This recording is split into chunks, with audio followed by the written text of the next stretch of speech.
Chapter 1. The beginning of the nearly super Lin Fan, Ding. Congratulations to the host for traversing to Douluo Continent, initiating a tenfold draw. Ding. Congratulations to the host for obtaining the Sacred Dragon King Martial Soul. Ding. Congratulations to the host for acquiring the White Tiger Sacred King Martial Soul. Ding. Congratulations to the host for attaining the status of a friend of BB Dong, intimacy level 99. Ding. Congratulations to the host for receiving the ultimate Eye of Exploration. Ding. Congratulations to the host for obtaining the Hero Kai Wenji from the King's Canyon. Ding. Congratulations to the host for acquiring a level 96 title Douluo by Qi from the King's Canyon minions. Ding. Congratulations to the host for receiving the Dark God Inheritance. Ding. Congratulations to the host for translating the language and script of Douluo Continent into Chinese. Ding. Congratulations to the host for gaining the innate skill Divine level comprehension and a 90 level soul weapon, the God-slaying spear. Ding. Congratulations to the host for possessing the strength of a nearly super Douluo. In the depths of a dark forest, a youth stood, absorbing the resonant voices echoing in his mind, his expression one of disbelief, clearly struggling to accept the reality before him. Clad in a simple white shirt paired with unremarkable black trousers and sporting a pair of distinctly black and white shoes, he appeared utterly ordinary. Yet, when it came to his appearance, he was undeniably breathtaking, a beauty that could enthrall nations, evoking the imagery of fish sinking and birds falling or flowers wilting. Ashamed at, he was simply stunning beyond measure. In terms of looks, he would undoubtedly rank among the finest on earth. His name was Lin Fan, an ordinary university student from the 21st century, aged 18, an aficionado of Douluo Continent, and one of the few supporters of the Spirit Hall. He had been seated at his computer, perusing the Douluo Continent Reader's Circle, ready to confront a critic vehemently disparaging the Spirit Hall. Yet, just moments ago, Lin Fan discovered that he had traversed into the Douluo Continent. This was the realm of his most cherished characters, filling him with uncontainable joy. However, as a university student, he should have been skeptical of such fantastical claims. But if this was merely a fabrication, then what was this place he found himself in? And what are the veracity of the system's assertions? Kid, I've told you, I am your system. Why do you not believe? A voice interrupted Lin Fan's contemplation, resonating in his ear. Phantom spirit, you truly are the system, Lin Fan exclaimed. Incredulity etched across his face. It turned out that such an extraordinary phenomenon as a system truly existed in this world. Need I say more? Although your requests have been somewhat excessive, I have nonetheless fulfilled them. Try releasing your martial soul, the system, referred to as phantom spirit, instructed. Upon hearing this, Lin Fan released his energy, feeling an exhilarating surge of soul power coursing through him. In the next moment, 9 soul rings black, red, and shimmering materialized beneath his feet, appearing especially divine against the backdrop of darkness. Simultaneously, a massive horn sprouted from his head, wings emerged from his back, his hands transformed into dragon claws, and his body was enveloped in resplendent dragon scales. This was his first martial soul, the Sacred Dragon King, 6 blacks and 3 reds. The intensity of this soul power truly indicates the prowess of a quasi-super Douluo. Lin Fan exclaimed, both astonished and exhilarated as he sensed the energy coursing within him. He had merely jested with the system about attaining the strength of a super Douluo, never anticipating that the system would respond so favorably. Does this imply that the formidable healer Kai Wenji, the decisive warrior by Qi, and the esteemed friendship with BB Dong are indeed authentic?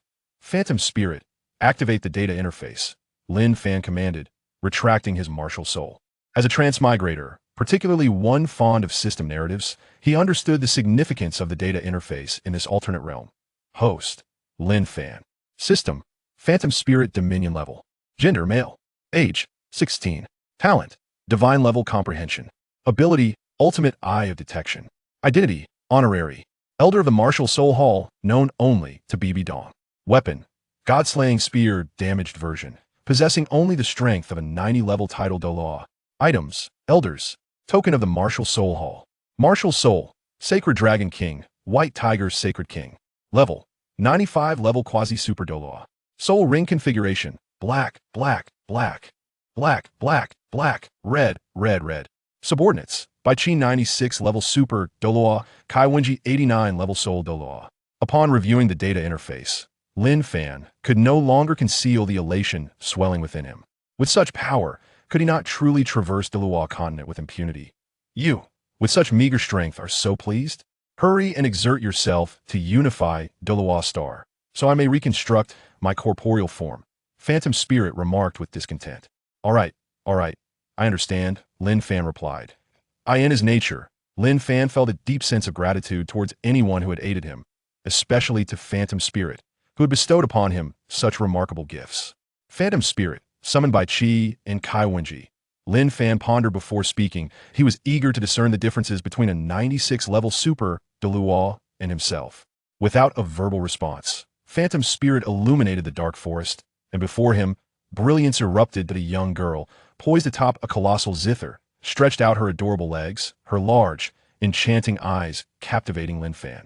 A sinister-eyed man, wielding a scythe, also materialized before him. The male's gaze brimmed with malevolent fervor and an air of supremacy, yet in Lin Fan's presence. General Bai Qi, at your service, my lord. Bai Qi sheathed his scythe martial soul and knelt respectfully on one knee. Young lady Kai Wenji, at your service, my lord. Kai Wenji also retracted her lunar zither martial soul, kneeling gracefully while blinking her sparkling eyes and speaking softly. I suspect that Kai Wenji is toying with me. Lin Fan chuckled, observing her playful demeanor. Though young, Kai Wenji's beauty was undeniably charming, starkly contrasting with his previous impressions of youthful appearances. Host, you may wish to explore this further, starting from a 3-year time frame, Phantom Spirit remarked, exasperated. Kai Wenji has always been adorably charming, how could you possibly utter anything less than exquisite? All right, release the ultimate probing eye, Lin Fan said, his expression darkening, yet he spoke with an air of indifference. How could he genuinely harbor any interest in such an adorable girl like Kai Wenji? In the next moment, 2 sets of data materialized in his mind. Bai Qi, title, God of Slaughter Douluo. Martial Soul, God of Slaughter Scythe. Level, 96, a formidable super Douluo of the assault system. Soul rings, yellow, purple, black, red. Loyalty, 100. Kai Wenji, Martial Soul, Moonlit Harp. Level, 89, a healing system Soul Douluo. Soul ring configuration, yellow, purple, black. Loyalty, 100. Please rise. No need for such formalities, Lin Fan said, somewhat flustered by their demeanor, and he instinctively helped them to their feet. Thank you, my lord. Bai Qi and Kai Wenji hurriedly responded. These two are indeed quite formidable, Lin Fan pondered, reflecting on their capabilities that if Bai Qi's soul ring configuration were not somewhat lacking, he would undoubtedly have no rivals among the super Douluo. Lin Fan murmured to himself. Is a configuration of 1 yellow, 2 purple, 5 black, and 1 red truly weak? Phantom Spirit, are they residing in the system space, or? Lin Fan inquired. They inhabit their respective system spaces and can be summoned at any time, of course. They may also choose not to return, Phantom Spirit replied. Perhaps you two should return for now, Lin Fan suggested to Bai Qi and Kai Wenji after a moment's contemplation. It was not that he found them undesirable, rather, he had nowhere to accommodate them at the moment. Understood, my lord. Bai Qi nodded and promptly vanished.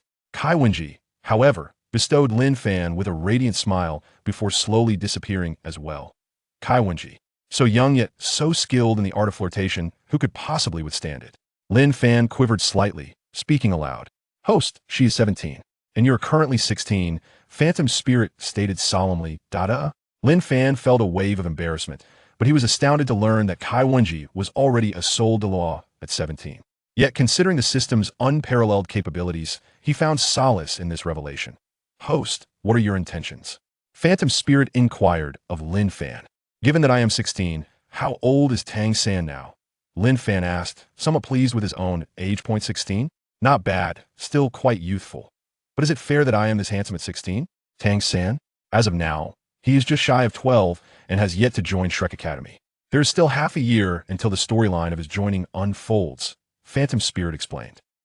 Shrek, featuring Zhao Wujie. Lin Fan recalled Zhao Wujie, the burly man with the martial soul of the fierce golden bear, and shook his head in exasperation. Zhao Wujie is also a formidable figure among the Douluo. Perhaps I shall encounter him in the future. Lin Fan pondered the punitive measures faced by Zhao Wujie, the inevitable boss of the novice village, as depicted in the system novels from his previous life, and could not help but chuckle. As an honorary elder of the Spirit Hall, he naturally had to consider the interests of the organization. Thus, both emotionally and logically, it was imperative for Zhao Wujie to face a reckoning. Tang San, with my presence in this life, the spirit hall shall remain unscathed, Lin Fan thought, his gaze sharpening considerably. What Lin Fan was unaware of was that at the heart of the dense forest, a colossal crimson beast had already sensed the energy fluctuations from his vicinity. Chapter 2. Lin Fan versus the Crimson King. Have a few human powerhouses arrived at the center of the Star Dou forest. In the core circle of the Star Dou Great Forest, a massive red beast, just awakened from slumber after its training, remarked in surprise upon detecting the recent presence of Lin Fan and his companions. Two of those energies have vanished. Only a weaker one remains. Just as I, the Crimson King, have emerged from my seclusion, I am curious to see how much I have progressed. A mere human, I shall easily deal with you. The Crimson Beast scoffed at Lin Fan's presence. Although the Crimson King ranked among the weakest of the top 10 ferocious beasts, it still relished the thought of toying with weaker opponents. Moreover, this time out of seclusion, he felt confident in enduring longer in a contest against the Bear King. Host, a gentle reminder. One of the top 10 ferocious beasts, the Crimson King, is hastily approaching this location. While Lin Fan was still basking in the euphoria of his transcendence to greatness, the ethereal voice of Huaning interjected. The Crimson King, the one from Douluo Second High, ranked among the weakest of the top 10 ferocious beasts? How could he be here? Where's this place? Lin Fan's incredulity surged as he recalled his surroundings. Huanling, do not tell me this forest is the Star Dou Great Forest. Lin Fan glanced around at the dim environment, feeling exasperated. You could have mentioned this earlier. That overwhelming aura I sensed was unmistakable. Displaying his prowess as an outsider in someone else's territory was a foolhardy endeavor. Indeed. Ahem, to be precise, we are at a location perilously close to the center of the Star Dou Great Forest. Huanling responded with enthusiasm upon hearing Lin Fan's remarks. I understand now. Lin Fan nodded helplessly, realizing he had indeed been lost in the joy of his journey, and had neglected the surroundings. Had it not been for the Crimson King's notoriously sluggish reaction among the top 10 ferocious beasts, it would likely have arrived much sooner. Wait a moment, Huanling. If the Crimson King can sense us, why can't Emperor Qian and the others? Lin Fan pondered, a hint of confusion in his voice. Am I, a dignified, level 95 human titled Dou, not worthy of their attention? Host, firstly, those aside from the Crimson King are quite astute. They all understand the implications of the energy emanating from the heavenly dream-eye silkworm. Secondly, you truly do not deserve their attention, the phantom spirit remarked with a hint of malice. Host, you overly inflate your own significance, the phantom spirit responded, exasperated. In the days when I, the phantom spirit, traversed various realms, your earth had yet to come into existence. All right, enough of that. The Crimson King, at this moment, seems to be one of the weaker among the top 10 fearsome beasts, does it not? Lin Fan interjected, subtly steering the conversation away from the phantom spirit's musings. Of course, he was well aware of the answer. The Crimson King was indeed one of the lesser contenders among the fearsome beasts. It was even responsible for assisting Hu Hao in locating his fourth spirit ring. Before the phantom spirit could respond, a three-headed dog, adorned with blood-red fur, sharp eyes, and claws akin to daggers, materialized before Lin Fan. This creature was the 8th ranked among the 10 fearsome beasts, the three-headed crimson demon hound, the Crimson King, who had been bested by the gluttonous Douluo and subsequently detained by the super Dou. Human, you do not belong here. The Crimson King bellowed at Lin Fan, glaring at him with fierce intensity. Human, consider yourself fortunate that I am disinclined to slay you today. It scoffed internally, thinking, how could a beast of the Star Dou forest stoop to bully a mere junior? Yet, to its astonishment, Lin Fan merely cast a fleeting glance at it upon its arrival and completely disregarded its presence. Boy, do not be so arrogant. The Crimson King's naturally volatile temper flared, and after enduring such humiliation, it lashed out with a claw at Lin Fan. Martial soul, sacred Dragon King, manifest. Lin Fan remained unperturbed at the unfolding scene, his thoughts resolute. In the next moment, his body was enveloped in resplendent scales, adorned with noble dragon horns, his hands transforming into dragon claws, his upper body astonishingly becoming that of a Dragon King. 9 soul rings, 6 black and 3 red, circled him. Among them, the second black soul ring radiated brilliance, representing the second soul skill of the sacred Dragon King, the Dragon King's sacred aura. The Dragon King form that encompassed Lin Fan's upper body was summoned by this very power. As Lin Fan unleashed his martial soul, the Crimson King's soul power fluctuations diminished, significantly reducing its offensive capabilities. This was an insurmountable suppression, a consequence of bloodline dominance. The residual damage, under the influence of Lin Fan's second soul skill, was rendered utterly ineffective. Apologies, but before the absolute pressure of bloodline, you stand no chance, Lin Fan mused indifferently as he observed the giant claw lunging towards him. In the next moment, the claw aimed at Lin Fan failed to inflict any impact on the Dragon King. And oh no, this is impossible. My bloodline, it is that of a purebred, true dragon. How could you possibly impose bloodline suppression upon me? The Crimson King hastily retracted its claw. Annoyance etched across its features. The profound lineage instilled within him bestowed a sense of audacity, enabling him to challenge and even provoke companions of the non-draconic beasts among the 10 formidable creatures. Despite his insufficient prowess, this was both a source of pride and a testament to his dignity. Yet now, he found himself subdued by a mere human, an experience that left him profoundly unsettled. Little pup, nothing is impossible awaken. Lin Fan remained unfazed by these sentiments. The first black soul ring around him radiated an intense brilliance, causing the dragon claw on his right arm to enlarge and sharpen significantly. Moreover, Lin Fan could sense that his right claw was infused with additional energy. This was indeed his first soul skill, the Dragon King's shattering claw, which inflicted considerable damage upon his adversary while simultaneously causing debilitating wounds. 6 black soul rings? 3 red soul rings? How can this be? It was only then that the Crimson King noticed Lin Fan's soul ring configuration, and all 3 of his heads distinctly felt a surge of overwhelming fear, trembling as they spoke. The optimal soul ring configuration for human soul masters is widely recognized as yellow, yellow, purple, purple, black, black, black, black, black. A fact well known among both humans and beasts alike. However, the combination of 6 black and 3 red soul rings remains largely unheard of by most human soul masters. Those of lower status and lesser strength are often oblivious to the significance of red soul rings. Yet, how could the formidable Crimson King, one of the 10 great fierce beasts and a participant in the Dragon God War, be unaware of their meaning? Despite the turbulent emotions within the Crimson King, Lin Fan remained oblivious to these sentiments, as his right claw struck towards the central head. In an instant, the third head sustained a near-fatal blow. This, of course, was due to its shock and lack of resistance. Otherwise, given Lin Fan's complete lack of combat experience, succeeding in such an attack would have been uncertain. Human, do not be overly arrogant. The first head of the Crimson King retorted angrily. With that, the Crimson King summoned its formidable soul power and began to retreat. Indeed, it was precisely the kind of retreat you might imagine. Lin Fan was momentarily taken aback. The 8th entity among the illustrious 10 fierce beasts simply fled? No wonder this creature holds only the 8th rank. Lin Fan shook his head, pondering that this individual, aside from lacking strength, seemed to possess a deficiency in intellect as well. Host, this is hardly the moment for mockery, the ethereal spirit interjected without reservation. Indeed, I should not flaunt myself on another's territory, Lin Fan replied nonchalantly, retracting his released Sacred Dragon King martial soul and hastily making his exit. With the swiftness befitting a level 95 quasi-super, he dashed towards the outskirts of the Stardow Forest, justifying his retreat as a strategic maneuver. Little did Lin Fan realize the perilous ambush that awaited him. Chapter 3, Meng Tian, defeated forever enslaved. Huanling, did I just step on something? After an indeterminate period, Lin Fan sensed he had trodden upon a massive entity and quickly halted, a look of bewilderment crossing his face. Despite reaching the pinnacle of level 95, his earthly mindset remained unchanged, and he continued to be acutely aware of his surroundings. Host, what you just stepped on is a dying 10,000-year soul beast. The steel-armored dragon tortoise, the ethereal spirit retorted with a hint of irritation. You truly do not appreciate the value of resources until you manage them yourself. Without personal training, one cannot fathom the formidable nature of 10,000-year soul beasts. How could such a powerful soul beast be on the brink of death? Lin Fan inquired, his confusion palpable.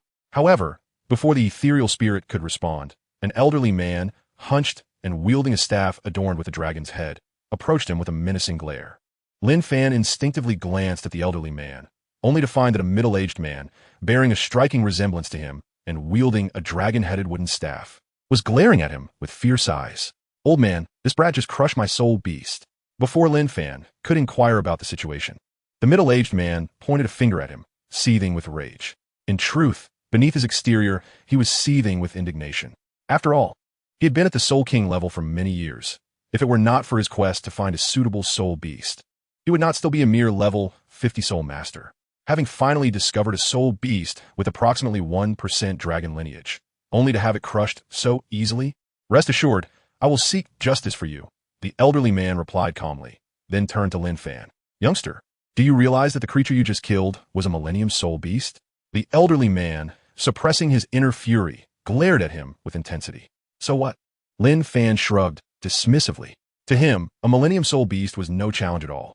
Moreover, even if the old man intended to ambush him, he would need the strength to do so. Lin Fan had already discerned the elderly man's power. He was merely an 86th level soul, insignificant in Lin Fan's eyes. Furthermore, they were far removed from the core area of the Star Dou forest, well beyond the reach of the ferocious beasts lurking within, leaving him utterly unperturbed. Do you, young one, comprehend the significance of a millennium soul beast? The elderly man swung his dragon-headed staff, striking the ground with ferocity, sending dirt flying in all directions. A millennium soul beast cannot simply be slain by anyone. Lin Fan brushed off the dirt that had clung to his clothing, remarking with indifference. It was not that he held disdain for the elderly gentleman.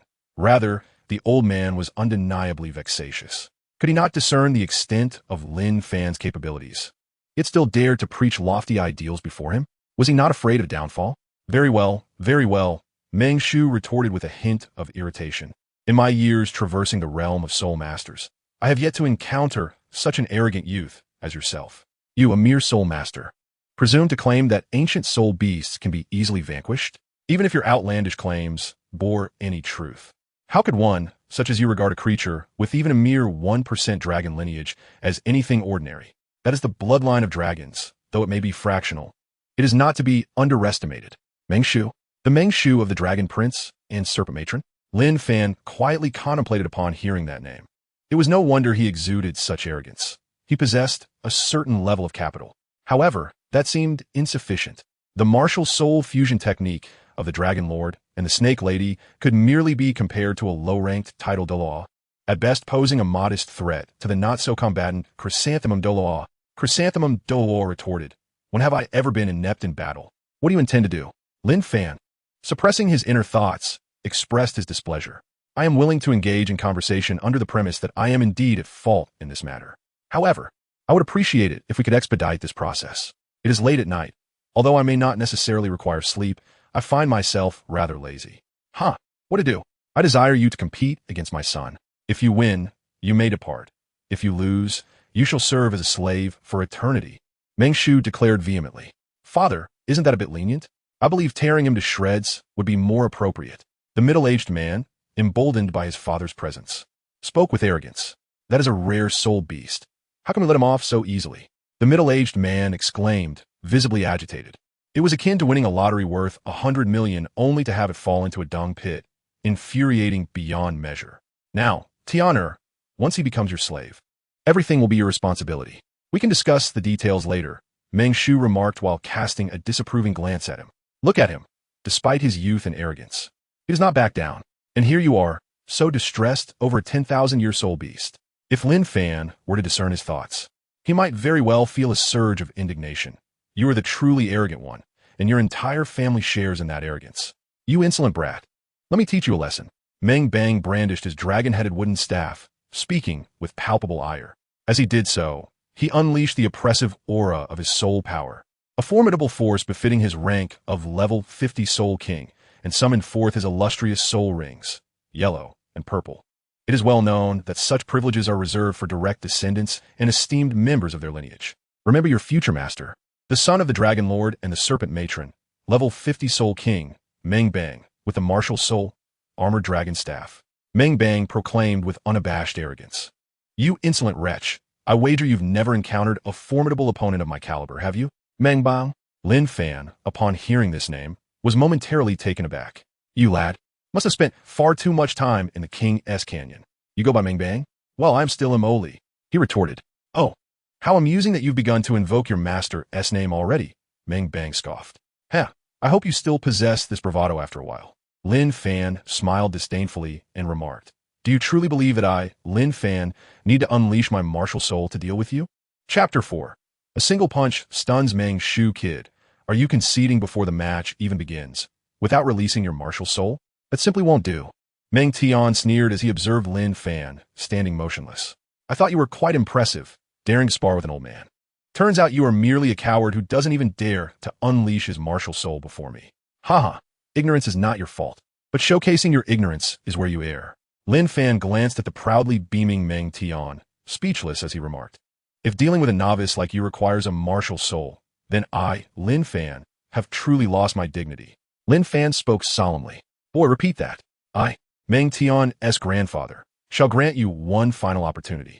Kneel down now, and perhaps I may spare your life. Meng Tian's face turned an ashen shade, and he bellowed in rage. Huh, are you going to fight or not? Lin Fan raised his middle finger at Meng Tian, stifled a yawn, and urged him on. You seem overly idle. I'm certainly not. Very well, since you seek death, I shall oblige. Meng Tian, seemingly envisioning the torment he would inflict upon Lin Fan after his victory, chuckled. First soul skill, Earthquake Strike. The weakest century-old soul ring beside Meng Tian radiated brilliance as he unleashed his first soul skill with a roar. Though the name of the skill was Earthquake Strike, it surged towards Lin Fan with tremendous force. Boy, to perish at the hands of one as formidable as I is a privilege. Meng Tian was confident that Lin Fan could not withstand his initial attack. After all, he remained unfazed even when battling high-tier soul kings. However, to Meng Tian's astonishment, the moment his soul skill struck Lin Fan, it inflicted no harm whatsoever. It was entirely nullified, posing no threat. This is impossible. I am a level 50 quasi-soul king. How could you possibly withstand my strike? Meng Tian was utterly dumbfounded, his expression one of sheer shock. How can a mere child possess such strength? No, this cannot be. Oh, have you finished? If so, now is my turn. Lin Fan exhaled dismissively. In the next instant, the soul weapon he had never before wielded, the Godslayer spear, materialized in his hand. The spear appeared entirely crimson, its tip exceedingly sharp, exuding an air of grandeur as it rested in Lin Fan's grasp. Godslayer spear. God shall fall before me. Buddha shall perish before me. In heaven and earth, I reign supreme. Currently a defective version, possessing only a strength of level 90. If restored to its zenith, it will be capable of piercing the Douluo realm. Taste my spear. Lin Fan silently declared within, and in the next moment, the Godslayer spear hurtled towards Meng Tian. Meng Tian, filled with trepidation, hastily attempted to evade, but Lin Fan had no intention of letting him escape. At that moment, Meng Shu also realized that something was amiss. How could an ordinary soul master withstand a strike from a level 50 soul zone and remain unscathed? This indicated that the young man before him possessed at least the strength of a soul zone or greater. Before Meng Shu could react, Meng Tian was already on the verge of being pierced by Lin Fan's spear. How could a mere soul zone evade the assault of a titled Douluo? As Meng Fan positioned the dragon staff before him to evade Lin Fan's strike, it shattered at the moment of impact. This signified that Meng Fan's martial soul was rendered unusable for the foreseeable future. With a gasp, he expelled a copious amount of blood and collapsed to the ground, casting a fleeting glance at Meng Shu. However, what filled him with despair was the fact that Meng Shu's gaze remained fixated on Lin Fan, akin to an old man who had never laid eyes on a woman gazing at a breathtakingly beautiful maiden. Boy, what is your realm? Meng Shu inquired, striding towards Lin Fan with palpable excitement. Apologies, but you are not worthy of knowing, Lin Fan replied nonchalantly, while casually cleaning his ears. Upon hearing this, Meng Shu felt no anger. If it had been an ordinary person, even one of Soul Emperor caliber, he would have been incensed. Yet, this youthful individual possessed undeniable credentials. It was only natural for the young to be proud and ambitious. Do you not wish to know my realm, young man? Meng Shu asked, adopting the demeanor of a reclusive sage as he spoke, revealing 8 soul rings of yellow, purple, and black. Ha! I am the Dragon Duke among the dragon and snake. An 86th level soul Douluo, with the martial soul of the dragon staff, Meng Shu proclaimed. Lin Fan, upon hearing his words, was rendered speechless. You cannot even discern my realm, and yet you boast so blindly. How amusing, he said with a frown. Not able to perceive another's cultivation and yet parading your own. Is that truly wise? Boy, since you are aware of my prowess, why do you not bow in submission? Meng Shu declared haughtily. Divine Dragon King, manifest. Lin Fan had no time to continue the conversation. By your intellect, how long must we converse? Before Meng Shu could fully grasp the weight of Lin Fan's martial soul, he beheld the 9 soul rings that filled him with trepidation. With only 3 black soul rings of his own, he lamented, Old man, it is not that I take pleasure in your age, but rather that you are exceedingly bothersome. Lin Fan contemplated within himself, and in the next moment, his right claw clenched into a fist, launching a powerful blow towards Meng Shu. Before Meng Shu could even react, he was sent flying several meters by the force of the punch. Lin Fan gazed at the two individuals collapsed on the ground, his expression one of disbelief, as he gradually made his way out of the starry forest. Although he was walking, he quickened his pace, nearly matching the speed of a soul saint utilizing their soul power. Of course, he himself was not employing any soul energy. Chapter 5. Zhao Wujie will arrive on the battlefield in 3 seconds. Host, do you have any specific goals? The illusory spirit inquired, observing Lin Fan's bewilderment. Other system hosts are either remarkably skilled or exceptionally talented. Why is it that in my case, it is not so? Illusory spirit, to be perfectly candid at this moment, I find myself utterly at a loss, just as my appearance suggests. Upon hearing the words of the phantom spirit, Lin Fan cleared his throat twice, feeling a tinge of embarrassment as he remarked, "Oh, look ahead, have we arrived at Soto City?" His gaze fell upon the large stone tablet bearing the 3 prominent characters of Soto City, prompting him to exclaim, "Since we have come this far, shall we indulge in some amusement at Shrek?" With this thought, a smile illuminated Lin Fan's face. Fervent Dai Mubai, sworn to remain motionless Zhao Wujie, Fieri Gras Chicken, Ma Hongjun. They all better behave themselves. Guided by such musings, it wasn't long before Lin Fan found himself in a dilapidated village. Heaven knows how long I have searched to discover a village in such a state of disrepair. As Lin Fan beheld the scene before him, he couldn't help but frown and mutter to himself. This village seems to be even less desolate than the previous one, does it not? From a distance, one could hardly discern that this was a village at all. It resembled nothing more than the most dilapidated of refuse collection points. Of course, devoid of refuse. You claim this is a prestigious academy? Suppressing his anger, he attempted to calm himself. The spirit, attempting to soothe Lin Fan's emotions, was equally bewildered. Spirit, I dare say, there is no village in the entire galaxy that compares to this wretched place. Ah, it's fine. Lin Fan pushed aside his tumultuous thoughts and reflected calmly. Let's proceed. The spirit called out, and Lin Fan continued his approach towards the village. Before long, he arrived at the village's center, where he encountered a sign crafted from wooden vines, bearing the words Shrek Academy. Beside it was an engraving of a so-called Shrek spirit beast, drawn in a manner that even a 3-year-old could manage. To be frank, it was truly grotesque. No, to use the term grotesque is a disservice to the very concept of ugliness. Lin Fan cast a fleeting glance before hastily stepping inside. He genuinely wished to avoid that ghastly sight. The repugnant creature, resembling a slug, was certainly not to his liking. Ah, there stood an individual over there. Our school's enrollment period has yet to commence. He ought to leave promptly. Just as he had traversed a few paces within Shrek Academy, a golden-haired youth called out to him. This lad boasted a mane of lustrous golden locks and adorned himself in an opulent outfit that was unmistakably far from inexpensive. What truly captivated the eye, however, were his irises, one of vivid green, the other a striking red. Nevertheless, Lin Fan's initial reaction upon seeing the young man was one of disdain. What could possibly be the motives of such a young boy, flanked by 2 young ladies? After the boy exchanged a few words with Lin Fan, he frolicked away with his companions. There was no doubt, this was undoubtedly the most prominent figure at Shrek Academy. The debonair Dai Mubai. Wasn't he not yet 14 years of age? The thought intensified Lin Fan's contempt. How absurd it was for a prince of the prestigious Star Luo Empire to embrace 2 young ladies at such a tender age. Absurdity, indeed. The number of those aware of this fact reaches into the millions. That individual over there, this is no place for you at Shrek. You ought to take your leave to where it is cooler. Before Lin Fan could voice his thoughts, he was met with the sound of heavy, labored breathing. Following the source of the noise, Lin Fan beheld a rotund youth whose weight, by his estimation, was no less than 180 jin. What left Lin Fan utterly flabbergasted was the way this hefty fellow labored with every step. "Oh, are you certain you want to take my leave to where it is cooler?" Lin Fan gazed at the rotund figure, momentarily at a loss for words. Surely, the inhabitants of Douluo Continent could not all be so dim-witted, could they? Certainly not. Today, I shall show you just how formidable I, Ma Hongjun, can be.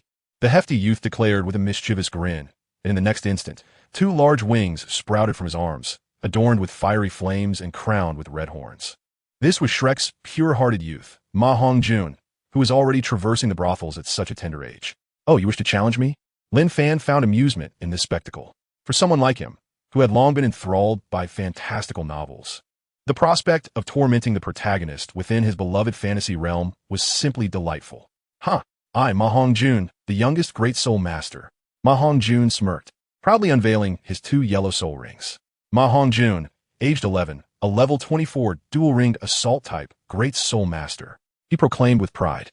Aside from being slightly less gifted than Dai Mubai, I have yet to meet anyone who can rival me. Oh, is that so? Lin Fan, somewhat exasperated, shrugged his shoulders. Alas, this portly fellow is truly foolish. A slap to the face should help him regain his composure. In the blink of an eye, Lin Fan appeared before Ma Hongjun, delivering a resounding slap that sent him crashing into one of the few dormitories the school had. Well, with one less dormitory, there are now even fewer. At that moment in the distance, Dai Mubai froze, then swiftly dashed towards Zhao Wujia's room. Just as he was about to open the door, Zhao Wujia emerged, inadvertently sending him flying. Who is this wretched brat, daring to strike old Fu's cherished apprentice? Zhao Wujia, seething with rage, charged in Lin Fan's direction. Damn it! If this little fatty is lost, how am I to explain this to old Fu? At this juncture, Lin Fan had already sensed the turbulent energy emanating from Zhao Wujia and began to crack his knuckles. Meng Shu had not truly harmed him, so he refrained from delivering a heavy blow. However, Zhao Wujia had previously attacked dozens of elders from the Spear Hall. Host, Zhao Wujia will reach the battlefield in 3 seconds. A low-level task has automatically appeared. Assault Zhao Wujia. Acknowledged. Upon hearing the phrase assault Zhao Wujia, Lin Fan felt a surge of exhilaration. I shall see if this unmoving king truly remains unmoving. Chapter 6. Li Yusong. Who am I? And where am I? Brat, how dare you cause a ruckus in my Shrek? Zhao Wujia declared, channeling his powerful bear spirit. Extending his enormous paw, while a yellow soul ring materialized beneath his feet. This was indeed his second soul skill, the mighty bear palm. Brat, receive my palm. No sooner had he spoken than Zhao Wujia struck Lin Fan with a powerful blow. Brat, it's not too late to kneel and beg for mercy. What the hell? Zhao Wujia had already begun to utter his boastful threats, but upon witnessing Lin Fan's beaming face, he was utterly bewildered. Brat you! Zhao Wujia was at a loss for words, pondering that as the unmoving king, he had encountered countless geniuses, at least 40 of them. Yet, achieving the rank of Soul Emperor at such a young age was utterly inconceivable. Could it be that after years without a worthy opponent, my strength has significantly diminished? Zhao Wujia compelled himself to calm his emotions, muttering to himself, yes, that must be it. There is no way anyone could surpass the illustrious students of Shrek. Hey Zhao Wujia, what are you doing? Lin Fan inquired, observing the myriad expressions flitting across Zhao Wujia's face. One moment astonished, the next relieved, with a hint of confusion.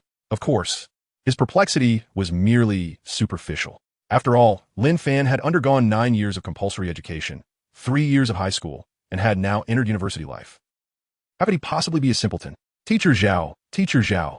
Just as Zhao Wujin was about to voice his dissatisfaction, he noticed Oscar escorting an elderly gentleman into Lin Fan's presence. To be precise, it was an elderly man grasping Oscar's arm as he appeared before Lin Fan. Old Zhao, this is quite unbecoming. After all these years without practice, you cannot even best a mere youth? The elder approached Zhao Wujin, glanced at Lin Fan, and then at Zhao Wujin, jesting. Yusong, cease your antics. Zhao Wujin gently nudged the elder, then patted Li Yusong's shoulder, speaking in a nonchalant tone. Damn it. Li Yusong, you too mock me, old Zhao. Well then, your second soul skill failed to impress this young man. Allow me to see how my dragon pattern staff fares. Li Yusong regarded Zhao Wujin with a hint of disdain, bemused. Pray tell, in your eagerness to recruit an exceptional candidate, you resort to feigning weakness in your attacks. Were Zhao Wujin privy to Li Yusong's inner thoughts at that moment, he would surely be livid. Old Li, I am doing this for the precious disciple of old Fu. Come, young man, let us exchange a few moves. Li Yusong gestured towards Lin Fan, speaking in a measured tone. I am Li Yusong, a level 66 assault system Soul Emperor, wielding the formidable dragon pattern staff. As he spoke, he nodded at Lin Fan. Young lad, I've laid my intentions bare. Will you not take me as your mentor? Old Li, this boy is peculiar. He may not be as simple as he appears. Zhao Wujin quietly conveyed his concerns to Li Yusong. The more he contemplated, the less he believed that a mere youth could withstand his second soul skill. In his prime, that very skill had instilled considerable pride in him. You are foolish, unable to best even a boy. It is no wonder the principal has his reservations about you. Li Yusong boldly declared, his words reaching Lin Fan's ears. Are these two men truly unhinged? Lin Fan observed the exchange with a frown. The two men, bickering back and forth, exuded an abundance of camaraderie. Very well, you're the most formidable. I, Zhao Wujin, shall take my leave. Zhao Wujin cast a frustrated glance at Li Yusong, speaking with a hint of ire before turning to depart. Hey, Teacher Zhao, where are we going? Oscar, witnessing the scene, hastily followed Zhao Wujin, puzzled. Rest. Zhao Wujin shot a fierce glare at Oscar, then fell into silence. Old man, you have delayed my matters. Lin Fan observed the retreating Zhao Wujin, then turned to Li Yusong, speaking in a low voice. I merely wish to confront Zhao Wujin. What business do you, an inexperienced one, have in this affair? Oh, young man, let me advise you not to be overly arrogant. Your talent is simply inadequate. Upon hearing Lin Fan's words, Li Yusong immediately felt displeased. Youngster, your talent is merely mediocre. On the grand stage, you are far from extraordinary. Why do you boast so shamelessly? Is that so? Not worthy? Lin Fan chuckled upon hearing this. I reached level 95 at the tender age of 16, while you, an old man over 50, are merely at level 66. Yet you dare to say, I am unworthy? You truly deserve a lesson. With that, Lin Fan summoned the god-slaying spear and aimed it at Li Yusong. Instinctively, Li Yusong called forth his martial spirit, unleashing his 6 soul rings of white, yellow, purple, and black. However, how could this possibly withstand the might of the level 90 soul power of the god-slaying spear? In the next moment, the dragon-patterned staff shattered, sending Li Yusong several meters away, rendering him unconscious. Up until the very moment he lost consciousness, he remained in a state of bewilderment. Is it truly possible that I, an elder, was so effortlessly overthrown by a junior? Chapter 7. Zhao Wujin, do you find my 9 soul rings appealing? Old man, next time, perhaps you should adopt a more humble demeanor rather than appearing so lofty. Lin Fan leisurely approached Li Yusong, gently stepping on the already shattered dragon-patterned staff. How gentle could it be? With a single step, the staff vanished entirely from sight. One could only wonder how Li Yusong would feel upon awakening to such a sight. Would it be worse than death, or merely unbearable pain? These thoughts held no significance for Lin Fan. It was the old man's own folly to seek trouble. He deserved it. Lin Fan shrugged, contemplating this notion. Ah, but wait. On the Douluo Continent, strength reigns supreme. It seems that as long as one possesses power, they can kill whomever they wish. At that moment, Lin Fan grasped this concept fully. Damn, this invincible fantasy world is exhilarating. Lin Fan couldn't help but mutter, albeit with a smile. Excuse me, esteemed sir, what brings you to our Shrek Academy? Oscar, witnessing the formidable soul Emperor Li Yusong being so thoroughly beaten by the young man before him, spoke with a hint of trepidation. Oscar thought to himself, not only was I fearful, but my very insides were quivering. Upon hearing this, Lin Fan redirected his gaze towards Zhao Wujin and Oscar in the distance. He noticed that Oscar's trousers had become somewhat damp. Oh dear! One glance was enough for Lin Fan to shift his attention back to Zhao Wujin. After all, he was not one to indulge in lewd amusement. Speak, what do you intend to achieve by coming to Shrek? Zhao Wujin commanded, pressing his shoulder. That fool Li Yusong, being so old, surely couldn't withstand much. I merely missed my mark. Unbeknownst to Zhao Wujin, Oscar, standing beside him, cast a fearful glance at Lin Fan before shifting his gaze back to Zhao Wujin, his intent clear. Teacher Zhao, you fool, why don't you beg for mercy? Are you waiting for us to both meet our end? Noticing Oscar's expression, Lin Fan offered him a simple smile. However, to Oscar, it appeared as if he were gazing upon a ruthless killer, as if some specter was whispering to him, Little one, did you faint on your own? Or did I cause it? With this thought, Oscar professionally returned a look of assurance to Lin Fan, and with a thud, he collapsed onto the ground.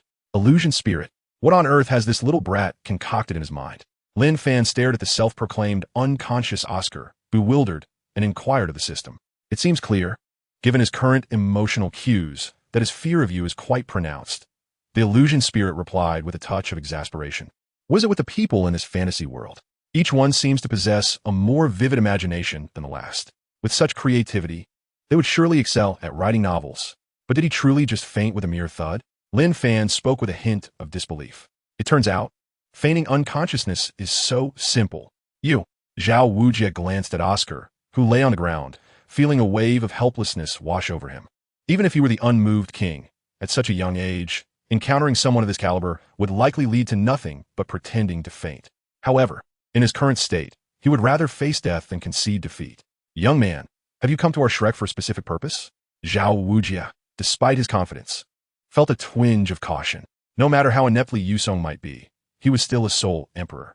How could this young individual possibly shatter Li Yusong's martial spirit? The realization struck him hard. He had underestimated the situation. Nevertheless, at this juncture, he had no choice but to confront this young man. He held on to his principles fiercely. Even if it meant facing death, dancing unclothed, or enduring humiliation, he would never yield. Well then, it seems you're the last one standing, Lin Fan remarked, casting a glance at Dai Mubai, who lay unconscious at the threshold of Zhao Wuji's dwelling. Ma Hongjun collapsed near the sunken dormitory, and finally at Oscar, sprawled before Zhao Wuji. Speak quickly, Zhao Wuji urged, but before he could finish his sentence, he inadvertently knelt before Lin Fan. As the unmoved king, such a situation was rare for him, yet he had to admit that his legs felt weak. He was intimidated. What did he see? 9 soul rings? Hey, Director Zhao, why are you kneeling? Lin Fan chuckled upon witnessing Zhao Wuji's demeanor, remarking, this immutable king truly lives up to his reputation. I harbor no ulterior motives. I merely wish to inquire whether my 9 soul rings, 6 black and 3 red, are visually appealing.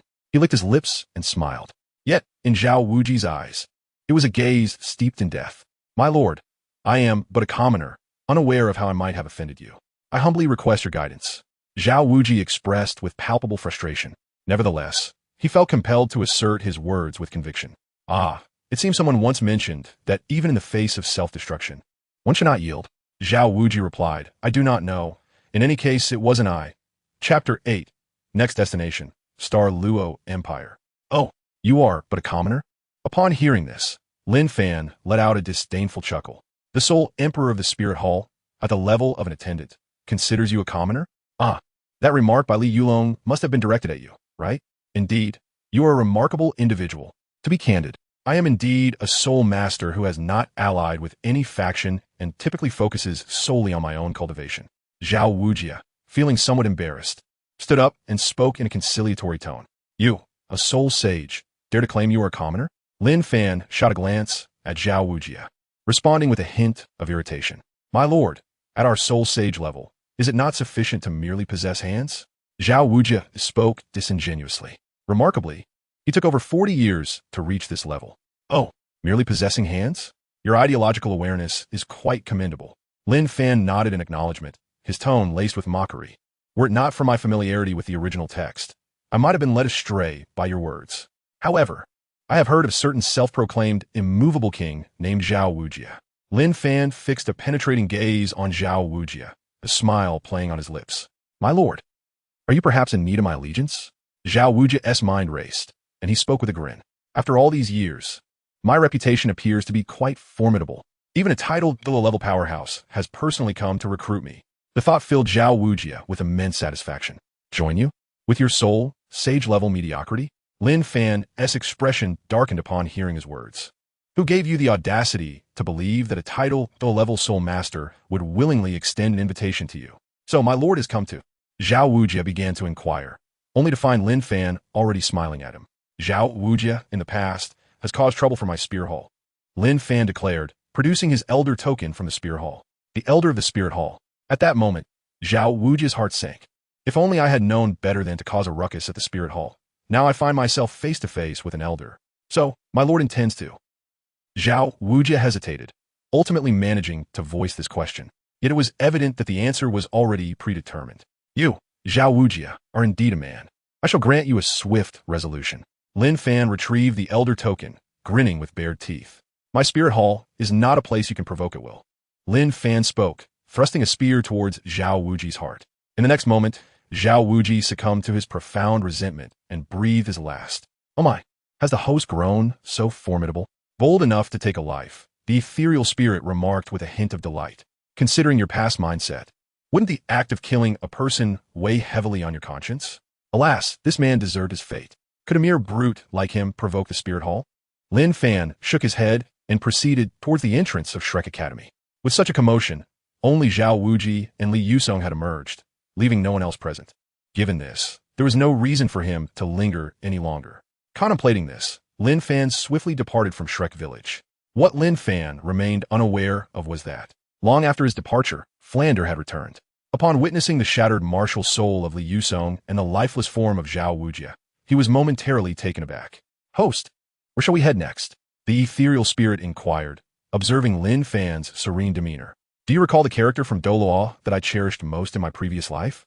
Lin Fan mused, becoming lost in reminiscence. At that time, he was just about to reclaim the Zhu Zhuqing doll that old Wang had gifted him, for with it, he would have gathered all his beloved Douluo figurines. Young Zhu Zhuqing, adult Zhu Zhuqing, Qian Renxue, young Nar, and adult Gu Yuena. In essence, he yearned for the forms of Zhu Zhuqing, Gu Yuena, and Qian Renxue. Lin Fan, that is true love. Therefore, I am aware of your desire for them. Ling asserted confidently.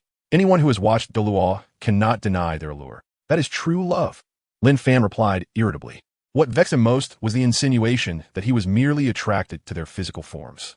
Qianlong Yinyu. They are not mistaken in their observations. All right. You are not drawn to their bodies. It is indeed true love, true love. Ling remarked, speechless. With such a foolish host, who could one blame? Precisely. Thus, I plan a journey to the Star Luo Empire. Lin Fan chuckled. At present, Zhu Zhuqing should still be in the Star Luo Empire, and has yet to arrive in the Heaven Dou Empire, so he must seek her out. Host, you truly are a clever one. Ling thought to herself with a sense of helplessness, but still responded amicably. In this day and age, being a system is no easy task. Hence, I shall depart tomorrow. Lin Fan glanced at the enveloping darkness and spoke. Subsequently, he casually found a hotel and retired for the night. Chapter 9. Acquire items worth 30 million gold soul coins at a low price the following day. As dawn broke, Lin Fan emerged from the hotel and began to make a series of preparations. After all, this was Soto City, where some relatively ordinary items were still quite abundant. Leather pants, fur coats, even some rather uncommon soul-guiding devices were available for purchase. Naturally, these items were beneath Lin Fan's notice. However, as he passed by an unusual establishment named the Soul Power Shop, he spotted something that piqued his interest. Excuse me, how much is this belt? Lin Fan inquired as he held a distinctive belt, approaching the shopkeeper. The proprietor of this shop, a portly man nearing 50, possessed a cheerful demeanor and a kindly visage. Of course, under Lin Fan's ultimate probing gaze, all other information about him came to light. Character, Li Yunlong background. Commoner, not necessary to know. Understanding it holds no significance. Status, master of the Soul Power Shop personality. Fond of small bargains, yet never partakes in substantial ones. Age, 49 weight. 200 gene soul power level. Rank 41 soul master evidently. The shopkeeper posed no threat to him whatsoever. Oh, this is priced at 10,000 gold soul coins. Li Yunlong glanced at the belt and stated without hesitation. Oh, might I inquire about the belt's purpose?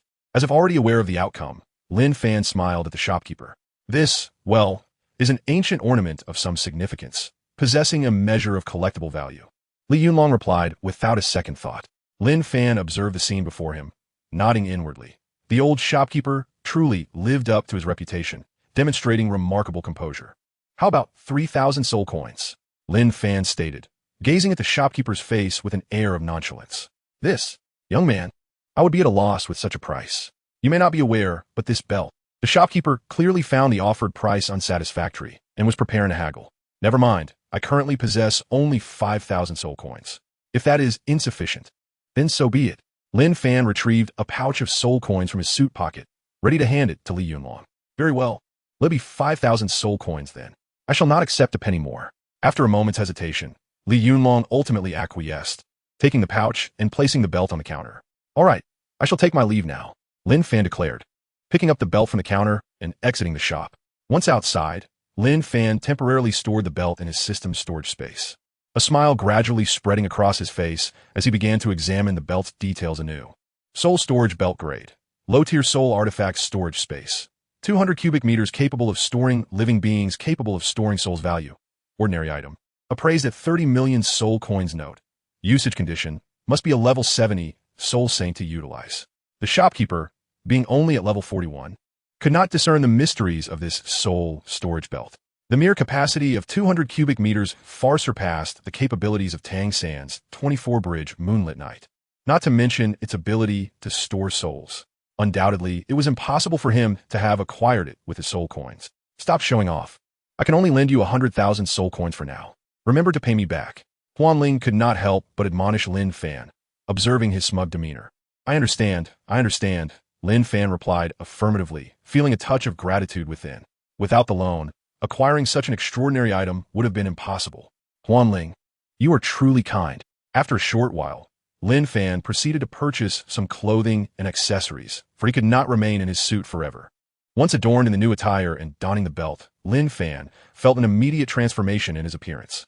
Indeed, I am quite handsome, Lin Fan declared narcissistically, running his fingers through his hair. After tending to these matters, Lin Fan set off. According to Huanling's radar, combined with his nearly super Douluo level speed, reaching the Star Luo Empire would be a trivial endeavor. With that, Lin Fan swiftly arrived at a village within the Star Luo Empire. The specifics of his speed were inconsequential. Host, why have you stopped? Huanling inquired, noticing Lin Fan standing motionless. Other hosts are tirelessly searching for Big Cat. Zhu Zhuqing, why you seem to be lazing about like this? Are you even a man? Huanling, I am weary. Lin Fan brushed aside his somewhat disheveled hair and laid his cards on the table. Despite having ascended to the formidable rank of a level 95 title Douluo, his thoughts, mindset, emotions, and habits remained rooted in the familiar patterns of old. What does this entail? It is, of course, the tendency to be lethargic in the ordinary course of life, yet when compelled, to act with an extraordinary swiftness to accomplish certain tasks. In essence, it evokes the familiar sentiment of procrastination, reminiscent of those childhood nights spent hastily completing assignments at the last minute. As such a person, one would naturally not exhibit an inclination towards diligence. Lin Fan, nonsense. If such a person were diligent, I would gladly wash my hair upside down. Host, do you realize how perilous your mindset is? Upon hearing this, the spirit of illusion was utterly bewildered. Just look at the other hosts of various systems. They are all exceedingly industrious, especially under the influence of their systems, pouring every ounce of their effort into cultivation and practice. And you, with such exceptional talent, dare to tell me you are weary? Weary? Spare me the nonsense. You ought to hurry along. The distance to Xingluo City is not particularly far. The spirit of illusion, feeling exasperated and somewhat frustrated, remarked, I recall you saying the same thing while rushing from Soto City to here. I can't believe a word you say. Lin Fan, feeling quite troubled, could not help but retort upon hearing the words of the illusory spirit. That was then and this is now. Hurry up, the illusory spirit replied, a hint of anger in its tone. In the past, which fool dared to speak to me in such a manner? The last one who did was a self-proclaimed ruler of some distant planet, and I nearly brought him to his knees with a single blow, cursing incessantly in his mind. The illusory spirit vented his frustrations towards a being named Qianlong Yenyu, unaware that this very act would sow the seeds of his future punishment. Qianlong Yenyu, you foolish fool, do you dare speak of me? Very well, the system is the supreme authority. Illusory spirit, I shall heed your words. Though Lin Fan still felt somewhat reluctant, the mere thought of it being for one of his most beloved characters instantly reignited his fighting spirit. Ah, such is the power of love. Lin Fan pondered inwardly. The reader exclaimed, you are just coveting the physique of the great cat. The great cat belongs to us. With such awareness of thought, one should act swiftly. Huanling, observing Lin Fan as he spoke and then closed his eyes again, could not help but interject. Can't you be quicker? Why close your eyes? What good does that do? Just then, a middle-aged man, resembling a worker, approached Lin Fan. Indeed, sir. I hail from the Heaven Dou Empire. A relative of mine has some holdings in Star Luo City, and I traveled through the night from Heaven Dou to get here. Upon hearing this, Lin Fan politely replied. Given his attire at that moment, it was evidently reminiscent of the style from the Heaven Dou Empire. Although there were no particularly discernible differences from the Star Luo Empire, it was quite easy to ascertain whether one was a local or not. His politeness stemmed from the subconscious sensation that he still resided in a harmonious society of his past life, prompting him to engage in a mundane conversation with the man before him. While his demeanor was amiable, the substance of the dialogue was undeniably absurd. As a solitary individual, he had no family to speak of. Ah, I see. Young man, it must be tough for you to be all alone. If you wouldn't mind, why not come to my home for a meal? The kindly uncle suggested. No, thank you. I'm quite healthy at the moment and not in need of food. Lin Fan replied, shaking his head. Although he was unsure of the sincerity of the man's invitation, he felt that a simple refusal would suffice. Chapter 10. Zhu Zhuqing. That little girl is definitely over there. Ah, young man, you may not be aware, but the people of the Star Luo Empire are characterized by their willingness to help others. The uncle interjected hastily, as if Lin Fan's refusal would spell his doom. Uncle, I really think it's best to pass. I'm rather busy, Lin Fan responded. Lin Fan pondered for a moment before shaking his head and saying, you want me to go, so I'll go. Are you teaching me how to do things? Besides, what if you are a fraud? Although he voiced these doubts, internally, he was also countering them. Nonetheless, he understood that the individual before him was likely genuinely benevolent. The reason being, the middle-aged man possessed a mere soul power of level 11. Indeed, at his age, such a meager soul power fluctuation indicated a talent that was abysmally low. Even if Lin Fan were to be gravely injured and lying before him, it was improbable that he could be killed by this man. Well, fine. I may come back when I have time, Lin Fan conceded. The man, witnessing Lin Fan's reaction, felt somewhat helpless but still responded positively. Huanling, am I doing anything wrong by this?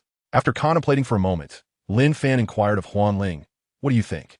Even if he is genuine, is it necessary for you to visit his home? If Huanling had taken on a human form, it was likely that her face would have turned a vivid shade of green with indignation. I granted you exceptional cultivation and devoted myself to assisting you.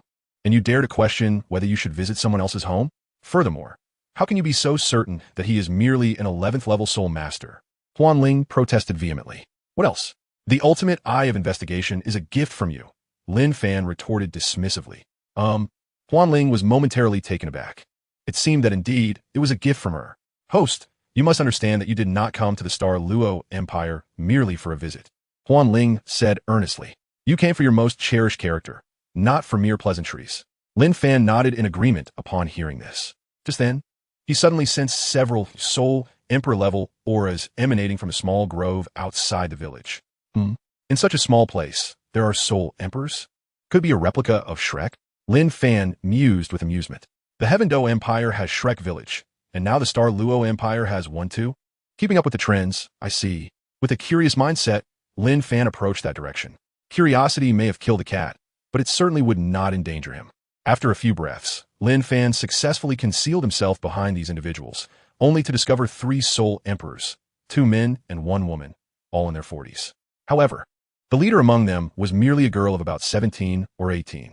This girl presented a somewhat unappealing impression to Lin Fan, though her face was indeed quite attractive. Having watched Douluo, Lin Fan knew that in the Douluo world, unattractive women were exceedingly rare. Yet, compared to her face, her figure was quite impressive, curvaceous, and eye-catching. If she were in his previous life, she would undoubtedly be an object of admiration. However, Lin Fan firmly believed that she could never surpass his favorite, Zhu Zhuqing. Reader, obviously, if she were more beautiful than Zhu Zhuqing, would you be deceiving us? In addition to these individuals, there are also several youths, around 17 or 18 years of age, whose cultivation was merely at the soul realm, likely serving as sycophants to that young lady. Lin Fan, through his profound cultivation, effortlessly overheard their conversation. Qian Cat Elder, have we lost track? The young girl inquired of the female soul emperor present. Indeed, miss, we have indeed lost them. The female soul emperor replied. To an individual with a lower level of soul power, her words might not seem out of place. However, Lin Fan was no ordinary person. As a formidable cultivator at level 95, he discerned the truth without fail. This individual was undoubtedly lying. How could we possibly lose them? The young girl exclaimed in indignation. How can we find that little girl, Zhu Zhuqing, after she has escaped? She asked, visibly upset. Zhu Zhuqing? Upon hearing this name, Lin Fan was momentarily taken aback. In the next moment, he swiftly probed into the young girl's information and, upon discovering the details, he realized their intentions. Character: Zhu Zhuqing, martial soul, nether spirit cat age, 18 soul power, 42 identity, young miss of the Zhu family in the Star Luo Empire, sister of Zhu Zhuqing.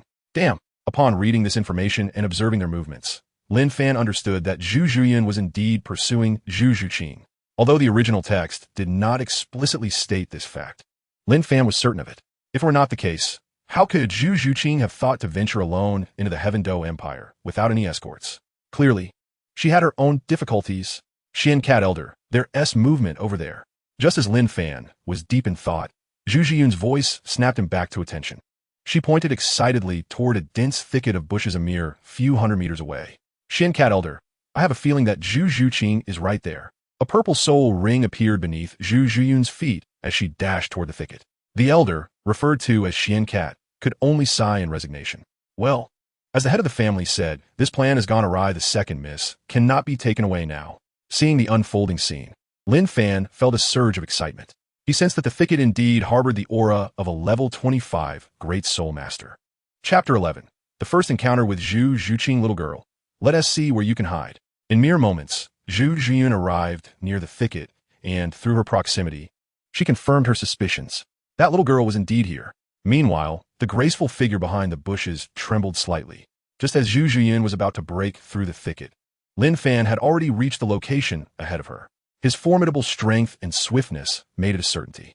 What could possibly await? Zhu Zhuqing was evidently startled by the sudden appearance of the man before her, and she uttered a cold remark. However, Lin Fan paid her no heed. Instead, he slowly parted the grass and discovered a pitiful little figure hidden behind it. This young girl bore a striking resemblance to Zhu Zhuqing, yet her beauty was extraordinarily captivating, more alluring and eye-catching. If her visage was enough to astonish many, then her figure was one that would elicit envy from all women. At such a tender age, her physique had already reached an enviable perfection, truly a quintessential example of youthful beauty. At that moment, the girl regarded Lin Fan with a wary expression. Instinctively perceiving him as Zhu Zhuqing's lackey, her gaze fierce and intimidating. However, to Lin Fan, she was simply breathtaking. Zhu Zhuqing, this time, you cannot escape. Zhu Zhuqing. Dismissing Lin Fan, shifted her attention to Zhu Zhuqing, her tone icy. It was as if she stood before a mortal enemy. There was no way anyone could discern that they were sisters. Ah, do you truly wish to bring about my demise, dear sister? Zhu Zhuqing replied with a laugh, appearing indifferent, while also disregarding Lin Fan. Bring you to your end?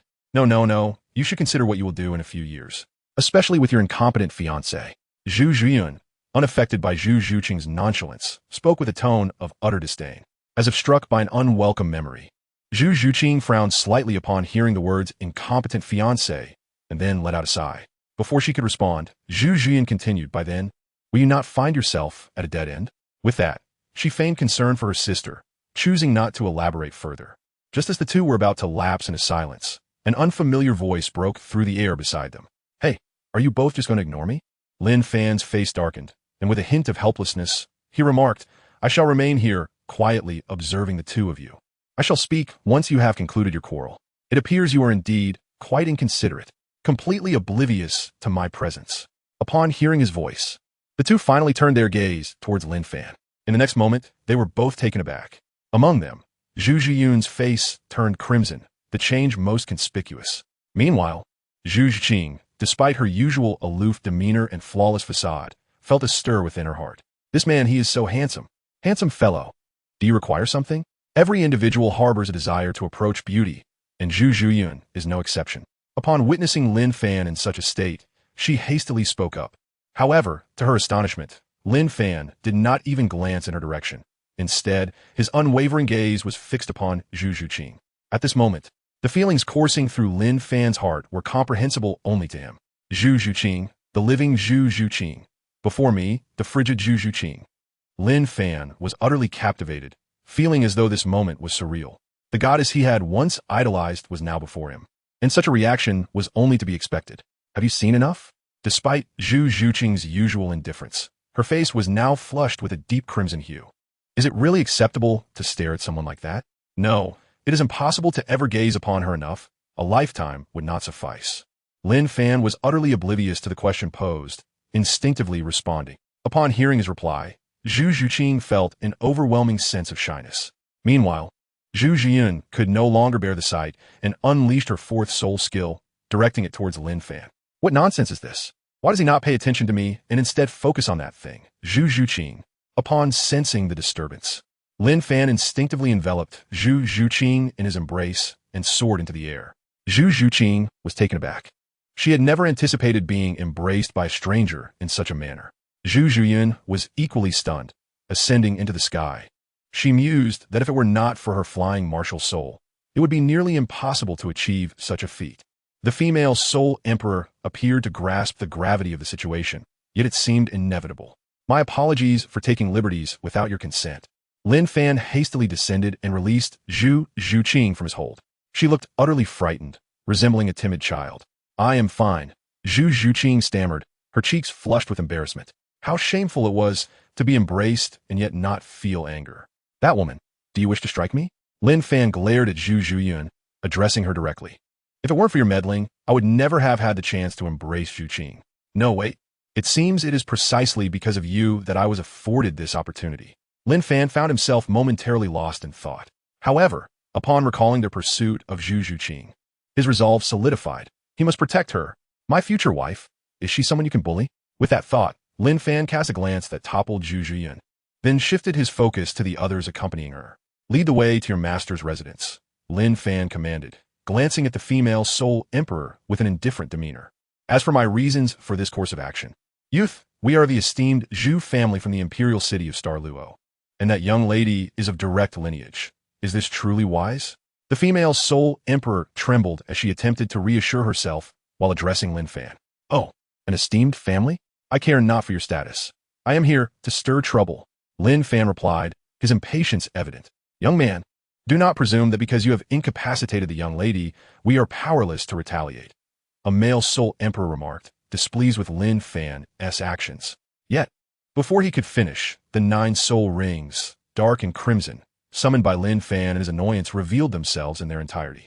What did you just say? Lin Fan turned his gaze toward the male Soul Emperor, a smile playing on his lips. And master, I said nothing, the male Soul Emperor stammered, visibly distressed as he felt an unsettling warmth in his lower region. Very well then, let us proceed without delay. Lin Fan smiled once more, then shifted his gaze to Zhu Zhuqing, leaning closer to her ear and joyfully whispering, Rest assured, I shall seek justice for you. Upon finishing his words, he playfully blew a gentle breath, causing Zhu Zhuqing's cheeks to flush a deeper shade of crimson. However, to Zhu Zhuqing's surprise, she nodded in agreement. Time passed, and when Zhu Zhuqing later reflected on this incident, she felt a wave of sentiment wash over her. It was then that she realized the exhilaration of a racing heartbeat was indeed a profound sensation. Chapter 12. Lin Fan. What do you believe your eldest daughter is worth? Esteemed guest, please follow us. The female Soul Emperor, recovering from her previous astonishment, humbly addressed Lin Fan. Those who had begun to feel invincible due to their newfound power had unwittingly offended someone of such stature. Was this not a self-inflicted hardship?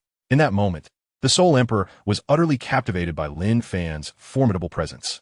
Possessing the might to obliterate worlds, yet choosing to conceal it, this senior truly deserved our respect. It is worth noting that even their illustrious Yu Ming spirit cat family boasted only a Soul Duo-level patriarch and a reigning empress of high rank. In Star Luo, those of the title Soul Duo were exceedingly rare. Very well, let us proceed swiftly, Lin Fan replied, nodding. He had ample time and felt no urgency. What do you intend to do? Zhu Zhuqing, standing beside Lin Fan, couldn't help but voice her concern upon witnessing the 9 awe-inspiring soul rings. If this individual wished to annihilate the Yu Ming spirit cat family, she feared he possessed the means to do so. As this thought crossed her mind, Zhu Zhuqing's brow furrowed slightly. Even though the Yu Ming spirit cat family left her feeling despondent, it was, after all, her home since childhood, and a sense of worry lingered within her. Are you worried I might cause chaos? That is utterly impossible. I've always been a kind-hearted person, Lin Fan remarked with a wry smile upon seeing Zhu Zhuqing's expression. No wonder the original narrative often emphasized a closer bond with Dai Mubai, as strength seemed to be of utmost importance in familial matters. Really? Then why must you go? Zhu Zhuqing gazed at Lin Fan with an innocent curiosity, her confusion evident. Little one, do not overthink it. Lin Fan chuckled softly, affectionately ruffling Zhu Zhuqing's hair. If I were to directly express my feelings for you, how would you respond? Meanwhile, the 3 soul emperors and their numerous sycophants quietly observed the unfolding scene between the two, pondering if such a display was truly appropriate. That afternoon, through the relentless efforts of the 3 soul emperors, they finally arrived at the capital of the Star Luo Empire, Star Luo City, utterly exhausted. They successfully led Lin Fan to the grand entrance of the Ing Spirit Cat Clan. My lord, this is the location of the Ing Spirit Cat Clan. The female Soul Emperor, Qian Miao, said somewhat timidly. Head of the family, we are all here for the young lady. Please do not blame us. All right, you carry Zhu Zhuqing, and let us proceed to find your clan leader, Lin Fan replied, casting a dismissive glance at the Qian Miao Soul Emperor. Zhu Zhuqing, I am curious to see what treasures your father will offer to redeem you. Indeed, his primary purpose for coming here was to seize resources. No, rather to barter for them. He was eager to see how much he could procure. Leveraging his status as a titled Daluo and the identity of Zhu Zhuqing as the fiancé of the crown prince of the Star Luo Empire. Surely, he would secure at least several million gold soul coins. He mused, his heart swelling with joy. This means I can repay the debts I owe to that fellow. Ling, what on earth do you intend to do? Zhu Qing, casting a furtive glance at Lin Fan, pondered with some confusion. A title, Duo-level powerhouse, surely wouldn't he just be visiting casually. nor could they have knocked the clan's eldest daughter unconscious for an extended period for such a visit. All right, let us enter, Lin Fan said, smiling at Zhu Qing's perplexed expression, choosing not to offer any explanation.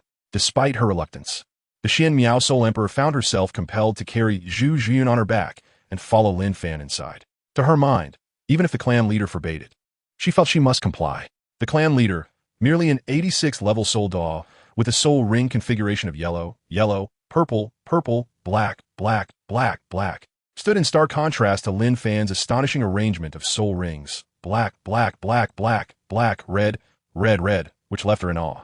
She couldn't help but think. Perhaps even the supreme ruler of the Spirit Hall, Pope Bibi Dong, would not possess such an extraordinary soul ring configuration.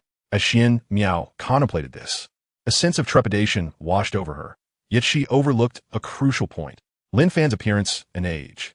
Otherwise, she might very well be driven to the brink of death by her fury. After a while, Lin Fan, having dealt with some trifling matters, arrived at the entrance of the Zhu family's main courtyard. Of course, the trivialities he spoke of were considered so only from the perspective of his 95th level prowess. Qian Miao, you have returned? Quickly hand over Zhu Zhuqing to me. I have significant matters to attend to with her. Shortly after, as Lin Fan approached the patriarch's courtyard of the Yuming Spirit Cat clan, he heard a coarse voice. Clearly, this middle-aged man was unaware of Lin Fan's presence and spoke directly. Furthermore, we should gradually send some soul masters to the Heaven Dou Empire. That incompetent Prince Dai Mubai has been bewitched by lust at such a tender age and requires external pressure to straighten him out. Even if he lacks the courage to return to the Star Luo Empire, as a prince, it is better for him to maintain a semblance of propriety. Before Qian Miao could respond, the voice continued. Patriarch Wei. In the next moment, Qian Miao, carrying Zhu Zhuqing, along with Zhu Zhuqing and Lin Fan, slowly came into the middle-aged man's line of sight. Character: Zhu Zhuqing Soul Power, 86 level soul, martial soul. Yuming Spirit Cat gender, male identity. Current patriarch of the Yuming Spirit Cat clan. A noble of the Star Luo Empire, and nephew of the current Star Luo Empress. Age: 45 years. Soul ring configuration: yellow, yellow, purple, purple, black, black, black. Black personality: extremely profit-oriented, at times exhibiting a complete lack of humanity. With the information relayed by the ultimate eye of investigation, Lin Fan instantly comprehended the details of this middle-aged man.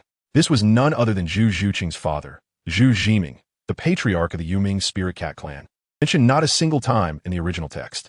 This young man, has he perhaps mastered some extraordinary soul technique? Upon seeing Lin Fan, Zhu Zhuqing had already approached him, his tone laced with intensity. He was confident in his own strength. As a high-level soul Douluo of the Yuming Spirit Cat, his perceptive abilities were extraordinarily keen.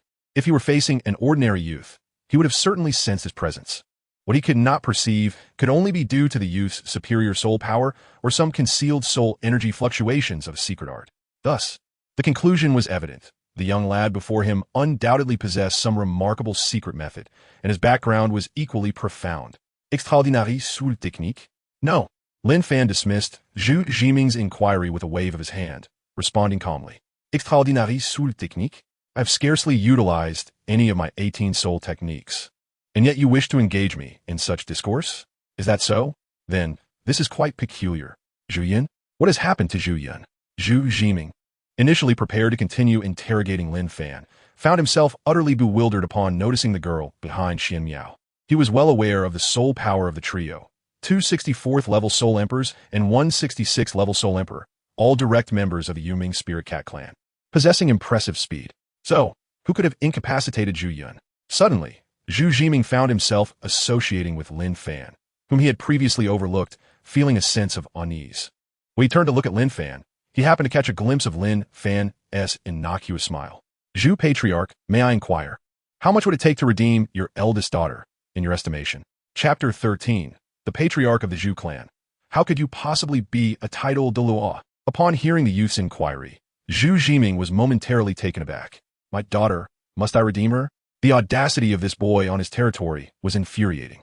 I warn you, she is the fiancée of the crown prince of the Star Luo Empire, and the esteemed young lady of my Yuming Spirit Cat clan. You are playing with fire. Zhu Zhuqing glared fiercely at Lin Fan. Through rapid contemplation, Zhu Zhuqing concluded that the youth before him was merely a naive rookie, unpolished and in need of refinement. He could not possibly believe that this youth had knocked out Zhu Zhuqing through sheer strength. Zhu Zhuqing was a prominent figure in the Star Luo Empire, possessing an innate soul power of level 9, an impressive feat indeed. It was clear to Zhu Zhuqing that this boy had resorted to some secret technique to momentarily ambush Zhu Zhuqing. With this thought, Zhu Zhuqing sneered dismissively. A mere boy dared to cause a ruckus in the Zhu family? Was he not inviting his own downfall? At that moment, Zhu Zhuqing noticed the Qian cat signaling him anxiously and offered a reassuring glance in return. However, unbeknownst to him, this gesture only served to heighten the Qian cat's alarm. Patriarch, please do not be foolish, the Qian cat thought nervously. She was convinced that the patriarch had disregarded her warnings and appeared overly confident, which could lead to calamity for the Zhu family. Zhu Zhuqing, unfilial daughter, why must you always seek to escape instead of staying home? Look where you are now. Caught once again, Zhu Zhuqing remarked, exasperated, as he glanced at Zhu Zhuqing standing beside Lin Fan. Isn't it more delightful to wait for your unique fiancé at home? Zhu Zhuqing shivered slightly at his words, a self-deprecating smile forming on her lips. Throughout my life, I, Zhu Zhuqing, have lacked nothing, and yet you have never truly given me anything. The only thing you generously bestowed was a betrothal to a truly loathsome individual. Both she and Zhu Zhuqing possessed innate soul powers of level 9. However, while Zhu Zhuqing, despite her laziness and favorable conditions, achieved the rank of Soul Master at level 42 by the age of 18, Zhu Zhuqing had diligently reached level 25 by 11 without any resources. It was regarded as insignificant. Old man, you are quite something. Upon witnessing Zhu Zhuqing's demeanor, Lin Fan could not help but exclaim, your intellect is surely no greater than that of Zhao Wuji. Young lad, Zhu Zhuqing remarked with a hint of disdain, I must admit, I admire your audacity, akin to that of a newborn calf unafraid of tigers, daring to confront someone of my caliber. However, let me enlighten you today. Mere courage is insufficient in the Starry Empire. With that, Zhu Zhuqing invoked the embodiment of his nether spirit cat martial soul. While the optimal configuration of 2 yellow, 2 purple, and 4 black soul rings gradually materialized around him. In my youth, I too was as reckless as you, ultimately facing a severe reprimand from my father. Yet, I have since attained extraordinary power, while you have not. Zhu Zhuqing gazed intently at Lin Fan, then fell into contemplation. Reminiscent of the time he had clashed with his father and endured a week unable to rise from his bed, shaking his head in dismay. Awaken Zhu Yuan using your secret method and sever a limb. Then you may depart, he said dismissively, waving his hand at Lin Fan before turning away. Do not entertain thoughts of escape. The Zhu family is not a place you can enter or exit at your whim. Zhu Zhuqing turned back to fixate on Lin Fan. Well, is that all you have to say? Unexpectedly, Lin Fan remained unfazed by Zhu Zhuqing's power, exuding unwavering confidence. This child is truly arrogant, Zhu Zhuqing thought, shaking his head in resignation. I had no intention of beating you, yet it seems you compel me to do so. With that, a purple soul ring beneath Zhu Zhuqing's feet expanded, radiating brilliant light. Third soul skill, Nether Slash. He intoned softly, and in an instant, he appeared behind Lin Fan. At this moment, Zhu Zhuqing began to perspire profusely, her breath becoming labored under the immense pressure of the formidable martial soul. Youngster, this predicament is entirely of your own making, Zhu Zhuqing declared as the strike of Nether Slash connected with Lin Fan's back. I brought this upon myself. Lin Fan sneered, as circles of soul rings danced around him. The profound and vivid hues of black and red, emanating from 9 powerful orbs of light, delivered an immense shock to Zhu Zhuqing's very essence. You are a title Douluo? Zhu Zhuqing exclaimed, his eyes wide with disbelief. Impossible. This is utterly inconceivable. How can you be so young, merely a child younger than Zhu Yuan? This must be your secret technique. Despite the overwhelming pressure that clearly surpassed any ordinary level, he trembled as he spoke. It was evident that he was in a state of utter panic. Zhu Zhuqing felt a chill run down her spine, whispering, this is all your fault. Lin Fan embraced Zhu Zhuqing tightly, sensing the shifts in her emotions and the subtle changes in her body. He spoke fiercely to Zhu Zhuqing. Lin Fan, I'm fine. Zhu Zhuqing, enveloped in this warm embrace and the gentle soul power that soothed her tumultuous feelings, shyly uttered, all right, please let go now. Her cheeks flushed with embarrassment. She gently implored. Lin Fan cast a gentle glance at Zhu Zhuqing before refraining from a response, redirecting his attention to Zhu Zhuqing. Initially, my intention was merely to request a modest compensation in exchange for returning Zhu Zhuqing to you. However, it appears that this may not suffice. Lin Fan remarked, casting another glance at Zhu Zhuqing. My precious Zhuqing, is she someone you can bully? Young sir, it would be wise not to be too arrogant. The Zhu family is the second most esteemed family in the Star Luo Empire, and we possess our own pride and dignity, which no one shall trample upon. Hearing this, Zhu Zhuqing, somewhat incensed, muttered under his breath, "Oh, then let me see this so-called pride and dignity of yours." Lin Fan stepped closer to Zhu Zhuqing, delivering a sharp slap that sent him sprawling to the ground, his impatience palpable. "With such meager strength, how dare you prattle on? How can you be so bold? If it weren't for the absence of the other elders from our clan, you would hardly stand a chance against me." Zhu Zhuqing slowly rose, touching his swollen face, a hint of defiance in his voice. "Oh, is this what you refer to?" Lin Fan, upon hearing Zhu Zhuqing's words, seemed to find amusement in the situation, chuckling. As his laughter faded, Lin Fan retrieved the bodies of 3 individuals from his soul storage belt. "Is this what you meant?" Chapter 14. I demand you to annul Zhu Qing's engagement. "Is this what you meant?" Lin Fan pointed at the bodies of the 3 elderly individuals on the ground, chuckling slightly.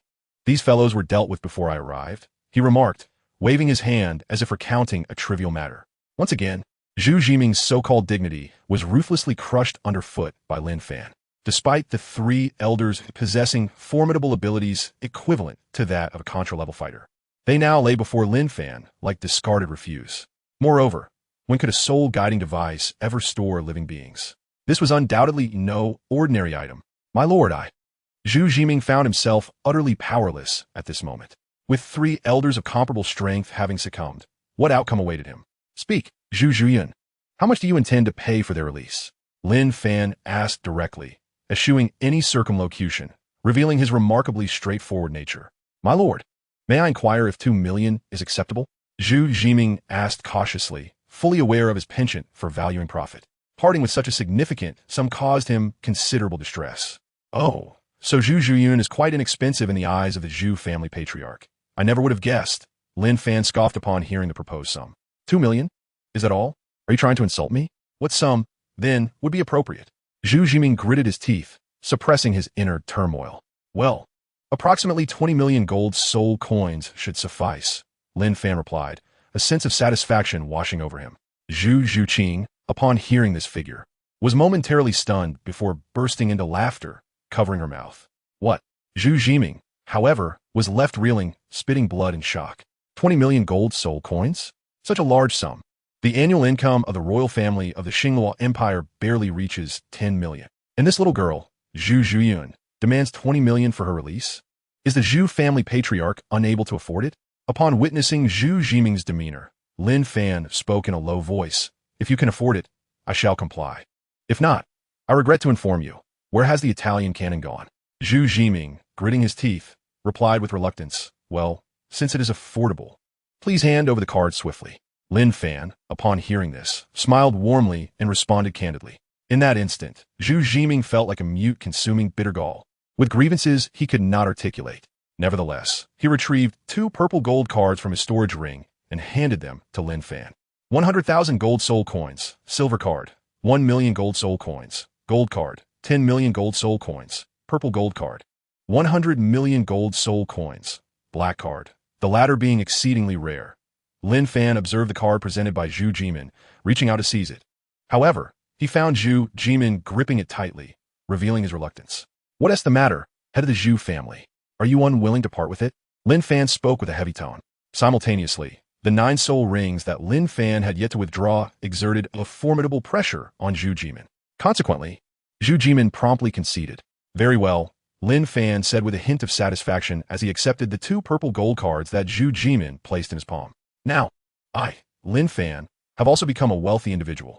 If one were to equate a gold soul coin to 100 renminbi, then in his previous life, this would amount to a staggering 1 billion renminbi. Reflecting on his past, where he toiled for a month to earn merely 1,500 renminbi, he let out a sigh. In this lifetime, I, Lin Fan, have truly risen. My lord, is there anything else you require?" Zhu Zhuqing, relieved by Lin Fan's calm demeanor, asked with a hint of submissiveness. He thought little of money. Preserving his life was paramount. "I have heard that Dai Mubai of the Star Luo royal family is betrothed to Zhu Qing." Lin Fan glanced at Zhu Zhuqing, who was in awe of his courage and strength, and addressed Zhu Zhuqing. "Indeed, Zhu Zhuqing is the intended consort of the second prince of the Star Luo royal family." Zhu Zhuqing replied, A hint of fear creeping into his voice as a realization dawned upon him. Could it be that this esteemed individual has fallen for Zhu Zhuqing at first sight? The Star Luo royal family is backed by several titled law and is descended from the ancient divine beast, the white tiger. How could an individual like you, a mere titled Douluo, ever compare? If this union were to proceed, the Phantom Spirit Cat clan would surely face turmoil. Yet if I do not comply, I fear I may not survive the night. Zhu Jimin's mind raced as he contemplated his options. Head of the Zhu family, are you deaf? Lin Fan remarked with exasperation upon witnessing Zhu Jimin's bewildered expression. I merely pose a question, and yet you have plunged into deep contemplation. What level of confusion will you reach soon? My lord, could it be that you wish to? Zhu Jimin's heart raced with anxiety as he prayed that his fears would not materialize. I want you to annul that betrothal, Lin Fan declared, determination flashing in his eyes. Zhu Jimin fell once more into thought, while Zhu Zhuqing began to regard Lin Fan with curiosity. What could he possibly intend? Could it be that he has truly developed feelings for me at first sight? Upon this thought, Zhu Zhuqing's cheeks flushed crimson once again. Observing her demeanor, Lin Fan couldn't help but smile. This version of Zhu Zhuqing was undeniably adorable. It was difficult to fathom that such an innocent and carefree young maiden would, in a few months as depicted in the original narrative, transform into someone so unapproachable. My lord, this matter is quite challenging, Zhu Jimin expressed with evident hesitation. No matter how he pondered, he remained at a loss for how to proceed. What is the issue? Lin Fan's smile vanished instantly, his tone turning exceedingly cold. My lord, this involves the betrothal between the Xingluo royal family and us. I truly cannot bring myself to dismantle it. Moreover, the Xingluo royal family possesses 5 title dual-level powerhouses. It would be unwise to entertain foolish notions. After some contemplation, Zhu Jimin ultimately spoke the unvarnished truth. When did I ever claim to be alone? Lin Fan remarked with a hint of exasperation. You, my friend, are somewhat foolish, aren't you? Are you not alone? Upon hearing this, Zhu Jimin was momentarily taken aback. Indeed, at such a tender age, he had already attained the esteemed title of a transcendent being. His background was undoubtedly extraordinary. Realizing this, Zhu Jimin could not help but wish to slap himself. Well, it seems there is indeed a possibility for the noble one to annul the engagement, Zhu Jimin replied. Then that settles it. First, hand over the document pertaining to your family's spirit cat lineage. At this moment, Lin Fan's mood had evidently lifted considerably compared to earlier. My lord, please hold on. I shall retrieve it at once. The engagement document was certainly not something Zhu Jimin would keep in his portable storage ring. In a hurry, he rushed to the cabinet and retrieved a red file, presenting it to Lin Fan. My lord, this is the engagement document held by our spirit cat lineage. Lin Fan nodded and tore the marriage contract into shreds. Let us proceed to the Xingluo Imperial Palace. Chapter 15. The Emperor of Xingluo, dissolving the engagement? Are you truly certain about this, my lord? Zhu Jimin's mind was instantly flooded with countless thoughts, akin to a stampede of imaginary creatures. Could one truly provoke the illustrious Xingluo royal family without a modicum of discernment? My lord, I believe it would be prudent to reconsider this matter, Zhu Jimin suggested. For he perceived that Lin Fan was merely acting on impulse. I apologize, but unless Zhu Qing's engagement is nullified, my journey holds no significance, Lin Fan asserted, his tone resolute and commanding. Lin Fan, perhaps it would be best to reconsider, Zhu Zhuqing said, her eyes dimmed with concern. After all, she was not closely related to Lin Fan and did not wish to burden him with such a daunting task. Moreover, she doubted his capability in this endeavor. Lin Fan gazed upon Zhu Zhuqing's countenance, feeling a twinge of sorrow within. To witness his most cherished character in such a state of helplessness and despair was a sight he wished to avoid. Do you like him? Also believe that I cannot provoke Xingluo? Lin Fan gently brushed through the slender strands of Zhu Zhuqing's hair and spoke softly. My lord, forgive my candor, but I truly believe you lack the strength to compete with the illustrious Star Luo royal family. Before Zhu Zhuqing could respond, Zhu Jimin, with remarkable composure, interjected. The head of the family speaks the truth, Lord Lin Fan. The Star Luo is indeed beyond your reach. At this moment, Qian Miao could no longer bear to remain silent. Does Lord Lin Fan truly harbor feelings for Zhu Zhuqing, the harbinger of misfortune? Lin Fan, perhaps it is best to reconsider. A hint of helplessness flickered in Zhu Zhuqing's gaze, despite Lin Fan's kindness. She could not allow herself to indulge in such sentiments. After all, as I have often stated, they are not bound by blood or kinship. Yet, before she could articulate her thoughts further, Lin Fan interrupted her. Xingluo, they are merely 5 elderly titled Douluos, they pose no real threat. Zhuqing, how could you allow such trivial setbacks to overwhelm you?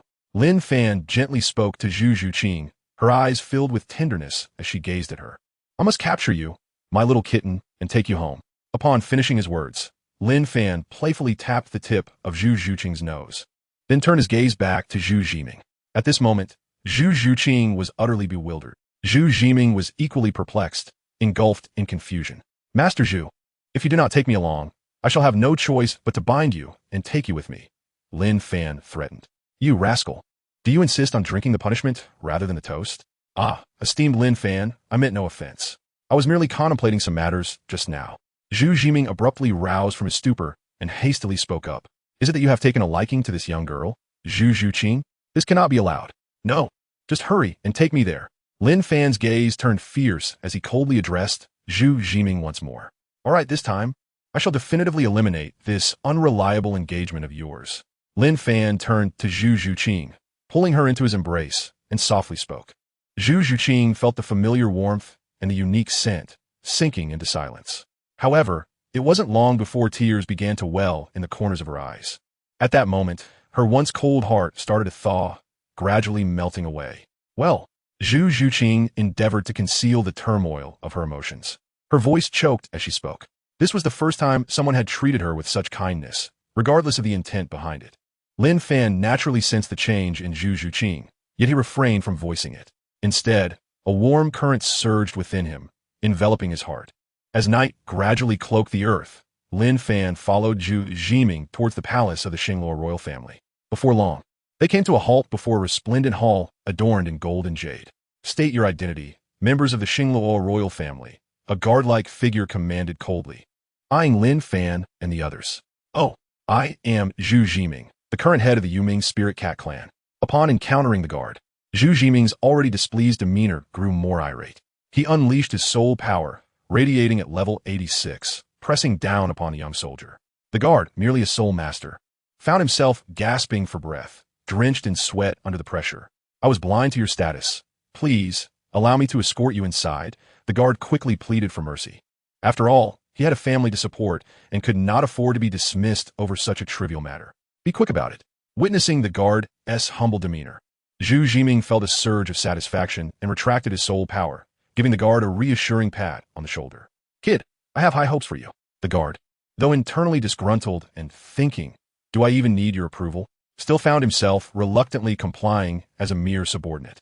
Allow me to lead you to the royal family, he stated, and Zhu Zhiming strode into the hall, exchanging a few words with an official before exiting.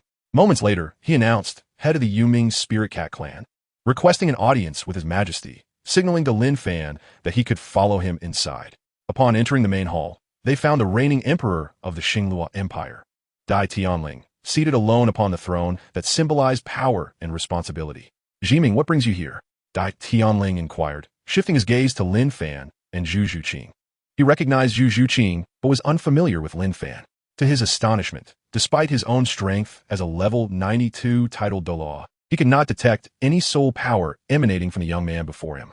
What shocked him further was the sensation that his esteemed white tiger bloodline was utterly stifled in the presence of this youth. Who exactly is this boy? Your Majesty, may I inquire if you recall the betrothal between my daughter Zhu Zhuqing and the second Prince Dai Mubai? Zhu Zhiming asked, somewhat apprehensively. Though Dai Tianling was known as the weakest titled Douluo of Xingluo, his sinister-eyed white tiger martial spirit was anything but ordinary. Of course I remember. I am curious as to why you suddenly bring this up, replied the emperor. Dai Tianling nodded his noble head, a hint of confusion in his expression. Could it be that resources are insufficient, prompting you to seek assistance from my royal family? Your Majesty, I earnestly request the annulment of that marriage contract. Whether it stemmed from fear of Lin Fan or a belief that Lin Fan possessed the strength to contend with the Xingluo royal family, Zhu Zhiming gritted his teeth and reluctantly revealed his agreement to Lin Fan's terms. Annulling that marriage contract? Dai Tianling was momentarily taken aback. Typically, it was the nobles bound by marriage alliances with the royal family who repeatedly approached for resources and supplies. What could this proactive request to dissolve the contract possibly mean? Did he think this old emperor was simply amusing? Zhiming, you must remember, this marriage contract was arranged personally by the emperor. Although Mu Bai may act reprehensibly in the Tiandou Empire, it was the queen who implored me, for a long time to arrange this, Dai Tianling declared with righteous indignation. Over the years, while Zhu Zhuqing had prioritized his interests, he ultimately remained loyal to the royal family, and the emperor observed everything with keen awareness. However, the claim that the queen had pleaded for so long was purely nonsense. Nevertheless, it merely unlocked a more entertaining scenario. Your Majesty, my mind is made up. This marriage contract must be destroyed. In that case, you intend to defy my will? Dai Tianling's expression darkened with anger. Dai Mubai, after all, was his own flesh and blood, a prince of the Xingluo royal family, and a direct descendant of the White Tiger clan. There was even a 50% chance of awakening the remnant soul of the White Tiger Saint King. Your Majesty, my resolve is unwavering. Chapter 16. The marriage contract annulled, the usurped emperor of Xingluo. Your Majesty, my resolve is unwavering. Zhu Zhuqing's body trembled slightly, yet he spoke each word with conviction. Very well, very well. After so many years of neglect, have you grown so arrogant? Before Dai Tianling could respond, an elderly woman stormed into the hall. Her face flushed with anger as she directed her ire towards Zhu Zhuqing. Aunt, Zhu Zhuqing found himself at a loss for words. His aunt was not only his elder, but also the esteemed queen, leaving him unsure of how to proceed. My beloved, Dai Tianling observed this scene without comment, fully aware of his own submissiveness to his wife. Today I discovered that our family funds have diminished by 20 million. The elderly queen exclaimed, her fury palpable. The total funds of the Yuming spirit cat family barely amounted to 80 million. Losing 20 million in one blow was unfathomable. The elderly queen swiftly approached Zhu Zhuqing and delivered a resounding slap. This scene left Lin Fan utterly bewildered. Zhu Zhuqing was truly cowardly, unable to even withstand the reprimand of an elder. Equally stunned was Zhu Zhuqing, witnessing for the first time her father, who typically treated her with harshness and increasing severity, being publicly humiliated. Yet, she felt a strange sense of vindication. Second aunt, Zhu Zhuqing stammered, clutching his swollen face, rendered speechless by the encounter. Being struck by an elder left him with no choice but to endure the humiliation. Moreover, should he unleash his soul power, it would only serve to harm his second aunt. At that moment, he was in an excruciating predicament. Speak, where's the 20 million? The elderly queen, filled with fury, disregarded both Lin Fan and Zhu Zhuqing, even overlooking the emperor Dai Tianling as she demanded an answer. Zhu Zhuqing hesitated. Grandmother, the 20 million is with me. Lin Fan interjected, eager to avoid further delay. With you? How dare you presume to claim such a sum? It is utterly laughable. The elderly queen shot Lin Fan a disdainful glance. A mere waste without soul power dares to speak so, even as a level 79 soul emperor. I have never made such presumptions. I do not wish to engage in an argument. Lin Fan continued. The emperor has stated that the engagement between Dai Mubai and Zhu Qing is hereby annulled. Lin Fan directly ignored the disdainful expression of the old empress and spoke loudly to Dai Tianling. Oh, young man, you are only the second to dare speak to me in such a manner, including her. Dai Tianling responded with a hint of amusement. That esteemed individual is the Pope of the Spirit Hall, Lady Bibi Dong. Pray, what qualifications do you possess? After saying this, Dai Tianling sneered contemptuously. Youngster, one must know the limits when playing. In the presence of an emperor who grants you the audacity to act so arrogantly. Haha, I am not here to negotiate.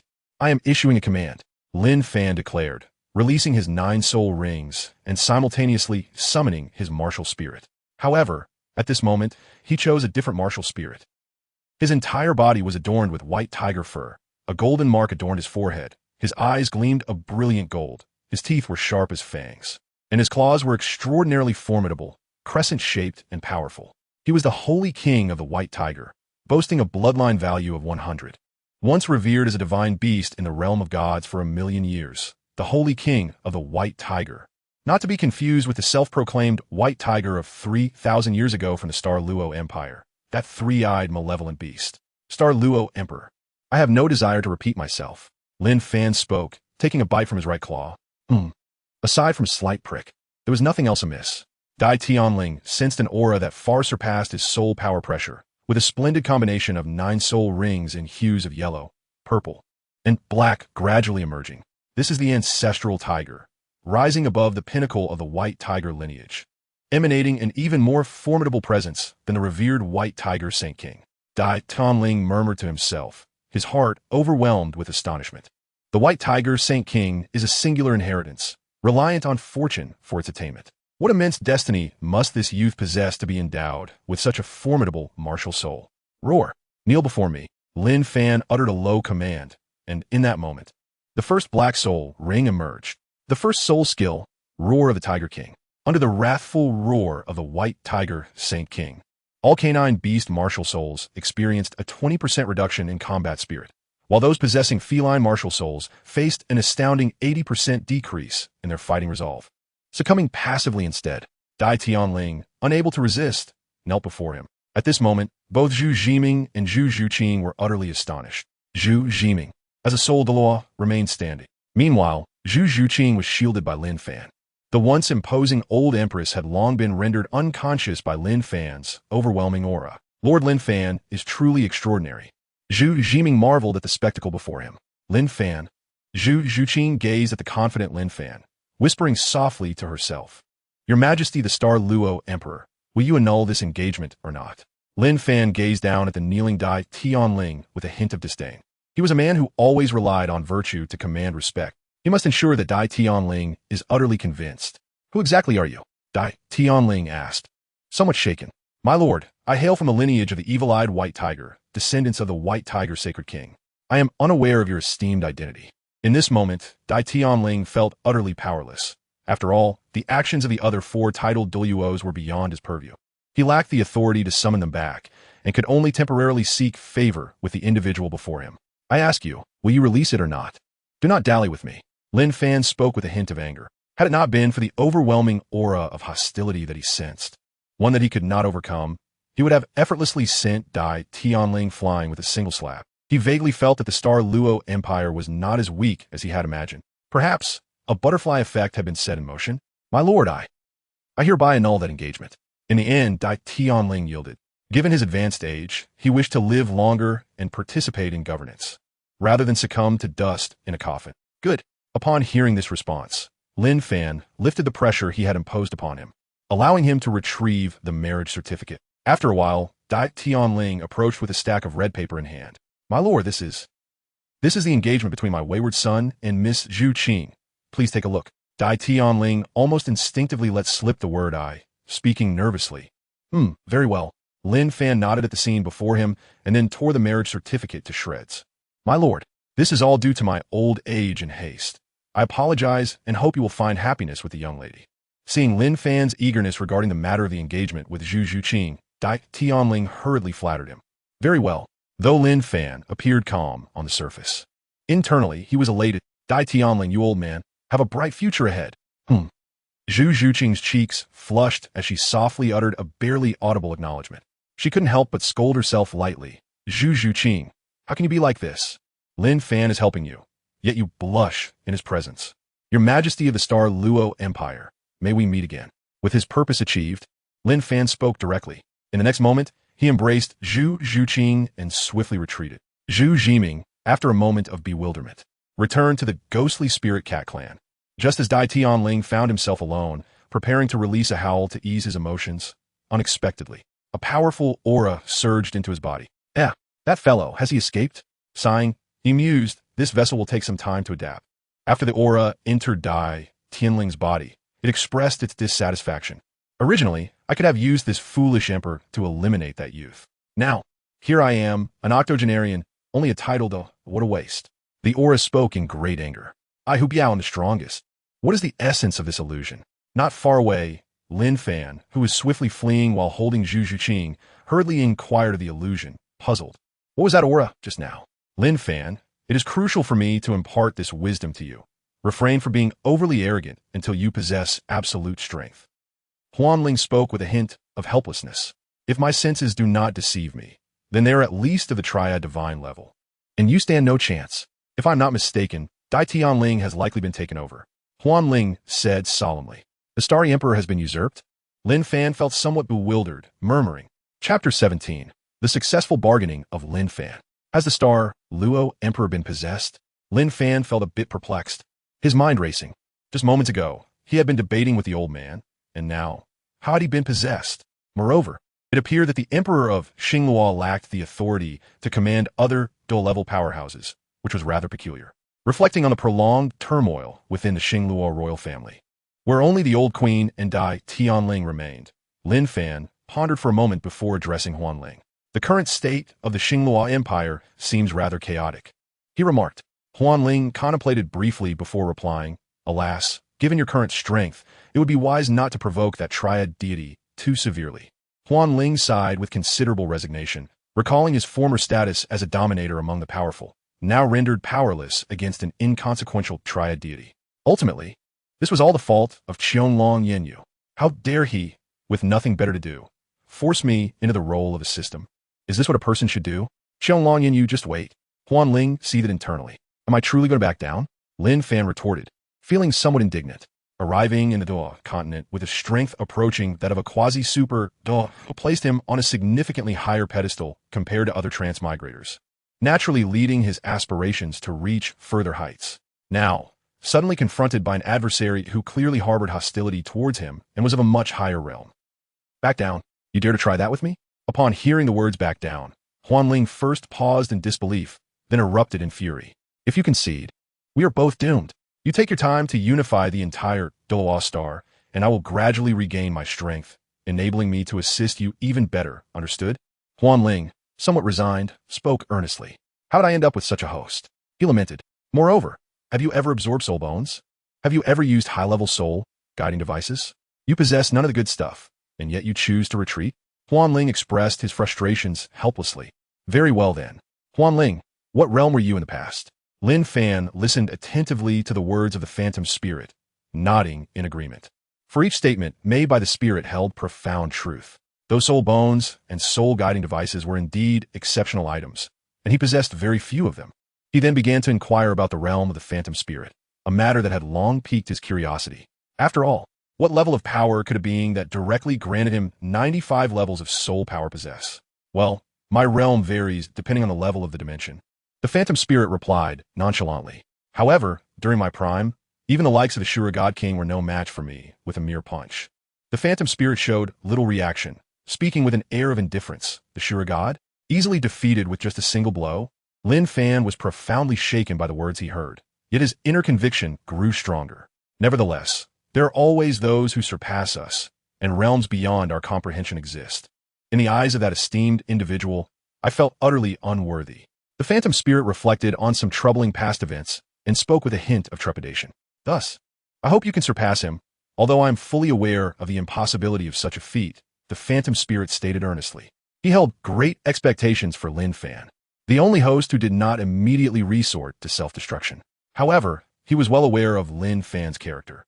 If he were capable of surpassing that individual, it would imply he was inferior to mere beasts. Phantom spirit, thank you. Lin Fan sincerely expressed his gratitude to the illusory spirit. By the way, to what extent can you currently exert your power? Lin Fan suddenly inquired. According to the illusory spirit, the strength of his dominion realm was extraordinarily formidable. However, at present, he could barely muster a fraction of that strength. In simpler terms, I am unable to manifest any power at all.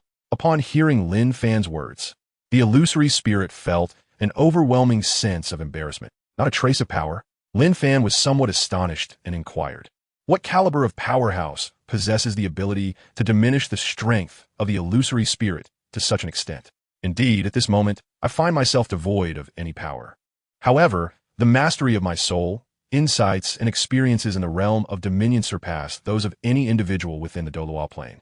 The illusory spirit earnestly elucidated. Lin Fan felt a slight twitch at the corners of his mouth upon hearing the words of the illusory spirit. Experience? Have I not perused thousands of Douluo fanfictions? Do I still require your guidance on experience? Experience? Am I unaware of the fortuitous encounters within the Douluo realm? Illusory spirit? Lin Fan, your line of thought is perilous. The illusory spirit discerned Lin Fan's inner musings and responded with a hint of irritation. I am sincerely assisting you, even presenting the ultimate eye of investigation. Yet you remain ungrateful?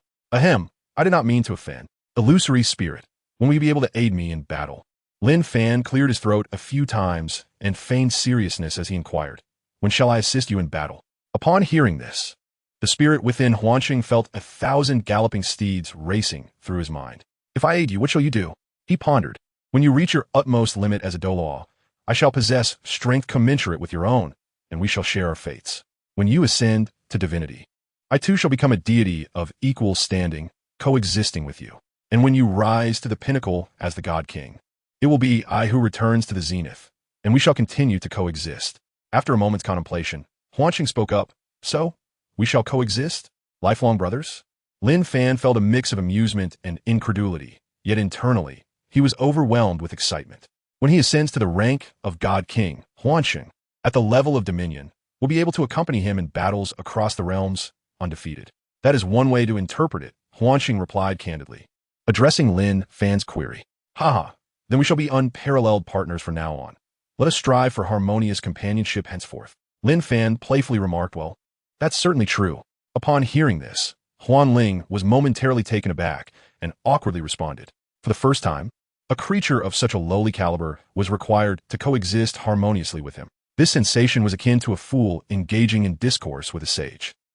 Thus, ahem, my good brother, do you possess any treasures to bestow upon me? Lin Fan suddenly changed his tone, somewhat playfully remarking, I am merely asking for something for my good brother. Is that unreasonable? He spoke with a hint of pride, for in his past life, he was quite adept at negotiating. Observing Lin Fan's demeanor, Ling felt a sense of exasperation. I knew you would be like this. It can't possibly end well. She thought, Aren't you wealthy? Use your money to trade. Without a moment's hesitation, Ling stated, How can you, my good brother, ask me for money? Lin Fan, without a moment's hesitation, retorted, In our homeland, there exists a saying, even brothers must settle accounts clearly. Do not accuse me of lacking compassion. I shall certainly offer you the items at a reasonable price. The ethereal spirit responded with a degree of gentleness, as he wished to avoid causing Lin Fan any undue trouble. If that particular individual were to find out, both of them would be in dire straits. Deal. A gentleman's word is as binding as a team of 4 horses. Contrary to the spirit's expectations, Lin Fan chuckled and agreed. Shouldn't you pursue this further? The ethereal spirit was momentarily taken aback. This was not how the narrative was supposed to unfold. Then, the spirit heard Lin Fan utter a rather dismissive remark. Ahem, as for myself, I have always been one to seize the moment and withdraw when the time is right. Lin Fan grinned broadly, chuckling softly. Within Huinling's heart, 1,000 gallant steeds raced away. Chapter 18. Zhu Zhuqing. What is our relationship? Very well, Lin Fan. I shall inform you of any delightful treasures in the future. Huinling endeavored to compose herself, speaking in a hushed tone. All right then. I appreciate it, old Huan. Lin Fan replied with a smile. You might as well pay attention to the little sister before you. Huinling remarked with mild irritation. Lin Fan then realized that Zhu Zhuqing was gazing at him with a bewildered expression. Lin Fan. Zhu Zhuqing looked at him, alternating between smiles and concern, murmuring softly, Lin Fan, are you all right? A bit timidly, she reached out to touch Lin Fan's face. At that precise moment, Lin Fan suddenly regained his senses and their eyes met. Ah! Zhu Zhuqing exclaimed shyly, hurriedly withdrawing her hand to cover her face. Turning her head away. Old Huan, did she just touch me? Lin Fan, both astonished and elated, remarked. This certainly marks a promising beginning. And thus Lin Fan was genuinely pleased. Look at your pitiful state. Is this how you react after merely being touched by her? Are you planning to have children, or what? Huan gazed at Lin Fan's expression, wishing she could give him a good thump, and helplessly responded. Yes, we should really consider what to name our future children. I need to ponder this thoroughly. Perhaps we could call them, As Lin Fan spoke, he suddenly fell silent, seemingly realizing that he was, in fact, speaking in the realm of reality. Before him, Zhu Zhuqing widened her innocent and romantic eyes, her cheeks flushed. She boldly fixed her gaze upon Lin Fan, and in a voice so soft that only he could hear, she asked, Are you referring to me? Blushing even more, she continued, Yes, I am indeed speaking of you. Upon hearing this, Lin Fan refrained from further elaboration and simply replied. Zhu Zhuqing, upon hearing Lin Fan's response, fell silent, gazing at him with an enraptured expression. Lin Fan was taken aback by the scene before him. Could it be that Zhu Zhuqing had developed feelings for him so quickly? Lin Fan, you are overthinking. She is merely shy. Just as Lin Fan's heart began to swell with joy, Ling promptly doused his enthusiasm with a bucket of cold water. If you remain silent, no one will mistake you for a mute. Lin Fan replied somewhat exasperatedly to Ling Hua, I'm so scared. Ling mimicked a peculiar tone, playfully adding to the atmosphere. Upon hearing the voice of the ethereal spirit, Lin Fan was immediately overwhelmed by a profound sense of revulsion. Utterly repulsive. Zhuqing, what is the matter? Lin Fan noticed that Zhu Zhuqing remained silent, merely gazing at him, and he gently took her hand, inquiring with warmth. He recalled a phrase once uttered by a certain individual. If you like someone, you must bravely pursue them. Thus, Lin Fan's intentions were not to take advantage, but rather to sincerely chase after his affections. Zhu Zhuqing fixated on Lin Fan, who stood a head taller than her, bit her lip, and ultimately spoke, "Will you abandon me?" Just like they did, like those so-called family members. Tears glistened in her eyes. Before Lin Fan could respond, she abruptly threw herself into his embrace. "Please don't abandon me, will you?" Zhu Zhuqing said, her voice choked with emotion. At this moment, the only person she dared to trust was Lin Fan. She couldn't even bear to contemplate what might have happened if Lin Fan had not been there, whether she would have fallen prey to Zhu Zhuqing. "Fool! Abandon you? How could I be that foolish?" Lin Fan held Zhu Zhuqing tightly in his embrace, smiling as he spoke. "Do you truly believe I could bear to part with you? If I were so inclined to abandon you, why would I go to such great lengths to travel thousands of miles to dissolve your engagement with that man?" Lin Fan spoke as he gently patted Zhu Zhuqing's head, bestowing upon her a playful gesture of affection. There, Zhuqing, do not weep. Wipe away your tears. You become quite the little flower cat." Lin Fan smiled, and as he spoke, he gently wiped away the tears from Zhu Zhuqing's eyes. "All right, I shall trust you this once." Zhu Zhuqing gazed at Lin Fan, a flicker of joy illuminating her expression as she playfully stuck out her tongue and remarked, "Just this once, then?" Lin Fan feigned a stiff expression, pretending to be angry. "Look at your performance." Zhu Zhuqing was entirely unfazed by this act. She turned her head, her face flushed, and softly replied, "Do you realize you are tempting me to commit a crime?" Lin Fan leaned closer to Zhu Zhuqing, breathing softly as he said, "Commit a crime? What crime?" Feeling Lin Fan's breath, Zhu Zhuqing's cheeks deepened in color as she inquired. "He, of course." "Mua." Lin Fan chuckled mischievously and suddenly planted a kiss on Zhu Zhuqing's lips, catching her completely off guard. "You." Zhu Zhuqing's face flushed with anger as she wriggled free from Lin Fan's embrace, saying with displeasure, "What is wrong with me?" Lin Fan waved his hand innocently, signaling that he had done nothing wrong. You must take responsibility," Zhu Zhuqing exclaimed, wrapping her arms around Lin Fan's right arm with a hint of dissatisfaction. "So soft." Lin Fan felt the softness of his right arm and involuntarily exclaimed, "You rascal." Zhu Zhuqing quickly released her grip on Lin Fan's right arm, taking a few steps back, crossing her arms over her chest, and casting an indignant glare at him. "What I said was the truth." Lin Fan approached Zhu Zhuqing and enveloped her in a warm embrace. "Let go of me. I don't want you to hold me." Zhu Zhuqing pouted, her voice tinged with irritation. However, her flushed cheeks betrayed her true feelings. "Don't let go. Let go." At first, it was she who had leaped into his arms, yet now he refused to release her. "Are you not going to let me go?" Lin Fan embraced the silent Zhu Zhuqing and, with a smile, inquired, "Why are you ignoring me, you little villain?" Zhu Zhuqing replied, puffing up with indignation. "I simply refuse to engage with a wicked person like you. Indeed, I am a villain of the most nefarious kind. With a mere slip of the tongue, I might just devour you." Lin Fan leaned close to Zhu Zhuqing's ear, exhaling softly as he murmured, Do you dare?" Zhu Zhuqing's face immediately flushed like a ripe apple, her voice laced with indignation. "Oh, how do you know that I wouldn't dare?" Lin Fan tightened his embrace, teasingly responding, "You." Zhu Zhuqing was momentarily at a loss for words, gazing at Lin Fan with a mixture of anger and bewilderment. "Still looking at me like that? You're asking for a kiss." Lin Fan pressed his lips once more against Zhu Zhuqing's pouting face. "You. Let go." After a prolonged moment, their lips finally parted. "You are incorrigible," Zhu Zhuqing exclaimed. Her cheeks flushed as she wiped the drool from the corner of her mouth, speaking with a hint of bashfulness. "What, do you desire another?" Lin Fan gazed at Zhu Zhuqing's appearance and could not resist teasing her. No more. Zhu Zhuqing hurriedly shook her head, flustered. "Oh, then let us save the kisses for another time." Lin Fan gazed at Zhu Zhuqing's typically icy yet tender visage, a playful glint in his eyes. "Ahem, Lin Fan. What exactly is our relationship now?" Zhu Zhuqing coughed softly, her cheeks flushed, and spoke gently. "Well, Zhuqing, what do you think?" Lin Fan swiftly planted a kiss on Zhu Zhuqing's cheek, then spoke, "So, are we in a romantic relationship?"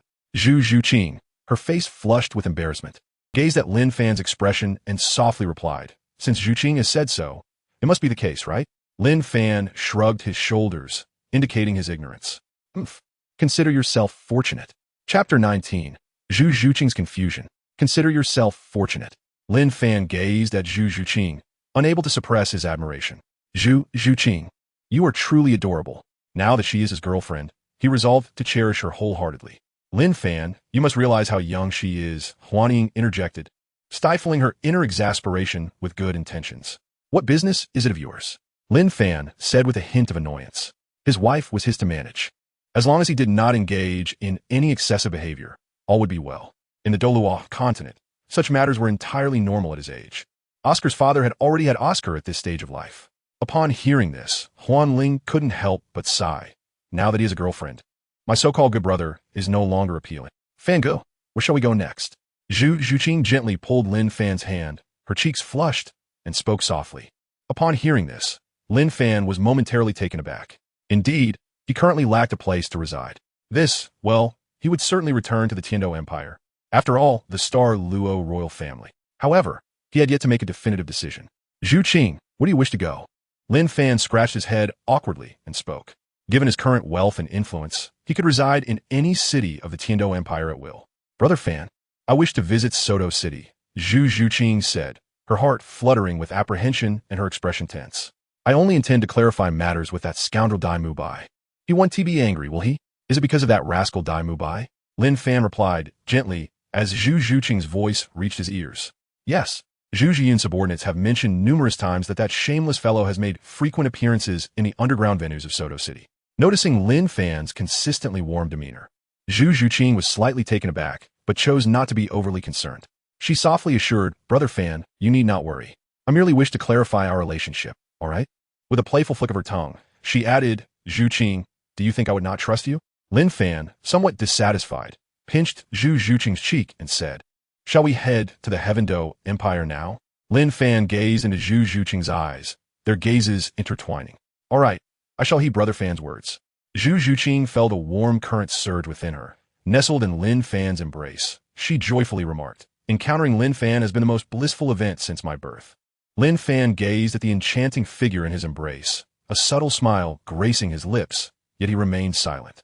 Lin Fan, are you not worried that she might elope with that lad, Dai Mubai? Just as a blissful smile illuminated Lin Fan's face, a rather discordant remark echoed within his thoughts. Phantom spirit, my dear brother, my unparalleled comrade destined to coexist with me, shall we conduct ourselves with a modicum of decorum?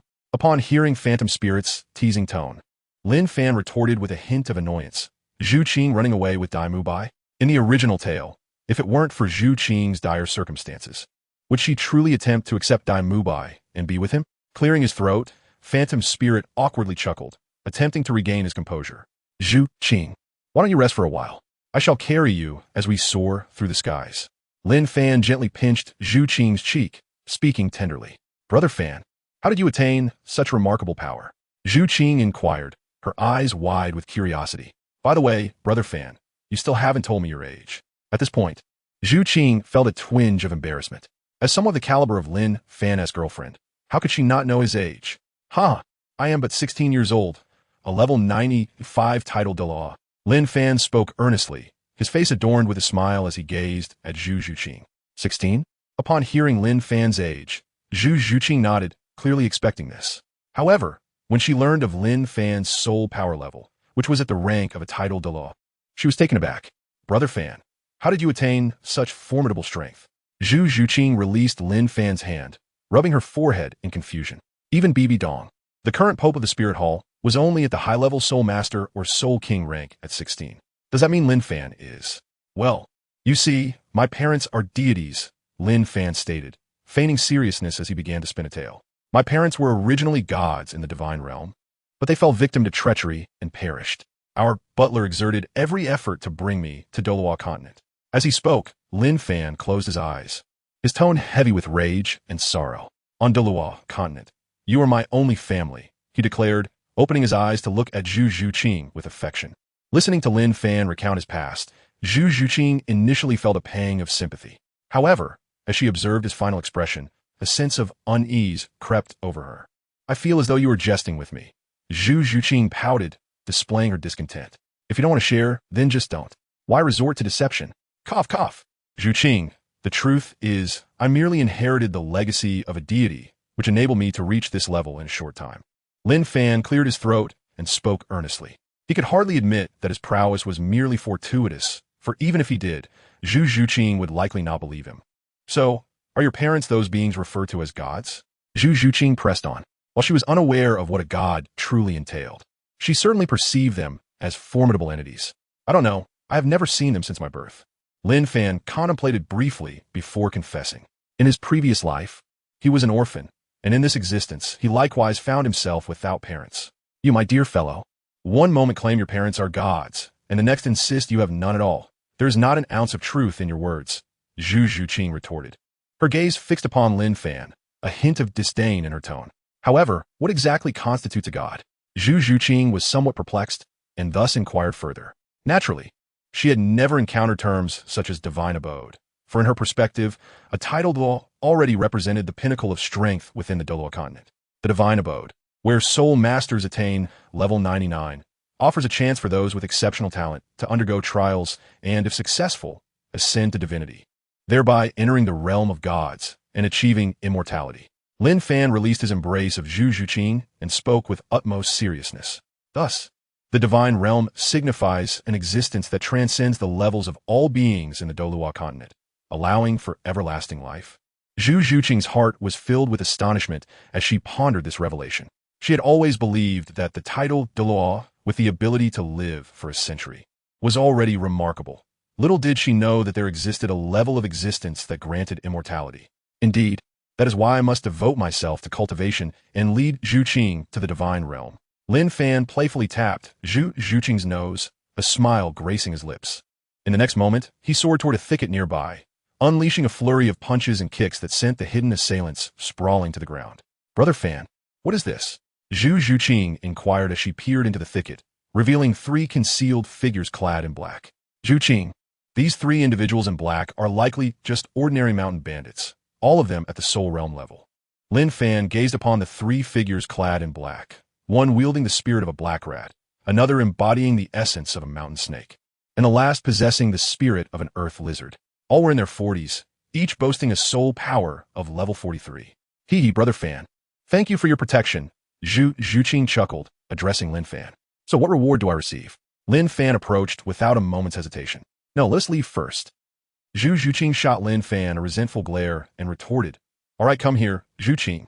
Lin Fan nodded, gently pulling Zhu Zhuqing into his embrace. Subsequently, as Zhu Zhuqing's cheeks flushed, Lin Fan swiftly carried her forward. Reaching the Heaven Dou Empire was merely a matter of time. Chapter 20. The Rose Hotel. An unexpected assist from the waitstaff Zhuqing. There is a hotel ahead. Let's take a moment to rest. In the dead of night, while Lin Fan hastened his pace, they arrived at Soto City. At this moment, he cradled Zhu Zhuqing as they entered a hotel renowned in Soto City. This establishment, 3 stories high, was not overly large, yet its exterior was adorned in a vibrant rose red. The architectural style resembled a colossal rose, instantly captivating the gaze of any passerby. The hotel bore a melodious name, the Rose Hotel. Zhu Zhuqing pondered for a moment before responding eagerly. However, a sudden thought struck her. What if Lin Fan had ulterior motives? Her cheeks immediately resembled a ripe apple. What would happen if Lin Fan intended to do something untoward? With this thought, Zhu Zhuqing nervously stole a glance at Lin Fan. Zhuqing, what troubles you? Lin Fan sensed the gaze of Zhu Zhuqing, who was staring at him with a hint of confusion. Given the late hour, it was only natural to seek a place to rest. Since the Rose Hotel had been mentioned in the original narrative, Lin Fan naturally opted for it. Fangirl, I'm not tired. How about we keep walking? Zhu Zhuqing said softly, her head bowed, appearing somewhat remorseful. No, we haven't decided where to stay yet. We must resort to a hotel, Lin Fan replied, shaking his head in refusal after hearing her words. Fan Yi. Zhu Zhuqing looked at Lin Fan with a pitiful expression, murmuring, I won't take advantage of you, so what is there to fear? Lin Fan said with a wry smile as he observed Zhu Zhuqing's demeanor. He was somewhat aware of her intentions. However, Zhu Zhuqing was still quite young. No matter how primal Lin Fan's instincts might become, he would never engage in such behavior. Very well. After some contemplation, Zhu Zhuqing nodded in agreement. If Lin Fan truly desired, given his capabilities, he would have accomplished it long ago. Contemplating this, Zhu Zhuqing felt a warmth in her heart. Brother Fan, you are truly wonderful. Lin Fan observed the fluctuations in Zhu Zhuqing's expression and consciousness, unable to suppress a smile. This little girl, What chaotic thoughts occupy her mind? Lin Fan shook his head, embracing Zhu Zhuqing, and walked directly into the hotel. Upon entering the Rose Hotel, Lin Fan's first impression was the intoxicating fragrance of roses that enveloped him. The delightful aroma, imbued with a hint of allure, was utterly refreshing, bringing a sense of ease to both body and spirit. The hotel's interior was adorned in 3 colors, white, silver, and rose red, creating a warm, unique, and elegant ambience that easily endeared itself to guests. Coupled with the enchanting beauty in his arms, Lin Fan felt an overwhelming joy. It must be said that this hotel certainly knew how to make an impression. Observing the architectural design within, Lin Fan remarked, "You must realize that the most favorable impression this hotel leaves is thanks to the remarkable service of its staff." The mischievous spirit chimed in, skeptical that Lin Fan, the old rogue, would require 2 rooms. Lin Fan chose to disregard Huan Ling's words, continuing to embrace Zhu Zhuqing as he approached the hotel reception. "Hello, could you kindly arrange 2 rooms for us?" The attendant behind the counter quickly stood up, glancing at Lin Fan and then at the lovely Zhu Zhuqing in his arms, a gleam of envy illuminating his gaze. This young man is remarkably handsome, and the young woman is strikingly beautiful. Observing Lin Fan's innocent smile and Zhu Zhuqing's flushed cheeks, the attendant quickly grasped the situation. "Are you 2 certain you wish to book 2 separate rooms? Couples typically do not drive at this hour. What is your intention?" "Indeed, please arrange 1 room for each of us." Lin Fan glanced at Zhu Zhuqing in his arms and smiled at the waiter. Upon hearing Lin Fan's words, Zhu Zhuqing's rosy complexion improved slightly. "I knew it. Brother Fan would never engage in such behavior. Goodness, judging by their demeanor. It seems they have never shared a hotel room." The waiter observed their reactions, pondering within. "Over the years, Lu Benwei, have fostered numerous couples. How could I not bring you 2 together? Young man, consider yourself fortunate to have crossed paths with me." The waiter, filled with self-admiration, thoughtlessly remarked, "I'm afraid, young man, we have only 1 room left." The waiter looked at Lin Fan with a sympathetic expression, feeling somewhat guilty as he spoke. This fellow truly plays the part convincingly. Lin Fan could not help but exclaim inwardly upon witnessing the server's demeanor. Had he not sensed through his sole perception that there was indeed another vacant room, he might have been deceived. "What? Only 1 room remains?" Lin Fan and Zhu Zhuqing inquired simultaneously. Lin Fan and Zhu Zhuqing exchanged glances, astonished by the question that had been posed. At that moment, Zhu Zhuqing's cheeks flushed with embarrassment. If there is indeed only 1 hotel, should I share a room with him or seek accommodation elsewhere? However, he must be quite weary. She pondered, feeling both shy and anxious. The waiter emphasized, "Indeed, there's only 1 room available. But rest assured, our accommodations are quite spacious and well-equipped. Not only can it comfortably accommodate 2 people, but even 3 would be more than sufficient." As he spoke, he conveyed a subtle yet unspoken glance towards Lin Fan. This might not be appropriate. Lin Fan cast a glance at Zhu Zhuqing, who, in turn, shyly met his gaze. It was evident that neither of them was keen on sharing a room. Alas, what is there to be apprehensive about? Observing their awkward demeanor, the attendant could not help but interject, "You 2 are indeed a couple. It is only natural for you to share a room." With a hint of impatience, the attendant continued, "It is quite late. Why are you still awake? What are you planning to do?" The attendant pressed on, exasperated. "Honestly, having a partner is nothing to boast about. I would rather suggest the neighboring establishment." After a moment of contemplation, Zhu Zhuqing conceded. "Then let us take a room." Lin Fan, appearing reluctant on the outside, spoke with inner excitement. "Emma, this waitress is truly delightful. If it were on Earth, in my previous life, not only would she assist you in every possible way, but she would also ensure that you stayed for as long as you could." "Certainly, sir. Please hold on." The waitress, noticing that Lin Fan had finally come to his senses, felt a surge of joy within her and began to process the check-in procedures. Lin Fan expended 20 gold soul coins to acquire the Crimson Ocean-themed bedroom, the very one inhabited by Tang San and Xiao Wu in the original narrative. "Sir, your room is number 520. Please enjoy your stay," the attendant remarked with a smile, casting Lin Fan a knowing glance. "Thank you very much," Lin Fan responded graciously. Lin Fan gazed at the waiter with a gentle smile, while Zhu Zhuqing nestled closely in his embrace. Her cheeks flushed, making every effort to conceal her face from his view, remaining silent. Suddenly, Zhu Zhuqing broke free from Lin Fan's hold, her gaze directed towards the entrance of the Rose Hotel. "Brother Fan, I sense the presence of the malevolent eye of the White Tiger." Chapter 21.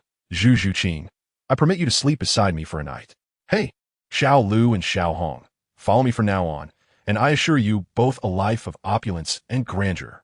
At the entrance of the Rose Hotel, a drunken nobleman, his arm wrapped around a young lady, boasted with arrogance. Is that so? Then thank you, young Master Mubai. The two ladies giggled, seemingly indifferent. In Soto City, who among the courtesans and brothels did not know that this young Master Dai Mubai was known for his fleeting affections?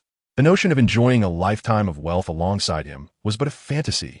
Today, allow me to demonstrate what constitutes a true man, Dai Mubai declared, swiftly escorting the two women into the Rose Hotel. Waiter, prepare a room for me, one with excellent soundproofing. He nonchalantly produced a silver card from his pocket, speaking with grand flair. It is worth noting that a silver card held a value of 100,000 gold soul coins. Zhu Zhuqing. Lin Fan tightened his embrace around Zhu Zhuqing and spoke. Brother Fan. Zhu Zhuqing, upon hearing Lin Fan's voice, quickly diverted her gaze from Dai Mubai back to Lin Fan, responding gently. Is everything all right? Noticing the unusual pallor on Zhu Zhuqing's face, Lin Fan inquired with concern. Deep down, he already had an inkling of the answer. Over the years, Zhu Zhuqing had endured exclusion from her family, eagerly awaiting Dai Mubai's return to Star Luo, hoping for a moment of joy. Little did she know, her youth had been squandered in vain. Brother Fan, I'm fine. Zhu Zhuqing smiled, feigning nonchalance. As she looked at Lin Fan, whose strikingly handsome face captivated her, she reflected upon his unwavering commitment, sacrificing so much for her, and his gentle words that always considered her well-being. Zhu Zhuqing felt a profound sense of gratitude swell within her heart. Lin Fan is her boyfriend, the one she loves, and she is fully aware of it. As for that useless Dai Mubai, he is no longer of any concern to her. With this thought, Zhu Zhuqing felt utterly untroubled. Fan go, let us depart, Zhu Zhuqing said, gently caressing Lin Fan's cheek with a smile. All right, Lin Fan replied to Zhu Zhuqing, and together they set off in search of room 520. Upon entering, Lin Fan discovered that the Rose Hotel was indeed a splendid establishment. The decor of the hotel effortlessly evokes a sense of affection, with its simple yet comfortable color palette. The faint scent of roses within the hotel further enhances the soothing atmosphere. At the innermost part of the top floor, Lin Fan located the doorplate of room 520, named Red Ocean. He noted that there are only a few rooms on this floor, with doorplates labeled 519 Blue Enchantress, 518 Pink Tenderness, 517 Yellow Sincerity, 516 White Purity, and 515 Green Farewell, among others. At the far end stood the Red Ocean. The door, matching the name of the room, was painted a vibrant crimson, adorned with exquisite dark red crystal rose decorations. Beside the crimson crystal rose, a line of elegant vertical script read, Red Ocean, Sea of Love. Indeed, this hotel, as ambience was perfectly curated, deserving of high praise. Zhu Zhuqing, upon witnessing the interior design, was momentarily taken aback and shyly remarked, Fan go, is this a hotel for couples on dates? Upon hearing this, Lin Fan did not feign any pretense and candidly inquired, Did you already know? Zhu Zhuqing, with an air of indignation, gazed at Lin Fan and retorted, Is that so? Ah, I merely wish to surprise you. Lin Fan replied with a mischievous grin, engaging in playful banter. Humph. Zhu Zhuqing crossed her arms defiantly and let out a soft huff, proceeding to walk alongside Lin Fan. As they entered the room, Lin Fan realized that what lay outside was merely the tip of the iceberg. The hall was adorned entirely in silver furnishings, intricately carved with exquisite patterns. A vibrant crimson carpet sprawled beneath their feet, embellished with raised motifs of red roses. At the center of the hall, a colossal heart, crafted from an abundance of roses, captured attention. This heart spanned nearly 2 square meters and must have required at least 1,000 roses to create. Suspended above was a delicate satin ribbon bearing the inscription, 1001, You Are My Only. In addition to this magnificent display of 1001 roses, elegant vases filled with fiery red roses were strategically placed throughout the room, saturating the air with a rich, intoxicating fragrance that enchanted every corner, leaving one utterly spellbound. Indeed, the Rose Hotel in Douluo lived up to its illustrious reputation. Lin Fan gazed at the scene before him, unable to suppress a sense of admiration. The Rose Hotel truly lived up to its illustrious name. Zhu Zhuqing, do you like it? Lin Fan approached, picking up a rose and extending it towards Zhu Zhuqing. Of course I do. Zhu Zhuqing replied with a playful smile. All right, we haven't seen the bedroom yet. I'm sure it will be the most delightful part. Lin Fan spoke as he took Zhu Zhuqing's delicate hand, leading her towards the bedroom. Upon entering, Zhu Zhuqing was once again taken aback. as anticipated. The room contained only a single bed. However, this bed, which occupied nearly half of the room's area, was shaped like a heart. Soft pink curtains cascaded from the ceiling, veiling the space above the heart-shaped bed, imparting a dreamlike beauty to the atmosphere. Zhuqing, how about we spend the night on this bed together? Lin Fan gently grasped Zhu Zhuqing's small hand and smiled. Upon hearing this, Zhu Zhuqing quickly withdrew her hand. No, she shook her head. I'm not ready yet. Instinctively, Zhu Zhuqing took a step back, as if she feared Lin Fan would devour her at any moment. Silly girl, what is going on in that head of yours? Lin Fan stepped forward and lightly tapped her forehead, a teasing tone in his voice. I won't do anything. I simply wish to take a nap. Lin Fan spoke earnestly. Really? Just sleeping, doing nothing at all? Zhu Zhuqing gazed into Lin Fan's sincere eyes and asked. Of course. More genuine than a pearl. Lin Fan replied with a grin. Then, may I sleep next to you for a night? Zhu Zhuqing's face flushed as she hesitantly spoke. Then hurry and lie down, don't catch a cold. Lin Fan said, already climbing onto the bed and settling down comfortably. Zhu Zhuqing, her cheeks still rosy, slowly lay beside Lin Fan. The moment she covered herself with the blanket, Lin Fan turned off the light. Fan Gu, aren't we going to cultivate? Zhu Zhuqing asked, puzzled. How can we waste such a wonderful youth on sleep? We should be practicing diligently. It's quite late now. Hurry and let your husband sleep. Lin Fan spoke with a hint of irritation. All right then, it's time to sleep. Upon hearing the term husband, Zhu Zhuqing's heart suddenly swelled with joy. Hey, Fan Gu, did you not promise that you wouldn't be so touchy? Chapter 22. The Secret Method to Enhance Soul Ring Lifespan. Lin Fan. Truly delightful. The following morning, Zhu Zhuqing awoke to find Lin Fan embracing her, a rosy hue blossoming on her cheeks. Did you not promise to refrain from such antics? She murmured bashfully, nibbling on her lips. Last night, Lin Fan insisted on holding her throughout the night, and any resistance from her was met with his displeasure. You rascal. Zhu Zhuqing attempted to break free, yet, just like the previous night, she found herself unable to escape his grasp. Lin Fan was indeed holding on too tightly. I knew he would take advantage. Zhu Zhuqing let out a soft huff and nestled back into Lin Fan's embrace. Indeed, no one can escape the law of irresistible attraction. At that moment, a slight smile graced Lin Fan's lips, his delight evident. Lin Fan, you truly lack ambition. Huan Ying remarked with a hint of disdain. To someone like him, who prided himself on his indifference to women, Lin Fan's demeanor was nothing short of contemptible. In his view, only brotherhood was of utmost significance. Huan Ying, do you have anything of value over there? Lin Fan evidently did not regard the words of the phantom spirit with any seriousness and spoke up. He was unconcerned with whether the phantom spirit had an affinity for women.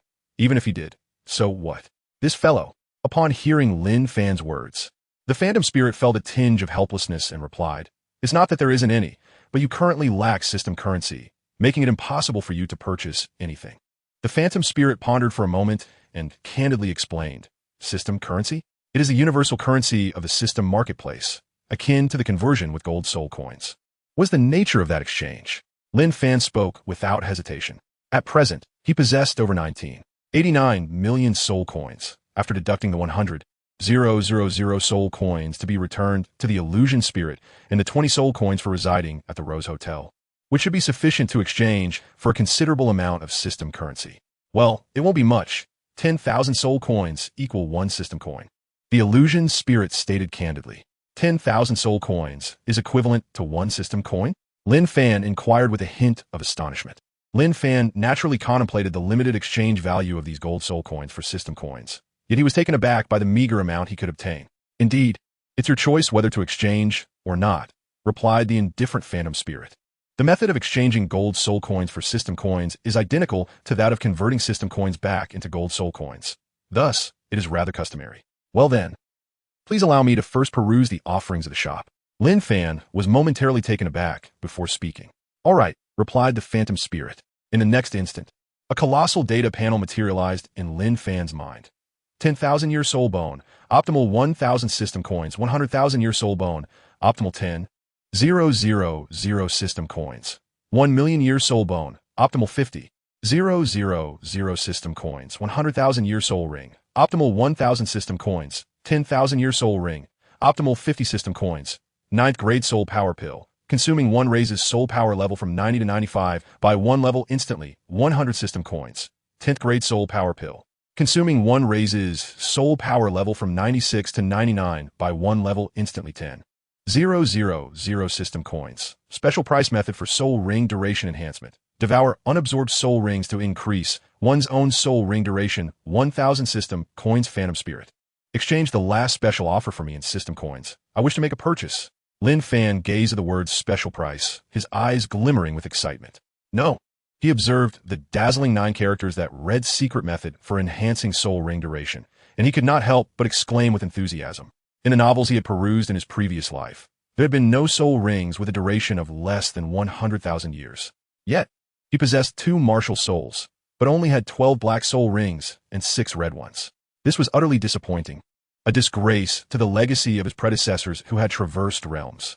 Thus, upon encountering this item, Lin Fan resolutely decided that he must procure it. You wish to acquire this? Huan Ning teased playfully. He had anticipated that Lin Fan would undoubtedly desire this item and had surreptitiously removed 2 zeros from the price. Of course. Could I possibly afford anything else? Lin Fan replied with irritation. A 10,000-year soul bone costs 1,000 system coins. Why not go and steal it? Let it be known that I can effortlessly defeat 10,000-year soul beasts with a single punch. If countless 10,000-year soul beasts fail to yield even 1 soul bone, then what hope is there for a 100,000-year soul bone, which has escalated to 10,000 system coins? It is indeed somewhat extortionate. Be content. For others who aspire to possess a 100,000-year soul ring are merely dreaming. Ling responded, somewhat speechless. Hurry. Ling, procure that secret method for me. Lin Fan spoke with palpable anticipation. All right. The ethereal spirit replied, somewhat nonchalantly. In a short while, a secret technique was transmitted into Lin Fan's mind, eliciting an invigorated response from him. This technique could be imparted to others. The soul ring longevity enhancement technique. Each time one consumes a soul ring, it is imperative to devour a soul ring with a lifespan at least double that of the current one. Otherwise, any ring below this threshold cannot be absorbed. Note, it can be transferred to anyone. Original price, 100,000 system coins. Lin Fan's heart was overwhelmed with a myriad of thoughts, soaring like 1,000 steeds. No wonder this could be passed on to others. This item originally cost a staggering 100,000 system coins. The low-tier divine weapon, the Golden Cudgel, is merely priced at 40,000 system coins, while the extraordinary divine weapon, the Rui Golden Cudgel, is only about 200,000 system coins. How is it that my brother is not performing his duties adequately? Upon witnessing this, Huan Ning chuckled softly and spoke. Indeed.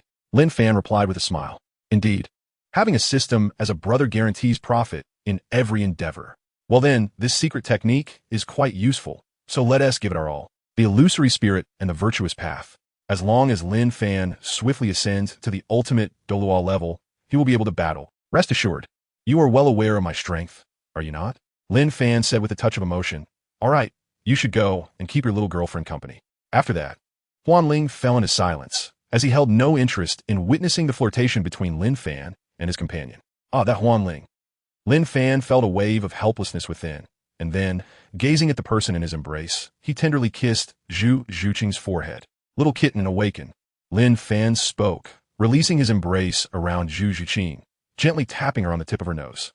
However, Zhu Zhuqing remained unresponsive. You want me to listen to you? I shall not. Zhu Zhuqing thought to herself. Zhuqing, do not pretend to be asleep, you little sloth. Lin Fan gently patted Zhu Zhuqing's back and softly remarked, since you continue to pretend to be asleep, do not blame me for being impolite. Lin Fan expressed his mild annoyance before adding, forget it, I shall refrain from further teasing. Just as Zhu Zhuqing was about to open her eyes, she fell victim to Lin Fan's playful ambush. Giggles erupted as she quickly opened her eyes, only to find Lin Fan tickling her. What? No longer pretending to sleep? Lin Fan paused his playful assault and inquired. No more pretending, Zhu Zhuqing replied, sticking out her tongue and smiling. If you continue to feign sleep, Lin Fan exclaimed, forcefully pinning Zhu Zhuqing onto the bed, a broad smile adorning his face. I shall devour you. Chapter 23, Dai Mubai. It is you. Zhu Zhuqing was taken aback by Lin Fan's sudden assault. Her cheeks flushed crimson. What is the matter? Are you so overwhelmed that words escape you? Lin Fan smiled playfully, planting a deep kiss on Zhu Zhuqing's forehead before rising and stepping down from the bed. Do you think I resemble such a person? Lin Fan chuckled and said, Oh, you little rascal, you certainly deserve a good knock on that head of yours. Lin Fan exclaimed. leaping onto the bed and gently tapping the top of Zhu Zhuqing's head. I did not. Zhu Zhuqing's face flushed crimson, her heart fluttering with embarrassment. You mischievous rascal, always scaring me for no reason, she chided softly. All right, get up quickly. The time is getting late. Lin Fan affectionately ruffled Zhu Zhuqing's hair and spoke. All right, I understand, she replied, avoiding Lin Fan's gaze. Zhuqing, I shall step out to fetch some food. Await my return, Lin Fan announced as he turned to leave. Go ahead, brother Fan, Zhu Zhuqing responded, nodding in agreement. Lin Fan smiled and made his way through the hall, stepping outside. From now on, I cannot continue like this with brother Fan, Zhu Zhuqing said, her voice tinged with apprehension. At this moment, she was not prepared for such matters, and her heart was still quite anxious. Good morning, young man. Lin Fan greeted the server with a smile as he reached the first floor shortly thereafter. How'd you sleep last night? The server, Lu Benwei, inquired, noticing Lin Fan's cheerful demeanor. Haha, I slept soundly. Thank you for asking, Lin Fan replied candidly, not one to be overly modest. Haha, I Lu Benwei have successfully brought together numerous couples over the years. It's merely a small feat, Lu Benwei boasted with a hint of pride. I, Lu Benwei, am quite impressive. Haha, you are indeed remarkable, brother Lu. Please accept this bag of golden soul coins as a token of my gratitude, Lin Fan said as he produced a pouch filled with the coins and handed it to Lu Benwei. As for the origin of these golden soul coins, they were exchanged from the remaining purple gold card, amounting to 10 million coins stored within the system space. Moreover, as long as Lin Fan wished, he could seamlessly convert these funds between card status and golden soul coin status. This might not be appropriate, Lu Benwei hesitated, eyeing the pouch Lin Fan offered. In his years of experience, he estimated that this bag contained at least over 100 golden soul coins, equivalent to his annual salary. What is inappropriate about it? Just take it. Lin Fan spoke as he forcefully pressed the pouch of money into Lu Benwei's hands. Well then, I shall humbly comply, Lu Benwei replied with gratitude, taking the pouch with respect. Brother Lu, may I inquire if that dashing young man departed last night? Lin Fan gazed at Lu Benwei, recalling the debauched gentleman from the previous night, and spoke, the dandy you mentioned. It must be the inebriated Master Dai Mubai from last evening, correct? Lu Benwei pondered for a moment before responding. Master Dai Mubai has yet to depart. However, the two ladies accompanying him have already taken their leave. As Lu Benwei spoke of Dai Mubai, a hint of disdain clouded his expression. Oh, pray tell, where might Master Dai Mubai be residing at present? Lin Fan inquired further. Well, Master Dai Mubai is in room 517 on the top floor, a rather ostentatious yellow. Lu Benwei hesitated momentarily before divulging the information. May I ask, Master Lin Fan, do you harbor any grievances against Master Dai Mubai? I advise you to refrain from any rash actions. He possesses a soul power level of 37 and wields considerable wealth. Lu Benwei cautioned with genuine concern. Thank you for your kind advice, but I shall pay a visit to Master Dai Mubai, Lin Fan replied. Lin Fan spoke with utmost sincerity. Lu Benwei gazed at Lin Fan's earnest smile, and a sense of foreboding stirred within him. Soon enough, Lin Fan arrived at the door of room 517. Through his soul perception, he discerned that there was indeed only one person inside. This Dai Mubai, much like Zhu Qing, found himself without the protection of his family. TSK. Unlike the diligent Zhu Qing in the original narrative, who toiled relentlessly in her cultivation, you, Dai Mubai, squander your precious time pursuing romantic endeavors? Upon reflection, Lin Fan wore a look of disdain. From what Lu Benwei had mentioned about Dai Mubai's cultivation level, it was evident that this fellow had reached level 37 not in a day or two. Yet, after half a year, he remained at level 37. Now, that was quite a lack of diligence. Lin Fan shook his head and directly invoked the spatial power of the Divine Dragon King, entering room 517 and swiftly making his way into the bedroom. Xiao Hong, quite good. Very nice. Xiao Lu, be quicker. Xiao. So comfortable. As soon as he stepped inside, Lin Fan heard Dai Mubai mumbling in his sleep. Moreover, an odd scent pervaded the room. Dai Mubai is truly remarkable, Lin Fan remarked, somewhat exasperated. In his previous life, Lin Fan had lived for 18 years, yet had never known a romantic partner. However, Dai Mubai, at the tender age of 13, had already become a frequent visitor to the brothel. This left Lin Fan with a sense of admiration. To prevent further calamity befalling others, I feel compelled to take action. Hith.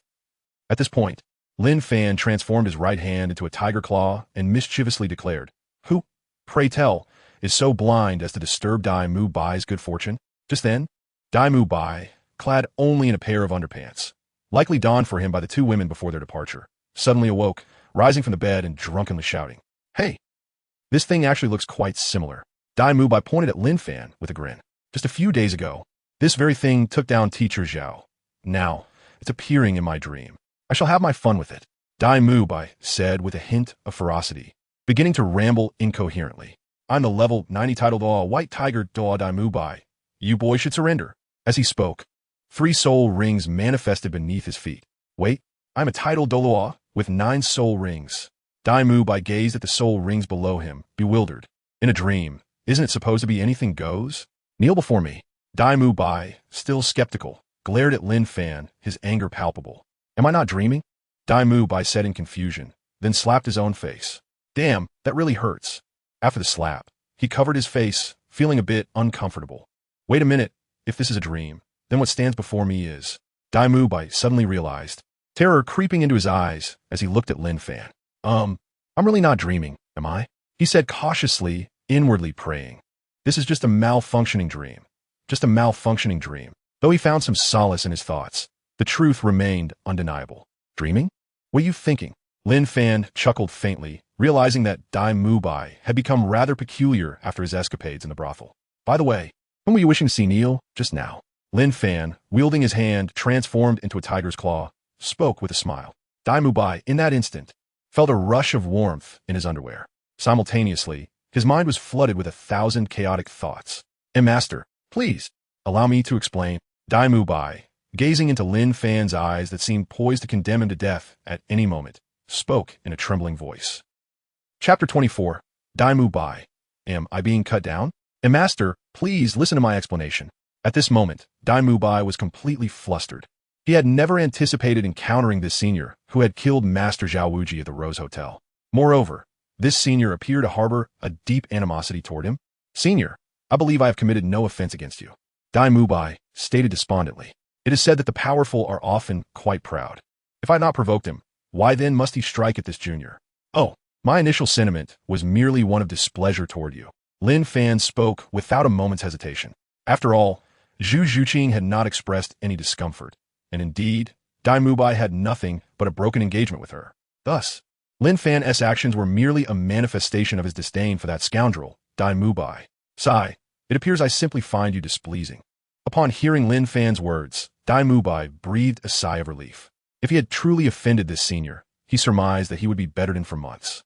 No, if the senior genuinely wished to punish him, would he even survive? How then could he pursue women? Such a fate would undoubtedly be a torment for him. However, just a moment ago, it seemed you wanted me to kneel. Lin Fan gazed at Dai Mubai and spoke with a smile. Upon hearing Lin Fan's words, Dai Mubai was taken aback. Did I just intend to make him kneel?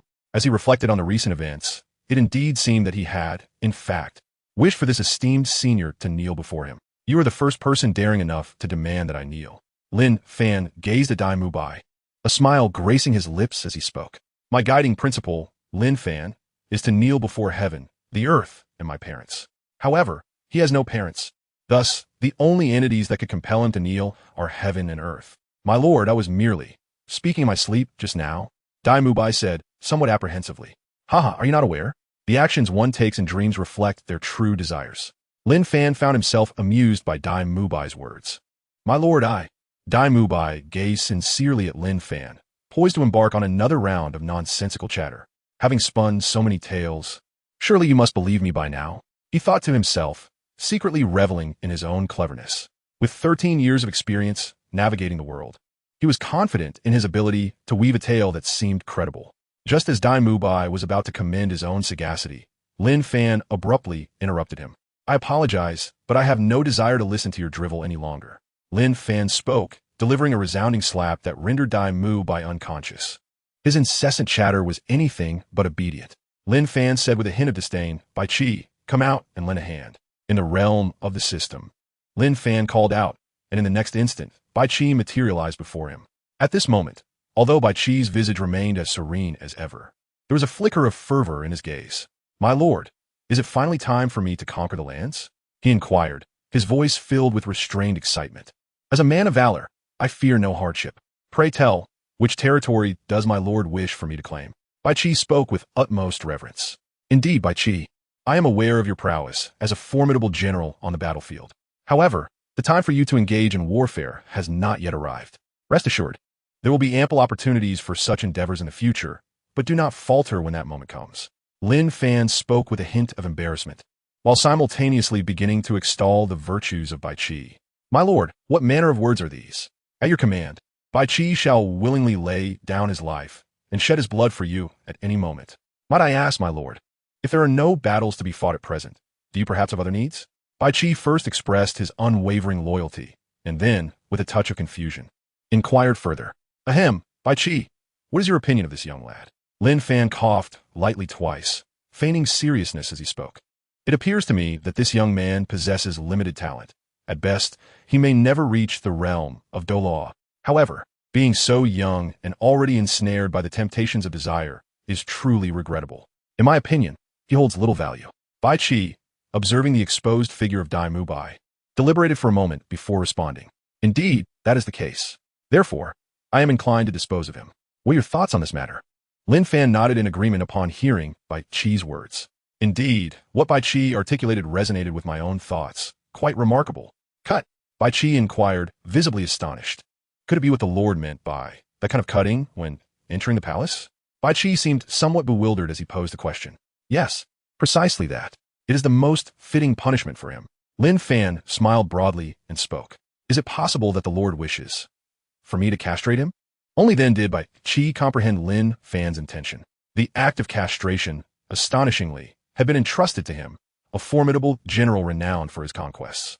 Indeed, that is precisely my intention. Lin Fan nodded and spoke. It was not that he was unwilling to take action himself. Rather, he felt a sense of unease.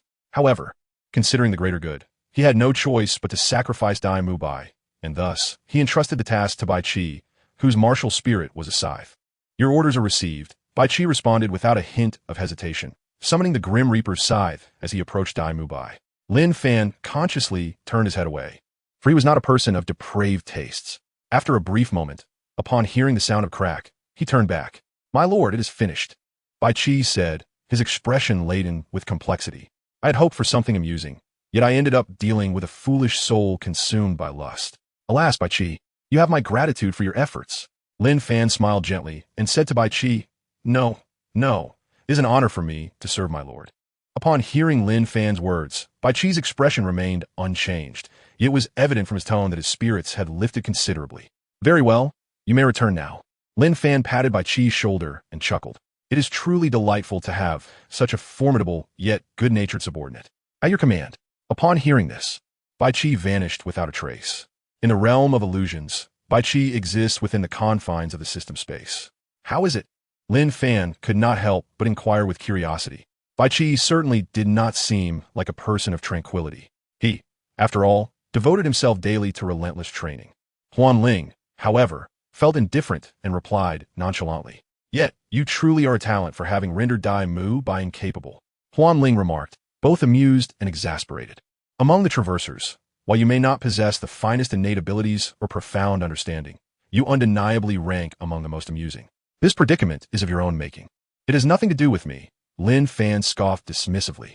Lin Fan cast a glance towards Dai Mubai, and upon reflecting on how this once notorious playboy from the original tale had, in the span of mere moments, been transformed into a eunuch, he couldn't help but find the situation somewhat amusing. I wonder how you'll manage from now on, Lin Fan remarked with a hint of jest. Chapter 25, Departure to Nodding City. Zhu Zhuqing, I have returned. Lin Fan departed from room 517, where Dai Mubai resided, feeling a sincere warmth within. He ordered some food and returned to the crimson ocean of room 520, where he shared space with Zhu Zhuqing. Upon entering, he gently called out, There! Once again, lay Zhu Zhuqing in her elegant black dress, reclining on the sofa, lost in her thoughts with a gaze that wandered aimlessly. Ah, Fangge, you're back. Zhu Zhuqing exclaimed excitedly as she hurried to Lin Fan's side, a smile illuminating her face. All right, Zhu Zhuqing, it's quite early and you haven't eaten yet. I've ordered some food. It should arrive shortly. Lin Fan gently ruffled Zhu Zhuqing's hair and said with a hint of joy, Having such a precious treasure is truly a great fortune in life. All right, Zhu Zhuqing playfully replied, allowing Lin Fan to continue his affectionate gesture. Lin Fan was momentarily taken aback by the scene before him. He pondered, How could Dai Mubai bear to abandon Zhu Zhuqing in the original narrative? What a surprise. Shortly thereafter, a waiter entered, pushing a cart laden with dishes. Sir, here is the food you ordered from the adjacent restaurant. Spicy rabbit heads, braised beef, crispy spicy chicken, spicy fish, pickled fish, braised fish, steamed fish, and spicy fish. The waiter read from the menu with a look of confusion, awkwardly adding, aside from the first few, which are the restaurant specialties, why are the rest all fish? All right, you may leave now. Lin Fan waved his hand dismissively and spoke. Upon hearing this, the waiter nodded and subsequently exited the room. All right, Zhu Zhuqing, let us dine. Lin Fan offered a pair of chopsticks and a spoon to Zhu Zhuqing. Smiling as he did so, sounds good. Zhu Zhuqing accepted the utensils without hesitation and began her meal. It is worth noting that during her days of being pursued, she had scarcely eaten anything, leaving her quite famished and eager for sustenance. Before long, the spicy fish was gone. The steamed fish had vanished. The numbing spicy fish was no more, and the pickled fish was finished as well. Burp. After a short while, Zhu Zhuqing contentedly wiped her mouth with a napkin, letting out a satisfied belch. Lin Fan remained motionless, gazing intently at her. Fangirl, is something wrong? Zhu Zhuqing blinked her eyes with a hint of grievance and spoke to Lin Fan. Fangirl, you don't dislike girls who are a bit unruly, do you? Will you ignore me? Silly girl, of course not. Lin Fan gazed upon Zhu Zhuqing's countenance and could not resist the urge to pinch her cheek, a blend of amusement and exasperation escaping his lips. Zhu Zhuqing, you can be quite foolish at times, he remarked. With a sigh of relief, Zhu Zhuqing reflected inwardly. Well, that's a relief. The hour grew late, and she suggested, shall we be on our way? Lin Fan said as he embraced Zhu Zhuqing. Fangirl, you haven't had dinner yet. You should wait a bit before leaving, Zhu Zhuqing said, her delicate face flushing as she spoke softly. Oh, then, could Zhu Zhuqing feed me? Upon hearing this, Lin Fan gently placed Zhu Zhuqing on the sofa, his eyes wide open, gazing at her with sincere intent. Zhu Zhuqing initially appeared taken aback, but soon, with chopsticks in hand, she delicately lifted a piece of fish and slowly brought it to Lin Fan's lips. Here, eat, she said, a hint of shyness in her voice. Upon witnessing this, Lin Fan promptly took a bite. Delightful, quite delicious indeed. I desire to savor the fish soup. Lin Fan pursed his lips, expressing his dissatisfaction as he spoke. All right, let me. Upon hearing this, Zhu Zhuqing set down her chopsticks, picked up a spoon, and gently ladled a spoonful of fish soup, slowly pouring it into Lin Fan's mouth. Delicious. After Lin Fan finished his meal, he gazed at Zhu Zhuqing with a look of satisfaction and spoke.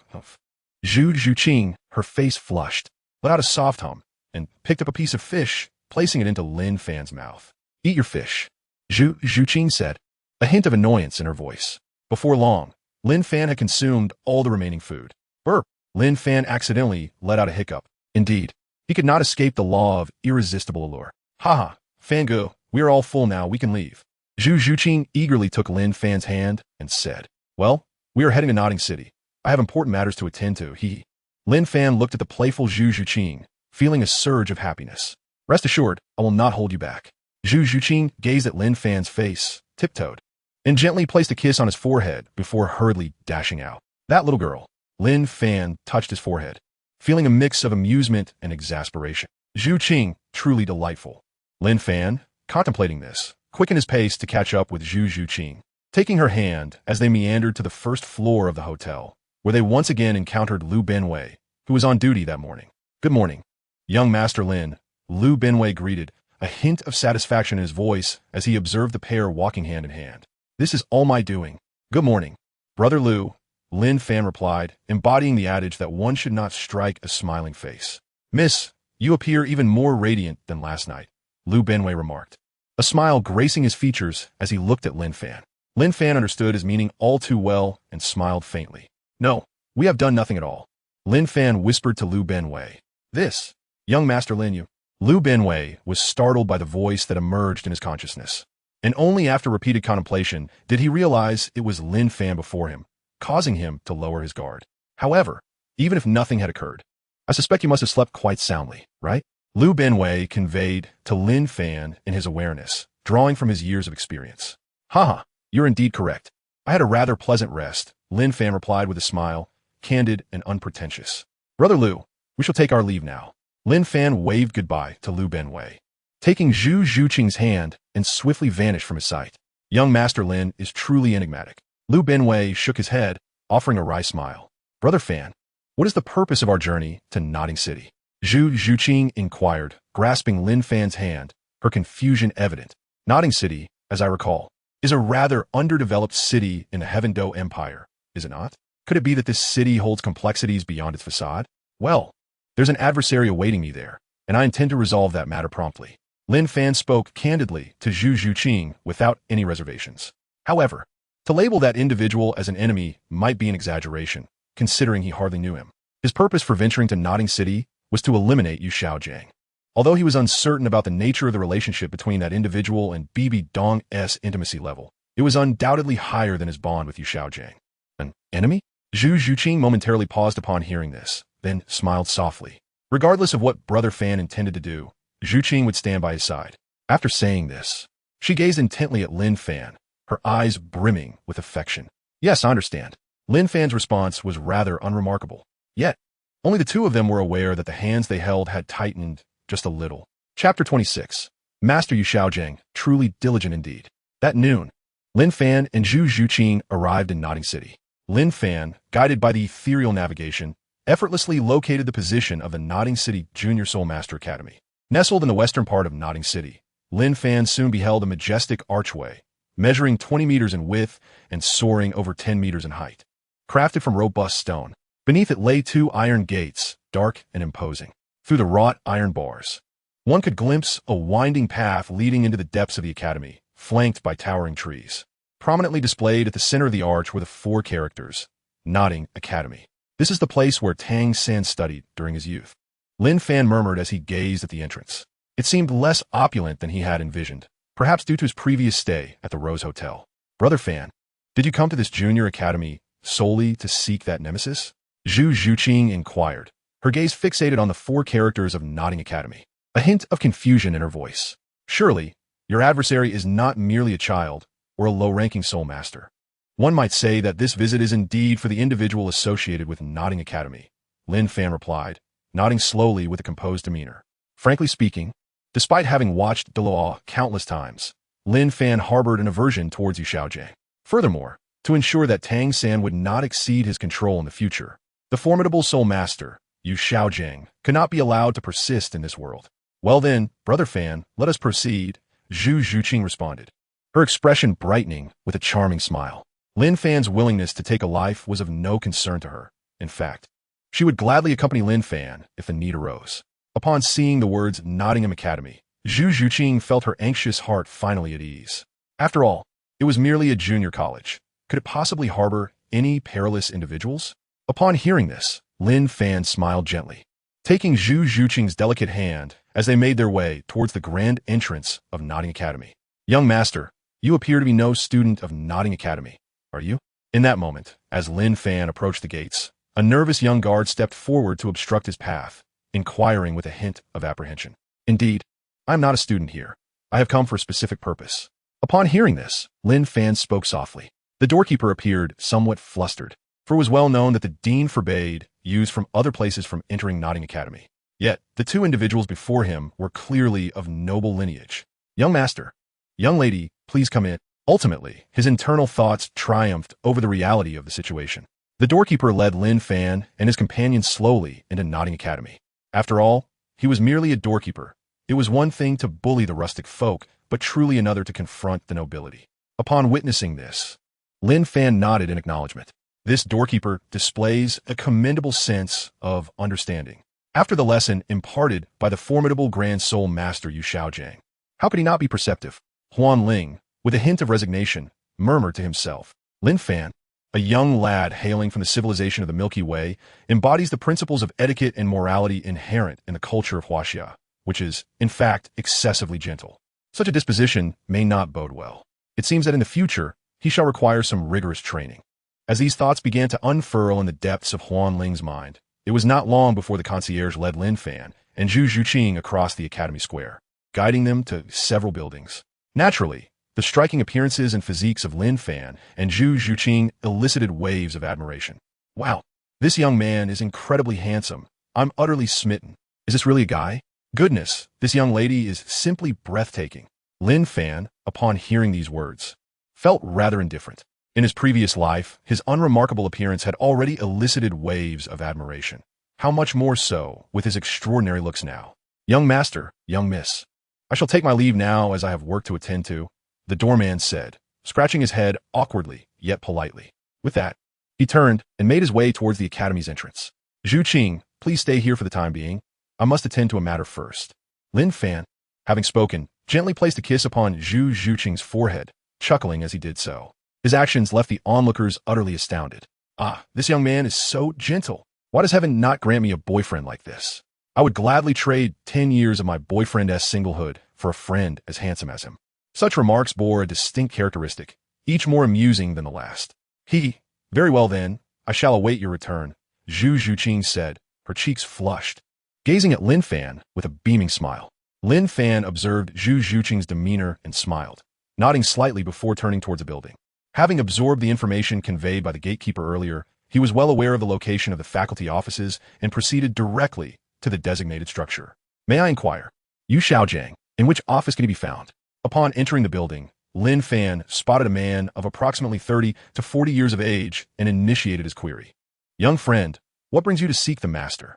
The middle-aged man glanced at Lin Fan, seemingly unperturbed, and replied, "The master's office is located on the 5th floor. The second room on the left." Having delivered his information, the man hurriedly exited, evidently pressed for time as his class was likely about to commence. "5th floor, second room on the left," Lin Fan murmured to himself. Lin Fan silently recited it once, and then vanished. When he reappeared, he found himself standing beside the second office on the left side of the 5th floor. The attributes of this sacred Dragon King are indeed remarkable. Lin Fan, feeling the spatial power he had just wielded, couldn't help but marvel. It dawned on him that this sacred Dragon King possessed attributes fundamentally akin to those of the Golden Dragon King and the Silver Dragon King, essentially embodying the essence of the Dragon God. Not only did it encompass the elements of water, fire, wind, earth, ice, light, darkness, and space, as represented by the Silver Dragon King, but it also wielded an astonishing mastery over time. Furthermore, its strength was no less formidable than the life force of the Golden Dragon King. The shell of a 615-year-old black tortoise could withstand 3 attacks from a powerful soul master utilizing their second spirit ability, while the shell of an 800-year-old black tortoise could endure 10 such attacks from a 2-ringed soul master, showcasing an exceptional level of defensive prowess. Lin Fan stood outside the door, listening to Yu Xiaogang muttering to himself, feeling both amused and exasperated. A shell from the century-old, mysterious tortoise? A low-level soul master would never consider using such a thing, and a high-level soul master would easily shatter it in an instant. What exactly are you trying to study? Yu Xiaogang, while quite intelligent, could he not be a bit more practical? Lin Fan expressed his bewilderment with a hint of sarcasm. Lin Fan shook his head. Casting aside the tumultuous thoughts within, he pushed open the door and stepped inside slowly. Master Yu Xiaogang, such a splendid temperament. Chapter 27. The speechless Yu Xiaogang confronted. Master Yu Xiaogang truly possesses a delightful disposition, Lin Fan remarked with a hint of jest, having approached Yu Xiaogang. At that moment, Yu Xiaogang, holding a piece of a 1,050-year-old tortoise shell, was preparing to make notes when he spotted Lin Fan rushing in, his face a canvas of confusion. "My dear fellow, you surely cannot be a student of our nodding academy. What brings you here?"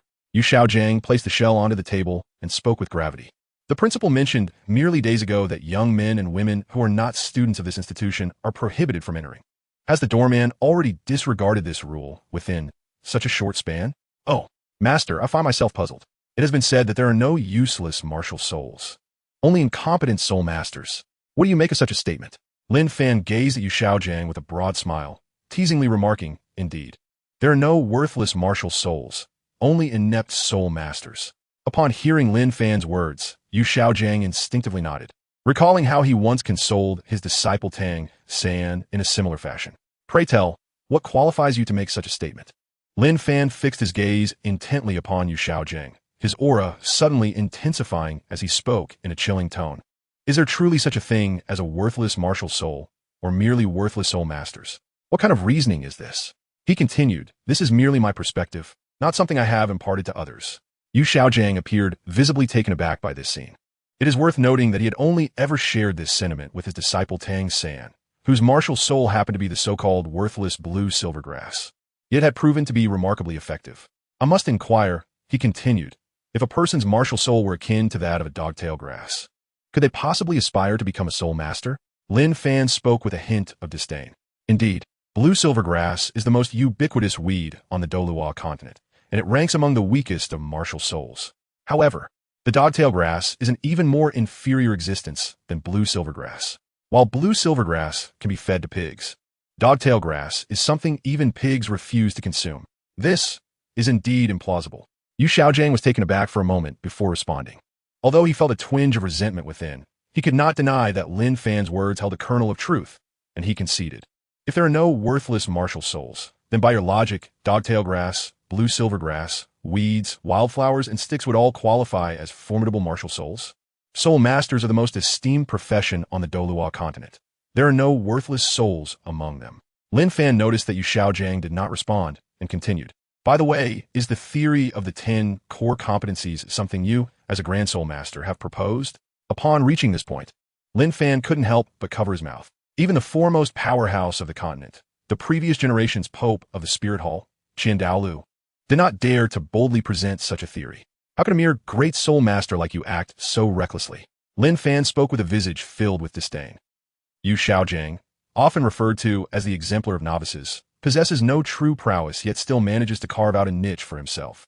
This is nothing short of absurd. What do you truly mean? Yu Xiaojiang's face flushed crimson with rage as he exclaimed. At that moment, he was seething with indignation. However, Lin Fan's words held an undeniable truth that left him utterly speechless. The first soul ring's duration cannot exceed 400 years. A stipulation you proposed, correct? Lin Fan spoke, glancing at Yu Xiaojiang's face. Indeed, the first spirit ring is ideally closer to 420 years. Yu Xiaogang seemed to finally reveal his capabilities, responding with a measured tone. But do you not realize that this varies from person to person? Upon hearing Yu Xiaojiang's reply, Lin Fan could not help but chuckle. The reason Tang San absorbed the spirit ring without any hindrance was largely due to his cultivation of the Xiantian skill and the abilities he possessed in his past life.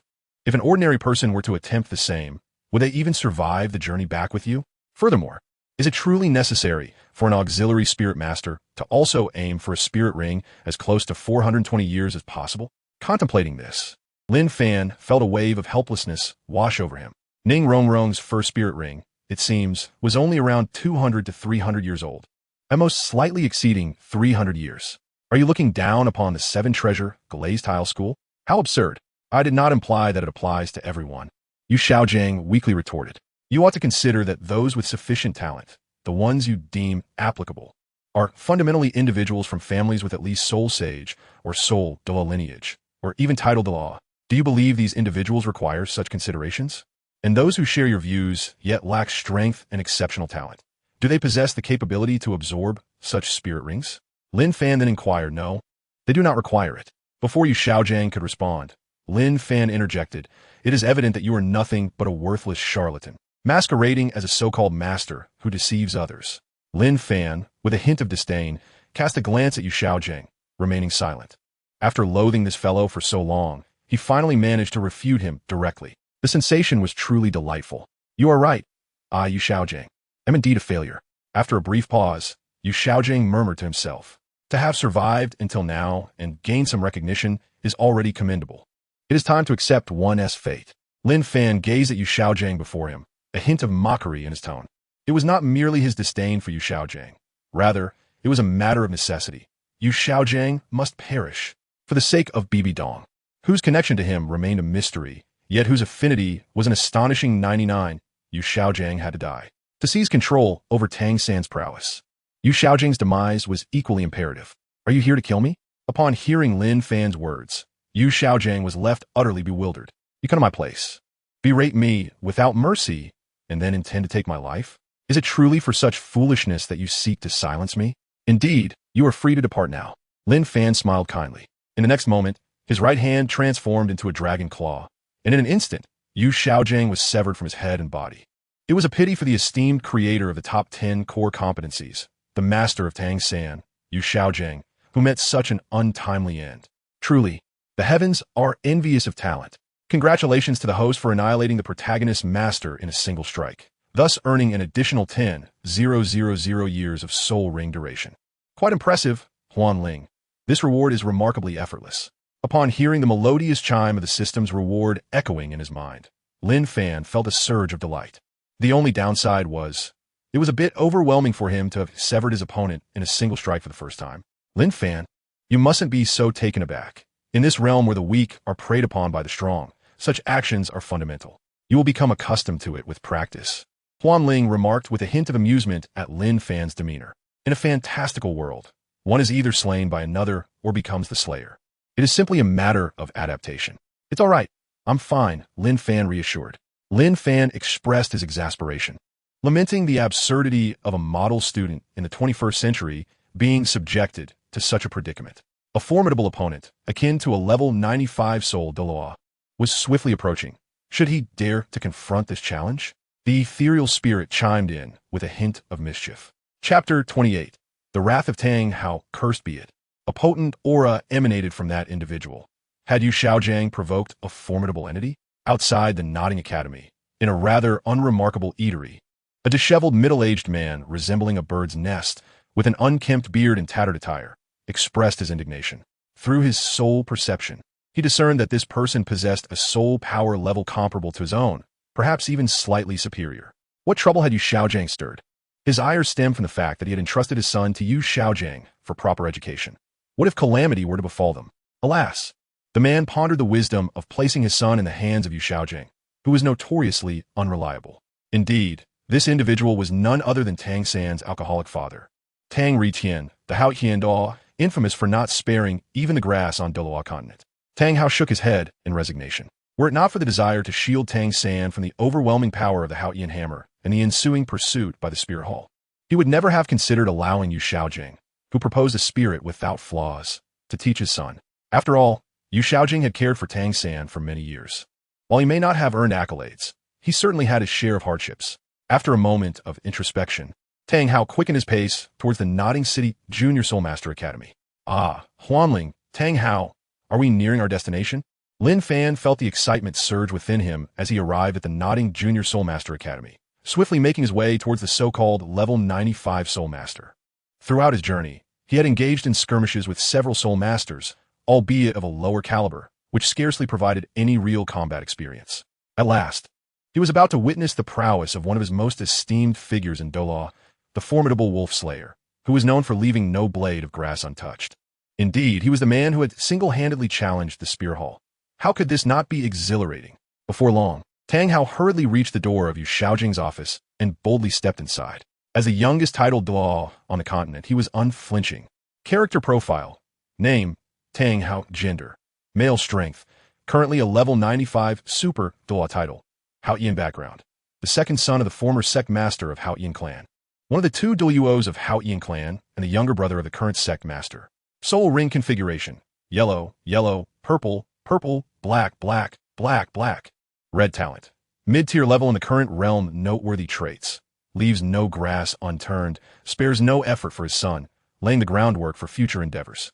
Tang Hao, also a level 95? Lin Fan chuckled upon observing Tang Hao's profile. With his own soul ring configuration, even with a lack of experience, he believed he could contend with Tang Hao. Moreover, he was not alone in this battle. Yu Xiaogang deceased? Tang Hao remarked in astonishment upon seeing Yu Xiaojang's severed body.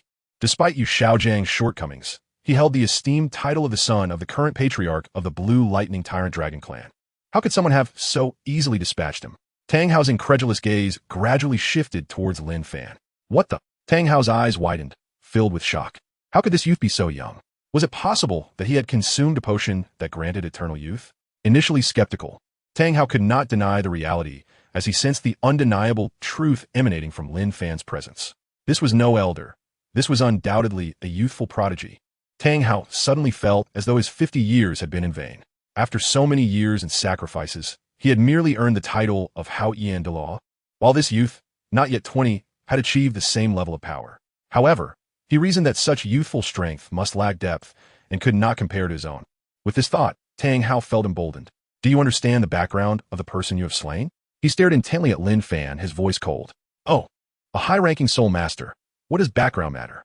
Lin Fan nearly burst into laughter upon hearing Tang Hao's words. He was well aware that Tang Hao was merely referencing the relatively prestigious background of Yu Xiaogang, the son of the leader of the Blue Lightning Tyrant Dragon clan, an alleged elder of the Spirit Hall, and one of the members of the Golden Iron Triangle. Firstly, Regarding his own identity as the son of the leader of the Blue Lightning Tyrant Dragon clan, the internal strife within the clan was likely still ongoing. Who would have the leisure to concern themselves with Yu Xiaogang? As for being one of the Golden Iron Triangle, that status could only intimidate some lower-ranked soul Douluo. Could it not? Esteemed one, you are an elder of the Spirit Hall. Do you wish to make an enemy of the Spirit Hall? Tang Hao's gaze turned icy. His tone composed. You say I am to oppose the Spirit Hall? Upon hearing Tang Hao's statement, Lin Fan could no longer contain himself. Tossing his elder token towards Tang Hao, observing Lin Fan's smiling demeanor, a sense of foreboding crept into Tang Hao's heart. He instinctively caught the token, but soon felt anger surge through him, his veins bulging. You are a Spirit Hall elder? The Spirit Hall? Damn a Spirit Hall. They have wronged me, killed my beloved wife, and slaughtered my sect, and now they cannot even spare my son's teacher?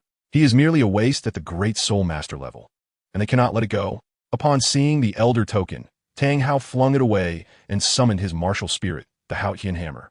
What misdeeds could the Spirit Hall not commit? Once again, Tang Hao was convinced that Lin Fan was an ancient monster who had consumed some potent substance. With the Spirit Hall's influence, obtaining such power was entirely plausible. As vibrant soul rings encircled him, the strength of the Qian hammer in Tang Hao's grasp gradually intensified. Meanwhile, Lin Fan, witnessing this spectacle, shook his head with a smile, releasing the oppressive aura of his sacred Dragon King martial spirit. Such strength was indeed formidable. Feeling the immense energy emanating from Lin Fan's martial spirit, Tang Hao could not help but think, had he possessed such strength back then, Qian would not have. The thought only fueled his rage further. Titan's might, as Tang Hao silently chanted within, the first black soul ring around him radiated with brilliance. This was Tang Hao's fifth soul skill, Titan's might, which enhanced his attack power and physical defense. Youngster, come and spar with me, Tang Hao, he proclaimed, swinging the Qian hammer toward Lin Fan. Upon witnessing this, Lin Fan summoned a protective shield of soul energy with his right arm, placing it before the Qian hammer, successfully deflecting Tang Hao's assault. At that moment, Tang Hao felt a surge of astonishment within him. It is worth noting that the last individual who attempted such a feat was nearly obliterated by a single strike from him, ultimately succumbing to the fate of being struck down. Here, they are all but children. Lin Fan's gaze bore a hint of decisiveness and coldness as he spoke in a deep voice. An orphan in his youth, he had endured his fair share of bullying and did not wish for these innocent children to suffer harm. Very well, shall we compete outside of Notting City? Chapter 29. Lin Fan versus Tang Hao. In mere moments, Lin Fan had already arrived outside of Notting City. Before long, Tang Hao stood opposite Lin Fan, his astonished eyes fixed upon him. Had he employed that move earlier, he likely would have met his demise. Such a peculiar martial soul, in Tang Hao's eyes, was far more enigmatic than the bone dragon of the Bone Douluo. Come, let's engage in battle, Douluo Qian. Despite Lin Fan's frigid and somber tone, his heart was filled with anticipation. A contest with yet another formidable figure from the Douluo Continent awaited him. Holy Dragon King, manifest your martial soul. In Lin Fan's eyes flickered a fervent intensity as he murmured.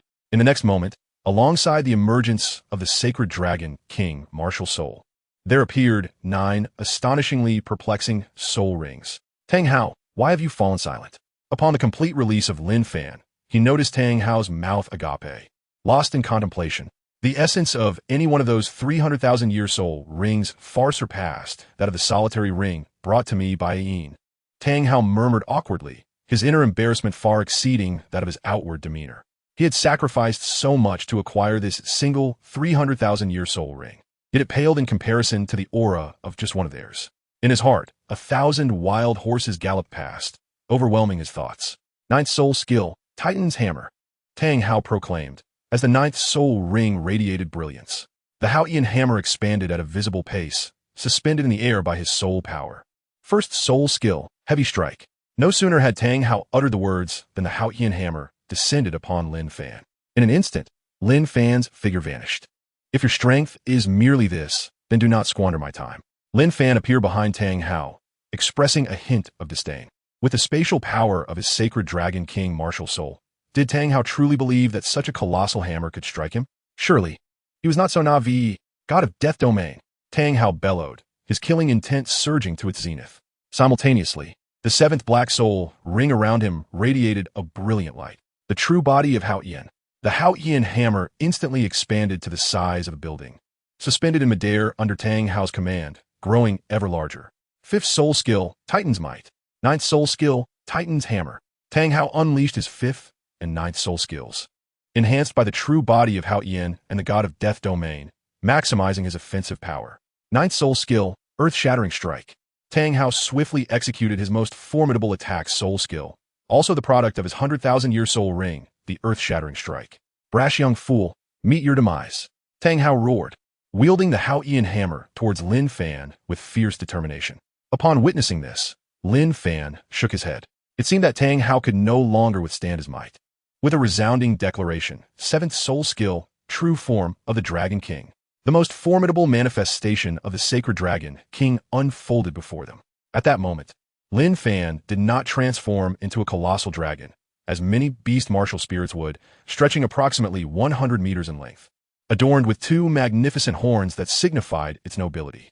Instead, a layer of dragon-scale armor enveloped his entire being, with a dragon crest atop his head, his arms morphing into powerful dragon limbs, and his legs adorned with glistening dragon scales, exuding an aura of grandeur.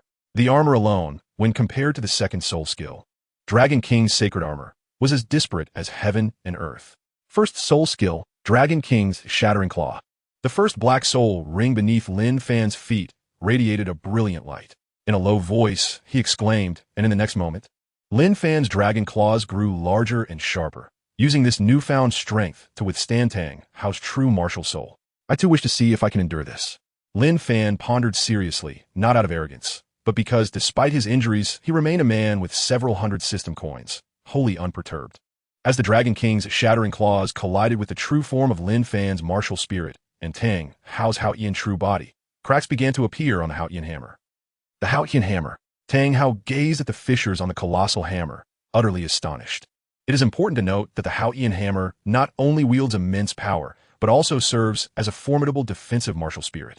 In this context, how could Tang Hao, the mightiest of the Hao Qian sect, sustain damage to his martial spirit's true form? I have indeed been reckless this time. A pang of guilt struck Tang Hao as he reflected, realizing that had he not learned the ancestral secret technique, he might have faced dire consequences. Great Sumeru Hammer Essence, Explosive Ring, Domain of the God of Death. Tang Hao exhaled slowly, uttering these words softly. No sooner had he finished speaking than he soared towards Lin Fan, detonating his 1st soul ring. It inflicted no harm upon Lin Fan. The 2nd soul ring exploded. Again, without causing Lin Fan any injury. The 3rd soul ring detonated. The 4th soul ring exploded. These 4 soul rings, though progressively more potent, still fell short of inflicting any damage upon Lin Fan. Bai Qi, arise. At that moment, Lin Fan, in the presence of Tang Hao, murmured softly.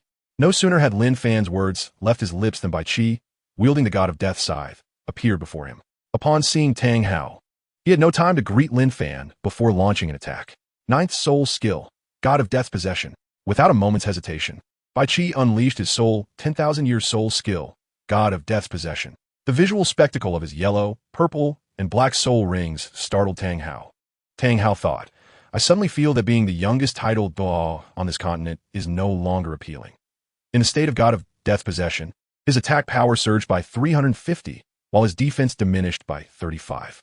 Simultaneously, his killing intent compounded, increasing his attack power with each instance of damage received. Kid, you're the first to compare killing intent before me, Bai Qi. Bai Qi remarked with a smile, gazing at the Tang Hao who was releasing the god of death's domain.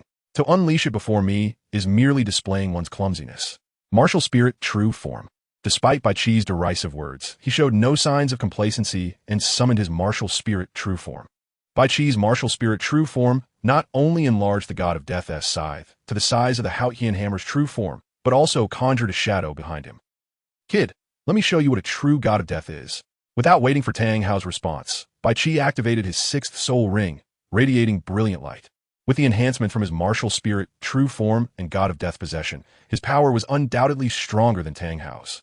Brothers, Yinyue's illness has flared up again today. I feel utterly exhausted and unwell, so I shall write no more for now. Chapter 30. Tang Hao at the pinnacle of regret, young man. Allow me to demonstrate what true slaughter is. With a flick of his wrist, Bai Qi unleashed his 6th soul skill, Death Reaper. In that instant, he appeared as an ordinary yet resolute harbinger of death. His extraordinary prowess palpable. Even Tang Hao, who had triumphed in 100 consecutive battles in the City of Slaughter, felt a chill run down his spine at the intensity of Bai Qi's murderous intent. After all, the slaughter of 1,000,000 soldiers was no trifling matter. Unperturbed by Tang Hao's trepidation, Bai Qi wielded his scythe with merciless precision, aiming a lethal strike at Tang Hao. Damn it, I, the youngest titled Douluo on this continent, am no pushover, Tang Hao retorted, his voice laced with fury as he steadied the Heaven Dou hammer, which bore cracks from Lin Fan's prior assault. Bracing himself for the impending clash. You are still too inexperienced, Bai Qi remarked, shaking his head at Tang Hao's defiance. Do you dare challenge me with a soul power level akin to mine? Such folly is laughable. In the next moment, the true form of the Death Reaper clashed with that of the Heaven Dou hammer, resulting in several more fissures appearing on the hammer surface. Is the continent's premier weapon soul truly so easily dismissed? The hammer lamented, gazing up at its own true form with a heavy heart. I, Tang Hao, am utterly ashamed to face the deceased brethren of the Heaven Dou sect. He mused, reflecting on those who had been compelled to battle the Spirit Hall because of him, a wave of guilt washing over him. Spirit Hall shall not go unpunished. Despite his battered state, Tang Hao spoke with unwavering resolve. Oh, Tang Douluo, have you recalled the past? Lin Fan, upon witnessing Tang Hao's demeanor, couldn't help but chuckle disdainfully and remarked, Tang Hao, today you must meet your demise. To depart this world burdened with profound regret shall surely be quite the spectacle, wouldn't it? One can't help but recall the brothers who were compelled to engage in battle with the Spirit Hall due to your actions. Am I right? Lin Fan chuckled softly. Upon hearing this, Tang Hao quickly turned to look at Lin Fan, momentarily stunned, followed by a self-deprecating smile. Haha, what of it? Whether it was or was not, it was merely youthful arrogance in our earlier years. Tang Hao laughed heartily, yet one could easily discern the undercurrents of melancholy in his tone. Youthful arrogance? Lin Fan gazed at Tang Hao with a mix of amusement and contemplation. Just moments ago, he had reflected on the swift changes of the world while observing Tang Hao's demeanor. However, upon hearing the phrase youthful exuberance, he could not help but shake his head. After all, Tang Hao had already surpassed 40 years of age when he attained the esteemed title of Douluo. Was it truly youthful recklessness that led to the downfall of the contemporary pope of the Spirit Hall? Ah, you are indeed a remarkable character.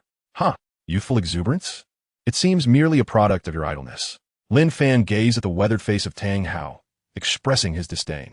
If it weren't for your reckless actions against Qian Xuanji, would we find ourselves in this predicament? Upon hearing this, Tang Hao let out a hearty laugh and replied, Haha, had it not been for Ayin, I would not have forged such enmity with your Spirit Hall. You should never have pursued Ayin. Ha! After this, Tang Hao chuckled wryly to himself. The significant figure of his adversary stood before him, yet he lacked the strength to conquer. No matter how formidable his cultivation, could he truly overcome everything and safeguard all? For the sake of Ayin, for a soul beast that has existed for 100,000 years.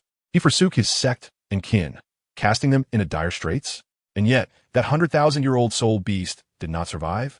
Lin Fan, upon hearing Tang Hao's words, could not help but speak in a hushed tone, knowing full well that she was an immature soul beast of 100,000 years, yet still insisting on holding a wedding that would attract numerous powerful beings. Is this what you refer to as doing it for her?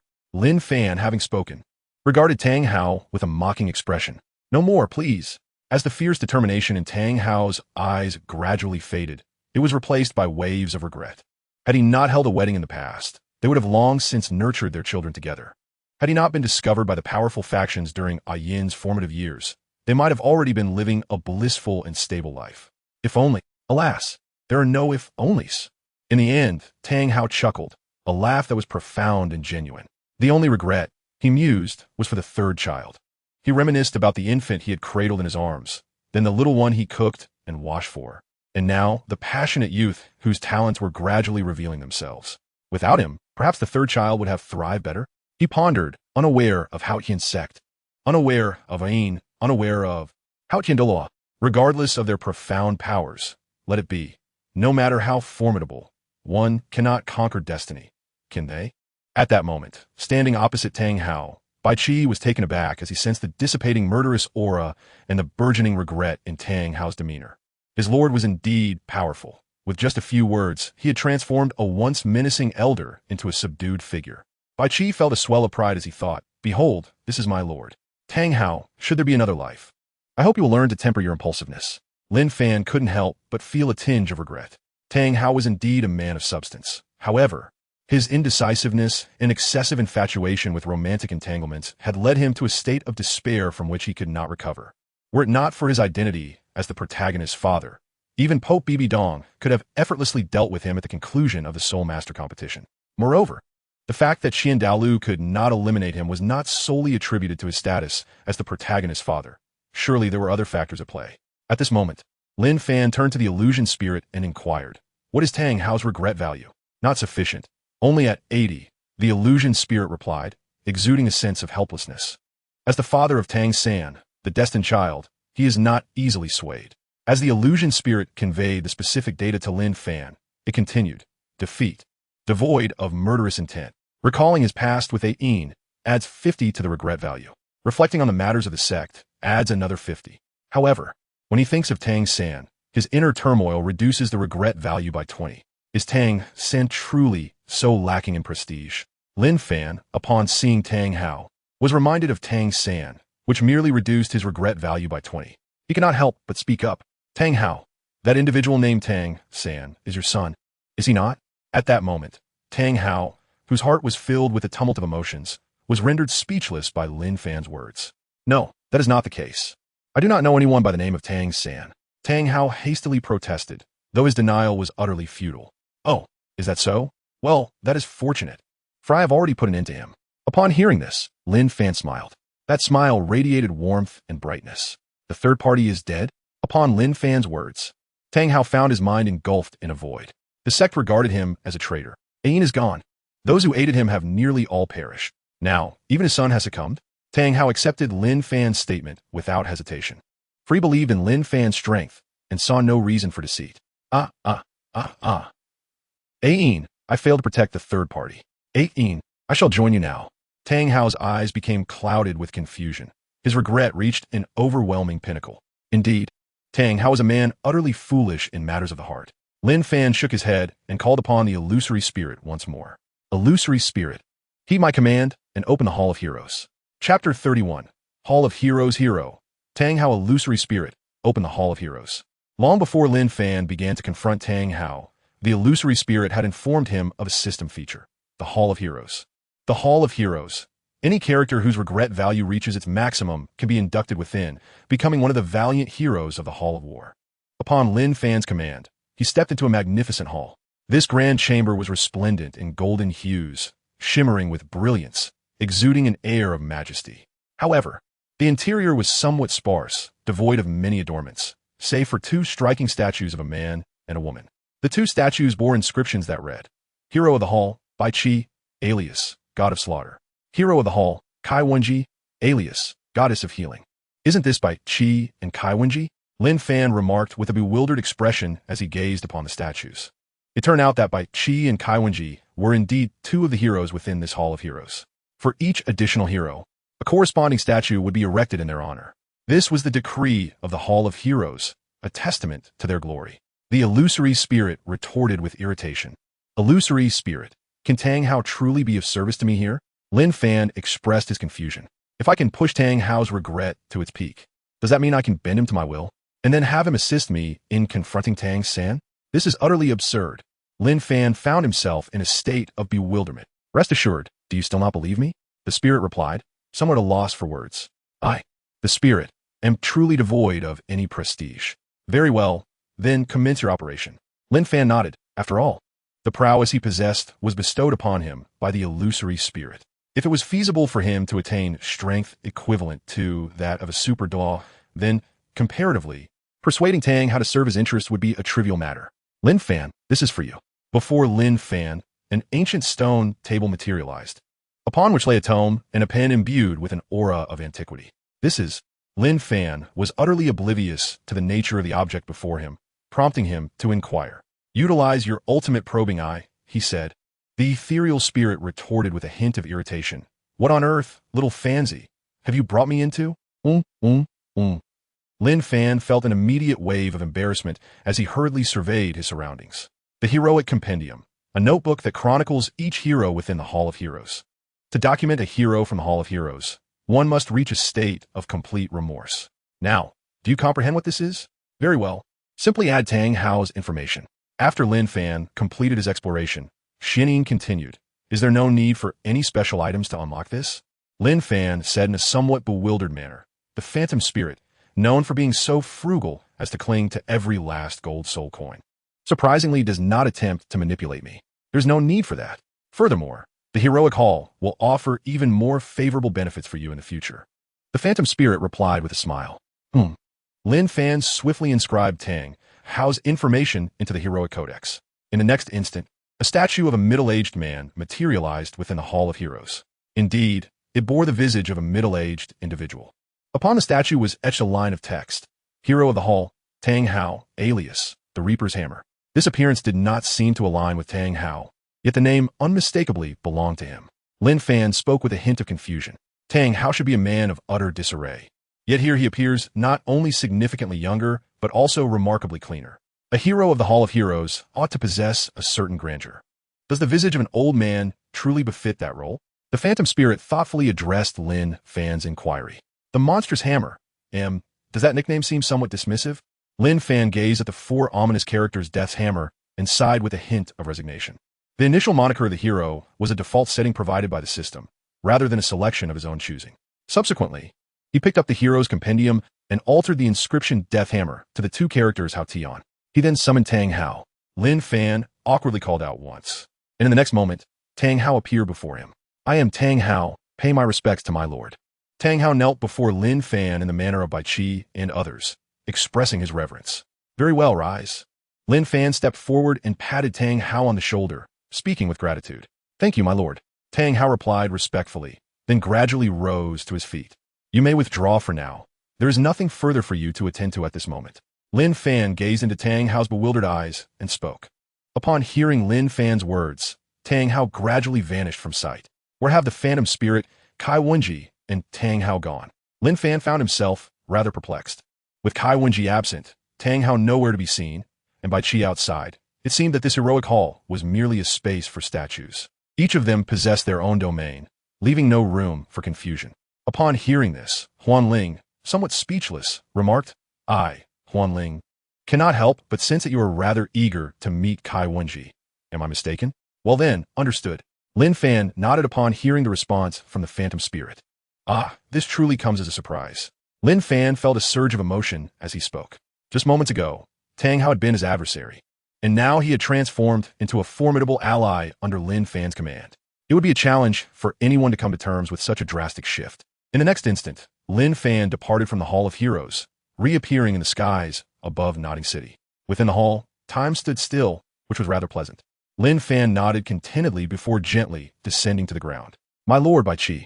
At this moment, Bai Qi was rather bewildered, for just a moment ago, Tang Hao had been right in front of him. In the blink of an eye, he had vanished. Bai Qi, you may withdraw. By the way, that individual from earlier will henceforth be your colleague. Lin Fan chuckled and said, Colleague? Yes, your subordinate is at your command. Upon hearing the word colleague, Bai Qi was momentarily taken aback, only to feel a surge of excitement thereafter. After enduring such boredom for an extended period, he finally had someone to accompany him and alleviate his tedium.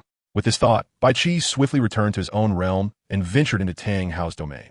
Only those of the same gender may intrude upon one another's spaces. Ahem. Tang Hao, do you still remember Tang-san? Lin Fan fell into silence for a moment before speaking. I do not know, he confessed. At present, all I am aware of are the identities of my companions and the name of our Lord. Beyond that, I possess no further knowledge. The ethereal spirit responded. Then, is it possible for him to engage in combat with Tang-san? Lin Fan inquired with a hint of amusement, though internally he deemed it improbable. Indeed, there was every possibility. What took Lin Fan by surprise was that the illusion spirit provided him with an unequivocal affirmation. This, Lin Fan was utterly taken aback. What on earth is going on? However, Tang-san is the destined child. It would be prudent not to act recklessly before attaining divinity. The illusory spirit kindly advised. Illusory spirit, could you perhaps behave like a human?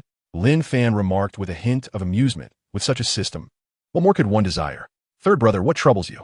In the Nodding Academy, Xiao Wu observed Tang-san, who had inadvertently fallen to the ground, and couldn't help but voice her confusion. Third brother rarely stumbles during a fight. What could have caused this? Xiao Wu, I'm fine, Tang-san responded, shaking his head. He himself was uncertain of the source of his unease, yet he sensed that something troubling was indeed afoot, and it appeared to hold significant importance for him. Chapter 32. The perplexed Lin Fan at that moment. Zhu Zhuqing gazed at a young man and woman in the distance, murmuring softly to herself. Zhuqing, what is it? Before she could finish her thought, Lin Fan had already appeared beside her. You see, there are two students over there, and their talents are quite remarkable. Zhu Zhuqing seemed momentarily taken aback before directing her gaze toward the young couple in question. Lin Fan observed Zhu Zhuqing's reaction and turned his gaze in that direction. There, he beheld a youth clad in simple attire, engaged in playful banter with a girl adorned in a flowing pink dress, their laughter echoing in the air. Lin Fan sensed the prowess of the two individuals, both formidable soul masters at level 28, and could easily deduce their identities. Character: Tang San. Gender: male. Age: 11.5 years. Identity: the chosen one. Current strength: level 28. Control system: Soul Master. Soul ring configuration: yellow. Yellow character: Xiao Wu. Gender: female. Age: 11.5 years. 100,011 years. Identity: 100,000 year. Transformed soul beast. The soft bone charm rabbit. Current strength: level 28. Soul Master. Soul ring configuration: yellow. Yellow. Their strength, while commendable, seemed rather ordinary. Lin Fan gazed at the data with a smile and remarked, innate full soul power is rather rare in this era of Douluo. However, I still do not possess soul power as formidable as theirs. Zhu Zhuqing pouted, a hint of grievance in her voice as she said, Brother Fan, they possess 2 more levels of soul power than I do. Am I truly that useless? Her eyes were wide and pitiful, as if she were on the verge of tears. What does it matter? They are older than you. When you reach their age, you will surely surpass them. Lin Fan embraced her tightly, offering comforting words. The herb from the Ice and Fire Duality Eye, along with the items from the Enhanced System All, would undoubtedly empower Zhuqing further. This, yes, Brother Fan is right. Zhuqing, initially hesitant upon hearing Lin Fan's words, soon smiled in agreement. You, my dear, are simply a little fool. Lin Fan gazed into Zhu Zhuqing's eyes, a smile gracing his lips. This scene did not go unnoticed by Tang San and Xiao Wu, who observed from a distance. Brother San, those two. Xiao Wu felt a flutter of shyness as she witnessed their display of affection, pondering how such an intimate moment could unfold in public.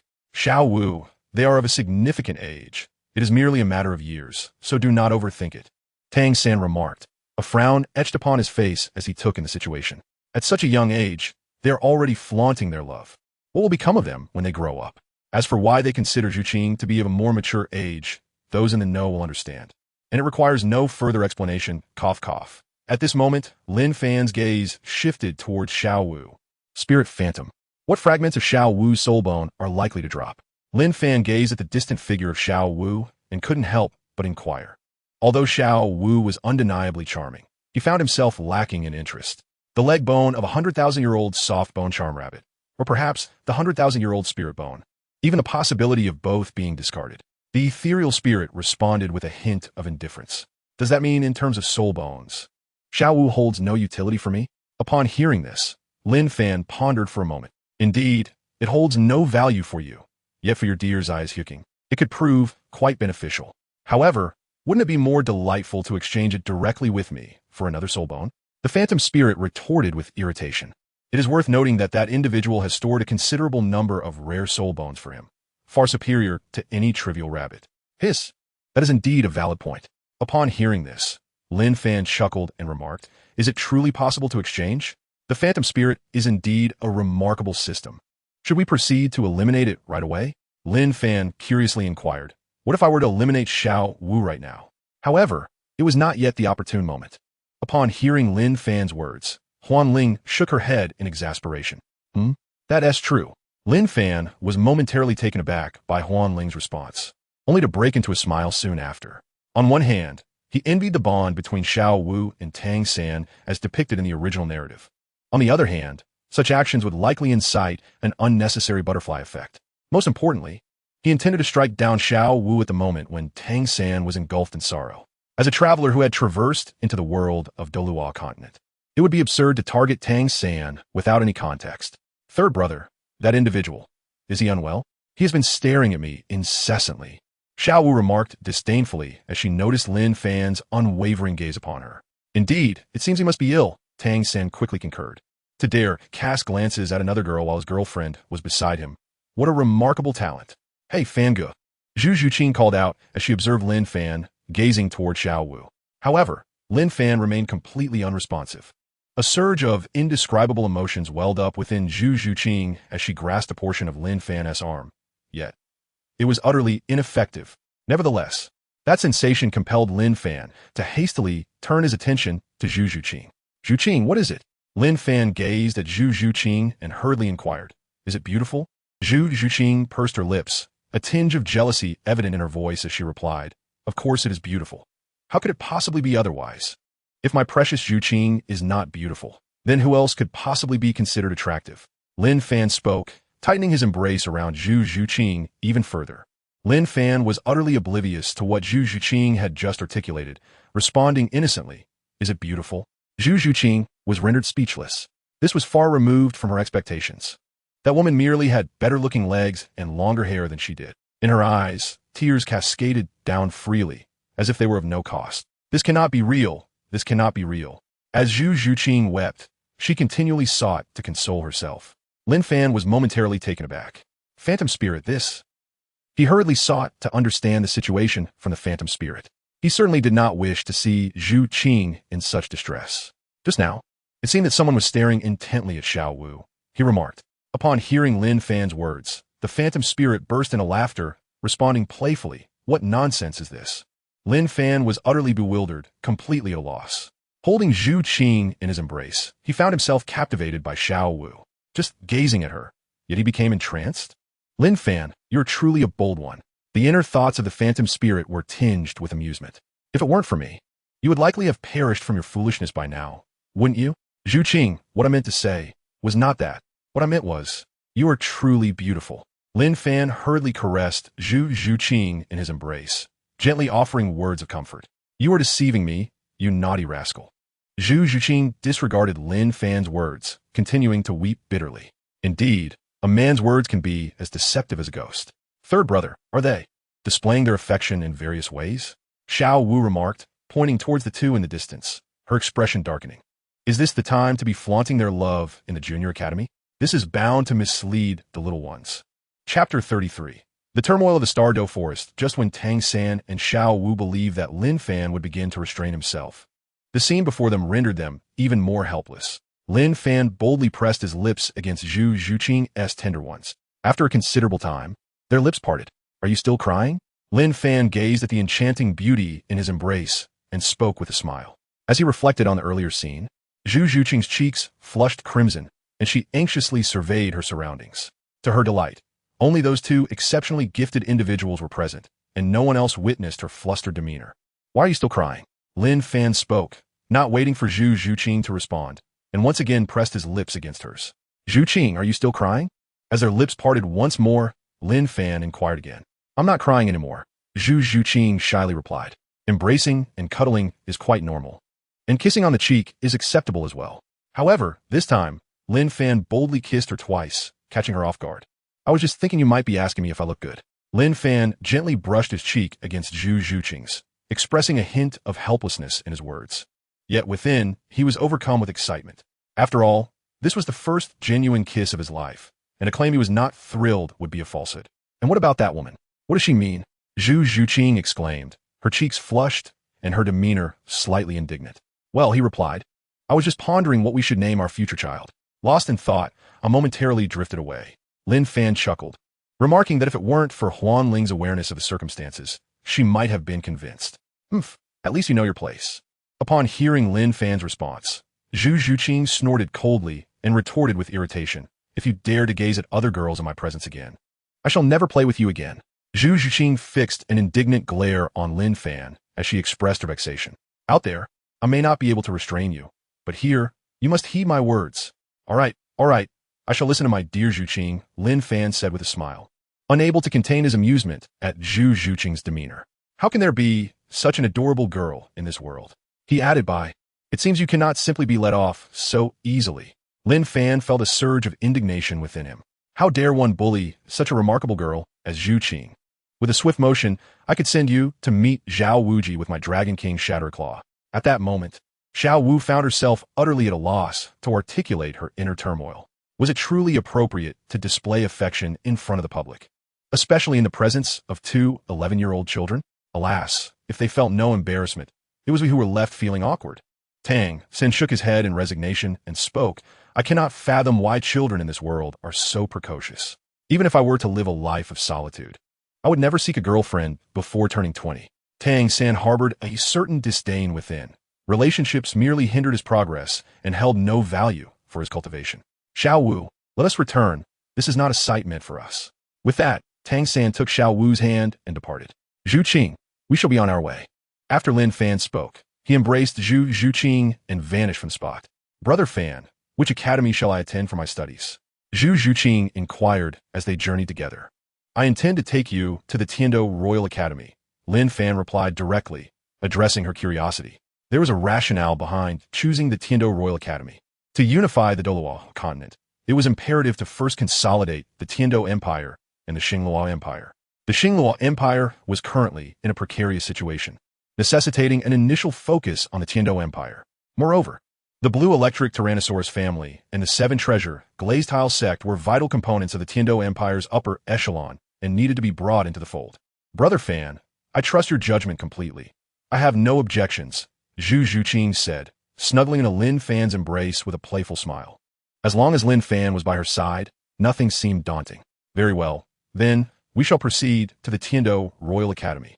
In the core region of the Star Do Great Forest, at the Lake of Life, Red King, is what you say truly the case?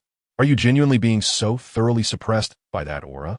A stunning woman clad in a purple dress stood before the Red King, her expression one of disbelief. ZG, would I have any reason to deceive you all? The Red King, sensing her skepticism, replied with a hint of sorrow.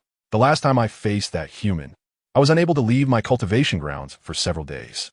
Now, all the other ferocious beasts, having absorbed their energy, have awakened and, upon hearing of my plight, have naturally come to pay their respects.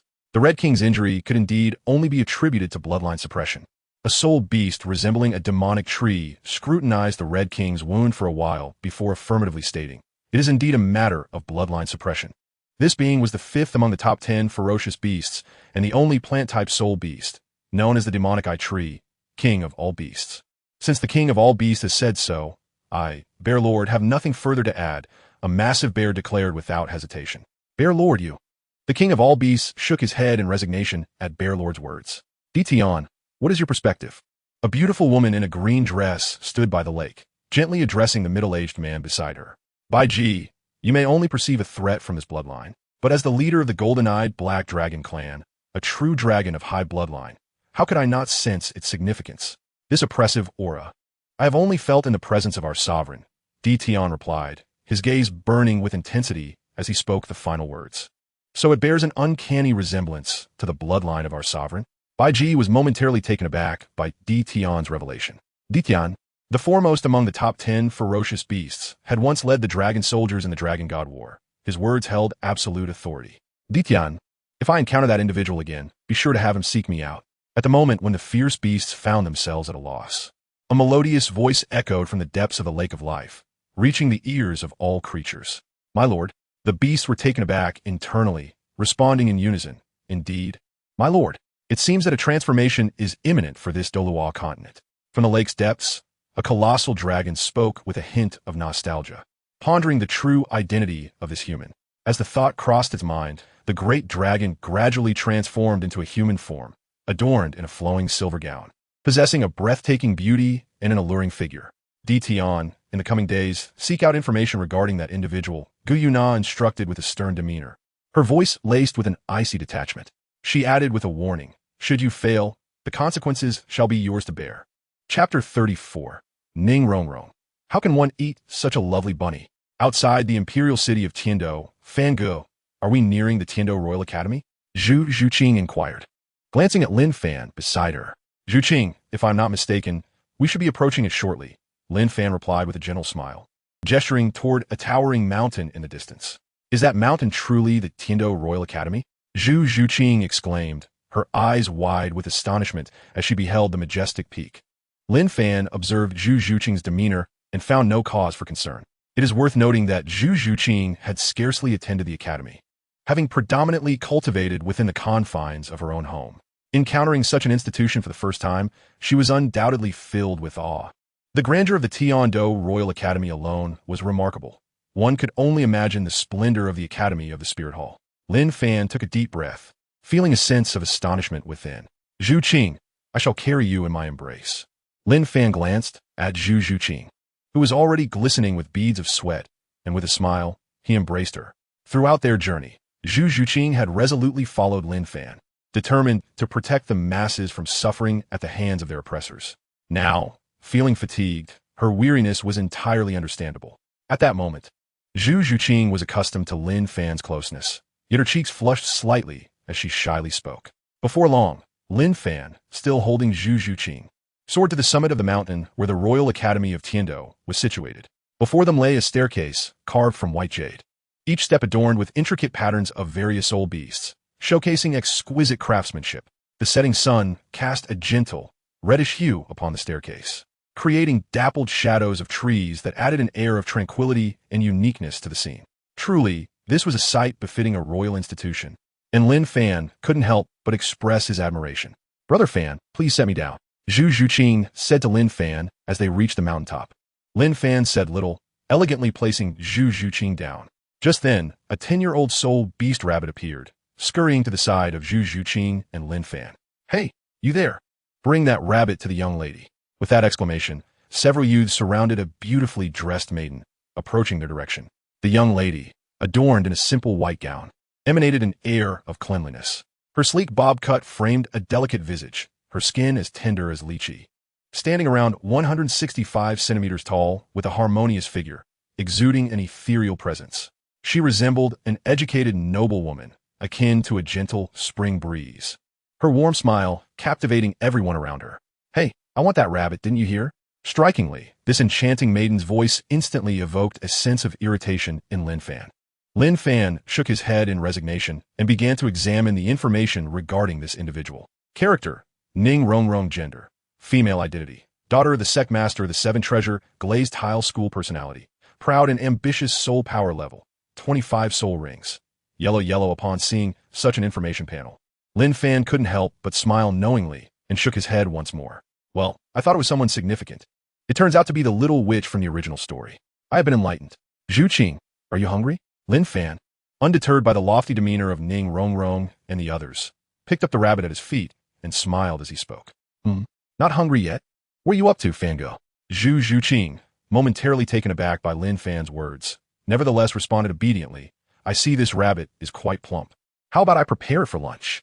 Lin Fan pointed towards the rabbit he was holding with a nonchalant expression. This, upon hearing Lin Fan's words, Zhu Zhuqing couldn't help but roll her eyes. Aren't you simply eager to oppose that mischievous girl over there? How childish. Ah, I desire that rabbit. Did you not hear?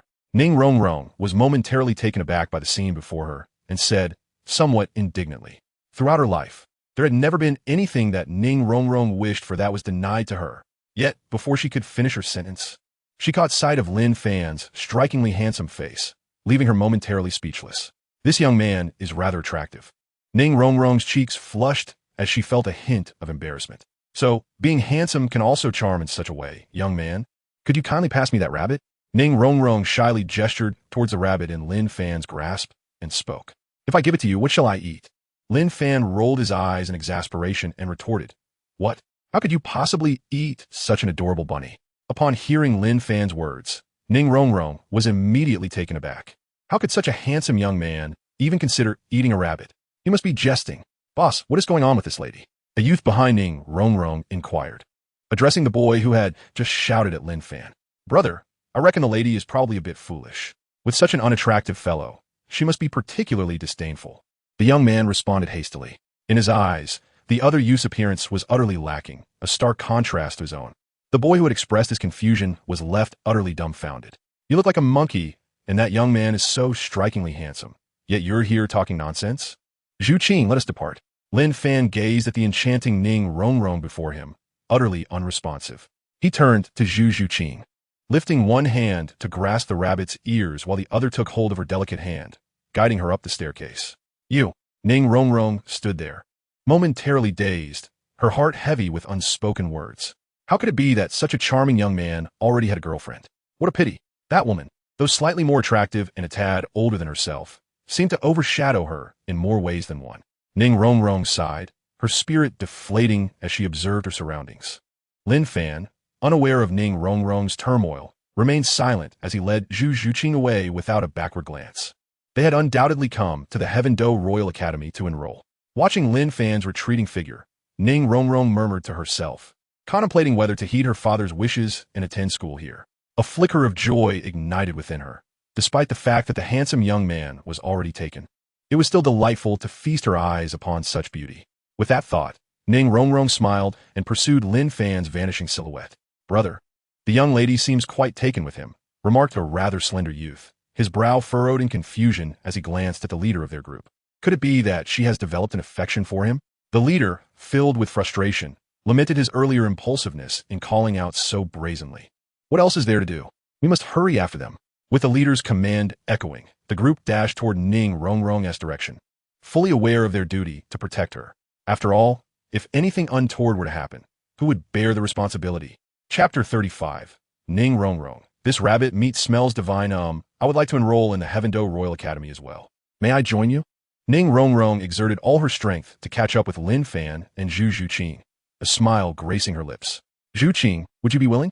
Lin Fan merely cast a glance at Ning Rongrong before turning to the side to address Zhu Zhuqing, inquiring, "Shall we allow her to accompany us? Can she truly steal you away from me?" Zhu Zhuqing replied with a smile and a playful wave of her other small fist. Upon hearing Zhu Zhuqing's words, Ning Rongrong's fondness for her grew slightly. This young lady is indeed a kind-hearted person. Lin Fan, upon hearing Zhu Zhuqing's response, offered a faint smile. "Very well, let's permit her to join us." Having spoken, Lin Fan once again took Zhu Zhuqing's hand and proceeded forward, offering not a glance back at Ning Rongrong. He appeared so cold. Ning Rongrong mused inwardly as she observed Lin Fan's demeanor. "Zhuqing, please wait for me." As they continued their journey, the group arrived at the edge of a small river. Lin Fan released his grip on Zhu Zhuqing's hand, his gaze fixed upon the rabbit.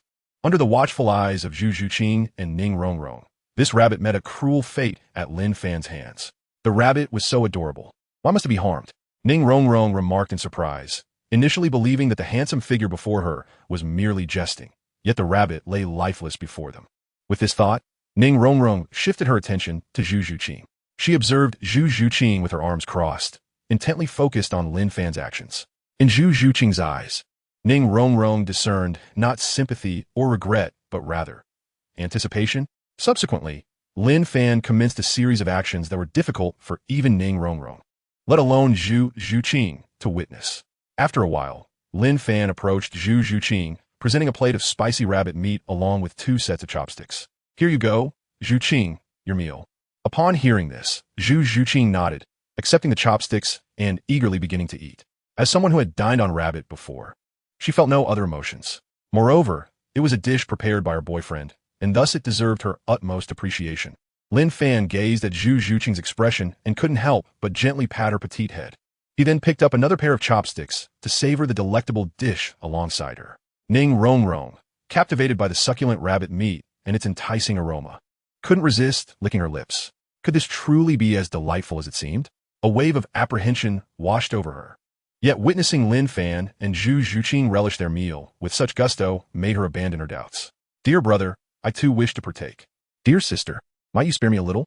Ning Rongrong implored, casting a pitiful glance at the platter of rabbit meat, her tone tinged with a hint of grievance. Lin Fan paid no heed to Ning Rongrong's words. Instead, Zhu Zhuqing smiled and nodded, gently nudging Lin Fan. Under Zhu Zhuqing's watchful gaze, Lin Fan reluctantly retrieved a pair of chopsticks and offered Ning Rongrong a rabbit leg. Setting aside all else, the aroma wafting from the dish was undeniably delightful. As Ning Rongrong accepted the food from Lin Fan, she inhaled the enticing fragrance of the rabbit meat and couldn't help but exclaimed that it surpassed most meats she had previously tasted. She noticed Lin Fan had sprinkled something mysterious atop the rabbit meat, its flavor surpassing even that of chili. Disregarding all distractions, she slowly used her chopsticks to tear apart the rabbit meat, lifting a piece to her mouth. Upon savoring the first few bites and swallowing, she was overwhelmed by an indescribable sensation. This was astonishingly delicious. Staring at the rabbit leg in her hand, she expressed her disbelief, realizing why someone as handsome as Lin Fan would indulge in rabbit meat. It was indeed extraordinary. "Delicious, isn't it?" Zhu Zhuqing remarked, observing Ning Rongrong's astonished expression. "Yes, sister, this is absolutely divine." Ning Rongrong replied without reservation. How fortunate you are to have a boyfriend who cooks so well. She glanced enviously at Zhu Zhuqing and Lin Fan. Feeling a bit shy at the compliment, Zhu Zhuqing nodded softly. Watching this scene, Ning Rongrong could not deny her envy. With such handsome looks and culinary skills, it was hard not to feel the pangs of jealousy. Resolving to indulge further, she lifted another piece of meat to her lips, exclaiming in delight, "Marvelous! I must ensure that the chefs at the sect learn to prepare this dish. It will be a tragedy not to share such exquisite cuisine with Grandpa Bone and my father." In the background, a young man from the observing group expressed his astonishment. What is this that Miss Ning is eating? She seems far happier than when dining at the sect. It was evident that Ning Rongrong had never experienced such joy even with the renowned chefs at the sect. Why ask me? Just watch quietly. The leader of the group replied, his impatience evident, likely stemming from his own hunger. Before long, Ning Rongrong had devoured the rabbit leg completely. The effort it took to consume just one leg was considerable. As she prepared to request more, she noticed that Zhu Zhuqing and Lin Fan had already finished their portions. I feel as though I've lost a fortune, Ning Rongrong muttered in dismay. Zhuqing, we've finished eating, let us go. What infuriated Ning Rongrong was that Lin Fan and the others completely disregarded her. You. At that moment, Ning Rongrong felt an overwhelming urge to unleash her temper. But upon reflecting on the delightful gifts bestowed upon her by Lin Fan and Zhu Zhuqing, she hesitated. After all, considering how stunning Lin Fan and Zhu Zhuqing were, perhaps it was best to let it go. Fangu, shall we depart? Upon hearing Lin Fan's words, Zhu Zhuqing nodded, only to find herself once again embraced by Lin Fan. Subsequently, Lin Fan held Zhu Zhuqing and soared upwards until they arrived at the main campus area of the Tiandou Royal Academy. The main campus of Tiandou Royal Academy was entirely constructed of single-story buildings, resembling a fortress. The outer walls soared to a height of 5 meters, adorned in a brilliant yellow hue, presenting a strikingly beautiful sight. Even the rooftops were covered with glazed tiles, which glimmered resplendently under the glow of the setting sun. Upon entering the academy, Lin Fan and Zhu Zhuqing could only sense the desolation surrounding them. This was hardly surprising, given that soul masters engaged in simulated cultivation, who would wander aimlessly in the main campus area. Chapter 36. Sun Bu. You are 11 years old and a 26th level soul master? Are you two here to register? Not long after their arrival, a middle-aged man with short silver hair and dressed in a silver robe approached them and spoke slowly. Character: Sun Bu. Gender: male. Soul power level: 53. Soul ring configuration: yellow, yellow, purple, purple, black background. Teacher at Tiandou Royal Academy. It is not me, but her. Lin Fan shook his head and glanced at Zhu Zhuqing. Greetings, I am Sun Bu from the Heaven Dou Royal Academy. Please follow me, he spoke in a calm manner. At the Heaven Dou Royal Academy, as long as you meet the required standards of strength, admission is quite straightforward. After a brief moment, Sun Bu led the two into a guest room, retrieving a small notebook to record information and a soul power orb. Please provide your name, martial spirit, soul power level, soul ring combination, and age. All of this can be noted here, he said, opening a new page in the notebook and placing it beside Zhu Zhuqing, extending the hand holding the soul power orb towards her. Upon hearing this, Zhu Zhuqing nodded slightly and gently placed her palm upon the crystal ball. Gradually, the number 26 appeared upon its surface. You are a 26th level Great Soul Master? Sun Bu exclaimed, rubbing his eyes in disbelief. You must be under 15 years of age, correct? He observed Zhu Zhuqing, noting her youthful appearance, which clearly indicated her tender age. Zhu Zhuqing, 11 years old, 26th level Agility type Great Soul Master. Zhu Zhuqing, hearing Sun Bu's words, shook her head in slight exasperation and calmly completed the form he had provided, returning it to him. What? You're only 11? Sun Bu exclaimed, astonished as he read the information she had inscribed. Achieving the level of a 26th Great Soul Master at such a young age? This signifies a potential future as a title Douluo. Surely, the members of the Heaven Dou battle team cannot possess such talent. Reflecting on his own past at that age, when he was barely above the teens in levels, he thought, this child must be nurtured with utmost priority. She could become a significant asset to the Heaven Dou Empire. Sun Bu's eyes sparkled with excitement at the prospect. With her, how could our academy fail to produce outstanding students? This will certainly demonstrate to the nobility what true genius looks like. Observing Sun Bu's demeanor, Lin Fan felt a touch of helplessness. Could he be trying to recruit some formidable talents? Such a mediocre academy hardly piques my interest. Shrek, really? Is it that mediocre? I feel insulted. Since you're new arrivals, you may take some time to explore the academy. The higher-ups are currently engaged in important discussions at the royal palace, but I shall ensure that Zhu Zhuqing meets them tomorrow, so as not to delay her extraordinary talent, Sun Buyu said kindly to Lin Fan and Zhu Zhuqing, while also shifting his gaze towards Lin Fan, recognizing the close bond between him and Zhu Zhuqing. If the man's abilities are not lacking, he is indeed recommendable.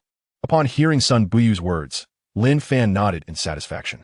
In the original narrative, when Zhu Zhuqing first joined Shrek, she was remarkably powerful despite not having undergone formal training in cultivation or the utilization of martial souls. It is evident that as long as she is taught by someone who is not exceptionally lacking, there should be no issues. Lin Fan was well aware of Zhu Zhuqing's diligence in the original text. She was truly a cultivation fanatic. Now, having witnessed Lin Fan's strength, she would surely become even more dedicated. Now, let me take you both to a place where you can rest, Sun Buyu said as he proceeded toward the western side of the main campus, with Lin Fan and Zhu Zhuqing closely following behind. In a short while, Sun Buyu led them to a courtyard. Though it was not particularly large, it was more than adequate for Lin Fan and Zhu Zhuqing. According to Lin Fan's past experiences, this courtyard could comfortably accommodate 7 or 8 individuals. Moreover, it had been meticulously cleaned and was exceptionally tidy, with all daily necessities being brand new. This place has been prepared by the Academy for those with exceptional talents. Even accommodating 3 or 4 residents simultaneously would be more than sufficient. So you two can rest assured, Sun Buyu remarked with a smile as he surveyed the courtyard. Although he had yet to receive approval from the Academy's higher-ups, he was confident that the 3 committee members would undoubtedly recognize Zhu Zhuqing's potential. Upon hearing Sun Buyu's words, both Lin Fan and Zhu Zhuqing nodded in acknowledgement. Subsequently, Sun Buyu tactfully took his leave. Until his departure, he remained completely baffled by Lin Fan's cultivation level. Could it be that the boy possesses no soul power? Sun Buyu mused internally in exaggerated disbelief.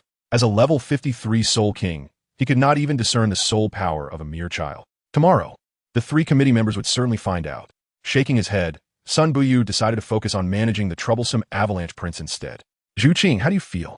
Lin Fan inquired of Zhu Zhuqing after Sun Buyu's departure. Lin Fan had witnessed many magnificent sights in his previous life, thus he was not overly astonished. However, he was quite interested in hearing Zhu Zhuqing's impressions, as she had never been a part of any academy. It's truly wonderful. The academy is fantastic. Zhu Zhuqing exclaimed with a playful smile. I have not studied in any institution, but my experience at the Tiandou Royal Academy has been exceptional, she stated with great sincerity. Thank you, Fango, she thought to herself, feeling immensely grateful to Lin Fan. Without him, how could she have ever joined the academy? Oh, Zhuqing, you're being too formal. Given our relationship, there's no need for gratitude, Lin Fan replied, playfully pinching her cheek. What good is thanks? Can it be eaten? If you wish to express your gratitude, let your actions speak. Zhu Zhuqing's cheeks flushed slightly as she rolled her eyes at Lin Fan in mock annoyance. Shall we take a stroll around the main campus area of the academy? Lin Fan released his grip on Zhu Zhuqing's delicate face, offering a gentle smile as he made a suggestion. Sounds good, Zhu Zhuqing replied, her enthusiasm evident. After all, she would be residing in this academy for quite some time. Hearing this, Lin Fan took Zhu Zhuqing's small hand and headed outside. At the Tiandou Royal Academy, I am eager to discover just how enjoyable it truly is. Chapter 37. The Puzzlement of Ning Fengji. What? Rongrong, you have agreed to attend the Tiandou Royal Academy? At that moment, Ning Rongrong found herself within a grand palace, standing before a middle-aged man with a demure expression. This man possessed a refined appearance, his face resembling jade, with a straight nose and square jaw, exuding an air of scholarly elegance. Clad in a pristine white robe, he appeared to be in his 40s. His gaze gentle and warm, resembling an ordinary individual. His soft black hair cascaded down his back, presenting an effortless demeanor, devoid of any pretense.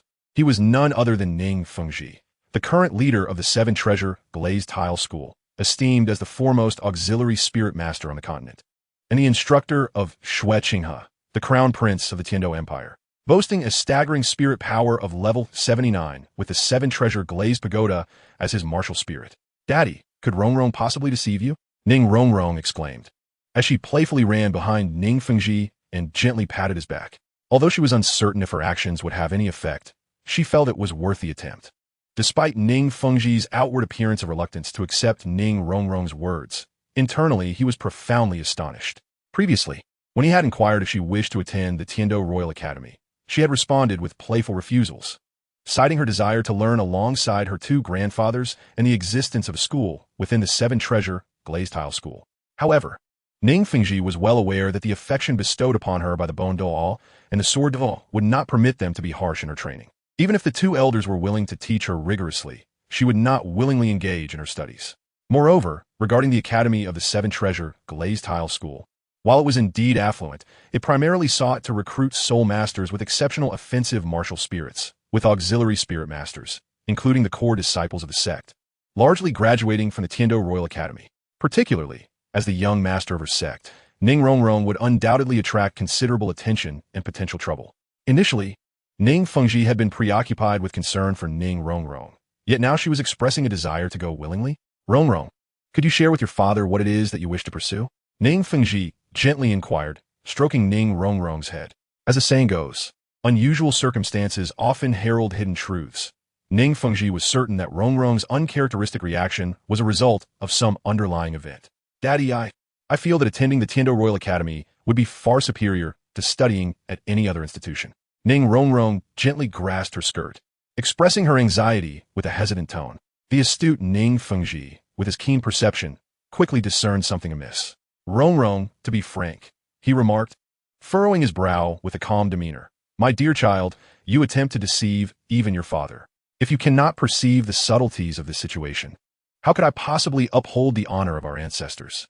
Internally, Ning Fengji found himself at a loss for words, pondering how it was that Rongrong, despite his renowned wisdom, could be so naive. He shook his head gently, awaiting her response in silence. Dad, I truly believe that only the Royal Academy of Heaven Dou can nurture a daughter with such exceptional talents as yours. Ning Rongrong began to babble, hastily squeezing Ning Fengji's shoulder. Stop your fanciful talk here, my dear. Just last time, you expressed disdain for the Royal Academy, labeling its students as nothing but frivolous science. Why the sudden eagerness to attend now? Ning Fengji observed Rongrong with a bemused expression, speaking softly. Dad, do you truly wish for me to study here? Ning Rongrong, sensing her father's skepticism, began to feel aggrieved. Is it so wrong to wish to behold some handsome young men? Yet, she had a point worth noting. Aside from the Royal Academy, what other esteemed institutions existed in the Heaven Dou Empire? Ah, Rongrong, please do not weep. Ning Fengji could not bear to see his daughter in distress. Having lost her mother during childbirth, he had always cherished her dearly. Thus, her tears were unbearable for him. Is it merely a matter of joining the Royal Academy? I shall speak with your brother Shui Qinghe and ensure your admission in a Class 1. With a hint of resignation, Ning Feng ti conquêted. Yea, thank you, Dad. Upon hearing her father's words, Ning Rongrong's spirits soared, as she felt a renewed hope of encountering that charming young man once more. With a bright smile, she darted out of the room, leaving Ning Fengji to exhale a few resigned sighs. His daughter seemed to regard him less and less as a father figure. However, he couldn't help but wonder what had prompted such a swift change in her resolve. The memory of her sweet smile lingered in his mind, leading him to suspect that matters were not as simple as they appeared. Teacher, what are you doing? At that moment, a young man approached Ning Fengji with utmost respect. He appeared to be around 17 or 18 years of age, not particularly handsome, with a straight nose and square jaw. Clad in a pristine blue robe, he exuded a refreshing aura. His long black hair was neatly tied back with a blue cloth, cascading neatly behind him. Although his attire was rather ordinary, he possessed a distinct aura. Qinghe, you have arrived, Ning Fengji remarked with a smile upon seeing the newcomer. This individual was none other than the crown prince of the Heaven Dou Empire, Shui Qinghe. Ahem. But I believe those in the know are aware of Shui Qinghe's true identity. Master, do you seem a bit unhappy? Shui Qinghe inquired, observing Ning Fengji's demeanor. Qinghe, indeed, there is a matter for which I require your assistance.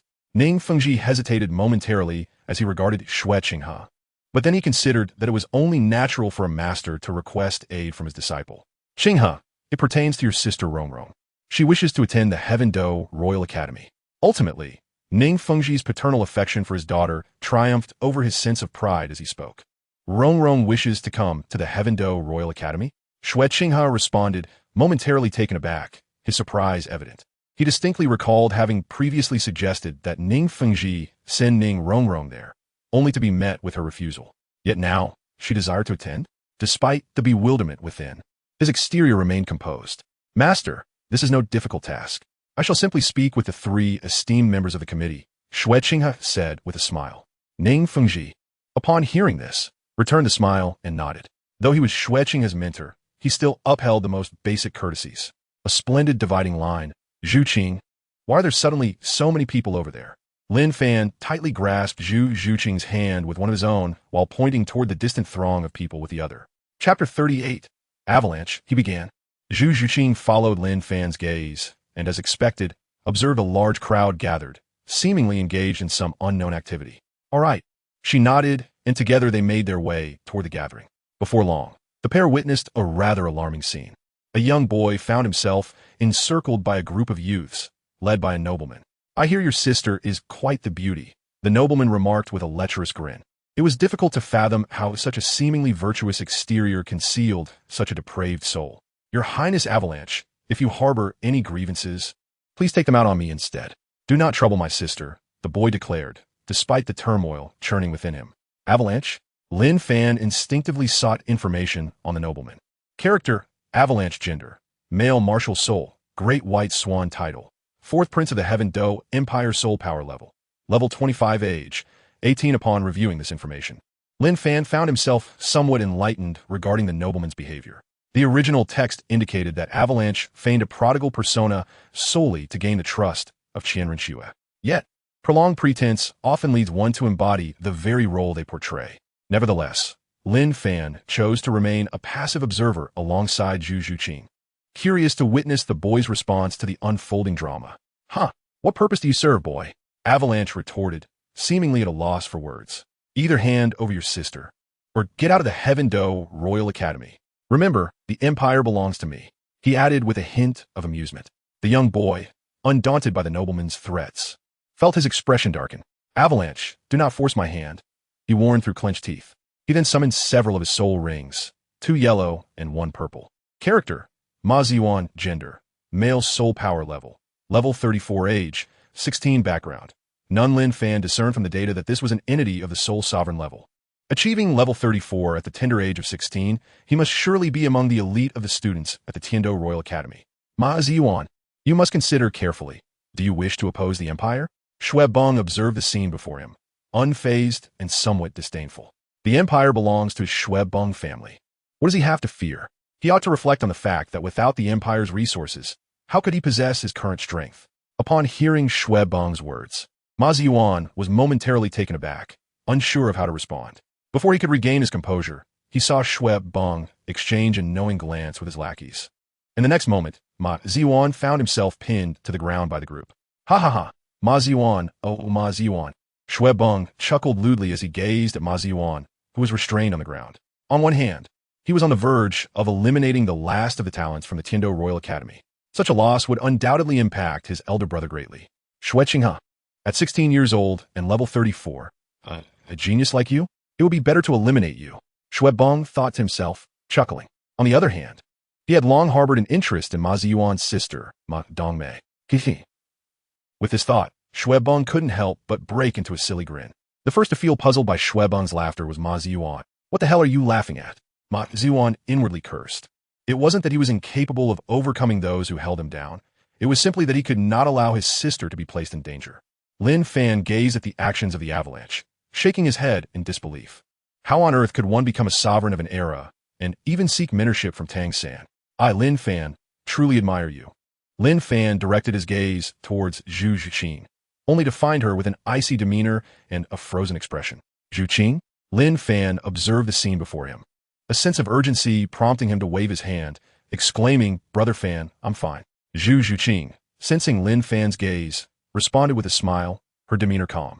I merely feel that this person is quite pitiful. As she spoke, Zhu Zhuqing fell into a moment of contemplation. If it weren't for Lin Fan, would she also have faced a similar fate? Zhuqing, this world is inherently unjust. It is but a commonality. Lin Fan firmly grasped Zhu Zhuqing's hand and spoke, however. This individual has crossed paths with us. I have no justification for not extending my assistance to him. Lin Fan spoke as he released his grip and stepped forward, a subtle smile gracing his lips. Shui Peng, the 4th prince of the Heavenly Empire, contemplated how to strip Qian Renxue of her title as crown princess. Shui Peng, a potential disciple of Tang San in the future? If that is the case, then you must perish. Shui Peng, cease your actions. Lin Fan stepped forward and struck Avalanche. sending him crashing to the ground. "Why you?" Avalanche stammered, blood trickling from the corner of his mouth, his teeth clenched in fury. "You all come and fight me." He shoved the nearest lackey forward, commanding go. The man, momentarily taken aback, nonetheless brandished his fists, eager to demonstrate his formidable prowess. Spirit possession. With a loud cry, a shell-like structure emerged from his back, resembling that of a turtle. This was indeed a beast martial spirit, the great green turtle. Subsequently, he unveiled his 3 soul rings. Yellow, yellow, yellow. This individual had managed to cultivate to level 30, which was indeed quite impressive. Lin Fan gazed at the turtle shell behind him, smiling as he spoke. With that, he took a step forward and gently tapped the back of the sycophant, causing the turtle shell to disintegrate into ashes. "My lord, Shui Peng was left dumbfounded at this sight, hastily rising to express his respect. It is worth noting that the one who had just fought was the most resilient and robust among his followers. If such a one could be effortlessly shattered, what fate awaited the others? "My lord, I am Shui Peng, the 4th prince of the Tiandou Empire. I am here to attend to certain matters. I kindly request that you do not interfere." Although Lin Fan stood right before him, Shui Peng, consumed by his desires, could not forget the enchanting figure of Ma Dongmei. Initially, Ma Ziyuan had harbored hopes that Lin Fan's arrival would spare him and his sister from calamity. However, upon hearing Shui Peng's words, he was once again engulfed in despair. Shui Peng was indeed the 4th prince of the Tiandou Empire, who would dare to disregard his authority. Meanwhile, he was merely a trifling commoner. Contemplating this, Ma Ziyuan forced a self-deprecating smile. Yet to everyone's astonishment, Lin Fan delivered a resounding slap to the now upright Shui Peng. And, amidst the shock of all present, took Zhu Zhuqing's hand and continued to explore the main campus area of the academy. Shui Peng felt an overwhelming sense of humiliation, momentarily setting aside thoughts of Ma Ziyuan and furiously cursed at the retreating figure of Lin Fan. "My uncle is Prince Shui Xing. The prince shall ensure you never return." With that proclamation, Shui Peng departed, supported by his sycophants. Ma Ziyuan watched Lin Fan's receding silhouette, filled with gratitude. Chapter 39. The 3 committee members. This young lady's future is boundless. Lin Fan and Zhu Zhuqing glanced around, taking in the entirety of the Heavenly Dou Royal Academy, and before they knew it, the day had swiftly come to an end. The following morning, in the quarters prepared by Sun Buyu for the 2 of them, Zhu Zhuqing turned her head to look at Lin Fan, who was tightly embracing her, and felt a surge of indignation. Last night, Lin Fan had vowed earnestly that he would not overstep his bounds. After some contemplation, Zhu Zhuqing reluctantly acquiesced to his words. Yet, Lin Fan still held her throughout the night. Had she not taken precautions and donned extra clothing for sleep? Who could say what further indiscretions Lin Fan might have committed? A deceitful scoundrel. I shall trust no one but myself. Zhu Zhuqing pouted and playfully smacked Lin Fan's back, her voice laced with feigned anger. "What's wrong, Zhuqing? Did you not sleep well last night?" Lin Fan chuckled upon sensing her playful gestures. Step outside. I need to get dressed," Zhu Zhuqing replied, her lips pursed in a charming manner. The sound of her voice sent delightful shivers through Lin Fan's heart. However, respecting the boundaries of their relationship, Lin Fan dutifully made his way to the living room, leaving Zhu Zhuqing to change in the bedroom. He had not even removed his own clothes to sleep. "All right, let's be on our way." Before long, Zhu Zhuqing's voice rang out as she emerged, fully dressed and hastily approaching him.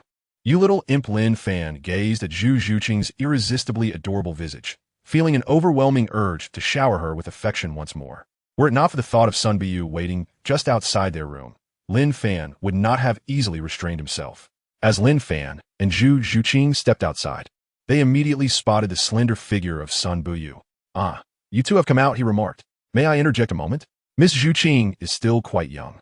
If matters of intimacy arise, it is imperative to take proper precautions." Sun Buyu offered his well-meaning advice, as he held a deep appreciation for Zhu Zhuqing's talent and wished to avoid the prospect of her returning home to raise children at such a tender age. Upon hearing Sun Buyu's words, Zhu Zhuqing blushed deeply, retreating behind Lin Fan. "What do you mean by matters of intimacy? I'm still just a child." Meanwhile, Lin Fan couldn't help but smile. Sun Buyu was indeed a remarkable character. As for Lin Fan, who had never experienced a romantic relationship in his past life, the notion was certainly appealing and filled him with anticipation. However, influenced by the cultural norms of Huaxia, he understood the importance of knowing when to act and when to refrain. "Now, then, the education committee has been waiting for some time. I kindly ask you both to accompany me," Sun Buyu said, leading them in a specific direction. The Education Committee of the Heavenly Dou Royal Academy is situated at the heart of the main campus, recognized as the largest building within the area. Though it is a single-story structure, its highest point reaches an impressive 10 meters, exuding a sense of grandeur. As Sun Buyu guided them through the entrance, Lin Fan found himself momentarily bewildered by the interior.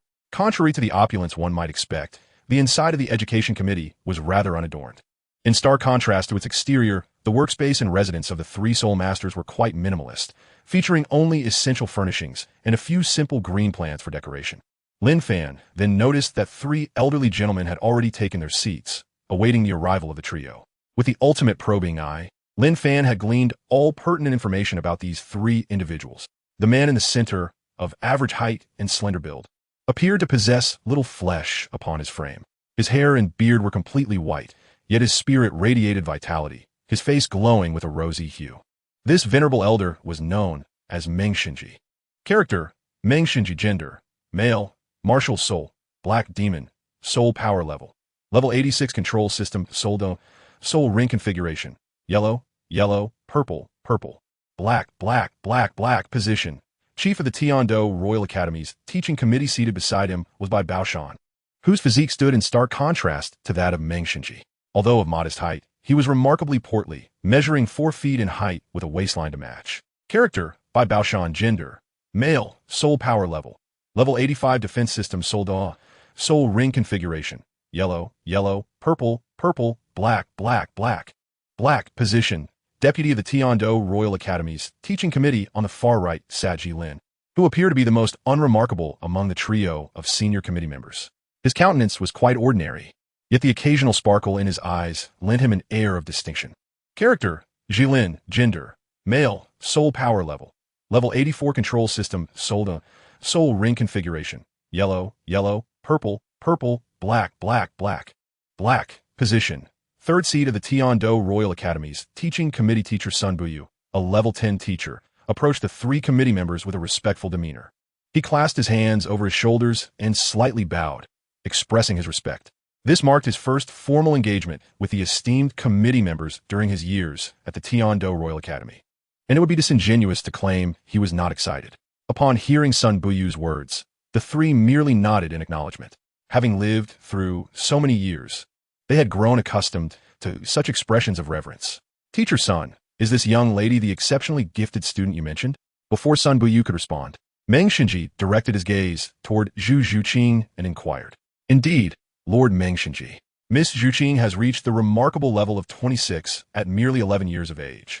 Her martial soul, the Phantom Spirit Cat, is a formidable presence within the agile attack category, Sun Buyu hastily elaborated. As a mere subordinate, he felt it essential to present himself well in the presence of such distinguished figures.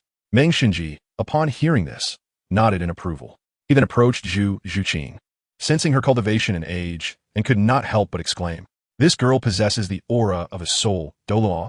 Over the years, the Tian Dou Royal Academy had seen its share of prodigies, such as Yu Qianheng and Dugu Yuena, who were highly representative figures. Yet even they, nearing the ages of 17 or 18, had only managed to attain the rank of high-level Soul Master.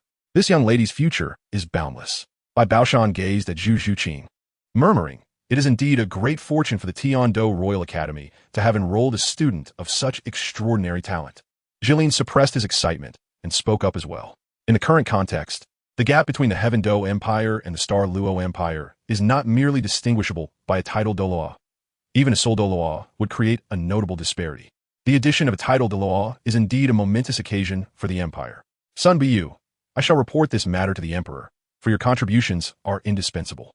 Dream Machine gazed at Sun Buyu and remarked, "The financial and material resources required to nurture a title Douluo are considerable. Without the Empire's support, it is a formidable challenge. This matter will indeed pose a dilemma for the three committee members." Sun Buyu felt a surge of joy within, exclaiming excitedly, "This is truly a significant achievement. Moreover, it seems he has done little to earn it." Teacher Sun, is it true that this young lady's martial soul, the Nether Spirit Cat, has fled from the Star Luo Empire? Dream Machine inquired. Given the continuous friction between the two empires over the years, incidents involving personnel crossing borders have become all too familiar. Indeed, esteemed committee member, Sun Buyu nodded in affirmation. It appears that truly anyone can come to our Heaven Dou Royal Academy now. Just as the 3 committee members prepare to depart and report to the Emperor of Heaven Dou, an exceedingly discordant voice pierced through the air. Chapter 40. Is Dugu Bo attempting to dominate the weaker? Indeed, is it true that anyone can come to our Heaven Dou Royal Academy now? Following the voice, 3 figures entered through the hall doors. Among them, on the left, stood Su Yuntao, his face twisted with hatred, casting a disdainful glare at Lin Fan. In the center was an elderly man clad in opulent robes. He wore a grand yellow gown embroidered with intricate floral patterns, appearing impeccably composed. His grizzled hair was neatly tied back, and while of average height, he bore a slight paunch, his features otherwise dignified. However, his eyes appeared somewhat small, detracting from a harmony of his visage. This elderly gentleman stood with his hands clasped behind his back, facing the 3 Douluo committee members, powerful figures with a voice in the presence of the Emperor of Heaven Dou, without a hint of deference, instead exuding an air of condescension. To the right of the elderly man stood another elder, distinct in stature. He was lean and elongated, resembling a javelin, with hair and beard of deep green, and eyes that gleamed like emeralds. Upon witnessing the arrival of these 3 individuals, Lin Fan immediately recognized their identities.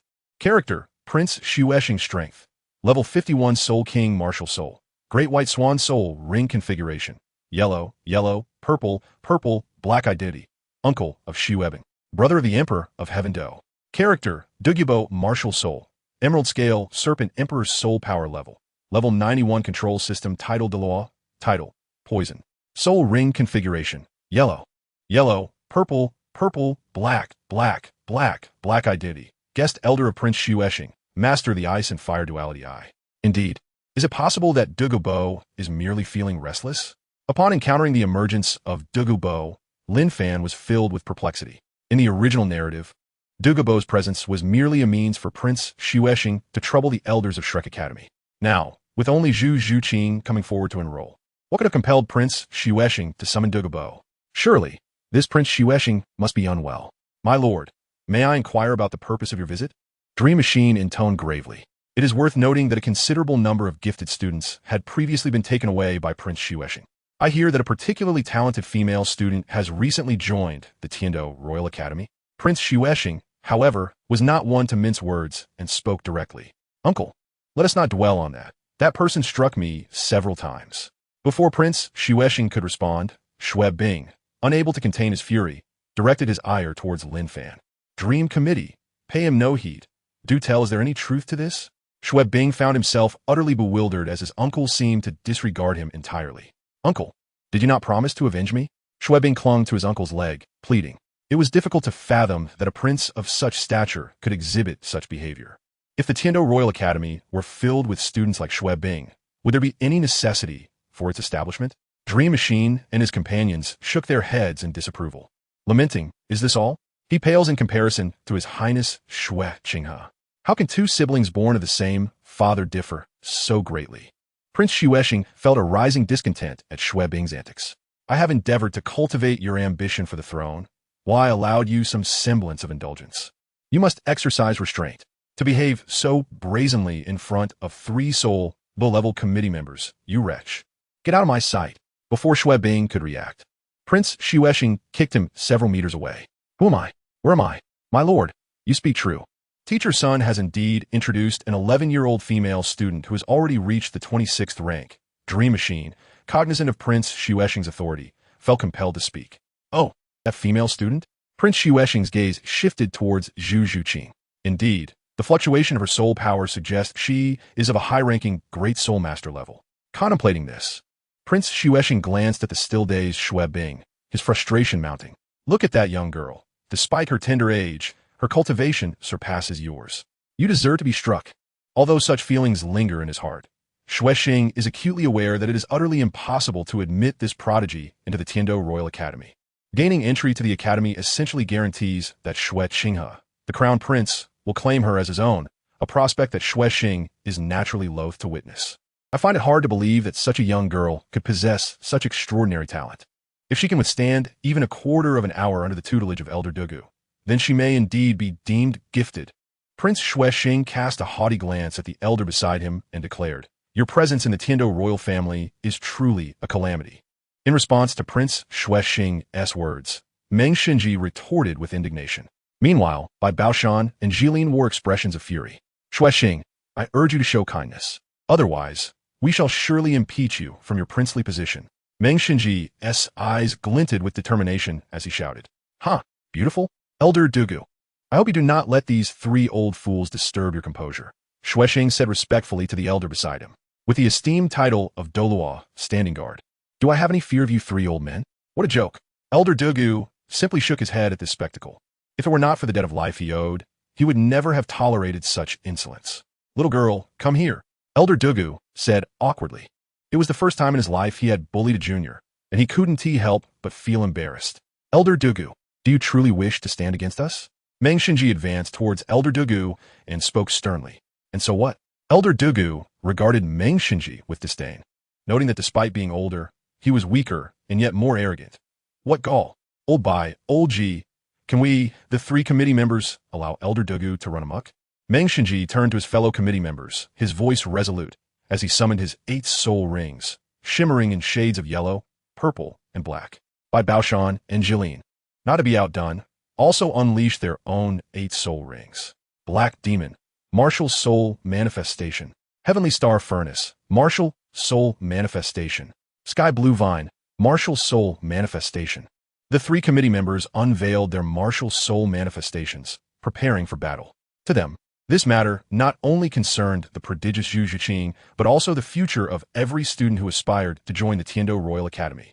Upon witnessing this scene, Dugu Bo couldn't help but chuckle softly, then languidly released his strikingly vivid soul rings, adorned in hues of yellow, purple, and deep black. Yet, the disparity among these soul rings was astonishingly vast. The unlocking task entailed recruiting Dugu Bo, with a reward shrouded in mystery. Upon hearing this message echo in his mind, Lin Fan smiled knowingly. How fortuitous, Dugu Bo would undoubtedly be a worthy recruit. The foremost poison master of the Douluo realm, he was certainly a formidable figure. Elder gentleman, he called out, perhaps you might descend? I wish to engage in a few exchanges with Senior Dugu Bo. Lin Fan spoke, smiling as he gazed at Dugu Bo. Chapter 41, Dugu Bo, I concede. Elder gentleman, it will be best for you to come down. Allow me to exchange a few moves with Elder Dugu. Lin Fan glanced at the formidable Dugu Bo across from him and spoke with a smile. It was only then that the crowd noticed that Zhu Zhuqing, a soul master of merely level 26, had remarkably not succumbed to the overwhelming aura surrounding them. Furthermore, how could Shui Bang and Shuexing still remain conscious without the assistance of Dugu Bo? Such a phenomenon seemed utterly inconceivable. A profound sense of bewilderment permeated the hearts of the onlookers. The esteemed Dugu Bo, the continent's foremost poison master, was indeed a figure of great renown. Under the watchful eyes of the crowd, Lin Fan planted a kiss on Zhu Zhuqing's lips. He then approached Dugu Bo and spoke with a nonchalant demeanor. Oh, I find myself rather curious. When did this esteemed Heaven Dou Royal Academy come to include someone of your caliber? Dugu Bo squinted, his gaze sweeping over Lin Fan, and inquired. How could such a potent pressure possibly be dissipated by a mere brat who hadn't yet reached his granddaughter's age? I trust that you, Senior Dugu Bo, do not genuinely believe that the Heaven Dou Royal Academy could boast a student of my ilk? Lin Fan chuckled in response to Dugu Bo's words. Upon hearing Lin Fan's retort, Dugu Bo began to sense the fluctuations of Lin Fan's soul power, a realization echoed by the 3 committee members of the Heaven Dou Royal Academy, who too started to perceive it. I cannot seem to detect your cultivation. Dugu Bo gazed at Lin Fan in astonishment, his expression one of disbelief. In his perception, his own soul power felt somewhat insubstantial and not particularly dense. However, the sensation of Lin Fan's soul power was nothing short of a profound shock. Lin Fan's soul power is exceptionally profound. His strength is utterly incomparable. What? Upon hearing Dugu Bo's words, Meng Shinji, Bai Baoshan, and Jilin were all taken aback. Even the esteemed Dugu Bo is unable to fathom the sheer terror of this young man's prowess. The trio exchanged glances, their astonishment evident. Young man, who exactly are you? Dugu Bo gazed at Lin Fan and could not help but inquire. At such a tender age, could he possibly be a titled Douluo? The master of the Heroes' Hall, Lin Fan. Lin Fan spoke as he unleashed his remarkably ordinary 9 soul rings. A combination of black and red hues. Now in 95th level Super Daw, he addressed the esteemed Dugu. Please. Lin Fan gazed respectfully at the formidable Dugu Bo before him. In his previous life, having perused the original text, he had not been particularly fond of Dugu Bo. He could not claim to harbor any animosity either. The fact that Dugu Bo transcended the limitations of affiliations, achieving the rank of a titled Douluo solely through his own endeavors as a rogue cultivator, speaks volumes of his diligence and innate talent. A level 95 titled Douluo, Dugu Bo, feeling the overwhelming aura emanating from Lin Fan, could not help but be astonished. The pressure of a super Douluo is indeed formidable.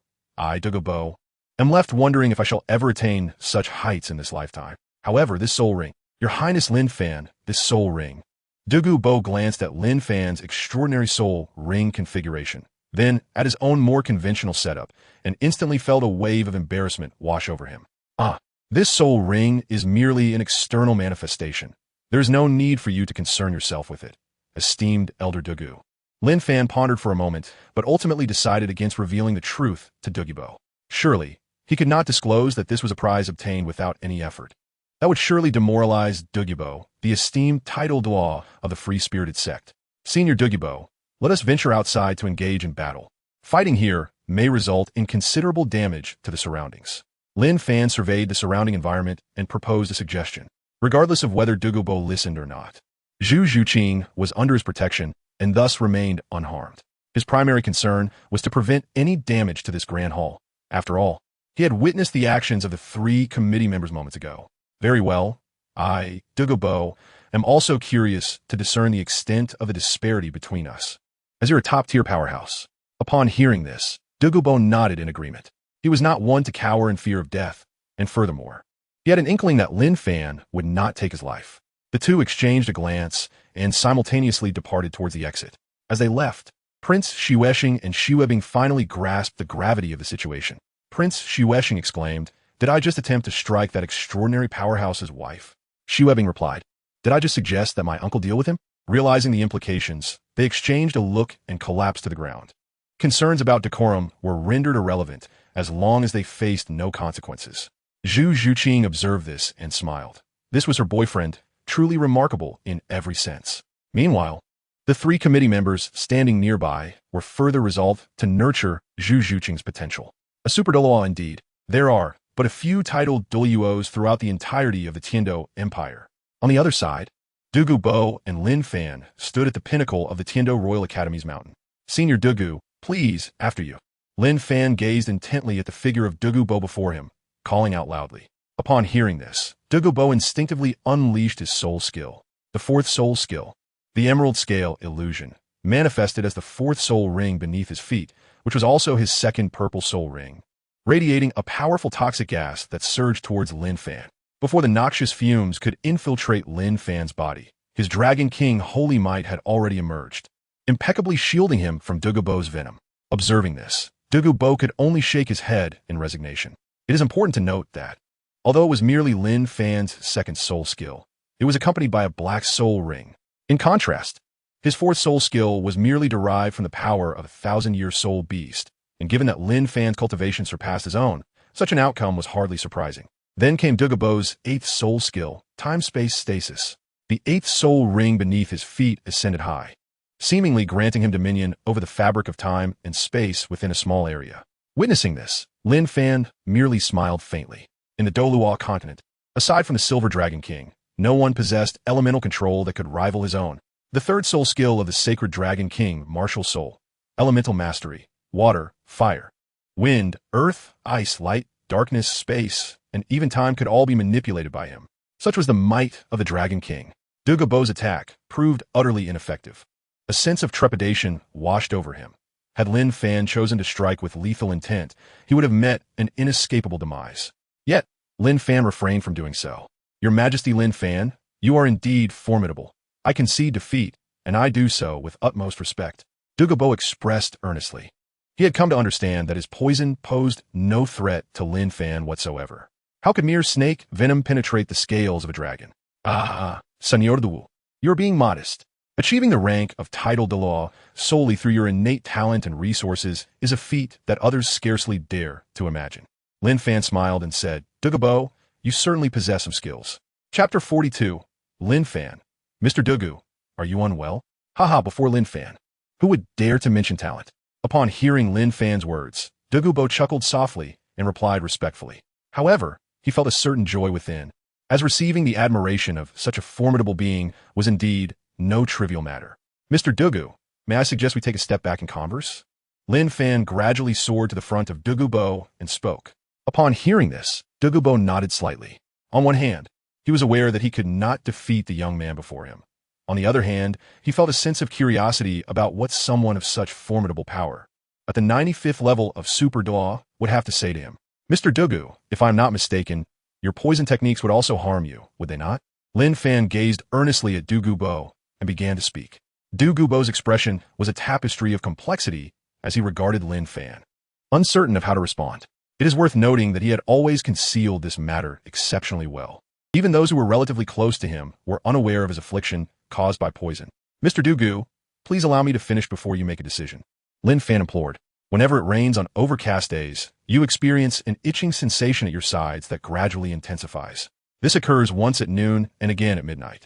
And given your current condition, each episode should last for at least an hour. Furthermore, in the deep of night, around the third watch, you will feel a piercing pain at the crown of your head and in your heart, accompanied by spasms throughout your body for no less than half an hour.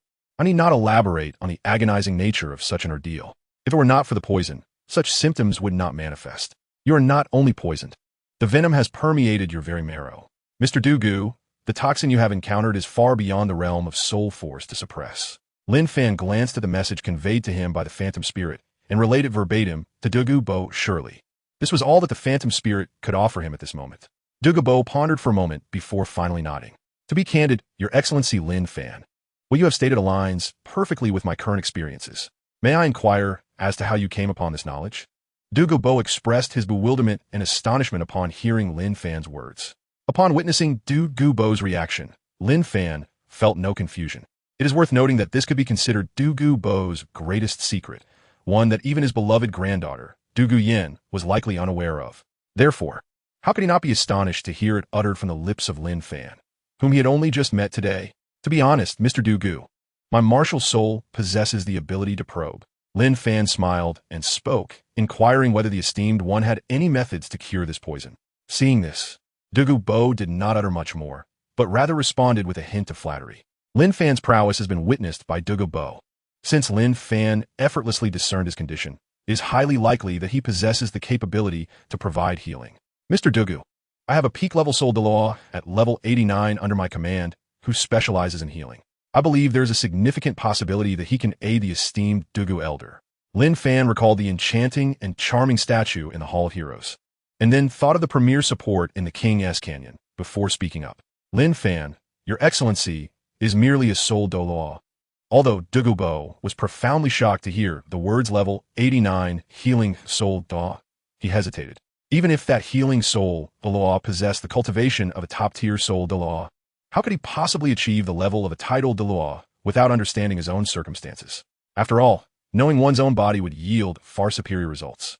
Mr. Dugu, do you believe that achieving this level at my age is impressive? Lin Fan cast a gentle glance at Dugu Bo and spoke. Lord Lin Fan, you are likely not yet 18, are you?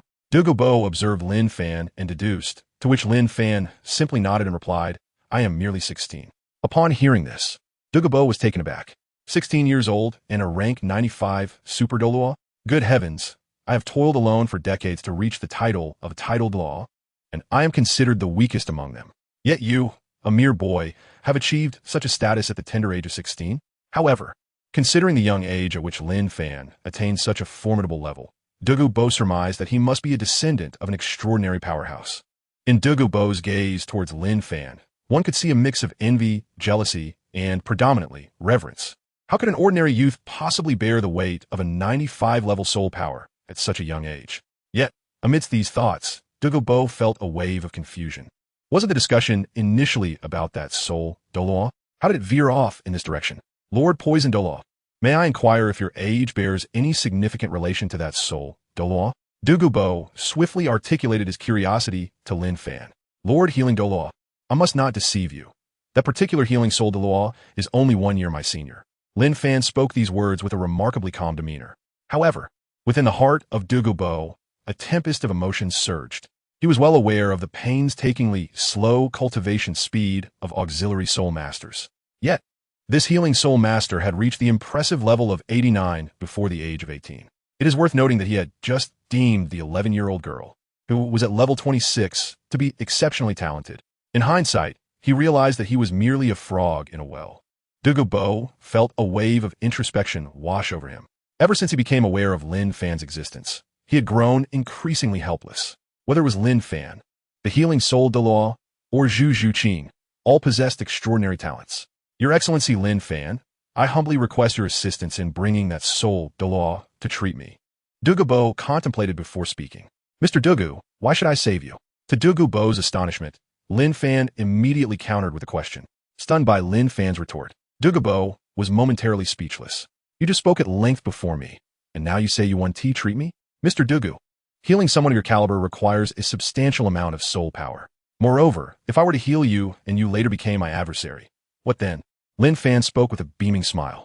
Upon hearing Lin Fan's words and recalling the title of Master of the Hero Hall he had mentioned upon his entrance, Dugu Bo suddenly realized that Lin Fan was extending an olive branch to him. Might I inquire, esteemed Lin Fan, what exactly is this Hero Hall? Dugu Bo pondered deeply, yet he remained unaware of what kind of organization the Hero Hall was, and thus he responded, Our Hero Hall only accepts the strong. Lin Fan, however, was not overly affected and spoke up. Currently, in the Hall of Heroes, there are 4 of us. Yet among the 4, none can be considered top-tier powerhouses. Lin Fan spoke and turned his gaze towards Dugu Bo. The authority over this matter rested in Dugu Bo's hands. It was now a question of whether he could seize the opportunity. Chapter 43. The Healing Art of Kai Wenji Poison Douluo. Your granddaughter must have possessed this toxin since her very inception, correct? Moreover, her venom is undoubtedly more potent than your own, is it not? Upon observing that Dugu Bo remained unresponsive, Lin Fan continued. Gu Yuena is the one whom Dugu Bo cherishes most dearly. She is his only kin in this world. He would never allow her to suffer the torment of this poison. Indeed, upon hearing Lin Fan's words, Dugu Bo, who had already held a considerable respect for Lin Fan, became even more resolute in his desire to accompany him. Moreover, he was acutely aware that even if the poison within Dugu Yuena was not more potent than his own, she might not possess the fortitude to endure such toxicity. My lord, I am willing to join the heroic hall, Dugu Bo finally conceded, after much contemplation. He also harbored a curiosity to witness the extraordinary feats this remarkably gifted youth would accomplish in the Douluo Continent. Upon hearing Dugu Bo's declaration, Lin Fan nodded with a smile, clearly anticipating this outcome. To subdue, Dugu Bo grants the host an evolution-capable soul bone, the right leg bone of the illusory Thunderwind Wolf. Lin Fan exhibited little reaction to this voice echoing in his mind, as he regarded the soul bone with indifference. However, it would undeniably provide significant assistance to Zhu Zhuqing in her cultivation. Mr. Dugu, I have heard that you possess a medicinal garden. Please, lead me there. Lin Fan gazed intently at Dugu Bo and spoke. Although Dugu Bo was somewhat perplexed about Lin Fan's intentions at that moment, he had already pledged his allegiance to Lin Fan, and preventing him from proceeding would not be a commendable act. My lord, please follow me, Dugu Bo said, leading the way towards a forest, with Lin Fan closely trailing behind. Gradually, the two traversed through the woodland, ascending towards the peak of a mountain. Upon reaching the summit, Dugu Bo leapt into the valley below, and Lin Fan followed suit. In the valley before them lay a hot spring. Though modest in size, it was divided into 2 distinct sections, with oval-shaped pools of water exhibiting colors of milky white and crimson. Remarkably, despite being within the same body of water, the 2 hues remained sharply defined, each maintaining its territory without encroaching upon the other. Could this be the legendary Eye of Ice and Fire? Observing the magnificent sight, Lin Fan couldn't help but exclaim in awe. While he was aware of the grandeur of the Eye of Ice and Fire, witnessing it for the first time still left him somewhat astonished. Esteemed master, may I inquire if you are familiar with the properties of these herbs? Dugu Bo remarked, having noticed the look of astonishment on Lin Fan's face. These rare treasures of nature hold immense significance for the cultivation of soul masters. Lin Fan pondered for a moment before speaking. However, the treasures of heaven and earth over these days hold no value in healing you. Lin Fan noticed the somewhat fervent gaze of Dugu Bo and couldn't help but speak with a sense of resignation, shaking his head as he did so. Upon hearing Lin Fan's words, Dugu Bo immediately felt a wave of embarrassment wash over him. He had assumed that Lin Fan was aware that these medications could aid in his ailment, which had led to his momentary lapse in composure. Mr. Dugu, have you noticed that spring with the milky white and crimson hues? Lin Fan gestured towards the direction of the Eye of Ice and Fire and spoke.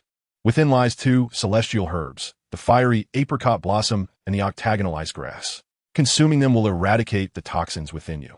Upon hearing Lin Fan's words, Dugu Bo instinctively began to move towards the Eye of Ice and Fire.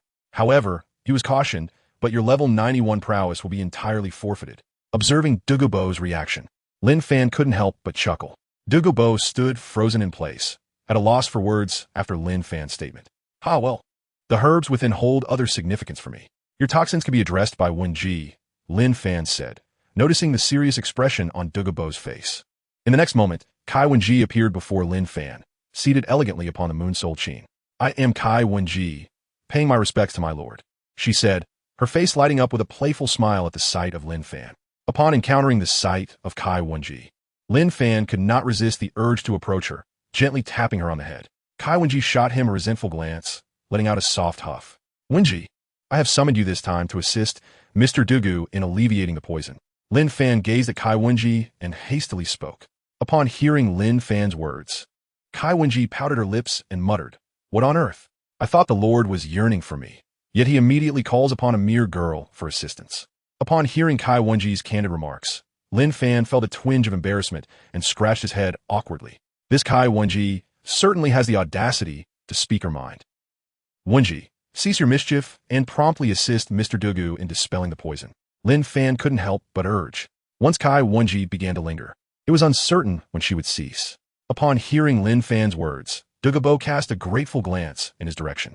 Clearly, Dugu Bo also recognized Lin Fan's helplessness in dealing with Kai Wenji. Lin Fan would never disturb a little girl just for the sake of an old man like him. Would he? With Kai Wenji's delicate and fragile appearance, a small punch from her could leave her in tears for quite a while. Well, I shall heed the command of my lord. Kai Wenji once again winked her sparkling eyes at Lin Fan, smiling cheerfully. In the next moment, 8 soul rings of yellow, purple, and black materialized behind the Moon Soul Qian, which began to emit a radiant green light. Gradually, the brilliance intensified. Soon, Dugu Bo felt the energy within him becoming increasingly pure, and the toxins vanished without a trace. As he sensed the changes in his body, Dugu Bo could not help but marvel. Chapter 44. The dragon souls of the 2 dragon kings are packaged, experiencing the transformation within him. Dugu Bo sighed in astonishment. The toxins that had left him utterly helpless were effortlessly dispelled by this young lady before him. A healing soul master at the pinnacle level of Soul Douluo at such a tender age, the heroic haul truly was extraordinary. Indeed, I Dugu Bo have grown old. Dugu Bo reflected with a touch of resignation.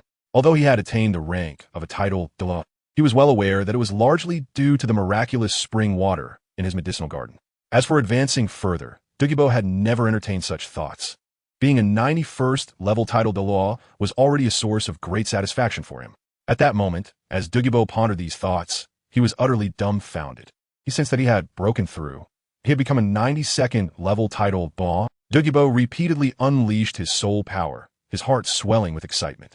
At his age, to advance further was exceedingly challenging, and now, merely the absence of toxins had elevated him a level. How could he not feel elated? Miss Wenji, I bow to you, Dugu Bo said without a moment's hesitation, bending before Kai Wenji. He was not one to be ungrateful. The relief from his suffering was entirely due to her efforts. Old sir, you jest. This little girl merely follows the arrangements of our lord. Kai Wenji replied with a gentle laugh, glancing toward Lin Fan. Indeed, it is the merit of Lord Lin Fan that I am spared from the toxins. Henceforth I, Dugu Bo, shall be in the service of Lord Lin, he quickly asserted as he approached Lin Fan. Is it truly this simple for Dugu Bo to become a member of the heroic hall? Lin Fan pondered for a moment before inquiring. It is important to note that achieving a loyalty and hatred value of 100 is no simple feat, Lin Fan, my lad. This matter cannot be forced.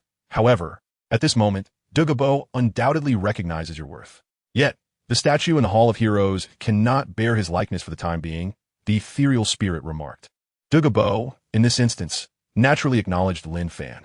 With the presence of a healing soul Douluo like Kai Wenji, coupled with Lin Fan's formidable strength, there are indeed few who can rival him in this world, although it is currently unfeasible for Dugu Bo to engage in a reckless endeavor. It is likely that he would even consent to betrothing his granddaughter to Lin Fan. Dugu Bo mused, if it were truly the case, Would it not allow me to spare a few years of toil? My lord, Dugu Bo contemplated for a moment before speaking. Mr. Dugu, I must take some of the rare herbs and treasures from this medicinal garden. Lin Fan spoke as he made his way toward the Eye of Ice and Fire. Illusory spirit, if I recall correctly, within the realm of Douluo III, the Eye of Ice and Fire houses the remnants of the Water and Fire Dragon Kings. Does it not? Lin Fan's lips curled into a smile as he spoke. Xiao Fanzi, you possess quite a remarkable memory, indeed. Within this realm reside the lingering souls of the Water and Fire Dragon Kings. The phantom spirit responded to Lin Fan's words with a calm demeanor. Upon hearing these words, Lin Fan could not help but feel a sense of nostalgia. In his previous life, as he immersed himself in novels, those around him regarded him with disdain, particularly when he embarked on his own writing journey. He had endured countless remarks questioning the prospects of a novelist, hearing the phrase, "What success can come from writing novels?" far too many times. Yet now, who would dare to claim that his previous life spent devouring those countless stories was in vain? Lin Fan slowly approached the Eye of Ice and Fire, standing there for quite some time, only to discover that the spring water remained completely still. Indeed, without the illumination of my martial soul, they cannot possibly emerge. Lin Fan expressed a sense of helplessness, pondering how such a clever young man could behave in such a manner during a crucial moment. With this thought in mind, Lin Fan unleashed his sacred Dragon King martial soul, emanating the formidable pressure of his 9 soul rings, and executed his 5th soul skill, Dragon's Roar. Dragon's Roar is a sound wave attack that strikes directly at the soul, delivering a profound shock to the opponent's very essence. Those with low soul power find themselves utterly incapacitated, while even the more powerful souls experience a measure of intimidation. This skill, derived from his 5th 10,000-year soul ring, undoubtedly ranks among the most formidable of his abilities. Moreover, it stands as Lin Fan's soul sound wave-type skill, making it all the more formidable. As Lin Fan's roars reverberated, the waters of the ice and fire duality lake surged skyward in a riot of colors, resembling 2 colossal dragons spiraling upward.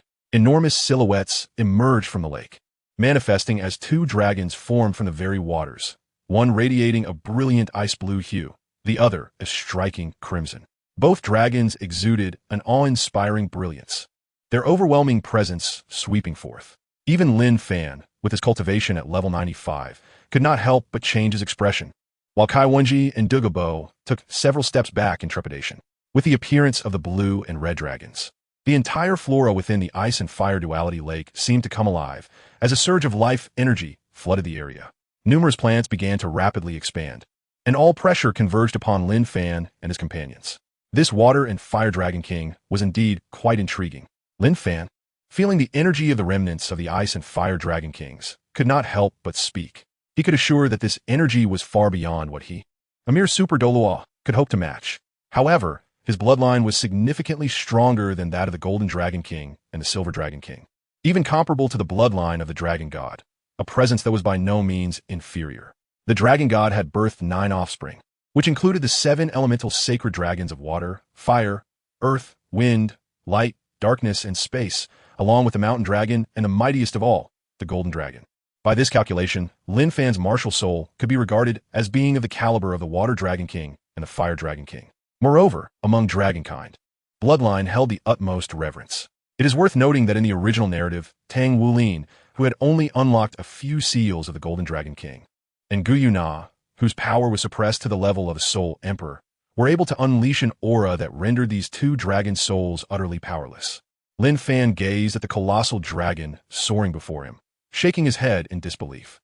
In the next moment, he transformed completely into a dragon, channeling the overwhelming might of his draconic essence towards the remnants of the Water Dragon King and the Fire Dragon King, the last vestiges of their dragon souls. Under the oppressive aura of the sacred Dragon King, began to stir restlessly.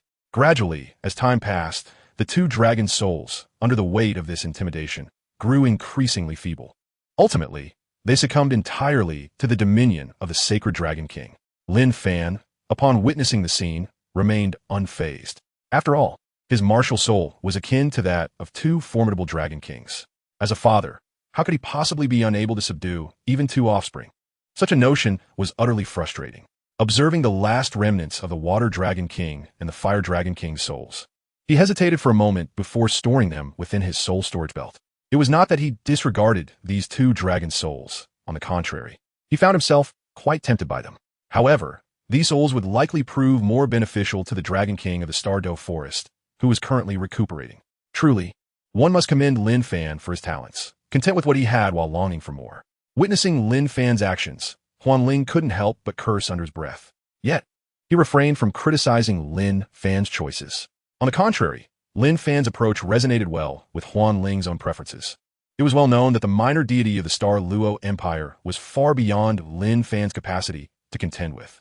Chapter 45. The Ice and Fire Duality has been emptied. Kai Wenji and Dugu Bo looked on in awe at Lin Fan's actions, their hearts brimming with astonishment. Not only was the master gentle and attentive towards his subordinates, but he also faced those two terrifying presences with unwavering courage. Not only did he not falter, but he also subdued them and contained them, demonstrating just how remarkable he truly was. Kai Wenji's eyes widened, her gaze fixated on Lin Fan with a sense of admiration as she exclaimed. Yet, after uttering these words, she shook her head. The master has always been the best. After softly speaking this, a smile spread across her face, and an unbidden blush crept onto her cheeks. Lord Lin Fan possesses extraordinary skills, Dugu Bo remarked fervently. His eyes filled with admiration. Although his own strength was relatively modest, it was evident from the pressure exerted by the two dragon souls that they possessed power surpassing even Lin Fan's. Yet, these formidable souls were effortlessly captured by Lin Fan and stored within his soul-guiding device. Lord Lin Fan is indeed enigmatic. Dugu Bo pondered, his gaze fixated on the soul storage belt adorning Lin Fan's waist. He had once believed that his own treasure pouch, capable of storing living beings, was a remarkable feat. However, he now realized that Lin Fan's soul storage belt could contain entire souls. It would be disingenuous to claim he felt no envy, yet he held no objections. If even Lin Fan lacked such an item, who in this world could possibly be deemed worthy of it?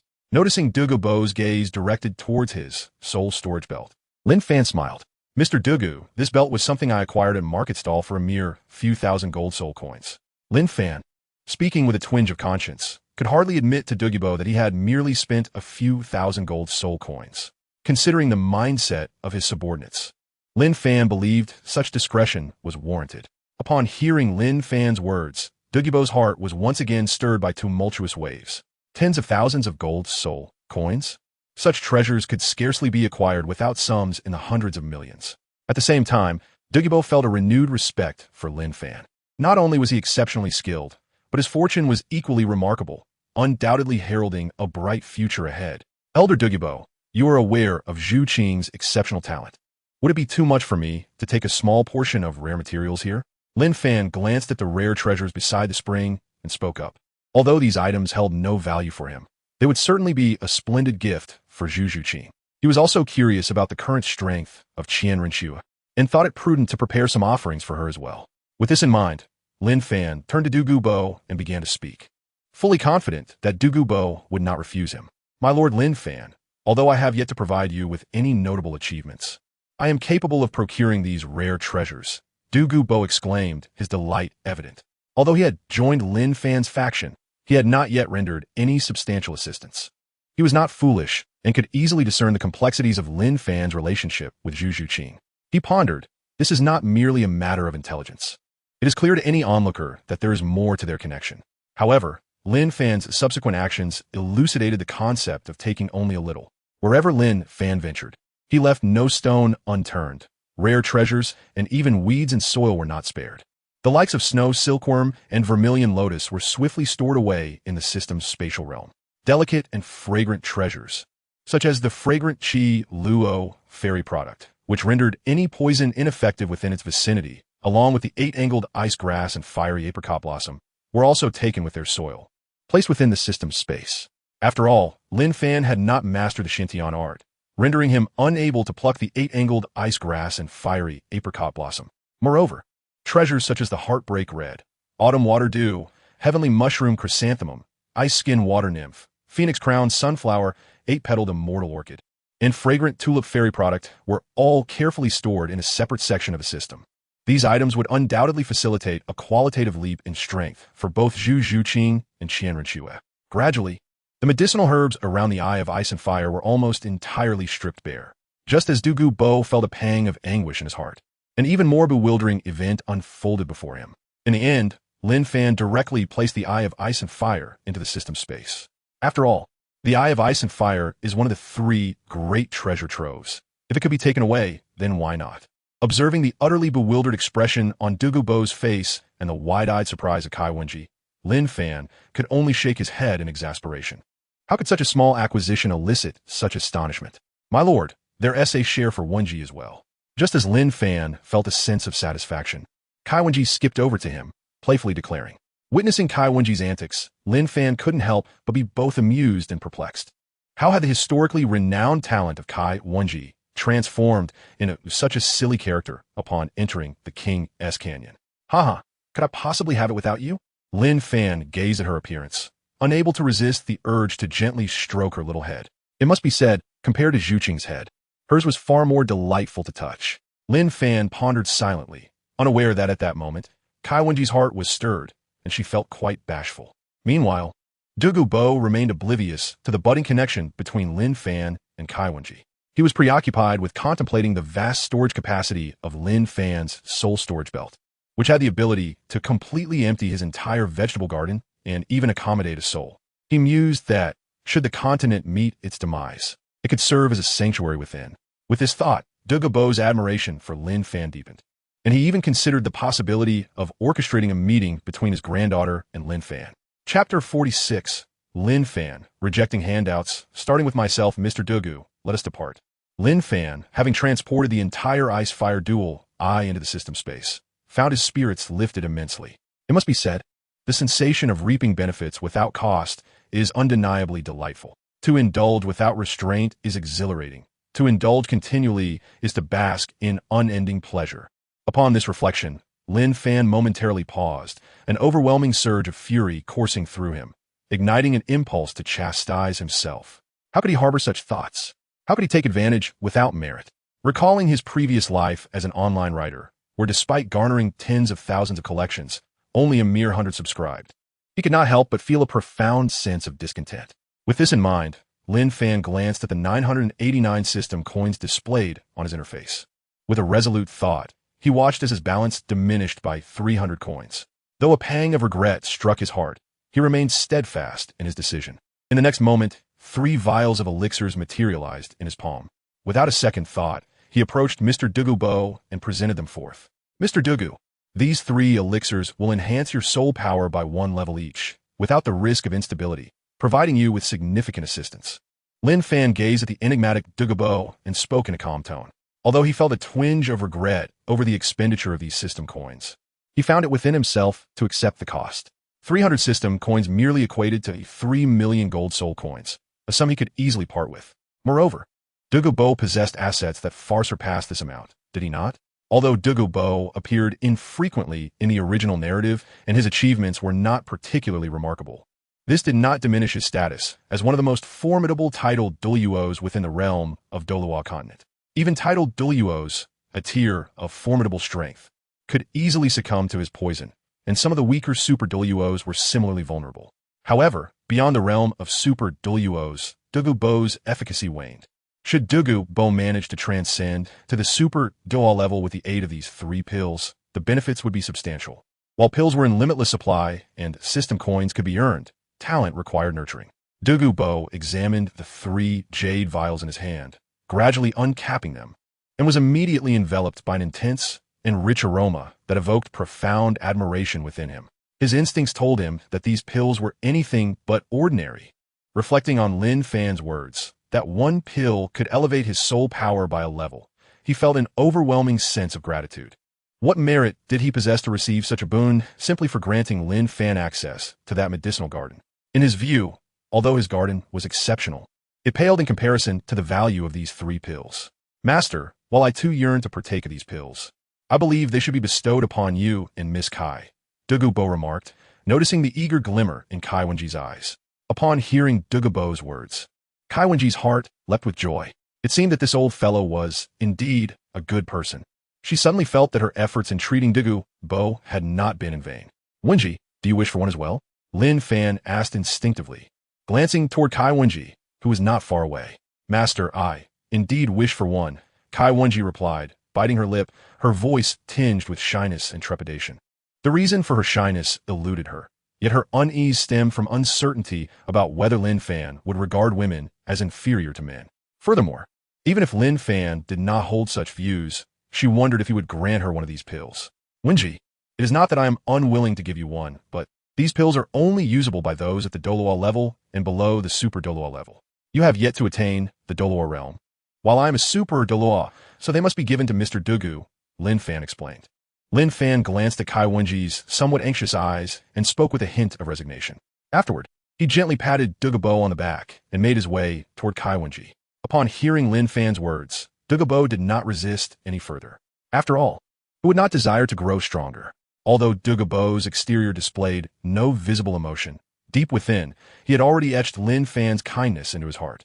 Meanwhile, Kai Wenji felt a wave of disappointment upon hearing Lin Fan's words.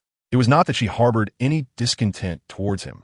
Rather, she sensed that her cultivation had reached an impasse, rendering her unable to enhance her soul power. Wenji, what troubles you?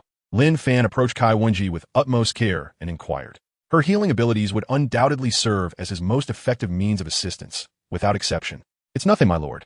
It's just that I have recently encountered a bottleneck, making it exceedingly difficult to advance further. Kai Wenji spoke candidly, revealing her concerns. As a member of the Heroes' Hall, she naturally prioritized Lin Fan's orders and could not possibly withhold anything from him. A bottleneck?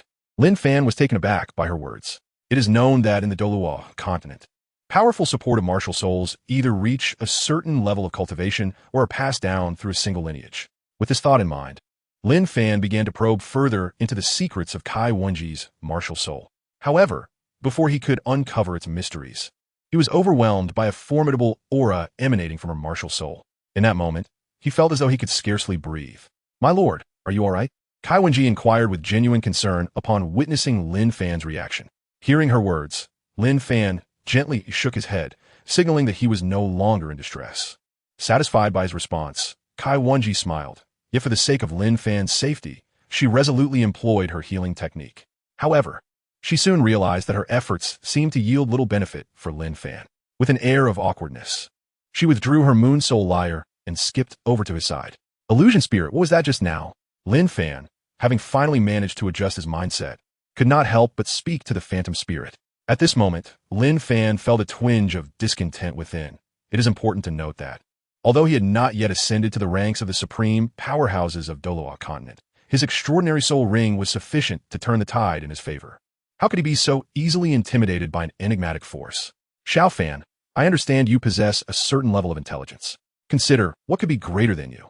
The illusory spirit did not respond, as it deemed the question exceedingly foolish. This, illusory spirit, are you implying?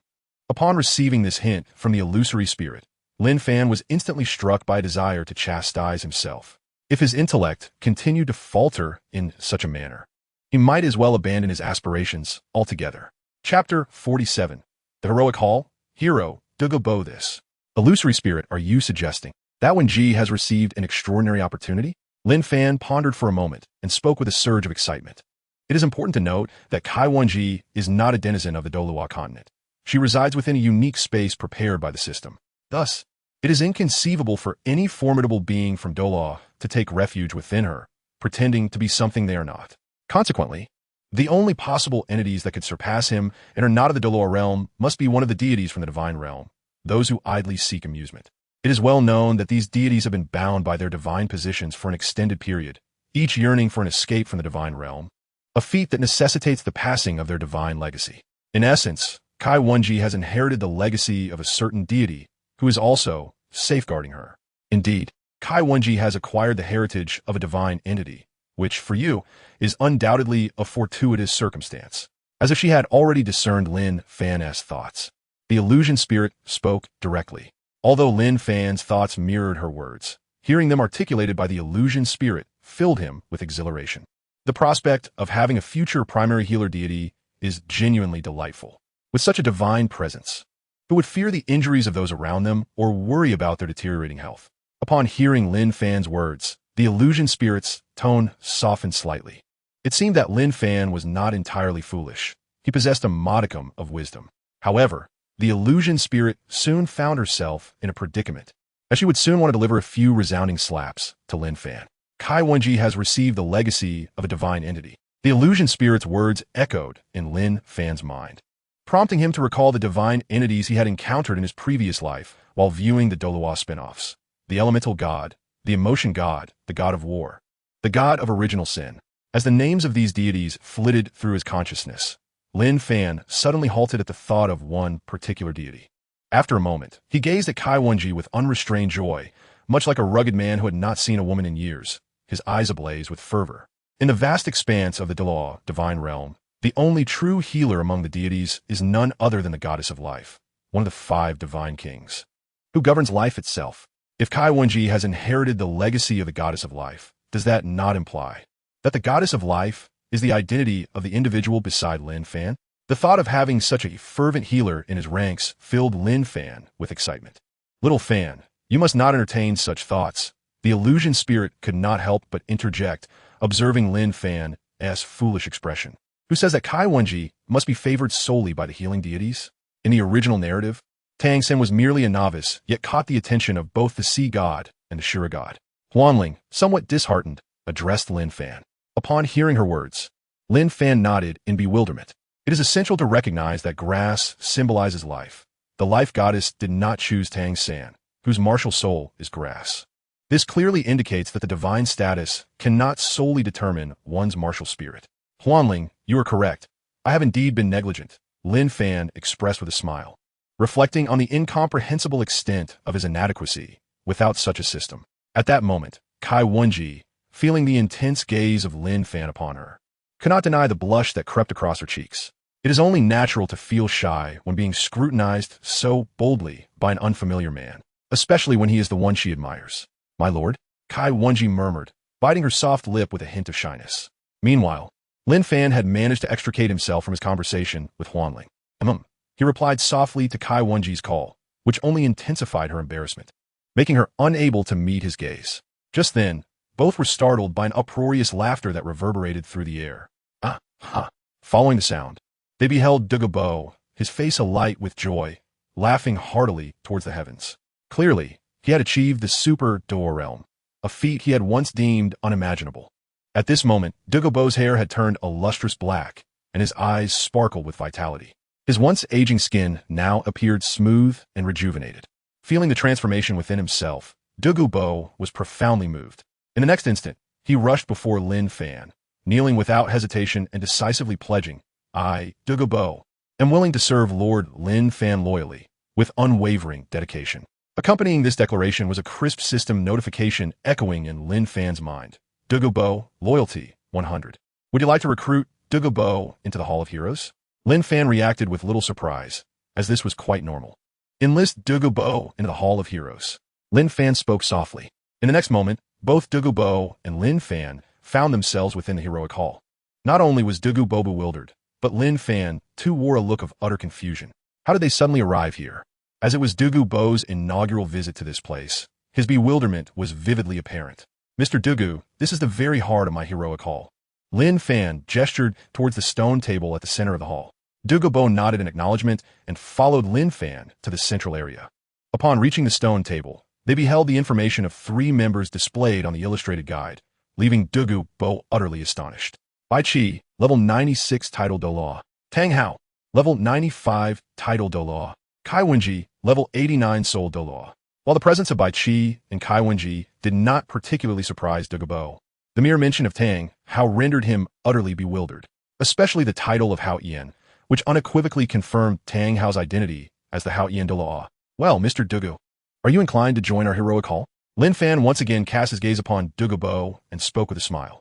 Upon hearing this, Dugu Bo responded with a slight smile, respectfully declaring, I am willing to dedicate my entire life to serve the esteemed Lord of the Hall.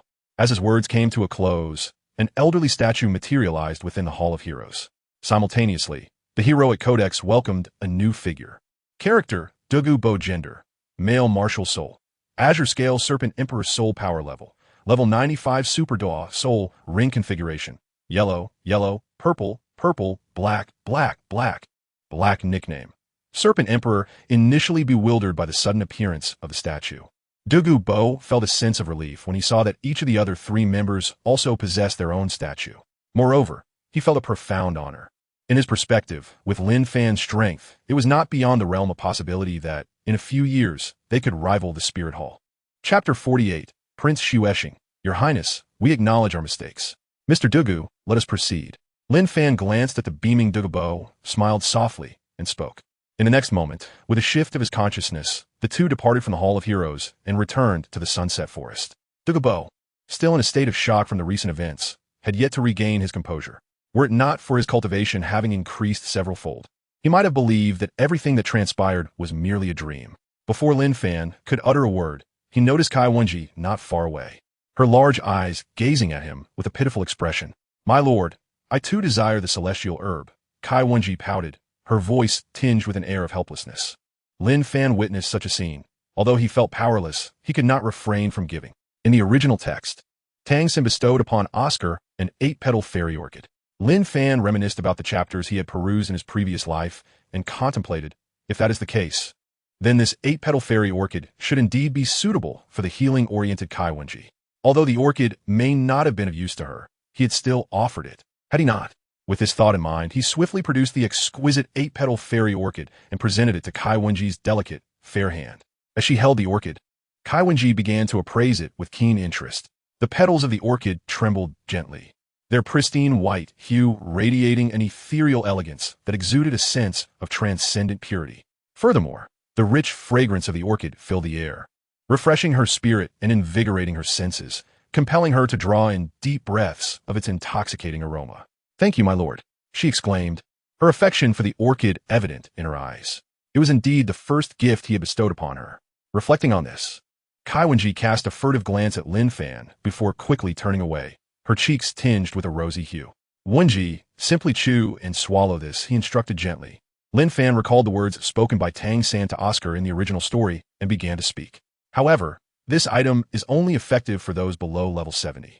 You are currently at level 89, so it should serve no purpose other than consumption. Upon hearing Lin Fan's words, Kai Wenji turned around, smiling as she looked at him. My lord, Wenji understands. After saying this, Kai Wenji playfully stuck out her tongue and turned back around. Regardless of whether this item held any utility for her, it was undoubtedly the first gift Lin Fan had given her, and thus, it was extraordinary. Wenji, you should consume it first and absorb its essence. Lin Fan observed Kai Wenji as she cautiously cradled the 8-petal fairy orchid, prompting him to speak. No, this is a gift from the Lord to Wenji. How could she consume it? Upon hearing Lin Fan's words, Kai Wenji remarked with a hint of confusion.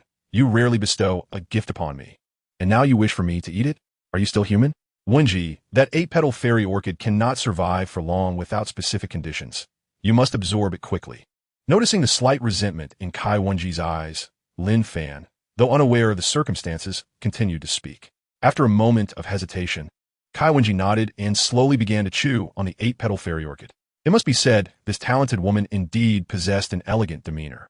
Lin Fan observed as Kai Wenji slowly consumed the 8-petaled xianlan and spoke up. Narration. A remarkable talent of ancient times, and yet you choose to critique her eating habits? Is this a descent into moral decay or a distortion of human nature? Before long, Kai Wenji completely devoured the 8-petaled xianlan. Wenji, do you feel anything else? Although Lin Fan was aware that the 8-petaled xianlan held no significance for those above the soul saint level, he still inquired. Upon hearing this, Kai Wenji blinked her bright, expressive eyes, pondered for a moment, and then shook her head. My lord, Wenji feels nothing unusual. Hearing her response, Lin Fan merely nodded slowly. This was entirely within his expectations. He naturally harbored no further thoughts. Mr. Dugu has departed. Lin Fan turned around to glance at the still somewhat astonished Dugu Bo and spoke. Upon hearing this, Dugu Bo remained silent. Upon witnessing this scene, Lin Fan felt a wave of helplessness wash over him. How could the seemingly composed Dugu Bo become so exuberant over a mere elevation in rank? Could he not employ the reasoning of a rational individual? Ning could not help but exclaim in indignation. He was certain that if he were to assume human form at that moment, he would undoubtedly deliver a sharp slap across Lin Fan's face. Lin Fan truly is someone who neither cultivates himself nor permits others to feel excitement. I understand now, he said somewhat reluctantly, sensing the fury of the phantom spirit in his mind. His previous remark had merely been a casual utterance. Little did he expect the spirit to take it to heart. Indeed, the phantom spirit is not omnipotent after all. Mr. Dugu still needs to assist your granddaughter in detoxification. Lin Fan pondered for a moment before exclaiming loudly. Indeed, upon hearing his words, Dugu Bo quickly composed himself and hurried to Lin Fan's side. This clearly illustrates the profound affection Dugu Bo harbors for his granddaughter. My lord, I have experienced a remarkable enhancement in my abilities, and I am truly overwhelmed with excitement, which may have led to my momentary lapse in decorum.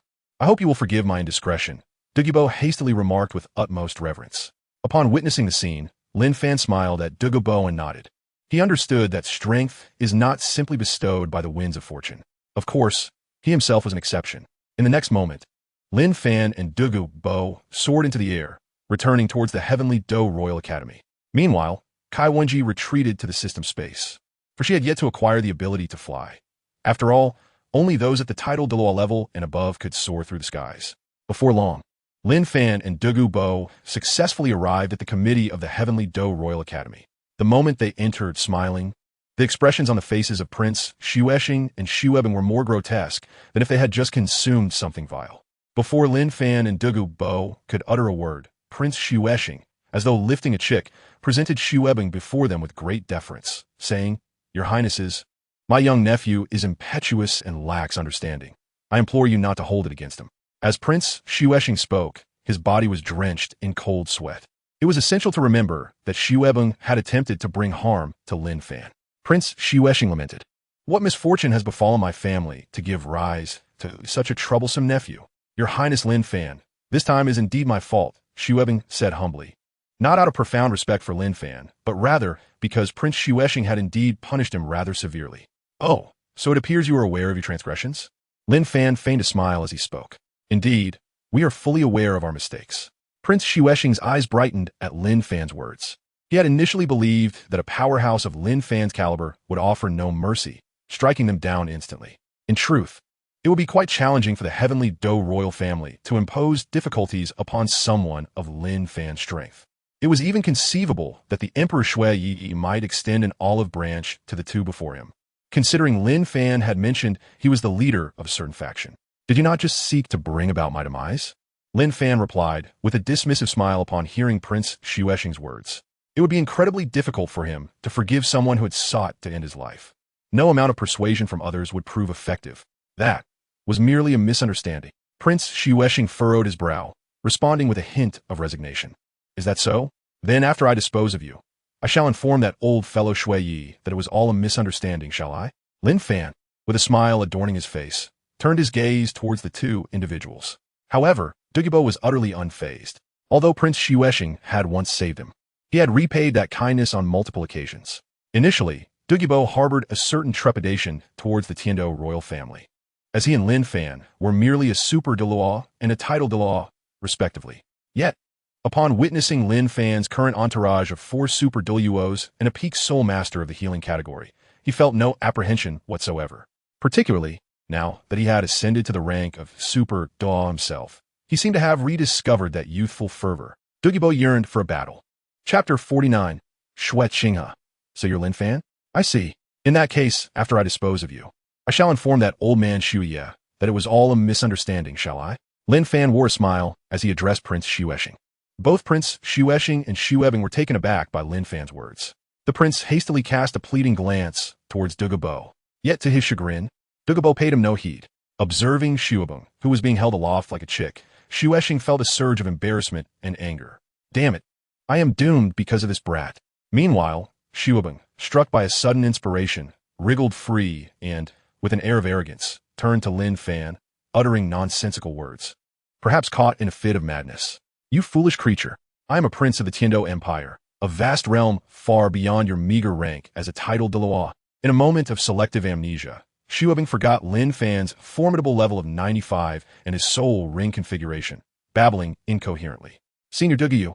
Xuexing looked at Dugu Bo, despair etched across his face, pleading, "Will you not advise His Highness Lin Fan?"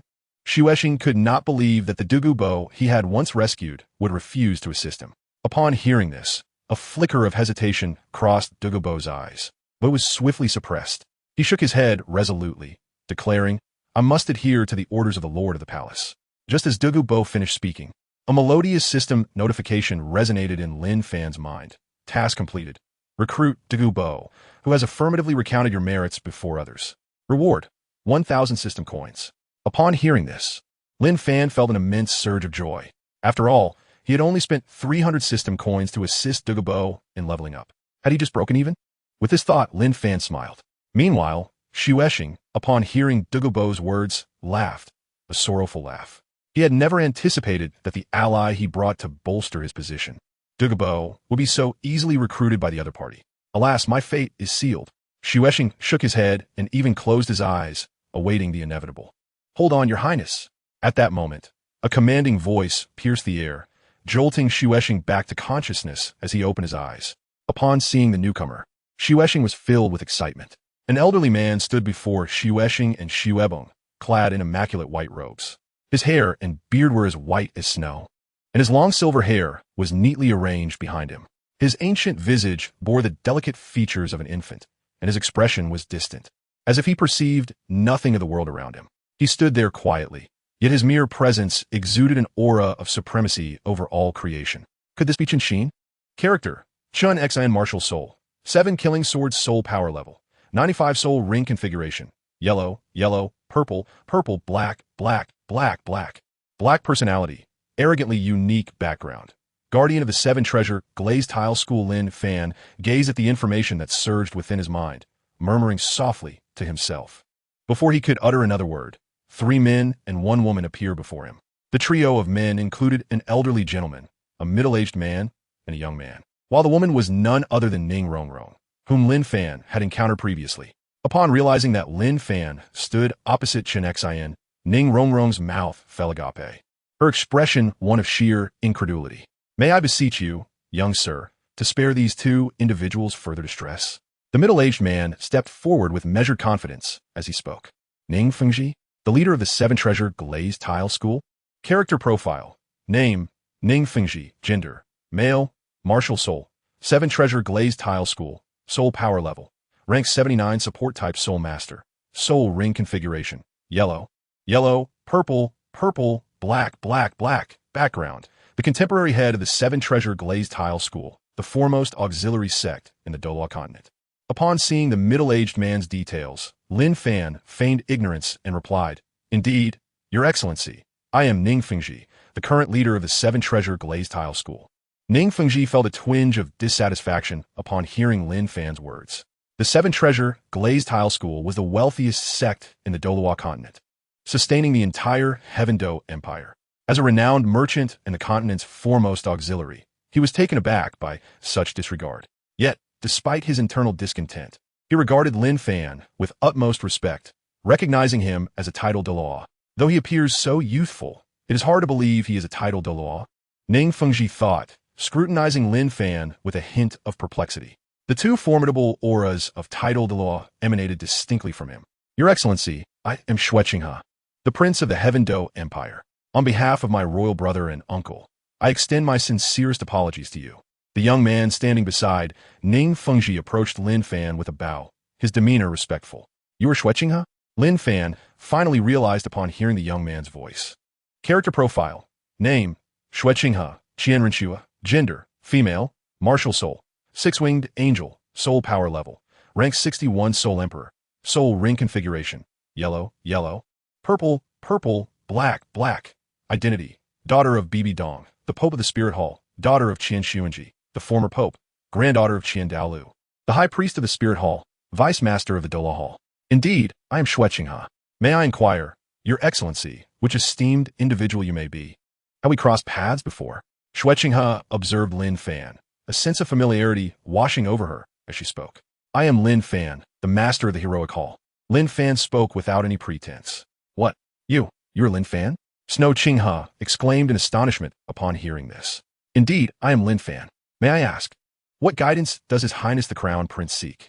Though Lin Fan was uncertain of Qian Renxue's intentions, he still spoke up. Simultaneously, he conveyed a message to her, suggesting that any matters could be discussed later. Upon hearing Lin Fan's transmission, Qian Renxue's resolve only strengthened, and in a voice audible solely to herself, she softly acknowledged with a hum. Lord Lin Fan, you must express your gratitude to this sovereign, murmured the ethereal voice. I have permitted you to divulge spoilers. Your Highness, I must apologize for my misjudgment. Xue Qinghe quickly interjected, offering his apologies to Lin Fan. Your Highness, it would be prudent for the royal family to handle the matters concerning Shui Xing and Shui Bong. Rest assured, we shall administer severe punishment. At that moment, the enigmatic elder in black robes, who had remained silent until now, spoke with a smile. Despite his cheerful demeanor, there was an unsettling aura about him. Character, Gu Rong gender, male soul power level.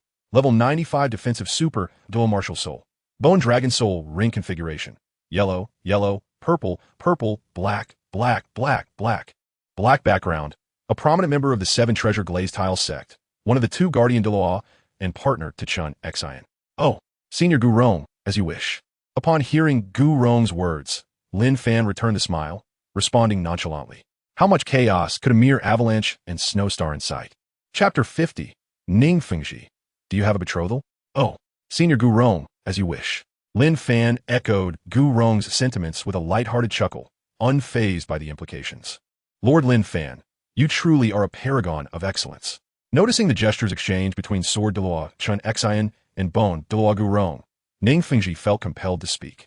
Acknowledging their respect for Lin Fan, he would not allow Lin Fan to feel slighted. Haha, Sect Master Ning, you flatter me. Lin Fan shook his head in modesty, dismissing the praise. Your Highness, may I take it upon myself to handle Shui Xing and Shui Bong? Ning Fengji observed Lin Fan's composed demeanor, feeling a mix of astonishment and respect. He pondered how a mere youth could dare to be so audacious before the continent's foremost auxiliary, Ning Fengji. By the way, Your Highness Lin Fan, if the poisoned Douluo has caused you any displeasure, please do not take it to heart. We are all formidable individuals. Let's not create a rift. Ning Fengji glanced at Lin Fan and then at Dugu Bo, speaking with a smile. Shui Xing and Shui Bong initially rejoiced at Ning Fengji's arrival, believing they could escape peril. However, it became evident that Ning Fengji was not as astute as the rumor suggested. Rather, he was rather naive. Dugu Bo had clearly recognized Lin Fan as his master. So how could he expect them to remain unperturbed? Oh, are Shui Xing and Shui Bong to be handled by you? Is this the will of the Tiandou royal family, or merely your own intention, Ning Fengji? Upon hearing Ning Fengji's words, Lin Fan chuckled with a hint of disinterest and replied. In response, a flicker of malice flashed in Ning Fengji's gaze, yet it was swiftly suppressed. Observing Ning Fengji's demeanor, Shui Qinghe promptly interjected, Lin Fan, this is undoubtedly the will of the Tiandou royal family. As the crown prince of the Tiandou Empire, I can assure you of this, Shui Qinghe said, casting a beaming smile towards Lin Fan. Lin Fan gazed upon the smile of Shui Qinghe, feeling an unusual emotion stir within him, which left him somewhat perplexed. He had only recently arrived in the Douluo Continent and had no prior connection with Qian Renxue at all. However, since His Highness the Prince had spoken, it would be best to leave their fates in his capable hands. Lin Fan gazed at Shui Qinghe and spoke with a smile. In response, Shui Qinghe nodded appreciatively, his demeanor betraying no outward signs of emotional fluctuation. Yet, Lin Fan harbored an instinctive belief that the young man before him, the embodiment of the majestic Qian Renxue, was indeed in high spirits. Meanwhile, Bone Douluo, Sword Douluo, and Ning Fengji stood in a state of bewilderment.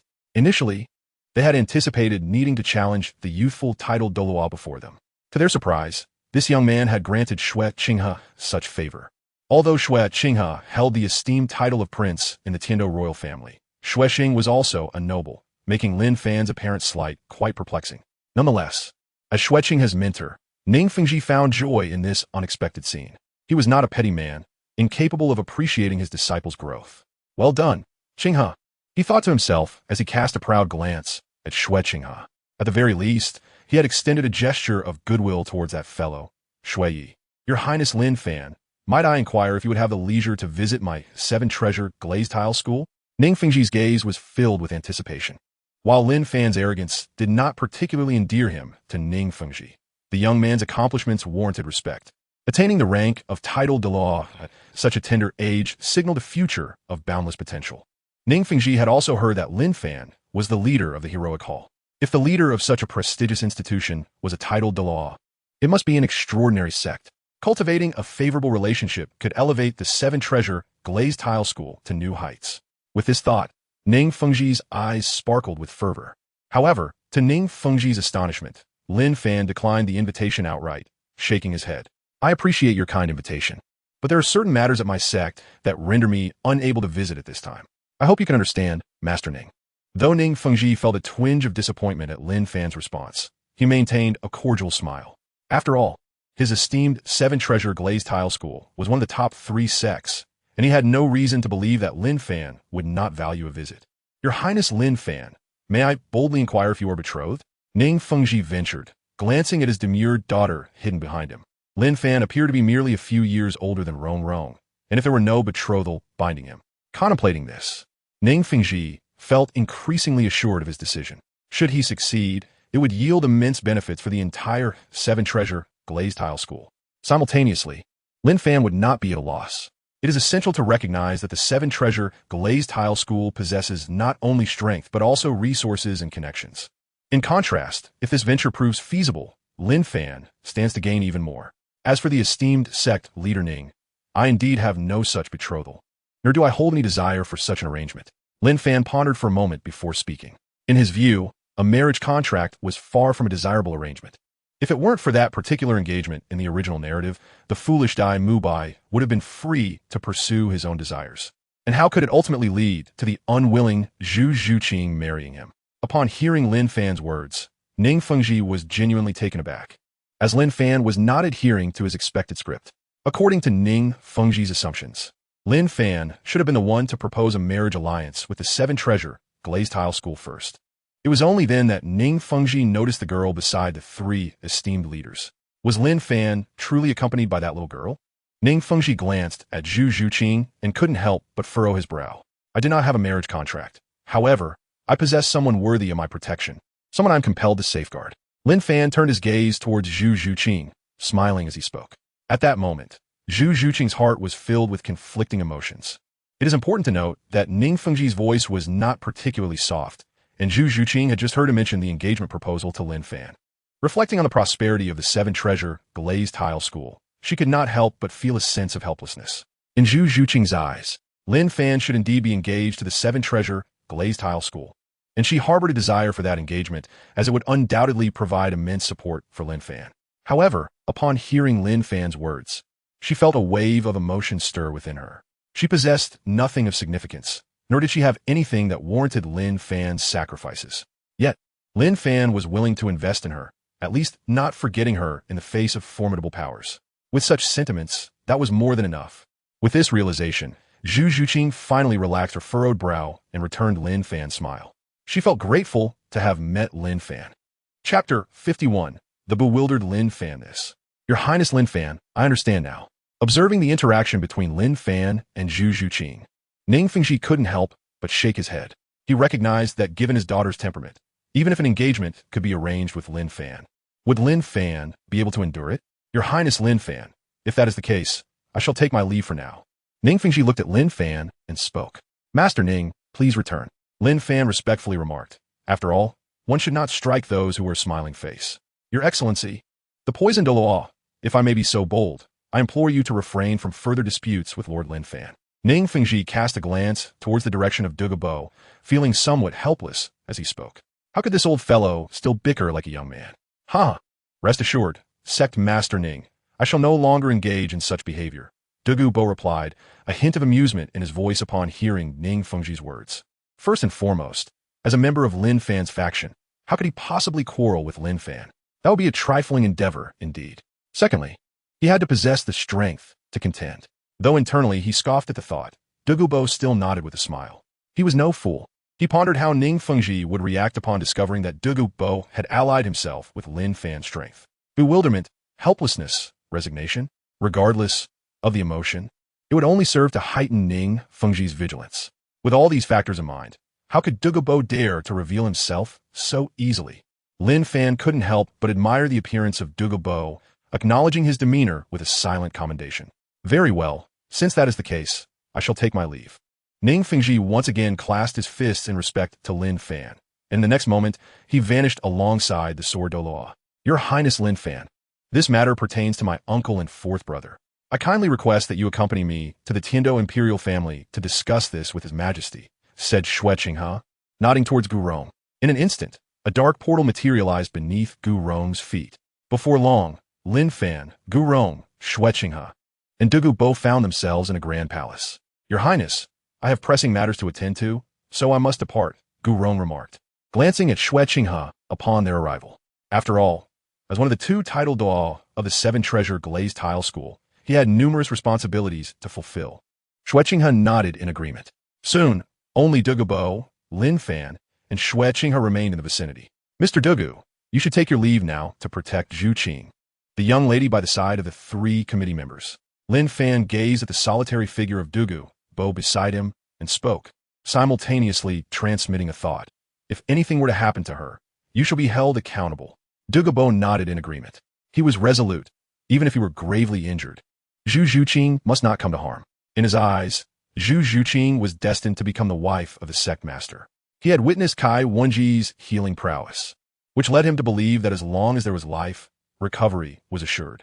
Thus, he felt little cause for concern. In fact, should he perform his protective duties well, Lin Fan might even reward him. With this thought, Dugu Bo departed with a sense of satisfaction. At the very moment Dugu Bo left, Xue Qinghe smiled and remarked, Brother Lin, this is my domain, free from the prying eyes of others. Upon uttering these words, Xue Qinghe slowly peeled away the outer layer of her visage, revealing her true appearance. Her skin was as fair as snow, her nose elegantly straight, and her slightly delicate phoenix eyes possessed an enchanting allure. Truly, she was breathtakingly beautiful. Lin Fan gazed at the enchanting Qian Renxue before him and could not help but speak. Although he had known in his previous life just how breathtakingly beautiful she was. The moment Qian Renxue appeared before him, Lin Fan felt an overwhelming surge of excitement. However, the next moment left him bewildered. Before he could fully comprehend the situation, Qian Renxue suddenly embraced him tightly. Lin Fan was momentarily taken aback. Although he was relishing the warmth of being embraced by Qian Renxue, he was utterly bewildered. He could swear to the heavens that he had no prior acquaintance with Qian Renxue. How had he suddenly found himself in her arms? Surely, such a scenario would be deemed implausible even in a novel. Big Brother Lin, I have missed you, Qian Renxue uttered, her eyes gradually reddening. Her voice choked with emotion. Phantom Spirit, could you possibly elucidate this situation for me? At that moment, Lin Fan was truly anxious. Nothing distressed him more than witnessing the tears of the one he cherished. Although his affection for the virtual character Qian Renxue belonged to a past life, it did not diminish his fondness for the Qian Renxue before him. To put it succinctly, he was simply captivated by her form. Little Fan, do you still remember the intimacy level of Bibi Dong at 99? The Phantom Spirit remarked playfully. Listening to this tone, Lin Fan knew that there was nothing good to come of it. Of course, he was aware, but how did it relate to the matter at hand? Lin Fan couldn't help but express his bewilderment. How could that be? You don't really think that the closeness with Bibi Dong is due to her affection for you, do you? Enrolling remarked, somewhat speechless. Isn't it? Lin Fan replied, perplexed by Enrolling's comment. You dare to tell me that Bibi Dong doesn't harbor feelings for me? Then where does this intimacy stem from? He continued, you truly have no shame. Even that absurd Xiong Yin, you never claimed such a thing. Enrolling could only respond with a sense of helplessness. Although Lin Fan was utterly perplexed by the identity of the enigmatic Xiong Yin, he could only listen in silence. After all, the current mood of Ling was rather displeased, and he certainly did not wish to incur her wrath. I can inform you that Qian Renxue holds a perfect admiration for you, which stands at 100. Just as Lin Fan was lost in thought, Ling suddenly spoke up. Upon hearing this, Lin Fan was utterly taken aback. A perfect affinity of 100? Phantom Spirit, you cannot possibly be suggesting that Bibi Dong's intimacy is influenced by my rapport with Qian Renxue, can you? Lin Fan spoke with a somewhat complicated mood. One of the 3 goddesses in his heart, Qian Renxue, has indeed become his admirer? It is in fact true, the Phantom Spirit replied. Yet, why is Qian Renxue's affection towards me at a perfect score of 100? Lin Fan could not help but inquire, is this sense of affinity truly so worthless? The Phantom Spirit, entirely dismissive, refrained from responding to Lin Fan's question. It is already a privilege to bestow it upon you, yet you still ask such inquiries. Deserving of reprimand. The voice of the Phantom Spirit fell silent in his mind. Lin Fan gazed at the tightly embraced Qian Renxue, feeling at a loss. Miss Xue. You. Lin Fan felt a moment of blankness in his mind and hesitantly said, Brother Lin, you used to call me Xue. As soon as Lin Fan's words fell, he noticed Qian Renxue looking at him with an even greater sense of grievance. Chapter 52. Lin Fan's Acceptance. Brother Lin, you used to call me Xue directly, Qian Renxue said, gazing at Lin Fan with a desolate expression. It was evident from her eyes that she was filled with sorrow and disappointment. Xue. Lin Fan hurriedly pushed away Qian Renxue, who was embracing him, and spoke anxiously. He felt utterly bewildered at this moment. Due to his arrival, the once icy goddess Zhu Zhuqing had transformed into a docile little kitten, while Ning was captivated by his looks. How could it be that he was still forcibly held by Qian Renxue? What on earth had happened in this world? Brother Lin Yu. Qian Renxue gazed at Lin Fan, confusion and heartache evident in her eyes. How had her beloved brother changed so drastically? Brother Lin, you cannot treat me this way just because of that little girl. Qian Renxue dashed in front of Lin Fan once more, tears streaming down her face. It was not that Qian Renxue was particularly fragile, but rather that Lin Fan held an immense significance in her heart, a reality she could not bear at that moment. What profound impact did Lin Fan have on Qian Renxue to evoke tears from one who had concealed her true emotions for years? Lin Fan found himself utterly bewildered. Before he could even begin to contemplate the situation, a crisp voice rang out, "Brother Lin, do you no longer like Shuer?" Before him stood Qian Renxue, her wide eyes brimming with indignation as she gazed at Lin Fan with a sorrowful expression. "You promised to take Shuer home as your bride. How can you go back on your word so soon?" As she spoke, tears streamed down her cheeks, revealing a heart that believed her brother Lin to be different from this. Witnessing Qian Renxue in such distress filled Lin Fan with a profound sense of sorrow and helplessness. What on earth is happening? He thought to himself. "Little Fan, seeing you in such a pitiful state, I feel compelled to clarify things for you." The voice of the illusory spirit echoed softly in Lin Fan's mind. Upon hearing his words, Lin Fan's heart leaped with joy. After all, the illusory spirit likely possessed knowledge of all affairs within the Douluo Continent, making the present predicament seem trivial in comparison. "Illusory spirit, please enlighten me," Lin Fan urged, without a moment's hesitation. With a beautiful woman crying before him, how could he possibly endure such a sight? "Ahem, initially, I merely intended to elevate Bibi Dong's affection for you to 99 rather than intimacy. However, under such circumstances, a relationship with Qian Renxue would be impossible." The illusory spirit spoke with earnestness, for Qian Renxue was indeed Bibi Dong's daughter.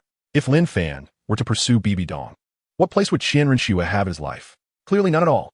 Thus, the illusory spirit had unilaterally decided to raise Qian Renxue's affection for Lin Fan to 100, while Bibi Dong's intimacy was merely a byproduct of his connection with Qian Renxue. Do you understand now? Surprised, aren't you? The illusory spirit concluded with a teasing tone. Listening to its words, Lin Fan felt an urge to vent his frustration, yet he couldn't help but feel thankful to the illusory spirit. His feelings for Qian Renxue were genuine and profound, transcending mere physical attraction. If it were solely about lust, would he have bothered to confront the critics of the Spirit Hall? Supporting the Spirit Hall was a rarity in the Douluo Continent's community, and he had become the target of disdain among those who considered themselves true fans. In fact, he had countered nearly 861 naysayers, almost 50,000 in total. Lin Fan simply would not permit others to disparage the Spirit Hall without justification. Of course, the Spirit Hall had its flaws. But one must remember that the Douluo Continent is a realm where the strong prey upon the weak. Here, strength reigns supreme. However, contemplating the young ladies around him, Lin Fan shook his head. He had already entangled himself with Zhu Zhuqing, Wenji, and Shuer. How long had he been in the Douluo Continent? Yet, he had developed such ambiguous relationships with so many young women. Well, let fate take its course and confront challenges as they come. Lin Fan suppressed his inner thoughts, reflecting silently. Throughout history, it is well known that exceptional men are never devoid of charming companions. "Brother Lin, why have you fallen silent?" Qian Renxue asked, her voice tinged with anxiety as she gently caressed Lin Fan's cheek, her eyes glistening with emotion. Noticing Lin Fan's lack of response, she timidly pinched his face. Subsequently, she enveloped him in her embrace.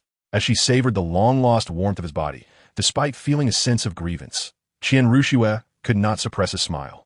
The sensation of holding her beloved man was truly delightful. "Have you had enough of this embrace, my snow?" Upon hearing Lin Fan's inquiry, Qian Renxue hurriedly released him, her immediate reaction driven by the fear of having overstepped boundaries, particularly since she had embraced him without his prior consent, which might have provoked him.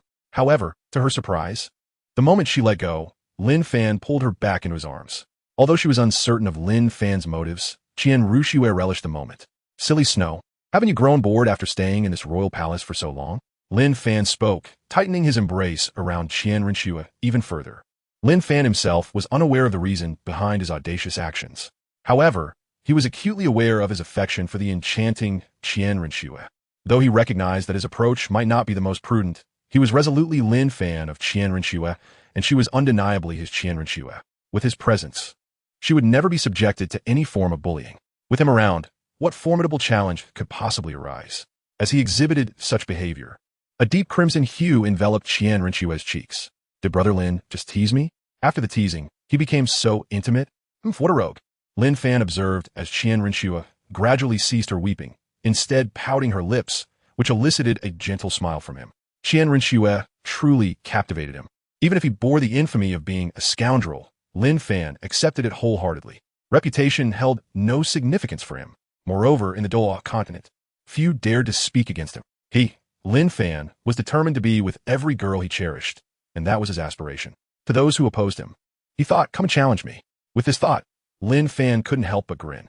In this lifetime, he aspired to live as he wished, surrounded by all those who loved him and whom he loved in return. Was that not a worthy pursuit? At that moment, Ling sensed the shifts in Lin Fan's emotions and felt a sense of approval within. How could a man destined to become powerful be troubled by such trivial matters? If one loves, why not marry them all? You earthlings certainly know how to enjoy life. Chapter 53. Qian Daolu, son-in-law. I have high hopes for you, Brother Lin.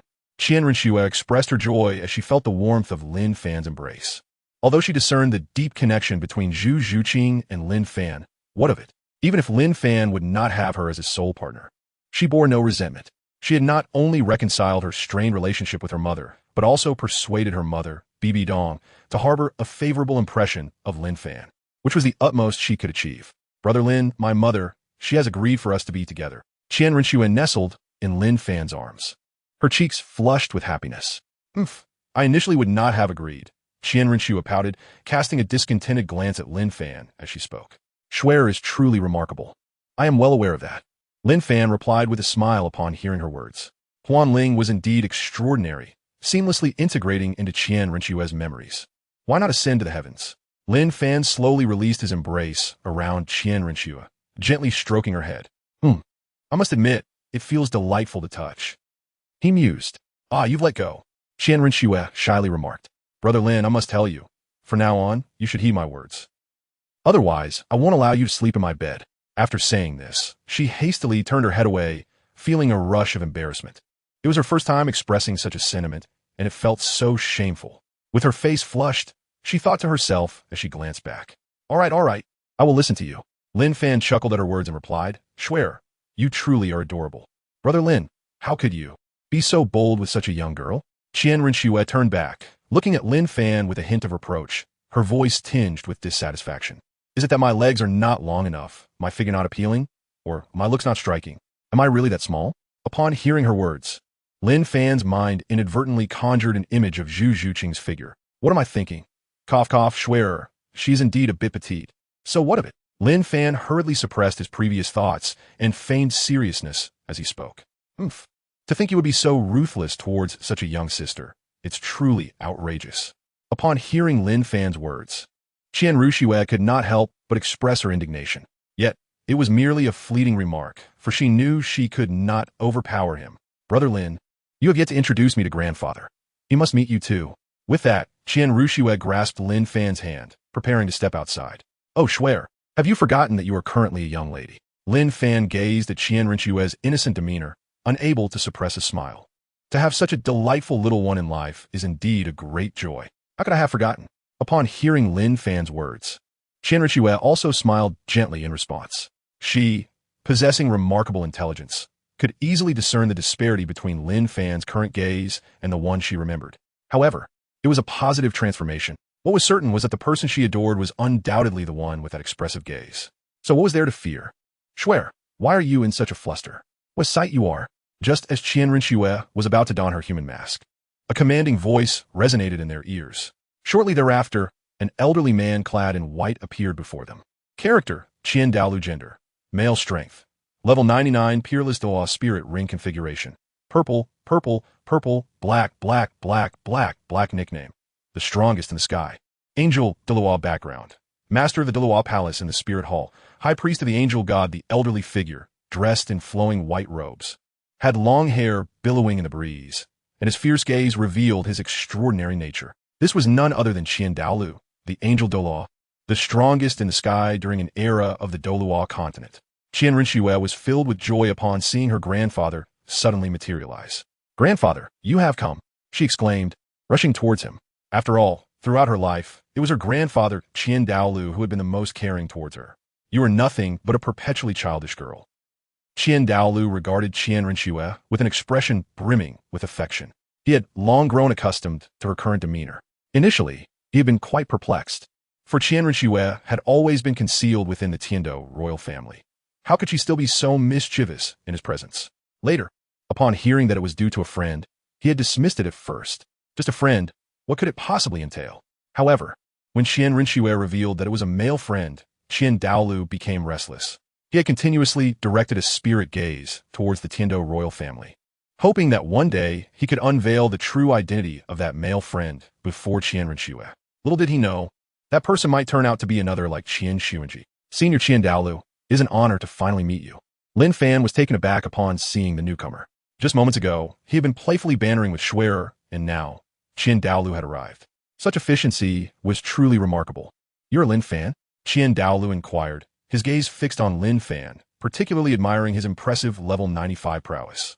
At such a young age, achieving the status of a super Douluo, it seemed inevitable that he would ascend to divinity. With this thought, all of Qian Daolu's initial reservations vanished. How could someone so exceptional possibly resemble his inept and detestable son? "Esteemed Qian Daolu, I am indeed Lin Fan, Shuer's boyfriend. May I inquire about your purpose?" Lin Fan spoke without a hint of trepidation. Since Shuer was now his, it was only fitting that he identified himself as her partner. Affirming this in his mind, Lin Fan felt assured that he was in the right. Upon hearing Lin Fan's respectful words and witnessing the sincerity in his eyes, Qian Daolu was almost compelled to acknowledge him as his grandson-in-law. If both parties were willing, how splendid it would be to arrange a marriage contract. With this thought, Qian Daolu turned his penetrating gaze towards Lin Fan. "Very well, my grandson-in-law. I shall entrust my foolish granddaughter to you," Qian Daolu said with a smile, adding, "From this moment forth, I shall personally ensure your marriage contract is established." As he spoke, Qian Daolu sealed the space around them, laughed heartily, and then departed. Shuer watched her grandfather's receding figure with a surge of emotion. "Grandpa," Lin Fan gazed at the receding figure of Qian Daolu, a smile gracing his lips. Truly, Qian Daolu is rather exceptional. With such a remarkable grandfather, it is imperative that I safeguard the spirit hall. Chapter 54. Qian Renxue. "Lin, why did you become so wicked?" Lin. Qian Renxue seemed unable to regain her composure from the earlier shock. What had she just witnessed? When had her grandfather, Qian Daolu, become so amiable? She distinctly recalled the first man who sought to approach her with ill intentions. Her grandfather had eradicated his entire family without hesitation. What on earth is happening? Lin Fan turned his gaze towards Qian Renxue, their eyes locking in a moment of connection. With a playful smile, he spoke. Qian Renxue felt the intensity in Lin Fan's eyes, her cheeks flushing a vibrant red once more. "Brother Lin, what you said to grandfather earlier, that I'm your boyfriend, is it true?" she inquired shyly, recalling Lin Fan's words in front of Qian Daolu. Simultaneously, her heart brimmed with anticipation. Does Brother Lin truly hold me in such high regard? Upon hearing Qian Renxue's question, Lin Fan couldn't help but chuckle. "I thought you were going to ask me something profound. Turns out it was this." Lin Fan gazed at Qian Renxue before him and could not help but step forward, gently grasping her petite hand. "Silly, could there be any doubt? If you're not my girlfriend, then you must be my wife."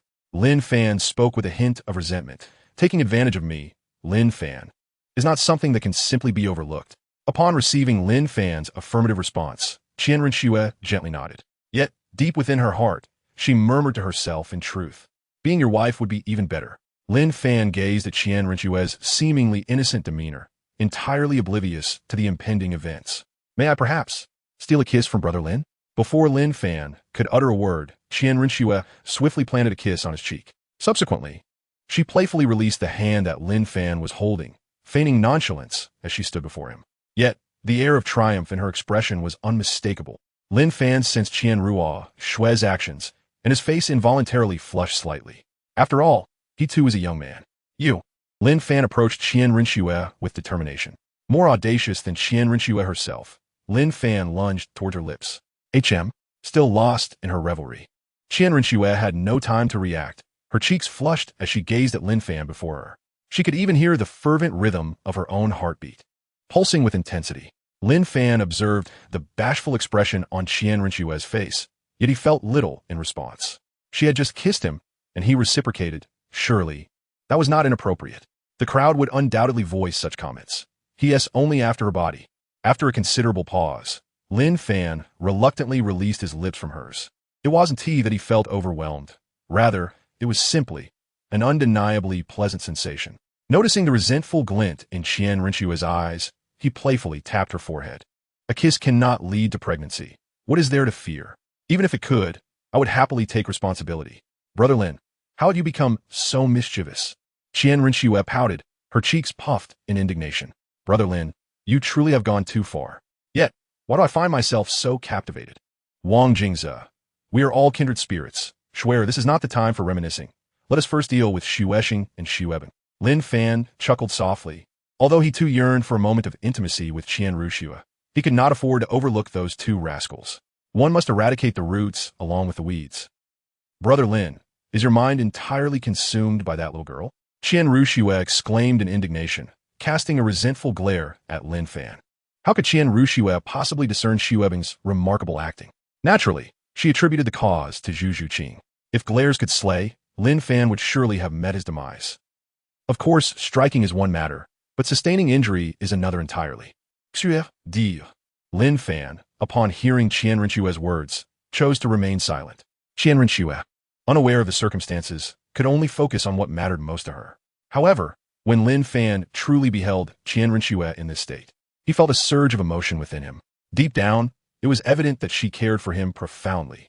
Swear, you may not perceive it, but consider this. How could a prince, held in such high esteem, resort to the act of forcibly seizing a common woman?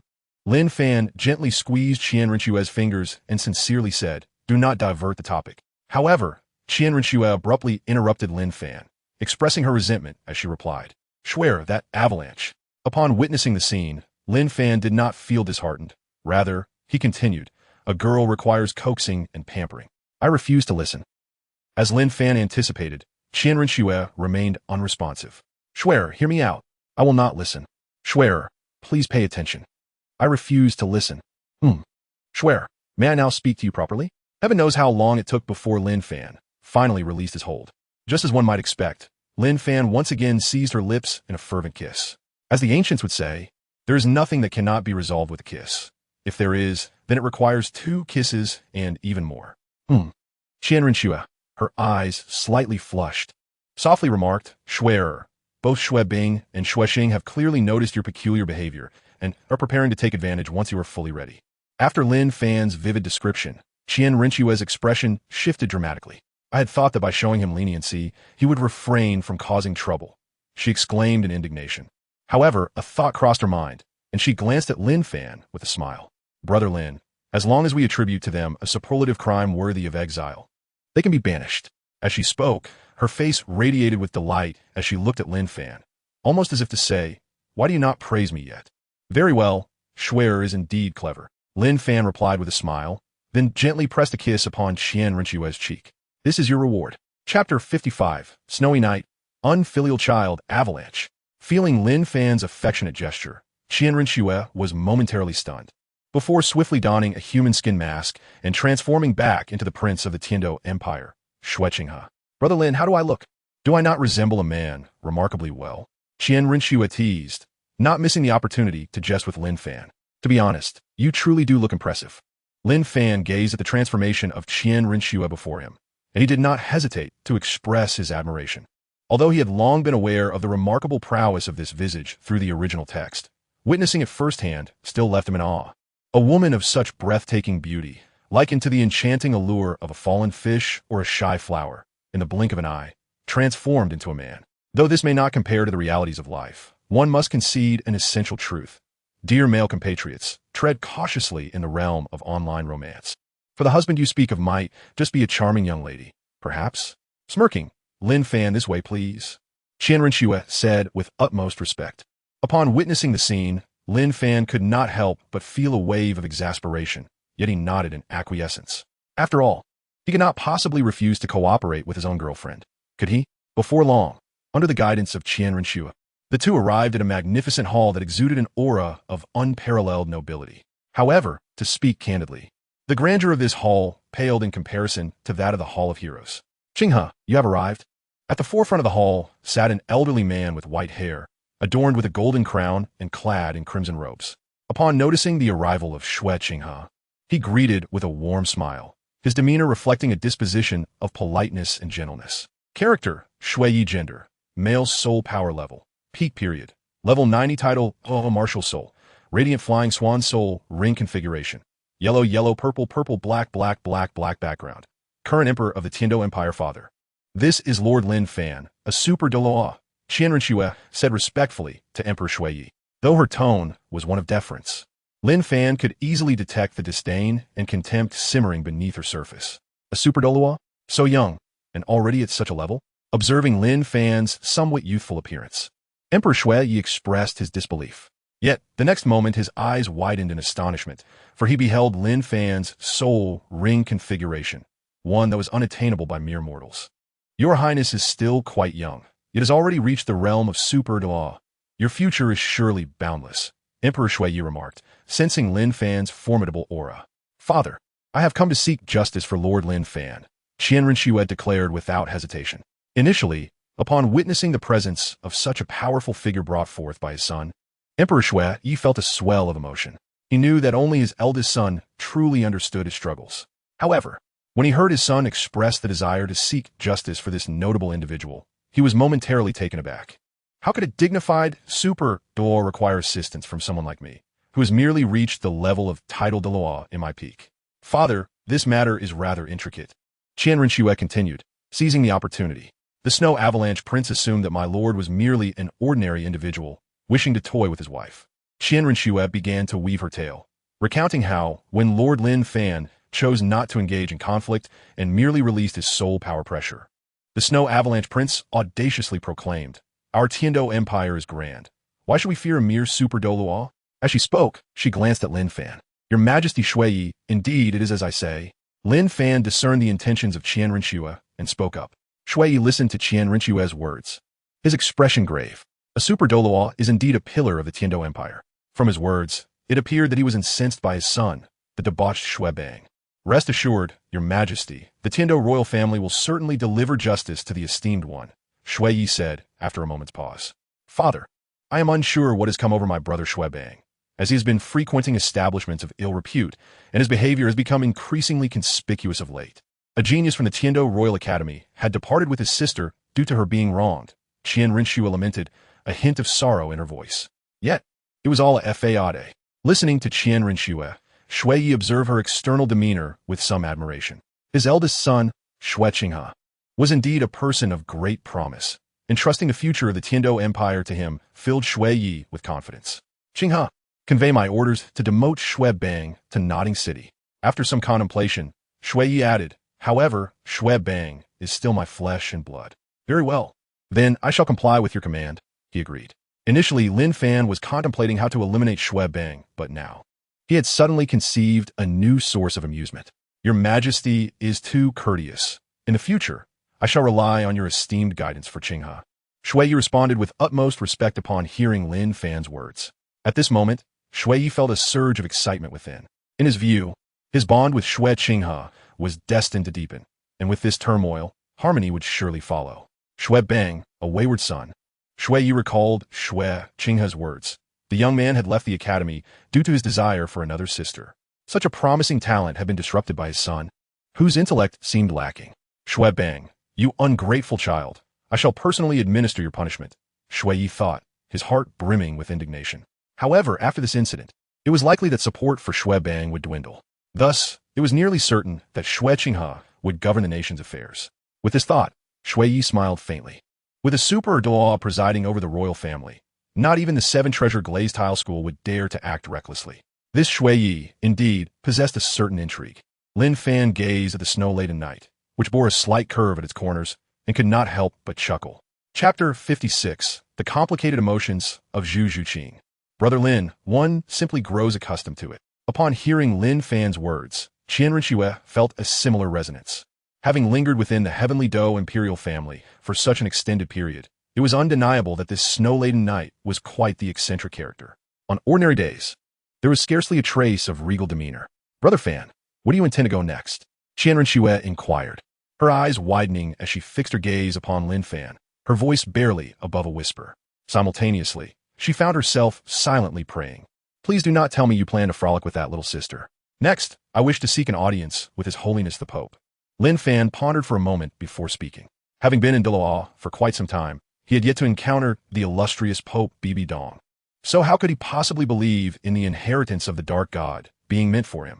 The notion of receiving the Dark God's legacy, especially as one who possessed two martial souls imbued with divine essence, seemed utterly implausible.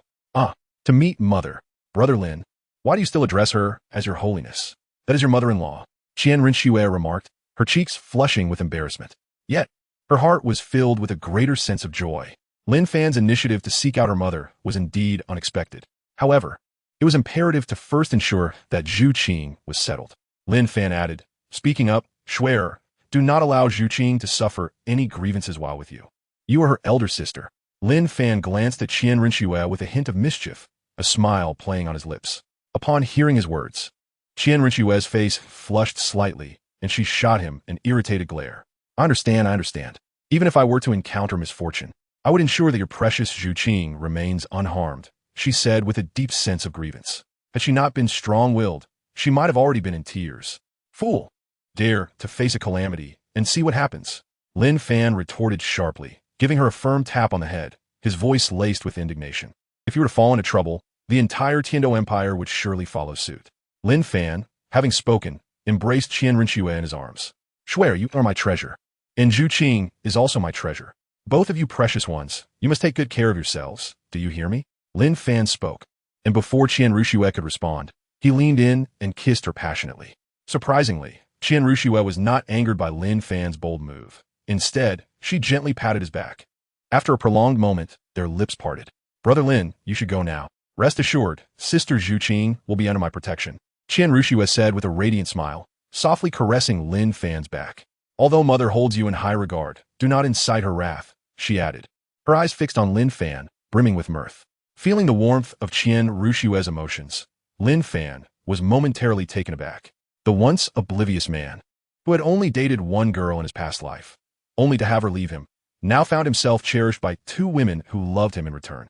He had, indeed, gained two girlfriends. Shuer, how wonderful! Lin Fan suppressed the tumultuous emotions within and approached Qian Renxue, responding to her. Those matters were of no use to dwell upon now. Moreover, they were not solely his concern, but hers as well. "Brother Lin, let us depart," Shu Qinghe remarked, turning towards the exit. Lin Fan nodded in acknowledgement and followed closely behind her. Before long, the two returned to the Education Committee, where the three committee members were still ingratiating themselves with Zhu Zhuqing. "Miss Zhu Zhuqing, should you encounter any uncertainties in the future, do not hesitate to seek out us three old fellows," Meng Shu remarked, his satisfaction with Zhu Zhuqing growing by the moment. Although her talent paled in comparison to Lin Fan's, was Lin Fan truly an ordinary man?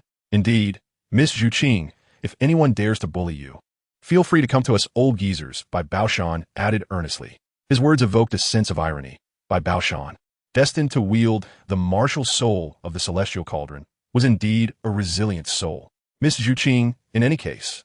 Lin intended to speak, as both his old friends had articulated his thoughts, but his gaze fell upon Lin Fan and Qian Renxue approaching. "Junior Lin, I pay my respects to Your Excellency Lin Fan." "Junior Meng Shinji, I pay my respects to Your Excellency Lin Fan." "Junior Bai Baoshan, I pay my respects to Your Excellency Lin Fan." Lin was the first to respectfully address him, followed closely by Meng Shinji and Bai Baoshan. "Your Highness."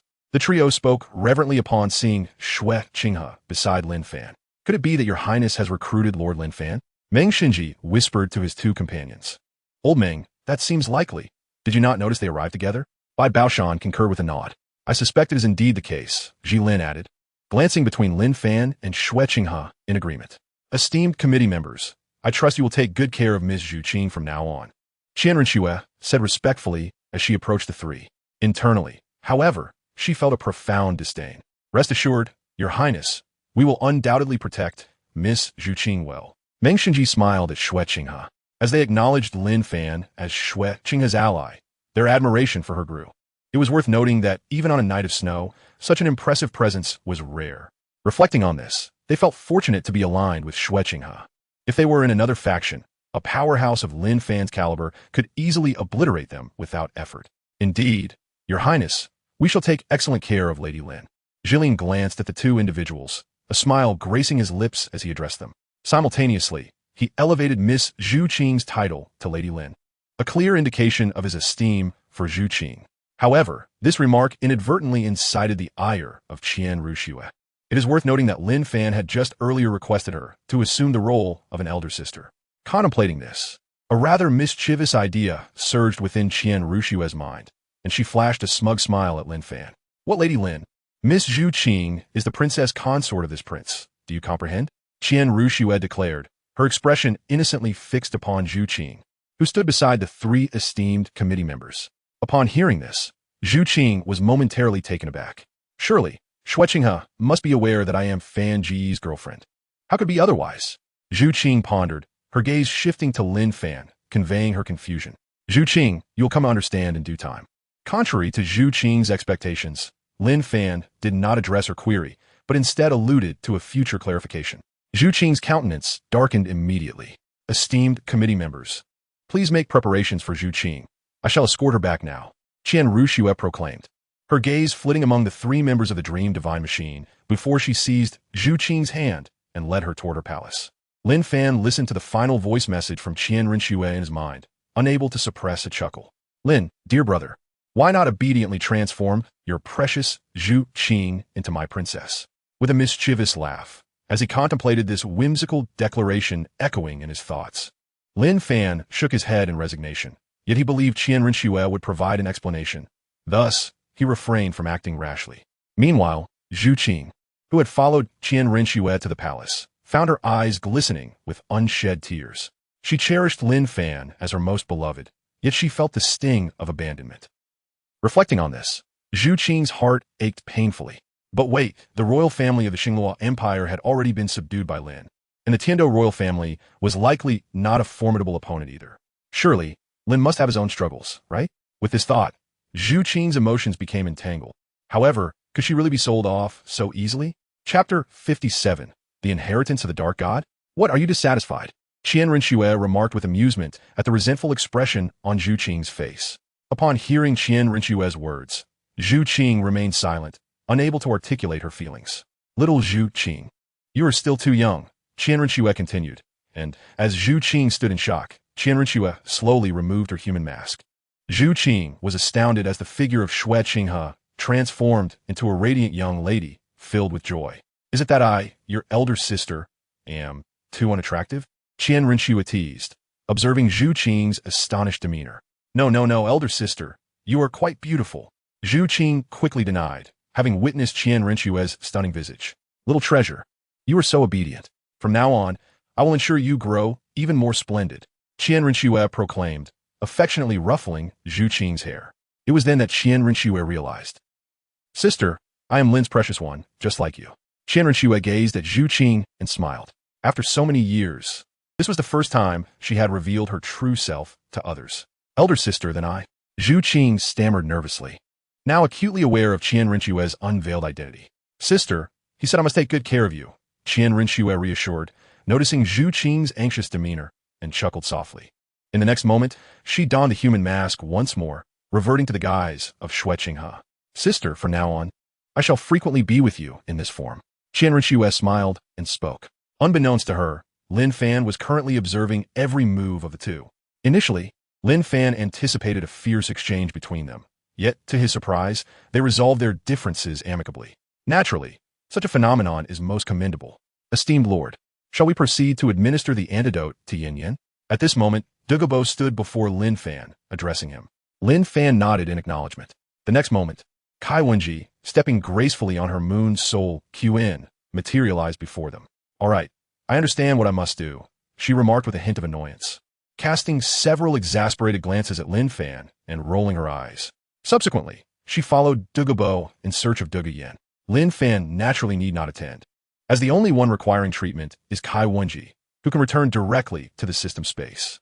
Thus, for any reason, Lin Fan can forego the visit. As for the illusion spirit, the legacy of the dark god should be transferable to another, shouldn't it? Lin Fan silently called out. Upon hearing his words, the phantom spirit felt an overwhelming joy. Finally, you have come to seek my assistance, the spirit remarked with a hint of annoyance. Lin Fan is perhaps the most extraordinary host among all, even surpassing the system in audacity. Chapter 58, The Enigmatic Celestial Chrysanthemum, a gift to the chrysanthemum Douluo. After contemplating the notion of bestowing the legacy of the dark god upon Bibi Dong, Lin Fan swiftly soared towards the spirit city.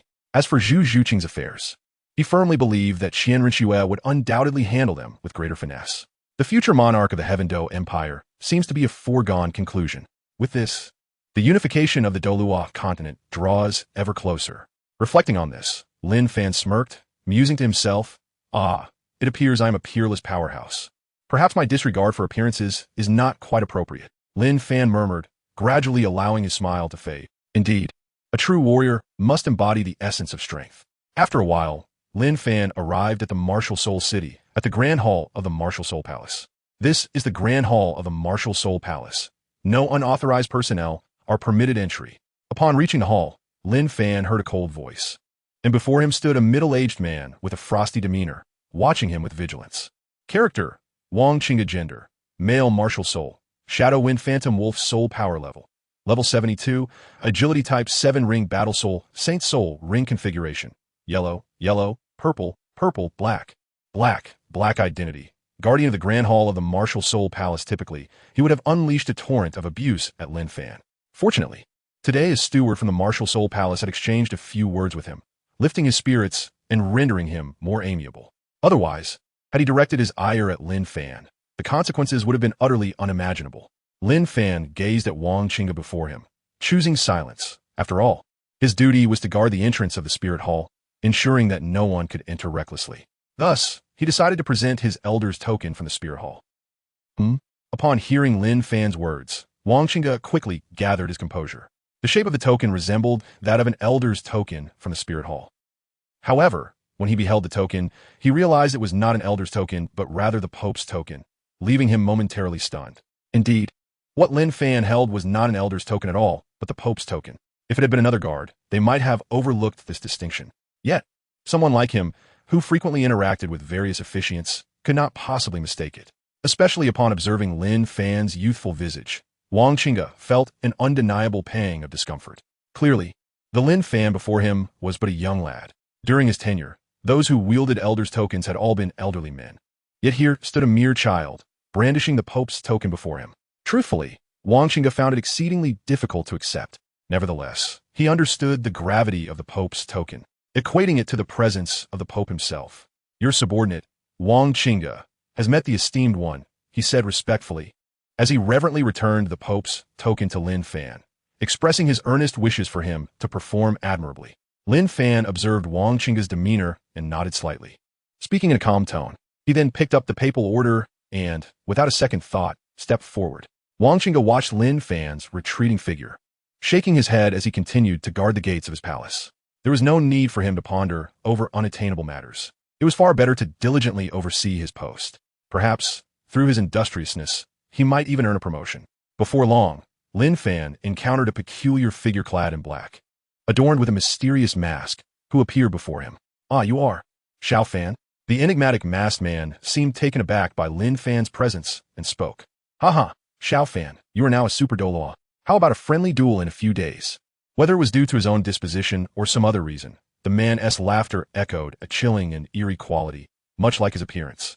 Character: ghostly charm spirit power level. Level 95, agility attack system.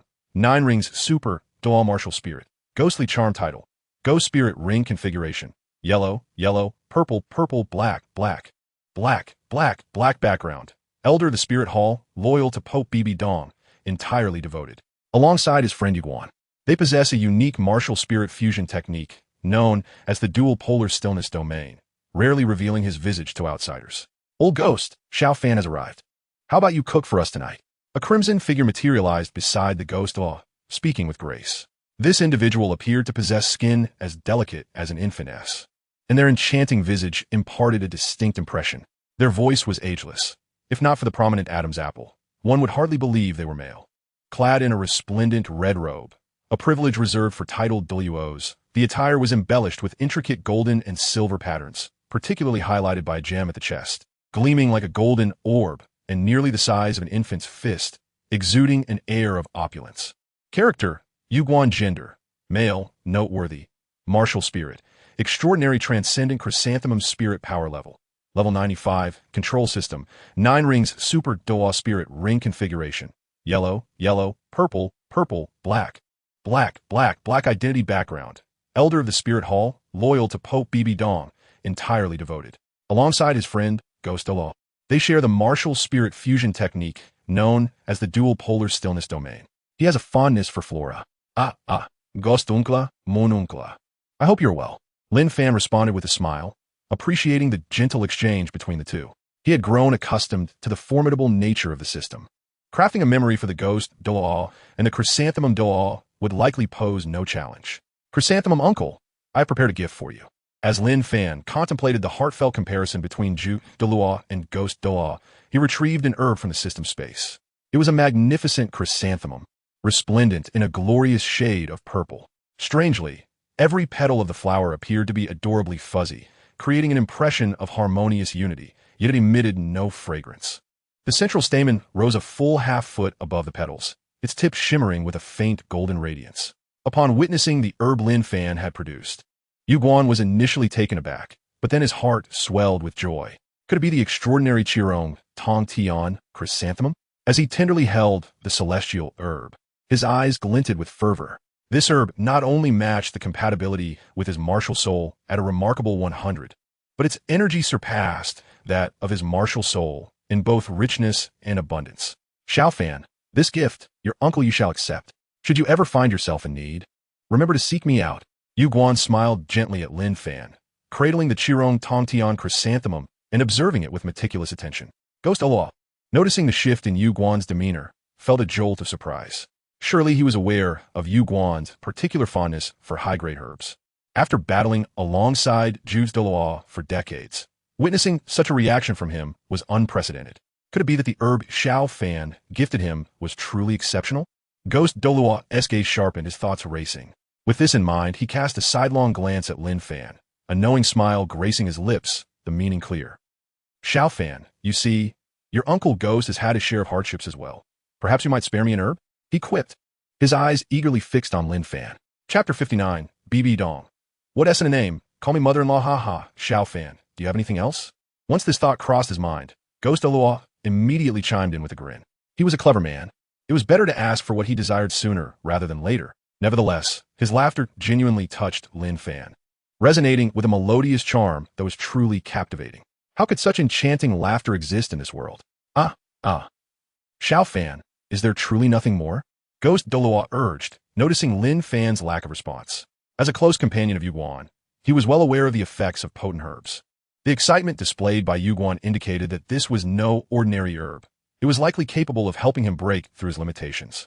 Yet, could it merely be a commonplace herb? If so, he would gladly request a dozen. Ghost Douluo was no fool. How could he possibly resist such delightful offerings? Thus, it was only natural for him to humble himself in pursuit of these precious herbs. Upon witnessing this, Lin Fan found it difficult to decline. He harbored a certain admiration for the camaraderie shared between Gu Mei and Yuguan. Despite Gu Mei's cowardice in the presence of the Haotian hammer, he had never betrayed his brothers or placed them in a compromising position. The bond forged between the two through countless trials and tribulations was something Lin Fan genuinely yearned for. However, if such emotions were easily attainable, would they not lose their value? With this thought in mind, Lin Fan shook his head. Uncle Gu, please take this celestial herb, the ghostly shadow, Qian grass, back with you. It should provide you with a significant enhancement. Lin Fan pondered for a moment and carefully selected the most suitable celestial herb for the ethereal specter, the ghostly shadow, mystic herb. He swiftly retrieved it and handed it over. Name, ghostly shadow mystic herb grade. Celestial herb for those who possess a martial soul of a sinister nature. This herb promises a transformative leap. Should the wielder's martial soul be of the agile attack type, the results would indeed be splendid. Conversely, if the martial soul lacks a sinister aspect, even a most formidable agile attack martial soul would yield limited results. Upon witnessing the introduction panel emerge in his mind, Lin Fan felt an overwhelming sense of astonishment. From a realistic standpoint, it was impossible not to be amazed. This was nothing short of a miracle. It was tailored perfectly for the ethereal specter, was it not? One might ask, in the realm of Douluo, aside from the ethereal specter, is there another whose martial soul embodies such a sinister quality? Although this herb held immense significance for the ethereal specter, it was of no practical use to Lin Fan. The original text likely omitted mention of it, because none amongst them could absorb this particular herb. Reflecting on this, Lin Fan could not help but feel a twinge of frustration. Gaga. Upon hearing Lin Fan's words, Ghost Douluo promptly nodded, accepting the celestial herb with a smile. The name alone, celestial herb, suggests its extraordinary nature. At the very least, it should assist him in overcoming his current bottleneck. Meanwhile, observing the wondrous celestial chrysanthemum, Chrysanthemum Daw's eyes lit up with fervor upon hearing the term celestial herb, as if he had stumbled upon a new continent. Gazing intently at the ghostly shadow mystic herb in Ghost Douluo's grasp, Little Fan has acquired so many celestial herbs? Moonlight pondered in confusion. He had already discerned that the herb in the ethereal specter's possession indeed reached the celestial grade. One must understand that celestial herbs are rare treasures. Who among them would not hoard such a find, keeping it a secret from others? Yet, Lin Fan had casually gifted too. While others might be oblivious to the true essence of celestial herbs, his passion for flora made it impossible for him to remain uninformed. Such acquisitions demand an extraordinary stroke of luck and remarkable capability to obtain. Ultimately, his profound admiration for the celestial chrysanthemum stemmed solely from the fact that it too was a celestial herb. Lin Fan, is there not just one herb? Old Ghost, could you show me your herb? Yu Guan, with a sense of urgency, fixed his gaze on the herb in Ghost Douluo's hand. From his extensive experience, he had never encountered the elusive ghost shadow mystic herb. No way, Ghost replied with a mischievous shake of his head. I won't show you, old you. In the blink of an eye, Ghost vanished, unwilling to part with the herb that could potentially enhance his cultivation. Meanwhile, Zhu Douluo, clearly unconvinced, pursued Ghost without hesitation. Observing their departure, Lin Fan shook his head and continued on his path. The interruption from those two had rendered him incapable of accomplishing anything meaningful. What is wrong? Xiao Fan, are you so preoccupied with presenting gifts to those two elders that you've forgotten about me? Before Lin Fan could step through the next door, he heard Bibi Dong's voice emanating from within. Upon hearing her call, Lin Fan hurriedly pushed open the door and entered. The vast space revealed only himself and Bibi Dong. Fanner, it's been a while. Bibi Dong smiled warmly at Lin Fan. Why do you still address me as your holiness? You should be calling me mother-in-law now, you know? Bibi Dong teased, her smile radiant. She held a favorable impression of Lin Fan. Despite her changed views on men due to the incidents involving Qian Xuanji and Yu Xiaogang, her fondness for Lin Fan remained intact. Though she harbored some inner doubts, she chose to follow her heart. Moreover, she had witnessed the earlier exchange between Lin Fan and the two Douluos. Lin Fan, as her son-in-law, indeed possesses an extraordinary appearance. Moreover, Lin Fan is also a distinguished elder of the Spirit Hall, naturally endowed with formidable strength and a deep commitment to the hall.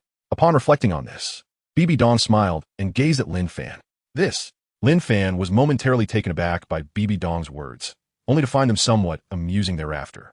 This illusionary spirit is indeed formidable, as it has allowed me to be acknowledged by both Shui heir's grandfather and mother without my conscious awareness.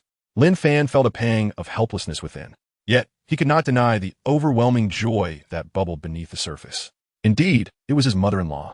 Since Bibi Dong had expressed such sentiments, Lin Fan found no reason to decline. After all, was this not precisely what his heart desired? You rascal. What made you think to seek me out? Bibi Dong cast a sidelong glance at Lin Fan, speaking in a tone that was both calm and discerning. A person of her caliber possessed a keen insight into the world around her. Lin Fan's sudden visit was likely not due to financial troubles, but rather because he had provoked Qian Renxue's ire. Dear mother-in-law, are you aware of what the divine repository is? He asked with sincere eyes, smiling at Bibi Dong.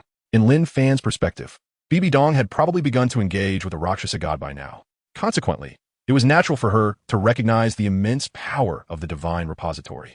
Upon hearing Lin Fan's words, a glimmer of golden light flickered in Bibi Dong's gaze. With her profound cultivation, she certainly had a need for the legacy of the divine repository. Recently, a being claiming to be the Rakshasa god had been whispering enigmatic thoughts in her mind, intensifying her yearning for the repository's inheritance. Had it not been for the malevolent aura and energy of the Rakshasa god, she might have readily accepted it. Moreover, she was aware of her daughter Qian Renxue's extraordinary talent, destined to become the angel god, who was the antithesis of the Rakshasa god, further diminishing her fondness for the latter. Now, with Lin Fan broaching the subject of the divine repository, could it be that he had also encountered it? With this thought, Bibi Dong regarded Lin Fan with an added measure of admiration. To have engaged with the legacy of the divine repository at such a young age was indeed remarkable. She couldn't help but shake her head in a mix of exasperation and resignation. Had Lin Fan been born a few decades earlier, perhaps Renxue would not have come into the picture at all. Dear mother-in-law, some time ago, I sensed a trace of the divine repository's legacy. It was not suited for me, so I did not acquire it. However, I am still aware of the principle that one should not let good fortune slip away to outsiders. Thus I have come to seek your guidance with this divine awareness. Upon hearing Lin Fan's words, Bibi Dong was taken aback as he directly transmitted the essence of the dark god into her mind. After all, no matter how extraordinary something may be, it cannot be retained without engaging the intellect. Furthermore, this gesture would dispel any notion that Lin Fan was merely a man of words without action. In matters of frivolous discourse, Lin Fan possessed a remarkable talent for embellishment. Indeed, there would be ample occasions requiring his imaginative fabrications. Are you suggesting that you wish to bestow upon me a divine legacy? Bibi Dong inquired incredulously. It is essential to note that throughout the annals of Douluo Continent, the number of divine legacies and their transmissions has always been limited, and such inheritances are seldom encountered. Historically, those endowed with exceptional talents have invariably concealed their legacies, only to reveal their prowess after achieving breakthroughs, leaving others powerless to contend with them. Yet here was Lin Fan, seemingly prepared to directly grant her a divine legacy. Is this a manifestation of moral decay or a distortion of humanity? Nevertheless, as Bibi Dong probed the essence of the divine legacy, she discovered that its energy harmonized perfectly with her own element. Both were steeped in darkness. Her affinity for the dark did not evoke any extreme emotions within her. It became evident to her why Lin Fan appeared utterly unconcerned. The truth was that Lin Fan possessed no affinity for the dark element. Thus, the dark god's legacy offered him scant benefits. Although this divine inheritance might not be ideally suited for him, it did not preclude the acceptance of a legacy that was less than a perfect fit. In such circumstances, did Lin Fan truly intend to bestow the legacy of the dark god upon her? As Bibi Dong pondered this, her heart was overwhelmed with an even greater sense of astonishment. The legacy of a divine shrine is not akin to the common cabbages found at rural markets, sold by the cartload. The legacies of ordinary divine shrines are already remarkable, not to mention that of the dark god, one of the 8 renowned elemental deities of the divine realm, which is extraordinarily powerful. Fanner, perhaps it is best if you keep it for yourself. Our spirit hall relies on you and Schwer. You must dedicate yourself to rigorous training. However, what puzzled Lin Fan was that Bibi Dong did not acquiesce. Instead, she outright rejected the offer. Esteemed mother-in-law, that legacy belongs to the dark god, one of the 8 elemental deities of the divine realm, ranking among the foremost of the powerful first-level divine shrines. Lin Fan contemplated momentarily before voicing his thoughts. Upon hearing this, Bibi Dong was momentarily taken aback. The inheritance of the dark god's south divine estate? A monumental question loomed in Bibi Dong's mind, leaving her in a state of astonishment. As the current pope of the spirit hall, she recalled from the ancient texts of her youth that the dark god is one of the 8 elemental deities of the divine realm, reigning over the dark element with formidable power. It is noteworthy that the dark god possesses a martial soul fusion technique with the angel god, also known as the god of light. In comparison, the dark god is considerably inferior to the Rakshasa god. My dear son-in-law, if this is the case, will you still partake in it? Perhaps you and Schwerer could even possess a martial soul fusion technique together. Bibi Dong pondered and then spoke. She was neither a drag on others nor someone who rambled nonsensically. Moreover, she felt assured with Renxue alongside Lin Fan. Mother-in-law, you must accept it. Upon hearing Bibi Dong's words, Lin Fan immediately felt discontent. After all, accepting an inheritance would not lead to demise nor hinder one's progress. Furthermore, the sooner Bibi Dong completed the inheritance of the dark god, one of the 8 elemental deities, the more assistance he would eventually receive.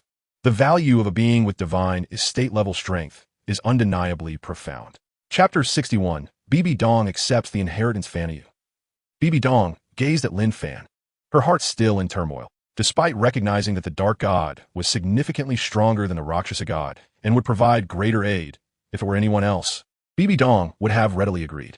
However, with Lin Fan, she was uncertain of her own feelings. Yet, she was aware that Lin Fan's talent surpassed her own.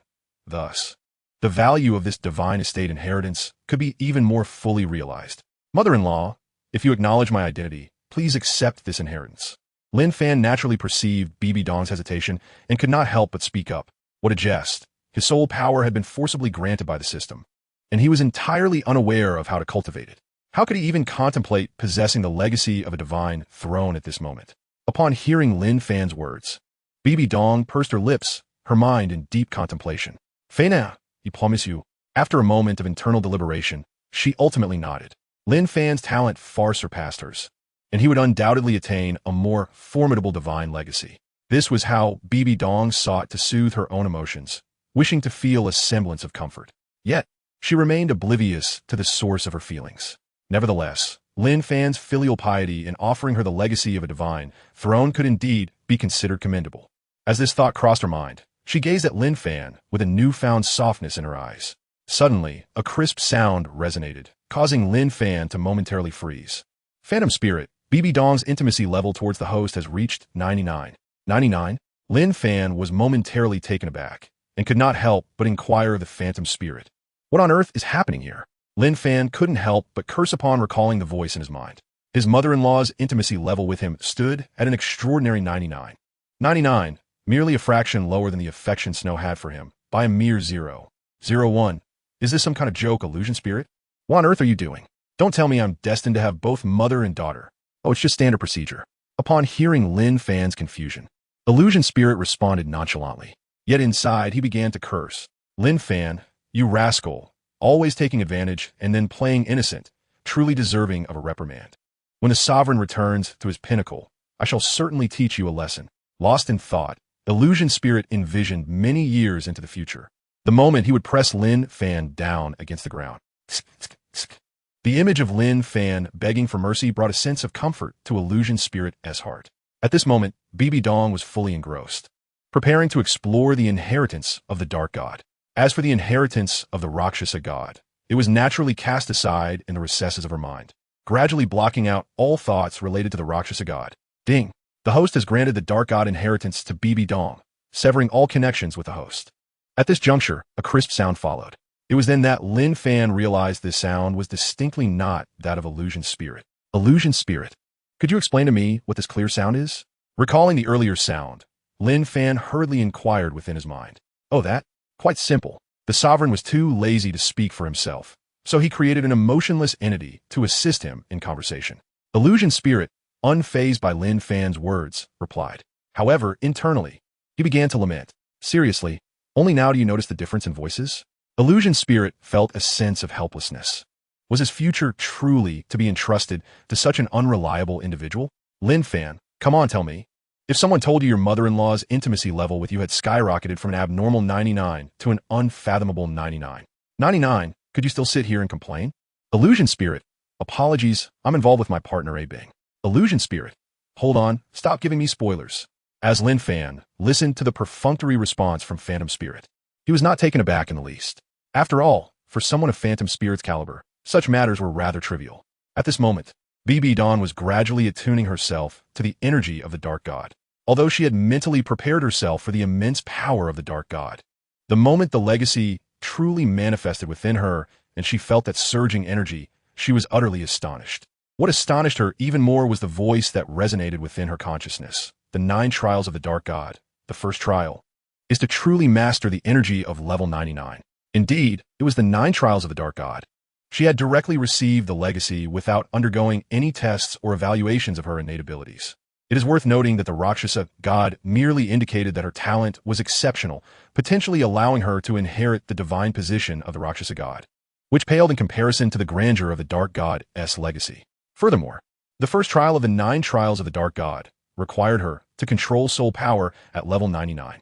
This assessment was undoubtedly a mere formality for her, as she had reached the unparalleled level of 99, the supreme Douluo, long ago. Listening to the words of the Rakshasa God seemed to awaken him, causing Bibi Dong's energy to gradually diminish. Although she possessed the rank of a level 99 supreme Douluo, making her invincible on land after Tang Chun, the true mastery she held was merely over level 98 soul power. Despite the seemingly minor difference of 1 level between 99 and 98, the disparity in strength was monumental. It is well known that the second elder of the Douluo Hall, the golden crocodile, Douluo, exhausted every means at his disposal, but could not surpass the level 99 Grand Elder, the Angel Douluo, Qian Daolu. Previously, Bibi Don had found the situation quite distressing. However, given the formidable nature of the Rakshasa god and the intention to pass on the legacy to her, she felt compelled to remain silent, unable to return to her previous level of cultivation. Now, liberated from the constraints of the Rakshasa god's legacy, she could return to her pinnacle, which was a source of great joy. With the inheritance of the dark god, she might even be able to match the old man Qian Daolu in a contest of strength. If these sentiments merely brought her joy, then the subsequent thought that crossed her mind filled her with profound happiness. Unbeknownst to her, a contented smile blossomed upon Bibi Dong's face. Chapter 62. Bibi Dong accepts the legacy. Feina. You.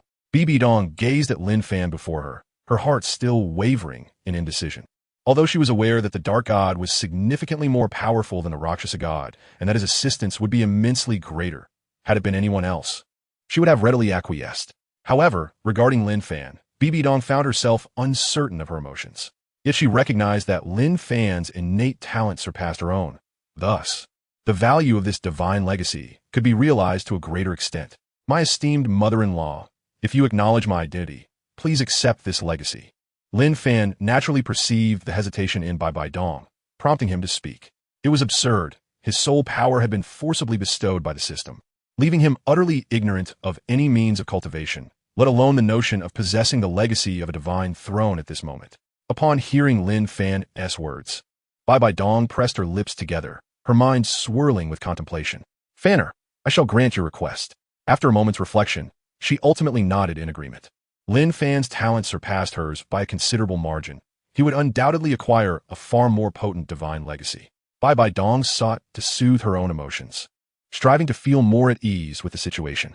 Yet, she remained oblivious as to why she experienced such feelings. Nevertheless, Lin Fan's gesture of honoring her with the legacy of a divine throne could indeed be deemed commendable. As this thought crossed her mind, a hint of tenderness flickered in her gaze directed at Lin Fan. Just then, a melodious sound echoed, startling Lin Fan from his reverie. Ding! Detection reveals that Bibi Dong's intimacy level towards the host is 99. 99. Lin Fan was momentarily taken aback and could not help but inquire of the phantom spirit. What on earth is going on here? Lin Fan, recalling the voice in his mind, couldn't help but curse. His mother-in-law's intimacy level with him was an astonishing 99. 99. Only a mere 0. 1 lower than the affection Snow had for him. Are you jesting, illusion spirit? What is the meaning of this? Don't tell me I'm about to have both mother and daughter. Oh, it's just a routine operation. Upon hearing Lin Fan's confusion, the illusion spirit responded nonchalantly. However, internally, it began to curse. Lin Fan, you rascal, always taking advantage and then playing innocent. You truly deserve a good reprimanding. When the sovereign returns to the pinnacle of power, I shall surely give you a lesson. Lost in thought, the illusion spirit envisioned the day, many years hence, when it would have Lin Fan pinned to the ground. Imagining Lin Fan's pleading expression and voice brought some comfort to the illusion spirit's heart. At this moment, Bibi Dong was fully focused, preparing to examine the legacy of the dark god. As for the legacy of the Rakshasa god, it had naturally been relegated to the back of her mind, slowly filtering out any thoughts related to it. Ding! The host has bestowed the legacy of the dark god upon Bibi Dong, automatically severing the connection with the host. Just then, a melodious sound followed. It was at this moment that Lin Fan realized this sound was distinctly not that of the illusion spirit. Illusion spirit, can you explain to me what this melodious sound is? Recalling the voice from earlier, Lin Fan hurriedly inquired of the illusion spirit in his mind. Oh, that? It's quite simple. The sovereign was too lazy and created an emotionless entity to speak on my behalf. The illusion spirit, upon hearing Lin Fan's words, remained unfazed as it replied. Yet internally, it began to grumble, selling out. Only now do you realize the voice is different? The illusion spirit felt a sense of helplessness. Was its future truly to be entrusted to such an unreliable individual? Lin Fan, come on, tell me. If someone told you that your mother-in-law's intimacy level went from an abnormal 99 to an unbelievable 99. 99, could you still stand there and complain? Illusion spirit, sorry, I'm busy with my partner, a Bing. Qianlong Yinyu, stop. No more spoilers for me. As Lin Fan listened to the perfunctory response from the illusory spirit, he felt no surprise. After all, for a being of such caliber, this matter was quite trivial. Meanwhile, Bibi Dong was gradually sensing the energy of the Dark God, although she had mentally prepared herself for the immense power of the Dark God. The moment the inheritance truly manifested within her, the overwhelming energy left her utterly astonished. What astonished her even more was the voice that echoed in her consciousness. The 9 trials of the Dark God. First trial. Truly mastering the energy of level 99. Indeed, she had directly received the inheritance without undergoing any tests or assessments of her innate abilities. It is worth noting that the Rakshasa god had merely indicated her exceptional talent, suggesting she might inherit the Rakshasa's divine position, which was far less grand than the Dark God's inheritance. Furthermore, the first trial of the 9 trials of the Dark God required her to control soul power at level 99. This challenge was undoubtedly a mere trifle for her, as she had reached the pinnacle of level 99, the unparalleled Douluo realm, long ago. Listening to the words of the Rakshasa god seemed to awaken him, causing Bibi Dong's energy to gradually weaken. Despite her status as a level 99 unparalleled Douluo, she could only truly harness the power of level 98 soul strength. Although the difference between level 99 and level 98 is but a single rank, the disparity in strength is monumental. It is essential to understand that the second elder of the Douluo Hall, the Golden Crocodile Douluo, employed every possible means yet could not advance his soul power. Perpetually unable to defeat the level 99 Grand Elder, the Angel Douluo, Qian Daolu. Previously, Bibi Dong had been troubled by this fact. However, given the formidable nature of the Rakshasa god and his intent to pass on the inheritance to her, she felt constrained to voice her concerns, especially since she could no longer return to that level of training. Now, with the Rakshasa god's trinket rendered unnecessary, she could reclaim her peak state. How could she not feel elated? Coupled with the inheritance from the Dark God, she could likely match strength with the old man, Qian Daolu. If these developments were merely a source of joy, what followed was a thought that filled her with extraordinary delight. Unbeknownst to her, a satisfied smile graced Bibi Dong's face. Chapter 62. Lin Fan's blushing countenance. With Schwerer poised to become the angel god and herself possibly reaching the rank of the Dark God, wouldn't the entire Douluo Continent then belong to their spirit hall? This thought ignited a surge of excitement and happiness within Bibi Dong. Ever since she had reconciled with Qian Renxue, her thoughts of her grew increasingly joyful. The absence of Lin Fan from her musings was quite understandable, given his strength. He could likely dominate even the divine realm. Bibi Dong gazed at Lin Fan before her and couldn't help but shake her head. The future of Lin Fan is far beyond her imagination. What she ought to do is to assist him in every possible way before he achieves greatness. How do you feel, dear mother-in-law? Lin Fan smiled at Bibi Dong. Yet due to the recent revelation from the system regarding that 99 intimacy value, he dared not meet her gaze. Narration. Don't ask why. It is simply a matter of fear. Splendid. Bibi Dong beamed at Lin Fan with a sweet smile and spoke. Upon witnessing such a scene, Lin Fan felt his cheeks flush with embarrassment. How could you, a man, be so easily swayed by a woman? How despicable. The phantom spirit silently berated Lin Fan for his reddened visage. What folly. What is wrong with being a man? Why must one blush because of a woman? Fan, are you unwell? Bibi Dong inquired with concern as she approached Lin Fan, her brow slightly furrowed. No, my esteemed mother-in-law, I am quite well. Lin Fan observed Bibi Dong approaching him with increasing proximity and hastily took a step back. Oh, I see, that's good. Upon hearing Lin Fan's words, the furrowed brow of Bibi Dong slightly relaxed, and she gently replied. Listening to his mother-in-law speak to him in a tone reminiscent of his beloved Shui, in Zhu Zhuqing, Lin Fan felt an intricate blend of emotions within. Esteemed mother-in-law, I shall take my leave now. Do persevere. Lin Fan hesitantly spoke, and after uttering those words, he prepared to turn back. All right, Fanner, you may go. Though Bibi Dong was puzzled by Lin Fan's peculiar behavior, she still smiled and nodded, speaking with encouragement. Moreover, she was determined to master her formidable strength at level 99 and complete the first of the Dark God's 9 trials as soon as possible. Lin Fan, upon hearing Bibi Dong's words, hurriedly made his way outside. Just as he finally breathed a sigh of relief, he was met with the irate voice of Huan Ling Lin Fan. Let me tell you, you are nothing but a fool. A grown man like you, blushing like a maiden, is truly remarkable. I must say I am quite impressed. With such a demeanor, I can only imagine how challenging it would be for you to unify the Douluo Star. Huan Ling spoke with fervor, revealing his utter disinterest in women.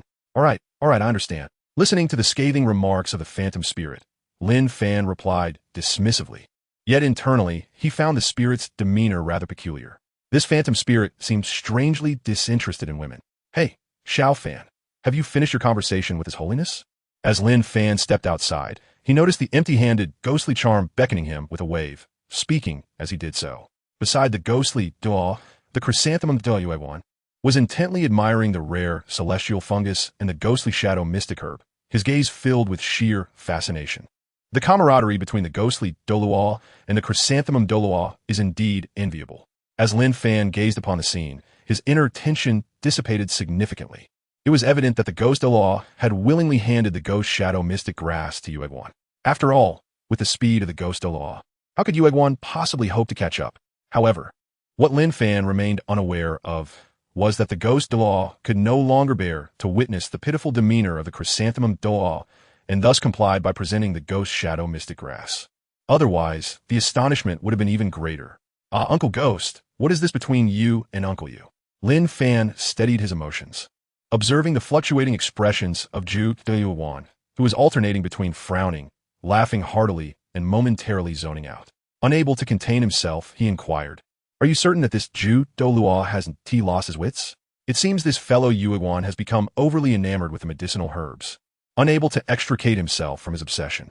Upon hearing this, Gu Yuena cast a glance at Yueguan and replied with irritation, "If only he possessed half of your seriousness." After uttering these words, Gu Yuena gazed at Lin Fan with sincerity, emphasizing the weight of his statement. "All right, Uncle Gu, I have matters to attend to, so I shall take my leave. Those two medicinal herbs should be quite beneficial for both of you. Make sure to absorb them promptly," Lin Fan kindly reminded, expressing his anticipation regarding the extraordinary treasures from the original work that could transform the talents of Shrek's members from the mundane to the monstrous. Even if they do not possess such formidable powers, it is likely that they could enhance the soul power of the two individuals by a level or two, perhaps. "Gaga. Thank you, Xiao Fan. On behalf of your Uncle Yu, I extend my gratitude to you, Gaga." Accompanied by the laughter of Ghost Douluo, Lin Fan gradually made his way outside. Before long, Yueguan awakened from his reverie. Old Ghost, Old Ghost." Yueguan hastily approached the enigmatic figure, stating, "Protect me. I wish to absorb the wondrous Chirong Tontian chrysanthemum." In a certain forest within the Douluo divine realm, a man clad in dark crimson robes, wielding a massive scythe, wore a blissful smile upon his face. Through his perception of his own inheritance, he had come to realize that his divine position's legacy had been claimed by another. Furthermore, he sensed that, although he was yet to ascertain the specifics of this individual's abilities or their gender, their power had already reached the formidable level of 99. Thus, they could directly undertake a daunting first trial that would instill fear in many.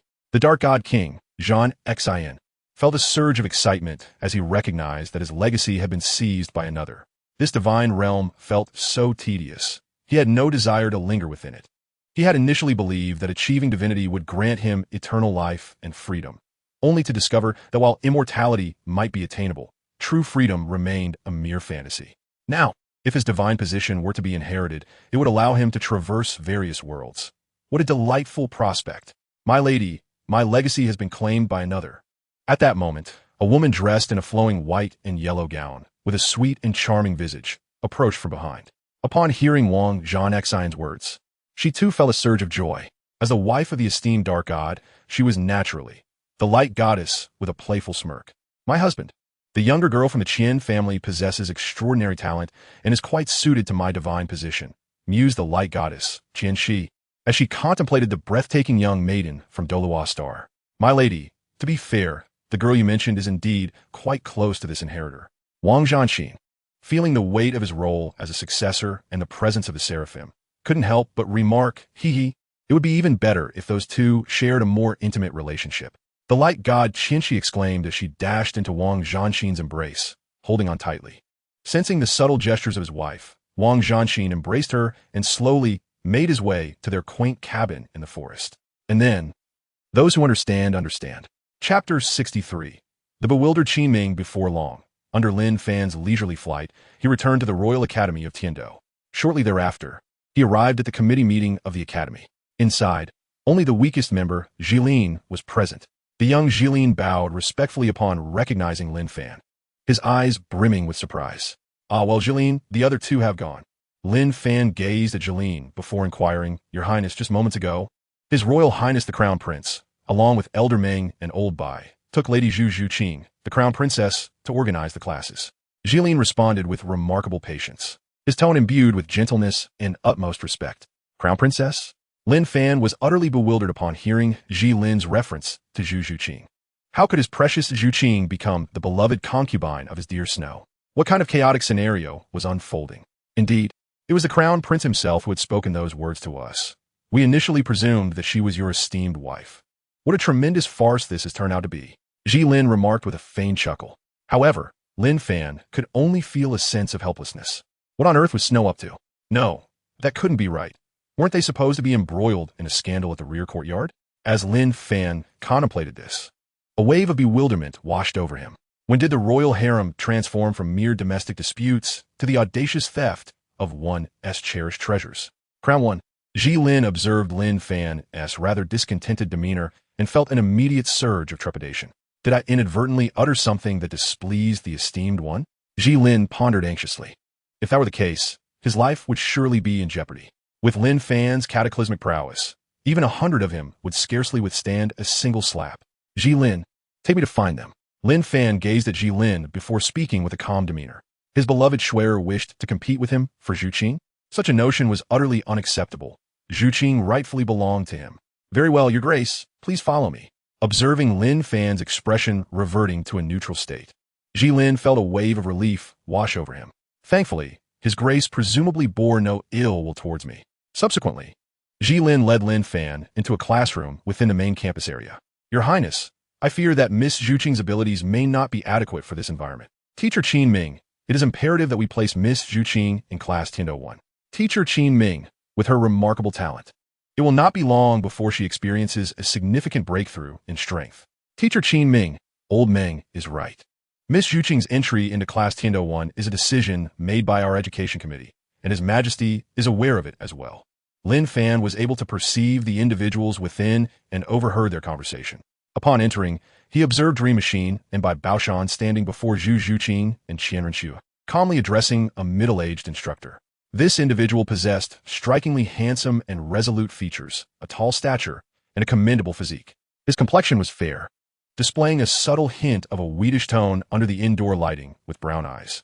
His long, chestnut hair was styled with longer bangs framing his face, while the back cascaded into a low ponytail secured with a light gray hair tie, imparting an air of gentle, scholarly elegance.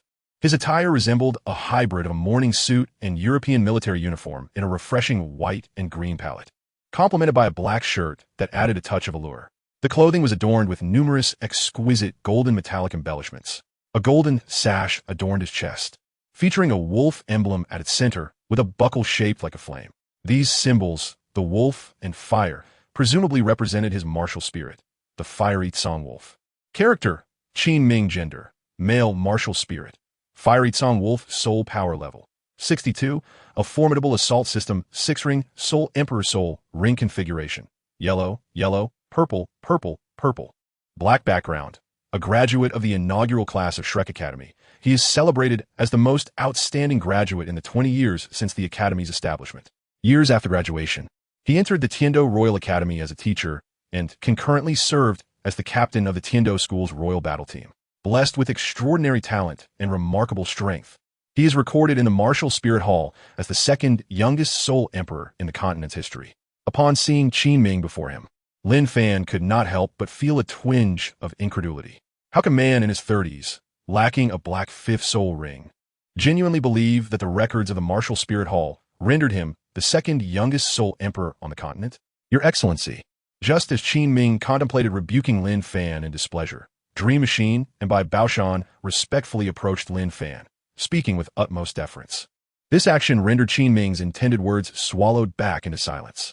The 3 committee members, one standing dutifully behind Lin Fan while the other 2 bowed in front of him, unequivocally illustrated Lin Fan's formidable prowess.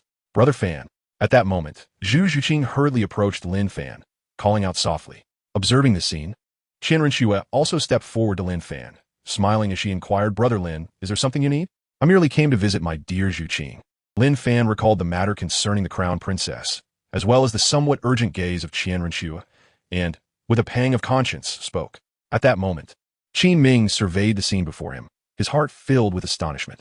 The 3 esteemed committee members, who held sway before His Majesty the Emperor, were conversing with none other than the sister of Miss Xu Qing. As a junior, Qin Ming respectfully addressed the sovereign. Chapter 64. Selling Dugu Bo. Esteemed committee members, I presume this individual is none other than the leader of the Tiando battle team. Teacher Qin Ming? Lin Fan cast a profound glance at Qin Ming before turning his attention to the three members of the education committee, speaking up with deliberation. Although Qin Ming sensed the shift in Lin Fan's gaze and felt a twinge of displeasure within, he found himself powerless to contest it. After all, he was far from wielding the authority to command a titled Douluo's attention. However, he was quite taken aback, even shocked that Lin Fan would address him at all.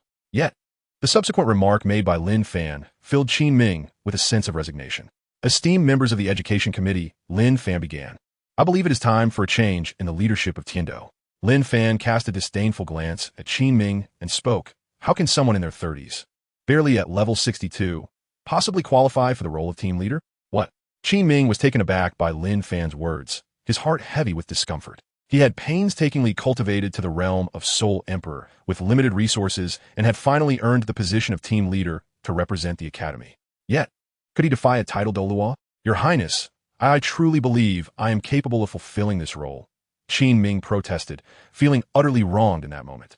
I think Mr. Dugu would be a fine choice. Lin Fan pondered for a moment and then smiled as he spoke. Dugu Mianxia? The three teaching committee members of the Tiando Royal Academy and Qin Ming simultaneously inquired with astonishment. Indeed, although his strength may not be formidable, he is certainly capable of serving as a leader. Lin Fan continued, Is this truly the language of a person? Narration. Observe. Is this the manner in which one speaks? Not formidable? You assert that the illustrious Dugu Bo is not powerful? At that moment, both the three teachings of Tiando and Qin Ming simultaneously fell into silent disbelief. You may insult us, but you shall not belittle our dignity. Lin Fan paid no heed to their expressions or thoughts. Firstly, he was too indifferent to care. Secondly, those individuals were not worthy of his concern. Your Highness, should Mr. Dugu indeed become the leader of our academy, Teacher Qin Ming would naturally relinquish this position.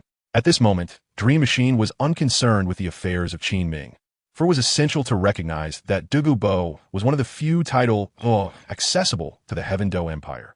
Chapter 65. Qin Ming. Do not underestimate the young and impoverished. If it were not for the guidance of the three committee members, how could Lin Fan command Mr. Dugu to serve as the leader of our esteemed Heaven Dou Royal Academy? At this time, Qian Renxue remained in a state of bewilderment. Were it not for the flattery from the three committee members, she might have remained in a daze. What on earth was her elder brother Lin planning? To recruit a powerhouse at the titled Douluo level and appoint him as the leader of the Heaven Dou Royal Academy S team? Dream Machine and the others did not consider Qian Renshue's feelings or emotional state and were instead delighted by her words. At least from their perspective, the Crown Prince seemed intent on sharing some credit with them. Although this contribution was insignificant for their positions, it was clear that the Crown Prince valued their opinions. Seeing this, Qin Ming was at a loss for how to proceed. He had originally intended to recruit the teachers from his alma mater to join the Heaven Dou Royal Academy in prestigious roles. Now, however, he was no longer in the mood to contemplate such matters. Dream Committee member, I, Qin Ming, hereby resign from my position as a Heaven Dou level teacher at the Heaven Dou Royal Academy, and I kindly ask for your approval. Reflecting on the joyous years he spent at Shrek Academy with numerous teachers, when compared to his current situation at the Heaven Dou Royal Academy, Qin Ming felt an overwhelming desire to leave and carve out a path alongside his mentors at his alma mater. Teacher Qin Ming, are you leaving now? Before Dream Machine could respond, Ji Lin cast a discontented glance at Qin Ming. At this juncture, the committee had yet to revoke Qin Ming's position. Although revocation was inevitable, his resignation at such a critical moment seemed nothing short of petulant. Moreover, the object of Qin Ming's defiance was none other than Dugu Bo, a title Douluo. Upon this realization, the admiration that Dream Machine by Bao Shan and Ji Lin held for Qin Ming diminished considerably. Teacher Qin Ming, have you made your decision? Even though Qin Ming had shown disrespect towards the two title Douluo, he was still one of the youngest and most capable teachers at the Heaven Dou Royal Academy, and should have made an effort to redeem himself. Dream Committee member. By committee member, Ji Committee member, I have made my decision. I wish to venture forth and seek my own destiny. So there is no need for the three of you to worry. Upon hearing the words of the three committee members, Qin Ming felt a slight alleviation of his helplessness. However, his thoughts remained unchanged. He spoke, expressing his concerns, As the leader of the Tiando battle team at the Tiando Royal Academy, the mindset exhibited here is rather disappointing. Is it true that there are scarcely any truly outstanding teachers at the Tiando Royal Academy? Lin Fan gazed at Qin Ming's demeanor, unable to suppress his bemusement. What is it? Are you truly upset simply because a title Douluo has supplanted your position as a mere sole emperor? Your Excellency Lin Fan, this young man, Qin Ming, has merely acted on impulse. I beg you to overlook this. Dream Machine interjected, having discerned the disinterest and disdain reflected in Lin Fan's expression. He was keenly aware that offending two formidable figures over a soon-to-be-replaced sole emperor was an endeavor not worth pursuing. Contemplating this, Dream Machine shook his head, pondering how Qin Ming, having attained the rank of a sole emperor, had become so reckless. His regard for Qin Ming diminished once more. Your Excellency Lin Fan, there is no issue at hand. I merely intend to visit my alma mater soon to scout for promising talents, Lin Fan stated. Upon hearing this, Qin Ming quickly adopted a conciliatory tone, not wishing to provoke a title Douluo. The consequences of such an affront were unfathomable, since teacher Qin Ming's heart is elsewhere. You may take your leave, Bai Baoshan remarked, unperturbed by Qin Ming's demeanor. No matter how formidable he was, he remained merely a sole emperor, incapable of achieving anything substantial. The notion of Qin Ming carving out a domain for himself was utterly implausible. Would the Spirit Hall or other powers allow his unimpeded growth? With this thought, Bai Baoshan slightly raised his chin, shaking his head in resignation. Qin Ming is still too young. In that case, I shall take my leave, Qin Ming said, suppressing his inner frustration as he observed the lack of intervention from those around him. He then exited the Education Commission slowly. Such nonsense from the Tiando Royal Academy. A collection of short-sighted individuals. They cannot fathom that I am destined to carve my own path. My fate lies in my own hands, not dictated by the heavens. 30 years in the East, 30 years in the West. Do not underestimate the youth in their poverty. With these thoughts igniting a fierce determination within him, Qin Ming quickened his pace. However, it was not long before he met a grim fate. Having completed the task assigned by his master, Bai Qi nonchalantly waved his scythe, casting aside Qin Ming's lifeless form, murmuring to himself. Chapter 66, Qian Renxue, Brother Lin Yu. Master, the task has been accomplished. Bai Qi conveyed telepathically to Lin Fan shortly thereafter, returning to the system space. Indeed, upon hearing this, Lin Fan exhibited no notable reaction, merely responding with a quiet acknowledgement. Although Qin Ming's abilities could be regarded as insignificant, Lin Fan found little reason to resort to violence.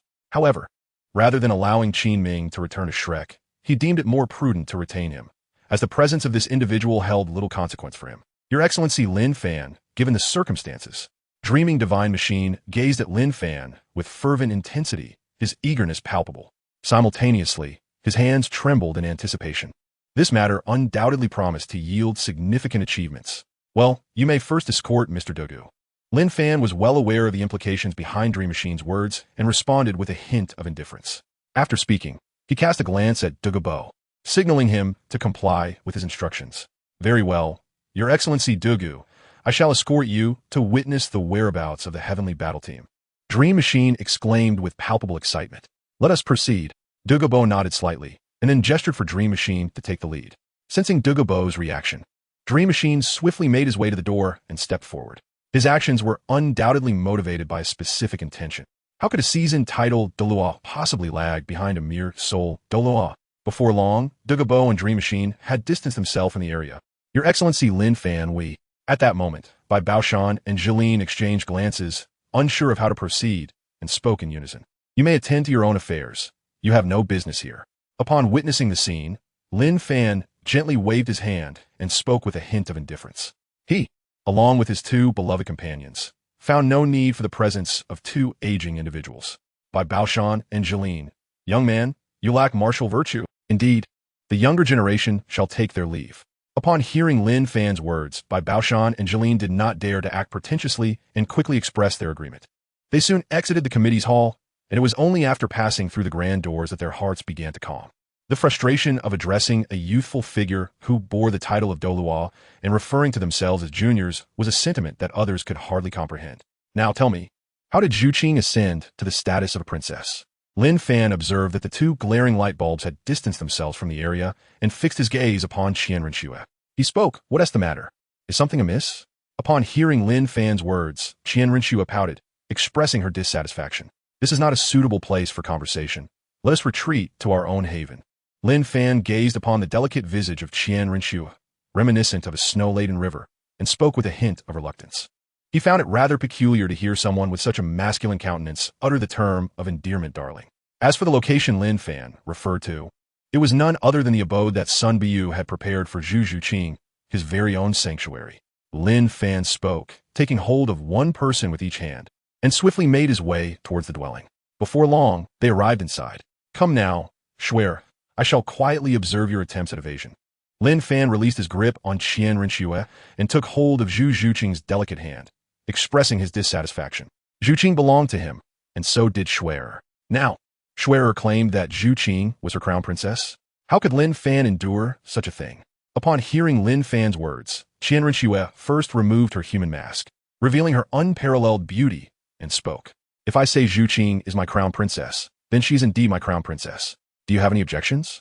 Qian Renxue pouted, feeling quite wronged. How could her brother Lin be such a person? Surely, she was merely jesting. Could she truly transform her sister into her romantic partner? Fangu. Zhu Zhuqing observed Qian Renxue's distressed expression and felt a surge of indignation on her behalf, giving Lin Fan's arm a gentle squeeze. Isn't it inappropriate to treat Sister Shuer this way? Zhu Zhuqing gazed at him with wide eyes, slightly furrowing her brow, and pouted as well. Do you believe that I can have Grandpa deal with you? Qian Renxue steadied her emotions and spoke fiercely, her demeanor resembling that of a fierce dragon roaring. I don't believe it. Without a moment's hesitation, Lin Fan dismissed Qian Renxue's threat. With his extraordinary talent, formidable strength, invincible background, and striking good looks, how could Qian Dalu possibly lay a hand on him? What? Qian Renxue was taken aback by Lin Fan's outright denial. How could Brother Lin be so certain that grandfather would never strike him? Qian Renxue pondered in great confusion. After encountering Lin Fan, Qian Dalu tacitly acknowledged their relationship. This indicated that Qian Dalu would never pose any difficulties for Lin Fan. Shuer, you are simply lacking. Lin Fan gently released his grip on Zhu Zhuqing and approached Qian Renxue. Before she could react, he boldly kissed her. Qian Renxue found herself utterly bewildered by Lin Fan's audacious act. Her dear brother Lin had truly transformed into someone so mischievous. Yet, why did she find herself so enamored? As this thought crossed her mind, she hastily suppressed it, focusing her attention on Lin Fan before her. Gazing at his extraordinarily captivating visage, which could easily incite chaos, she momentarily lost herself in admiration. Her brother Lin was indeed perpetually striking. Soon after, Lin Fan reluctantly released his lips from Qian Renxue's, pondering how addictive such actions could be. What? At a loss for words now. Lin Fan felt the intense heat radiating from Qian Renxue's striking visage, accompanied by an overwhelming aura of shyness. He couldn't help but chuckle and remarked, I shall have you designate Zhuqing as the crown princess once more. Oomph. Brother Lin, how could you be so mischievous? Qian Renxue retorted. Her face flushed crimson. What else could she possibly say in response to Lin Fan's antics? I can only play tricks on those I hold dear. Lin Fan glanced at Qian Renxue and smiled. He then swiftly approached Zhu Zhuqing, planting a gentle kiss on her cheek. Silly girl, Zhuqing, you're also my treasure. Lin Fan noticed the jealousy radiating from Zhu Zhuqing's face and couldn't help but burst into laughter. You two are both my treasures. As for the so-called princess consort, I'll give you a gentle knock on the head. Lin Fan spoke as he pulled Qian Renxue in front of Zhu Zhuqing, tapping her gently on the head. I shall observe whether you, Shuer, will behave in such a manner in the future. Lin Fan, having spoken, cast a somewhat mischievous glance at Zhu Zhuqing and Qian Renxue. Upon noticing this, both Qian Renxue and Zhu Zhuqing felt their cheeks flush, inwardly cursing. With your level of skill, who would dare to follow suit? Chapter 67. Lin Fan, I wish to meet Su Yuntao. Shuer, enough now. Cease your little temper tantrum. Lin Fan ultimately could not escape the affection he held for the person he cherished, gently caressing her delicate head. Though he bore the weighty title of a henpecked husband, the act of touching felt rather pleasant, exhibiting a certain resilience. Qian Renxue, sensing Lin Fan's gentle gestures, chose to remain silent, quietly reveling in the moment. Is it not a joyous occasion when the one you adore strokes your head? Brother Fan, I too wish for this. Zhu Zhuqing extended her finger, lightly pressing it against Lin Fan's arm as she spoke. You indeed. Lin Fan found himself both amused and exasperated by Zhu Zhuqing's request. Nevertheless, he continued to tenderly caress, convinced that touching his own girlfriend was not a transgression. In fact, there seemed to be no law against such affectionate gestures. Brother Fan. Upon hearing Zhu Zhuqing address him in such a manner, Qian Renxue couldn't help but murmur the same. Indeed, Lin Fan felt no particular shift in emotion at Qian Renxue's words. After all, whatever title his girlfriend chose to use, she remained his beloved. Feina, where do you intend to go next? Qian Renxue pondered for a moment before inquiring. Lin Fan could not possibly remain in this dilapidated place known as the Heavenly Dou Royal Academy indefinitely, could he? Upon hearing Qian Renxue's words, Zhu Zhuqing could not help but perk up her spirits as well. She too found it unrealistic to believe that Lin Fan could accompany her in her studies here. The notion of a titled Douluo attending classes alongside a great soul master was simply preposterous. Rest assured, my dear ladies, I have my own plans, Lin Fan said, gently, acknowledging both Qian Renxue's remarks and Zhu Zhuqing's immediate response. The thoughtfulness of his two beloved companions filled him with immense satisfaction. Oomph. Upon hearing Lin Fan refer to himself as my husband, Qian Renxue felt a flush of warmth rise to her cheeks, leading her to huff softly. You dare to claim that title before we are even wed? How brazen. Meanwhile, Zhu Zhuqing outwardly displayed no reaction to Lin Fan's words, yet internally, she too was exceedingly delighted. At this moment, Lin Fan's thoughts wandered to a character of considerable repute within the original narrative of the Douluo Continent. Although his martial soul was merely that of a lone wolf, and his soul rings were nothing more than white and yellow. Both the original story and various fan fictions had elevated him to fame, often declaring, "This is a worthless soul, based on my years of experience. It is undoubtedly a waste." Thus, he became a renowned figure throughout the Douluo Continent, arguably the most remarkable individual therein. Indeed, he was known as the unparalleled Su Yuntao. Applause should be heard here. As the saying goes, the soul village may change, but Su Yuntao remains steadfast. Lin Fan was particularly curious to discover whether Su Yuntao was indeed as impressive as depicted in the original tale. Having never had the opportunity to witness the greatness of this Master Su firsthand, he felt that this visit would be quite enlightening. With this thought, his curiosity about Su Yuntao intensified. Swear, how about we share a slumber tonight? Lin Fan glanced at Qian Renxue beside him, gently taking her hand and smiling as he spoke. However, he noticed Qian Renxue's face suddenly flush with crimson, and she hastily shook her head. Am not ready yet. Despite Qian Renxue being older than Lin Fan's 16-year-old physique, she was filled with trepidation. She often heard palace maids recounting tales of the pain associated with childbirth, and there were even whispers of how one could conceive merely by falling asleep. Her mission remained unfulfilled, and the prospect of a little one was premature. Fangge, I'm still young. I cannot have a baby. Qian Renxue stammered, her cheeks aflame. She believed that her mother and grandfather would surely concur with her sentiments. Upon hearing Qian Renxue's words, Zhu Zhuqing was both astonished and perplexed. The astonishment stemmed from the realization that her Fangge wished for a child at this very moment. The perplexity arose from her inability to comprehend why Sister Shui and Fangge would be concerned, as merely sharing a bed would not lead to anything consequential. Yet, Zhu Zhuqing couldn't help but ponder the character of those within the royal court, questioning how a place filled with such esteemed individuals could have Dai Mubai, at such a tender age, become a master of romance, only to be outmaneuvered by Lin Fan. Sister Shui, it is just a matter of sleeping together, holding you close. Nothing more, Lin Fan quickly clarified, noticing the fear etched on Qian Renxue's face. However, even after his explanation, Qian Renxue continued to shake her head vehemently, indicating her lack of readiness. Lin Fan, witnessing the situation, chose to remain silent. After all, what Qian Renxue wished to do was entirely her prerogative. Yet, Lin Fan's sole desire was merely to hold her close and drift into slumber, nothing more. Before long, the sky gradually darkened. Despite her hesitation, Qian Renxue ultimately decided to stay. Meanwhile, the dreaming mechanism had graciously provided Lin Fan with an abundance of items, a gesture of goodwill. Zhu Qing, let us retire for the night. Lin Fan gently suggested as he embraced Zhu Qing from behind, his warmth enveloping her. Feeling the familiar heat radiating from him, Zhu Qing's cheeks flushed a delicate rose, and she nodded softly in response. Brother Fan, do refrain from being too forward, Zhu Qing stammered, acutely aware that Lin Fan's playful antics were not a novel occurrence. That night, just as Lin Fan and Zhu Qing donned their sleepwear and prepared for rest, Qian Renxue approached, her cheeks tinted crimson, clad in a flowing robe.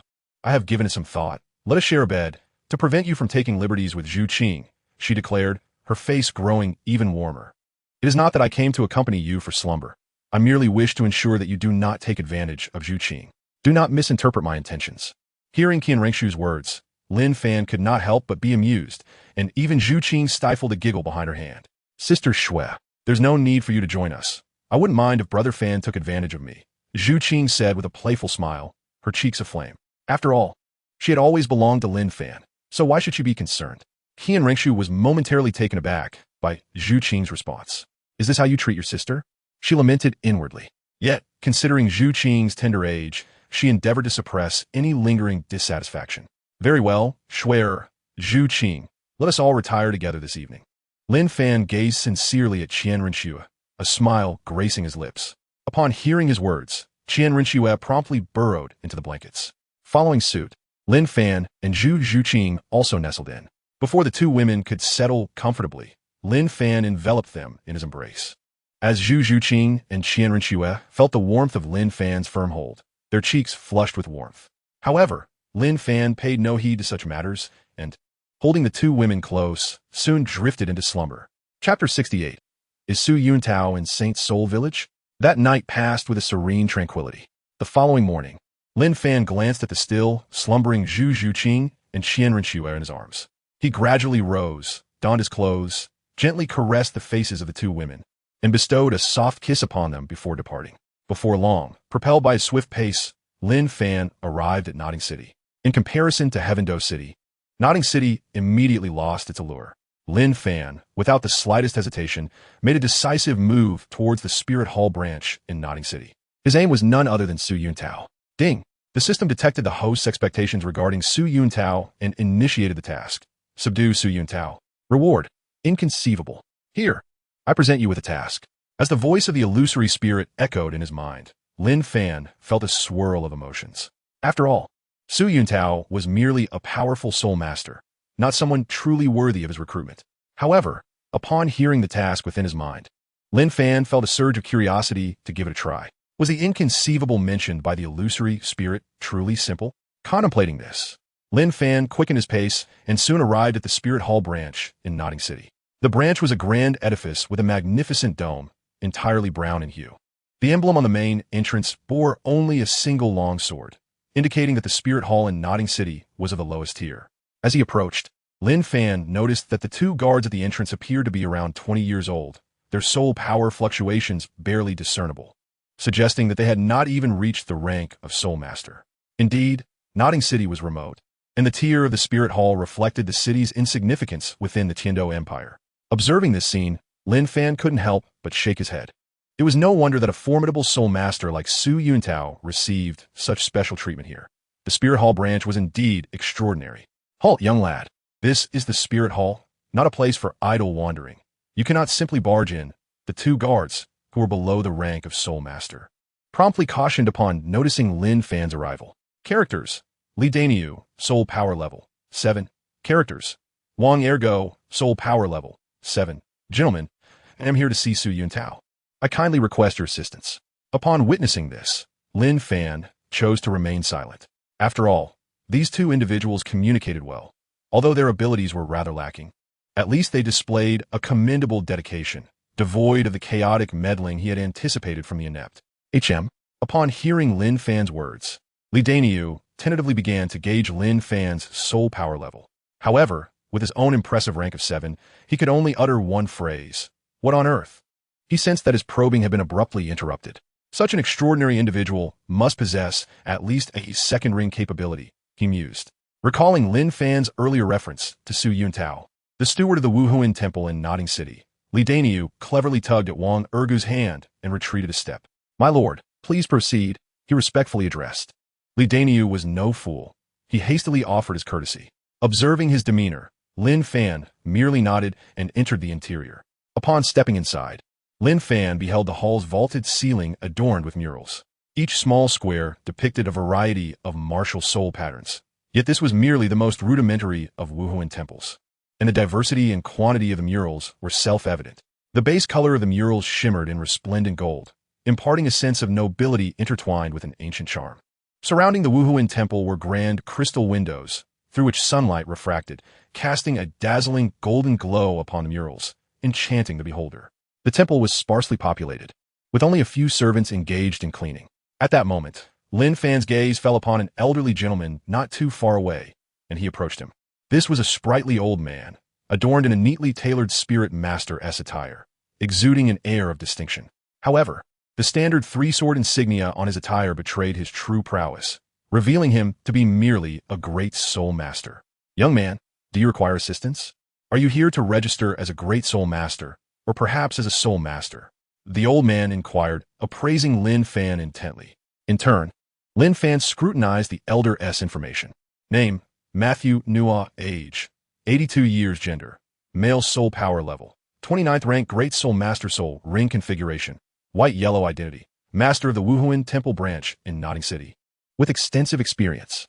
Ah, so you're the branch master here, Matthew Nua? Lin Fan listened to Matthew's words without responding. Instead, he scrutinized him and spoke. I am indeed Matthew. May I inquire what guidance you have to offer? Upon hearing Lin Fan's words, Matthew felt a jolt of astonishment within him. It is important to note that throughout the subsequent 20 years of his service, he had never referred to himself by the title of the Lord. Even the two guards were merely aware of him as a kind and formidable grand soul master.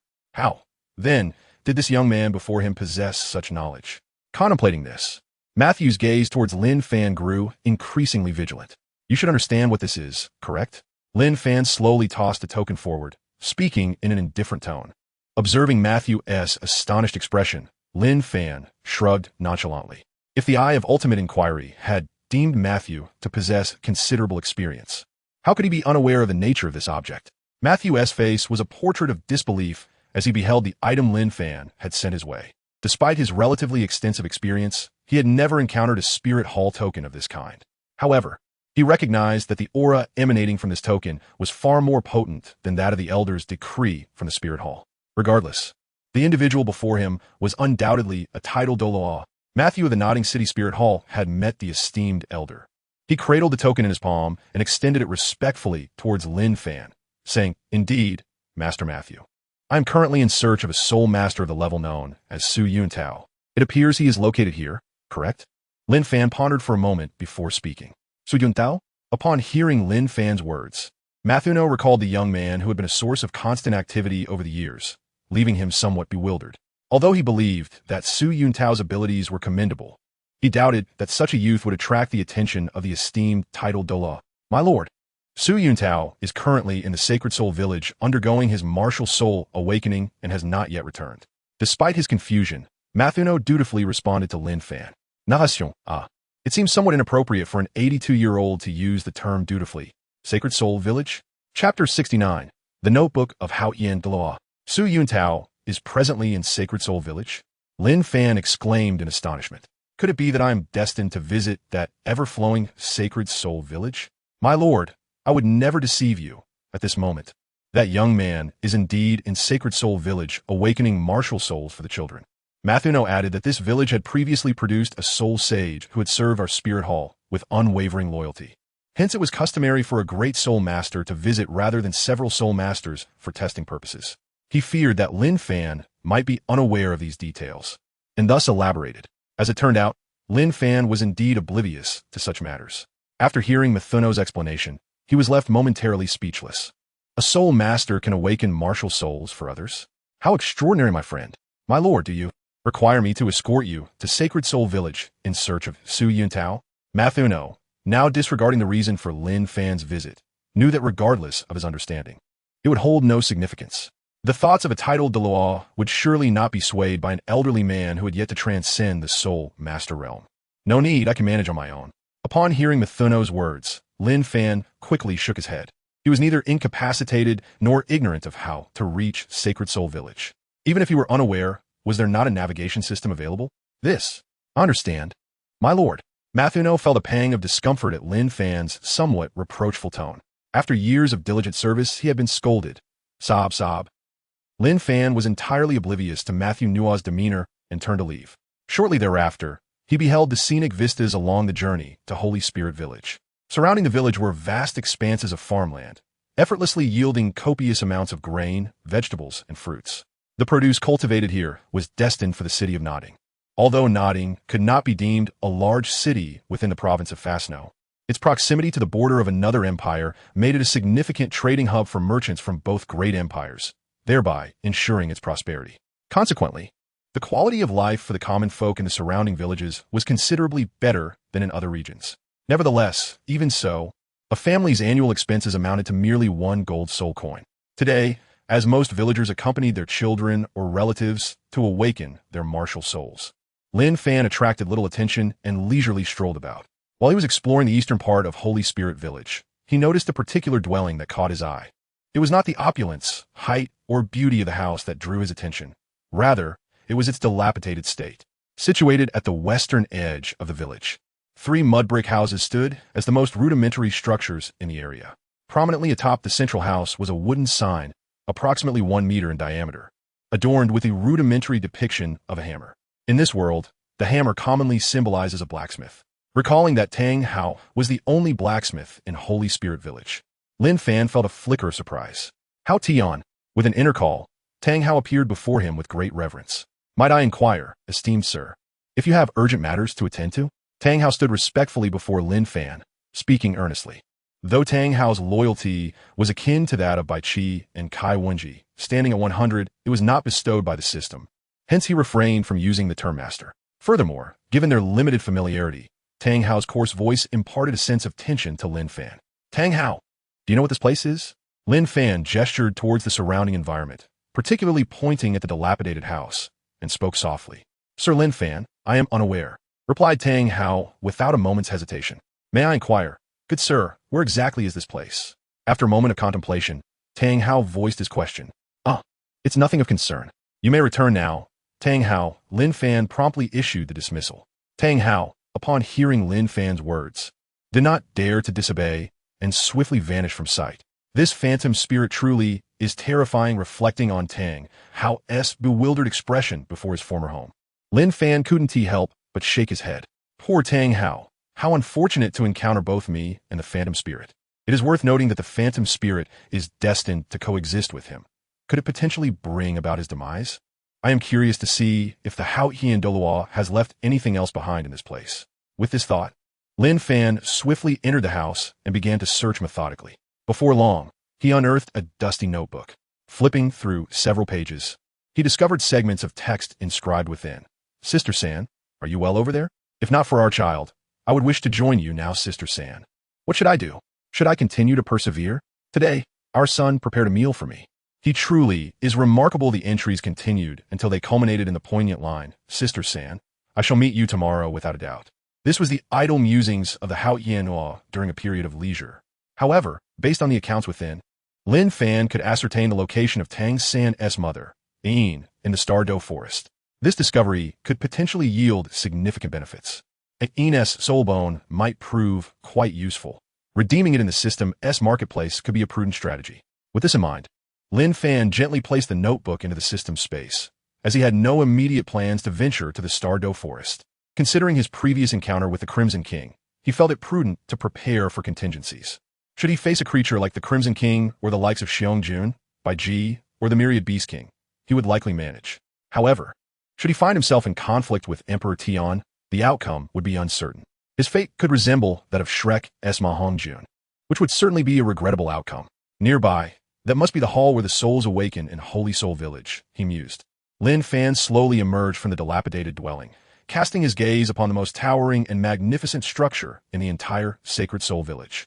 Contemplating for a moment, he spoke aloud, wondering how many prodigies Su Yuntao would manage to cultivate this time.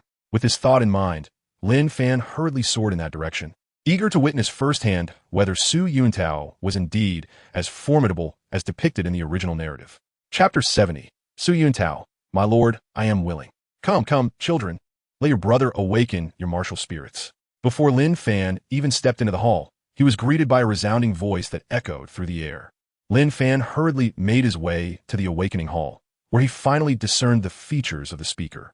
This young man appeared to be in his 20s, with sharp brows and bright eyes, exuding an undeniable charm. Clad in a form-fitting white attire, he wore a black cloak that billowed behind him.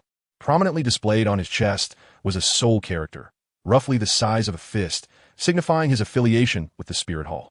On his left breast, a badge intricately carved with a long sword caught the eye, It depicted 3 intertwined swords, which lent an aesthetic appeal. Unfortunately, the number of swords represented his rank as a Great Soul Master, the 3rd-tier title among Soul Masters, while the sword itself indicated that he was a Battle Soul Master hailing from the Spirit Hall. In summary, at just over 20 years of age, he was a second-ring Great Soul Master.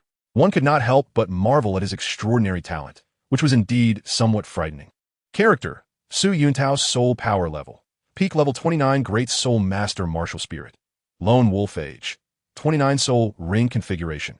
White and Yellow Identity. Exceptionally gifted. He considers those with innate full soul power to be worthless. Upon reading the information regarding Su Yuntao's identity, Lin Fan couldn't help but feel a twinge of concern for him. This Su Yuntao was genuinely remarkable. Dear brother, what brings you here? Are you perhaps looking for your child? Su Yuntao scrutinized the intruding Lin Fan, furrowing his brows slightly, and spoke with a serious tone. He was in the Sacred Soul Village to assess martial spirits and had recently learned that Tang San, whom he had previously assisted in awakening a martial spirit, had become a favored individual in front of the Avalanche Prince and had already attained the rank of Great Soul Master. Perhaps this Sacred Soul Village could produce another Soul Master of such caliber. If not, I kindly ask you to leave promptly and refrain from disrupting my work. Su Yuntao concluded, casting his gaze back towards the group of children behind him. Lin Fan helplessly shrugged his shoulders, casting a glance at the child behind Su Yuntao. Wang Degu, Martial Soul. Spatula, Innate Lack of Soul Power. Li San, Martial Soul. Pig Rake, Innate Lack of Soul Power. Lin Fan glanced at the children behind Su Yuntao, all of whom were merely young ones lacking in soul power. Su Yuntao, let us depart. There are no individuals among these children with formidable martial souls. Lin Fan spoke as he grasped Su Yuntao and lifted him off the ground, striding towards the exit. It was not that he wished to forego conversation with Su Yuntao. After all, the crowd surrounding them made such a discourse rather inconvenient. The group of children observed in awe as Lin Fan, with the ease of lifting a chick, took Su Yuntao away, their eyes brimming with envy. To be able to haul away a formidable soul master of such caliber was a testament to immense power. Feeling himself being gradually pulled outside by Lin Fan, Su Yuntao was left in a state of bewilderment. How could a dignified 29th level soul master with the lone wolf martial spirit be so easily handled? No, it was not a reflection of my inadequacy. Rather, this senior is extraordinarily powerful. Realizing this, Su Yuntao quickly turned to Lin Fan and spoke, esteemed senior. I apologize for my impolite words earlier. I hope you can overlook them. Lin Fan, however, remained unfazed. Shortly thereafter, the two arrived in an open area, where Lin Fan finally released his grip, allowing Su Yuntao to tumble to the ground. Without a moment's hesitation, Su Yuntao sprang up, maintaining a look of utmost reverence towards Lin Fan. Although he considered himself neither exceptionally talented nor reasonable, he knew the fundamental respect owed to a powerful figure. My lord, may I inquire what has displeased you? Su Yuntao asked, unable to meet Lin Fan's gaze, his voice tinged with trepidation. He had recently wed CC and was on the verge of being appointed as the branch lord by Matthew No, making it a time of double fortune. He certainly did not wish to falter at such a crucial juncture. Su Yuntao, Lin Fan declared, let us dispense with pleasantries. Would you care to join my faction? Lin Fan first tossed the papal decree before Su Yuntao, then unleashed his 9 soul rings, an astonishing display that left everyone in awe. He addressed Su Yuntao with an air of indifference. I, Lin Fan, have always relied on reason to persuade others. Your Excellency, I'm already affiliated with the Spirit Hall. This seems inappropriate, does it not? Su Yuntao, though entirely unaware of any hidden significance behind the token thrown at him, recognized the formidable nature of the 9 soul rings. The overwhelming pressure they emanated instilled a deep-seated fear within him. Nevertheless, he maintained his composure. While he was eager to submit to such a powerful figure, he felt a profound sense of loyalty to the Spirit Hall, which had granted him opportunities, and his wife, whom he had met there. How could he easily acquiesce? Though it may be beneficial for both him and his wife, he was not one to act hastily. Are you foolish? That token is the decree of an elder of the Spirit Hall. Do you understand? Lin Fan commanded the power of space, and the papal token swiftly returned to the palm of his hand. He gestured towards the token resting in his grasp, and spoke with an air of exasperation. And why was it not disclosed that this was the papal token? Everyone is aware that Huan Ling informed me it was merely the elder's token, he mused. This. My lord, are you perhaps contemplating treachery? Upon hearing Lin Fan's words, Su Yuntao, though taken aback, could not suppress a tremor in his voice as he inquired. It is important to note that not everyone possesses the unwavering loyalty he does. The current pope is not of the Qian clan. Hence, the notion of betrayal crosses his mind. Preposterous. How could I ever betray? Lin Fan retorted vehemently. I have always been a trusted confidant of the pope and possess my own influence. The question remains, will you join me or not? Lin Fan replied with irritation. How dare Su Yuntao act so recklessly in my presence? If it were anyone else, they might have delivered a slap across his face, and he would have vanished from existence. A great soul master dares to behave in such a manner? Upon hearing Lin Fan's words, Su Yuntao began to weigh the pros and cons in his heart. Since this elder is a member of the Spirit Hall, he must possess the strength of a titled Douluo. His personal visit must signify that he has intentions regarding me. If he has intentions towards me, then he will undoubtedly value my potential. With this thought, Su Yuntao maintained an outwardly calm demeanor, while internally he felt as joyous as a child. The prospect of being appointed by a titled Douluo was akin to receiving a fortuitous gift from heavens. I am willing to serve you, esteemed elder. Please accept me. Su Yuntao said earnestly, casting a sincere gaze in Lin Fan's direction. He understood well that those who recognize the times are truly wise. Since this elder is a confidant of the Pope, it was clear that he was meant to be taken under his wing. This not only highlighted Su Yuntao's significance, but also allowed him to join the forces of this elder with rightful legitimacy. How delightful! Upon hearing Su Yuntao's proposal, Lin Fan noticed that Su Yuntao's fondness for him had reached an impressive level of 80. However, he surmised that the majority of this sentiment stemmed from Lin Fan's formidable strength. Esteemed elder, not long ago, I discovered prodigy. Might you be interested in investigating further? Su Yuntao pondered momentarily before inquiring. After all, he was uncertain whether the genius in his heart aligned with the one Lin Fan had in mind. Oh, a prodigy, you say? What level of talent does this genius possess? Lin Fan responded with a smile, maintaining a calm expression. Nevertheless, he felt a flicker of surprise within. When did the blind Douluo, Su Yuntao, start to consider others as geniuses? Esteemed elder, a few days ago, I stumbled upon a child in the outskirts of the Stardow Forest. I found a rather filthy child in the Stardow Forest, and, seeing no one else wanted him, I took him in, Su Yuntao said, awkwardly scratching his head with a sheepish grin. Oh, and what makes you think he is a genius? What is his innate soul power level? Lin Fan inquired, now somewhat intrigued by the child Su Yuntao had found. After all, were not children found in such circumstances often gifted individuals? Esteemed sir, my abilities are rather humble, rendering me unable to ascertain the child's soul power. Though I sense that the child possesses remarkable potential, I am unable to discern the precise extent of their soul energy. Pray, how old is the child now? Upon hearing this, Lin Fan inquired, but only 6 or 7 years old. Su Yuntao, as he spoke, gradually lowered his head. After all, he was merely a soul master pushed to the extreme. Take me there at once. The moment Su Yuntao's words fell, Lin Fan swiftly interjected. Su Yuntao, taken aback by Lin Fan's prompt reaction, paused momentarily. Su Yuntao, hasten and lead me to that child, immediately, Lin Fan urged somewhat impatiently. At this moment, he was utterly convinced that Su Yuntao would not deceive him, for such an act would bring no benefit to either of them. Thus, it seemed that the matter regarding the child was indeed unavoidable. Very well, esteemed one, I humbly request that you escort me back to Notting City. Su Yuntao glanced around, feeling a bit embarrassed as he spoke. After all, given his current capabilities, the journey back would take quite some time. Upon hearing this, Lin Fan did not harbor any anger. Instead, he grasped Su Yuntao's hand and soared back to Notting City. During this journey, Su Yuntao experienced the true essence of flight.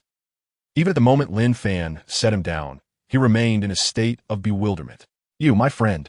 Lin Fan gazed at Su Yuntao's inept demeanor and delivered a sharp slap, instantly rousing him from his stupor.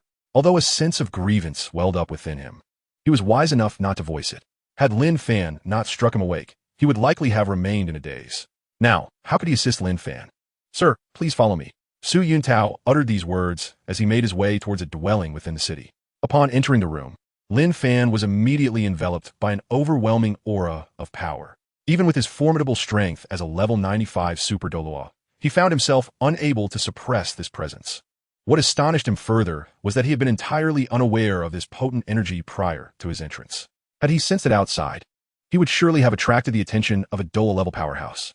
However, it was a relief to note that this aura bore no malice, which eased Lin Fan's trepidation considerably. Sir, this is the child, Su Yuntao stated, seemingly oblivious to the gravity of the situation as he entered the bedroom and emerged with a small boy in tow. The child was diminutive, with a pristine visage and a pair of bright, expressive eyes that sparkled like glass beads. Judging by his appearance, this boy was anything but ordinary. "Uncle, who is this brother?" the boy inquired, casting a puzzled glance at Lin Fan before turning to Su Yuntao for clarification. "This is a friend of my uncle," Su Yuntao replied, uncertain how to articulate this in a way the boy would comprehend, simply stating it in a mild tone.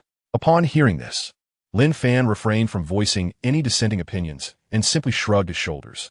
Character: unknown, insufficient permissions. Gender: male. Age: very high, insufficient permissions. Strength: very high, insufficient permissions. Identity: insufficient permissions. Illusory spirit: do you need to provide me with an explanation? Lin Fan gazed at the information box, filled with a succession of insufficient permissions, and could not help but voice his exasperation. Who was it that claimed the ultimate eye of inquiry possessed the ability to uncover all truths? The disparity in strength is far too great. If you wish to behold, I could certainly show you. However, if the individual you wish to examine is of a rank that cannot be compared to your own, the inquiry will yield no results. The phantom spirit spoke with remarkable calmness, devoid of any discernible fluctuation. Upon hearing these words, Lin Fan felt no particular emotion and tacitly accepted the situation. Character: God of dimensional travel, amnesiac, power, pinnacle of God King, currently possesses no offensive capabilities. Age: 18,000 years. At this moment, he has regressed to a youthful state, both in appearance and intellect resembling that of a 6-year-old. Identity: a deity traversing countless dimensions, unbeknownst to all, with boundless power and capabilities. The god of dimensional travel? Lin Fan murmured to himself as he perused the data relayed to him by the ethereal spirit. No wonder the permissions are insufficient. Can a mere super Douluo like him truly perceive such a powerful deity at the pinnacle of God King? How delightful it would be if I could ensnare such a formidable entity. With this thought, Lin Fan decisively retrieved a pink-wrapped item from his system space. Su Yuntao gazed at the object in Lin Fan's grasp, momentarily bewildered. Lin Fan slowly unwrapped the plastic covering, revealing the true structure within, a small stick topped with a tiny sphere of candy. Indeed, it was a lollipop. He gently extended the lollipop towards the young boy. At this moment, the god of dimensional travel's mindset was that of a mere child. How could he possibly resist the allure of a lollipop? Consequently, the god of dimensional travel's fondness for Lin Fan soared to 90. "Brother, you are truly wonderful." The god of dimensional travel licked the lollipop in his hand, speaking with great satisfaction. Upon hearing this, Lin Fan gently stroked the head of the god of dimensional travel.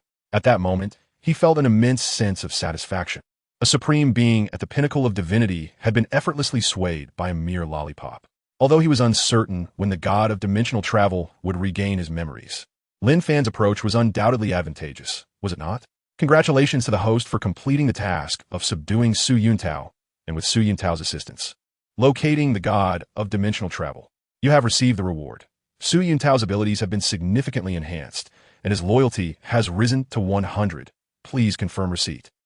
Congratulations to the host for achieving the honorific title of Pinnacle God King's Headpad, which grants a buff when confronting gods and deities of lesser rank.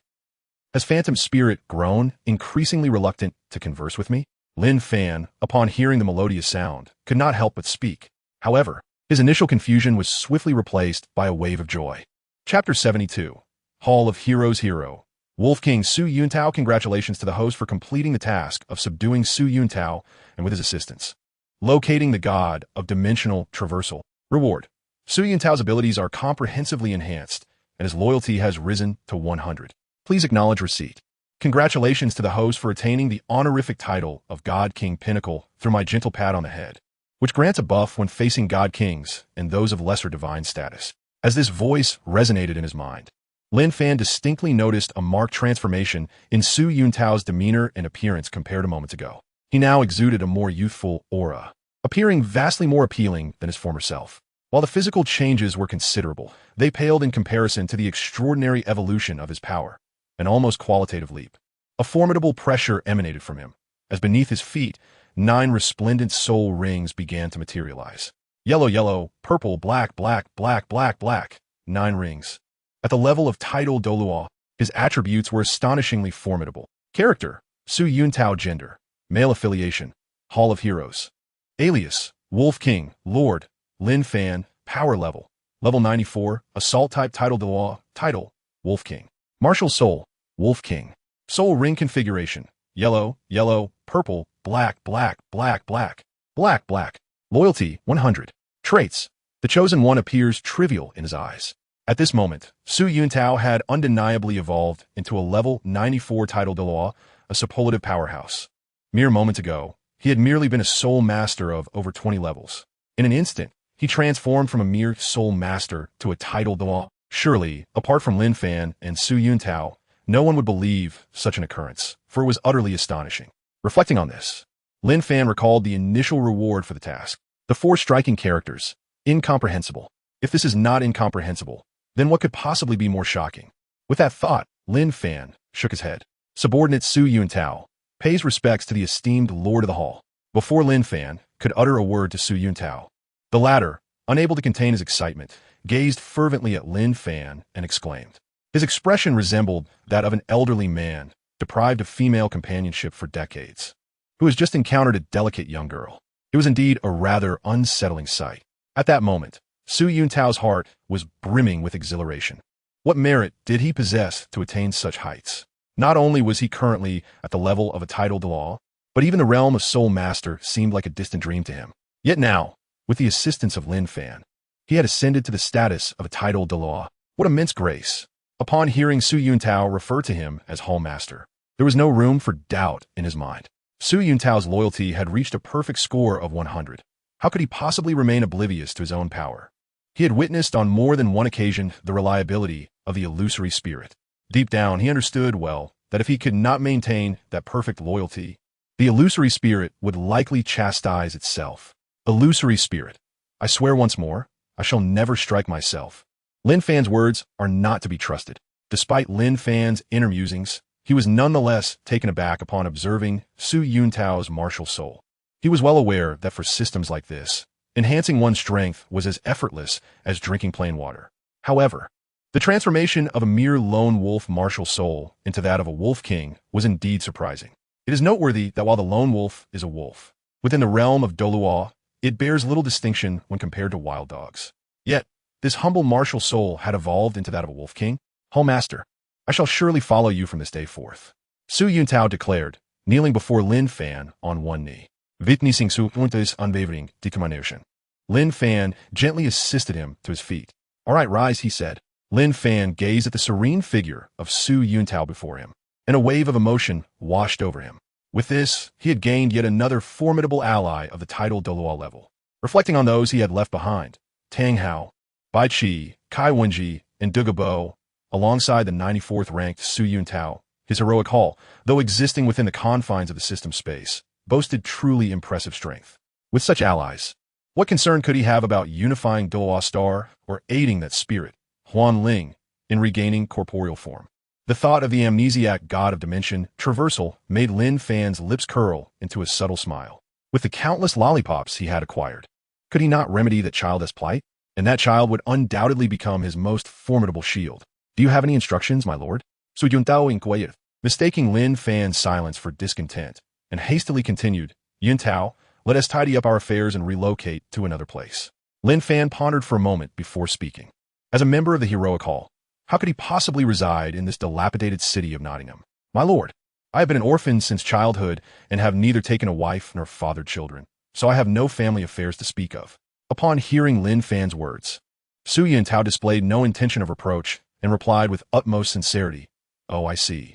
Then, let us be on our way. Lin Fan nodded in acknowledgement, seemingly convinced by Su Yuntao's words. However, a flicker of doubt lingered within him regarding Su Yuntao's motives.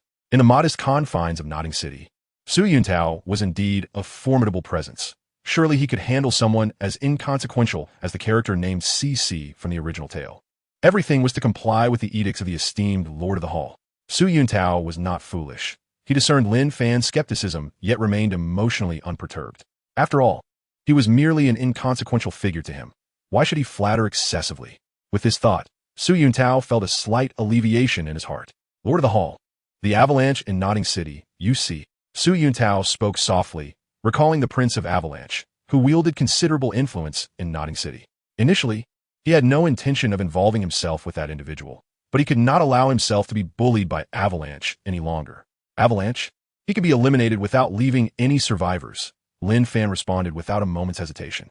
A mere avalanche, devoid of any real capability, was nothing more than a spoiled brat whose insolence had irked Lin Fan. Moreover, it was evident from Su Yuntao's words that he too had endured multiple humiliations at the hands of this foolish character. Logically and emotionally, should not Avalanche be dealt with? Would it not be a disservice to Su Yuntao and to himself to let him be? Failing to uphold his own dignity would be a betrayal to the association of transcenders from Huaxia. Given the circumstances surrounding Qian Renxue, Lin Fan could never allow Avalanche to continue his antics unchallenged. Chapter 73. Avalanche, death. That young girl from earlier was rather striking. On the bustling streets of Notting City, a youth of noble attire was seen embracing the arm of a young man, smiling as he spoke. This individual was none other than the exiled prince, Avalanche. "Your Highness, how is the investigation into my master's affairs progressing?" inquired the young man, forcibly tethered to him, who was known as Tang San, the destined child. "Ah, little San, we must not rush. There's been no word from the great master yet. But you must trust this prince. How could I deceive you, being the favored son of my illustrious father?" Avalanche said, patting Tang San on the back. Upon hearing Avalanche's words, Tang San could not help but feel a sense of incredulity. In his 2 lifetimes, even if he were unaware of the unfolding events, he could never accept Avalanche's claims. After all, which emperor would foolishly banish his most cherished son to such a forsaken place as Notting City? In earlier years, Yu Xiaogang had informed Tang San that Notting City was merely one of the most backward towns within the Heaven Dou Empire, suggesting he should explore other cities such as Soto City. He also advised Tang San not to accept invitations from other academies, but rather to attend the Slime Academy in Soto City. Had it not been for the recent personal welcome from the Lord of Notting City, Tang San would have already departed for Soto City. At present, his lingering by Avalanche's side was solely to inquire about his master's whereabouts. In Tang San's heart, aside from his father, it was his master who held the closest place. Hey, Xiao San, do not wear such a gloomy expression," Avalanche remarked, noticing Tang San's change in demeanor. To Avalanche, Tang San was nothing short of a remarkable talent. At just over 11 years old, with soul power exceeding 20 levels. One extraordinary notion. It was worth noting that even among the more gifted students of the prestigious Heaven Dou Royal Academy, few reached the level of a great soul master by the age of 20. Reflecting on his first encounter with Tang San, Avalanche had thought him a divine gift. "Rest assured, my master possesses profound abilities and will undoubtedly not be bullied. I, Avalanche, stake my life on it. Your master is most certainly alive." In a moment of impetuousness, Avalanche had divulged his own fate. "Ah, I appreciate your kind words, Your Highness," Tang San replied, feeling slightly reassured by Avalanche's statement. His master, being so talented and capable, must surely be thriving wherever he may be. "Xiao San, do not be so melancholic. Look at me, living freely and charming the ladies," Avalanche said, scratching his head awkwardly. During his time at the Heaven Dou Royal Academy, although he had put on an air of arrogance and indulgence, he recognized the vast difference compared to his current state. It was worth noting that his uncle had always been there to supervise him, and now he relished his freedom. "Your Highness, I must take my leave. Xiao Wu is likely waiting for me," Tang San responded, his doubts about his judgment of character resurfacing as he sought to distance himself from Avalanche. "This person, you claim to be a prince?" "Ah, Xiao Wu. Xiao San, please convey my regards to Sister Xiao Wu." "Take care," Avalanche exclaimed, his thoughts drifting to an image of a young lady with silky black hair braided neatly into a scorpion braid, cascading past her calves, possessing a slender waist and dressed in pink. If I could win her affection, perhaps Tang San would be mine as well. As these thoughts crossed his mind, the notion of an avalanche began to wildly proliferate in his imagination. Upon receiving a response from Avalanche, Tang San chose not to be overly sentimental and swiftly employed the ghost shadow misty steps to distance himself. He felt no desire to entangle himself with Avalanche any further.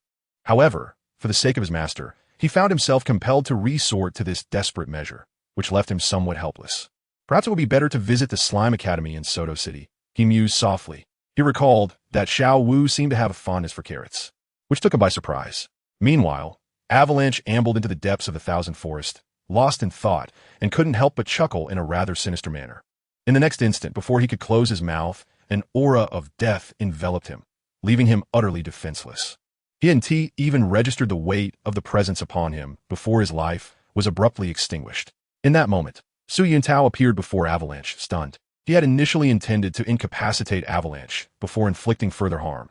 But who could have anticipated that Avalanche would be so unyielding? Master, this Avalanche. He is dead. Su Yuntao lamented, glancing back at Lin Fan with a pained expression.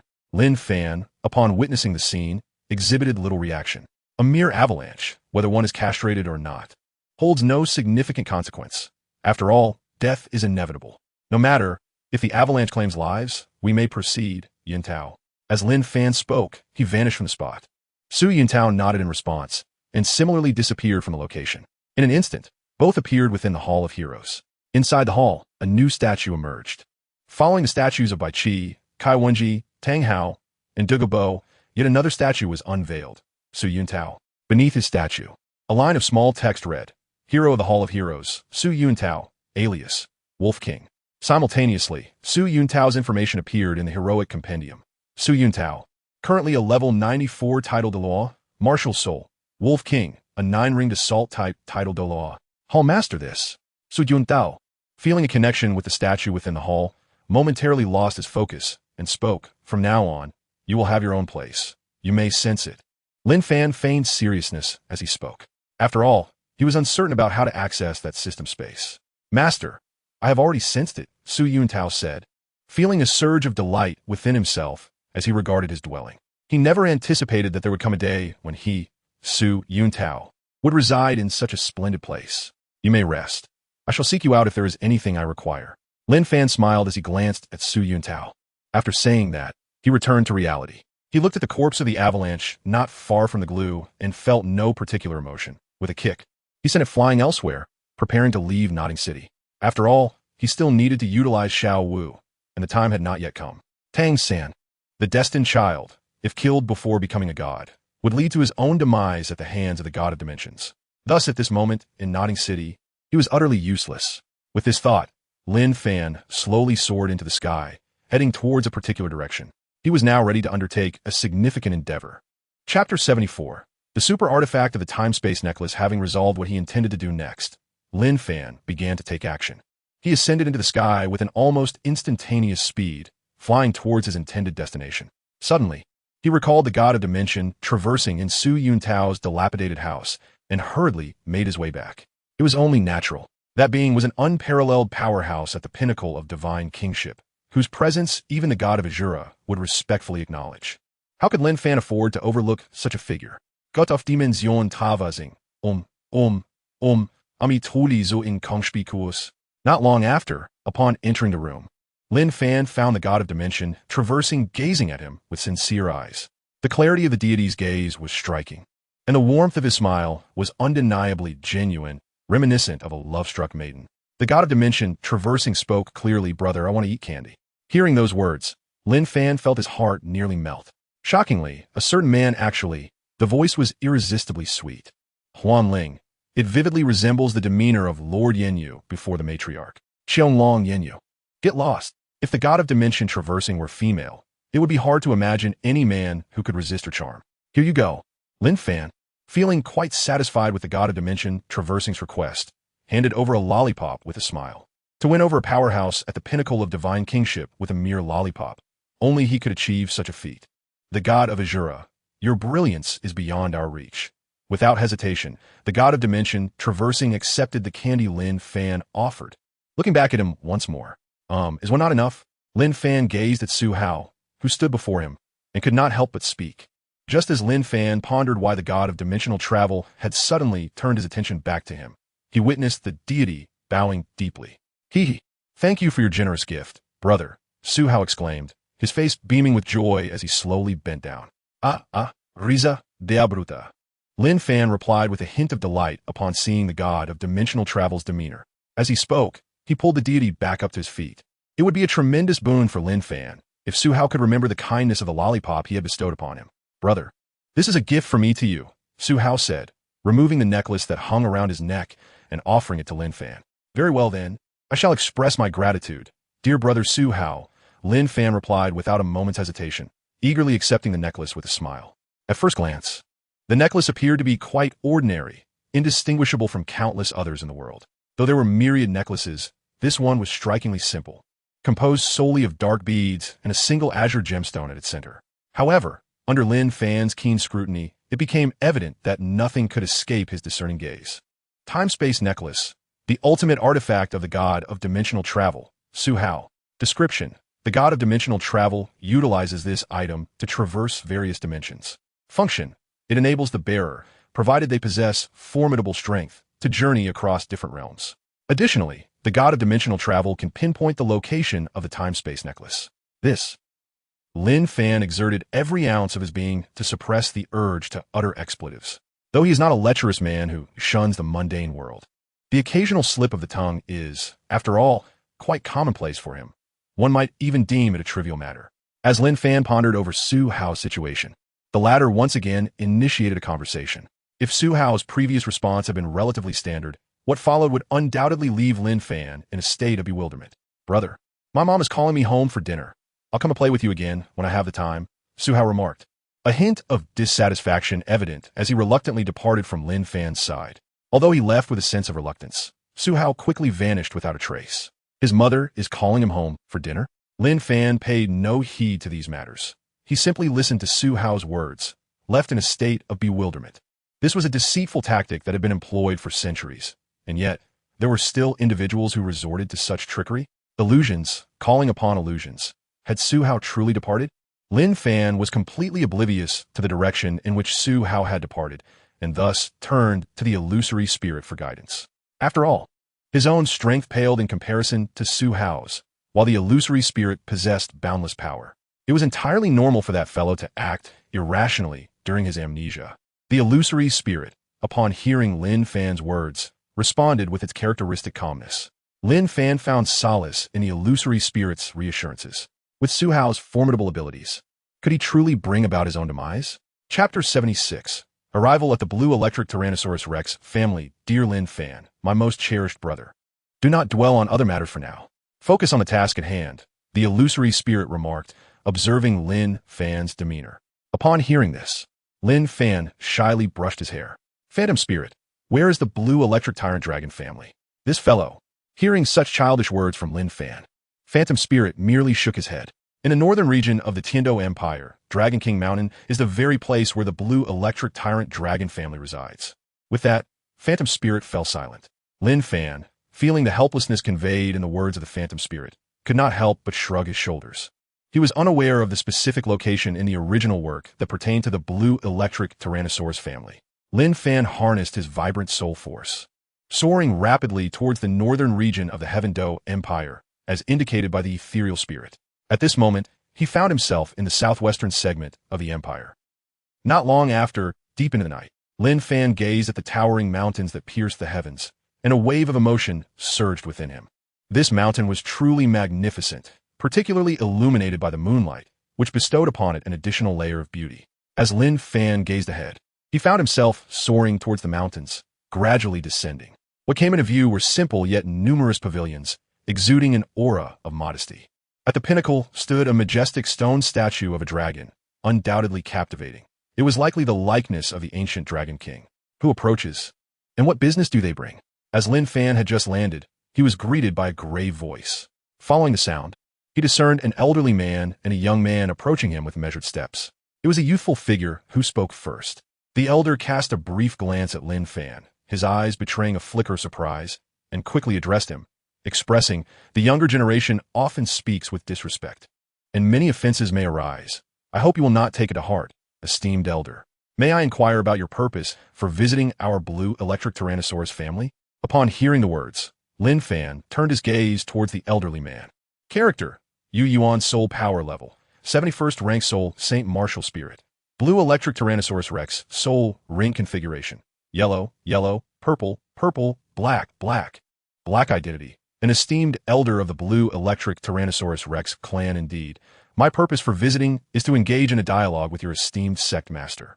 Lin Fan gazed at the figure of Yu Yuan before him, exhibiting no pretentiousness as he spoke with a calm demeanor. Even if the newcomer were to disagree, it posed no issue, for after all, even Yu Yuanjun might not stand a chance against him, let alone this mere soul sage. Regarding Yu Yuan's words, Lin Fan felt no perplexity. It was entirely natural for this elder to show deference upon sensing Lin Fan's superior strength. Upon hearing Lin Fan's statement, Yu Yuan began to scrutinize his appearance earnestly. However, as time passed, his expression turned to one of astonishment.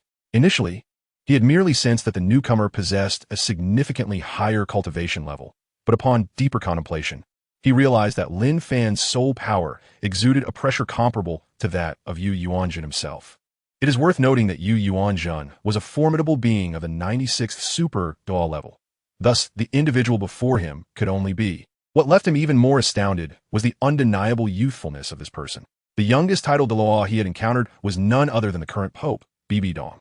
As for that Tang Hao, he was merely a title Douluo forced into such a rank with the aid of grass, and thus did not merit consideration in Yu Yuan's eyes. Yet, the figure before him appeared exceedingly youthful. He felt that this individual was even smaller than the rascally boy beside him. "Senior, may I inquire about the matter at hand?" Yu Yuan voiced, recalling Lin Fan's earlier words.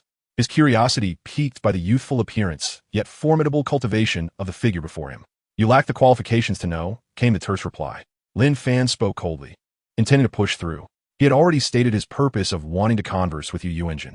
Yet this individual, named Yu Yuan, had the audacity to question his intentions. Truly a display of ignorance. Upon hearing this, Yu Yuan was momentarily taken aback. In his earlier years, he had been invincible throughout the realm of soul emperors, and even among the lower-tier soul saints, he was exceedingly formidable. Now, to be treated with such disdain was an affront. "How dare you speak so disrespectfully to Grandfather Yu Yuan?" exclaimed a young man as he rushed in front of Lin Fan, his voice filled with anger. Yu Yuan, recovering from his moment of shock, quickly stepped forward to intervene, placing himself between Lin Fan and the youth. "Senior, please forgive this child for his ignorance. He does not understand," Yu Yuan said with a hint of trepidation in his tone. "Very well, but please do not obstruct my path. I seek your clan leader," Lin Fan replied. Lin Fan coldly uttered these words before striding forward without a glance back. Upon witnessing this scene, Yu Yuan could only shake his head in resignation. How could he, usually so astute, be so muddled at this moment? "Grandfather Yu Yuan, what is this?" The young man gazed at Yu Yuan with a look of complete bewilderment, unable to contain himself. "Tianheng, you are, alas, too reckless." Yu Yuan approached the young man, gently ruffling his hair, and spoke softly.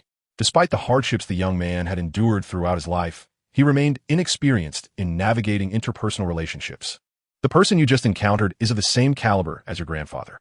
Yu Yuan glanced at the young man once more, shook his head, and said with a serene demeanor. Chapter 77. Yu Yuan's shock. "Sir, do you possess such strength?" "Excuse me, may I inquire about your purpose for being here?" Lin Fan followed the trail of an aura strikingly akin to his own soul power. However, to his astonishment, the formidable figure was also making his way towards him. Soon, Lin Fan heard a voice resonating in the air. As he turned to locate the source of the sound, he beheld a figure not far from him, adorned in a flowing blue robe, with cascading black hair, exuding an ethereal presence, gazing at him with a serene smile. Character: Yu Yuanjun Martial Soul, Blue Electric Tyrant Dragon Soul Power Level, Rank 96, Super Assault Type 9-Stage Douluo Soul Ring Arrangement. Yellow, yellow, purple, purple, black, black, black, black. Black Identity: the current patriarch of the Blue Electric Tyrant Dragon Clan, brother to Yu Luomian, father to Yu Xiaogang, uncle to Lu Erlong, and grandfather to Yu Tianheng and Yu Tianxin. Duty: guardian of the ancient Dragon King's fallen relics on the Douluo Continent. Possess soul bones: left arm bone of the 10,000-year-soul beast, Radiant Dragon. Head bone of the Golden Horn Dragon. Right arm bone of the Blue Electric Tyrant Dragon. Might you be the esteemed 18th leader of the Blue Electric Tyrant Dragon sect, Yu Yuanjun? Lin Fan smiled gently as he gazed at Yu Yuanjun and remarked, "I am indeed Yu Yuanjun, the patriarch of the Blue Electric Tyrannosaurus family. What brings you here, esteemed guest?" Upon hearing this, Yu Yuanjun returned the smile and responded. However, he couldn't help but feel a tinge of curiosity within. Although he seldom traversed the continent, he considered his connections to be quite extensive. Little did he know that a figure of such stature had emerged in the world. It is worth noting that despite his advanced age and unfamiliarity with the current landscape and the talents of various factions, this young man appeared to be no older than his two grandsons. He continued, "Having heard of your sect's possession of the Blue Electric Tyrannosaurus Martial Soul, I made the special trip to pay my respects." Upon hearing this, Lin Fan spoke with a calm demeanor. Yu Yuanjun, taken aback by Lin Fan's words, found himself at a loss for how to respond. He could hardly utter, "Since you've finished watching, shall we take our leave?" The rumors spoke of the blue electric tyrant dragon being the most formidable martial soul in existence. He wondered if the esteemed guest dared to face him in battle. Before Yu Yuanjin could solidify his thoughts, Lin Fan unleashed his martial soul, the Holy Dragon King, and smiled. Feeling the overwhelming aura emanating from Lin Fan, Yu Yuanjin was struck with astonishment and simultaneously released his own martial soul, the Blue Electric Tyrant Dragon. As the current chief of the Blue Electric Tyrant Dragon clan, boasting a soul power level of 96, he could now undergo dragon transformation, manifesting dragon claws, dragon wings, which evolve into dual wings after level 90, dragon legs, dragon horns, and dragon armor. When Yu Yuanjin clearly beheld Lin Fan's martial soul, he was jolted with shock. It was a dragon. Not only was it a dragon, but its presence was equally formidable, if not more so, than his own. Moreover, it exuded an extraordinary strength. In the face of that aura, his blue electric tyrant dragon martial soul instinctively felt a sense of submission, a phenomenon that had never occurred since his martial soul awakened. Gradually, he could sense his fighting spirit waning. May I inquire about your esteemed martial soul? Yu Yuanjin instinctively withdrew his martial soul and, feeling somewhat awkward, turned to Lin Fan and asked, I am a 95th level super Douluo, and my martial soul is the Holy Dragon King. Upon hearing this, Lin Fan smiled softly and replied in a calm manner, simultaneously retracting his martial spirit. After all, he had keenly observed Yu Yuanjin's earlier reaction. Indeed, dragons are a race marked by distinct hierarchies. One wonders how his martial spirit would respond in the presence of the Golden Silver Dragon King, the Sacred Dragon King. Yu Yuanjin had muttered this title several times. It truly embodied the essence of its name, a Dragon King. A king, invincible and supreme. My lord, may I inquire about the purpose of your visit? Please do not beat around the bush, Yu Yuanjin said, though he felt a sense of resignation. Nevertheless, the suppression of his martial spirit by Lin Fan's presence compelled him to engage in this conversation with an unusual composure. I assure you, my visit is not merely for a tour of your esteemed sect. Rather, I have come to discuss matters pertaining to the relationship between our sections. Lin Fan pondered for a moment before speaking. Oh, so, are you implying that you wish to subdue us? Upon hearing Lin Fan's words, Yu Yuanjin chuckled and responded, Haha, the master of the Jade sect is indeed perceptive. That is precisely my intention. Lin Fan, upon hearing Yu Yuanjin's words, did not offer any rebuttal and simply replied, Your Highness, you are overly naive. Do not presume that mere strength and the potency of one's martial soul can subjugate my blue electric Tyrannosaurus clan. Haha, we are dragons, and we possess the dignity of dragons. Yu Yuanjin, receiving Lin Fan's affirmative response, could not help but chuckle.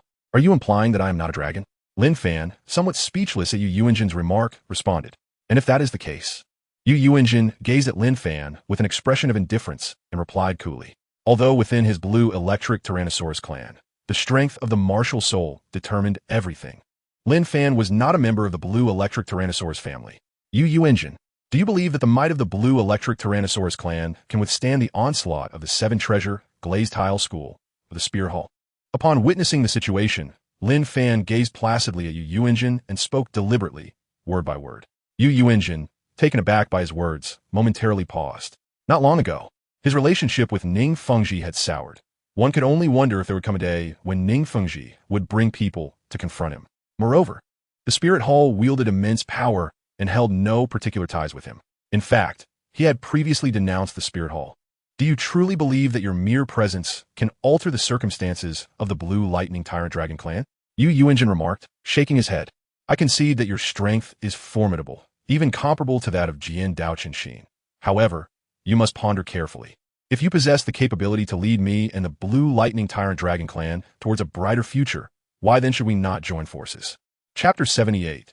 The joining of Yu Yuanjin, may I inquire, if I am able to resolve these matters, would you, Master Yu, consider standing alongside me? Lin Fan, with sincerity etched upon his face, turned his gaze towards Yu Yuanjin.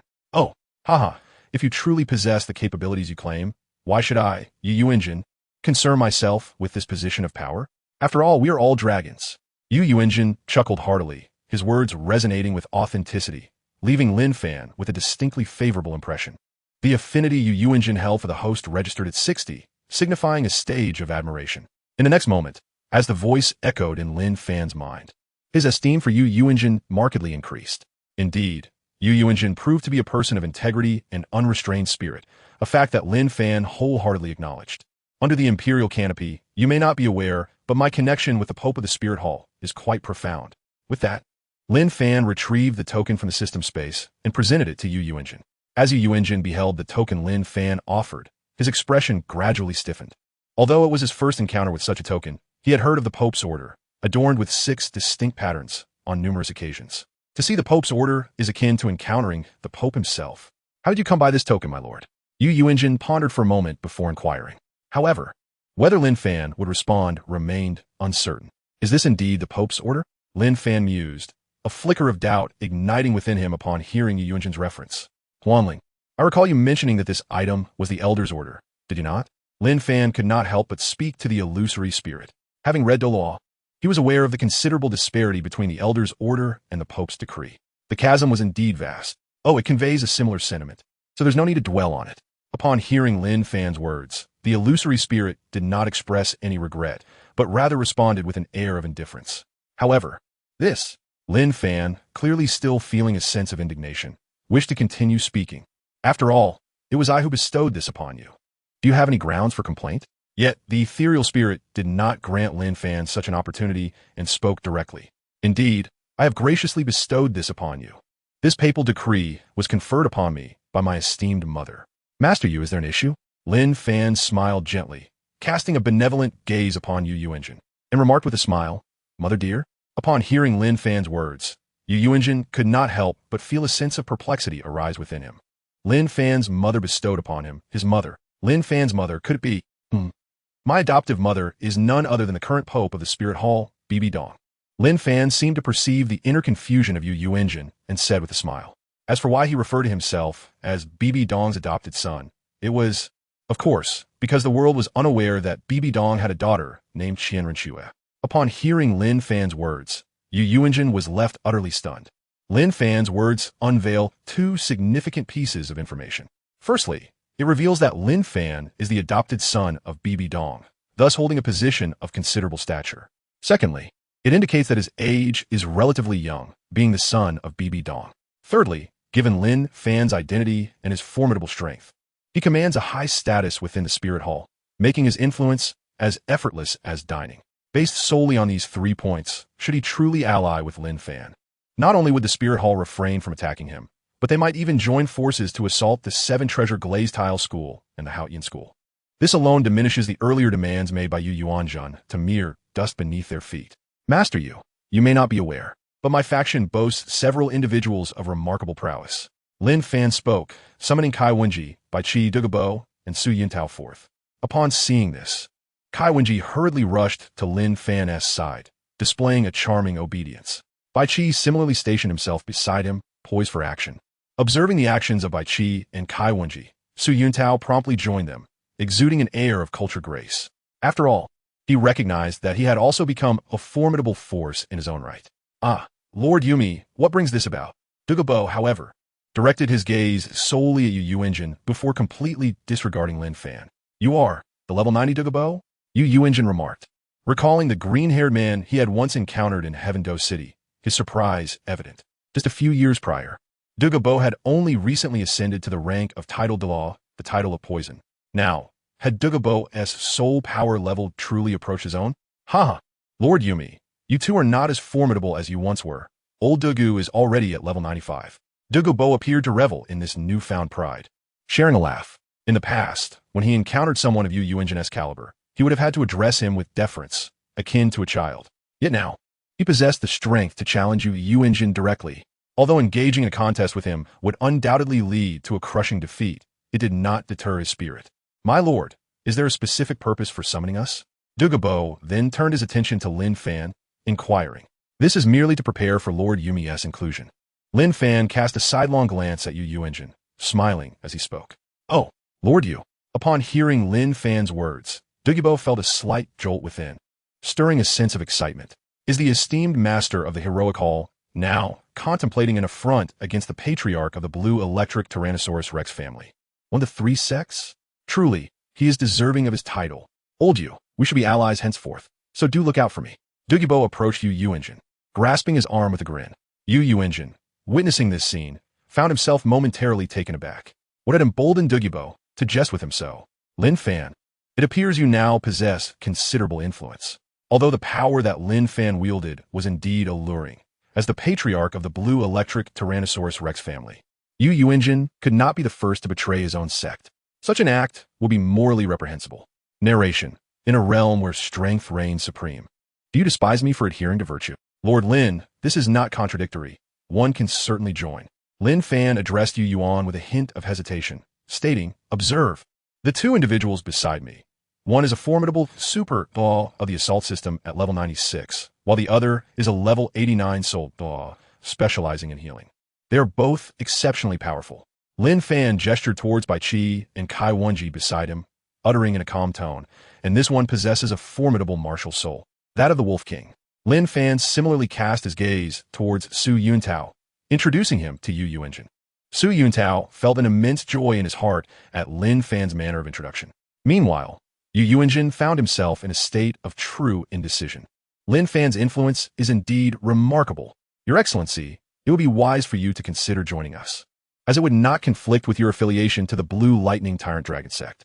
As Dugu Bo became earnest, he began to persuade Lin Fan, fully aware of Yu Yuanjin's extraordinary talent and strength. He is someone who ranks among the best on the entire continent.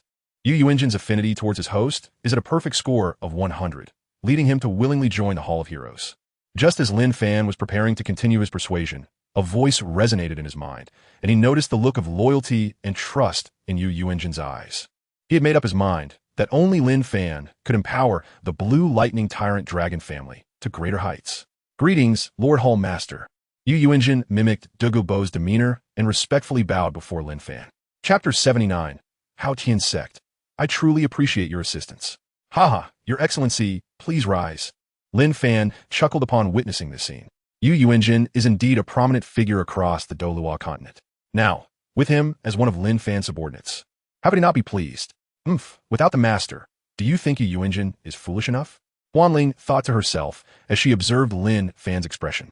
Yet, unbeknownst to Huanling, Lin Fan was aware of the subtle manipulations behind the scenes. A super Daluo, even for the sake of the sect, should not submit so readily. Should they?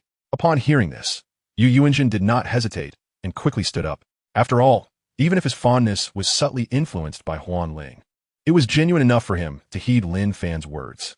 Master Lin, may I boldly inquire if you're accepting disciples? Yu Yuanjin asked, feeling somewhat anxious as he gazed at Lin Fan. Oh, I have yet to take on any students. Is your Excellency interested in? Upon hearing this, Lin Fan shook his head. Although he was uncertain of the significance behind Yu Yuanjin's question, he had already formed a rough idea in his heart. Lord Lin, I have a descendant who is a prodigy from the blue electric Tyrannosaurus Rex family. May he, perchance, become a disciple under your esteemed guidance? Yu Yuanjin stated, directing his gaze toward Lin Fan. He had made a decision. If he detected even the slightest hesitation in Lin Fan's eyes, he would reconsider his approach. Are you referring to Yu Tianheng? Lin Fan recalled the most talented young member of the blue electric Tyrannosaurus Rex family in the original work and could not help but voice his thoughts. What is this? Asking him to be Yu Tianheng's teacher? Yu Tianheng is presumably older than him. Moreover, his prowess is not derived from his own cultivation, let alone instructing others. Furthermore, the innate talent of Yu Tianheng is, frankly speaking, rather dismal.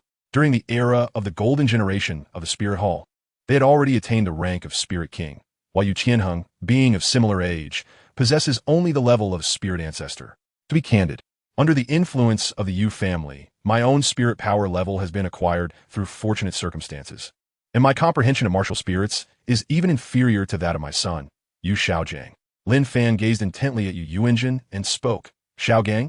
The Hall Master is aware of Xiaogang? Upon hearing the name Yu Xiaogang, Yu Yuanjin became somewhat agitated and quickly inquired. Does the Hall Master know how Xiaogang has been faring lately? After uttering this, Yu Yuanjin fell silent, fixating his gaze on Lin Fan. As for his earlier question regarding whether his grandson Yu Tianheng could become Lin Fan's disciple, that thought was instinctively cast aside. Yu Tianheng, grandfather, this. Lin Fan gazed at Yu Yuanjin, whose eyes glimmered with a hint of longing, and found himself somewhat bewildered. Surely, I cannot divulge to you that your son has met his demise at my hands? Ahem, that fellow Xiaogang and I share a profound bond. There was a time when we spent an extensive period together. Lin Fan lightly cleared his throat and feigned seriousness as he spoke. At this moment, he was indeed uttering nonsensical words without a hint of embarrassment or a racing heart. As for the veracity of his statements, I need not elaborate. Surely, the readers are well aware. Xiaogang shares a profound bond with the Lord. Upon hearing Lin Fan's words, Yu Yuanzhen could not help but express his surprise. It is worth noting that his son, Yu Xiaogang, had always been meddling indiscriminately, engaging in trivial pursuits day after day, inevitably leading to his downfall. Now, with his son forming a close relationship with a peerless powerhouse like Lin Fan, could it not promise a life of stability for Yu Xiaogang? Alas, despite this, Xiaogang is no longer with us. Lin Fan spoke with an expression of profound sorrow and began to utter words. Yu Yuanzhen initially held hope of receiving some favorable news regarding Yu Xiaogang from Lin Fan, but upon hearing such a statement, his countenance instantly turned pale. What? Xiaogang is no longer with us? Upon hearing Lin Fan's words, Yu Yuanzhen felt as though the ground had fallen from beneath him, his voice trembling as he spoke. Yu Yuanzhen, had always harbored a sense of guilt towards Yu Xiaogang and yearned for his swift return to the Blue Lightning Tyrant Dragon clan. Yet now, learning from Lin Fan that his son Yu Xiaogang had passed away, impossible. Master, you must be deceiving me. My son Xiaogang has always been well-behaved, never provoking anyone. How could he possibly be dead? The more he spoke, the quieter his voice became. Despite his fondness for Lin Fan, he had reluctantly begun to accept this grim reality. However, he could not fathom how his son, who had never angered any formidable figures, could meet such a fate. The Blue Lightning Tyrant Dragon clan owed no debts to anyone and had no conflicts with others. How could his son be gone? Lin Fan was at a loss for words upon hearing Yu Yuan's remarks. As for your well-behaved son, countless individuals within Huaxia have harbored thoughts of wanting him dead in various gruesome manners. Under the auspices of Yu Mian, you may not know that I learned from the local spirit hall that Xiaogang inadvertently revealed the elder's token bestowed upon him by the hall in front of two men, which led to his untimely demise at their hands. A few days ago, I took it upon myself to avenge him by eliminating those two men. You may find it hard to believe, but both of them wielded the Haotian hammer as their martial spirits. Lin Fan spoke, lowering his head with a hint of resignation. Although he appeared profoundly sorrowful at that moment, the thoughts swirling within him betrayed his true sentiments. Is it truly wise for me to pin this blame on the Haotian sect? Lin Fan couldn't help but find the situation somewhat amusing. Tang Hao from the Haotian sect had already been lured away by him, and now he was implicating the Haotian sect in the death of Yu Xiaogang. If the Haotian sect were to learn of this, they would undoubtedly revel in their newfound vindication. Haotian sect, you are absolutely right. Everything you say is correct. I am quite pleased, and I truly thank you for this. The Haotian sect. Upon hearing Lin Fan's words, Yu Yuanzhen's body trembled slightly. Initially, he felt a pang of sympathy for the Haotian sect, which had nearly been annihilated by the Spirit Hall. After all, they were all part of the top 3 sects, and their relations had always been amicable. The Haotian sect had consistently opposed the Spirit Hall, and he understood that. Yet, his son, merely an elder in the Spirit Hall, had been slain by the members of the Haotian sect. The death of his son Xiaogang was utterly humiliating. Nahaqiong, no.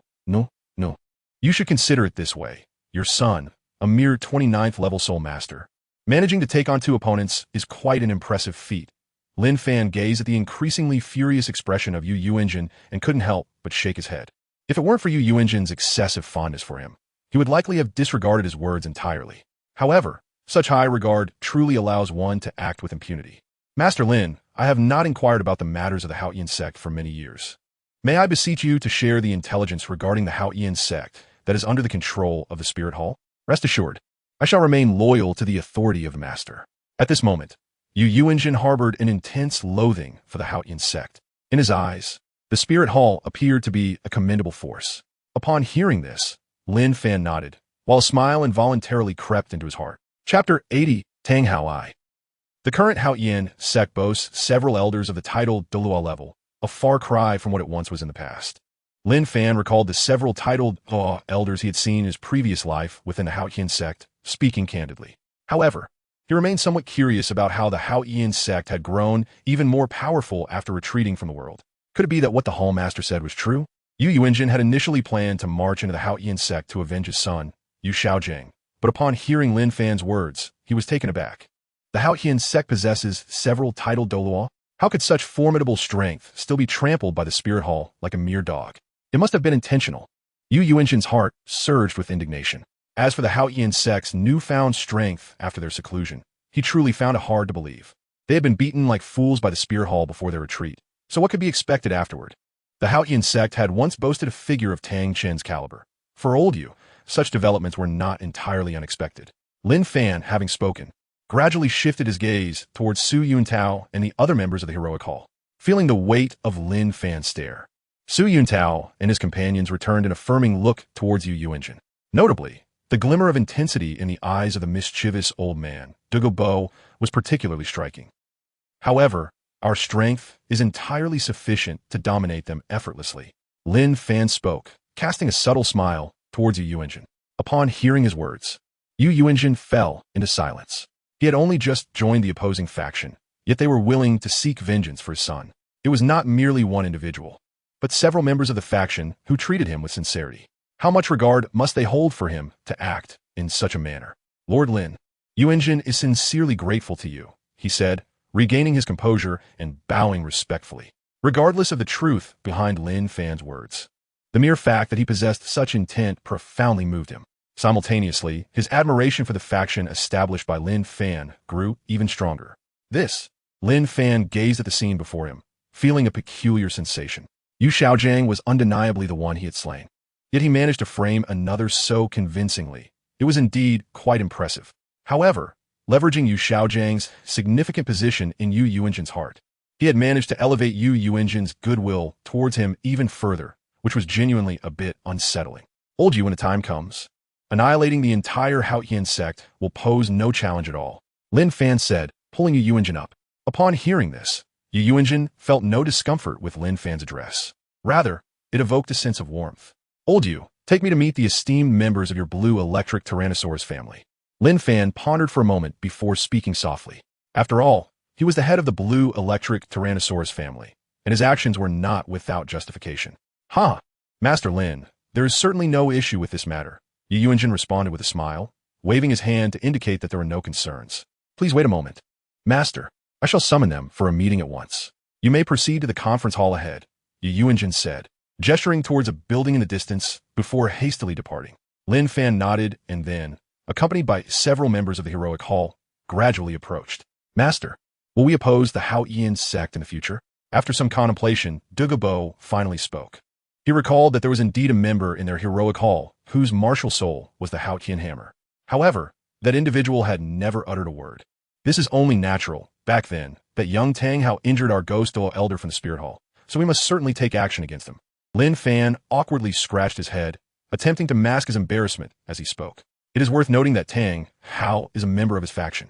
In that case, upon hearing this, Dugu Bo did not elaborate further and simply acquiesced. Regardless of what Lin Fan wished to undertake, Dugu Bo would invariably be the first to consent. Moreover, he did not believe that Lin Fan's remarkable ability to effortlessly enhance his soul power level would encounter many rivals in this realm. Before long, the group entered the council hall. The interior was predominantly adorned with ancient wooden structures, many embellished with intricate dragon motifs, creating a strikingly beautiful ambience. Shortly thereafter, a group of individuals hurriedly made their entrance. Upon spotting Lin Fan and his companions, they were filled with indignation. Yuanjun, this is a meeting of our clan. What are several outsiders doing here?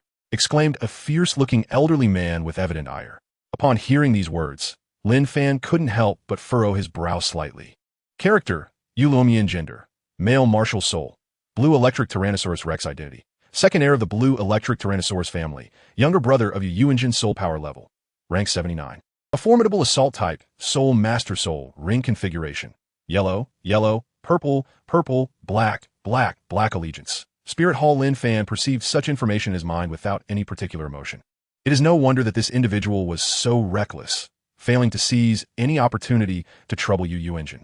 It turns out he is the most loyal member of the blue electric Tyrannosaurus family, Yulomian.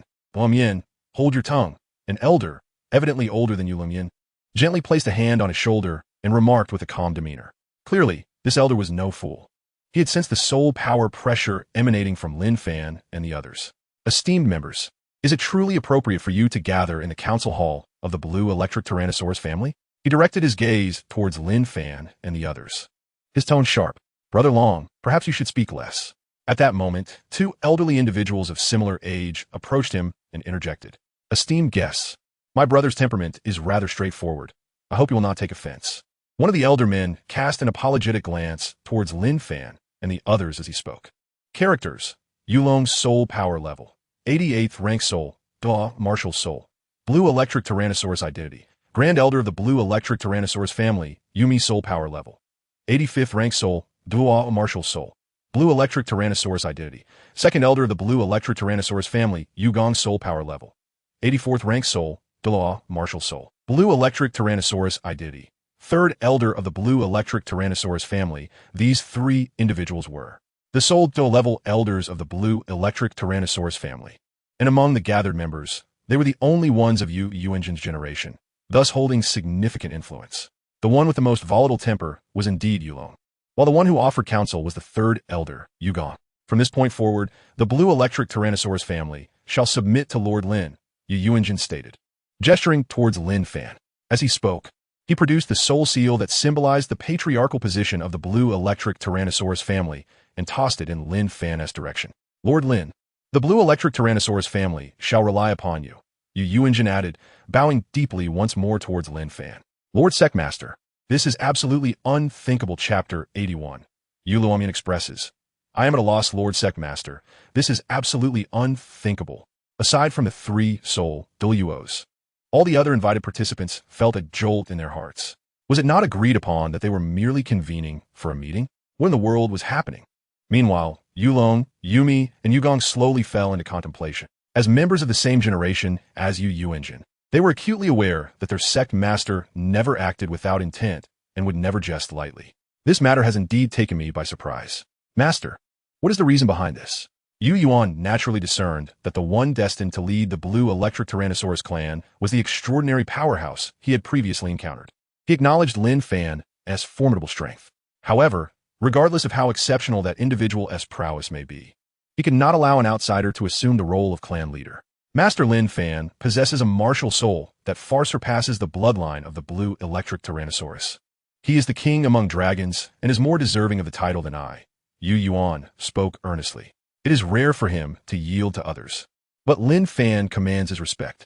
Such a martial soul and such innate talent are truly unparalleled in this world. Furthermore, Lin Fan's state of mind and his attitude towards him have left a profound impression. Clan leader. Upon hearing Yu Yuan's words, everyone fell into deep contemplation. It is important to note that Yu Yuan has consistently sought to gather the bearers of dragon martial souls from various regions, nurturing each martial soul as if they were his kin. Therefore, Yu Yuan's actions are not without merit. Old Yu, when did I ever express a desire to become the ruler of the Blue Electric Tyrannosaurus clan? Lin Fan gazed at the soul imprint that lay in close proximity, and with a resigned sigh, he tossed it back in the direction of Yu Yuanjin. Even if I wished to seize control of a sect, it certainly would not be your Blue Electric Tyrannosaurus Rex sect. With your mere few thousand disciples, it would be best to reconsider. Rest assured, old Yu, our esteemed leader holds no interest whatsoever in the soul imprint of your Blue Electric Tyrannosaurus Rex sect. Seeing the bewildered expression upon Yu Yuanjin's face, Dugu Bo couldn't help but feel a sense of pity. How could our grand and illustrious leader possibly covet a mere Blue Electric Tyrannosaurus Rex sect? In the eyes of our heroic hall, your sect is scarcely more than cannon fodder. Old Yu, focus on your role as the sect master, but always remember, you are a part of our greater alliance. Lin Fan spoke with a smile adorning his face. After all, he had little interest in the other members of the Blue Electric Tyrannosaurus family. Upon hearing this, Yuanjin was momentarily taken aback, then reciprocated the smile. He had made his intentions regarding relinquishing his position quite apparent, yet the other party did not accept it.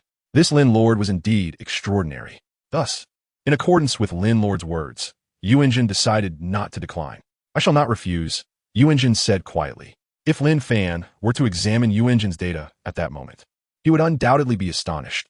Yuanjin's favorability towards him had already reached an impressive 94. Master, although Lord Lin's prowess is remarkable as the leader of a sect, you surely cannot join another faction, can you? That would amount to betraying our sect, Yu Luomian remarked, seizing every opportunity to challenge Yuanjin. Oh, Yu Luomian, do you have an objection? Come, let us engage in a conversation about life, Lin Fan replied. Lin Fan looked at Yu Luomian with a broad smile, and before he could utter a word, he directly pulled Yu Luomian outside the hall. My esteemed lord, I must inform you that my backing is not something you can provoke, Yu Luomian declared, despite being thoroughly frightened. Yet, he maintained a semblance of dignity and continued to assert himself. Meanwhile, he constantly reassured himself, as an undercover agent of the Spirit Hall, how could I possibly be so easily vanquished? Oh, Is that so? Upon hearing the words of Yu Luomian, Lin Fan could not help but feel a flicker of amusement within. The arrangements made by the spirit hall were indeed commendable. In the next moment, before Yu Luomian could fully comprehend the situation, Lin Fan conveyed a message to him with remarkable nonchalance. Such a seemingly trivial statement resonated within Yu Luomian's heart, akin to the ominous whispers of the Grim Reaper. Surely you jest, my lord. How could I, the esteemed second heir of the blue electric Tyrannosaurus family, possibly have any ties with the spirit hall? That wretched spirit hall is beneath my notice. Yu Luomian, now exceedingly anxious, hastily attempted to defend himself. Oh, is that truly the case? Lin Fan produced his papal decree and tossed it towards Yu Luomian, a smile gracing his lips yet remaining silent. My lord. Yu Luomian gazed at the decree that had been thrown his way, his expression one of utter astonishment. As an undercover agent dispatched by the Martial Soul Hall, he was well aware of the significance of the papal decree. Such supreme authority was not something a mere infiltrator like himself could fully comprehend. My lord, yes you. My actions were merely a result of my circumstances. Please do not take them to heart, Yu Luomian replied, returning the decree to Lin Fan with a somewhat submissive demeanor. An elderly man, appearing rather docile. How intriguing. Oh. Chapter 82. Yu Engine. I'm afraid I must disagree. Yu Luomian, remember, do not act so foolishly in the future. Whether in times of trouble or not, constantly blaming old you is something anyone can see through. Lin Fan stared intently, his demeanor grave. Unbeknownst to him, a flicker of curiosity ignited within. How did Yu Luomian, with such intellect, manage to survive until the annihilation of the Blue Lightning Tyrant Dragon Clan in the original tale? Rest assured, esteemed sir, I shall not betray the expectations of the Spirit Hall. Yu Luomian quickly knelt on the ground, speaking with utmost reverence. Yet, within the depths of his heart, he harbored a sense of skepticism. Given that the Blue Lightning Tyrant Dragon Clan was now entwined with Yu Engine, what consequence would his disdain for Yu Engine truly bear? Very well, you may return. Lin Fan spoke as he gradually made his way towards the council hall. Upon noticing this, Yu Luomian hurriedly followed in Lin Fan's footsteps, racing to catch up. Master, my younger brother. Yu Engine, seeing Lin Fan approach, quickly stepped forward, feeling quite ashamed. He himself was at a loss as to what had displeased his younger brother. It seemed he was either being reprimanded by him or was on the verge of being reprimanded. It was indeed rather challenging. Rest assured, I shall not harm him. He has already submitted. Lin Fan observed the expression on Yu Engine's face and couldn't help but smile with satisfaction. He then spoke calmly and unhurriedly. After finishing his words, Lin Fan turned to gaze at Yu Luomian, who was approaching from behind him with a cheerful smile. Isn't that so, Yu Luomian? At this moment, Lin Fan's expression appeared remarkably composed. However, in the eyes of Yu Luomian, one must ponder, one must reflect. What the esteemed one has articulated is indeed accurate. How could a lowly individual, such as myself, dare to defy? With great effort, Yu Luomian managed to force a faint smile as he responded. This is for the best. Yu Engine observed Yu Luomian, who stood obediently behind Lin Fan like a docile pet, and could not help but be filled with confusion. How could his normally assertive younger brother appear so submissive in the presence of the Lord of the Hall? Not only him, but even the three-soul Douluo from the Blue Electric Tyrannosaurus family, along with other clan members invited to the meeting, wore expressions of astonishment. They were well aware of Yu Luomian's previously unyielding demeanor. He was, after all, the sole member of their family known for sowing discord, yet refusing to acknowledge his deeds. Yet, if even he had acquiesced, what grounds did they have to resist? We have met Lord Lin. The thoughts of the assembly remained inscrutable, as they, led by Yulong, all bowed in Lin Fan's direction. Witnessing this, Yu Engine also smiled sincerely. Meanwhile, Bai Qi and the others remained indifferent, showing no interest in the unfolding events, especially Dugu Bo, who found the situation exceedingly tedious. Were it not for Lin Fan's presence, he might have resorted to simply dozing off while standing. Esteemed guests, the purpose of gathering you here has been fulfilled. You may return now. Yu Engine glanced at his family members and spoke in a nonchalant tone. Although the upper echelons of the family were still somewhat bewildered, the objective of the meeting had been achieved, and there was no need for them to linger any longer.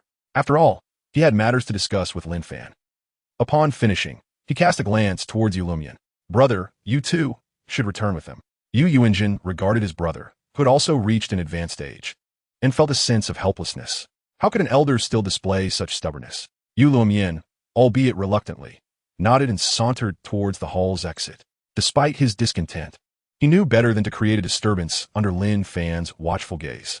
Observing this, the others followed suit, gradually exiting the conference hall.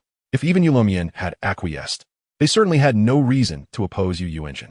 As the sect leader, he had always acted with the sect's best interests in mind, a fact they understood well. Alas, I had thought the sect leader was convening to discuss some momentous affair. Indeed, yet here I am, left exposed after shedding my trousers for this. Two individuals were engaged in a somewhat resigned conversation. Nevertheless, the prowess of Lord Lin was undeniably formidable. I earnestly hope that with his assistance, my blue electric Tyrannosaurus family may ascend to greatness. Indeed, although their discourse was somewhat stilted, their faces radiated with a glow of excitement. With so many formidable members within the family, what concern could there possibly be regarding our strength? Lin Fan observed the somewhat distracted Dugu Bo beside him and promptly issued a command for their return to the system space. After all, their presence here held little significance. Yu Yuanjin, witnessing Dugu Bo and the others vanish before him without a trace of soul power, could not help but elevate his estimation of Lin Fan's prowess. "My lord, please take a seat," he said, as he retrieved a chair from the side and placed it next to Lin Fan. Lin Fan nodded and then settled himself into a chair with a thud.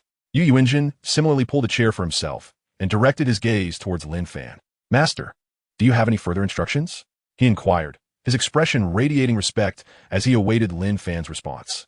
"Yu Yuanjin, I am aware that the blue electric Tyrannosaurus Rex family possesses the soul bone of the ancient Dragon King, the nine-crowned true dragon. Yu Yuanjin, the nine-crowned true dragon may I." Lin Fan did not speak too definitively, instead opting to observe Yu Yuanjin's reaction. The mention of the true dragon 9 crowns stirred a tempest within Yu Yuanjin's heart. The true dragon 9 crowns represented the utmost secret of his blue electric Tyrannosaurus family, a treasured relic of their dragon lineage rarely revealed.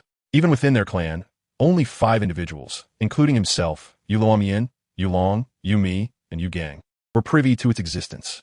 The other 4 had remained within the confines of the family and could not possibly have any connection with Lin Fan. "Lin Fan, how did you come to know this?" This revelation has once again reshaped Yu Yuanjin's perception of Lin Fan. The ability to effortlessly acquire knowledge about our clan's secret treasures is indeed a formidable feat. Esteemed Lord, we do possess such an item. However, I do not recommend you utilize this soul bone. Yu Yuanjin did not conceal anything and spoke candidly. "Oh, what? Are you concerned that I might annihilate the blue electric Tyrannosaurus clan after obtaining the soul bone?" Lin Fan chuckled and teased. "Ha, of course not. How could the palace master be that kind of person?" Upon hearing Lin Fan's words, Yu Yuanjin also smiled and quickly responded. "Regardless, there is no way I could entrust the true dragon 9 crowns to the palace master." Yu Yuanjin then raised his gaze to Lin Fan, his eyes filled with sincerity.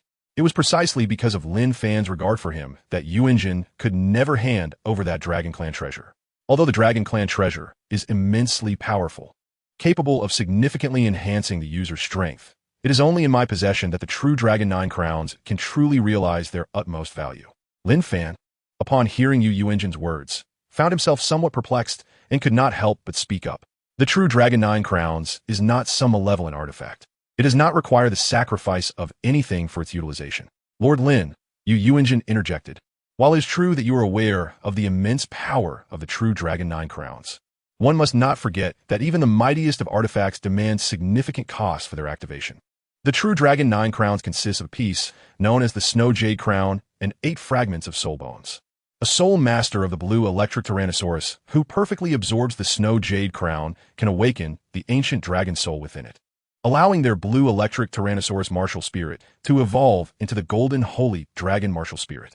This transformation also results in a remarkable enhancement of one's mental strength, soul power, attributes, and the potency of soul skills. As for what will occur after you absorb it, I cannot say," Yu Yuanjin concluded, casting a glance at Lin Fan. "Indeed, the utility of this Snow Jade Crown is commendable, truly worthy of the ancient Dragon King's renown." Lin Fan pondered for a moment before speaking. Although his martial soul surpassed the so-called Golden Sacred Dragon by several leagues, he still held a certain fondness for the ancient dragon soul. Upon hearing this, Yu Yuanjin shook his head. Despite the formidable power of the Snow Jade Crown, it demanded a life as a sacrifice for its activation, signifying that one must offer their own life to the Snow Jade Crown before it could be utilized by another. Even then, only a fraction of its power could be harnessed to enhance soul skills. To fully wield the Snow Jade Crown's might, one would need to achieve perfect absorption. As Yu Yuanjin spoke, he turned his gaze back to Lin Fan, eager to discern his reaction. To his astonishment, Lin Fan's response was remarkably composed. "Phantom spirit, come, come, enlighten me," he internally called out, despite maintaining an outwardly calm demeanor. Deep within, however, Lin Fan was already questioning the phantom spirit. Didn't you proclaim the true dragon 9 crowns to be immensely powerful? Why then are the conditions for utilizing the snow jade crown so harsh? At this moment, Lin Fan was filled with indignation as he spoke angrily to the illusory spirit. Had it not been for Yu Yuanjun's timely reminder, should he have recklessly absorbed the true dragon 9 crowns, the consequences would have been dire. Illusory spirit, you're overthinking it, kid. I want to allow you to perish so soon. Lin Fan, you impudent fellow, the previous master of the snow jade crown, before meeting his demise, would have sacrificed the residual energy contained within it. The illusory spirit, however, did not display any overt signs of agitation. Instead, it spoke with a remarkable calmness. Lin Fan was at a loss for words upon hearing such a perfunctory remark from the ethereal spirit. Yuanjun, given the immense power of this snow jade crown, why do you not devise a way to absorb it, thereby enabling the martial soul to transform into the golden sacred dragon? Lin Fan pondered for a moment before speaking. The next instant, Yu Yuanjun helplessly shook his head. Lin Hall Master, you may not be aware that in my youth, I absorbed a soul bone from the head of a golden horn dragon. And since this snow jade crown is also a head soul bone, it naturally conflicted with it. Hence I refrained from absorbing it. When the golden sacred dragon was mentioned, Yu Yuanjun could not help but think of his son, Yu Xiaogang. The first tremor that accompanied his son's martial soul awakening bore an uncanny resemblance to that of the golden sacred dragon. Upon hearing Yu Yuanjun's words, Lin Fan chose not to pursue the matter any further. Yuanjun, this is merely the snow jade crown. What about the other 8 fragments? Lin Fan cast aside the distractions within his mind and turned his gaze towards Yuanjun, speaking with intent. In comparison to the snow jade crown, the potency of the other 8 soul bone fragments is indeed extraordinary. Should a blue electric Tyrannosaurus Rex soul master assimilate these 8 fragments, while they do not bestow any soul skills, they can elevate the physical strength to a semi-divine level, rendering them impervious to any attacks from soul masters below level 90. Furthermore, they enhance the longevity of soul rings. If the power of the 9 crowns were to be united and activated simultaneously, it could potentially ascend to an astounding 10,000 years. It was precisely through this artifact that the ancestor once triumphed over all soul masters across the land, achieving unparalleled dominance. Yuanjun sighed with a sense of nostalgia. Yuanjun, what then is the price of utilizing these 8 fragments? Lin Fan inquired, fully aware from recent events that the cost of employing the true Dragon 9 crowns was certainly not trivial. Upon hearing Lin Fan's question, Yuanjun nodded slightly. The process of employing the true Dragon 9 crowns is irreversible. It not only consumes the soul force of the soul master, but also saps their very flesh. Should one exceed the threshold of 5 crowns, they would be entirely drained of soul force, flesh, and bone, ultimately reduced to a petrified husk. It was this very fate that befell the first ancestor, leading to their demise. As Yuanjun spoke, a profound sense of reflection enveloped him. Upon hearing these words, Lin Fan's heart was overwhelmed, as though a myriad of galloping steeds coursed through his mind. Guan Yu, why is my steed absent? What? Ataoshan states. Phantom spirit, come, let us converse. Tell me, do you harbor any biases against me? At this moment, Lin Fan truly wished to press the illusory spirit to the ground and grind it into submission. Is this what the illusory spirit meant when it claimed there were no side effects? Illusory spirit. When did I ever assert there were no side effects? Lin Fan, remain calm. Their martial spirit is the blue electric Tyrannosaurus. And do you not possess any awareness of your own martial spirit? The illusory spirit was equally vexed. How infuriating. I bestowed upon you a formidable martial spirit, and yet I am the one at fault. Upon hearing the illusory spirit's words, Lin Fan was taken aback. He felt that with a blue electric Tyrannosaurus at the level of Yu Yuanjun, he could defeat it with a single punch. Could this be the disparity between his sacred Dragon King and the blue electric Tyrannosaurus? Sky Dragon Yenhue. Let us recall what has been previously stated. The strength of the sacred Dragon King surpasses that of both the Golden Dragon King and the Silver Dragon King. Golden Dragon King. I have never encountered such shamelessness. A dragon-type martial spirit that nearly brought me to my end is now being compared to some mongrel dragon. How ludicrous. By the way, Lin, the strength of our blue electric Tyrannosaurus martial spirit is simply incomparable to yours, thus making you an anomaly, Yu Yuanjun remarked with a wry smile. They The blue electric Tyrannosaurus had always been regarded as the benchmark by other dragon-type martial spirits. Yet now, they too faced martial spirits that were utterly beyond their reach. Yuanjin, do you think I am capable of absorbing the soul bone of this ancient dragon king? Lin Fan gazed earnestly at Yu Yuanjin and spoke. At this moment, Yu Yuanjin found himself at a loss for words. Lin Fan hesitated to assess the strength of his martial soul. Little Fan, this matters little to you, he said slowly. You must understand that with just a casual divine examination, your soul ring's rank would be fully crimson. The illusory spirit responded with a sense of helplessness. With a martial soul capable of rivaling the Golden Dragon King and the Silver Dragon King, what more do you need in terms of physical prowess? Lin Fan, upon hearing this, was utterly bewildered. How could his formidable martial soul, comparable to that of the Golden Dragon King and Silver Dragon King, be likened to that of a mere blue lightning tyrant dragon? He felt a twinge of pride. Chapter 84. Yuanjin expressed that the Seven Treasures Glazed Tile School deserved it. Indeed, this all hinges on your current mindset. If you desire it, it is certainly within your reach, yet there is truly no pressing necessity for it. After Huanying spoke, she refrained from elaborating further. Ultimately, the choice lies in Lin Fan's hands. All right, understood. Upon hearing this, Lin Fan contemplated inwardly. Indeed, it seemed he truly did not require such a soul bone. However, as the saying goes, why not take it if it is offered? Regardless of whether it would be of use or not, it was better to seize the opportunity. At this moment, applause should be heard. Naturally, Lin Fan's mind had undergone considerable deliberation. The Blue Lightning Tyrant Dragon sect was now firmly within his grasp, effectively aligning them with the Spirit Hall. It was reasonable to surmise that within the Douluo Continent, no one could rival them.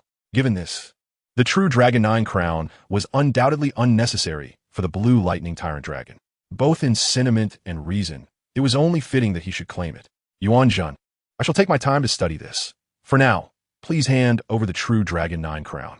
Lin Fan glanced at Yu Yuanjin and spoke slowly. Upon hearing this, Yu Yuanjin nodded. After all, having boarded Lin Fan's vessel, was it not to be expected to engage in such matters? The dragon begets 9 offspring, each residing upon 9 mountains. Each mountain boasts its own crown, and the 9 ultimately converge into one. Yu Yuanjin closed his eyes tightly, silently reciting within. In the next moment, Lin Fan sensed a tremendous tremor emanating from the entire true Dragon Mountain, where the blue electric Tyrannosaurus Rex sect is situated. He Mountain, Valley Mountain, Rising Mountain, Dominant Mountain, Fighting Mountain, Storm Mountain, Purple Lightning Mountain, and South King Mountain. Gradually, a powerful wave of soul energy surged towards Yu Yuanjin. Before long, several dragon bone-like objects landed before the two of them. Master, this is the true Dragon 9 crowns, Yu Yuanjin remarked, surveying the dragon bone-like fragments on the ground. Name, True Dragon 9 Crowns Nature. Secret Treasure Level. Sub-Artifact. Artifacts are ranked from strongest to weakest as Super Artifact, Pseudo-Super Artifact, Artifact, and Sub-Artifact. Description. The 9 offspring of the dragon are distinct from one another. Before the ancient Dragon King perished, he self-destructed his body, sealing fragments of his limbs, head, torso, tail, and wings within the 9 mountains of the current blue electric Tyrannosaurus Rex sect, serving as the family's treasured heirloom. Any family leader who attains the title of Douluo may excavate the treasure. Incantation. The dragon begets 9 offspring, residing upon 9 mountains. Each mountain bears a crown, and the 9 ultimately converge into one. Upon reciting this incantation, the true Dragon 9 crowns will be summoned to automatically fly towards the one who recited the words. Subsequently, aside from the Snow Jade crown, which requires special absorption conditions, the other 8 soul bone fragments will be directly absorbed by the reciter. Ability. It can enhance the physical strength to the semi-divine level, allowing one to disregard any attacks from soul masters below level 90. Additionally, it can prolong the lifespan of soul rings. If the powers of the 9 crowns are gathered and activated simultaneously, it can reach a maximum enhancement of 100,000 years. Note, the Snow Jade crown contains the remnant soul of the ancient Dragon King, which can be used to summon and control a giant dragon. Upon seeing the information regarding the dragon bones before him, Lin Fan smiled with great delight. He had not anticipated that the true Dragon 9 crowns would be classified as a sub-artifact. Although its utility may be limited, it marked his first acquisition of a sub-artifact, a cause for celebration. All right, Yuanjin, thank you. Lin Fan slowly placed the true Dragon 9 crowns into his soul storage belt and turned to Yu Yuanjin with a smile. At this moment, he felt a profound sense of joy. While the true Dragon 9 crowns were indeed a formidable weapon, what truly delighted Lin Fan was Yu Yuanjin's attitude towards him. Having offered up the most treasured artifact of his family, how could Yu Yuanjin possibly betray him? Ha! Master of the Hall, you ought to reconsider, Lin Fan jested. Upon hearing these words, Yu Yuanjin felt a warm sensation in his heart and replied with a smile. It was rare for someone to speak to him in such a manner, and it brought him genuine happiness. Yuanjin, I will also extend my assistance to that lad Tianheng. You may not be aware, but Mr. Dugu is now the leader of the Tiando battle team. As anticipated, Lin Fan's words left Yu Yuanjin astonished. He was well aware of Dugu Bo's prowess, which was not far behind his own. To think he was the leader of that young rascal Tianheng's team? Indeed, the power of the Hall Master is beyond my comprehension. A super Douluo-level powerhouse, or would one not be revered? Only Hall Master Lin possesses such unconventional thoughts. Then, I shall entrust Tianheng to you, Master of the Hall, Yu Yuanjin said, clasping his fists towards Lin Fan. At this moment, he was oblivious to Lin Fan's age. On one hand, he genuinely did not care about such matters. On the other hand, Bibi Dong should address him as a senior. It was rather amusing for the adopted son of Bibi Dong to call him Yuanjin. May I inquire what plans the Hall Master has next? Yu Yuanjin pondered for a moment, gazing at Lin Fan, and inadvertently spoke. Let us gradually overthrow the Tiando Empire, Lin Fan replied. Lin Fan pondered for a moment before speaking candidly. The Star Luo Empire currently harbors uncertainties, making it an unsuitable time for upheaval. In contrast, the Heaven Dou Empire presents an opportunity for vigorous exploitation. Overthrowing the Heaven Dou Empire? Upon hearing Lin Fan's words, Yu Yuanjin nodded slightly. Given Lin Fan's prowess, the act of toppling the Heaven Dou Empire is merely contingent upon his desire. May I inquire, esteemed master, when shall we launch an assault on the Heaven Dou Empire? This would allow me to prepare in advance, Yu Yuanjin said earnestly, his gaze fixed upon Lin Fan, loyalty evident in his demeanor. At present, I do not harbor such intentions. I shall notify you when the time is ripe. Lin Fan pondered for a moment before speaking. The current Tang San was not yet 12 years old. He had no desire to hastily overthrow the Heavenly Dou Empire, as that would diminish the thrill of the endeavor. I shall faithfully adhere to the Lord's directives, Yu Yuanjin remarked in a calm tone upon hearing Lin Fan's response. After all, such matters were indeed beyond his concern. At this moment, he felt that his formidable strength at level 96 had lost its allure. Lin Fan could easily discern the thoughts swirling within Yu Yuanjin's mind at that moment and smiled faintly. As long as wealth is at hand, one possesses system coins. With system coins, one can acquire pills devoid of any adverse effects. With such pills, who would still engage in cultivation? Indeed, for a sensible individual, who would still partake in the arduous path of cultivation? All right, Yuanjin, in the coming days, I shall visit the 7-treasure glazed tile sect for some leisurely engagement, as my recent funds have been insufficient, and I intend to borrow a little from them. Lin Fan cast a glance at Yu Yuanjin, smiling as he spoke. Yu Yuanjin had initially intended to mention that his blue electric Tyrannosaurus Rex was worth 500 million gold soul coins, but upon witnessing Lin Fan's final expression, he found himself momentarily taken aback. The 7 treasures glazed sect, and that Ning Fengji certainly deserved their wealth.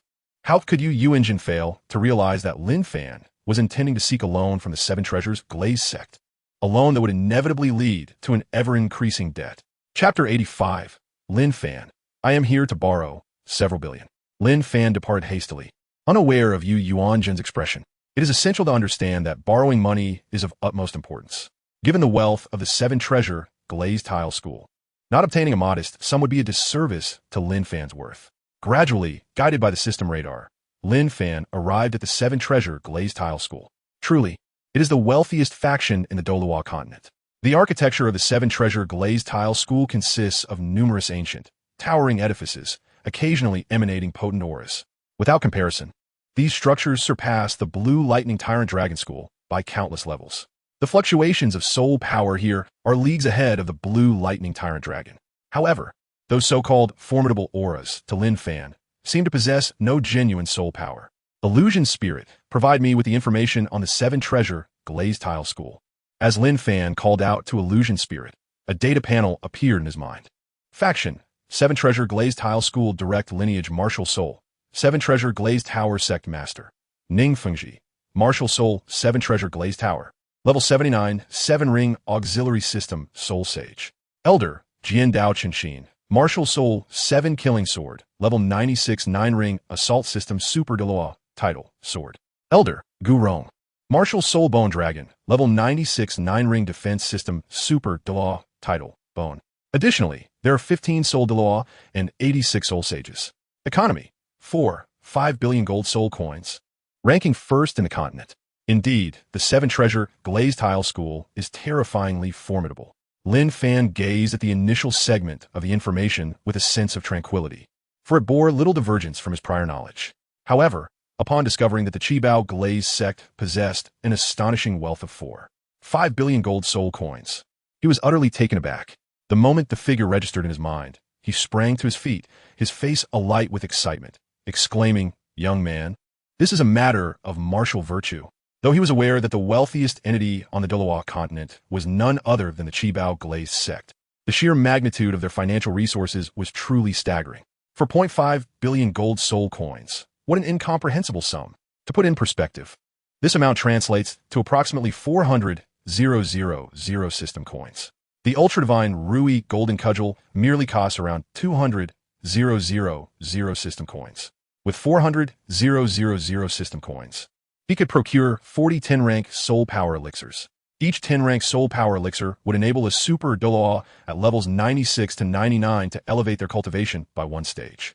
Should he manage to seize the entirety of the Qibao glazed sect's resources, the might of his heroic haul would transcend mere strength.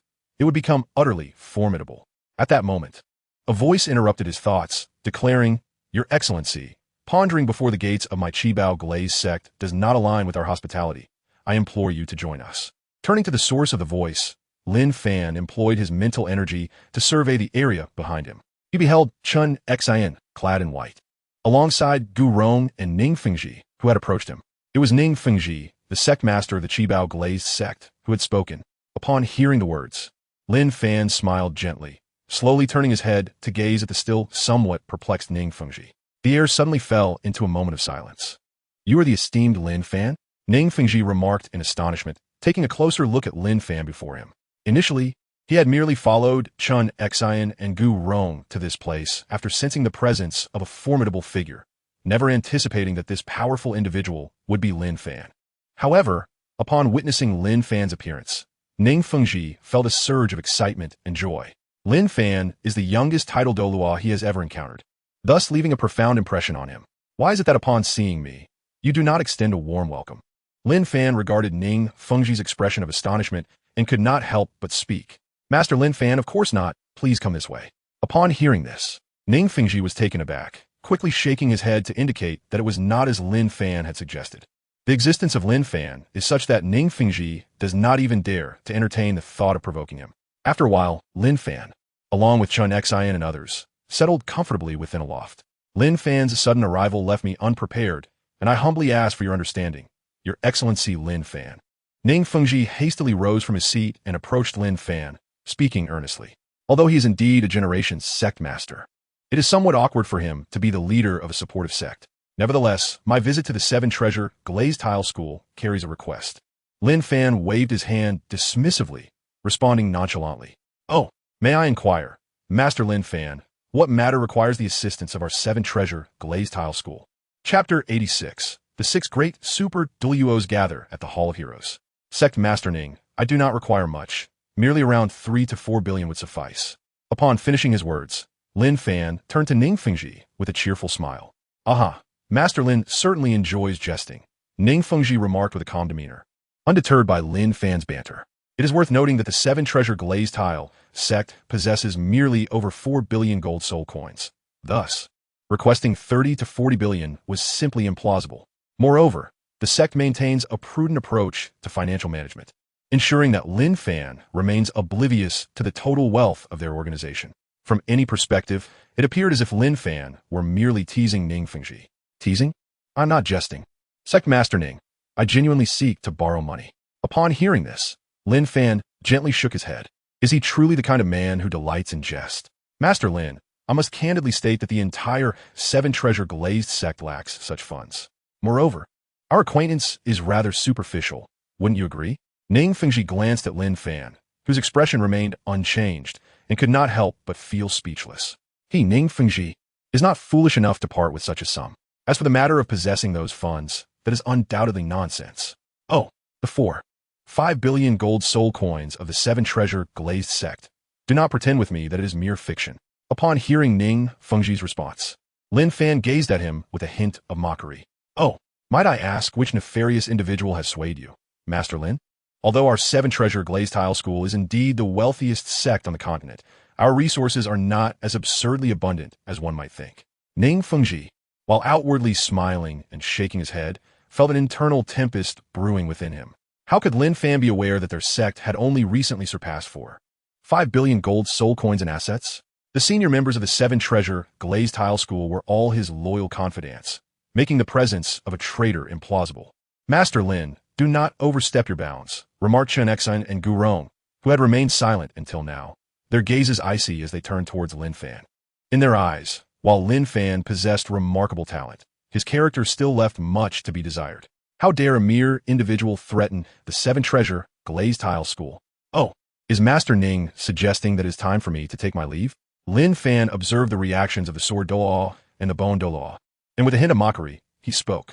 In the next moment, he reined in his smile and cast a cold gaze towards Ning Fengji. Is this truly the hospitality of the seven treasure glazed tile school, or the top three sects? It seems that a re-evaluation of these esteemed sects is in order. As Lin Fan spoke, he infused his words with a considerable aura of soul power, causing both Chen and Gu Rong to tremble inwardly. Concurrently, their estimations of Lin Fan's prowess escalated further. Master Lin, if I may be so bold, you are overthinking this, Elder Chen remarked, signaling for the guests to leave. Ning Fengji, sensing Lin Fan's rather aloof demeanor, found his admiration for Lin Fan plummeting as well. Despite Lin Fan having a formidable ally like Dugu Bo, challenging the seven treasure glazed tile school would still prove to be a formidable task.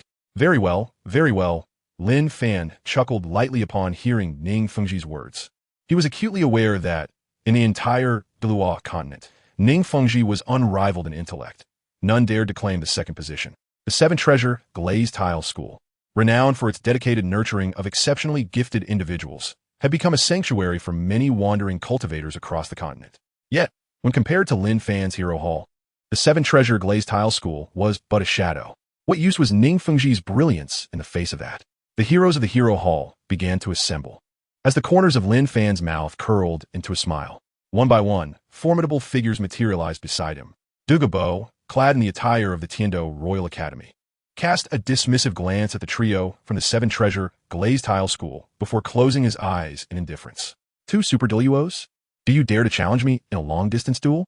Su Yuntao, donning a pair of spectacles that lent him a scholarly air, ignited a fervent battle spirit as he regarded the sword Douluo and bone Douluo before him. Is this what it feels like to engage in combat for the first time? Quite exhilarating. At that moment, Tang Hao, with a strand of blue-silver grass in his mouth, disdainfully regarded the sword Douluo, shaking his head in contempt. To him, the old man was nothing of consequence. Bai Qi, gripping the Godslayer scythe, stepped into view, his eyes glinting with a hint of ferocity, and the scythe in his hand emanated a palpable aura of death. The most astonishing revelation for the members of the seven treasure glazed tile school came when they beheld a familiar figure, Yu Yuanjun, appearing before Lin Fan with a bewildered expression. Master, are we to engage them in battle? Forgive my candidness, but these individuals may not be so easily subdued. Before Yu Yuanjun could utter more, Tang Hao disdainfully remarked, casting a glance at Chen and the others in the distance. Those who only became super Douluos in their old age have no sense of shame. Upon hearing this, Lin Fan was somewhat taken aback. The transformation of Tang Hao was indeed rather significant. This impression stemmed largely from the mention of the blue-silver grass by Tang Hao. Does the Hall Master truly require so many of us to deal with just a few of them? Dugu Bo remarked with a hint of perplexity. Defeating just a handful of individuals shouldn't necessitate such a large force, should it? Yuanzhan observed Dugu Bo's words and could only shake his head in resignation. Dugu Bo, Chen and Gu Rong are not to be underestimated. They are my contemporaries. Chen, after all, has been a long-standing rival of mine, and I am well aware of his capabilities. However, as he sensed the formidable presence of his companions, each of whom possessed strength exceeding that of a super Douluo, he fell into contemplation. Are we not simply bullying them? Fengji, your actions in this matter are rather abrupt, Chen remarked, perceiving the aura of the adversaries before them. Why did not anticipate was that old Long would join him. Chen held a deep respect for Yuanzhan, recognizing him as one of the few capable of matching his prowess in the continent. Yet, due to the strained relationship between Ning Fengji and Yuan Jun, the situation became rather awkward. With 6 super Douluos on our side, old Chen, we might be overstepping our bounds, Gu Rong observed, his head throbbing as he gazed at Lin Fan and his companions. He recalled that Ning Fengji had always been quite astute. How had he become so muddled this time? Master Ning, my intentions are quite earnest, are they not? Lin Fan glanced at the 5 formidable individuals beside him and said with a hint of mockery, "Do you wish to engage us in battle?" Lin Fan spoke as he took a step forward. Simultaneously, Bai Qi and the others also advanced a step. Lin Fan found himself amidst a scene where he was preparing to confront 2 super Douluos and 1 soul sage-level support. There was nothing amiss in his perception. As the saying goes, why engage in a solitary battle when one can partake in a collective assault? Chapter 87. Ning Fengji. Is it not merely 3 billion? Lord Lin Fan, this matter is still open to negotiation. Ning Fengji remarked, casting a wary glance at the several individuals eyeing him with predatory intent. Despite his boldness, quick wit, and exceptional business acumen, the presence of multiple super low-level powerhouses simultaneously evoked a sense of trepidation within him. It is worth noting that during the first awe, the entire continent had no more than a handful of super Douluos, all of whom were seasoned veterans, rarely seen traversing the land.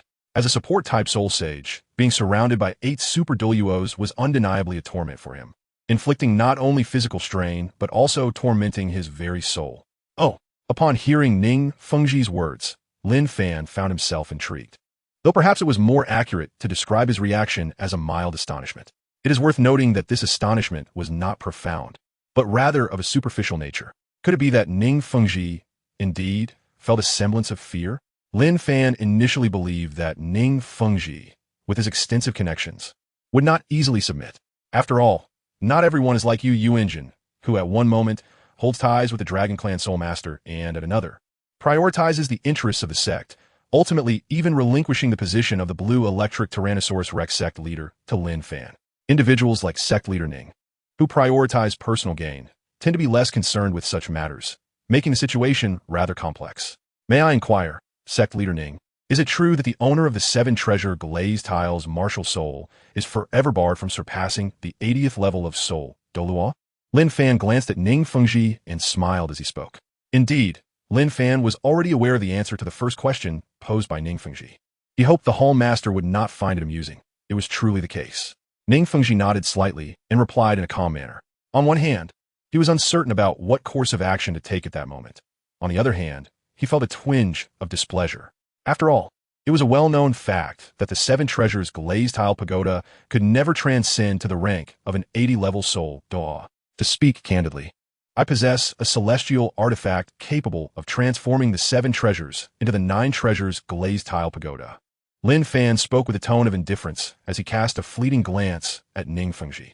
Initially, I had intended to offer some items in exchange for funds from the esteemed sect Master Ning, but little did I anticipate your reluctance. Lin Fan spoke, feigning dissatisfaction as he shrugged. Ning Fengji, upon hearing Lin Fan's seemingly absurd words, was momentarily taken aback. Aren't you here to borrow? Yu Yuanjin and others also stood in stunned silence. Are we not going to fight? I must inquire whether what Lord Lin has said is true or false.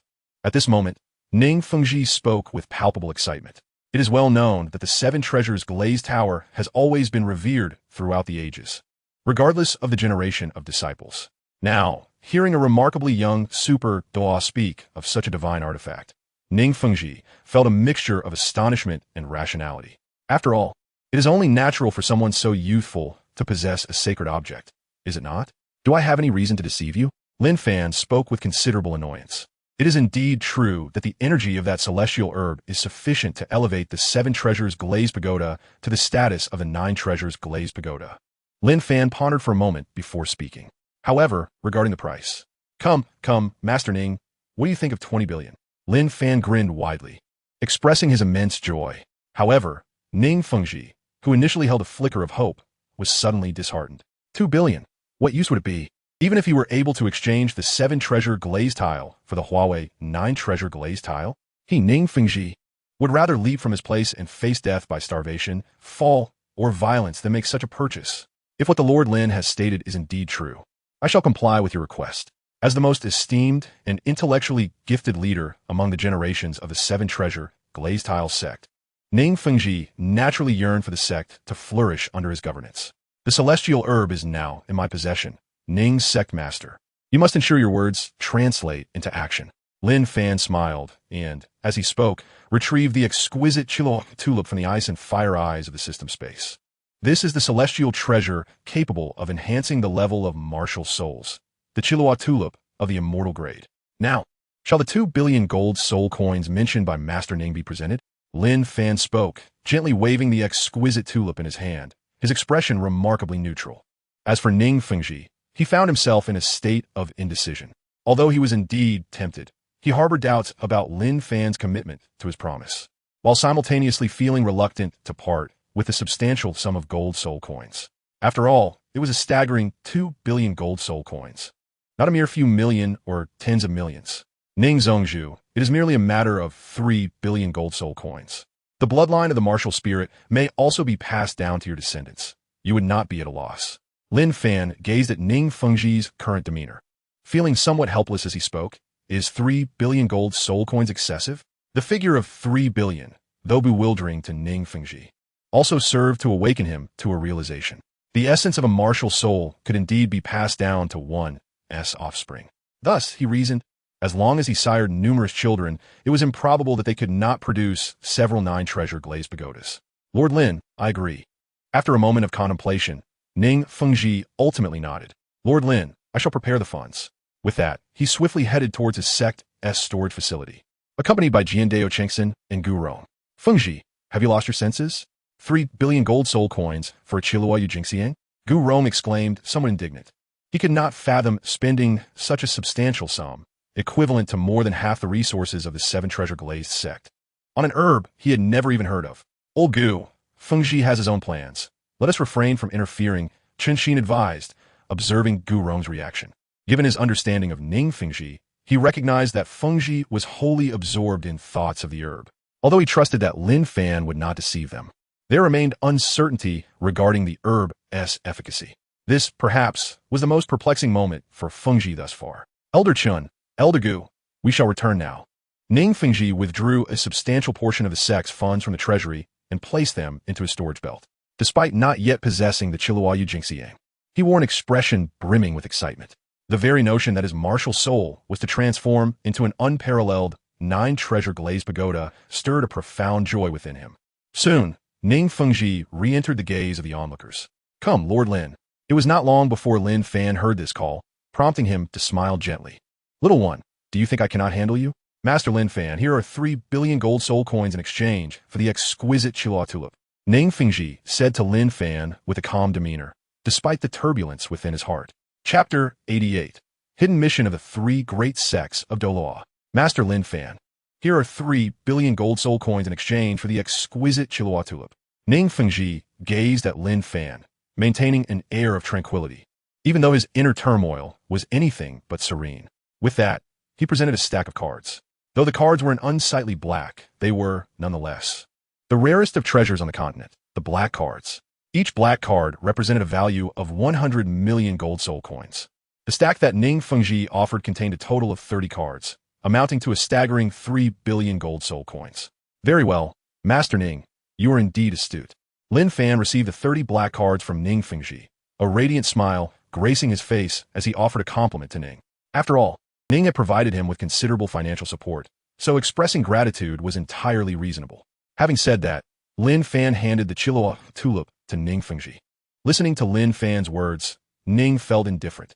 After all, there were numerous individuals who praised him, and such flattery had become rather commonplace for him. As Ning accepted the Douluo tulip from Lin Fan, he swiftly grasped it with care.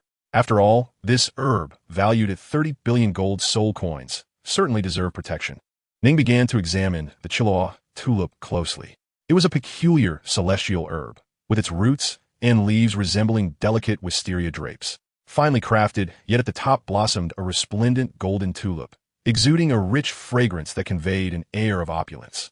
This remarkable plant, known as the Douluo tulip, was magnificent and regal. Consuming it would allow one to absorb the essence of heaven and earth and bask in the radiance of the sun and moon. Lin Fan gazed at Ning Fengji's somewhat bewildered expression and could not help but speak. Well, if he doesn't clarify, Ning Fengji might mistakenly think this is merely weeds. Your 7-treasure glaze tile is inherently a treasure-class martial soul.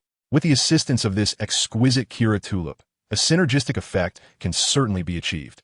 This flower should not be consumed. Instead, one must gently inhale the flower's stamen, gradually absorbing its essence into the body, and then cultivate one's soul power slowly, allowing the medicinal effects to permeate throughout the limbs and bones. Upon finishing his words, Lin Fan directed his attention towards Ning Fengji. He noticed that Ning Fengji's gaze suddenly gleamed with brilliance, reminiscent of a solitary man witnessing a maiden in her natural state. Master Ning, if that is the case, I shall proceed to absorb this wondrous herb, Ning Fengji declared, turning his gaze towards Chunxin and Gu Rong. The two, sensing the intent behind Ning Fengji's look, exchanged knowing smiles. They understood that the herb, acquired through a significant expenditure of the sect's resources, must be utilized to its fullest potential, and thus, it was only fitting for them to act as guardians. Master Ning, since this item is indeed part of my transaction with you, it is only right that I assist in its protection, Lin Fan added. Lin Fan smiled innocently, glancing at Yu Yuanjin and the others beside him. The implication was clear. He wanted them to assist in guarding the law. What on earth is the Hall Master up to? Even Dugu Bo could scarcely comprehend Lin Fan's maneuvers now. From initially gathering for a team battle to engaging in equitable trade, and now to soliciting assistance for a protective duty, each step has left them increasingly astonished. Of course, they had not considered who would guard someone they barely knew. It was undoubtedly for some ulterior motive. Hearing this, Ning Fengji was equally taken aback. However, upon reflecting on the 10 billion gold soul coins he had just expended, 10 billion more than Lin Fan's request, he found himself momentarily stunned. Damn, I acted hastily. Even someone as refined as Ning Fengji could not help but curse inwardly at this point. 10 billion gold soul coins could nurture countless prodigies. Well, since Hall Master Lin is so magnanimous, I am profoundly grateful. Ning Fengji did not feign modesty, speaking directly. After all, having spent 10 billion gold soul coins, it would be entirely reasonable for Lin Fan to mobilize the sect's strength to protect him. Chen Xian and Gu Rong felt a shiver run through them at this moment. These two truly were one bold in speech and the other bold in action. Subsequently, Ning Fengji, relying on Lin Fan's instructions, gently inhaled the flower's essence, allowing its potency to permeate his entire being.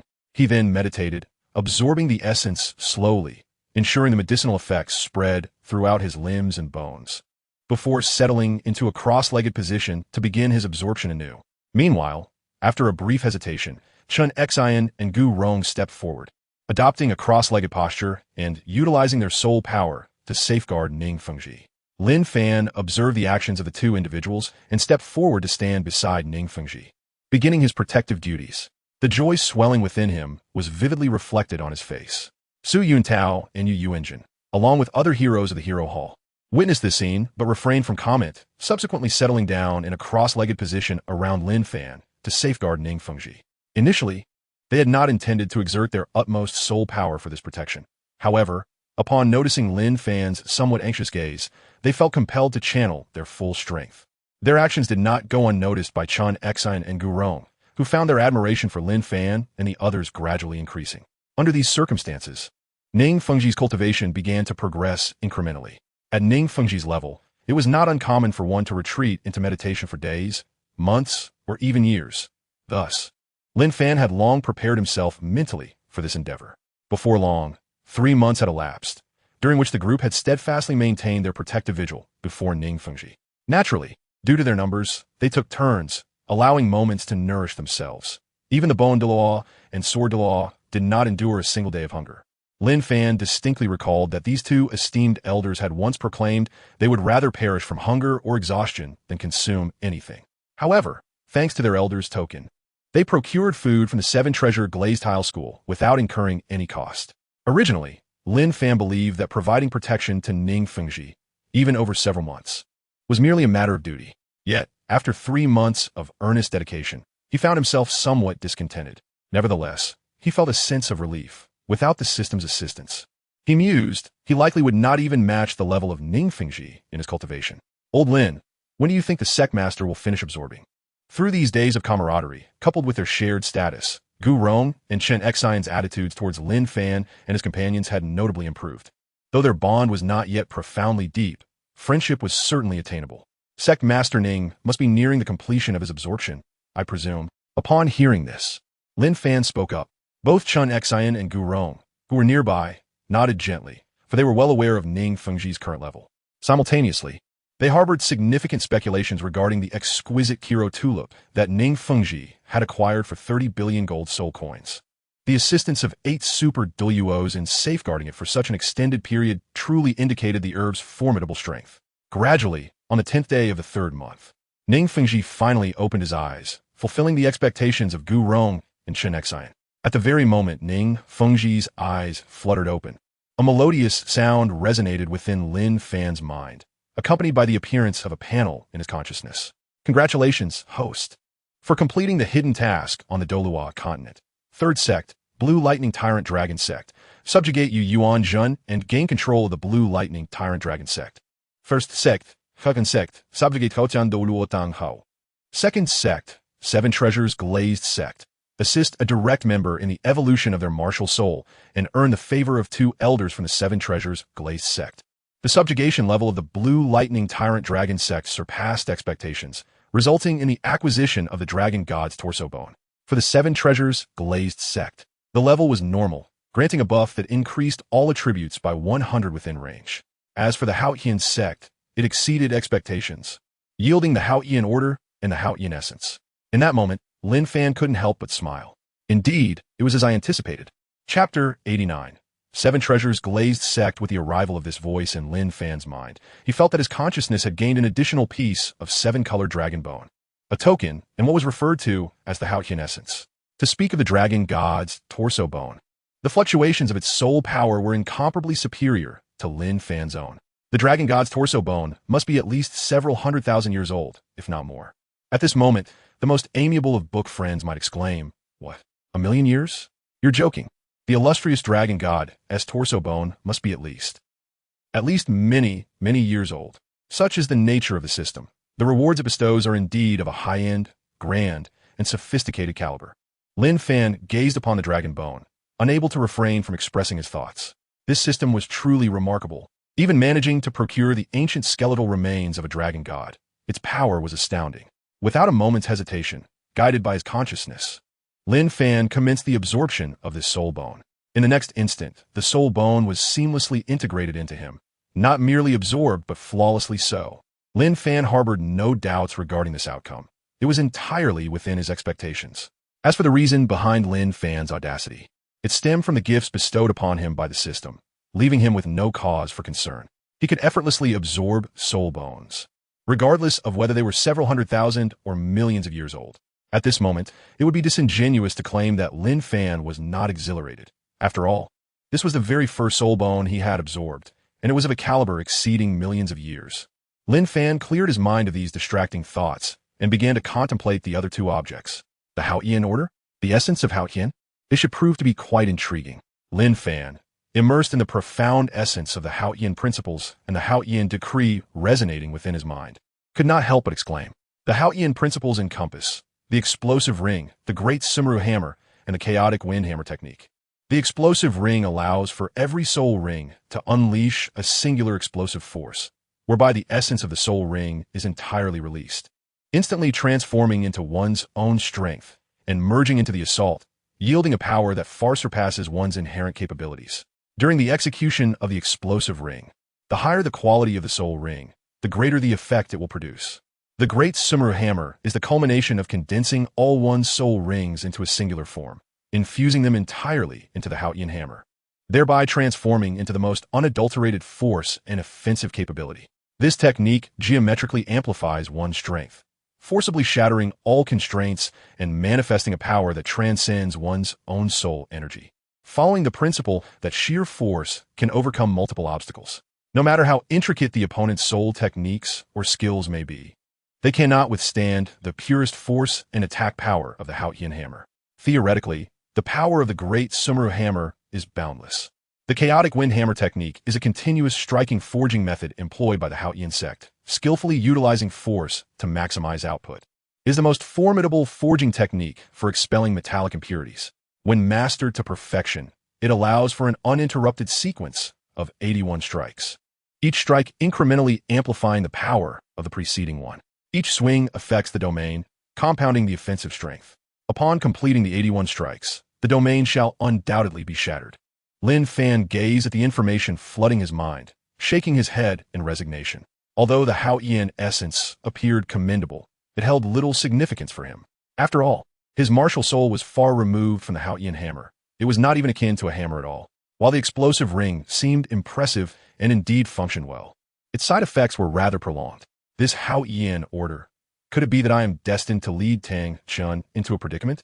Lin Fan gazed upon the blood-red token inscribed with the grand characters Qian within his mind and could not help but speak. In the city of slaughter, was it not the Qian sect that was most cherished by Tang Chen? Moreover, the prospect of receiving the inheritance of the Shura god was indeed alluring. With this thought, Lin Fan's lips curled into a slight smile. This system certainly had a clear agenda, which I find quite appealing. As for the 100 enhancement buff, it was naturally absent from a list.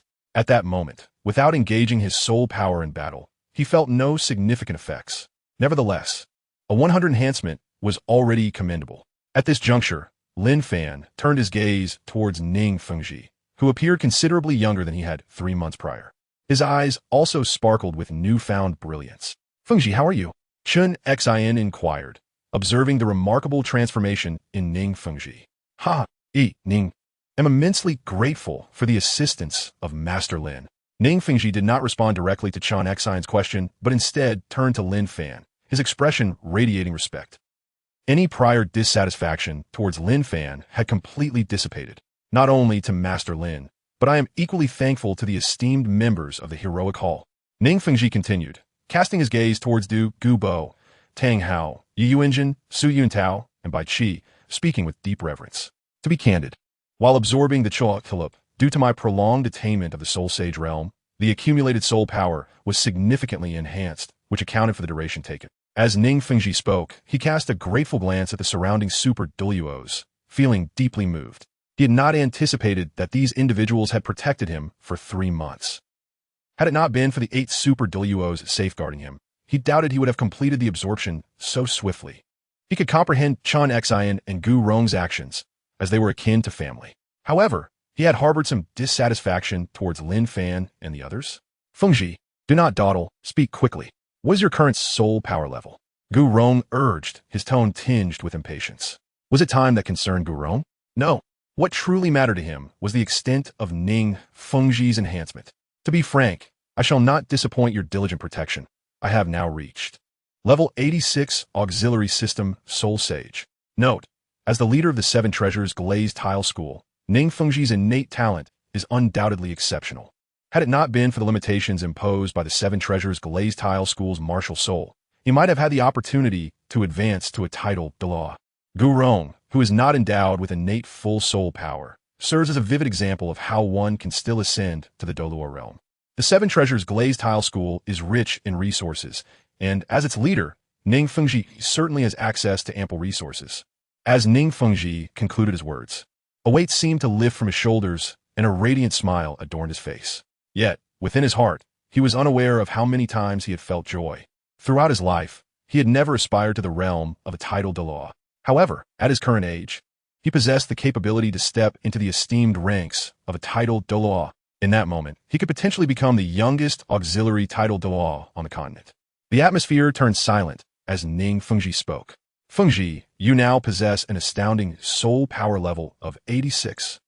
Chen, sensing the undeniable aura of a high-ranking Douluo emanating from Ning Fengji, uttered in astonishment. In response, Ning Fengji slowly extended his right hand, and in the next moment, as was customary, a pink glazed pagoda materialized in his palm.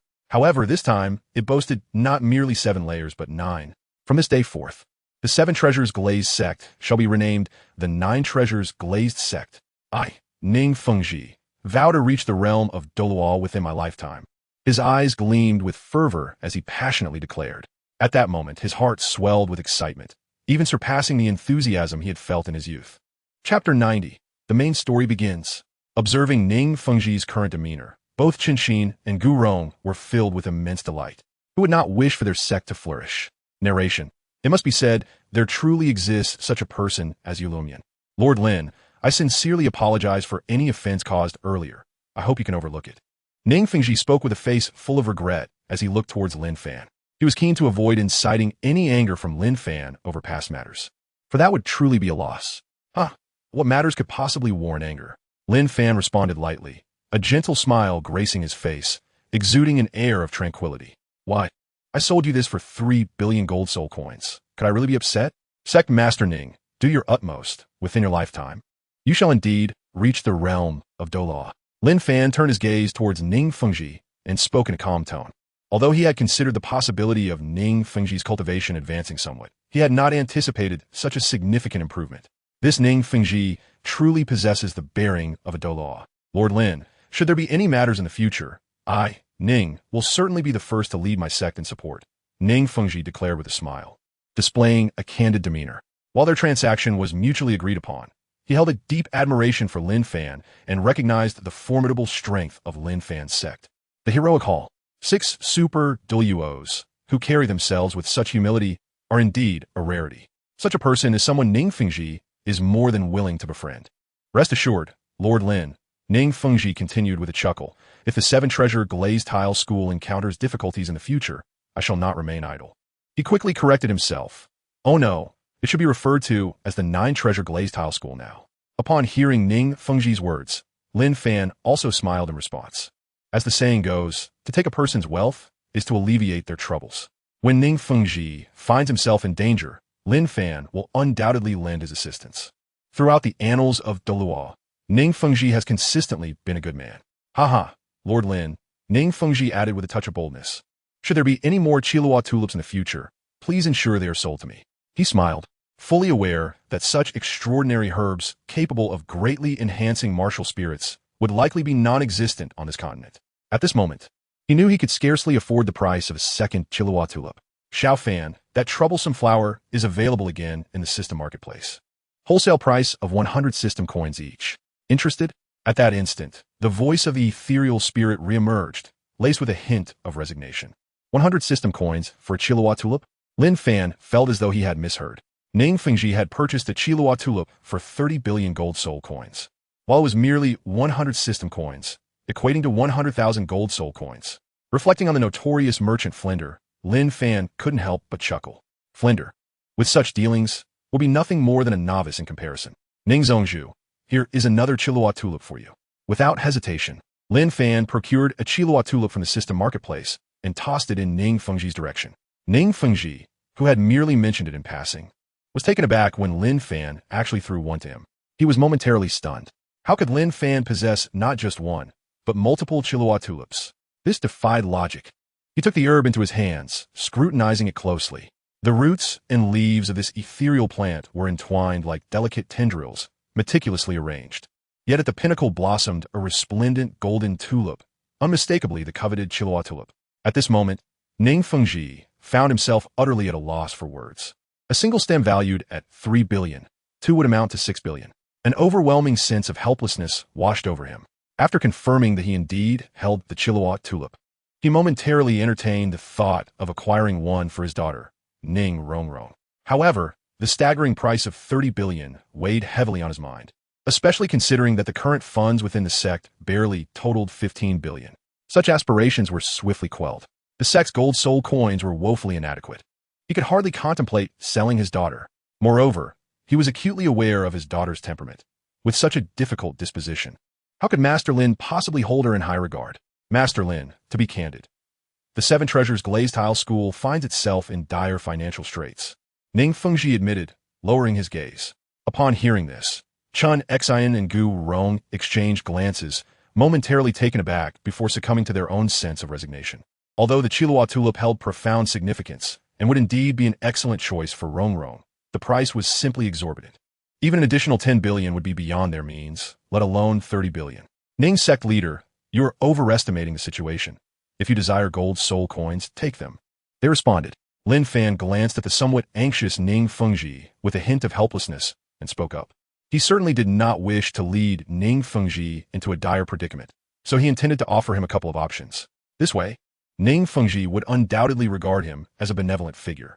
Lord Lin, this seems inappropriate. Ning Fengji, being a capable individual, though momentarily flustered, still managed to calmly decline. Well, let us consider it a means to forge a friendship. Lin Fan was disinterested in the affairs at hand, and with that thought, he took to the skies once more. The other 5 heroes of the hall did not lag behind, vanishing into the system space. Ning Fengji gazed dreamily at the exquisite tulip in his hand, clenching his teeth at a loss for words, yet silently etching this kindness into his heart. Chen Xian and Gu Rong found their fondness for Lin Fan had deepened, even sparking an impulse to introduce the little which they had cared for over the years to him. Should Lin Fan take a moment to assess Chen Xian and Gu Rong's affections for him, he would undoubtedly be astonished. Gu Rong, affection level 84. Chen Xian, affection level 86. Ning Fengji, affection level 83. 5. Over the past 3 months, nothing of great consequence had transpired. However, given Lin Fan's knowledge of the original work, he discerned that the plot was nearing its climax. Xiao Fanzi. Tomorrow marks the day that Tang San will venture to the Rose Hotel in Soto City. I thought I would give you a gentle reminder, murmured the phantom, seemingly attuned to Lin Fan's thoughts. Upon hearing this, Lin Fan gently acknowledged and began to ponder. Given his understanding of the Douluo realm, he recognized that before Tang San ascended to divinity, he was virtually indestructible. By seizing certain opportunities from Tang San, he could potentially activate even more favorable prospects for himself, barring a few exceedingly exceptional occurrences. Naturally, matters such as the ice and fire yin-yang were beyond his reach. Thus, to diminish Tang San's strength, he conceived a more effective strategy to render Tang San ineffectual. Chapter 91. Tang San and Xiao Wu Book 2 Rooms Soto City. Here I am once more. Before long, darkness enveloped the land, and Lin Fan arrived at Soto City, entering through the western gate. The environment felt somewhat familiar, evoking a sense of nostalgia within him. He was curious about the fate of the severed Dai Mubai. At that moment, 2 youths entered through the western gate of Soto City. They appeared to be in their teens, carrying no luggage, 1 boy and 1 girl. The boy, dressed in simple attire, seemed around 12 or 13 years old, standing approximately 1.7 meters tall, clad in a neat light blue outfit. A belt adorned with 24 jade stones encircled his waist, and his black, shoulder-length hair hung loosely. While not conventionally handsome, he exuded an approachable charm, his lips perpetually curved into a subtle smile. If the boy appeared calm and ordinary, the girl beside him was anything but. Her silky, black hair was meticulously styled into a tidy braid, cascading past her calves. She stood slightly taller than the boy, wearing a snug pink top that accentuated her developing figure, her delicate waist eliciting envy from many women. Her naturally arched brows framed a pair of large, sparkling eyes set against a softly rounded, rosy face, exuding both beauty and a hint of playfulness. The word adorable seemed custom-tailored for her. The boy, standing beside her, was overshadowed by her intangible radiance. Under the cloak of night, they presented an enchanting tableau. Oh, have these two arrived so swiftly? Lin Fan squinted his eyes, observing the couple who bore a striking resemblance to one another, and murmured to himself. It must be said that this Xiaowu was indeed quite attractive. However, when compared to his beloved Zhu Zhuqing and Renxue, she paled in significance. Lin Fan gazed in the direction of Tang San, noticing a glimmer of confusion in his eyes. Master, you must be at the Slime Academy, right? Your disciple is preparing to seek you out. Please take care of yourself. Upon the disappearance of the avalanche, Tang San was left in a state of utter bewilderment. The esteemed prince of the Tiandou royal family, who had shown such a lack of integrity, had simply abandoned him without a word. In the ensuing 3 months, he leveraged his close ties with Yu Xiaogang and the president of Nodding Academy, leaving no stone unturned within the city of Nodding. Yet he still could not find that familiar figure. Lin Fan naturally discerned that Tang San's current demeanor was influenced by the matter concerning Yu Xiaogang, evoking a sense of sympathy for him. Tang San had already lost his father, Tang Hao, and now, tragically, even his master had perished. Third brother, shall we find a place to rest for the night? The charming and delightful little girl playfully wrapped her arms around Tang San's, speaking softly. Following the direction pointed out by Xiao Wu, Tang San's gaze fell upon a magnificent structure. With his keen senses, he quickly realized that it was a hotel. The architectural style of the hotel resembled a grand rose, instantly captivating the eye. However, Tang San found no joy in this sight. The name of the establishment, Rose Hotel, was a stark reminder of its true nature as a hotel, a place whose purpose he was all too familiar with. Xiaowu, Let South choose another place. This one doesn't seem suitable, he said, his cheeks flushing slightly, betraying a hint of shyness. Despite having lived 2 lives, he couldn't help but feel a twinge of embarrassment. Third brother, I don't care. I want to stay here. Xiao Wu pouted in displeasure, her frustration evident. What's the matter? You were willing to spend hundreds of gold soul coins on that worthless stone, yet you let me stay in such a beautiful place. Seeing Xiao Wu's reaction, Tang San felt a surge of panic. Although he usually maintained composure in all other situations, he always found himself flustered in her presence. He couldn't quite grasp why this feeling overwhelmed him. Lin Fan observed Tang San's helplessness and felt rather indifferent. Tang San's demeanor was, after all, quite normal. I wonder how brother Liu Binwei has been faring lately. Lin Fan couldn't help but chuckle at the thought. The name of Liu Binwei often reminded him of an exceptionally high-profile gaming streamer from his previous life, someone he held in considerable esteem. While he admired the streamer's skills, it was the character of the individual that he cherished even more. With this in mind, Lin Fan gradually made his way toward the Rose Hotel. Upon entering the hotel, he immediately spotted a familiar face. Liu Binwei, how have you been lately? Lin Fan approached him and spoke. Liu Binwei was momentarily taken aback by the greeting, but as he recognized the striking young man who had previously been accompanied by a breathtakingly beautiful girlfriend, a broad smile spread across his face. Young Master Lin? Ha! I've been quite well recently, he replied cheerfully. Liu Binwei remembered the 100 gold soul coins Lin Fan had given him, which had alleviated much of his financial burden, and he was genuinely grateful. Brother Liu, shortly, a man and a woman will be arriving. You need not play matchmaker. If they wish to book several rooms, let them do so. Lin Fan pondered for a moment before smiling and saying, as for Tang San, he wishes to open 2 establishments, does he not? Then I shall oblige you. Upon hearing Lin Fan's words, Liu Binwei was momentarily taken aback, but soon a smile crept upon his face. Haha, young Master Lin. I was expecting something far more complicated. Is this all? For him, it is merely a trifling matter, is it not? Well then, I extend my gratitude to you, Brother Liu. Upon hearing this, Lin Fan nodded and smiled, remarking that it had indeed become rather intriguing. Before long, Tang San entered, visibly disheartened, following Xiao Wu. Ultimately, he could not resist the allure of her persuasion and obediently accompanied her inside. The 2 gradually made their way toward the counter. Hey, Singo, look over there. Xiao Wu exclaimed, her gaze shifting toward Lin Fan, a hint of surprise evident in her voice. Isn't that the young man who used to flaunt his romance at Notting Academy? Where's his girlfriend? Fearing that Tang San might not recall who she was referring to, she spoke up. Xiao Wu held Zhu Zhuqing in high regard, for she was an exceptionally beautiful young woman, a rarity in this world. Tang San merely nodded in response, for he was aware that his master had seemingly vanished since that day. Lin Fan, not deaf, was momentarily taken aback by Xiao Wu's words. This Xiao Wu had successfully dampened his spirits. He decided that shortly, he would indulge in another spicy rabbit head. Hello, could you please arrange 2 rooms for us?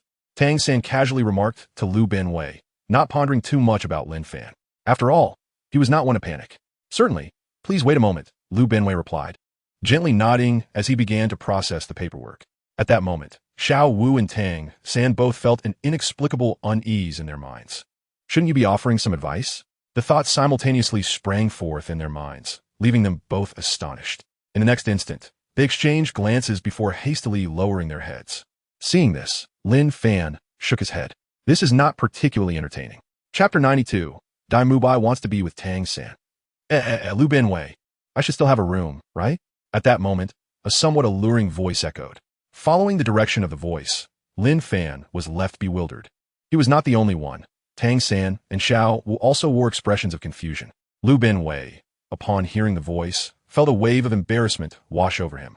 Dai Mubai, that fellow truly, is something else. Lin Fan gazed at the scene before him, feeling utterly speechless.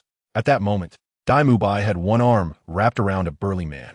Could this possibly be the legendary trio in a chaotic dance? Young Master Dai, your room is still available, Liu Binwei remarked with a hint of resignation upon hearing Dai Mubai's words. You are a mere shadow compared to young Master Lin. Such contempt. Xiao Wu observed Dai Mubai's demeanor with disdain. Noticing her expression, Dai Mubai paid her no heed. Instead, it was Tang San, standing beside Xiao Wu, who caught his attention. Xiaolon, Xiao He, you 2 should wait in the old room for a while. I will join you shortly, Dai Mubai said, licking his lips as he strode toward Tang San. As Dai Mubai approached him step by step, Tang San was momentarily bewildered. What on earth are you coming over for? Lin Fan, observing this unfolding spectacle, couldn't he help but become intrigued. "Please, don't come any closer," Tang San exclaimed, feeling the pressure from Dai Mubai's imposing presence, as he unleashed his 2 yellow soul rings. "Ah, great soul master, I find you even more appealing." Dai Mubai scoffed at the sight of Tang San's yellow rings, before revealing his own 3 yellow and 1 purple soul rings. Indeed, after his transformation, for reasons unknown, his cultivation speed had accelerated exponentially. Now, he had become a formidable 41st level battle soul master. Tang San stood before this astonishing display, unsure of how to respond. The disparity between a soul sect and a grand soul master was rather significant. Come, Dai Mubai, let's exchange some insights." Lin Fan, who had remained silent, finally spoke up. "Which scoundrel has been wasting my time?" Dai Mubai instinctively cursed, but upon realizing who had spoken, he was left utterly astonished. "Lu Binwei, I have matters to attend to. Please let Xiao Lan and Xiao He return shortly," Dai Mubai declared, not daring to linger any longer as he hastily made his exit. Upon witnessing the scene, Lin Fan did not intervene, merely offering a faint smile. It seems that Dai Mubai is quite perceptive of the situation. Grateful for the assistance of this esteemed individual, Tang San turned his gaze towards Lin Fan, not daring to show any negligence. He quickly directed his attention back to Lin Fan and spoke with utmost respect. Afterward, he bowed deeply to Lin Fan, expressing his gratitude. "No need for concern." Lin Fan gazed at Tang San's demeanor, exhibiting no particular reaction, and gently waved his hand. Upon hearing this, Tang San seized Xiao Wu's hand and hurriedly made his way toward the room occupied by the two. After all, he was uncertain whether Dai Mubai would return. Xiao Wu, in perfect harmony with him, swiftly followed Tang San as they fled the battlefield. "Lu Xiaogang, what is this?" Lin Fan turned to his companion, Lu Binwei, and voiced his confusion.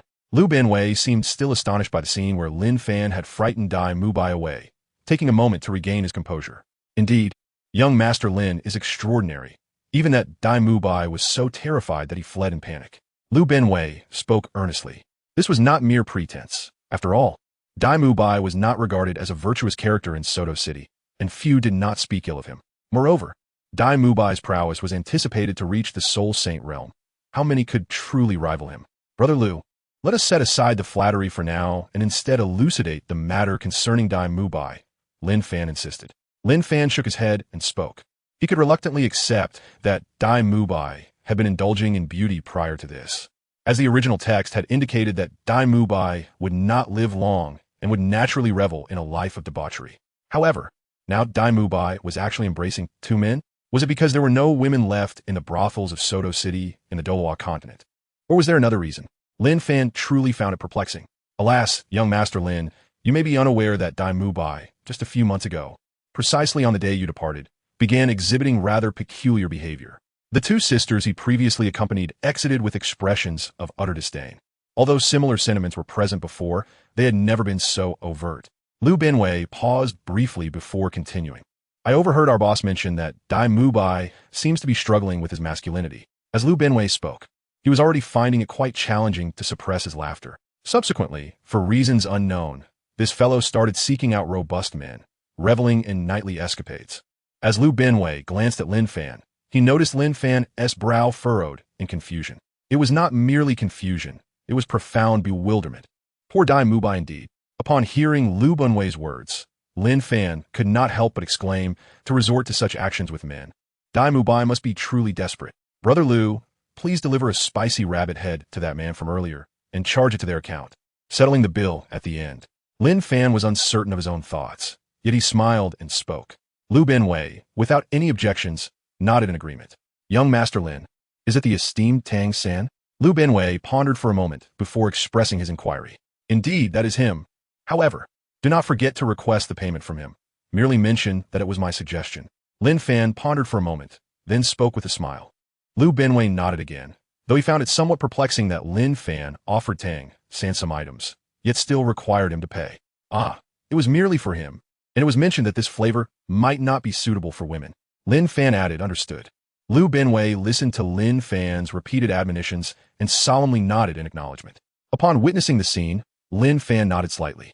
He then gradually made his way out of the Rose Hotel, a faint smile gracing his lips.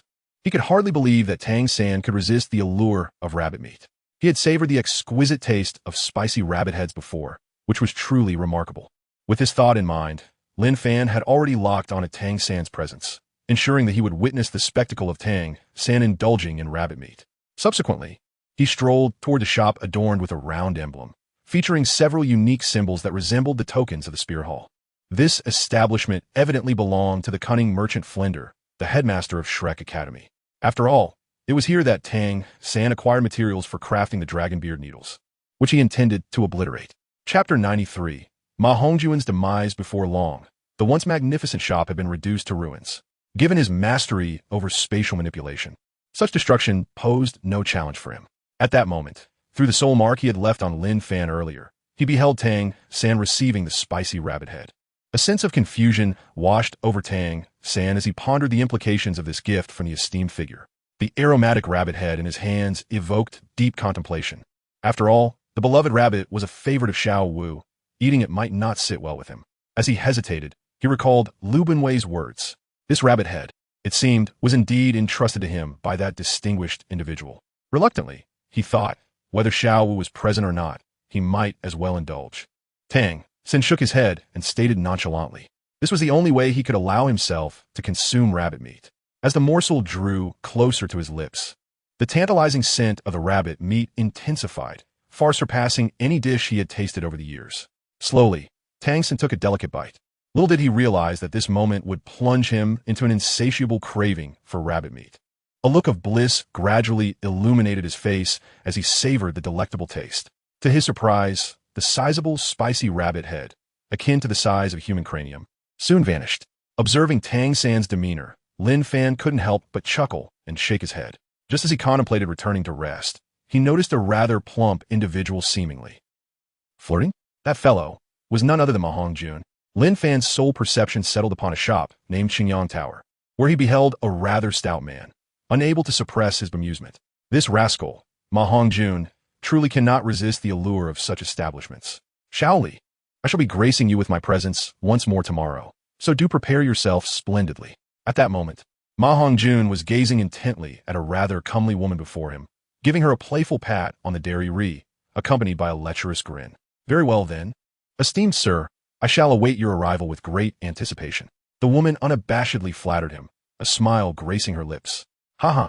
Ma Hongjun chuckled in response, turning away with a flourish. What he failed to notice was that the woman's expression gradually morphed into one of disdain. Esteemed sir, how audacious. Just look at that corpulent figure. He ought to take a moment to reflect upon his own appearance. If only he possessed some real prowess. But alas, he faltered before long, truly disappointing.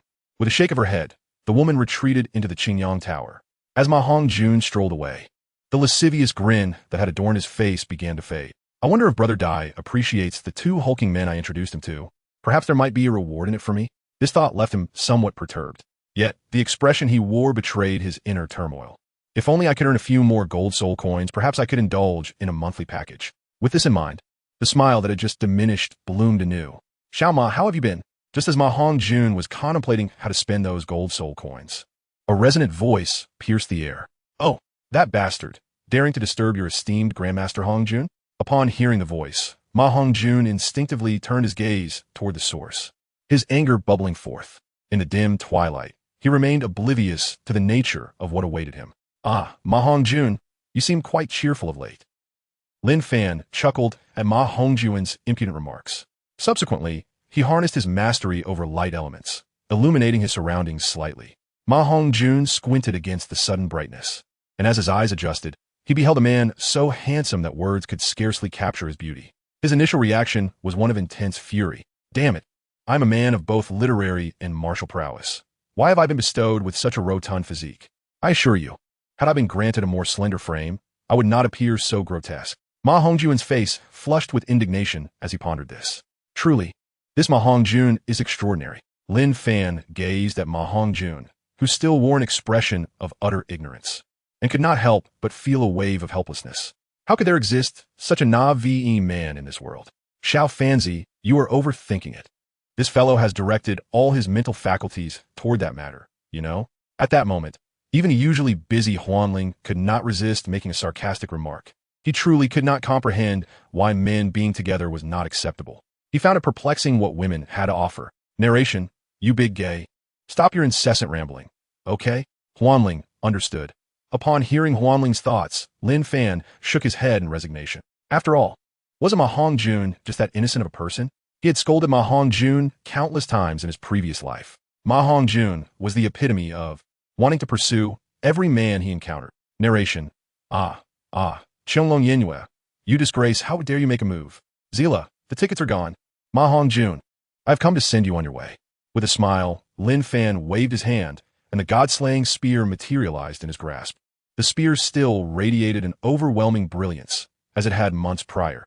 What astonished him even more was that this god-slaying spear seemed to have grown even more formidable. God-slaying spear, now at a strength of level 96. Indeed, as he suspected, it had been enhanced, not just slightly but by 6 levels. What is this? Ma Hongjun felt an ominous premonition as he beheld the god-slaying spear suddenly appear in Lin Fan's hand. In an instant, a tragic scene unfolded in his mind. It was a few months before, when he had awakened from unconsciousness to find himself lying in the same bed as Teacher Li, while Zhao Wujin lay lifeless on the floor, prompting him to fall into deep contemplation. He recalled Teacher Li mentioning a super strong individual with a mighty spear martial spirit. Sir, I kneel before you. Could you please refrain from striking me? At that moment, Ma Hongjun disregarded all dignity and knelt before Lin Fan. After all, no matter how much of a lecher he was or how frequently he frequented brothels, he was still merely a teenager, and it was natural to feel a profound fear of the impending doom. However, in the next moment, he felt a piercing pain as his chest was directly impaled. In his final moments, Ma Hongjun looked at Lin Fan in astonishment, at a loss for words. Perhaps it was because he felt a tinge of injustice in his demise. Will Ma Hongjun be spared? In this world, did it truly matter whether one more or one less frequented brothels? Lin Fan pondered for a moment and said with a smile, with someone like Ma Hongjun, it would be better if you're gone. It's getting late. I should return to find Zhu Zhuqing and Shuer, as they must be asleep. Lin Fan gently stifled a yawn, and an involuntary thought crossed his mind. After all, it had been over 3 months since he had last seen Zhu Zhuqing and Qian Renxue. To claim he did not miss them would be a blatant falsehood. With this realization, Lin Fan acted without hesitation, channeling his will to vanish. Chapter 94. Untitled. Yet Yin Yu cherishes this chapter, madam. Would you care for some tea? As Lin Fan materialized in the vicinity of Dugu Bo, he was greeted by a scene that unfolded before his eyes. Positioned outside the classroom of the Tiando battle team, he observed the activities within with crystal clarity. At that moment, the classroom housed only Dugu Bo and Zhu Zhuqing, while the others had presumably retired for rest. In that instant, Dugu Bo presented a bowl of tea to Zhu Zhuqing with utmost reverence, articulating his words with respect. Hearing Dugu Bo's earlier remarks, Lin Fan felt a sense of satisfaction. Indeed, Dugu Bo was obedient.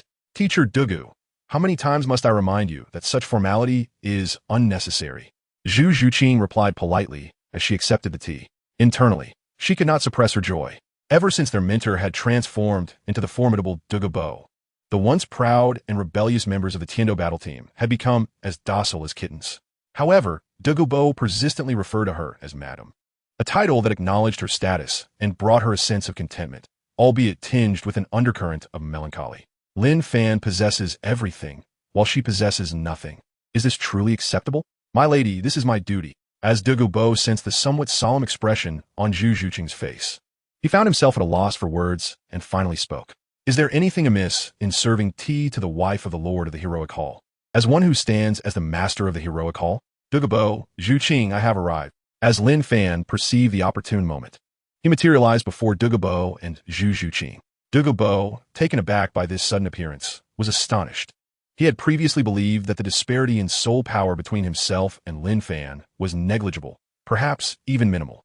However, in that moment, he realized that the chasm between them was, in fact, quite considerable. Unbeknownst to Lin Fan, who had traversed into the presence of a hero, the hero remained oblivious to any messages. Dugu Bo, addressing the esteemed lord, spoke humbly as he knelt before Lin Fan. It was evident that Lin Fan's stature and image in Dugu Bo's eyes had significantly ascended. Haha, please rise, Mr. Dugu, Lin Fan replied. Lin Fan spoke as he directly pulled Dugu Bo up. My lord, I urgently need to relieve myself. It would be better for me to take my leave first. At that moment, Dugu Bo chuckled softly, and before Lin Fan could utter a word, he dashed outside. Lin Fan naturally understood that Dugu Bo's actions stemmed from a desire to avoid being an unwelcome presence, and he silently admired Dugu Bo's decision. At that moment, Zhu Zhuqing gazed at Lin Fan with a look of bewilderment. You still remember to return? Zhu Zhuqing bit her lip and became the first to shatter the tranquility between them. Fan Ge, do you know how much I have missed you? Although her heart was filled with countless words she longed to express to Lin Fan, in the end, only this singular sentiment escaped her lips.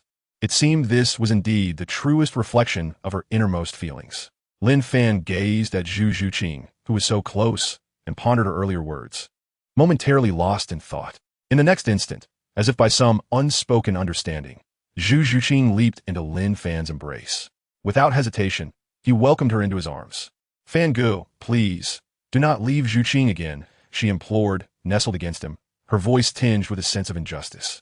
Over the past 3 months, she had received not a whisper from him, and countless times she had feared that he no longer wanted her. Gradually, tears began to flow from Zhu Zhuqing's eyes, unbidden. Lin Fan felt the tears of the beautiful woman in his embrace and naturally understood her grievances. He couldn't help but hold her a little tighter. I promise you, I will never leave you in the future. Lin Fan spoke softly, gently bestowing a tender kiss upon Zhu Zhuqing's brow. In the next moment, he embraced her and gradually returned to her residence. Remarkably, it was the same dwelling where they had first stayed upon their arrival at the Heaven Dou Royal Academy. Upon entering, Lin Fan exhibited no further actions, continuing to embrace the delicate Zhu Qing in his arms. Zhu Qing, I will always be here for you, he murmured. All right, my little fool. I would never cast you aside. Sensing the lingering distress in Zhu Qing, Lin Fan began to playfully coax his beloved. Qianlong Yenyu, it is certainly not that I have grown accustomed to comforting. You must trust me. As Zhu Qing listened to Lin Fan's words, her feelings of grievance gradually diminished, and the sound of her sobbing slowly faded away. Fan Ge, I understand that you cannot be solely mine. A person as remarkable as you will surely attract many women to accompany you in the future. I no longer yearn to be the most significant one in your heart. However, please do not let me fade from your thoughts, all right? After speaking, Zhu Qing gently extricated herself from Lin Fan's embrace, her face lighting up with a smile as she gazed at him. Lin Fan gazed at Zhu Zhuqing's smile, feeling a pang of heartache within. He would rather she be a bit more domineering and aloof than to be so understanding. Zhu Zhuqing is still so young. He is not foolish and is well aware of it.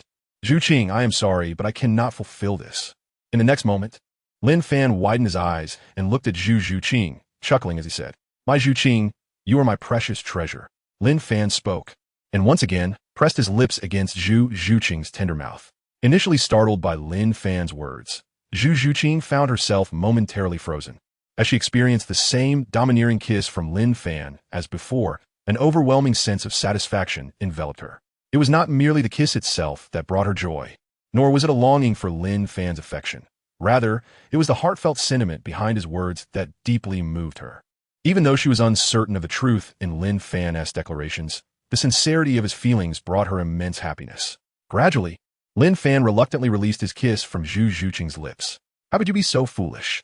Lin Fan murmured softly as he gently pushed Zhu Zhuqing onto the bed. Fan Ge, feeling Lin Fan's audacious actions, Zhu Zhuqing's cheeks flushed with a deep crimson. As she sensed the warmth radiating from Lin Fan's face, her mind began to wander to the possibilities of what might ensue, leaving her feeling a tinge of anxiety. She was far from prepared for what could potentially unfold if Lin Fan truly intended to proceed. With this thought, Zhu Zhuqing closed her eyes. Lin Fan observed Zhu Zhuqing's bewildered expression and couldn't help but find it somewhat amusing. Zhuqing, open your eyes.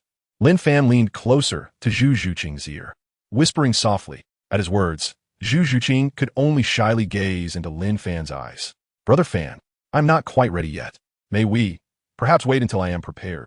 Zhu Zhuqing spoke with a hint of trepidation, her voice gradually fading until she could scarcely hear her own words. You foolish little girl, do you truly believe I am the sort to covet your body? Lin Fan said, gently nibbling on Zhu Zhuqing's ear with a soft snort. Of course, I shall patiently await your maturation. Lin Fan spoke with a gentle smile. At that moment, he realized that he had truly fallen in love with the enchanting Zhu Zhuqing. Although he understood that this revelation might be hard for others to accept, he firmly trusted his own feelings, believing they could not be mistaken. How outrageous!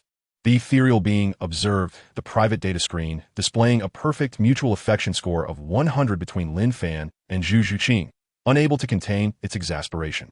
What on earth is going on here? Brother Fan, shall we retire for the night? Zhu Zhuqing gazed tenderly at Lin Fan, smiling as she spoke. Certainly, he replied. Upon hearing this, Lin Fan chuckled softly. That night marked a tranquil slumber for both, a night characterized by unparalleled sweetness. Chapter 95. Dugu Bo expresses grief as dawn broke the following day. The sun ascended gradually. Lin Fan slowly opened his eyes, gazing at the enchanting figure nestled in his embrace, and his heart brimmed with profound affection. Awakened by the first light of morning, the first person he beheld was his beloved wife. How could he not feel elated? How could he not experience a sense of fulfillment? He distinctly sensed an ineffable emotion, one that could only be understood intuitively and manifested through actions, a curious sensation that resided within his heart. Of course, Lin Fan was confident that his feelings were not merely driven by physical desire for Zhu Zhuqing. After all, he was quite adept at discerning his own psychological state. At that moment, Zhu Zhuqing also quietly opened her eyes, fixating on the face so close to her own, a faint blush creeping across her cheeks, before she gently closed her eyes once more. Upon witnessing this, Lin Fan gently smiled. Zhuqing, my dear, it is time to rise. Lin Fan spoke gently, and as he spoke, he planted a soft kiss upon Zhu Zhuqing's forehead. If you do not rise soon, it may not bode well. Lin Fan gently brushed Zhu Zhuqing's petite nose and spoke. Yet, deep within his heart, he could not help but feel a pang of sorrow. Though Lin Fan wished to spare his beloved from excessive toil and hardship, how could Zhu Zhuqing be content with a mundane existence? Moreover, she was the woman by his side, destined to be his future wife. Unbeknownst to him, he had inadvertently placed upon her considerable weight of expectation. Should Zhu Zhuqing lack diligence, I, Lin Fan, can assure you that there are likely few industrious souls in the Douluo Continent. Ah, Zhu Zhuqing opened her eyes once more. Gazing at Lin Fan, with a gentle peck, she planted a kiss upon his cheek before hastily retreating. Lin Fan observed Zhu Zhuqing's audacious behavior and smiled softly. He did not seek a rapid transformation in Zhuqing or expect her actions to become exceedingly bold in a short span. Instead, his hope was that she would genuinely take the initiative to act in such a manner. Fangirl, aren't you going to turn your head? Zhu Zhuqing whispered as she shyly turned to look at Lin Fan, who showed no inclination to evade her gaze. Lin Fan witnessed her undressing last night, which was one thing, but now it has become rather inappropriate. Note, it's not what you might be imagining. The women of Douluo do wear undergarments, ahem. What is wrong with letting your future husband have a glimpse? Lin Fan chuckled at Zhu Zhuqing's words, feigning a mischievous demeanor as he spoke. With an air of playful intent, he appeared ready to invade Zhu Zhuqing's cozy haven. Just as Zhu Zhuqing found herself at a loss for how to respond once more, Lin Fan swiftly donned his attire and made his exit. While Zhu Zhuqing might still feel a tinge of shyness, what reason did he have to feel bashful? Was he to maintain a facade of timidity before his own wife? The thought sent shivers down Lin Fan's spine. He, Lin Fan, was certainly not that sort of individual. My dear Zhuqing, he declared, I shall refrain from teasing you. I will await your return outside. Lin Fan smiled as he spoke, adjusting his suit. Indeed, he still wore several sets of formal attire brought from his home on Earth. It was not for any particular reason.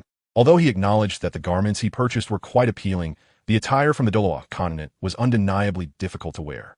For someone like him, who was accustomed to donning either a white or a black shirt in his previous life, it felt exceedingly awkward. Zhu Zhuqing gazed at Lin Fan and smiled in return, gently expressing that it was not that she was unwilling to let him take advantage. Rather, she simply needed time to adapt. Lin Fan, upon hearing Zhu Zhuqing's response, wasted no time and swiftly made his way outdoors. There, he found Dugu Bo, who had been waiting for quite some time. As Lin Fan approached, Dugu Bo hurriedly stepped forward and inquired, My lord, did you sleep well last night? It seemed that Dugu Bo had anticipated the events of the previous night. As he spoke with a knowing smile, Lin Fan discerned an extraordinary notion within Dugu Bo. What is it, you ask? It is an idea that can only be grasped intuitively, rather than articulated. All right, it seems you possess some understanding. Lin Fan gazed at the somewhat expectant expression of Dugu Bo, suppressing his urge to voice a sarcastic remark, and spoke instead. As anticipated, upon hearing Lin Fan's words, Dugu Bo appeared noticeably revitalized. Lord Brother Yu's grandson is also a member of my heavenly duel team. It seems he is even romantically involved with my precious granddaughter. Such an outrageous fellow, indeed, resembles his grandfather, Yu Yuanjin, in his frivolous demeanor. Dugu Bo seemed to have found a confidant in Lin Fan, and he began to express his grievances. Although Dugu Bo's words were laced with dissatisfaction, Lin Fan remained blissfully unaware of the underlying tension, feeling nothing but joy. At that moment, Zhu Zhuqing emerged gracefully, clad in a flowing dress, her dark hair cascading over her shoulders. Despite her typically aloof demeanor and somewhat lifeless gaze, when she turned her eyes toward Lin Fan, all traces of indifference vanished, revealing only boundless tenderness and sweetness. Subordinate Dugu Bo pays his respects to the lady of the hall. Dugu Bo, having been recently praised by Lin Fan as a remarkably obedient and understanding member of the Hero Hall, cleverly addressed Zhu Zhuqing with respect. While he believed that Lin Fan undoubtedly held sway over familial matters, he remained eager and equally attentive toward Zhu Zhuqing. "Ah, Captain Dugu, how delightful." Zhu Zhuqing smiled gently at Dugu Bo's flattery, then bounded to Lin Fan's side, extending her small hand and casting a playful glance at him. Lin Fan, upon seeing the adorable visage of Zhu Zhuqing, cruelly pinched her cheek before gently taking her small hand. "My lord, you even provide me with dog food."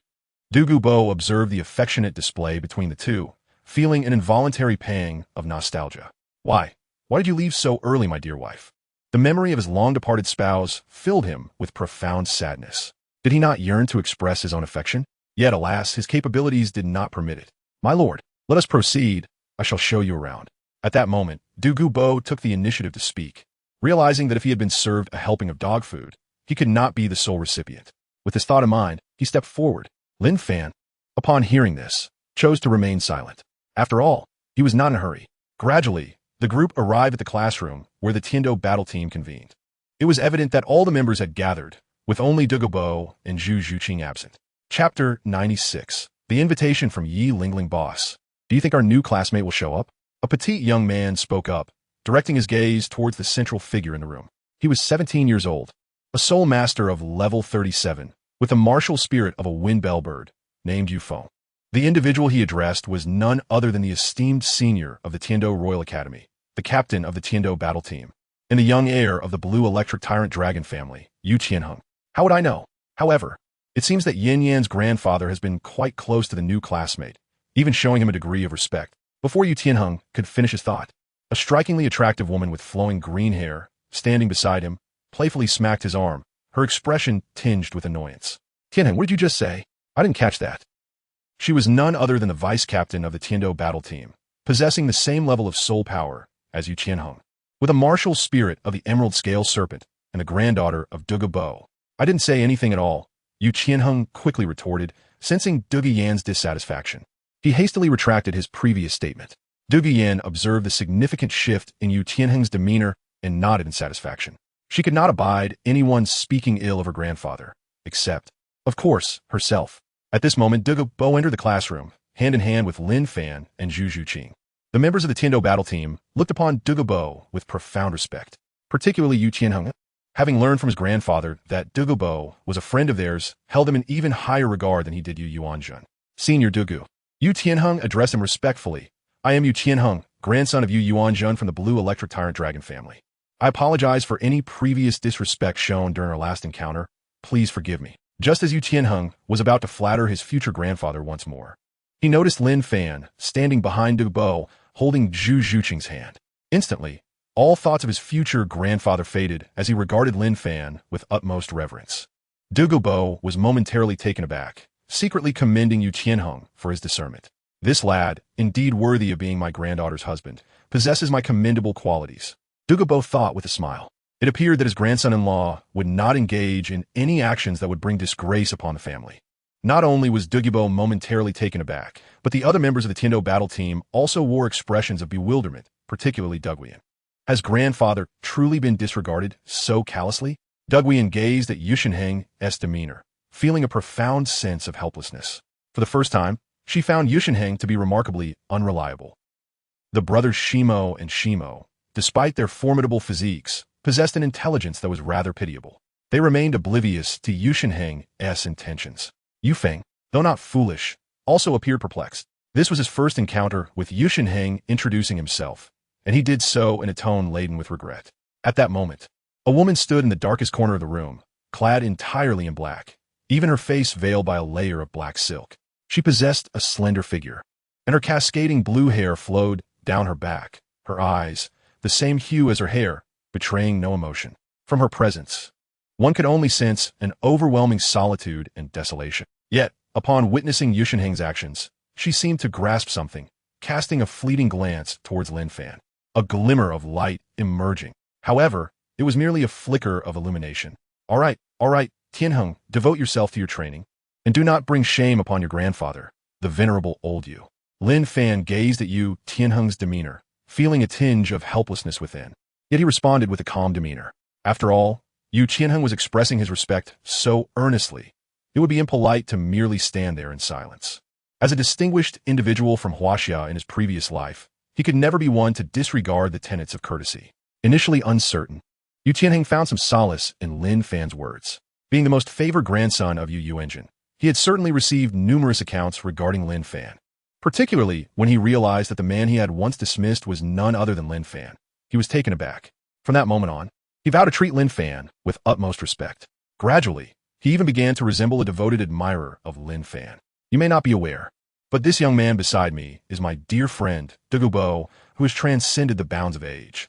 He is also a formidable figure highly regarded by His Highness, Prince Xue Qinghe, possessing the strength of a super Douluo. I pale in comparison to him.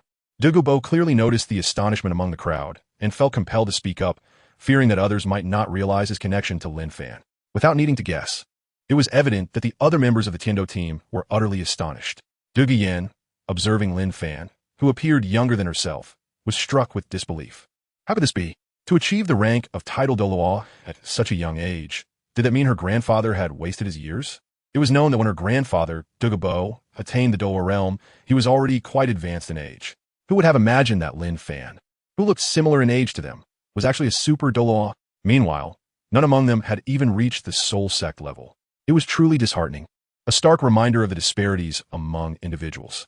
In contrast, Yu Tianheng exhibited little overt reaction.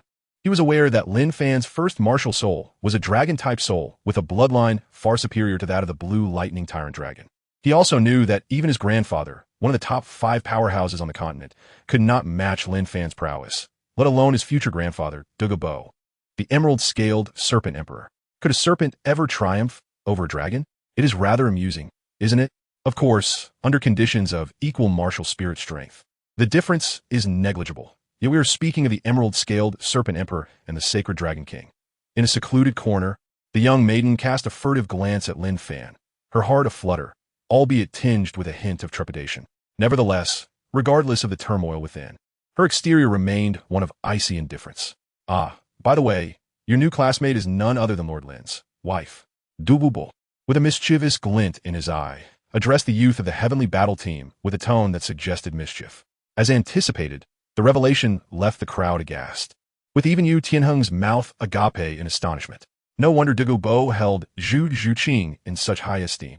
It dawned on Yu Tianheng just how astute Dugu Bo truly was, filling him with delight at the unexpected alignment of thoughts between his grandfather and himself.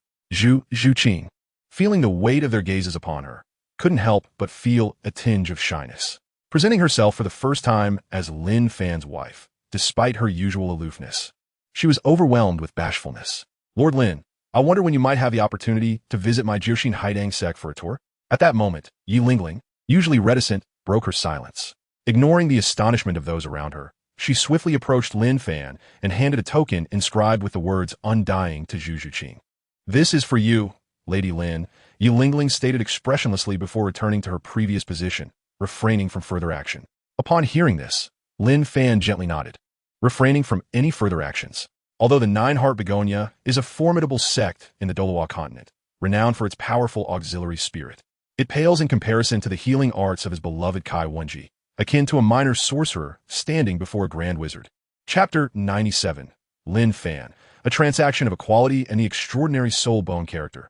Yi Lingling gender, female soul power level, 35th rank soul master spirit.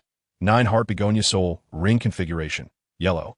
Yellow, purple identity, heir of the undying Nine-Heart Begonia sect, spirit of Nine-Heart Begonia. Nine-Heart Begonia? Lin Fan, upon hearing Yi Lingling's somewhat serious words, smiled softly. Normally speaking, the Nine-Heart Begonia sect is indeed an exceptionally desirable faction to recruit. After all, the term immortal is not to be taken lightly. The healing capabilities of the Nine-Heart Begonia sect are quite remarkable. However, for someone like him, who has the nurturing support of Kai Wenji, the Nine-Heart Begonia holds little significance. It is not just him. Even Dugu Bo couldn't help but feel a tinge of dissatisfaction, while others may be unaware. He certainly knows about the mission from the Heroic Hall. Activate task, subdue the Nine-Heart Begonia sect, and bring it under Kai Wenji's control. At that moment, the resounding voice of the system echoed once again. Upon hearing this voice, Lin Fan shrugged. Since such a task has been assigned, then it seems he must proceed to subdue it. Just then, he noticed Zhu Zhuqing shaking her arm, while her other hand offered him the immortal token. Lin Fan gazed at Zhu Zhuqing's expression, a faint smile gracing his lips as he accepted the token. Subsequently, he turned his serious gaze toward Yi Lingling. Very well. In a few days when I find some free time, I shall go. Lin Fan spoke, then turned his head once more, gently scratching Zhu Zhuqing's palm and smiling softly. Zhu Zhuqing, feeling Lin Fan's playful gesture, chose not to say anything and remained calm within. However, the only discord was the faint blush that graced her cheeks. She was, after all, too easily embarrassed, though this reaction was solely in Lin Fan's presence. Zhuqing, there's nothing to be shy about, come with me. Lin Fan, without waiting for Zhu Zhuqing to speak, directly took his hand and ran outside. Yu Qianheng and the others watched as the two gradually made their way out. So, we are merely here to indulge in dog food? Yu Qianheng thought to himself, slightly exasperated, in broad daylight, showcasing their affection and scattering love like confetti, and then dashing away truly. The illustrious Lin Fan is indeed extraordinary. Brother Fan, is there something you need? Gradually, Lin Fan had led Zhu Zhuqing back to their abode, the very same place where they had spent the night together. Zhuqing, here, take this. At that moment, Lin Fan retrieved a bone from his spiritual realm and presented it to Zhu Zhuqing. Zhu Zhuqing gazed at the bone Lin Fan offered, her heart filled with astonishment. What is Brother Fan planning? She pondered. This Brother Fan, could this possibly be a soul bone? As if a realization struck her, Zhu Zhuqing exclaimed in shock. It was quite a coincidence. A month prior, she had already learned what a soul bone was indeed. This was a soul bone of 100,000 years. Lin Fan, without any pretense or hesitation, spoke candidly. After all, bestowing gifts upon his wife was hardly a crime. Was it? Upon receiving Lin Fan's affirmative response, Zhu Zhuqing felt an even greater shock within her, her body involuntarily quivering slightly. She was acutely aware of the extraordinary value of soul bones, particularly those that were 10,000 years old. Such treasures were exceedingly rare. It was worth noting that Dugu Bo had previously informed her that even his soul bone was merely a 1,000-year-old one. Brother Fan, I cannot accept this. It is far too precious. You need it more than I do, Zhu Zhuqing said, her eyes widening as she gently pushed the soul bone back towards him. Her voice tender. All right, Brother Fan. I understand you have my best interests at heart, but your talent requires this more than mine, dear. Zhu Zhuqing observed Lin Fan's expression, which suggested he was about to refuse, and she smiled softly. After speaking, she placed a delicate kiss upon his lips. However, considering your kind intentions, I shall grant you a kiss, she murmured, her cheeks flushed. Lin Fan gazed at Zhu Zhuqing's actions, his heart stirred with waves of emotion. What constitutes a good wife? This is the epitome of a good wife. Zhuqing, do not refuse. I can still manage. Rest assured, I shall not neglect my own well-being either. Please take this first. Lin Fan grasped Zhu Zhuqing's hand tightly and spoke gently. At that moment, what he held was indeed a soul bone of 100,000 years. As for the origin of this soul bone, it must have been acquired through legitimate means. It cannot possibly be the result of a confrontation with Huanling. Huanling, how could you, a mere star, have forcibly exchanged a low-tier 10,000-year soul bone for a 100,000-year one? Truly remarkable. Upon hearing Lin Fan's words, Zhu Zhuqing paused momentarily, then cast an annoyed glance at him. Do you truly believe that I, a mere great soul master, could wield the energy fluctuations of a 100,000-year soul bone? Are you jesting with me? Zhu Zhuqing seemed to recall something, pouting in frustration as she spoke. Her demeanor was undeniably adorable. Do you think I would undertake actions without certainty? Listening to Zhu Zhuqing's words, Lin Fan replied with a hint of displeasure. This soul bone of his was acquired through a legitimate exchange with a phantom spirit. This particular soul bone, known as the right leg bone of the Hurricane Battle Soul, may possess a somewhat peculiar name, yet its energy is equivalent to that of a soul bone aged at least 100,000 years. It lacks any exceptionally powerful soul skills. Its sole ability is one of concealment. Concealment allows the user to become invisible utilizing soul power. remaining undetected unless the opponent's strength vastly exceeds that of the user. Regardless of the opponent's power, the user's speed is amplified tenfold. Lin Fan, could you please share with me how you intend to allow me to absorb it? Zhu Zhuqing pondered Lin Fan's previous statements and inquired. Her curiosity was not fueled by greed for Lin Fan's 100,000-year soul bone. Rather, she was intrigued by the method that could enable a novice without the strength of a soul master to absorb a soul ring of such antiquity. Zhuqing, before we proceed, I must first present you with this flower. Please hold on to it. Lin Fan then retrieved a large flower, entirely pink, from the system space. Although this flower appeared rather ordinary, its significance was profound. Anyone familiar with the world of Douluo would recognize this blossom, known as the Heartbreak Red. Lin Fan, this is. Zhu Zhuqing gazed at the celestial herb Lin Fan produced, perplexed by his intentions. Just a moment ago, they were discussing soul bones, and now he placed a flower before her, leaving her utterly bewildered. Zhuqing, allow me to share a story with you. Lin Fan gazed at Zhu Zhuqing before him, a wave of sweetness washing over his heart as he smiled and spoke. Regarding the tale of unrequited love, he believed it to be the most poignant story he had ever encountered, without exception. Before Zhu Zhuqing could respond, Lin Fan had already begun his narration. Zhuqing, do you know? Long, long ago on the Douluo Continent, there lived a young boy who possessed a serene disposition. His greatest joy lay in nurturing flowers and planting trees. His garden was a vibrant tapestry of blue lotuses and lotus roots, a veritable explosion of colors. Lin Fan spoke, pausing momentarily. He often composed poetry in praise of flowers and raised his cup to invite the moon. Upon witnessing the fall of petals, he was enveloped in profound sorrow, diligently gathering the fallen fragments and burying them in the earth, weeping in despair. It is often said that love possesses the power to move heaven and earth. His deep affection for flowers truly touched the celestial flower deity, who, in secret, descended to the mortal realm to unite with him in matrimony. Their blissful union requiring no further elaboration. Lin Fan paused once more, observing Zhu Zhuqing standing before her, utterly captivated by the tale. The sudden halt left Lin Fan with a puzzled expression, as she had no inkling of the purpose behind Lin Fan's narrative. Nor could she discern its relevance to the Grand Soul Master's ability to absorb 100,000 years of soul bones.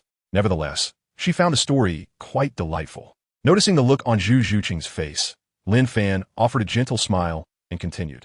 What began as an enviable life soon took a tragic turn.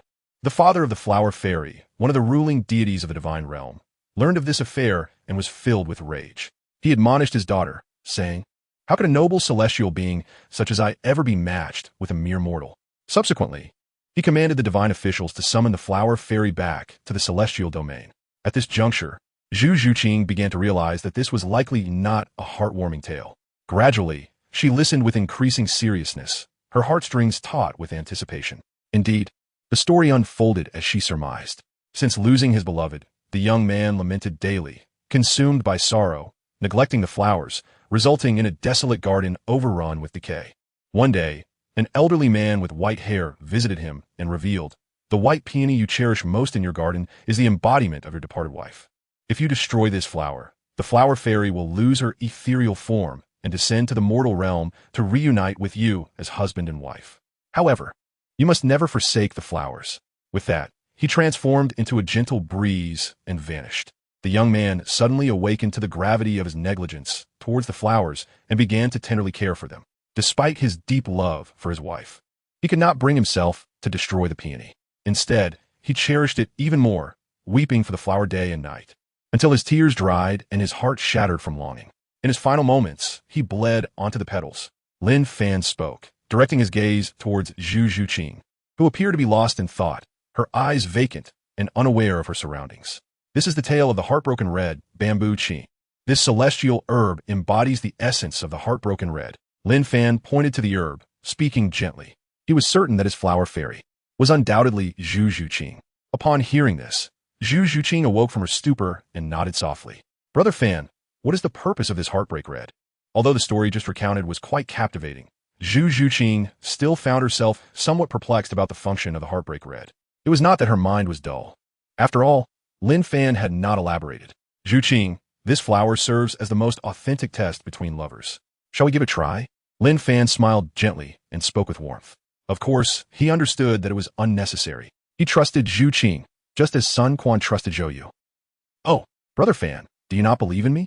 Upon hearing Lin Fan's words, Zhu Zhuqing's expression darkened, and she replied somewhat coldly. Oomph. Brother Fan actually thinks this way. Haha, Zhuqing, how could I ever doubt you? You must not know that this herb, once absorbed, can elevate one's soul power by several levels. To prevent any misunderstanding from Zhuqing, Lin Fan decided to speak candidly. Of course, the testing matter is secondary. Humph, how could I possibly be afraid? If we must try, then let us try. Zhuqing playfully stuck out her tongue and looked at Lin Fan, teasingly saying. She was quite clear about her feelings. If she did not love Lin Fan, could anyone else truly enter her heart? All right, Zhuqing, let me explain the method to open this flower. When picking it, one must think of their beloved with sincerity and devotion, dropping a single drop of blood on the petals. If there is even a hint of hesitation, even at the cost of one's life, the flower will not be plucked. Once the flower is taken, as long as it remains by its owner, it shall never wither. The stone beneath the flower is named Wujue. If forcibly destroyed, this AI, Si Duan Changhong, will also lose all its medicinal properties. Lin Fan, ever diligent, meticulously recited the instructions regarding the use of the Heartbreak Red from memory, leaving no detail overlooked. Upon hearing his words, Zhu Zhuqing gently nodded, accepting the Heartbreak Red from Lin Fan's hands. With a delicate closure of her eyes, she lightly pricked her finger to let a drop of blood fall, initiating the process of unveiling the petals. Memories of her moments, shared with Lin Fan, began to flood her mind. Although their time together was brief, he had already etched a profound mark upon her heart. Yet, she found herself slowly grappling with uncertainty. Was this love or something else? Consequently, the Heartbreak Red remained unopened for a while longer. Soon, Zhu Zhuqing found her doubts somewhat amusing. If she did not love Lin Fan, then what was she feeling? Observing Zhu Zhuqing's struggle with the Heartbreak Red, Lin Fan felt a weight lift from his heart upon seeing her smile. He had been anxious, fearing that she might not be able to open the Heartbreak Red, his inner turmoil palpable. However, witnessing her sweet smile brought clarity. Indeed, the Heartbreak Red blossomed the very next moment under Lin Fan's gaze. Simultaneously, Zhu Zhuqing gradually opened her eyes, locking her gaze with Lin Fan's for a few seconds. Then, raising the fully bloomed Heartbreak Red with pride, she stood before Lin Fan, satisfaction radiating from her. How about that? Your Zhuqing is quite remarkable, isn't she? Zhu Zhuqing declared with unwavering conviction, though her cheeks betrayed her, flushing a delightful shade of red. Upon hearing those words, Lin Fan couldn't help but momentarily pause. Then he chuckled lightly with ease. Gradually, he tucked away the soul bone, then approached Zhu Zhuqing from behind, enveloping her in an embrace. My dear Zhuqing, of course. You are the finest of them all. Lin Fan leaned close to Zhu Zhuqing's ear and spoke softly. My dear Zhuqing, you have always been the most exceptional, and you shall remain so forever. Zhuqing, come, prepare to absorb this heart-wrenching crimson longing. Begin with this. Lin Fan gently released his embrace around Zhu Zhuqing and smiled as he spoke. Upon hearing Lin Fan's words, Zhu Zhuqing hurriedly shook her head. I do not wish to. Brother Fan, you just mentioned that the flower of yearning, once plucked, will never wither as long as it remains by its master's side. I want it to remain so forever, Zhu Zhuqing said earnestly, gazing sincerely at Lin Fan. Her determination evident, a sentiment Lin Fan had already comprehended. Very well, I promise you. Lin Fan smiled happily upon hearing Zhu Zhuqing's words. Surely, in the original narrative, Tang San and Xiao Wu's thoughts and feelings at that moment were no different, right? Zhuqing, have you truly considered this? It will undoubtedly augment your soul power by at least 10 levels. Despite knowing that Zhu Zhuqing had already made up her mind, Lin Fan still smiled as he spoke. Indeed, his intention was merely to tease Zhuqing. As expected, upon hearing Lin Fan's words, Zhu Zhuqing couldn't help but shake her head slightly, clutching the heartbroken red flower tightly in her hand. Brother Fan, I've already stated that I absolutely will not absorb it. Why do you continue to persuade me?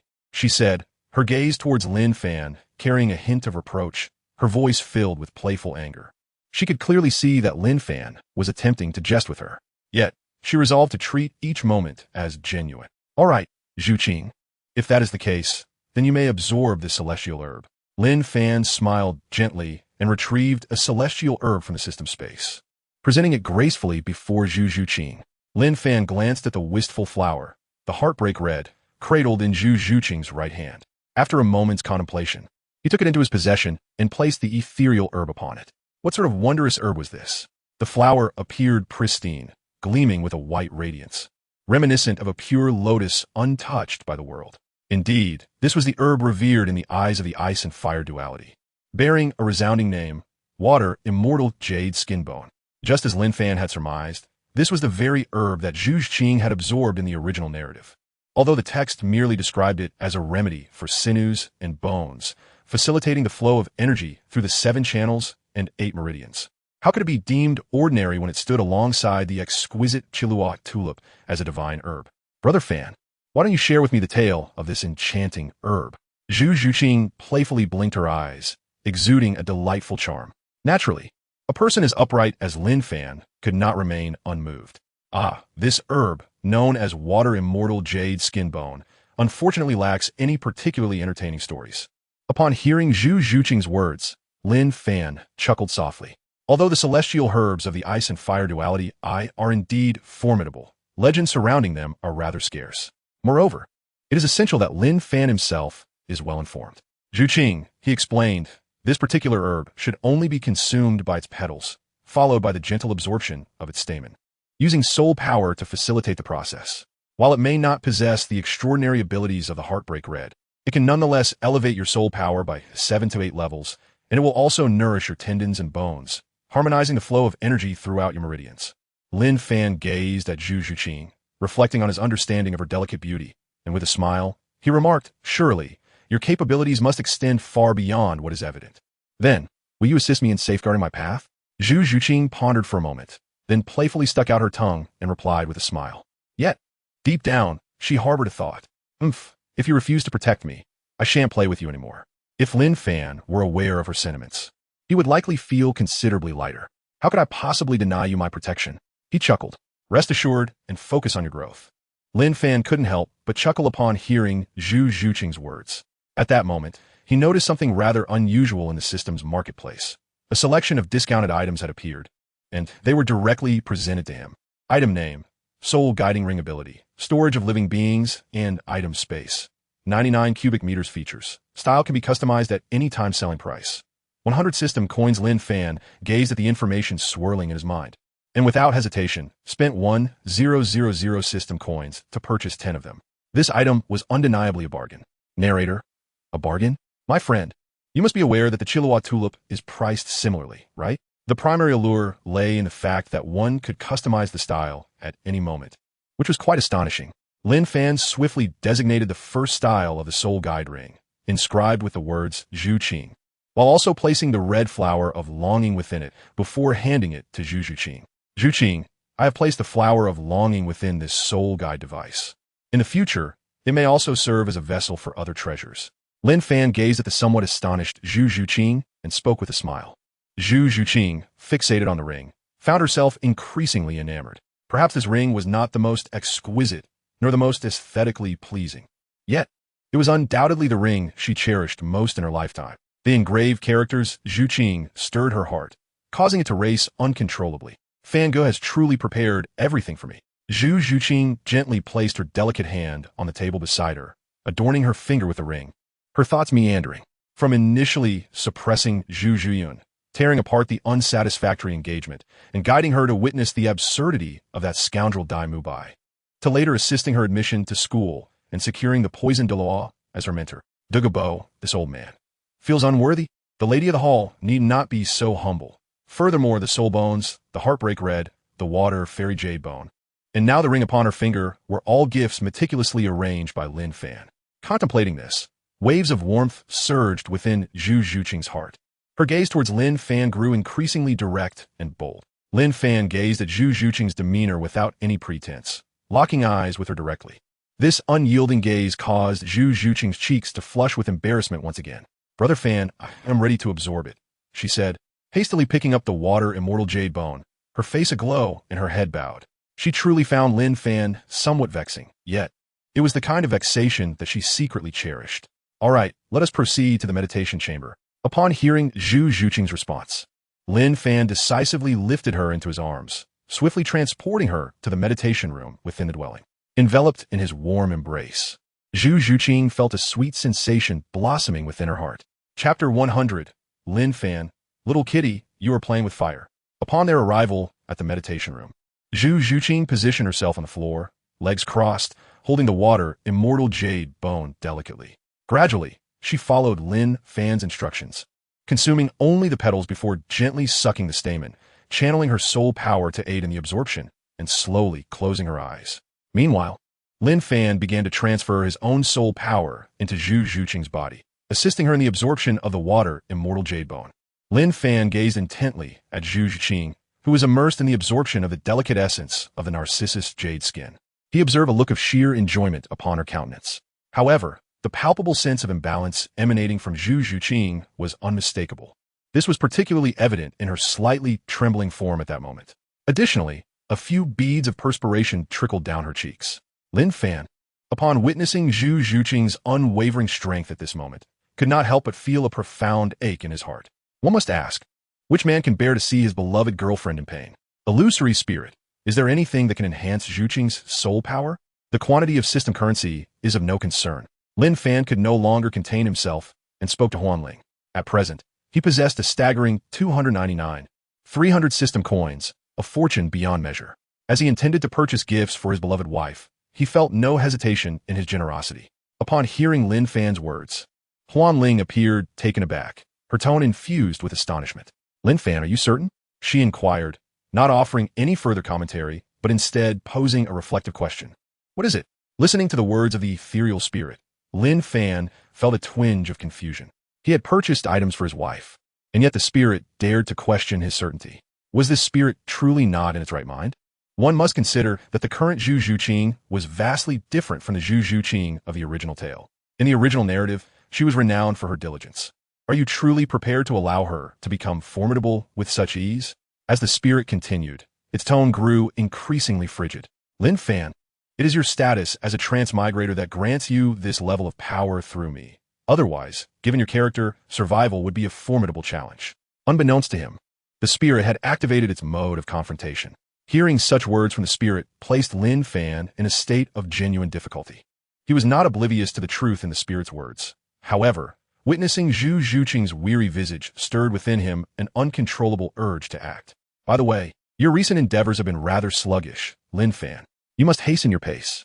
At the very least, expedite the restoration of my corporeal form, will you? At this juncture, the spirit couldn't help but express a significant amount of exasperation. Lin Fan could naturally discern the sense of helplessness in the words of the phantom spirit. Yet he found himself at a loss for words. He could only focus on the absorption process of his cherished wife, Zhu Zhuqing. Before long, the first day came to an end, and by its conclusion, a layer of soul power had coalesced around Zhu Zhuqing, enveloping her in its protective embrace.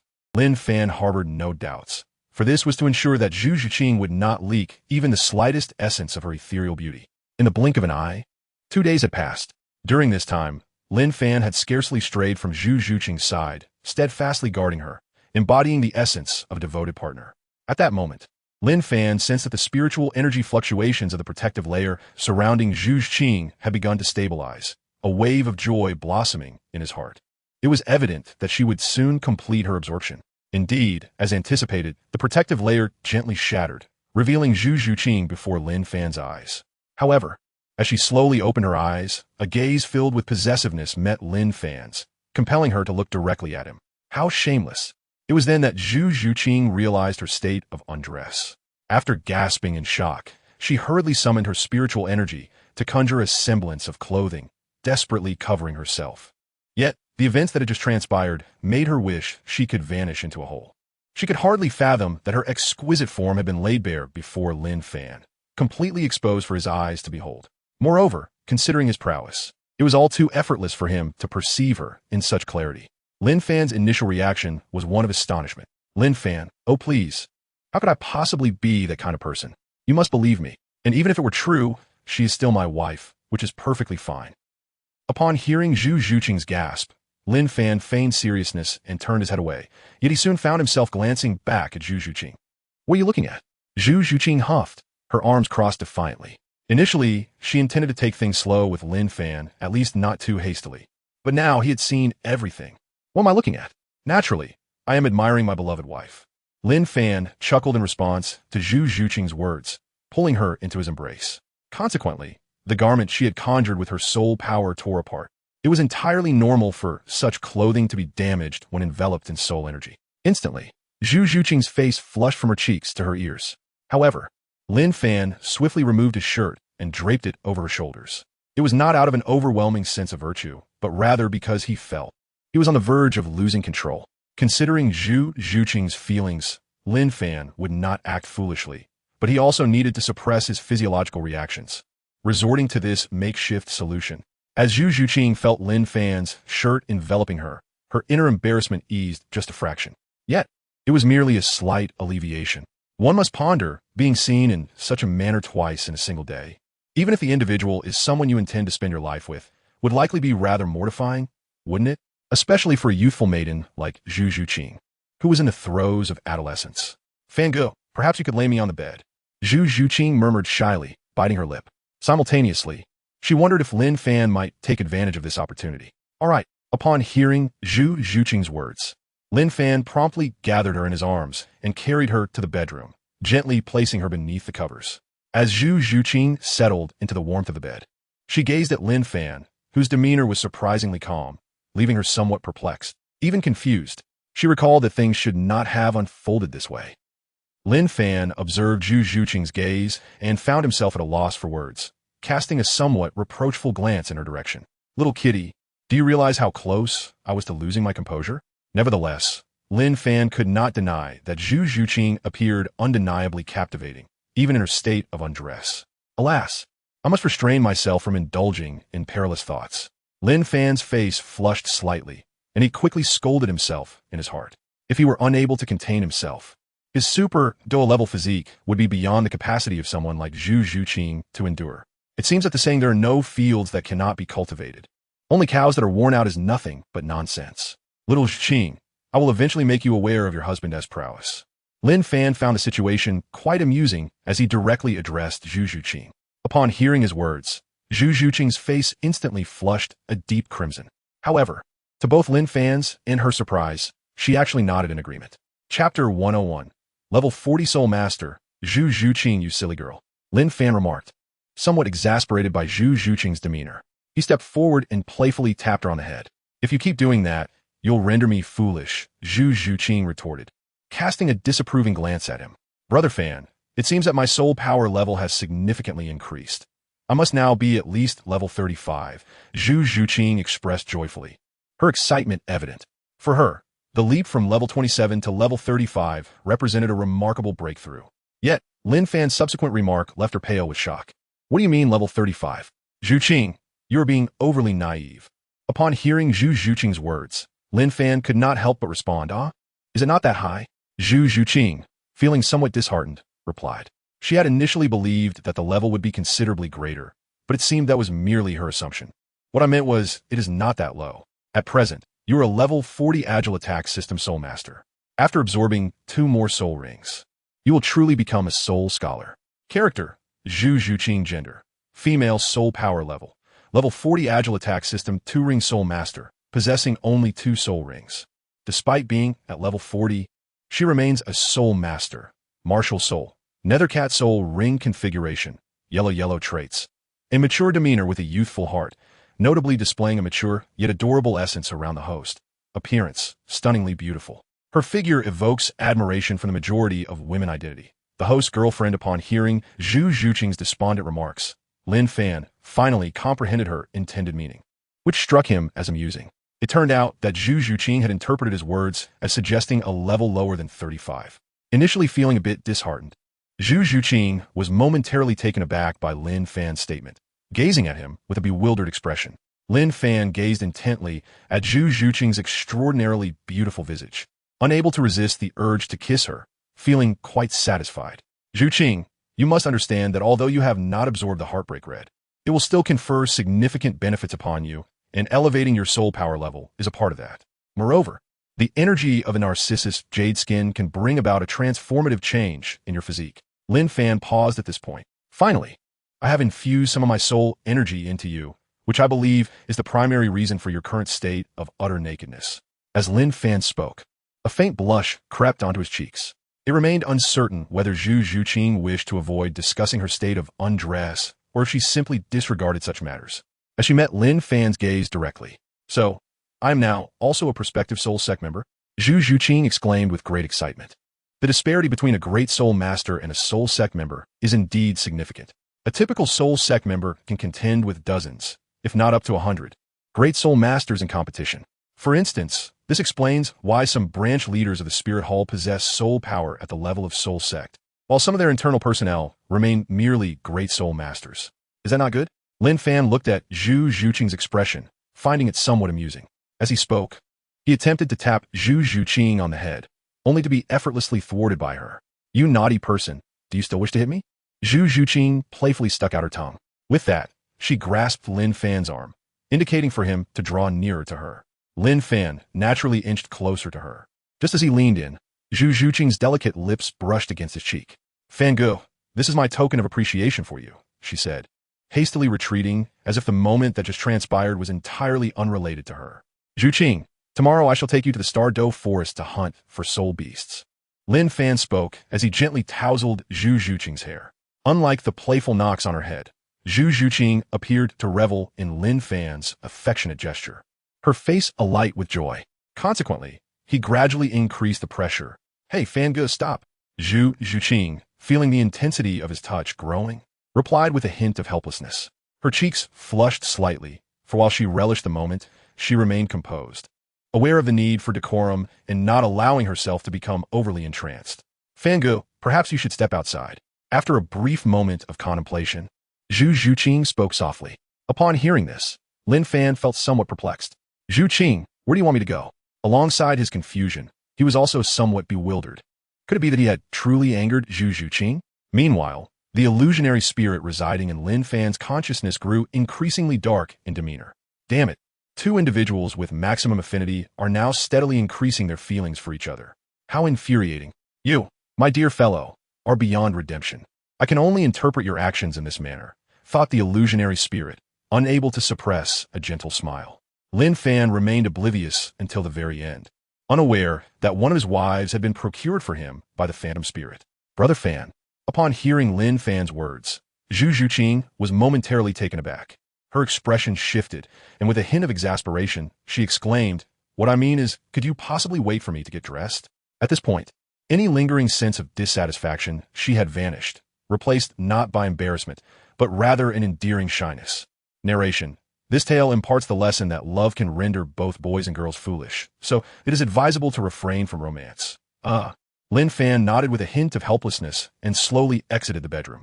However, what Zhu Zhuqing did not realize was that someone of Lin Fan's caliber did not even need to enter the room to observe her every move. Oh, that foolish little Zhuqing. Lin Fan couldn't help but chuckle as he spoke. Of course, his words did not detract from his admiration for the breathtaking scenery. Narration. How distasteful. You are merely coveting Zhu Zhuqing's form. Truly despicable. Lin Fan, you are not despicable. She is my wife. How can you think of her and then call me contemptible? Disgusting. Chapter 102. Flander. Tang San, why are you so talkative? Soon, under Lin Fan's gaze, in the open view of Lin Fan, Zhu Zhuqing emerged after getting dressed. Let us go. Zhu Zhuqing skipped out, gently grasping Lin Fan's hand, his large, clumsy one, smiling brightly as she spoke. All right. Upon hearing this, Lin Fan smiled subtly and then spoke. Zhuqing, you may not realize, at my level, there are times when, even in the presence of obstacles, one can still perceive what lies beyond. Zhu Zhuqing was taken aback for a moment, her expression reflecting a delightful bewilderment as she gazed at Lin Fan.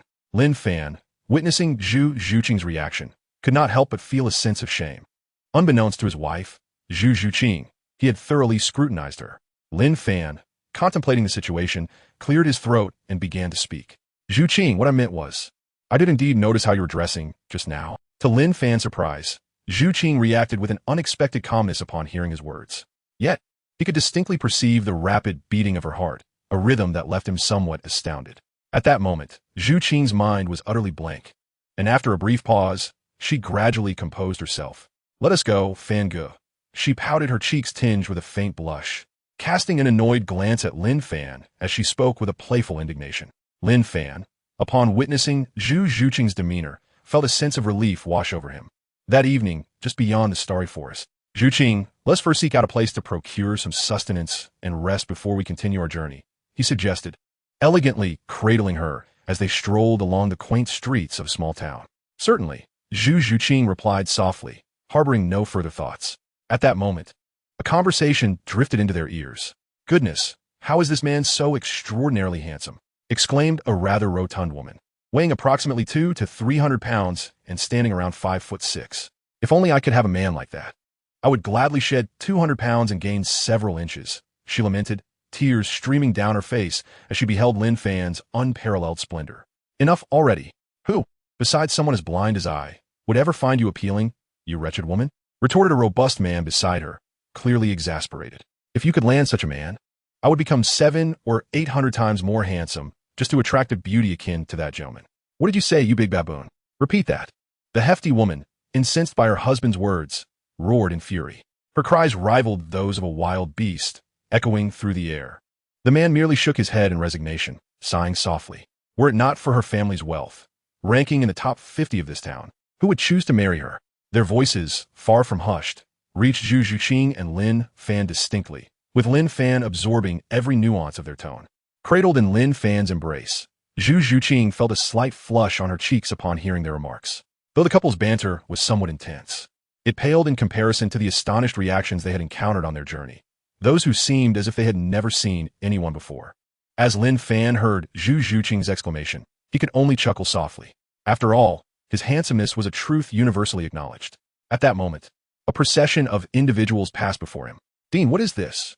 As he turned to look, Lin Fan recognized several familiar faces. Indeed, among this entourage were two individuals whom Lin Fan was particularly acquainted with. The one who spoke was Tang San. Additionally, Dai Mubai was in front of him, while Xiao stood at his side, followed closely by Oscar and Ma Hongjun. At the forefront, there was a middle-aged man wearing glasses. Despite his age, he possessed a robust physique, characterized by a distinctive facial structure, a slightly protruding chin, broad cheekbones, a flat face, and a somewhat hooked nose, which could be likened to a shoe sole. Even with his eyes closed, his visage exuded an air of cunning, accentuated by a pair of black-framed crystal glasses, the rigid square shape of which lent him an odd appearance. In short, he was an unattractive man in the middle-aged stage of life. His details also manifested in Lin Fan's mind. Character: Flender Martial Soul, Four-Eyed Cat Eagle Soul Power Level, Level 78, Agility Attack Type, Soul, Saint Soul, Ring Configuration, Yellow, Yellow, Purple, Purple, Black, Black, Black Identity, the Wing of the Golden Iron Triangle, Dean of Shrek Academy, close brother of Yu Xiaogang. Upon seeing this information, Lin Fan nodded slightly, as this was indeed within his expectations. Narration: within his expectations? Even a fool could recognize that this was Flender. Tang San, having just uttered these words, swiftly approached Flender, his expression one of confusion. He had only recently arrived at Shrek, and now Dean Flender was taking them to the Douluo Forest? After receiving instruction from his teacher, the master Yu Xiaogang, he was well aware of the forest's terrifying nature. A moment's carelessness could lead to utter annihilation. Xiao San, didn't Xiao Ao just have a dream and break through to Soul Master a few days ago? Flender remarked, his own bewilderment evident. He was curious about how Oscar had managed to achieve such a breakthrough upon waking from a dream. Nevertheless, Oscar had indeed surpassed the 30th level of soul power, thus deserving of his third soul ring. I understand this, but is it really necessary for so many of us to come along? Tang San initially nodded, but then questioned. If Oscar has broken through, can't you just take him along by yourself? Exactly, why bring us along? Xiao Wu chimed in, her tone quite assertive. Ah, Xiao San, this is to train your abilities, do you understand? Flender, upon hearing Tang San's words, appeared somewhat exasperated and quickly spoke up. He indeed wished to lead these students in their training, yet with only a handful of them, they were insufficient in number for the martial soul arena. As for the faculty of his academy, only a few remained intact. Director, I understand your intentions, but isn't this a bit premature, don't you think? Tang San, perceiving Flander's evasive response, continued, my master has often said that soul masters require ample experience, yet one must possess the requisite capability.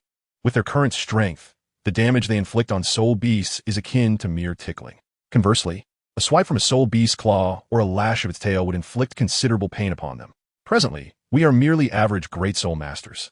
Venturing into the Douluo Forest would be akin to playing with fire. Tang San expressed his skepticism. Indeed, the Douluo Forest is fraught with peril. In years past. Ah, Pardon me, don't you feel this is somewhat hasty, Director? Xiao Wu, naturally aligned with her brother's perspective, also voiced her discontent. Although she hailed from a Stardow forest, she felt compelled to side with Tang San. Albeit she could not quite fathom why. Why do you have so many questions? The director undoubtedly has his rationale. Come on, Xiao San, let us go, Oscar interjected, noticing the standoff between Flander and Lin Fan. Of course, the primary reason was to procure soul rings for himself. Xiao Ao is right. Would I ever jeopardize your safety? Flander remarked, casting a slightly displeased glance at Tang San. Is this truly the disciple of Yu Xiaogang? After all, at this juncture, Tang San lacked Yu Xiaogang's introduction and Tang Hao support, leaving only the moonlit night by the 24 bridges, which left Flander with lingering doubts. Let us first dine at that hotel over there, and then we shall proceed. Flander shook his head, calming his inner thoughts, pointed towards a hotel not far off, and stated. With that, he made his way in that direction. Dai Mubai and the others nodded in agreement and followed suit. Naturally, Tang San was no exception. After all, he still needed the backing of a formidable soul sage. Fan Ge, do you recognize those individuals? Zhu Zhuqing inquired, her gaze fixed on Lin Fan as she glanced toward the group from Shrek Academy. Those people? I don't know them. But let us also go there for a meal. Lin Fan lowered his head and gently kissed Zhu Zhuqing's forehead, smiling as he spoke. He then embraced Zhu Zhuqing and walked inside. Chapter 103. Upon entering the hotel, Lin Fan was somewhat astonished to discover that it not only offered food, but also peddled various armors and herbs. Reflecting on what he had observed earlier in this quaint town, he soon came to terms with it. This town likely thrived on the patronage of soul masters. However, since neither Lin Fan nor Zhu Zhuqing had overtly revealed their identities as soul masters, they naturally did not receive any special attention. At that moment, Lin Fan sat on a chair, with Zhu Zhuqing beside him, as they perused the hotel's menu. Young lad, please bring me one portion of each of these different types of fish, but do not serve too large a quantity. Lin Fan pointed to the 5 varieties of fish listed on the menu and chuckled. He then handed over 10 gold soul coins without uttering another word. The waiter, too, remained silent, jotting down the order before scurrying off to the kitchen. At that moment, Lin Fan was seated at a table not far from Shrek and his companions, allowing him to keenly observe their every move. After all, this was merely a modest inn in a small town, where no dish exceeded the price of 10 gold soul coins, and the menu was not particularly extensive. Suddenly, a group of 8 individuals entered the establishment. At the forefront was a middle-aged man in his 40s, whose appearance could be described as somewhat handsome. His hair was meticulously styled, and he donned a moon-white soul master robe adorned with intricately embroidered silver patterns that shimmered as he moved. Trailing behind him were 7 young adults, 6 men and 1 woman, who appeared to be around 20 years of age, with the girl looking notably younger, perhaps only 17 or 18. All of them wore similar moon-white soul master robes, albeit without the embroidered silver embellishment seen on the middle-aged man's attire.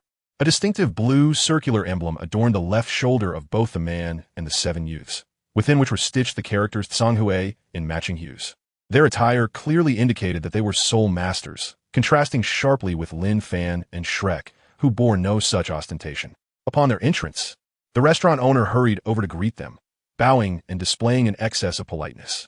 Just as Lin Fan had surmised, this small town thrived on the patronage of soul masters. The profession of a soul master was not only esteemed, but also lucrative, leaving the owner with no room for negligence. Ah, the inevitable has arrived. Will Yi Qiushui still face defeat? Lin Fan gazed upon the scene and couldn't help but murmur softly to himself. That young lady possesses quite an appealing appearance. Dai, these individuals must belong to Tsanghui Academy. As Lin Fan pondered, he noticed Ma Hongjun's keen gaze fixated on the soul girl within the group of 8. Following Ma Hongjun's line of sight, Lin Fan couldn't help but feel a sense of admiration. It must be said, the girl was indeed strikingly beautiful. Even when compared to Zhu Zhuqing, Xiao Wu, and Ning she held her own. Her beauty could be deemed captivating, especially with her long, icy blue hair and an adorably charming visage, which stirred something within Lin Fan. Nonetheless, there were distinctions when compared to Zhu Zhuqing, Xiao Wu, and Ning. While they were undeniably lovely, they were still around 12 years of age, appearing rather youthful in contrast to the fully developed blossoms of 16 or 17. This girl was perhaps just a touch less exquisite than his own Schwerer. For a lad of Ma Hongjun's age, more mature girls were evidently more alluring, and coupled with his mischievous nature, he could not help but gaze intently at her. Dai Mubai paid no heed to Ma Hongjun's remarks. Observing the ostentatious demeanor of the members from Tsanghui Academy, he merely scoffed. After all, it was merely a trivial institution. Whether it was the rotund fellow or Dai Mubai himself, they did not make an effort to lower their voices. Soul Masters possess superior hearing compared to ordinary individuals. And despite the din within the restaurant, a middle-aged man from the 8-member group cast a glance their way, his brow furrowing. Upon realizing that the table occupied by Shrek Academy was merely a gathering of children, his expression darkened further. At this moment, Oscar chuckled softly, clearly finding the situation utterly commonplace. "Little Oscar, what are you laughing about?" Tang San and Xiao Wu inquired, both visibly puzzled. Oscar, unfazed, replied softly, "This is simply part of our cultivation. Dean Flander has always said that a soul master who fears trouble is not a worthy soul master. After all, avoiding conflict is a sign of mediocrity. Moreover, provoking members of a soul master academy is the safest course of action. It merely leads to a scuffle." With that, Oscar cast another cheerful glance toward Songhui Academy. Naturally, he felt emboldened to act so, having a prior understanding of Songhui Academy. Just as Dai Mubai had stated, it was nothing more than a subpar institution. "You apologize to us." At that moment, a male student from Songhui Academy approached with visible anger. "Oh, you expect me to apologize?" Dai Mubai retorted, a hint of disdain flashing in his eyes, refusing even to meet the young man's gaze. "You really have some nerve. I haven't even asked your girl to accompany me, and yet you dare to blame us? Hurry up, stop dilly-dallying." Ma Hongjun expressed his displeasure with a few grumbled words. However, his gaze remained fixated on the woman. "You." The lady had never encountered such brazen words and felt a surge of sadness wash over her. Chapter 104. Yi Zhiqiu, when the Qian turtle does not display its might. "Do you presume I am a mere turtle?" You. The woman, unaccustomed to such humiliation, felt deeply troubled. "You bastard." At that moment, the young man who had previously demanded Dai Mubai apologize for them, angrily cursed. It was not that he held any particular fondness for the blue-haired woman. Rather, it was due to her significant identity that he felt compelled to act. "How dare you, a mere Songhui, provoke us?" Dai Mubai shook his head and stood up, stating, "However, you do appear quite robust. Would you care to accompany me to bed?" His voice carried a hint of seduction as he jovially remarked, even winking at the man, suggesting a certain implication. Upon witnessing this scene, not only did the male students of Songhui Academy stare in disbelief, but even the charming blue-haired woman gasped in shock. How could such a shameless and repugnant man exist in this world? Several of them struggled to suppress their nausea, regarding Dai Mubai with disdain. "Since the principal is absent, shall we test our skills against them?" Ma Hongjun, with his prominent belly, grinned mischievously. "Will it be known, that girl is mine." He glanced at Dai Mubai, his smile devilish. Unlike Dai Mubai, who had also experienced a transformation, Ma Hongjun, perhaps due to his frequent visits to pleasure houses, had not lost his attraction to women. "You, having been transformed by that senior, still cannot behave," Dai Mubai remarked, waving his wrist dramatically and rolling his eyes in exasperation. "Do you not realize that a strong man is far superior to a girl? Were you not also transformed by that man?" Ma Hongjun retorted dismissively. Indeed, through their mutual discoveries, they engaged in a profound exchange, both recognizing that it was that very man who had shattered their idyllic lives. That man? How intriguing. Lin Fan glanced at Zhu Zhuqing, who was obediently enjoying her fish, and took a piece of meat to savor. Listening to the words of Dai Mubai and Ma Hongjun, he couldn't help but smile gently. So, he had already attained the status of that remarkable man? How delightful and commendable. "Brother Fan, you should try this," Zhu Zhuqing said, watching as Lin Fan slowly chewed and swallowed the fish in his mouth, delicately offering him a piece of fish. Upon hearing those words, Lin Fan smiled gently and then leaned in for a kiss. At that moment, the innkeeper happened to glance in the direction of Lin Fan and Zhu Zhuqing. As he prepared to marvel at their celestial beauty and affection, he was met with this heart-wrenching display of love. For a single man who had been alone for over 40 years, it was a painful sight indeed. Goodness, in my youth, I too once dreamed of such moments. Gradually, tears of sorrow and helplessness welled up in the innkeeper's eyes, and he returned to his ledger. "Did you just insult me?" At that juncture, Dai Mubai and Ma Hongjun strode toward the man from Songhui Academy who had just uttered a curse. Dai Mubai cast a disdainful glance at him and remarked with evident contempt. Meanwhile, Ma Hongjun adopted an even more arrogant demeanor. Of course, had Dai Mubai been at the sole sovereign level at that moment, the two would not have dared to flaunt their bravado so openly. However, who is Dai Mubai at present? He is a formidable soul master of the 41st rank. Although his combat ability had significantly diminished after being severed at level 41, he could still unleash a strength exceeding that of level 38. In such a situation, defeating a dilapidated institution like Sanhui Academy would be a mere trifle. These two young men certainly lacked compassion. On the other side, Flander observed the actions of Ma Hongjun and Dai Mubai and shook his head gently. How far can this old coot from Sanhui Academy fall? I hope you can. Leave them half dead. With that thought, Flander took a sip of his tea and made his way upstairs. What? Not working? The man, hearing Dai Mubai's humiliating words, hastily released his own spirit rings. This did not surprise Dai Mubai and the others, yet left Lin Fan momentarily stunned. Beneath the man's feet, only 2 spirit rings, one white and one yellow, slowly materialized. No wonder Sanhui Academy is bullied by Shrek, given such meager strength. With that, young sir, you truly fall short. Dai Mubai looked at the 2 spirit rings at the man's feet, smiling brightly and speaking with disdain. He then unleashed his own 3 yellow and 1 purple spirit rings. Although this clearly demonstrated his prowess within the spirit master hierarchy, every time Dai Mubai beheld his 3rd spirit ring turn yellow, a wave of sorrow washed over him. When he absorbed his 4th spirit ring, he could not comprehend why the 3rd had directly transformed into yellow. Even Flander, the erudite dean of Shrek, appeared bewildered. Nevertheless, he still possessed ample strength to face a great spirit master. Hey, esteemed spirit masters, this humble place is small, and my business is modest. Please do not shatter my livelihood. The proprietor of this establishment, upon witnessing the altercation between the 2 individuals, particularly the presence of 6 soul rings, was rendered utterly speechless. After months of not encountering any formidable soul masters of such caliber, how could it be that they had now resorted to conflict? A great soul master, a soul sect. How terrifying indeed. The other patrons of the hotel, upon witnessing this scene, were seized with fear and hastily fled the premises. It is only natural. Would one not be frightened if a celestial being were to pass before them? For those whose prowess did not exceed the rank of soul master, a great soul master was already a figure of immense strength, while a soul sect was a realm they could only aspire to. The youth from Sanhui Academy, observing the spectacle, was left utterly dumbfounded. A 4-ringed soul sect?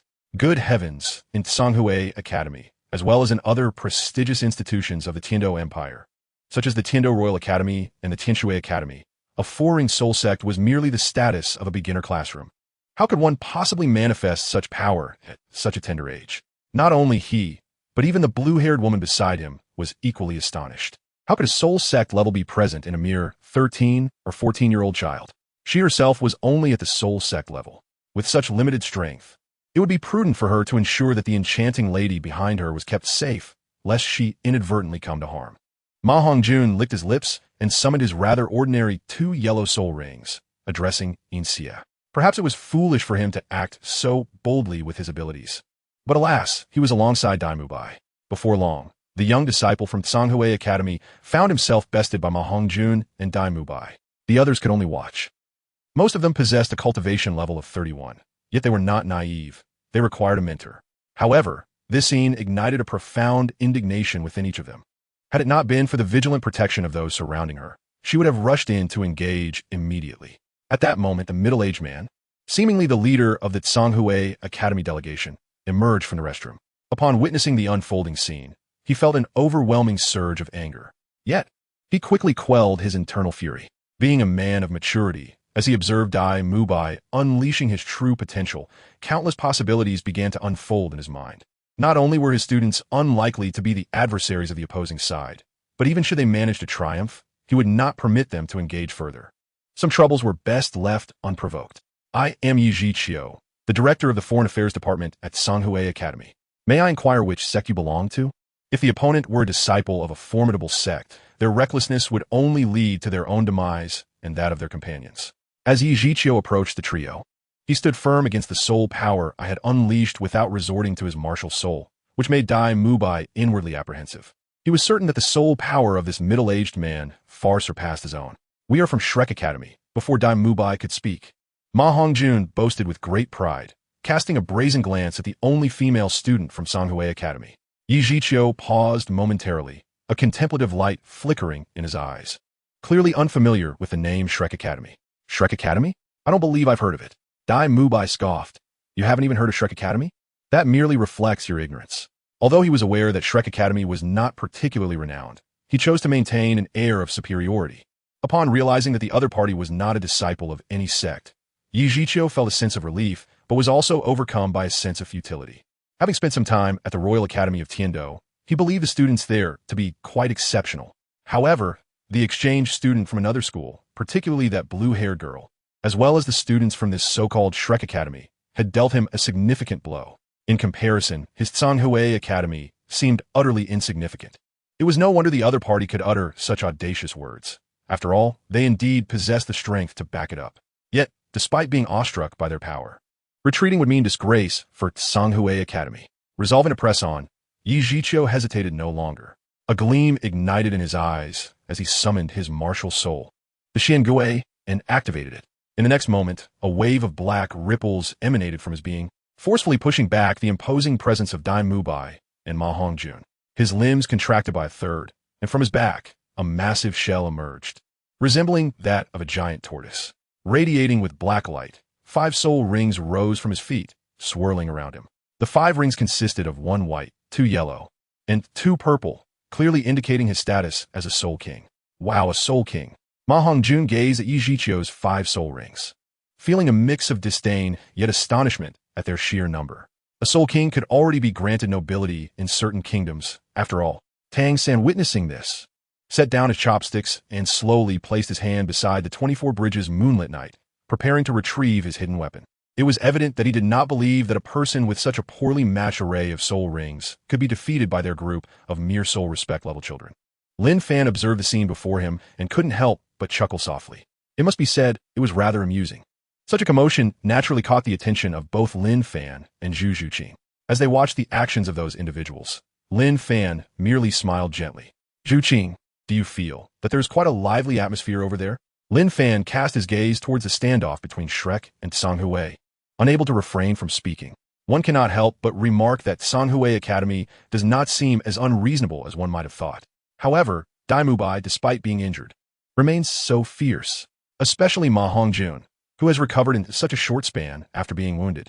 Lin Fan couldn't help but internally scoff. What? Zhu Zhuqing was somewhat taken aback by Lin Fan's words. Considering the situation, do you find this amusing? A sense of helplessness washed over Zhu Zhuqing. However, reflecting on Lin Fan's formidable strength, she shook her head. Indeed, for a titled Douluo, such matters are mere trifles, aren't they? Chapter 105. The elder of the Ice family, you youngsters lack discretion. In the future, refrain from speaking carelessly. Bring forth your academy's instructor, Yi Zhiqiu articulated eloquently, recalling his own youthful arrogance. He certainly did not wish to offend these prodigies, who might one day ascend to the rank of sole emperor. With someone like you, old tortoise, do you really believe you can meet our Dean Flender? Just a few of us are more than enough to handle you. Ma Hongjun retorted disdainfully. Moreover, it won't merely be a lesson, it will be a thorough thrashing. Do you understand? Esteemed soul masters, I implore you, please refrain from brawling within my humble establishment.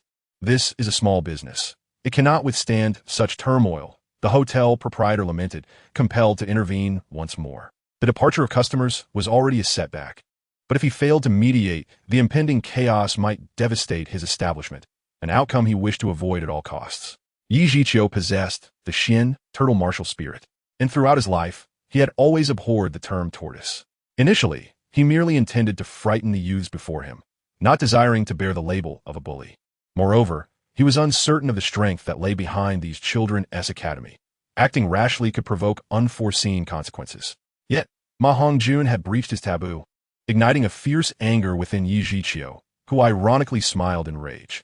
Very well, I shall educate you in place of your instructor. Let's step outside. With that, he turned and strode toward the exit, the movement of his dark turtle shell appearing somewhat comical. Yet the soul power he exuded was incomparably more potent than that of Dai Mubai. Upon hearing such declarations from a soul king, the hotel owner felt a wave of relief wash over him, grateful that his establishment might remain unscathed. However, the next utterance from Dai Mubai shattered his relief. What? I'm busy here. I have no time to go outside. Dai Mubai licked his lips, grinning fearlessly. But since your martial spirit is a tortoise, perhaps you could keep me company for the night. With a mischievous grin, Dai Mubai remarked, believing that a tortoise was likely to be quite enduring. Gradually, Yi Zhiqiu's mind began to calm. Observing the group of youthful figures before him, He spoke in a serious tone. I shall grant you one more opportunity. Now is the time to acknowledge your mistakes and offer your apologies. It is not too late. After delivering his words, Yi Zhiqiu fixed a solemn gaze upon Dai Mubai and the others. Ha ha ha, are you jesting? Dai Mubai retorted with a mocking laugh. A wretch like you expects us to apologize? Such folly. Both Dai Mubai and Ma Hongjun erupted into laughter, as if they had just heard the most ludicrous joke. Even at this juncture, you still insist on complicating matters. Indeed, there must be a reason why Songhua Academy is so inept. At that moment, an elderly figure suddenly appeared beside Yi Zhiqiu, expressing his exasperation. Senior Shui? Aye, Yi Zhiqiu began, his tone respectful upon seeing this unexpected visitor. Enough with the pleasantries. Just finish your match. Stop dawdling. The elder, referred to as Senior Shui by Yi Zhiqiu, replied with a hint of irritation. This old man. Lin Fan gazed at the information of the old man, feeling a surge of astonishment. Character, Bing Lin gender, male martial soul, icebird, with a trace of phoenix bloodline. Density, 0,001, soul power level. Rank 64 battle, soul emperor soul, ring configuration. Yellow, yellow, purple, purple, black, black. Observing the details of this elder, Lin Fan found himself perplexed. How could such a battle soul emperor appear within the ranks of the Songhua Academy at this moment? Moreover, which Bing family did he belong to? Brother Fan, is that woman truly so beautiful? Zhu Zhuqing, following Lin Fan's gaze, beheld a blue-haired beauty and couldn't help but pout. At my age, I would undoubtedly be even more attractive. Zhu Zhuqing remarked with a hint of dissatisfaction. Upon hearing Zhu Zhuqing's words, Lin Fan quickly redirected his attention. Noticing her distressed expression, he gently patted her head. It's nothing. It's just that elderly gentleman possesses the strength of a battle soul emperor. Those rascals are likely to face some consequences. Lin Fan gently caressed Zhu Zhuqing's silky hair, offering words of comfort. Upon hearing Lin Fan's reassuring statement, Zhu Zhuqing nodded, feeling a sense of relief from her previous grievances. After all, it was rather absurd to feel jealousy towards an elderly man, wasn't it? That's a relief. Those men are truly repulsive. Zhu Zhuqing remarked disdainfully, casting a scornful glance at the overweight man, Ma Hongjun, who had been fixated on the blue-haired beauty. Upon hearing this, Lin Fan gently nodded. How dare these rascally youths offend not only the saint, but also the young lady? The icy Lin was visibly furious, promptly unleashing his 6 soul rings and began to scold. He then charged towards Dai Mubai and Ma Hongjun. Tang San, witnessing this scene, was momentarily at a loss. His hidden weapons could only contend with low-level soul masters. Against the soul sect and above, they were practically futile. Elder, please temper your anger. At that moment, Flander, adorned with a pair of wings, hurriedly rushed over and spoke. Yet, he did not intervene in the elder's assault, and Dai Mubai and Ma Hongjun were still sent flying by a single punch. The sight of their pitiful state left Flander seething with anger. You too, from a mere Songhua Academy. Is this truly acceptable? 7 soul rings appeared beneath Flander's feet, glowing in hues of yellow, yellow, purple, purple, black, black. Black as he spoke sharply. Yi Zhiqiu and Lin were momentarily taken aback upon witnessing Flander's configuration of soul rings. Oh, so you're their teacher? The disdainful Lin smirked and remarked. With such quality disciples, your teaching must not be particularly commendable either, I presume? Lin cast a scornful glance at Flander. The elder felt a wave of discomfort at this remark. How could he have anticipated that Ma Hongjun and Dai Mubai would provoke such a commotion? It had stirred the attention of Soul Emperor and a Soul King. Had he not reacted swiftly, they might have faced dire consequences. Even in this scenario, Ma Hongjun and Dai Mubai were likely gravely injured. But was this level of severity truly necessary? Flander endeavored to calm his inner turmoil and replied. He had no desire to incite conflict at this moment. Too severe? My lady possesses the bearing of a Douluo. Is it acceptable for you to toy with her? Lin conveyed coldly to Flander, as the surrounding atmosphere seemed to chill further. Upon hearing such words, Flander glanced at the blue-haired girl, merely 16 years old, yet already a soul sect at level 47. Chapter 106, Lin Fan takes action. My lady possesses the bearing of a Douluo. How could she be toyed with by a bunch of insignificant clods like you? Lin stated angrily. However, when he uttered the words bearing of a Douluo, a hint of disdain crept into his tone. Su Yuntao. Oh, how intriguing. For the first time, I encounter someone nearly as formidable as myself. This mere soul emperor dares to look down upon a titled Douluo. This young man possesses talent. Flander, sensing the blue-haired girl's soul power, felt a wave of astonishment within. At 16 years old, level 47, was she even human? He completely outclassed those Shrek Academy students by several streets. This esteemed senior from the Water Clan. Witnessing the prowess of the blue-haired woman, Flinder could not help but show a modicum of respect. In his eyes, the existence of such a prodigious talent could not possibly belong to an ordinary individual. My surname is Bing, not Xue, Bing Lin remarked, casting a discontented glare at the nearby Yi Zhiqiu. He was indeed curious as to how he came to bear the surname Bing. Mr. Bing, do you require anything else? Flinder said with a degree of deference, only to swiftly shift his focus disdainfully towards Yi Zhiqiu and the others. Old senior. In the Douluo Continent, the victor reigns while the vanquished are scorned. Survival of the fittest is the law of nature.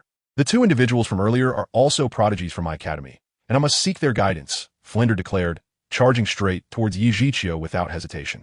He felt he could easily handle those insignificant ruffians from Tsanghue Academy, if not the formidable girl beside Bing Lin. The students from Tsanghue Academy had never endured such an overwhelming pressure of soul power, and they writhed in agony. Isn't this a bit excessive for mere juniors? Bing Lin exclaimed, his anger flaring. He found nothing more distasteful than bullying the younger generation. Narration. Old man. It seems you just bullied a junior yourself. Allow me to formally introduce myself. I am the Dean of Shrek Academy, a level 78, 7-ringed agility attack soul master, with the martial spirit of a four-eyed cat eagle. What, Mr. Bing? Do you also wish to seek guidance from me? Flinder glanced at the 6 soul rings beneath Bing Lin's feet, and then at his own 7, feeling somewhat embarrassed. However, if anything were to happen to you, I shall bear no responsibility, Flinder remarked, a smile gracing his face as he regarded Yi Zhiqiu and Bing Lin, choosing to say no more. To him, Yi Zhiqiu and Bing Lin posed no threat, and dealing with those two would be as effortless as drinking water. Third brother. Is our Dean, Flinder, truly a friend of the master? Xiao Wu whispered in surprise, leaning closer to Tang San. Surely, someone as gentle as the master would not have such a malicious friend? She cast a disparaging glance at the still, somewhat pompous Flinder. Hearing Xiao Wu's words, Tang San too felt puzzled, recalling previous events. He remembered how Yu Xiaogang had often extolled the virtues of Shrek Academy, emphasizing its excellence and guidance. Yet upon arriving there, it was nothing more than a dilapidated village. In fact, to describe Shrek as broken was an insult to the very term. Alas, let us hope it is truly as it is said. Tang San glanced at Flinder's demeanor and shook his head. Flinder's perspectives, habits, and teaching methodologies were not ones he held in high regard. Conversely, Yu Xiaojiang's teaching plan was remarkably comprehensive, yet he remained somewhat unsupportive. Nevertheless, Flinder was a soul sage. With the assistance of a soul sage, he would be able to locate his mentor sooner, the individual who would profoundly influence his life.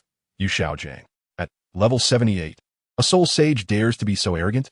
Bing Lin remarked disdainfully, observing Flinder's ostentatious display of confidence. With your abilities, my lady will reach your level in just a few years. How audacious of you. Bing Lin's words, though scornful, were rooted in sincerity. After all, given her lady's extraordinary talent, how long would it take for her to become a soul sage? I, Flinder, have truly broadened my horizons. Old man, do you have any further matters to discuss? Flinder retorted dismissively, casting an arrogant glance at the two of them. A soul king and a soul emperor challenging him. A high-ranking soul sage was akin to a feudal endeavor. Oh, Dean Flinder, what great authority you wield. At that moment, an oddly discordant voice echoed in the minds of everyone present. Especially for Oscar, who was indulging in tofu, the voice sent a shiver down his spine. It's him.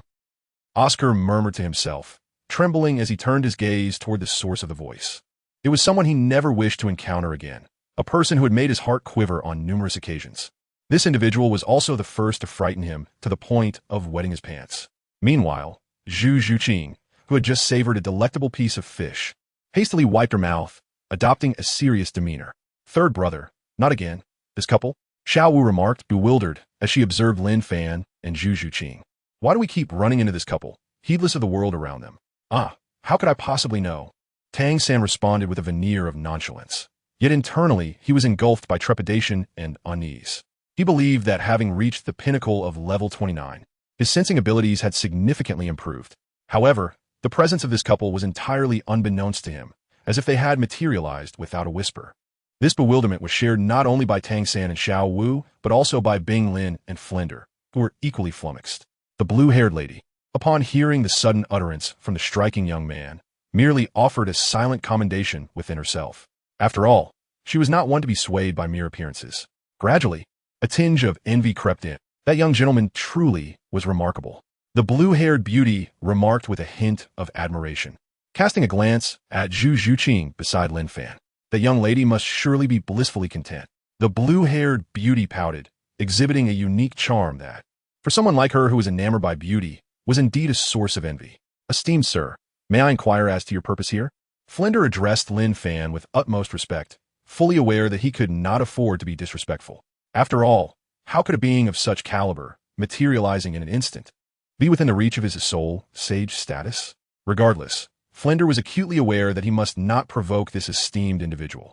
Might I ask who this venerable expert is and why you find amusement in my old friend Bing's predicament? In stark contrast to Flinder's demeanor, Bing Lin's attitude was markedly different. His rank forbade him from bowing easily. Oh, I am Lin Fan, the Hall Master of the Heroes Hall, a 95th level super Douluo. Lin Fan replied with a calm demeanor upon hearing the disparate inquiries from the two. I am merely escorting my cherished companion through this area and happened upon this situation. Lin Fan, after speaking, smiled faintly as he gazed upon the two gentlemen who were not particularly youthful. His smile was undeniably charming. The blue-haired beauty observed Lin Fan's demeanor and couldn't help but feel a twinge of admiration for Zhu Zhuqing, her envy intensifying. Ahem. Surely there are astute little ones who have recognized her. She is indeed a connoisseur of beauty, which is quite natural. Might I inquire if the two of you could perhaps exercise some restraint? As Lin Fan spoke, an aura of imperial dominance surged forth, instilling a profound sense of fear within the hearts of the two individuals present. The others, however, exhibited no notable reaction, for Lin Fan had solely focused his attention on the two elders. Very well, since Master Lin Fan has decreed so, I, little Fu, shall naturally abide by his wishes. Flander remarked with a gentle smile, bowing in respect. Ice Forest, observing the exchange, felt it inappropriate to interject and similarly inclined his head in acknowledgement. As Lord Lin had articulated, at that moment, Ice Forest couldn't help but feel a flicker of gratitude towards Lin Fan. Had it not been for Lin Fan, he might have foolishly engaged in combat with a soul saint, despite being merely a soul emperor. Such an act would have been utterly unwise. Chapter 107. Tang San, how's my master? Lin Fan, quite well indeed. Thank you, Lord Lin, for your assistance this time. In the future, the Ice Phoenix clan shall certainly repay your kindness, came a voice resonating in Lin Fan's mind. Lin Fan instinctively turned his gaze towards the icy forest, where he noticed that Bing Lin was also casting a grateful look in his direction. Simultaneously, a few words echoed silently in his heart. Master Lin, even for a formidable figure like you, this must be a gift from heaven. The Ice Phoenix clan? Very well, I understand. Upon hearing such words from Bing Lin, Lin Fan did not exhibit any significant reaction, merely responding softly. Yet, within his heart lingered a sense of perplexity. The Ice Phoenix clan? He vaguely felt as though memories were stirring, yet their clarity eluded him, prompting him to quell his thoughts. Observing Lin Fan's response, Bing Lin could not help but smile gently. Their once mighty Ice Phoenix family, having remained in obscurity for so many years, had faded into such insignificance. With this thought, Bing Lin shook his head and turned his attention to the blue-haired lady beside him, who was none other than his young mistress. What he beheld was a somewhat infatuated expression upon her visage. Seeing her in such a state, he shook his head lightly. The drawbacks of his mistress's martial soul seemed to be quite similar, after all. Meanwhile, he had begun to etch Lin Fan's appearance into his memory. The esteemed Lin Dian Master? Quite intriguing. Gradually, a subtle smile played upon Bing Lin's lips, revealing his inner delight. That esteemed dean of Shrek Academy.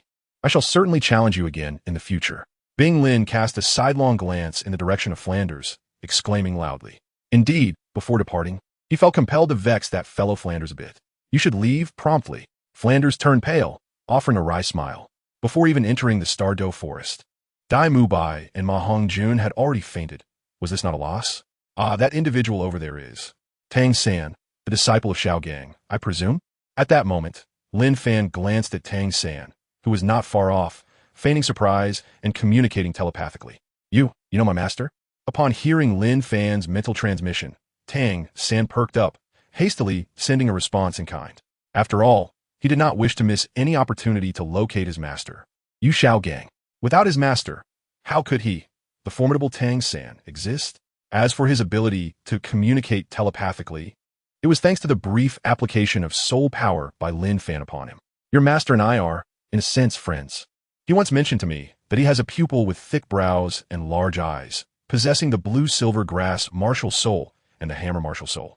That would be you, I presume? Lin Fan transmitted his voice, yet at this moment his mind was already convinced that Tang San would undoubtedly believe his words. Upon hearing Lin Fan's statement, Tang San appeared momentarily stunned. My master, is he well?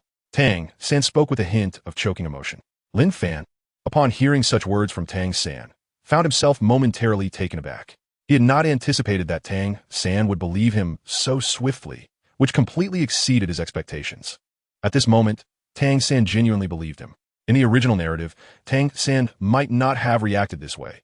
However, his longing for Yu Xiaogang now surpassed all else. Moreover, the secret of the hammer martial spirit was not something that could be known by just anyone, thus he naturally accepted it. Your master. How could he possibly be unwell? Lin Fan responded affirmatively, conveying his thoughts. Could Yu Xiaogang, Tang San's master, truly be unwell? Absolutely not. Really? Is he well? Tang San exclaimed with astonishment upon hearing Lin Fan's reply. In that moment, a wave of warmth washed over Tang San, as if he were basking in the gentle rays of sunlight. With a master, he felt as though he possessed the entire world. You may not be aware, but Xiaogang is one of the elders of the Spirit Hall, a titled Douluo-level figure. I came to know him because I had connections within the Spirit Hall. Lin Fan pondered for a moment and spoke with a serious yet absurd tone. How could your master, a distinguished elder of the Spirit Hall, possibly encounter any trouble? The Spirit Hall is fortified by dozens of titled Douluos. How could they fail to protect him? Lin Fan replied with a hint of irony. However, as he uttered these words, a smile threatened to escape his lips. Yu Xiaogang truly worthy? Master, is he really that formidable? Reflecting on his somewhat aged master, Tang San resolutely fortified his conviction. His master, a distinguished figure among the top 10 theorists, a true master, deserving of the title of Douluo. Nevertheless, your master has been exceedingly occupied at headquarters lately, leaving little time to visit you. Please be understanding. After Lin Fan uttered these words, he ceased to transmit his voice.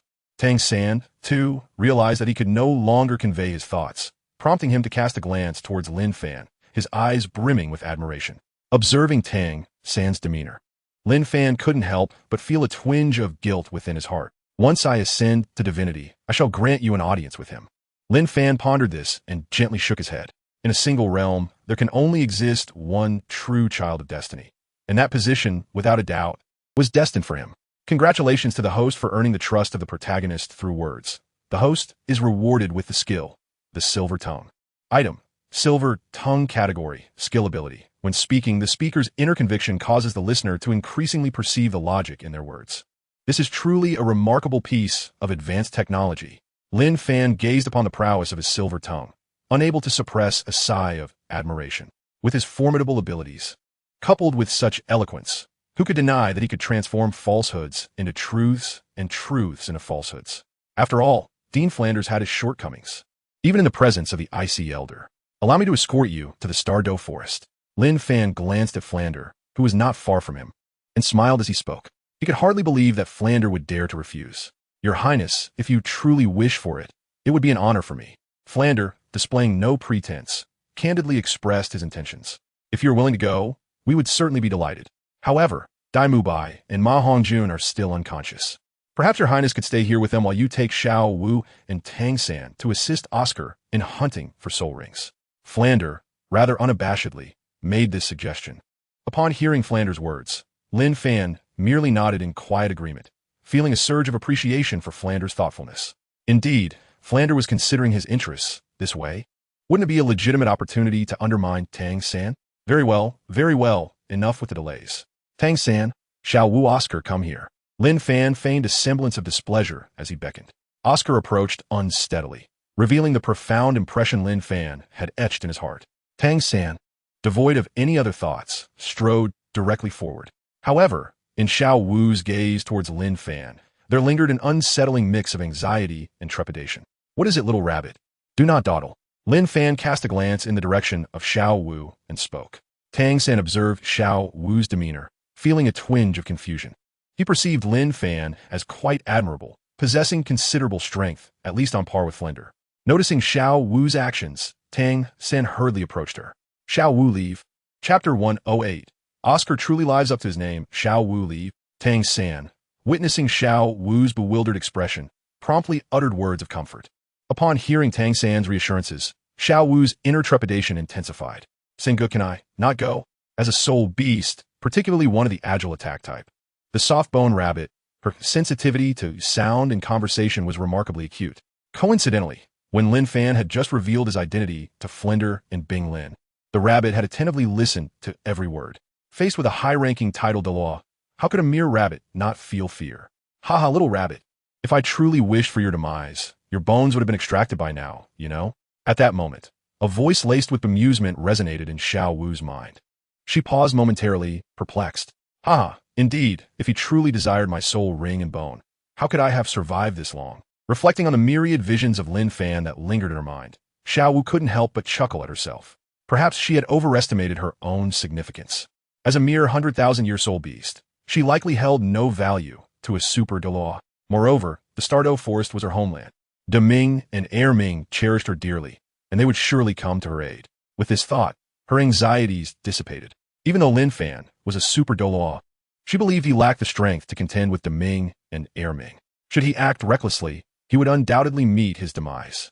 Singu, let us go. Xiao Wu gently took Tang San's hand, her voice tender. Tang San, seeing her demeanor, nodded in satisfaction.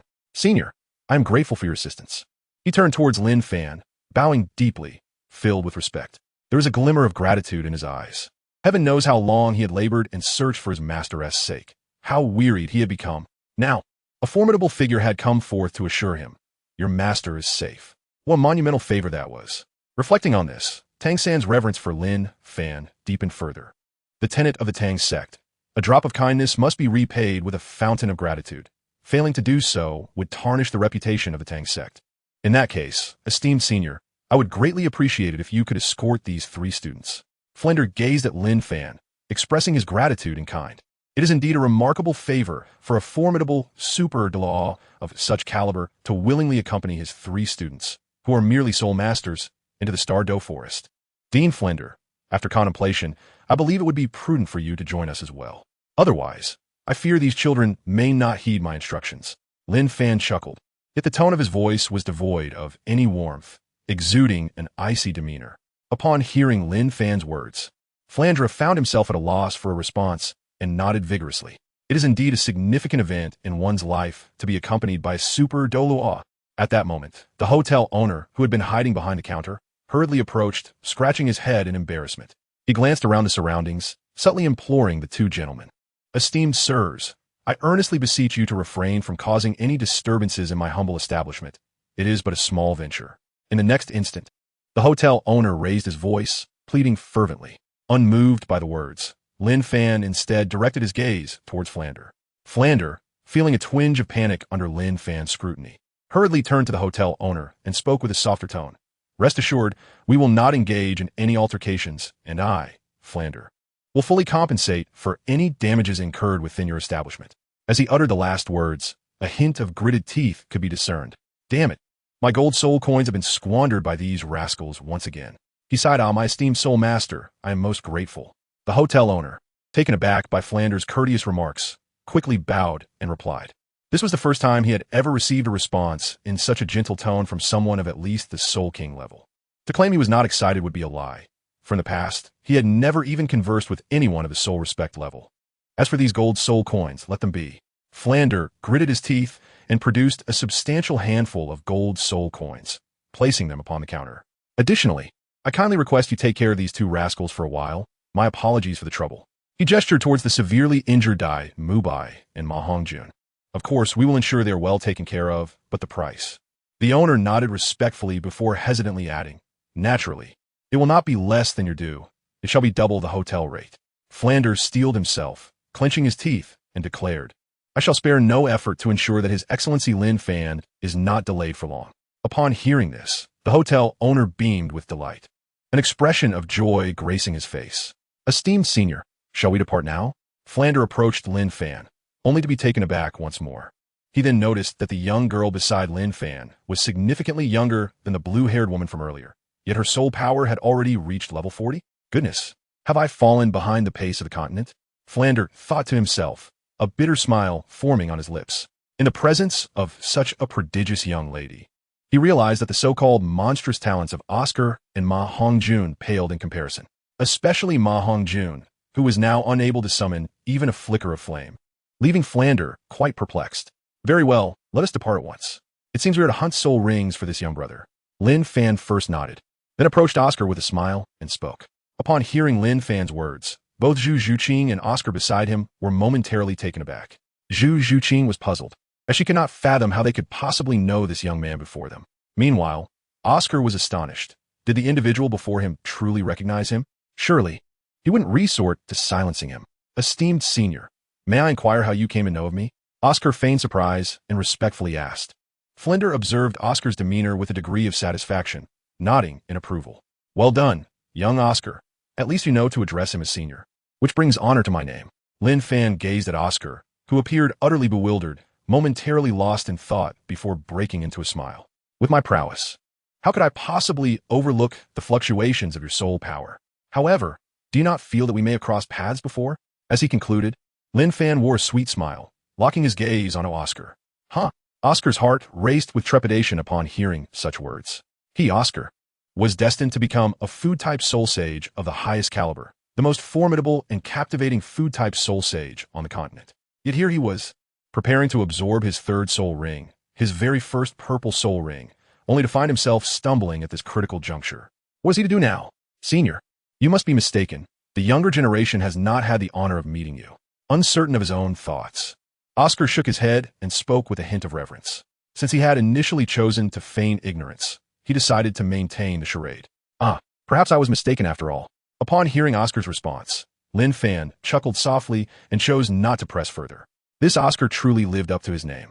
Given Oscar's reaction, had Lin Fan not distinctly remembered that Oscar had his eyes wide open at that moment, he might have been swayed by Oscar's ruse.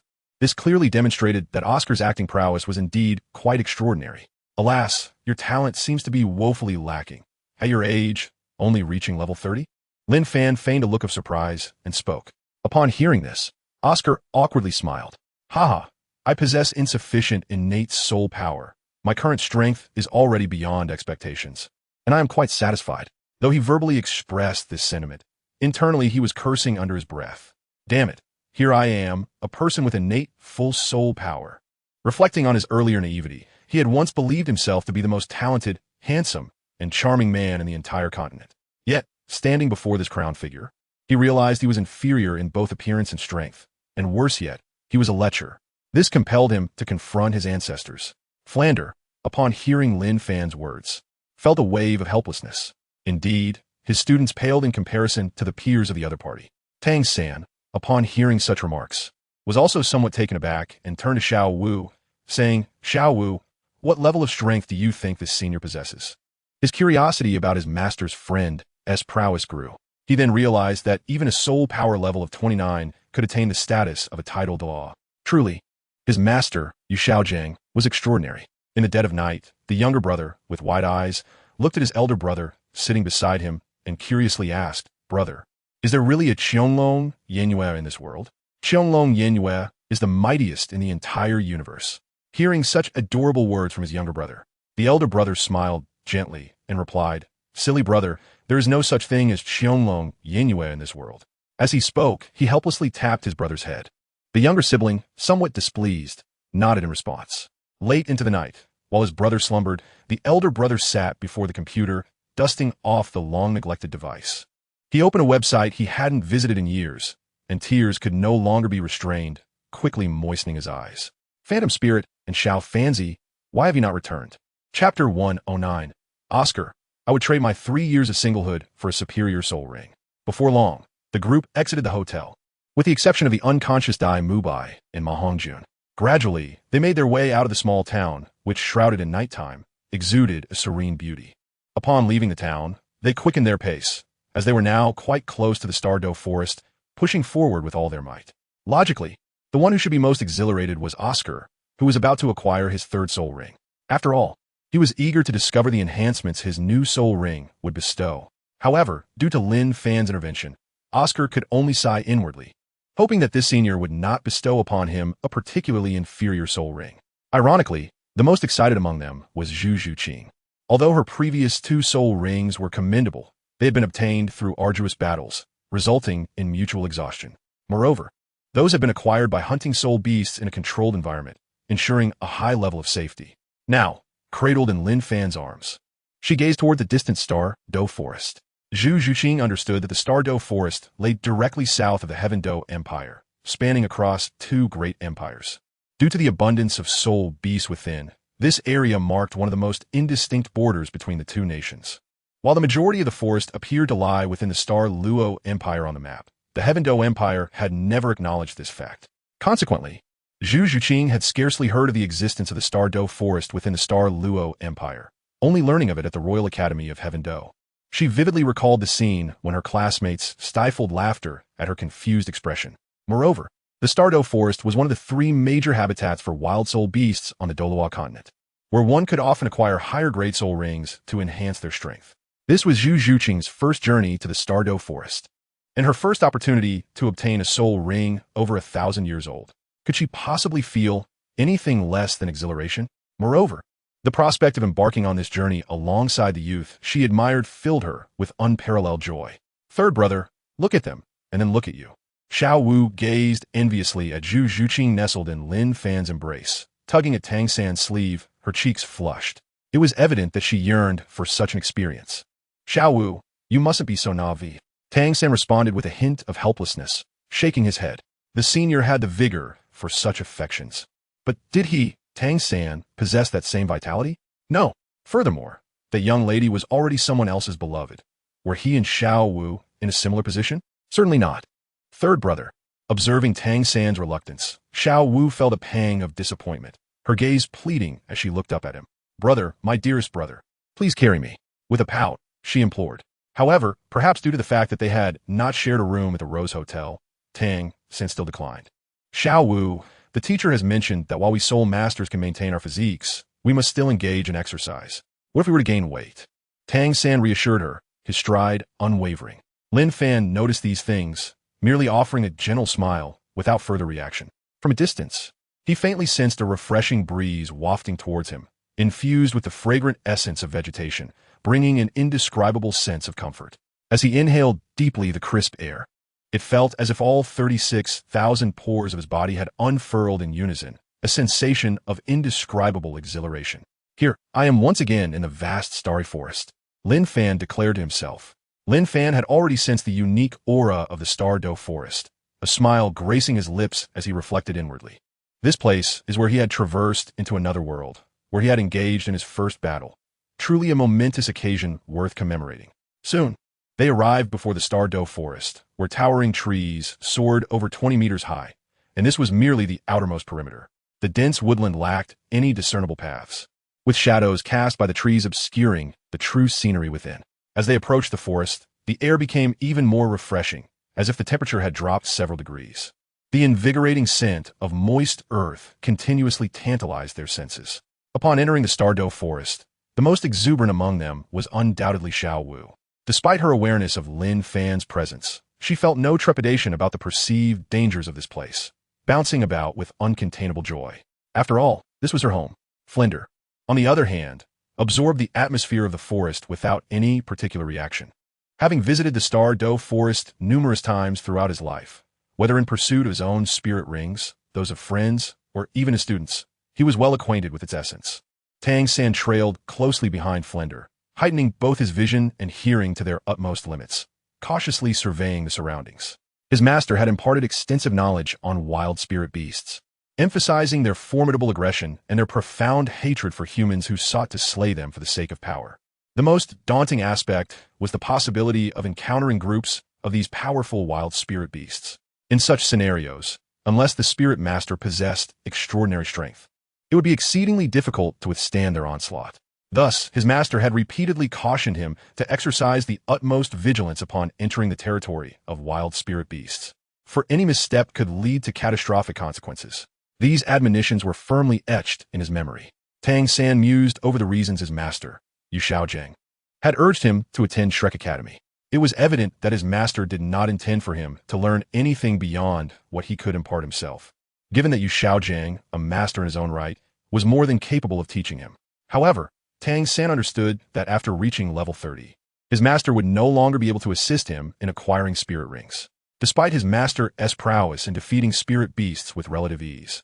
Tackling century-old beasts posed significant challenges, and dealing with millennial beasts would be an entirely different ordeal. Perhaps his master sought to ensure that he had superior spirit ring combinations, as it was clear that 1,000 and 10,000-year spirit beasts were not adversaries for a spirit sage of 7 rings. Meanwhile, Oscar felt increasingly anxious, contemplating the prospect of sacrificing 3 years of singlehood for a particularly exceptional spirit ring. Oscar could not help but silently pray. He had originally envisioned that in 2 years, with his good looks and charm, living off others would pose no difficulty. Yet, at present, he found himself in a position of necessity. Soon, they encountered a group of spirit beasts, a cluster of weasel-like creatures. These spirit beasts were not particularly large and lacked formidable offensive power. However, their teeth were exceptionally strong, capable of piercing through metal. Visually, these spirit beasts resembled the hamsters Oscar had seen in his previous life, yet their destructive potential far surpassed that of the diminutive hamsters. Hamster. It turns out some people compare our tiny existence to spirit beasts. How unfair. Upon witnessing the situation, Flander's immediate instinct was to eliminate these obstructive spirit beasts. However, Lin Fan gradually summoned forth a black spirit ring, which soon frightened the group of beasts into retreating to a considerable distance. Let us not dwell on the thought of exterminating them. These spirit beasts pose no benefit to us, nor do they present any harm. Let them live in peace. Lin Fan cast a glance at Flander, a hint of exasperation evident in his gaze as he spoke. These soul beasts are destined to be great allies for him in the future. Chapter 110. The inevitable serpent has arrived. We must refrain from constantly harboring thoughts of extermination. These soul beasts bear no ill will towards us, nor do they offer any tangible benefits. Let them live in peace. If everyone were to adopt your mindset and seek to eliminate every soul beast encountered, what would become of the future generation's opportunity to acquire soul rings? Lin Fan, with a sense of helplessness, cast a reproachful glance at Flander. Upon hearing this, Flander's lips twitched slightly, yet he nodded emphatically. The breadth of a senior's character is not something the juniors can attain. It garners their admiration. Though he expressed his thoughts verbally, internally he harbored different sentiments. Firstly, it is unlikely that any soul master would absorb such a soul beast. Secondly, in a world governed by the survival of the fittest, why engage in such discussions? Upon hearing Lin Fan's words, Xiao Wu's tightly furrowed brow began to ease, and she felt a stir of surprise. It was the first time she had encountered such sentiments from a human stronghold, filling her heart with a measure of joy. Her fondness for Lin Fan inevitably grew, albeit just a fraction. Tang San, too, nodded in agreement, reflecting inwardly. How wise are the words of the senior. These creatures pose no threat to us. Why resort to violence? If all soul masters shared this mentality, would there still be soul beasts in this forest years from now? It is no wonder that my teacher, Yu Xiaogang, once said that even when encountering lower-tier soul beasts in the wild soul beast forest, one must not let their guard down, for the scent of blood and the sound of battle could attract more formidable soul beasts. It appears to be the influence of the senior after all. Contemplating this, Tang San's admiration for Lin Fan inevitably intensified. Lin Fan gazed at the unwavering respect in Tang San's eyes, momentarily taken aback. What extraordinary thoughts could Tang San possibly be entertaining? Indeed, I ought not to underestimate the imaginative prowess of this child of destiny. Lin Fan chuckled softly, murmuring to himself. At that moment, he discerned that not far from them, 2 women, one elderly and one young, were in pursuit of a soaring serpent. Witnessing such a scene, Lin Fan couldn't help but shake his head, pondering. Indeed, what was destined to arrive has come. The Millennium Soul Beast, the phoenix-tail coxcomb snake, cannot escape its fate. Lin Fan, upon contemplating this, smiled gently and cast a sidelong glance at Tang San. He spoke, Tang San, a serpent that can fly approaches from a distance.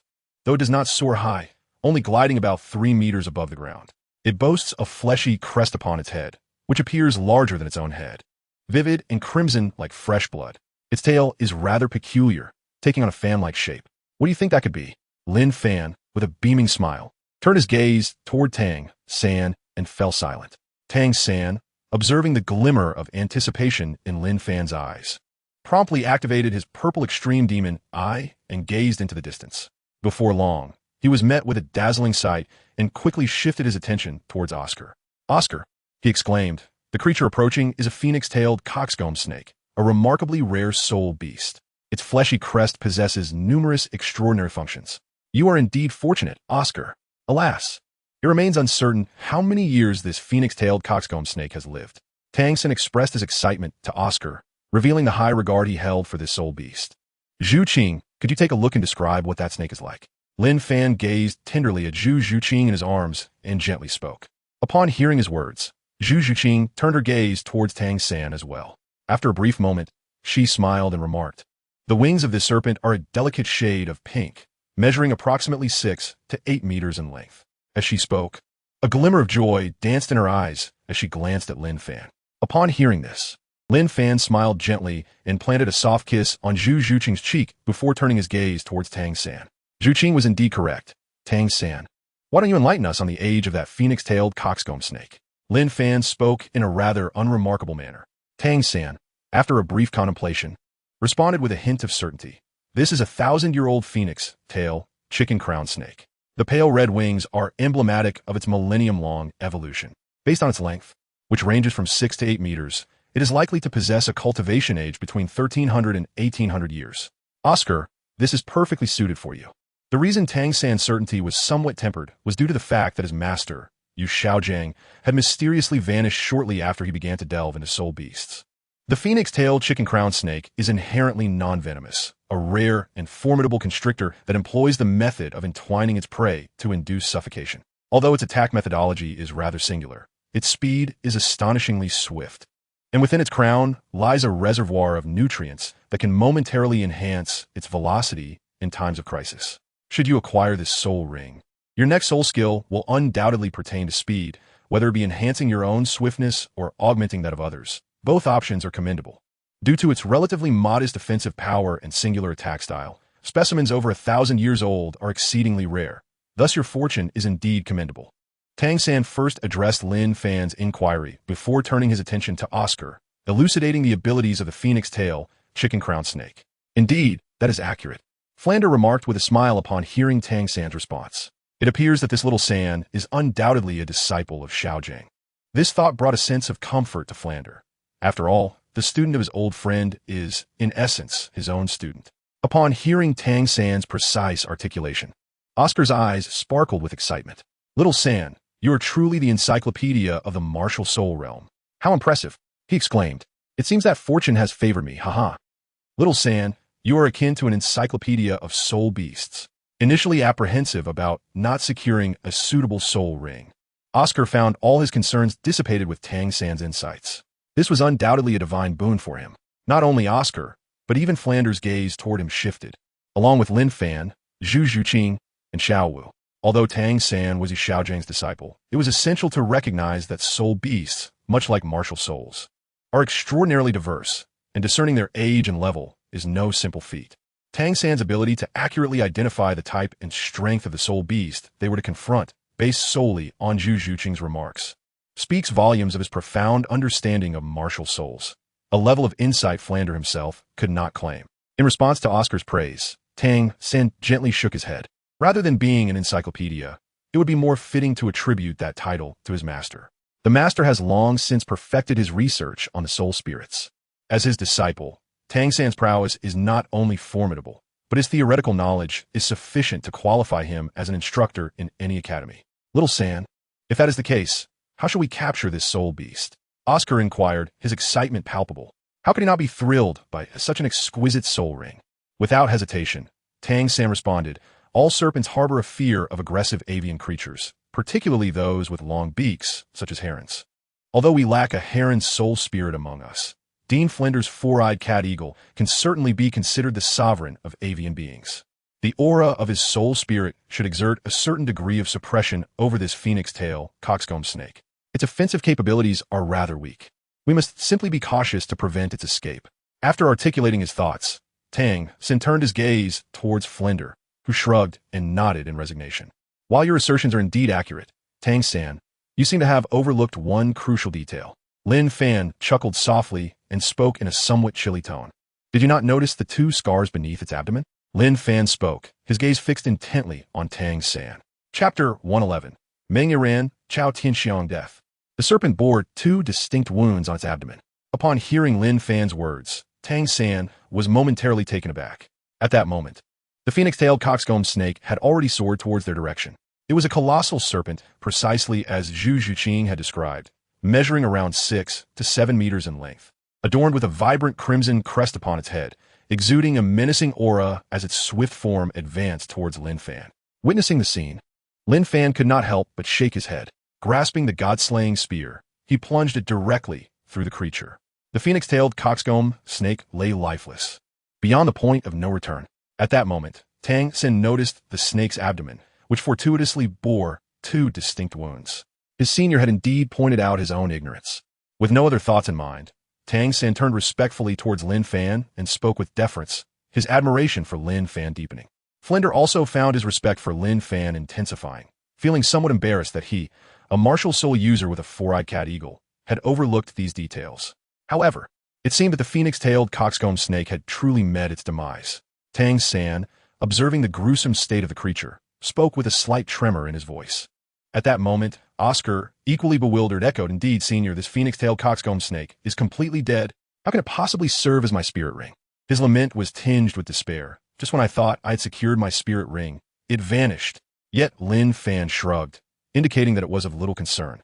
10-year soul beasts are abundant, are they not?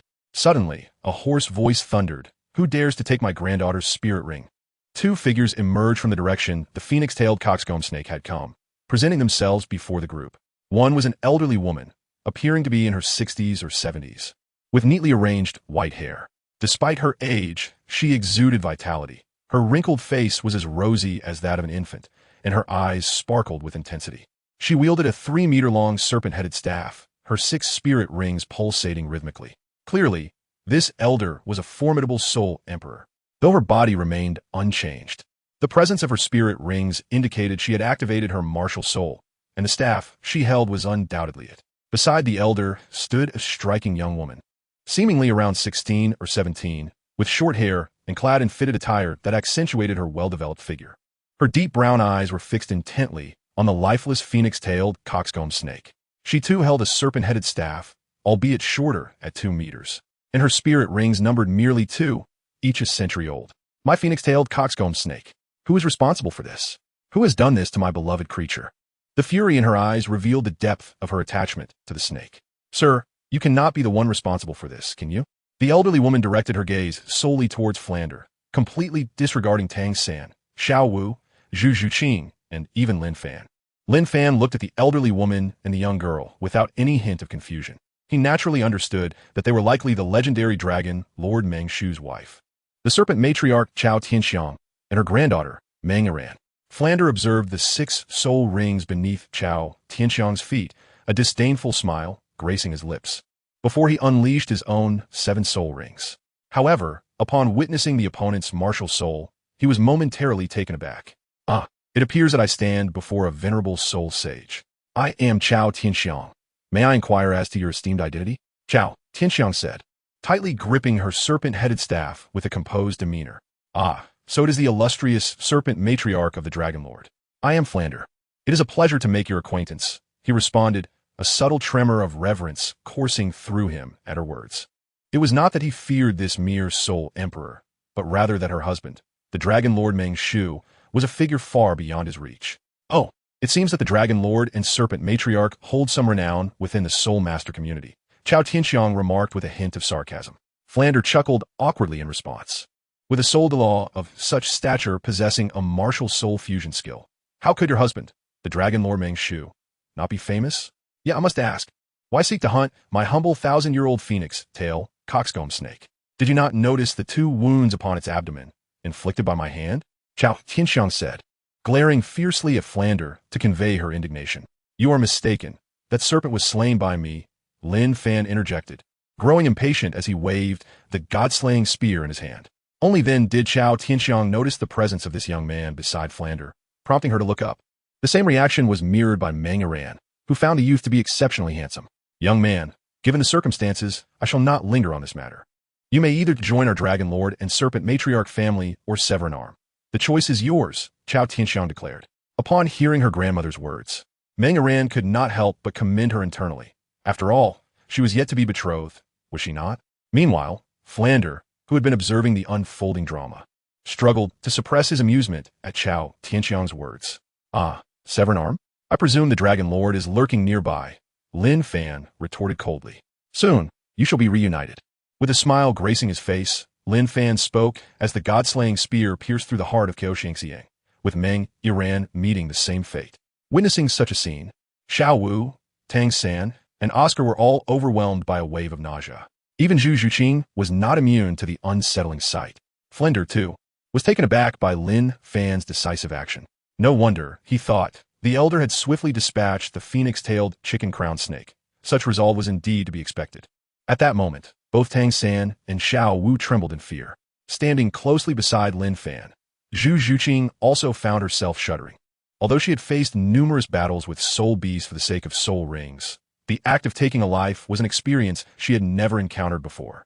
Lin Fan returned the god-slaying spear to the system space, and upon seeing Zhu Zhuqing in such a state, he swiftly embraced her, hoping to provide comfort with his warm embrace. "Zhuqing, it's all right. We will encounter many such events." Lin Fan gently ruffled Zhu Zhuqing's hair and spoke softly. The last time he had forgotten to eliminate Meng Shu had already been an act of great mercy, having allowed them to survive for so long. It was time for them to meet their end. Chapter 112. Tang San expressed, "Senior, could you bestow upon me a soul ring?" This, indeed, the senior. Tang San gazed in astonishment at the unfolding scene before him, his mind racing with thoughts. Even a soul emperor could not withstand the might of his teacher's old acquaintance. How excruciating must that strike have been? With this thought, Tang San's body involuntarily shivered, and he found himself less concerned about his master's absence. After all, with such a powerful friend at his side, he was assured that his master would not be easily bullied. Flander, too, regarded Lin Fan with a newfound trace of trepidation. However, upon witnessing the tragic fate of Chao Tianxiang and Meng Iran, a disturbing connection formed in his mind with Zhao Wujia's grim demise. It seemed that old Zhao had met a similarly ghastly end. Flander pondered, his thoughts lingering on the horrific scene before him. Yet, he quickly shook his head. Through the dialogue between Tang San and Lin Fan, he had gleaned some understanding. Lin Fan likely shared a profound bond with his old friend, Yu Xiaogang. Moreover, why would a super Douluo descend to eliminate a mere thug like Zhao Wujia? Meanwhile, Oscar trembled at the sight of the piercing strike, a chill running through him. It was eerily reminiscent of the moment when Master Zhao Wujia had met his fate. Truly, it was hauntingly identical. Fear gripped Oscar's heart as he recalled that fateful moment, which had become an indelible shadow in his psyche. Tang San, now is the time to commence your meditation. Lin Fan embraced Zhu Zhuqing and glanced at the trembling Tang San, then spoke. Upon hearing this, Tang San, with remarkable intuition, refrained from inquiring further. After all, when Lin Fan instructed him, compliance was the only course of action. What harm could possibly come from following his lead? "Lord Lin, what is your intention?" Flander, despite his profound respect for Lin Fan, could not suppress his bewilderment. It is important to note that his primary purpose for this venture was to secure Oscar's third spirit ring, and the inclusion of others was merely a precaution against potential attacks on Shrek, which could jeopardize the uninitiated students. Thus, witnessing Lin Fan instruct a level 29 student to meditate instantly left him utterly confounded. "Young man, your spirit power is too low. Naturally, you cannot cultivate anything of significance. However, this fellow possesses exceptional fortune. Breaking through to Spirit Elder tonight will likely be as effortless as drinking water." Lin Fan gazed at Flander with a hint of exasperation before speaking. Is the practice of cultivation really tied to luck? Upon hearing Lin Fan's words, Flander was momentarily taken aback, bewildered as he responded. Throughout his long life, he had never encountered the notion that cultivation was connected to fortune. And what purpose did luck serve? To put it simply, one could consider the case of Yu Xiaogang, who possessed innate soul power at a mere half level. With his martial spirit deviating in an unfavorable direction, this could certainly be seen as an unfortunate fate. Conversely, someone like Tang San might very well have been a formidable figure in a past life, thus granting him exceptional talent in this existence, naturally indicating a fortunate destiny. Listening to Lin Fan's discourse, Flander nodded, albeit with a semblance of understanding. However, Tang San, feeling somewhat bashful, scratched his head and replied, "Senior, you flatter me. In my previous life, I was merely a disciple of the Tang sect's outer court. I hardly possessed the merit to be called a great figure." After hearing the senior's words, Tang San promptly sat cross-legged, commencing his meditation. Gradually, his soul power began to ascend. Before long, with a radiant smile, Tang San opened his eyes and stood up. Sensing the fluctuations of Tang San's soul power, Flander was astounded. Tang San, with palpable joy, earnestly declared, "Senior, as you predicted, I now require a soul ring. The long spear you bestowed upon me exerted a significant influence, perhaps due to the immense pressure it imposed. My soul power has finally surpassed the 29th level and reached the 30th. I now need a soul ring to advance." Unlike Flander, who was attuned to Tang San's aura, Oscar's eyes widened in disbelief at Tang San's revelation, as though he had heard the most incredulous news. Meanwhile, Xiao Wu, overwhelmed with excitement, embraced Tang San's arm, while Zhu Zhuqing displayed a hint of astonishment, considering that she had only recently reached the rank of a great soul master before absorbing the celestial herb. Lin Fan, however, remained entirely unfazed. The intensity of the others' reactions stemmed from the fact that Tang San was merely 12 years old. For a 12-year-old great soul master, the ordinary soul masters would find such an achievement astonishing. Yet, for Flander and Oscar, there was no shock or surprise, as they had both attained that level at a similar age. However, a 12-year-old soul venerable was unheard of among those present. They likely would not even believe it if they had. As for Tang San, while surprised, his reaction was not overwhelming. After all, he had already reached the 29th level before departing from Nodding Academy, maintaining this level for an extended duration, longer than he had at any previous rank.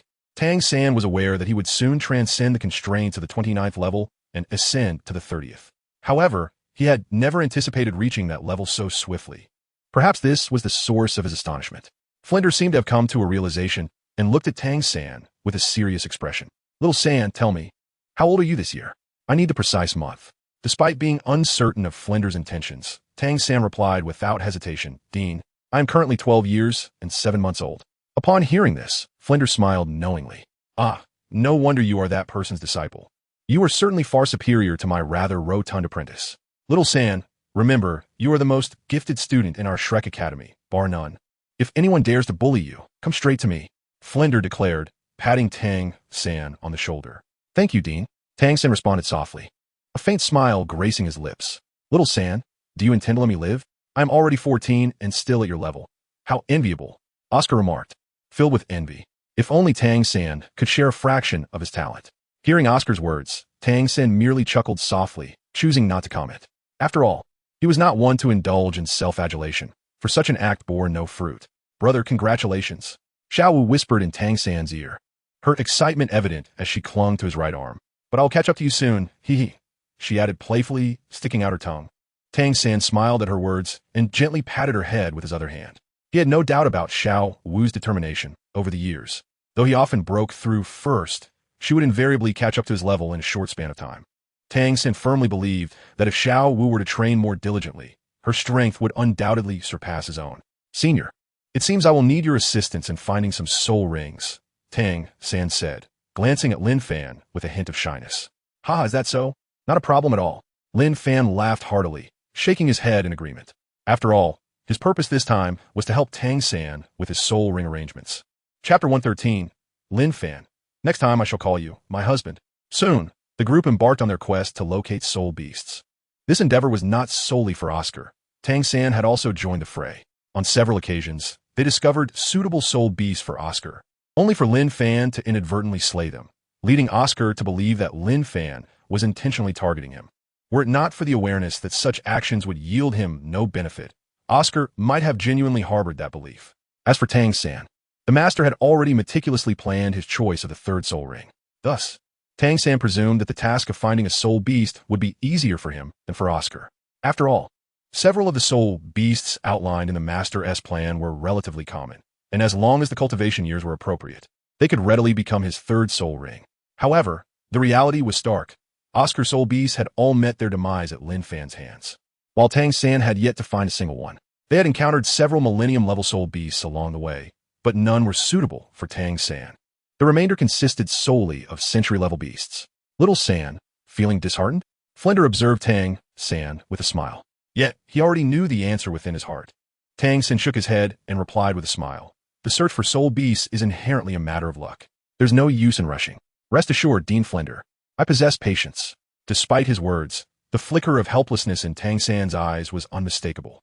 Flinder, perceptive of Tang San's predicament, sighed softly and remarked, "The Stardow forest has begun to grow desolate. I still remember how bustling it was many years ago. Back then, even on the outskirts of the forest, one could frequently encounter millennium-level soul beasts. Yet now, they are markedly fewer. I wonder if they have retreated further into the depths of the forest or if other factors are at play." Tang Hao nodded in agreement and spoke. "Regardless of the reason, it is ultimately a consequence of our actions. Those soul beasts are ferocious. We humans are even more formidable, are we not?" Flinder paused, slightly taken aback, and inquired curiously, "What do you mean by that?" With a smile, Tang Hao explained, "My teacher once said that although the number of soul masters is small, the journey from novice to powerful soul master only spans a few decades. Within these decades, a formidable soul master requires at least 6 soul rings, meaning they must hunt down more than 6 soul beasts. This includes those of century, millennium, and even 10,000-year levels. The cultivation of soul beasts is far more arduous than our own. Otherwise, their power would not be categorized by age. Despite their vast numbers, if we continue this cycle of slaughter, the population of soul beasts will only diminish.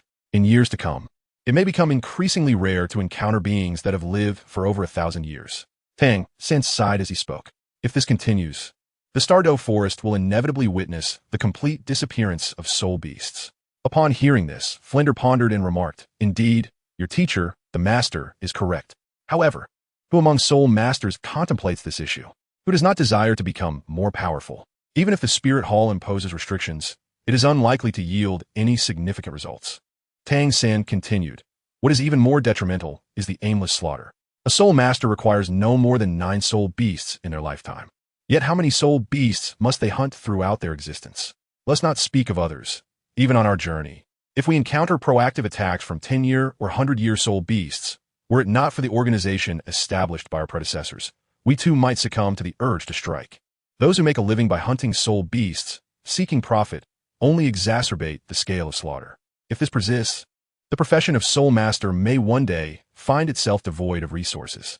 In concluding, Tang Hao expressed his profound helplessness. He remarked that the number of soul rings required for a twin martial soul to achieve the title of titled Douluo is 18. Should one aspire to transcend the realm of mortals, the number would increase significantly. Of course, this is not a realm accessible to your current self. Lin Fan gazed in the direction of Tang Hao and spoke earnestly. Upon hearing this, Tang Hao, though momentarily taken aback, nodded in agreement. After all, he had contemplated that every realm likely harbors transcendent beings of the highest caliber, which is a natural occurrence.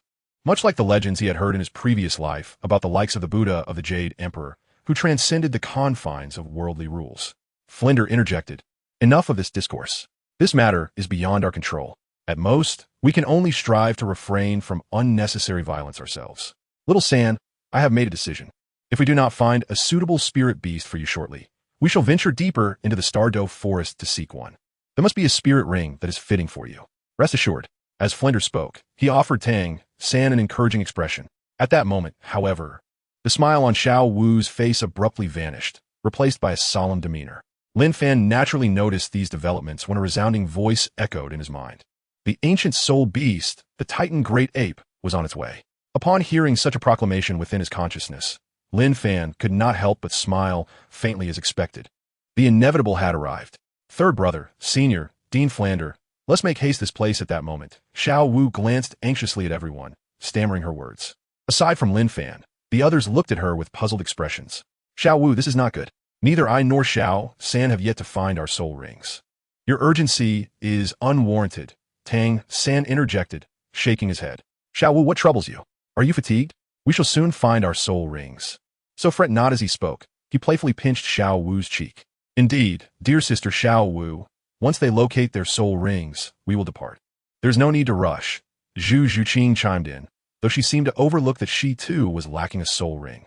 However, she would never suspect that her Lin Fan was unable to secure even a single soul ring for himself. At that moment, Flander suddenly widened his eyes, and beneath his feet appeared 7 soul rings of yellow, purple, and black hues, his body trembling slightly. Senior, it seems, a formidable entity is approaching. Flander stammered, suppressing his inner trepidation. Tang San, Xiao Wu, Oscar, take cover. Behind me, Flander urged anxiously, glancing towards Tang San and the others. Zhuqing, would you like to witness a 100,000-year-old gorilla? Lin Fan smiled gently, tenderly brushing Zhu Zhuqing's hair, and spoke softly. Naturally, Lin Fan utilized his soul power to ensure that only Zhu Zhuqing could hear his words. Upon hearing this, Zhu Zhuqing widened her eyes, feeling a sense of disbelief. Brother Fan, could it be that a soul beast of 100,000 years has arrived? Observing the look of fear on Flander's face, Zhu Zhuqing's mouth fell open, and she could not help but inquire, "Is it true? Are you afraid?" Lin Fan chuckled softly. Upon hearing this, Zhu Zhuqing let out a cold snort and replied gently, "Humph, Brother Fan, do not underestimate me, Zhuqing. It's merely a soul beast of 100,000 years. It certainly cannot defeat me. Cannot defeat me, my dear Brother Fan." Zhu Zhuqing hesitated for a moment, struggling to find the appropriate title to address him. "Next time, I shall call him husband." In the presence of the crowd, Lin Fan pressed his lips against Zhu Zhuqing's tender mouth. Chapter 114. Lin Fan expressed his reluctance, stating he had to take his leave, and next time, he should be addressed as husband.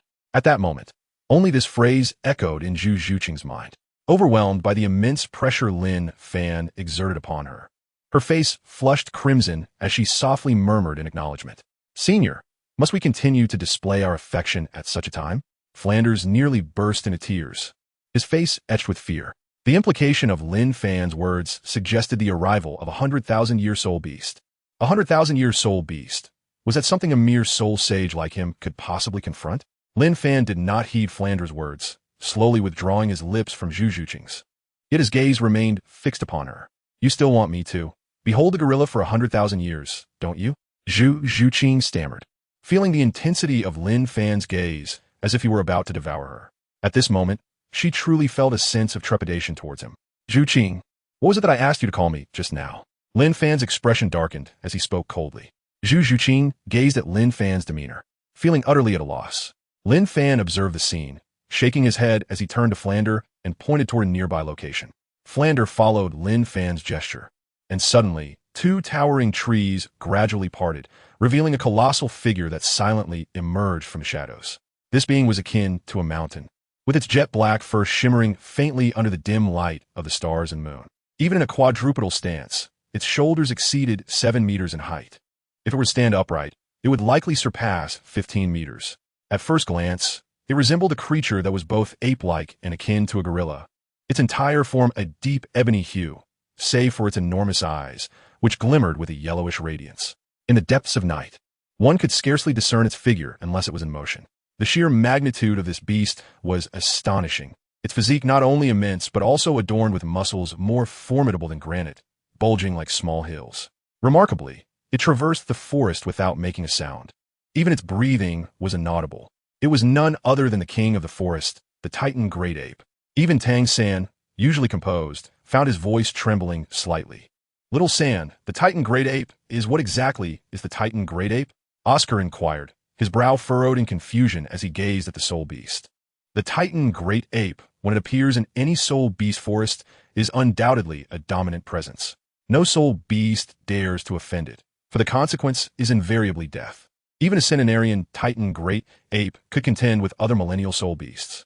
They possess unparalleled strength and speed, with nearly no flaws in their attack and defense. Most terrifyingly, they can execute skills akin to soul techniques. The true nature of the Titan Great Ape's abilities remains a mystery, as those who have witnessed them have perished. While other millennial soul beasts exist, their strengths vary greatly, a matter of intrinsic attributes. The Titan Great Ape stands as one of the select few at the pinnacle of the soul beast hierarchy. The terror it instills is a veritable nightmare for all soul masters. Countless soul masters have coveted the Titan Great Ape's might, yearning to slay it for its soul ring. Yet those who dare to entertain such ambitions have vanished from this world. Among the known soul masters, it seems that only one person has ever successfully hunted a Titan Great Ape, and that individual remains unique in this regard. Not only is the Titan Great Ape immensely powerful, but it also possesses an intellect on par with that of humans. Within the forest, it reigns as the unequivocal sovereign. Flander gazed at Oscar's perplexed expression and couldn't help but speak up. It seemed necessary for him to impart some knowledge about soul beasts to his students in the future. Upon hearing this, Tang San nodded, indicating that his thoughts were not vastly different from Flanders. However, neither Tang San nor Flander could fathom why the king of soul beasts, which should dwell in the heart of the Stardow forest, would appear here. Oscar had also caught wind of Lin Fan's mention of the 100,000-year-old gorilla. So, this titan giant ape had indeed reached the 100,000-year mark?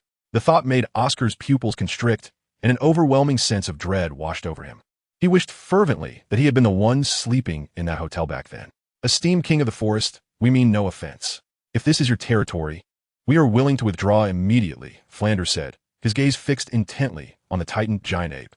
He understood that the titan giant ape could comprehend human speech, particularly this formidable specimen, which evidently surpassed the 10,000-year threshold and, according to Lin Fan, had attained the status of a 100,000-year soul beast. He could hardly conceive of a soul beast more powerful than this one. As for why he spoke first, it was because he did not believe that Lin Fan, with his strength and temperament, would easily bend to the situation. However, the titan giant ape paid no heed to Flanders' words. It merely took a single step forward and regarded Flanders with an expression akin to that of a fool, as if to say, "Does a mere soul sage dare to show off before me?" Seeing this, Flanders shook his head. After all, a mere soul sage like himself could not hope to subdue a 100,000-year soul beast. Lin Fan, I must trouble you with this matter, Flanders said, casting a desperate glance in Lin Fan's direction. Though he considered his own strength not trivial, he was acutely aware that the terror of the titan giant ape far surpassed that of the formidable dragon and serpent duo. The dragon and serpent were capable of overpowering him, and could even contend with a tidal Douluo. Flanders would much prefer to face a tidal Douluo than confront such a king of soul beasts. After all, as Tang San had previously stated, the indiscriminate slaughter of soul beasts by soul masters had engendered deep-seated animosity among all soul beasts towards humanity. The king of soul beasts would undoubtedly not be an exception. In its presence, Flanders understood that even his own safety was in jeopardy, let alone the protection of others. With his current strength, he feared that a single blow from the titan giant ape would shatter him into oblivion. Lin Fan glanced in the direction of the titan giant ape and gently shook his head. How could Xiao Wu possibly retrieve Tang San's third soul ring if she were not taken by the titan giant ape? Furthermore, there might be substantial benefits to be gained from both the titan giant ape and the sky blue bull python, though those advantages would not be for him. Individuals like Zhu Zhuqing, Qian Renxue, and even Kai Wenji would likely find themselves in need of such rewards. My apologies, but you may proceed without us. Zhuqing and I have matters to attend to. Lin Fan first smiled faintly, but then his expression darkened as he pulled Zhu Zhuqing into his embrace, casting an annoyed glance at her before soaring into the sky. Witnessing this scene, Flanders was left utterly stunned. Tang San was equally bewildered. The most tormented of all was Oscar. It is worth noting that, had it not been for Lin Fan's companionship, Oscar would have likely absorbed his third spirit ring by now. Yet, at this moment, the thought of a third spirit ring was far from his mind. Merely surviving was a pressing concern. If he lost his life, what hope would he have of becoming the continent's foremost food system spirit master or marrying a wealthy lady? Senior Lin Fan Yu. Flanders lamented as he watched Lin Fan carry Zhu Zhuqing toward the inner circle of the Star Dou forest, desperately trying to dissuade him. After all, could his four-eyed cat eagle truly contend with the titan great ape? It seemed like a fool's dream. However, Lin Fan paid him no heed, continuing to hold Zhu Zhuqing with an air of irritation as they drifted further away. Dean Flanders, what? What should we do? Tang San and Oscar exclaimed in a state of panic. Only Xiao Wu furrowed her brow, gazing towards the direction of the titan great ape. What is Ming planning to do? Xiao Wu felt a deep sense of helplessness as she watched the approaching figure of Ming, wishing for a solution. Alas, what could they do but flee? Chapter 115. Zhu Zhuqing. Husband, is what we're doing really appropriate? Zhu Zhuqing, nestled in Lin Fan's arms, spoke up. Were they truly abandoning those few individuals? I told you, what should you call me? Lin Fan widened his eyes, gazing at Zhu Zhuqing in his arms, and spoke with a fierce tone. To his surprise, Zhu Zhuqing did not utter the words Fango at all. I. Zhu Zhuqing had been pondering the implications of Lin Fan's statement regarding their unfinished business.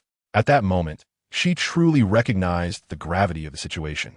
Ultimately, it was merely because, upon realizing this, Zhu Zhuqing's face flushed a vivid crimson. Fango, she involuntarily pinched the hem of her skirt, stammering her words. Am I not your Fango? Upon hearing such a form of address from Zhu Zhuqing, Lin Fan, a man of virtue, promptly dismissed her. What a joke. Does a mere title like Fango hold any significance when one is already a husband? Husband, the finest husband. Zhuqing's most beloved husband. That should suffice, Zhu Zhuqing declared, her face a brilliant shade of red, resembling a perfectly ripe apple. Hearing her words, Lin Fan was momentarily taken aback. He truly could not believe that Zhu Zhuqing could be so audacious. Truly, the lady is delightful. Lin Fan could not help but plant a gentle kiss on her lips, softly uttering words of affection. This gesture rendered Zhu Zhuqing's already flushed cheeks even more radiant. Husband, shall we go rescue those individuals? Despite her embarrassment, Zhu Zhuqing's mind remained sharp, and she spoke with clarity. Oh, Zhuqing, why are you so concerned about those people? Lin Fan listened to Zhu Zhuqing's words with a smile, choosing not to respond. However, Zhu Zhuqing discerned a different sentiment from Lin Fan's silence. You jealous jar, why do you consume all kinds of vinegar? Zhu Zhuqing remarked, sensing Lin Fan's gradually intensifying jealousy. I merely wonder, doesn't this seem like we're deceiving them? After a moment of contemplation, she spoke again. After all, those individuals were brought here by them. Yet now they seem to abandon them in their time of need, fleeing without a second thought. Doesn't that feel somewhat improper? My dear, you need not worry. They will be fine. Everything is under my control. Lin Fan, upon hearing Zhu Zhuqing's words, gently tousled her hair and spoke softly. Zhu Zhuqing was momentarily taken aback by Lin Fan's address. However, recalling the affectionate titles exchanged among couples akin to that of husband and wife, she couldn't help but cast a reproachful glance at him. Haha, Zhuqing, you're simply delightful. Lin Fan, observing Zhu Zhuqing's reaction, couldn't help but chuckle.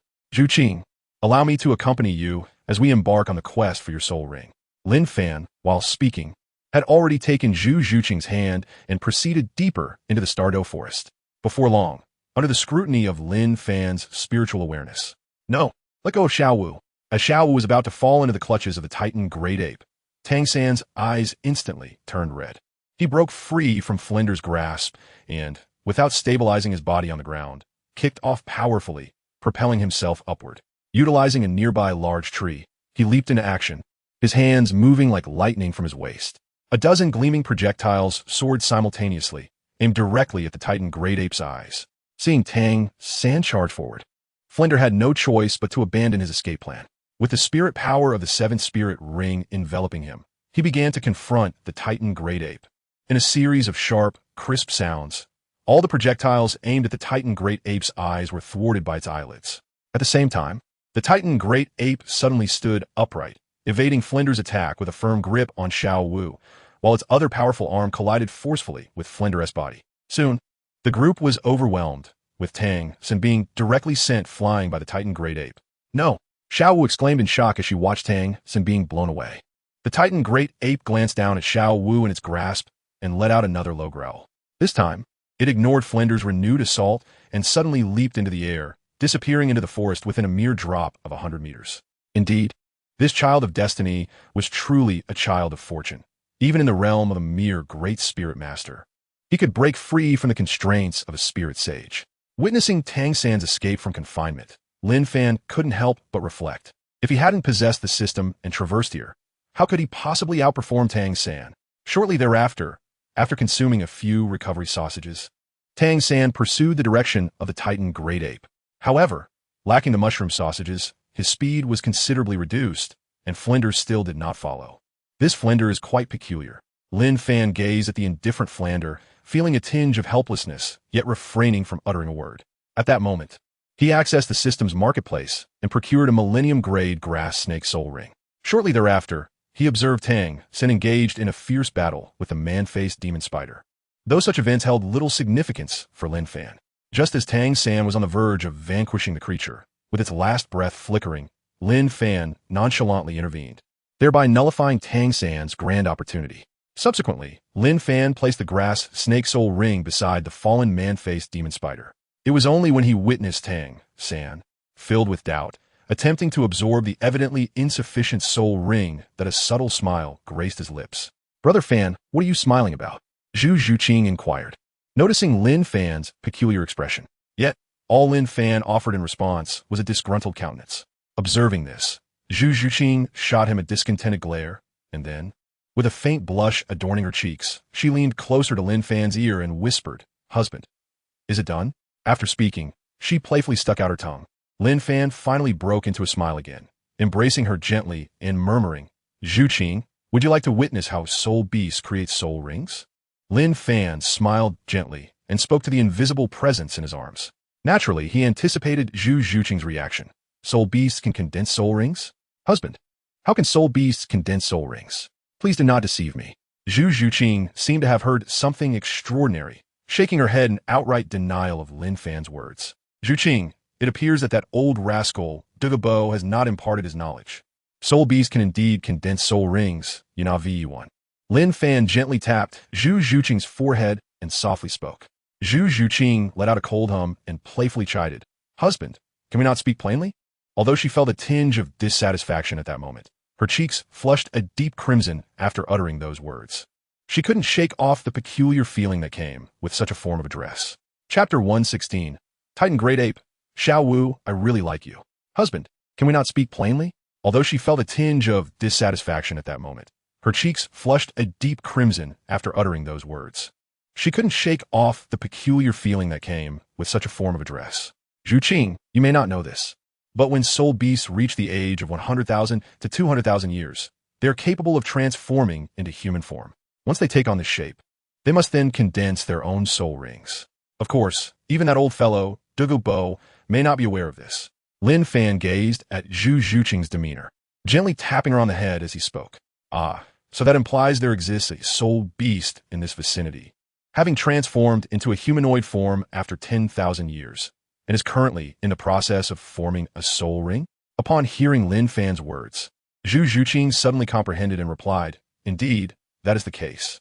So, my beloved wife, would you care to take a look? Lin Fan nodded in satisfaction, a smile gracing his lips. As he spoke, he playfully cast a glance at Zhu Zhuqing. 100,000-year spirit beast condensing a spirit ring must surely entail danger. I do not wish to partake. Zhu Zhuqing paused momentarily, then shook her head as she replied. 100,000-year spirit beast is undoubtedly no ordinary creature. Although she was aware that Lin Fan's prowess would likely pose no threat in the face of a 100,000-year spirit beast, she still harbored reservations about him taking such risks. You foolish child, that 100,000-year transformed spirit beast is currently merely at the soul master level. Lin Fan gazed at Zhu Zhuqing's concerned expression and smiled, feeling a sense of comfort in his heart. The sight of her worry brought him joy. Without regard for Zhu Zhuqing's impending reaction, Lin Fan embraced her and soared towards the direction where the Titan Great Ape had retreated. Concurrently, his consciousness was already keenly observing the movements of both the Titan Great Ape and Xiao Wu. At that moment, Xiao Wu was no longer held captive in the Titan Great Ape's enormous grip. Instead, she sat gracefully upon its broad shoulder. Though the Titan Great Ape moved swiftly, its actions remained remarkably smooth, and Xiao Wu felt no tremor while seated there.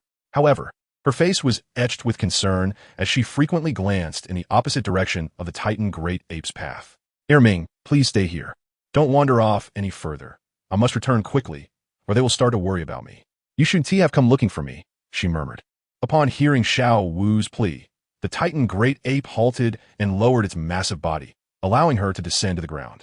The creature shook its large head, its eyes revealing an innocent expression. Deep down, the Titan Great Ape felt a twinge of helplessness. If it weren't for its affection for Xiao Wu, it would not have acted so recklessly. Xiao Wu, glancing in the direction for which she had come, whispered to herself, Sangu is injured. You took me away, and he must be extremely anxious. Please do not act impulsively. I will return at once. With this thought, she turned her gaze back to the Titan Great Ape. Ming, next time you sense my presence, please observe from a distance before acting. Do not rush in, or else it may lead to harm for my friends. Xiao Wu found her encounter with the Titan Great Ape quite abrupt, yet under those circumstances, she could not explain herself to it. Doing so would only pique the curiosity of Flander and the others. Thus, she had to repeatedly convey her message of non-violence in a special manner, but ultimately, she was still brought away by the Titan Great Ape. Even though she understood its concern for her, the current situation was far from what Xiao Wu desired. The injury to Tang San weighed heavily on her heart, filling her with guilt. The Titan Great Ape listened to Xiao Wu's words, its lantern-sized eyes shimmering with a gentle light. Xiao Wu looked up at the Titan Great Ape, as if recalling something, and inquired, Ming, is the Ming all right? Upon hearing this, the Titan Great Ape chuckled and nodded in affirmation. Seeing the confirmation from the Titan Great Ape, Xiao Wu smiled. That's a relief. I was worried about my companions. I must hurry back. Since you brought me this far, I might as well complete my third spirit ring now, to avoid seeking another opportunity later. I shall begin at once. You will protect me, won't you? I'm sorry, Ming. Although I cannot assist them in hunting spirit beasts, I also cannot hinder them. The Titan great ape, Erming, shook its head and suddenly emitted a deep, resonant growl. Though its voice was not particularly loud, it reverberated for 1,000 meters, instilling sheer terror in all soul beasts within that range, compelling them to flee their territories in haste. Concerned for Tang San's well-being, Xiao Wu did not hesitate. She directly seated herself before Erming, with her hands forming delicate gestures, her right palm facing upwards and resting on her thigh. While her left hand stood upright before her chest, she began to utter a series of peculiar sounds. As these strange sounds resonated, Xiao Wu's eyes gradually transformed into a vibrant red, and 2 rings of yellow soul rings quietly emerged, undulating around her form. Simultaneously, a colossal white phantom began to take shape behind her, revealing her martial soul in the form of a jade rabbit. A faint red glow began to emanate from Xiao Wu, intensifying over time, the scarlet radiance spreading like blood. The Titan great ape, Erming, crouched beside Xiao Wu, observing her amidst the crimson light, a flicker of longing gleaming in its enormous eyes. Yet, recalling its own identity, it shook its head, intently watching over the protective ritual Xiao Wu was performing. Sighing inwardly, Erming pondered, does Xiao Wu have nothing to say to me? As it witnessed her forming her 3rd soul ring, a bittersweet smile crept upon the Titan great ape's heart. Did Xiao Wu truly disregard its feelings? Memories of the first time it beheld that pink rabbit flooded back, leaving it momentarily dazed. As time flowed on, the intense red glow surrounding Xiao Wu gradually revealed a layer of purple light, which coalesced into glimmering starlight, manifesting into a ring.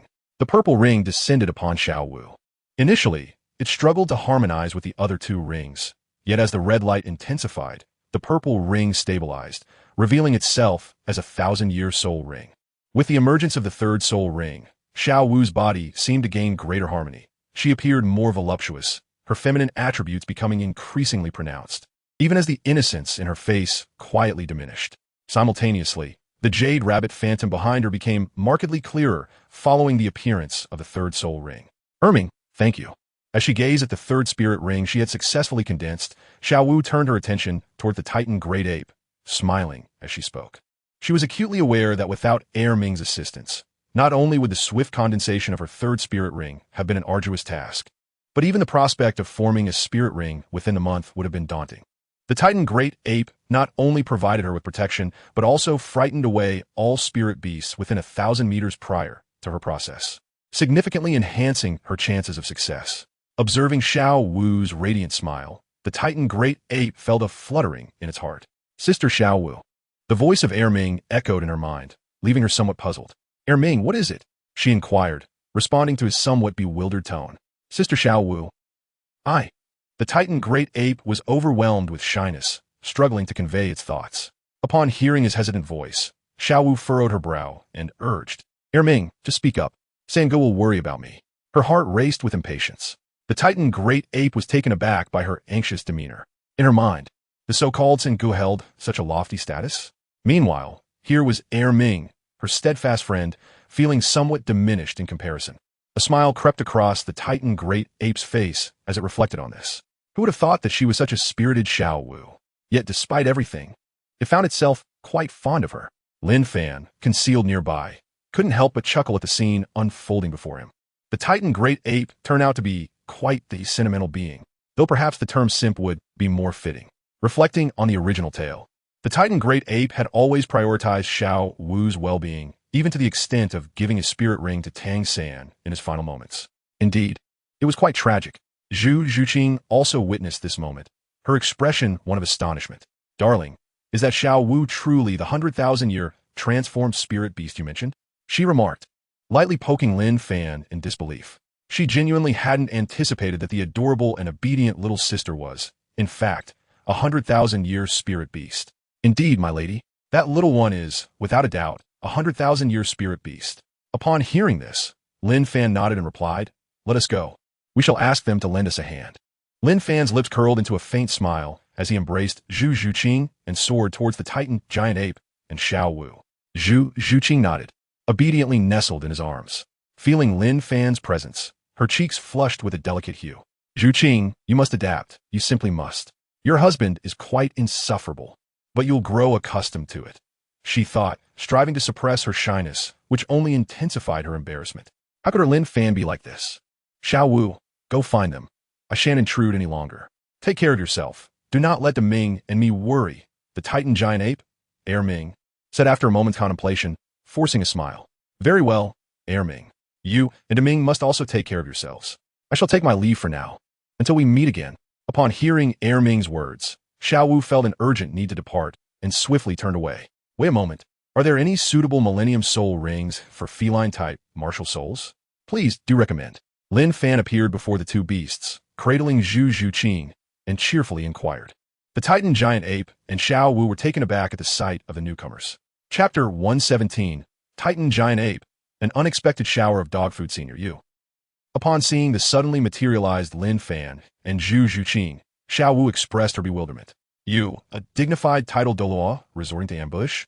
Is this proper? A title Douluo, devoid of martial ethics. The Titan giant ape, Air Ming, was similarly stunned by Lin Fan's unexpected arrival. Especially when he perceived that Lin Fan's strength was comparable to that of the formidable Bear King he had encountered before, he was momentarily speechless. The Bear King, after all, was one of the few ferocious beasts in the Star Dou forest, known for subduing low-level soul beasts effortlessly. Yet, here stood a human warrior of such might. Might I inquire, esteemed guest, what brings you here? Despite having a low opinion of human warriors, particularly since Xiao Wu's mother had perished at the hands of a human title Douluo, Air Ming remained rational and did not succumb to madness. At this moment, he even felt a tinge of fear. He had not sensed the presence of the newcomers prior to their arrival. Lin Fan observed the reaction of the Titan great ape with a sense of indifference. It was a mere jest. If he, Lin Fan, could not even conceal his aura, he would hardly be worthy of his own reputation. As for the Titan great ape, he had no other demands. His companion Zhuqing had reached level 40 and required 2 soul rings. He simply requested 2 Millennium Soul rings suitable for her. To the Titan great ape's surprise, Lin Fan neither attacked nor resorted to curses, but instead spoke with utmost courtesy. Seeing Lin Fan's demeanor, the Titan great ape felt utterly bewildered. Were not human warriors typically quite eccentric?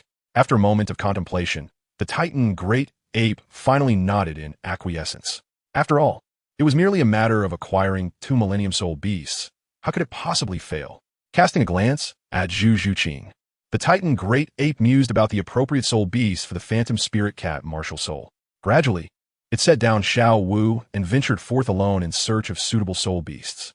Xiao Wu felt an uncomfortable sensation as she sensed Lin Fan and Zhu Zhuqing's gazes upon her.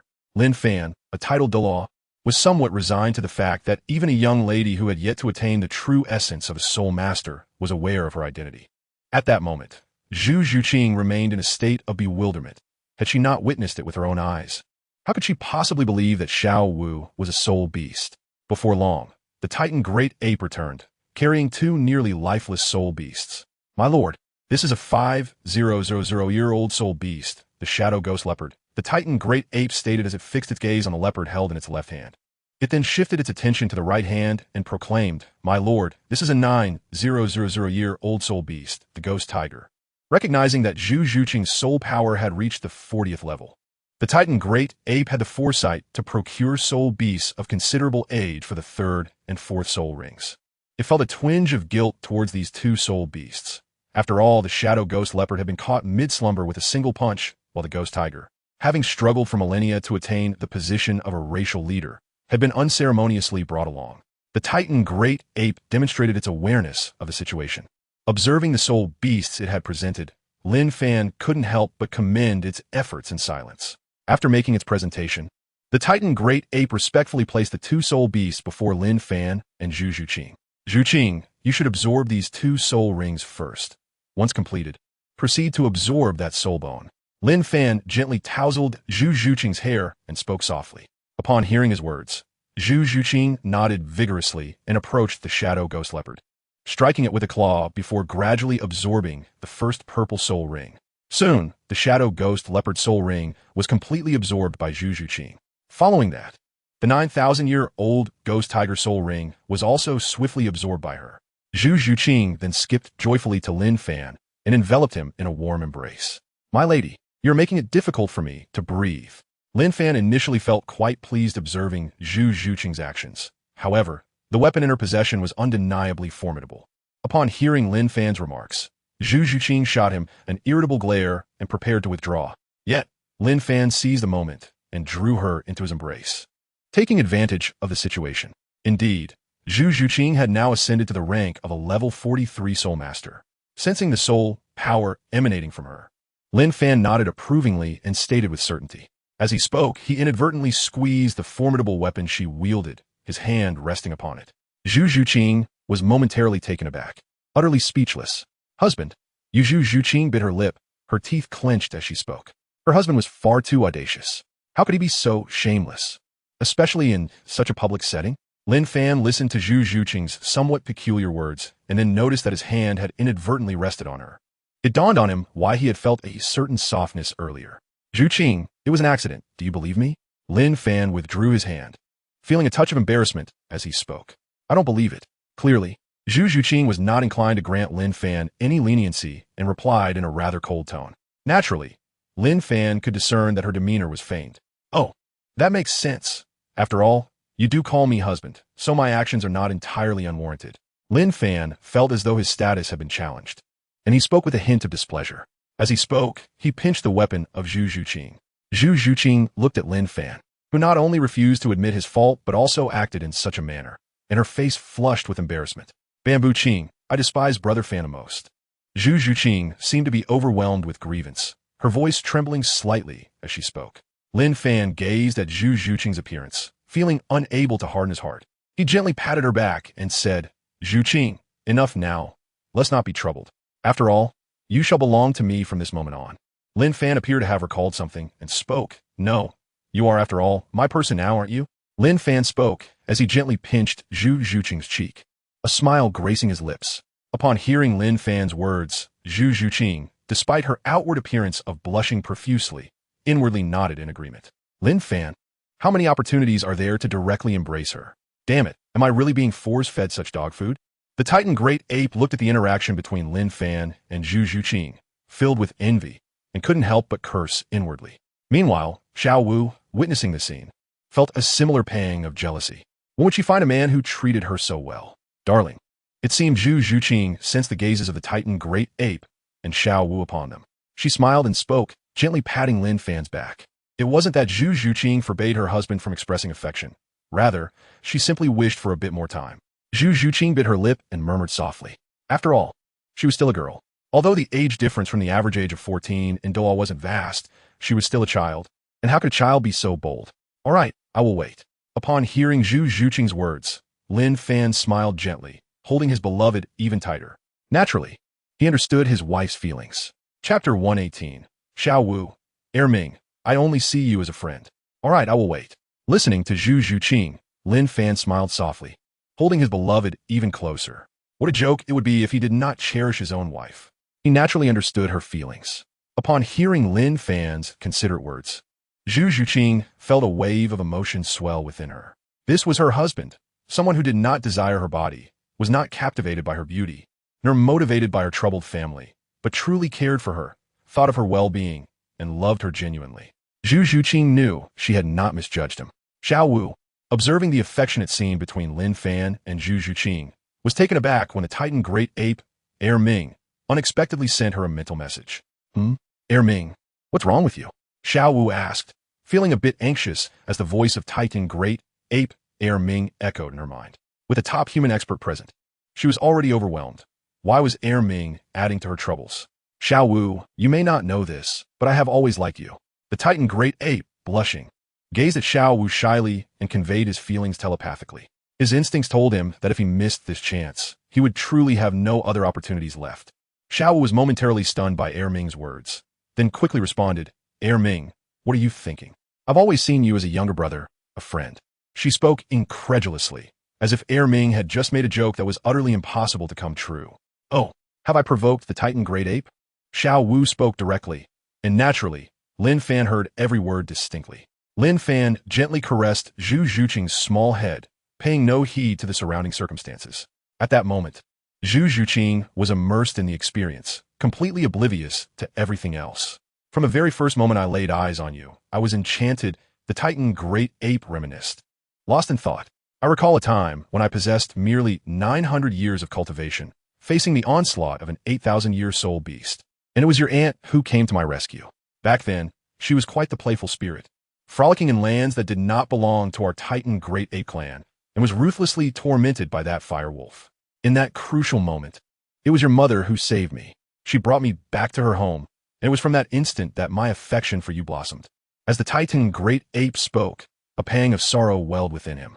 I have long believed that if I became increasingly distinguished and powerful, you would eventually come to cherish me as well. Yet, you have only ever regarded me as a friend, and this has been the case for tens of thousands of years. Reflecting on the numerous changes in Xiao Wu over the years, contrasted with his unwavering feelings, the Titan Great Ape felt a profound sense of resignation. Xiao Wu, he cautiously glanced in her direction, eager to gauge her reaction. However, he found only a look of bewilderment on her face. Dui Ming, stop it. We are friends. Please do not behave this way, Xiao Wu implored, her composure faltering. Friends? We are merely friends. Why must it be otherwise? She quickly added, we shall always remain friends, but let us not continue down this path, shall we? Xiao Wu expressed, feeling a wave of helplessness wash over her. Xiao Wu, sister, the Titan Great Ape observed her reaction, bitterly smiling to himself. Was this the outcome of his unrequited affection over the past 100,000 years? If at this moment your so-called third brother were to express such sentiments, would you acquiesce? Uncertain of what thoughts occupied the Titan Great Ape's mind, he conveyed his message. Xiao Wu stood frozen. As memories of her moments with Tang San began to surface, competitions at Nodding Academy, the tranquility of sharing a bed, the fated encounters in Holy Spirit Village, the countless times spent combing her hair. Without realizing it, she had allowed Tang San to become an irreplaceable part of her thoughts. I only regard third brother as an elder brother, Xiao Wu replied, biting her lip, her voice tinged with fatigue. The Titan Great Ape, observing the tenderness in her eyes when she mentioned Tang San and the disbelief in her own words, could not help but chuckle, a laugh filled with resignation and helplessness. So it is. I wish you happiness with the third brother you speak of. The Titan Great Ape, having spoken, found itself immersed in contemplation. If it is not meant to be, then so be it, it mused. Little Wu yearned to convey to the Titan Great Ape, Erming, that she truly regarded Tang San merely as an elder brother. Yet, as Erming had remarked, would her words even be believed? Furthermore, it appeared she struggled to articulate her feelings. Erming, a person of deep emotion, sensed the unintentional air of despondency emanating from the Titan Great Ape, and Lin Fan felt an inexplicable sense of helplessness for it. For nearly 100 millennia, it had failed to stir Little Wu's heart. In contrast, within a mere 5 or 6 years, Little Wu had allowed longing to blossom, a poignant irony indeed. My dear Fan, should I absorb the soul bone or not? Zhu Zhuqing inquired, observing Lin Fan's unfocused gaze. As she spoke, she glanced at the storage ring adorning her finger, inscribed with the characters for Zhuqing. 100,000 years of soul bone, it should pose no significant challenge. Upon hearing his words, Lin Fan playfully pinched Zhu Zhuqing's delicate face and spoke. Afterward, Zhu Zhuqing swiftly leapt from Lin Fan's embrace, producing the soul bone and presenting it to him. Zhuqing, please hold on for a moment while I attend to this soul bone. Lin Fan began to seal the soul power fluctuations of this soul bone.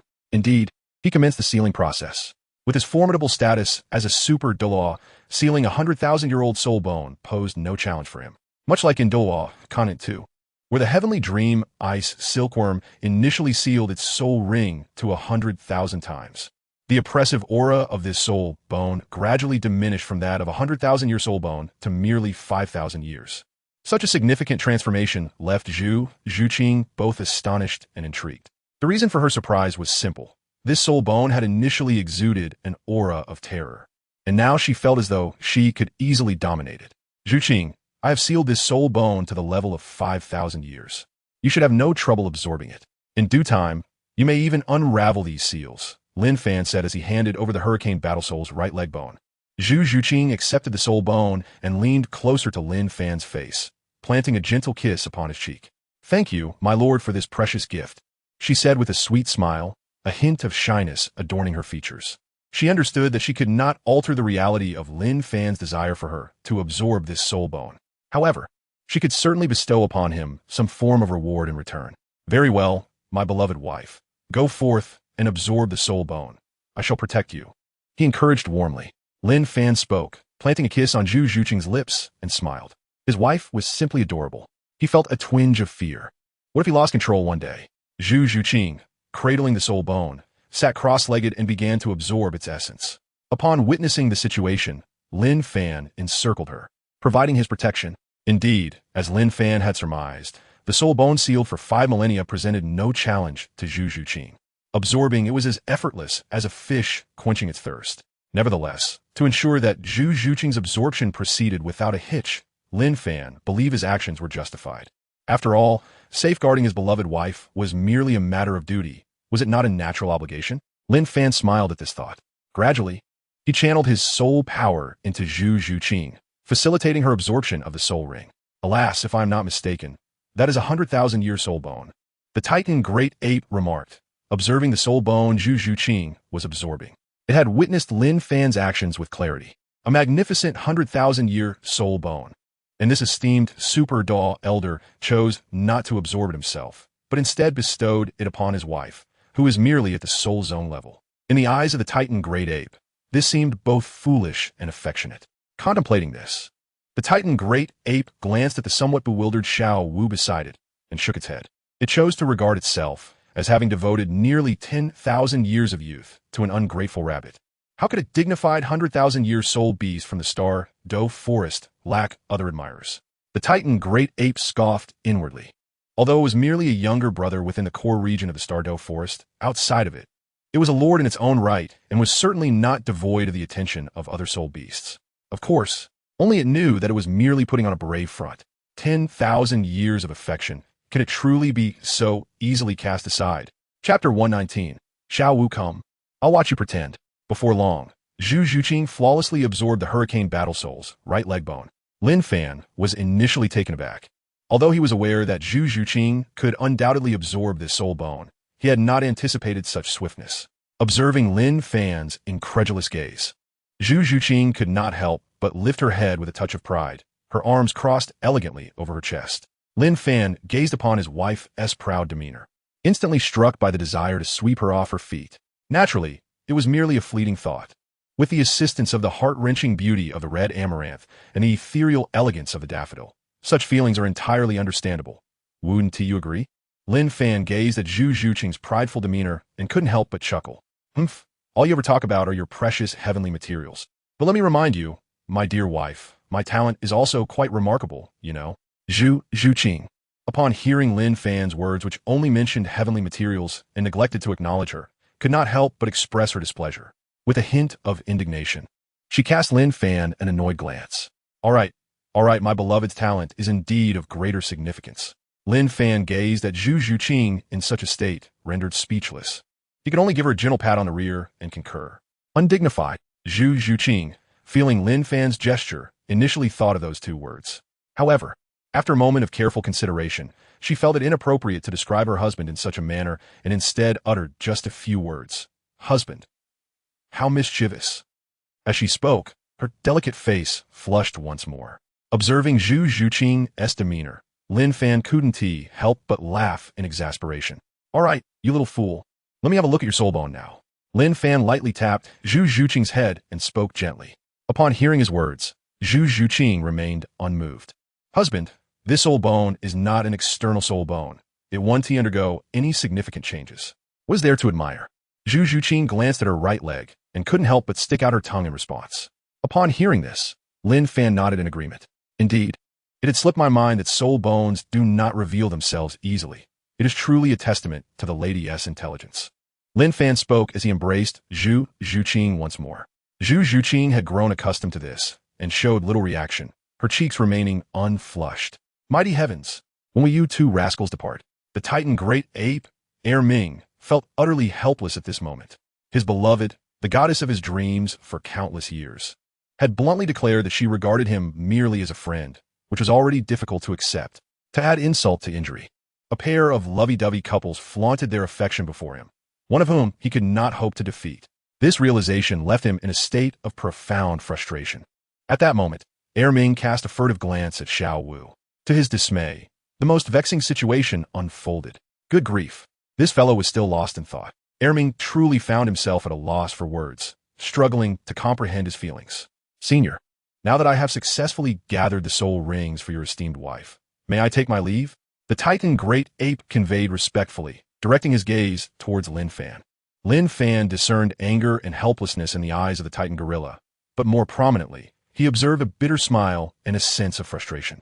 Well, it's all right now. You may take your leave. Lin Fan offered no further comment, as the presence of the Titan ape held little significance here. Upon hearing this, the Titan ape did not linger for a moment longer and departed immediately. Xiao Wu, come with me to find your third brother. Lin Fan embraced Zhu Zhuqing and gazed at the still somewhat distracted Xiao Wu, speaking softly. Upon hearing the words, third brother, Xiao Wu's eyes instantly sparkled with a hint of anger. However, upon seeing Lin Fan, she couldn't help but feel a twinge of fear. After all, she was a soul beast, while Lin Fan was a formidable being among humans. You may come and go as you please. I shall not concern myself with whatever happens to your third brother. Lin Fan observed a hint of concern in Xiao Wu's eyes and spoke, somewhat exasperated. Do you think I could possibly be interested in a mere rabbit like you? Xiao Wu pondered for a moment before speaking, hastily moving to Lin Fan's side. Meanwhile, Lin Fan cradled Zhu Zhuqing and proceeded towards the location where Tang San was previously situated, with Xiao Wu closely following behind. Before long, the trio encountered Tang San, who was in the midst of absorbing a spirit ring, alongside the anxious figures of Flinder and Oscar. Director Flinder, Oscar. Xiao Wu remarked upon seeing the two quietly watching over Tang San, feeling a warmth within her heart. These two individuals indeed possessed a sense of conscience, knowing to protect their third brother. You're alive? Oscar exclaimed in surprise, noticing Xiao Wu's unscathed form and the absence of any injuries. However, as soon as the words left his mouth, he realized how insensitive they sounded. If someone had directly told him, Oscar, why are you still alive? He would have felt that something was amiss. You should be the one dead, Xiao Wu retorted with an air of indignation upon hearing Oscar's comment. Flinder, observing the appearance of Xiao Wu and Lin Fan together, felt a twinge of confusion, but chose to remain silent. Zhuqing, this is all your fault. If you had not been disobedient, how could we have gotten separated? Lin Fan gazed at Zhu Zhuqing in his arms and suddenly spoke. Naturally, Zhu Zhuqing could discern that Lin Fan was merely jesting. Husband, I was wrong. Although she was aware that Lin Fan was merely fooling around, as his devoted wife, she felt compelled to speak in his defense and implored him earnestly. Should you dare to repeat such antics, I shall make you regret it. Lin Fan let out a cold snort, then bit down on Zhu Zhuqing's face, speaking with a fierce intensity as if Zhu Zhuqing had committed some unforgivable sin. Had I not witnessed it with my own eyes, I might have believed your absurd claims. Xiao Wu, observing the scene between the two, couldn't help but feel a surge of anger within her. She was well aware of how these two had previously tormented her during her solitary days. It was simply unbearable. Qian Shou was better off. Qian Shou, why am I being called? Seeing this, Flinder and Oscar exchanged helpless glances. They were not oblivious to the situation. Although Lin Fan appeared to be incensed due to Zhu Zhuqing's mischief, they were not foolish. After all, wasn't it Zhu Zhuqing who had failed to call him husband earlier? Lin Fan's fury seemed excessive under such circumstances. Senior, I am immensely grateful for your return, the younger generation expressed, although they were already mentally critiquing the situation. Nevertheless, outwardly, they maintained a facade of respect. Should Lin Fan suddenly vanish again, or if a 10,000-year soul beast were to emerge, it would be beyond their capacity to handle. This was not particularly concerning, but what about Tang San? Lin Fan gently shook his head, casting a worried glance in Tang San's direction. Flinder observed Lin Fan's concern for Tang San and felt his spirits lift slightly. However, upon witnessing Tang San's condition, he could not help but feel a sense of helplessness. Your Majesty, it seems that Tang San was previously engaged in a struggle against the Millennium Soul Beast, the man-faced demon spider. Now, hastily absorbing this soul ring may lead to dire consequences. Flinder expressed his concerns while watching Tang San as he absorbed the soul ring. Flinder was acutely aware of the terror that the man-faced demon spider embodied. Could a soul master of Tang San's level truly absorb a soul ring from a creature that had existed for over 3,000 years? Chapter 120, Xiao Wu Din. I assure you that what I say is the truth. It is merely a Millennium Soul Beast. Tang San will undoubtedly be able to absorb it. Lin Fan gazed at Tang San as he absorbed the Millennium Grass Snake's spirit ring and couldn't help but chuckle. A worthless spirit ring. How could Tang San possibly fail to absorb it? After all, he had successfully absorbed the spirit ring of the Millennium human-faced demon spider. This mere grass snake spirit ring was hardly a challenge for him. Xiao Fan, you are thinking far too simplistically, he remarked. This cannot possibly be an ordinary grass snake spirit ring. Perceiving Lin Fan's demeanor, Huan Ling couldn't resist interjecting. In the world of Douluo, the grass snake is considered a subpar spirit, you know? This millennium grass snake is no exception. With a hint of exasperation, he shook his head. If this spirit ring were not genuinely inferior, how could it be sold for such an exorbitant price of 10 system coins? Upon hearing Huan Ling's insightful explanation, Lin Fan was momentarily taken aback before breaking into an unrestrained smile. It turned out that the spirit ring Tang San was absorbing was akin to the inferior grass snake his son had initially absorbed. He was well aware of that grass snake's shortcomings. Had it not been for Tang Wulin's innate Golden Dragon King bloodline, he would have long been rendered useless by such a spirit ring. And with Tang San lacking the Golden Dragon King bloodline, wasn't this simply a lost cause?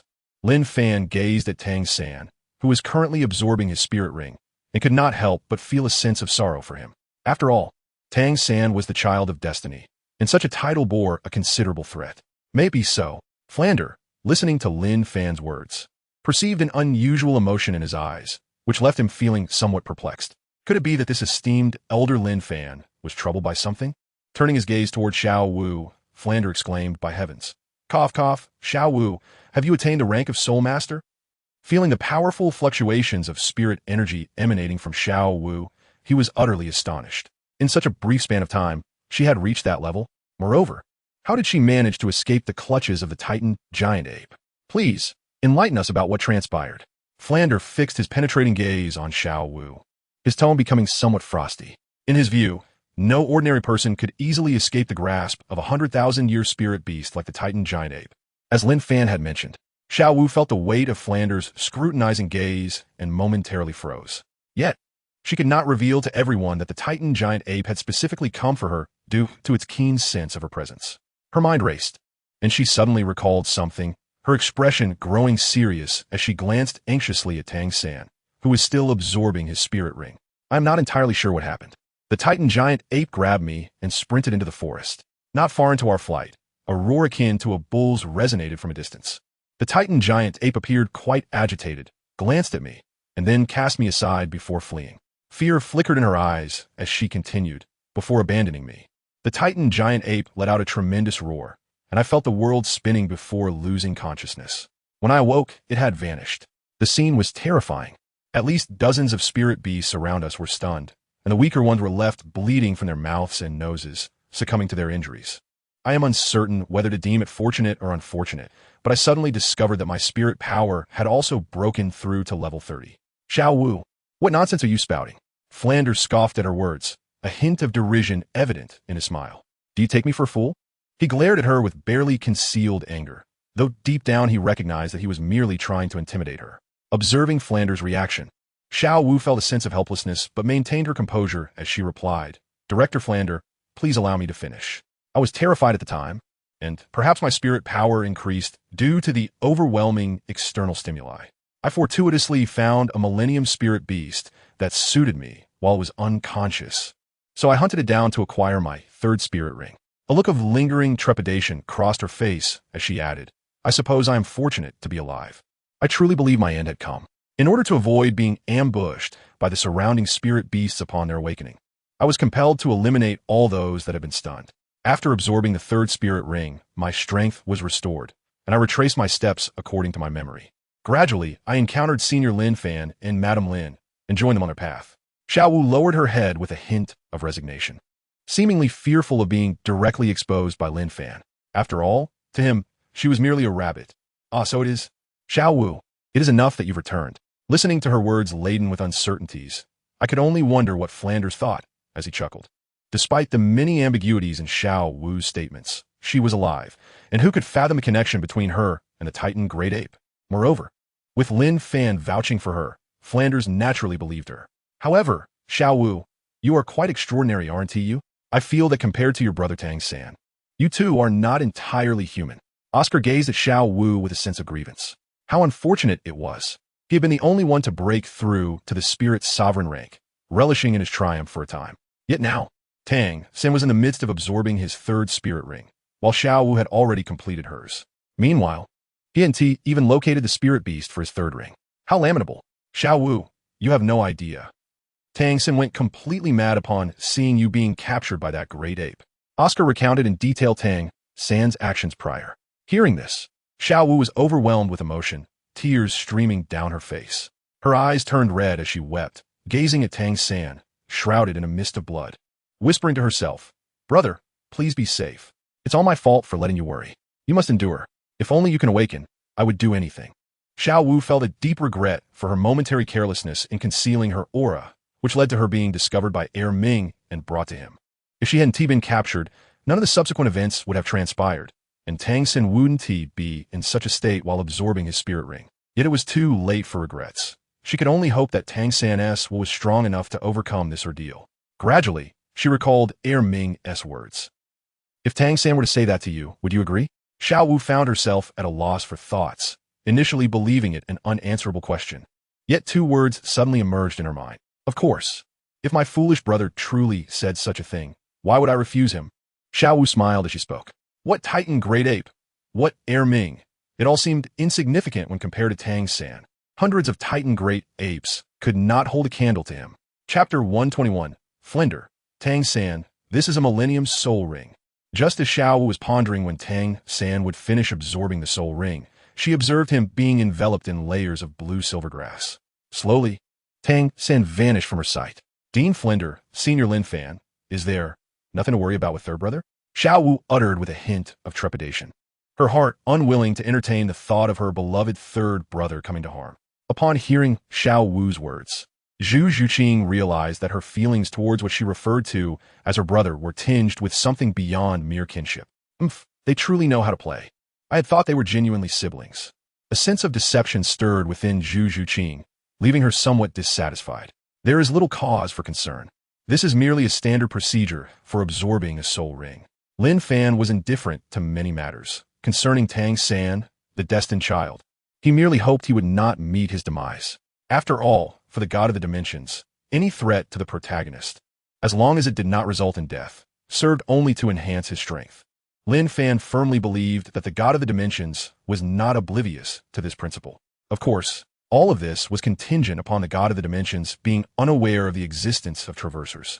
With Lin Fan's esteemed words, one could hardly doubt their veracity. Flender glanced at Xiao Wu, choosing not to utter a word, but instead directly relayed Lin Fan's statement, displaying considerable astuteness.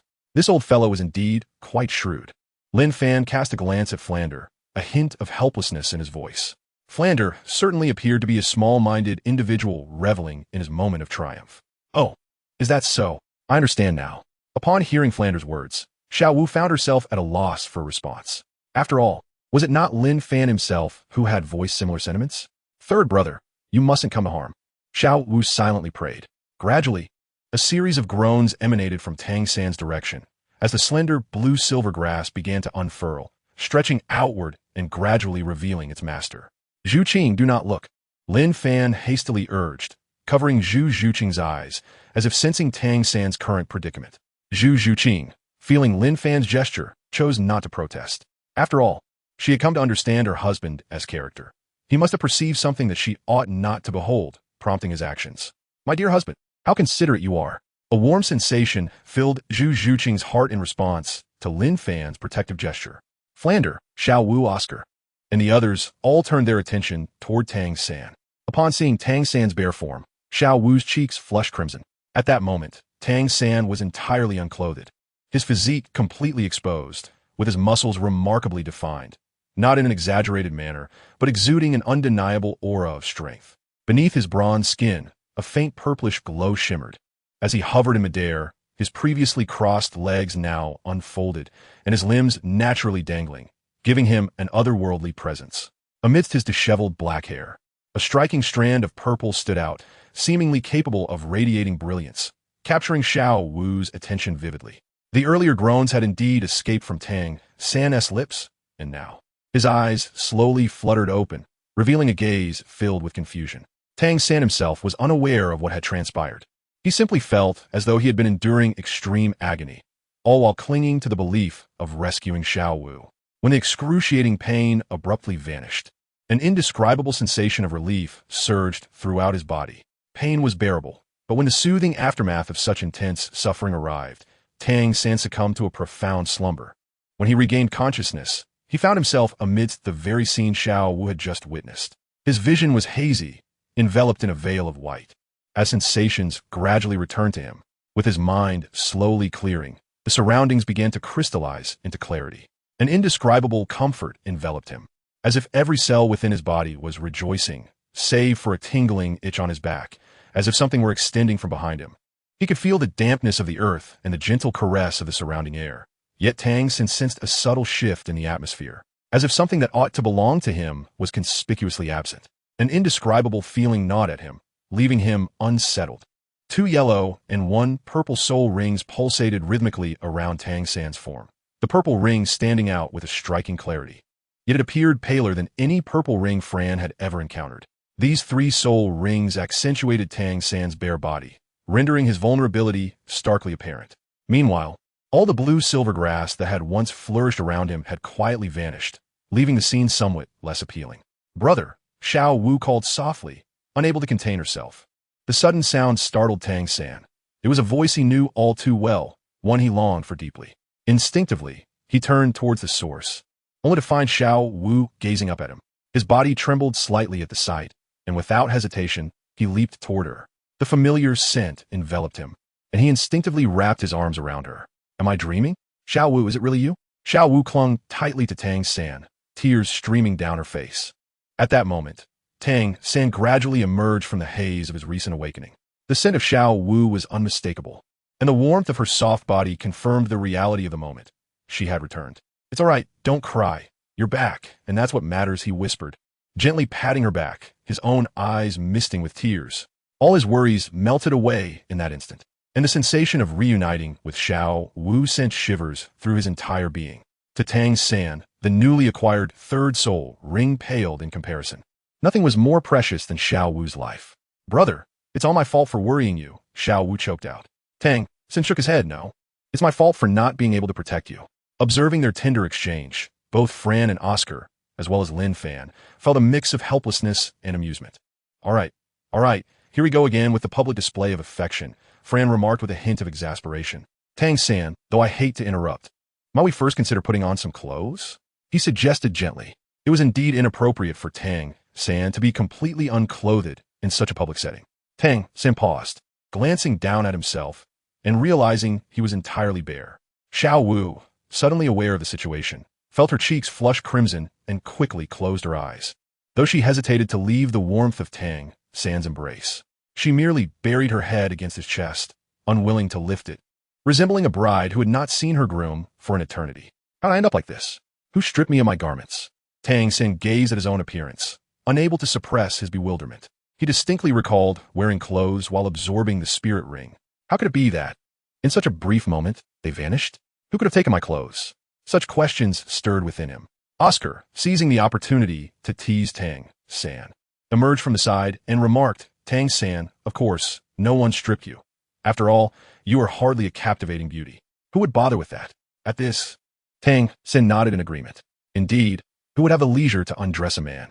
He then reached for his waist, and to his delight, his treasured 24-bridge Mingwenite was still there. Hastily, he gently pushed Xiao Wu aside and swiftly donned a set of clothing. "Tang San, do you feel anything?" Flinder inquired, observing the remains of the 3,000-year-old man-faced demon spider. Could Tang San truly endure such a soul ring? Flinder, let me first experience it myself," Tang San replied, standing still and gradually closing his eyes. "I don't feel anything particularly unusual. This soul ring feels rather ordinary," Tang San pondered aloud. He sensed that absorbing the soul ring was not overly difficult. However, it seemed to resist being easily absorbed, creating a slight challenge for him. Yet, apart from that, there appeared to be no adverse effects. It was almost as if it were freely given. This cannot be. "Tang San, release your soul ring again." "Let me see," Flinder exclaimed, tugging at his sleeve, skeptical. A 3,000-year soul ring, and Tang San felt nothing? Was Flinder out of touch, or was Tang San merely boasting? His curiosity grew, prompting him to take this course of action. Tang San nodded and promptly released his 3 soul rings, represented by yellow, purple, and the 3rd. To his astonishment, he found that the 3rd ring was only slightly more vibrant in color than the 2nd. "Flinder, Senior, what on earth is happening?" Tang San asked, his mind buzzing with confusion. Even Xiao Wu, standing nearby, wore a bewildered expression. When had a 3,000-year soul ring been reduced to the mere fluctuations of a 1,000-year one? Was this a decline in morality or a distortion of humanity? Flinder felt the presence of Tang San's third soul ring, his expression a mixture of confusion and astonishment. How could it be that a soul ring of 3,000 years only emitted the energy fluctuations of 1,000 years? Was this some sort of jest? Tang San, I too am at a loss regarding this matter, Flinder stated candidly, not one to beat around the bush. Though he may have been a merchant of dubious repute, he still valued honesty. Chapter 122. Meng Fan. Do you know how many regrets and hopes I harbor? Tang San, I too am at a loss regarding this matter. Flinder continued, gazing earnestly at Tang San. Taken aback by his words, Tang San paused momentarily. It was then that he noticed Lin Fan's figure. May I inquire, esteemed elder, if you could shed light on the doubts of a junior? Tang San respectfully addressed him. Although he felt a tinge of resentment towards Lin Fan for not saving Xiao Wu, he refrained from expressing it. After all, according to Lin Fan, his anger was indeed justified, leaving Tang San feeling helpless. In time, you shall come to understand. Lin Fan did not respond to Tang San's inquiry. Instead, he smiled and said, enjoy the little grass serpent soul ring, Tang San. Upon realizing Lin Fan's reluctance to answer, Tang San shrugged and replied, damn it, my father. The lingering essence of my mother is right here. Poor little Iran, as a father, I have yet to enjoy. Ah, how tragic for my little Iran, having met such a grim fate. At that moment, a stream of profanities reached the ears of the group. Gradually, an elderly man and a middle-aged man hurriedly approached, the latter being the source of the unkind words. Lin Fan gazed at the elderly man and the middle-aged gentleman, unable to suppress a chuckle. Ah, is that not the infamous Meng Fan? Lin Fan chuckled as he gazed in Meng Fan's direction, remarking with a smile, how audacious of this fellow. Meng Fan, startled by the unexpected voice, felt an instinctive urge to retort. However, he found himself bemused by its familiarity. Why does that voice sound so strikingly familiar? Turning his attention towards Lin Fan, his eyes widened in astonishment, leaving Lin Fan momentarily taken aback. You can look at me all you want, but why do you appear so desperately eager? Lin Fan couldn't help but feel a wave of nausea wash over him. This Meng Shu was truly repugnant, wasn't he? Note, for the sake of narrative effect, how could a mere Meng Shu provoke such a reaction from Lin Fan? What a delusion indeed. My lord, I am Meng Shu, here to pay my respects. Without a hint of foolishness, Meng Shu immediately knelt down, addressing him with utmost reverence. As he spoke, he forcefully pressed his beloved son down to the ground, compelling Meng Jia to kneel as well. Father, Meng Jia exclaimed, feeling an overwhelming sense of indignation at his father's actions, and he could not help but curse out loud, you scoundrel. To his utter astonishment, Meng Shu struck him across the face, leaving his cheeks flushed like a ripe apple. Tiger Qian, father. Meng Jia looked on in disbelief, his heart filled with anguish. Wasn't his father supposed to love him unconditionally? How could he treat him this way? This was inconceivable. Do you not know of all my regrets and hopes? Meng Jia thought to himself, sending this thought to his father telepathically. Yet he was perplexed as to why such words emerged at this moment. Notably, this was precisely how he felt. Meng Shu, taken aback by his son's unspoken words, paused for a moment. How profound and steadfast is my love for you? How warm and courageous is this force of affection? Regardless of how much my heart aches or how frantic my love becomes, and regardless of what others may think, love is a belief that draws me to your side. Unfazed by his son's poignant inquiry, Meng Shu calmly replied, what are you two up to? Lin Fan observed the two men before him, a father and son, exchanging meaningful glances, and could not help but exclaim, in my presence, two individuals of such advanced age are sharing tender looks? Have you lost your senses? Lin Fan couldn't help but mutter to himself, my dear sir, may I inquire if you have ever encountered my beloved wife, Chao Tianxiang? Meng Shu looked at Lin Fan, his anxiety palpable. It is worth noting that Chao Tianxiang had been by his side since childhood, and now she has become a significant pillar of support for the family. With his beloved wife now lost, one can only imagine his profound sorrow. Pray tell, dear reader, what would you do if your wife were to vanish? Yin Yu, awaiting your response. Your wife, is she not the one known as the Snake Lady? Who came with your granddaughter? Lin Fan feigned ignorance and retorted, indeed, that is precisely the case. Upon hearing Lin Fan seemingly aware of his wife's whereabouts, Meng Shu felt an overwhelming joy. Ding ding ding, as a devoted homebody, XXX was utterly delighted. Those two, having provoked me, shall face my wrath. Lin Fan waved his hand nonchalantly and spoke, Xiao Xiang is gone? In Meng Shu's eyes, only emptiness remained. His wife was indeed everything to him. Damn, has she truly been slain? Upon hearing Lin Fan's words, Meng Fan's heart ignited with fury. Meng Iran was, after all, the most beautiful and graceful daughter. How could she be killed before he had even tasted the joys of life with her? Damn it, I curse your ancestors. Meng Fan silently roared within. Yet, before he could voice his outrage, he noticed his father transform into shimmering stardust, vanishing into thin air. Soon, he would meet the same fate. You two are exceedingly bothersome, Lin Fan remarked, retracting the spatial elements he had controlled with an air of indifference. These two youngsters' attempts to feign superiority before him were utterly irrational. Darling, in his embrace, Zhu Zhuqing witnessed this scene and felt an inexplicable sense of panic. She did not wish for her husband, her man, to be a ruthless killer. Yet, in such a short time, Lin Fan had annihilated an entire family, and fear began to seep into her heart. What troubles you, my dear wife? Noticing Zhu Zhuqing's discontented expression, Lin Fan inquired. He certainly did not want anything to happen to his beloved. Promise me, please refrain from killing like this in the future. All right? Zhu Zhuqing spoke, lowering her head with a hint of grievance, as if fearing Lin Fan would disagree with her plea. Just as Lin Fan was about to console her, Zhu Zhuqing suddenly lifted her head, fixating her gaze on him. Answer me, will you? With her lips pouted, she swiftly bit down on Lin Fan's shoulder, expressing her dissatisfaction. All right, I will heed my wife's words. Lin Fan observed Zhu Zhuqing's actions and hastily agreed, then affectionately ruffled her hair. Silly girl, do you not realize that my body is beyond your endurance?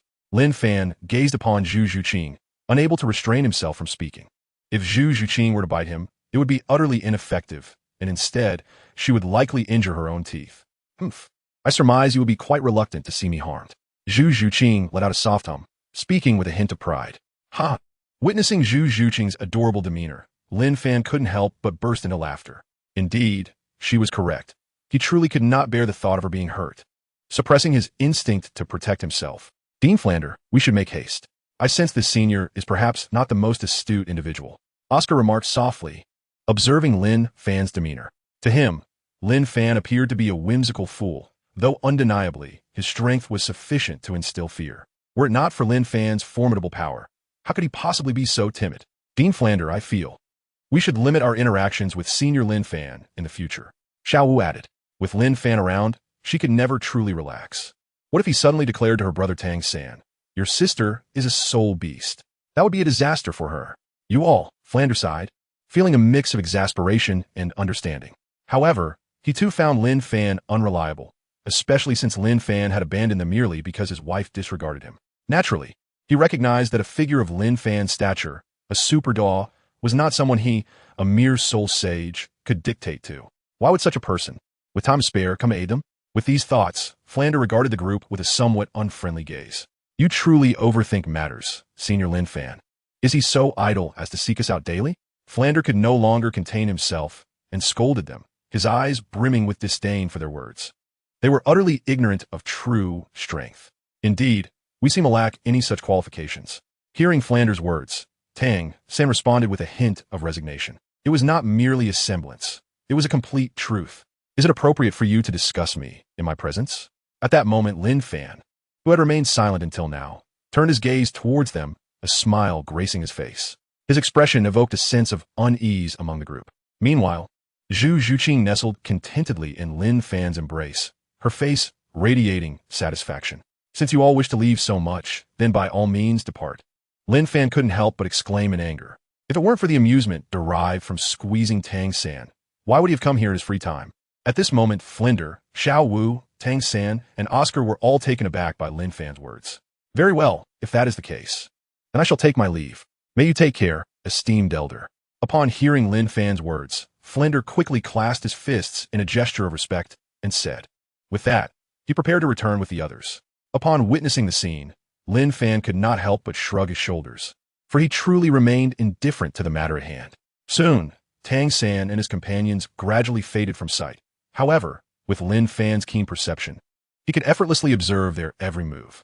Principal, why are we leaving so soon? Are we truly not accompanying that esteemed senior? Lin Fan noted Oscar's evident fluster as he inquired of Flander.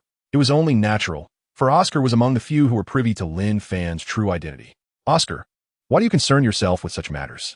We must depart at once. Although you did not acquire a soul ring on this expedition, Our journey has already yielded substantial gains, Flander replied, rolling his eyes in exasperation. It was not that he wished to leave. Rather, he feared that Lin Fan's burgeoning powers might attract unforeseen dangers, leading to regrettable consequences.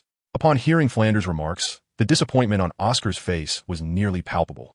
As Oscar attempted to emulate Tang San's hurried exit, Flander swiftly incapacitated him with a decisive slap. Observing the puzzled expressions of Tang San and Xiao Wu, Flander chuckled. This lad is simply lost in his fantasies. Let's allow him to rest for a while. As Flander finished speaking, he was met with the sympathetic gazes of Tang San and Xiao Wu. Haha, this Flander certainly knows how to amuse himself, they thought. Lin Fan gazed at Flandra, who had rendered Oscar unconscious with a single strike, and couldn't help but chuckle. Might I inquire if you would grace me with your presence at the heart of my Stardow forest? The words, cold yet imbued with an air of elegance, momentarily left Lin Fan in a state of astonishment. It was neither the melodious nature of the voice nor its harshness that captivated him. Rather, it was an indescribable sensation that enveloped him. If I am not mistaken, you too hail from the Dragon Clan. I kindly invite you to gather at the Life Lake, situated at the very center of my Stardow forest. Otherwise, I harbor doubts that you will witness the dawn of tomorrow. As she concluded, the voice, initially laced with a smile, shifted to an icy tone that compelled Lin Fan to inwardly marvel. This individual is indeed extraordinary. Lin Fan realized that, unbeknownst to him, his mental fortitude had been subtly affected, which was utterly terrifying. I apologize, my future wife is still here, and I cannot help but worry about her. Lin Fan glanced at Zhu Zhuqing in his arms and responded to the voice that had just spoken. After a brief moment, he heard the echo. Very well. You shall return her, and then come back to me, understood? Of course, if you wish to flee. You may certainly attempt it. The tone carried a hint of provocation. However, it was evident that the speaker's mood had soured upon hearing Lin Fan's previous words. What is the meaning of all this? Ah, dear lady, I find myself rather fatigued of late and wish to take a few days to rest before returning. I trust you will not mind, will you? Lin Fan spoke with unwavering composure, as if the voice of the woman was not his but belonged to the celestial dragon.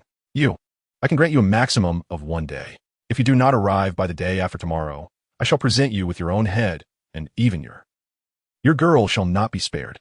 The woman's voice seemed to struggle against her own emotions, uttering her words in a peculiar manner. Naturally, Lin Fan only perceived the oddness in her tone. Had she not restrained her feelings, he might have faced her ire. I sense that you hold yourself in far too high regard. Lin Fan smiled gently, expressing a hint of helplessness as he spoke. Of course, while he stated it so casually, he had already come to a near certainty regarding the identity of the other party. It was likely one of his favorite female characters from his past life, the Silver Dragon King, Gu Yuena. Oh, have I overestimated my own significance? Upon hearing Lin Fan's words, the other seemed to suddenly take an interest, responding with a question. I look forward to the day after tomorrow when you can still converse with me in such a manner. At that time, it would not bode well if you find yourself in tears. The other replied with a hint of disdain, as if to them, he was merely insignificant. Very well, I shall await that moment. Lin Fan smiled gently, concluding his communication with the other party, as he playfully pinched the delicate face of the lovely lady in his embrace. Zhu Qing, shall we return? In the heart of the starry forest, near the Lake of Life, a massive silver dragon lay on the ground, chuckling softly. By gee, what kind of attire do humans prefer? Please procure some for me. The dragon glanced at the green-clad woman beside him, speaking in a hushed tone. My lord, do you truly wish to? The woman, known as Bai Ji, appeared momentarily taken aback by the silver dragon's words, unable to suppress her inquiry. It should be nearing death, yet here I remain. For the sake of the dragon clan, it is but a trivial matter. Moreover, that little human seems rather entertaining. Though, it is merely a matter of having a girlfriend. The silver dragon murmured, gradually transforming into a graceful maiden draped in a flowing white gown, delicately wielding a vibrant staff. Bai Ji gazed at the enchanting figure before her, momentarily entranced but hesitant to voice her thoughts. As you command, my lord. With those words, Bai Ji departed. Before long, the maiden cast a glance towards Bai Ji at the center of the starry forest, reminding her, do prepare everything for me. After uttering this seemingly simple phrase, she leaped towards the Lake of Life. Yet, this seemingly innocuous statement stirred considerable unrest in the vicinity surrounding the Lake of Life at the heart of the starry forest. My lord, do you truly intend to? A man clad in a black robe, appearing to be in his 40s, with a strikingly handsome and resolute visage, gazed towards the Lake of Life. Murmuring softly, his eyes ablaze with fervor. Chapter 124, Illusions. So you prefer males in no time?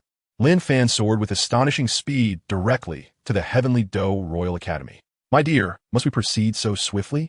Zhu Zhuqing pouted, expressing her mild discontent. Of course.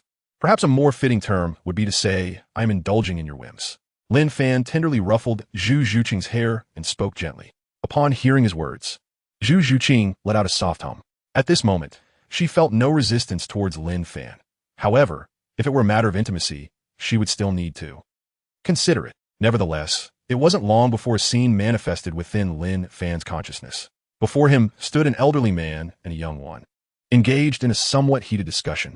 The elder was tall and slender, resembling a javelin, with hair and beard as dark as ink and eyes that glimmered like emeralds.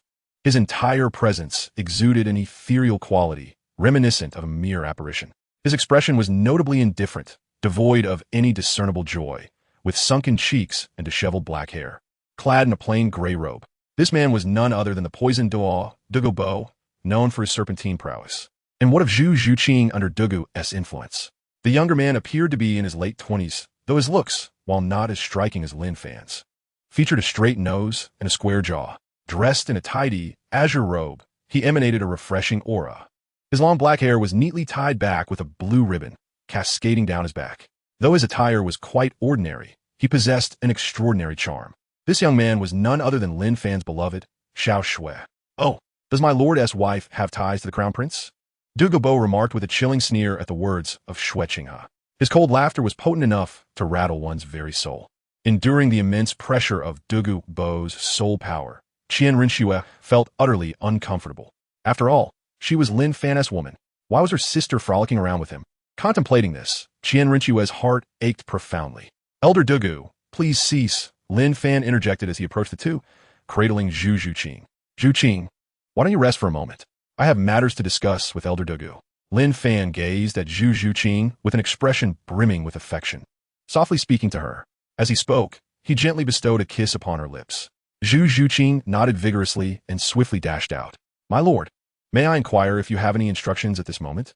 Dugu Bo respectfully addressed Lin Fan upon his arrival. Despite any defiance from heaven or earth, Dugu Bo acknowledged that he must yield to Lin Fan. No, my desire is for you to leave as well. I wish to converse with His Highness the Prince. Upon Lin Fan's utterance, he turned his gaze towards Qian Renxue. Upon hearing Lin Fan's straightforward dismissal, Dugu Bo exhibited no hesitation, promptly departing with a sense of earnestness. After all, he understood the necessity of recognizing his own standing. As soon as Dugu Bo left, Lin Fan swiftly enveloped the space in a protective barrier. He harbored no desire for anyone to overhear his conversation with Xue. Thereupon, Qian Renxue gazed at the figure she had long yearned for and hurriedly removed the human mask from her face. Lin Fan then realized that Qian Renxue's eyes had become flushed and her golden hair glistened with tears. You still know how to come back. Before Lin Fan could respond, Qian Renxue had already thrown herself into his embrace, expressing her discontent. Tell me, why do you take only Zhu Qing with you and not me? As she spoke, she continued to strike Lin Fan's chest repeatedly. Xue. Lin Fan gazed at the woman in his arms, momentarily lost in thought. Qian Renxue was indeed one of his most cherished among the three Douluo maidens. However, he found himself questioning the propriety of his actions. Enjoying the bamboo delicacies in front of him while casting glances at Qian Renxue felt rather disconcerting. Additionally, he had received messages from Gu Yuena over the past few days, further complicating his thoughts. It was evident that his mind was in disarray. Not everyone can confidently assert that cultivating a harem is the right course of action. This sentiment resonated even more with Lin Fan, who had immersed himself in literature in his past life. As for you and your preferences, let me make it clear. If my sister Zhu Qing possesses something, I desire it too. Qian Renxue pouted, visibly displeased, her delicate face flushing a deep crimson. Yet, it wasn't shyness that caused her embarrassment, but rather an overwhelming sense of discomfort within her. For instance, with that, Qian Renxue leaned in and pressed her lips against Lin Fan's. Lin Fan was somewhat taken aback as he gazed at Qian Renxue before him. Ultimately, he had underestimated the extent to which the system could modify Qian Renxue's memories. This was astonishingly powerful, wasn't it? Though such thoughts swirled within him, a lingering unease tugged at his heart. Consequently, he gradually extricated himself from the situation. Qian Renxue, sensing Lin Fan's actions, couldn't help but chuckle bitterly. It seemed that in Lin Fan's eyes, she truly amounted to nothing at all. Reflecting on the moment when Lin Fan had kissed Zhu Zhuqing in her presence, her heart felt as though it were bleeding.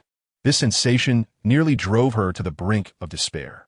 Only she understood the immense courage it took to utter that self-deprecating laugh. Lin Fan, you're truly lacking in manliness. At that moment, even the ethereal spirit could no longer bear the sight and reproached him. You, after all the efforts I exerted to shape you into this, treat me this way. The spirit was genuinely infuriated. For Lin Fan's sake, it had even implanted memories within Qian Renxue's mind and awakened Gu Yuena ahead of time. Coupled with bestowing Lin Fan with such strength, it had nearly exhausted all its energy from the very beginning. Spirit, are you not attracted to men? Listening to the words of the ethereal spirit, Lin Fan couldn't help but retort. Nevertheless, he felt that there was no fault in what the spirit had said. You are the one who prefers men. The spirit, taken aback by Lin Fan's remark, was momentarily stunned. If he were to take on a human form at that moment, his face would surely betray a shade of green. Let me reiterate, pay close attention. My bond with my beloved Long Bing is genuine love. Recalling the memories of training, battling, and adventuring alongside Long Bing, a warm sensation enveloped his heart. The ethereal spirit could easily attract numerous suitors with a mere wave of his hand, yet what he truly desired was authentic love. True love transcends the boundaries of gender. In conclusion, Lin Fan, allow me to inform you, you are far from embodying the essence of a man. A true man would never allow his beloved to shed tears. Although the spirit had engaged in frivolous banter with Lin Fan moments earlier, he was quite aware of Lin Fan's character. Lin Fan, in his eyes, is simply a fool. Upon hearing those words, Lin Fan was momentarily taken aback. Then a gentle smile graced his lips. Indeed, why would he, Lin Fan, want to bring tears to the eyes of the woman he cherished? Did he harbor affections for Qian Renxue? Undoubtedly, his feelings were beyond doubt. You are right, fantasy spirit. Chapter 125, Qian Renxue. Husband, I shall heed your words. You are right, fantasy spirit. I truly am not man. Upon listening to fantasy spirit's remarks, Lin Fan chose not to retort, but rather embrace the truth with composure. He found understanding in her words, recognizing their validity without a hint of irritation. Was he not often ensnared by the ideologies of his past life? Democracy and republicanism were utterly impractical in this world of Douluo. While he had once been a staunch supporter of monogamy, in this realm, his convictions wavered. He realized he was incapable of such adherence. Swear, I was wrong. As Lin Fan seized the moment, while Qian Renxue helplessly closed her eyes, he decisively leaned in to capture her lips. Startled, Qian Renxue opened her eyes wide, observing Lin Fan's actions, and a warm current began to flow within her heart. I knew it, my man would never act that way. She had long anticipated that her man could never be someone irresponsible. Moreover, he would undoubtedly cherish her like a precious gem. Witnessing Lin Fan's demeanor at that moment filled her with immense joy. After approximately 10 minutes, Lin Fan finally released her lips. Yet, to his surprise, Qian Renxue found herself unsatisfied. Fango, I still desire more. She playfully pouted, lightly tapping his chest. With that, she adorably widened her large eyes. You silly girl. Upon hearing Qian Renxue's words, Lin Fan genuinely felt her cuteness, unable to resist pinching her cheek with a smile. Fango, it can't be that you treat Zhu Qing so well just because she's well endowed, can it? Qian Renxue teased. Such a notion was absurd. Not only to Lin Fan, but even to herself, Qian Renxue. Swear, what are you thinking? At Qian Renxue's playful remarks, Lin Fan felt an overwhelming urge to kiss her once more, and this time, he wouldn't merely graze her lips. Lin Fan pondered for a moment. At this juncture, Qian Renxue must be at least 18 or 19 years of age. Psychologically, he felt no discomfort regarding this fact. Upon realizing this, Lin Fan swiftly curtailed his train of thought. After all, such musings were not warranted. Swear, after all, you're older than your sister Zhu Qing, are you not? Lin Fan cast a glance downward at the two snowy white mounds before Qian Renxue and could not help but speak up. Even if you say they're a bit larger, it's perfectly acceptable. Upon hearing Lin Fan's words, Qian Renxue could not help but let out a few proud snorts. Observing her demeanor, Lin Fan inwardly sighed. Indeed, a girl in love possesses a certain charming innocence, however. It wasn't long before Qian Renxue sensed that something was amiss. Lin Fan seemed to be teasing her quite clearly. Fan Guyu. Qian Renxue pouted, gazing at Lin Fan, yet she was at a loss for words. What is it, my dear little fool? Lin Fan gazed at the beloved in his arms, a smile gracing his lips. He relished the moments spent conversing with his cherished one. From now on, I shall always be by Brother Fan's side. Wherever he goes, there too shall I be, Shuer declared, her gaze tenderly fixed upon Lin Fan's eyes. In the future, I shall join Sister Zhu Qing in keeping Brother Fan company at night. As she uttered the final words, a blush crept across Qianren Shue's delicate face. Oh, it seems that this last statement holds the essence of her sentiment. Lin Fan mused inwardly, captivated by the charmingly naive expression of the enchanting maiden before him. Very well, we shall share slumber together from now on.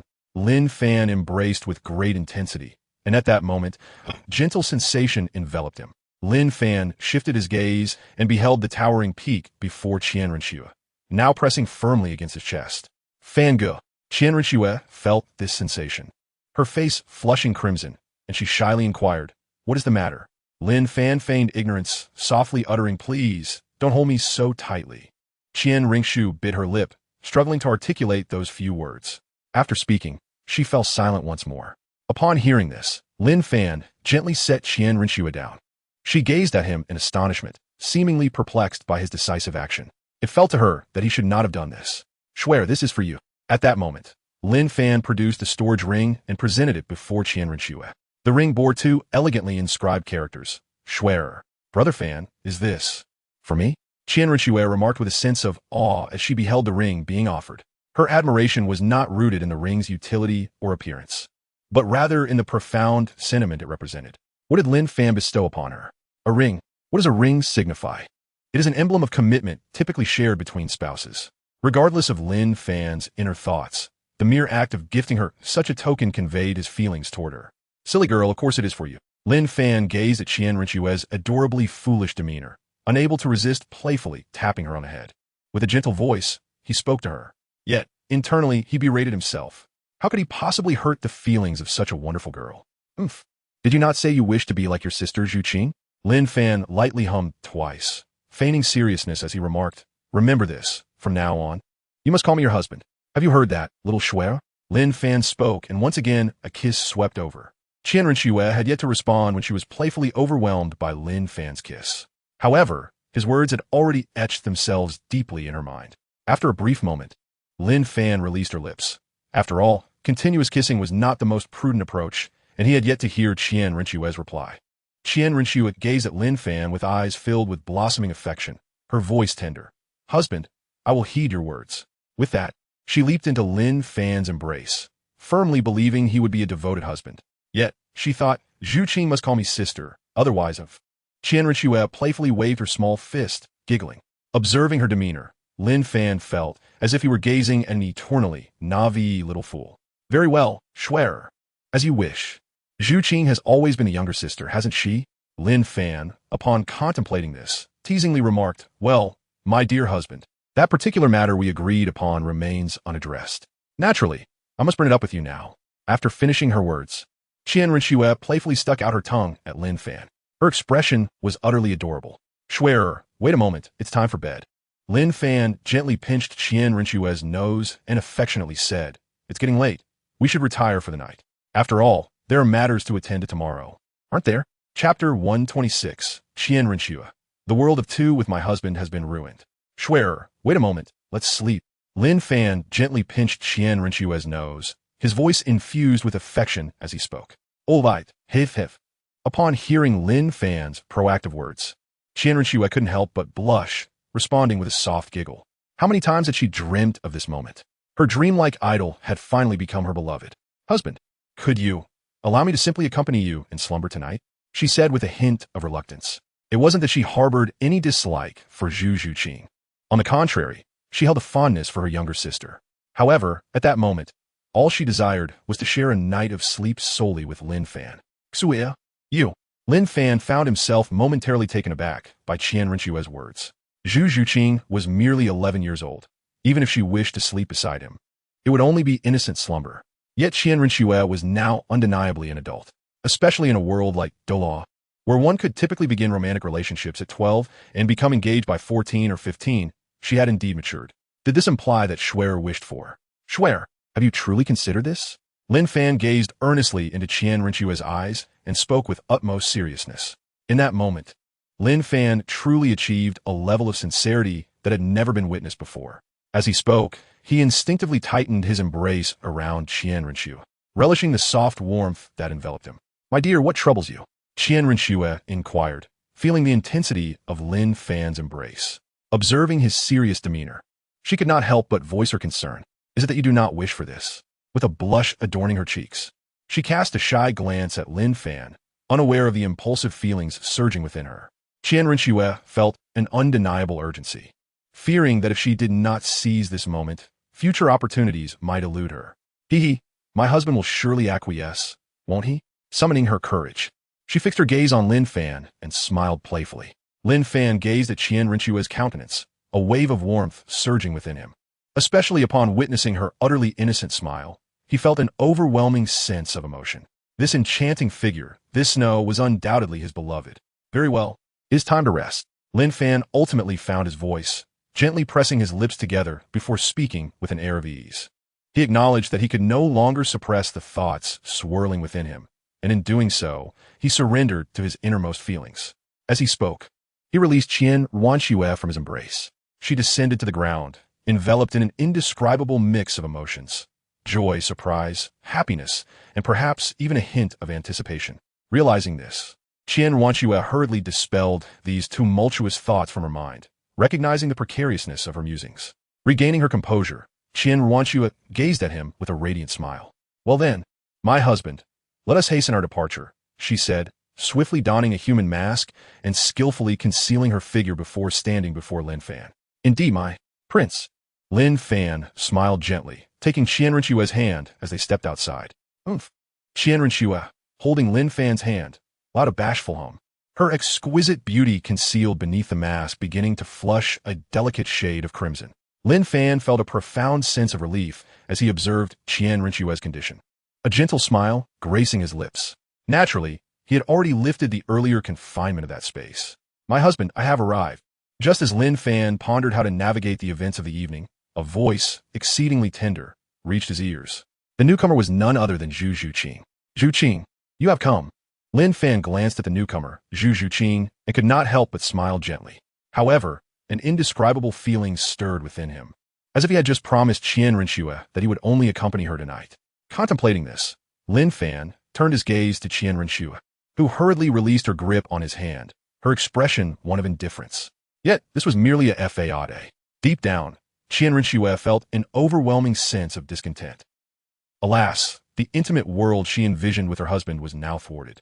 As she observed Zhu Zhuqing approaching, she thought helplessly. At this moment, not only could she not bring herself to deny Zhu Zhuqing the right to share the night with them, but Lin Fan would likely feel the same. Meanwhile, Dugu Bo followed closely behind Zhu Zhuqing, his demeanor earnest and cautious, fearing any misstep that might befall her.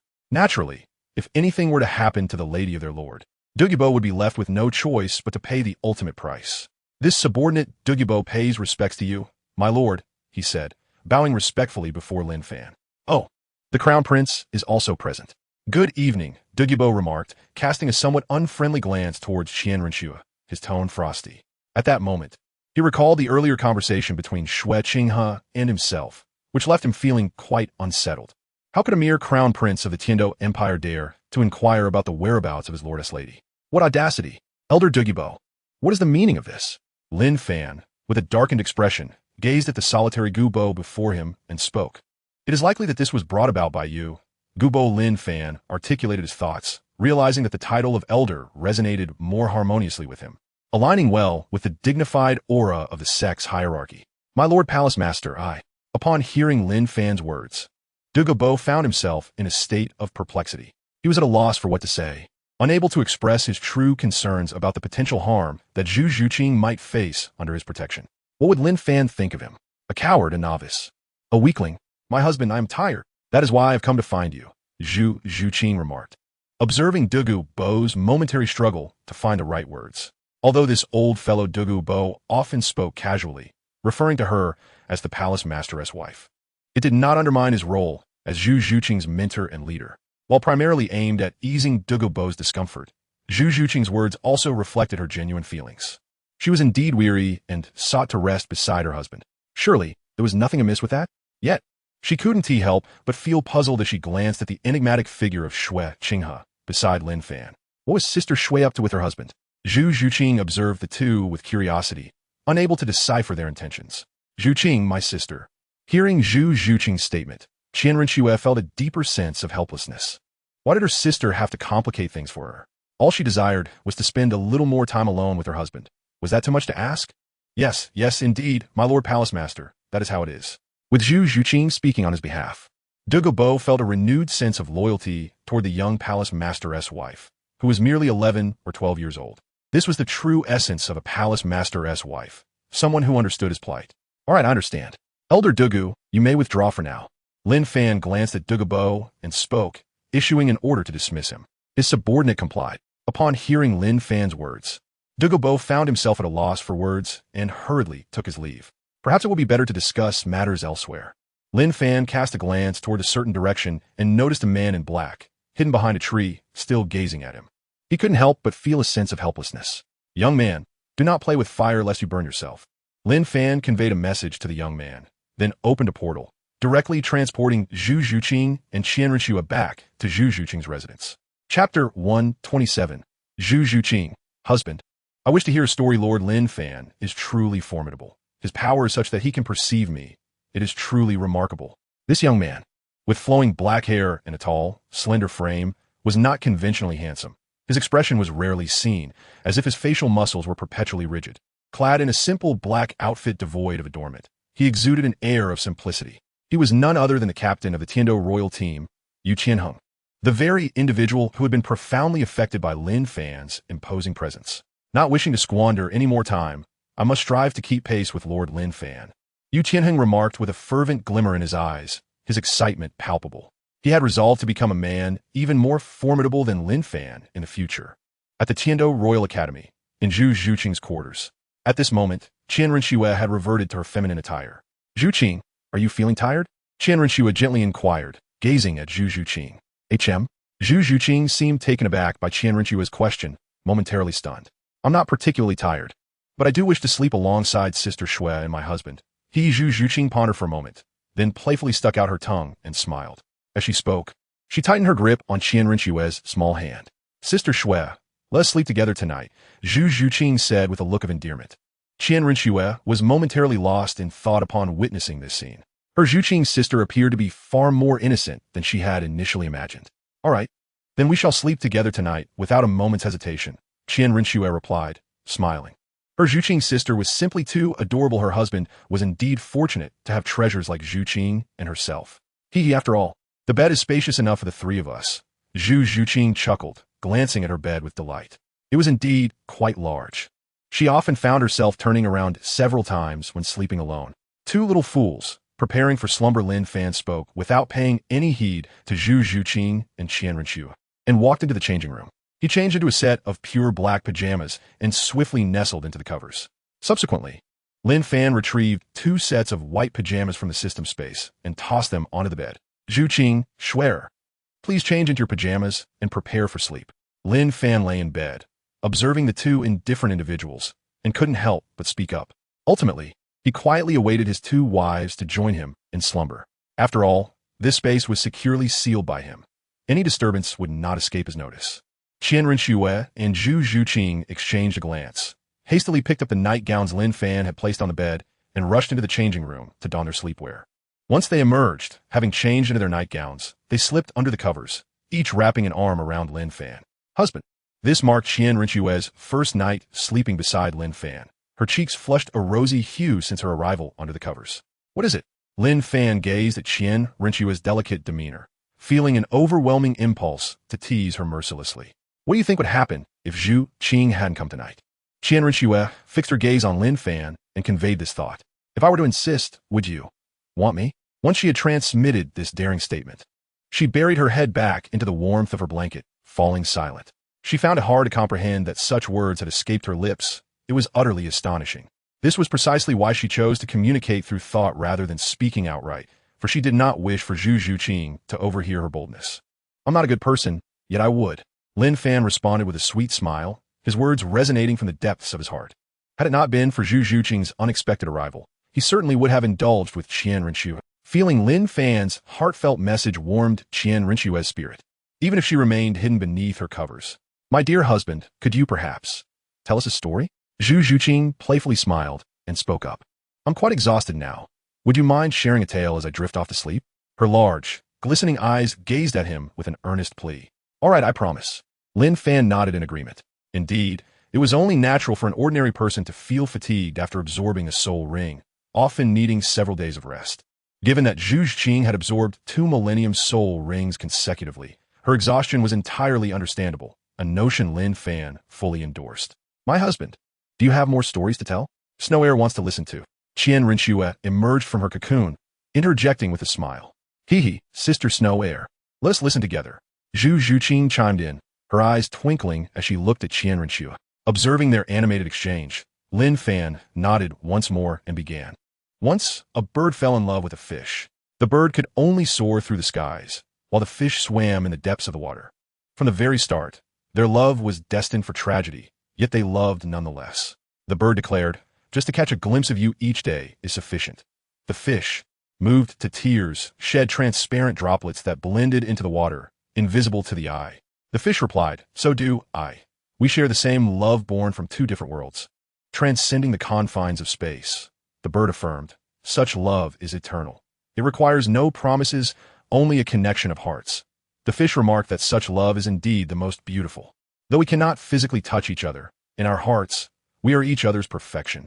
The bird and the fish were deeply ensnared in the ocean of love, striving each day to catch a glimpse of one another, come rain or shine. Until one fateful day, unable to bear the anguish of longing any longer, they yearned to feel each other as presence, even if only for a fleeting moment. A mere fraction of a second would suffice to bring them joy. Thus, they made a pact. When the bird skimmed over the ocean's surface, the fish would leap forth with all its might to fulfill their wish for that brief encounter. With exhilaration in its heart, the bird glided gracefully above the water. In the instant it drew closest to the fish, the latter summoned every ounce of strength to leap into the air. At last, the fish broke the surface, and its head met that of the bird in a moment that lasted but a fraction of a second. Yet, a tragedy unfolded. The bird was wounded, blood spilling forth from its head, a consequence of the fish's desperate leap. The bird perished, yet in its final moments, it wore a smile. For it had finally experienced the sensation of touching its beloved, even if that moment coincided with death, the soaring of life.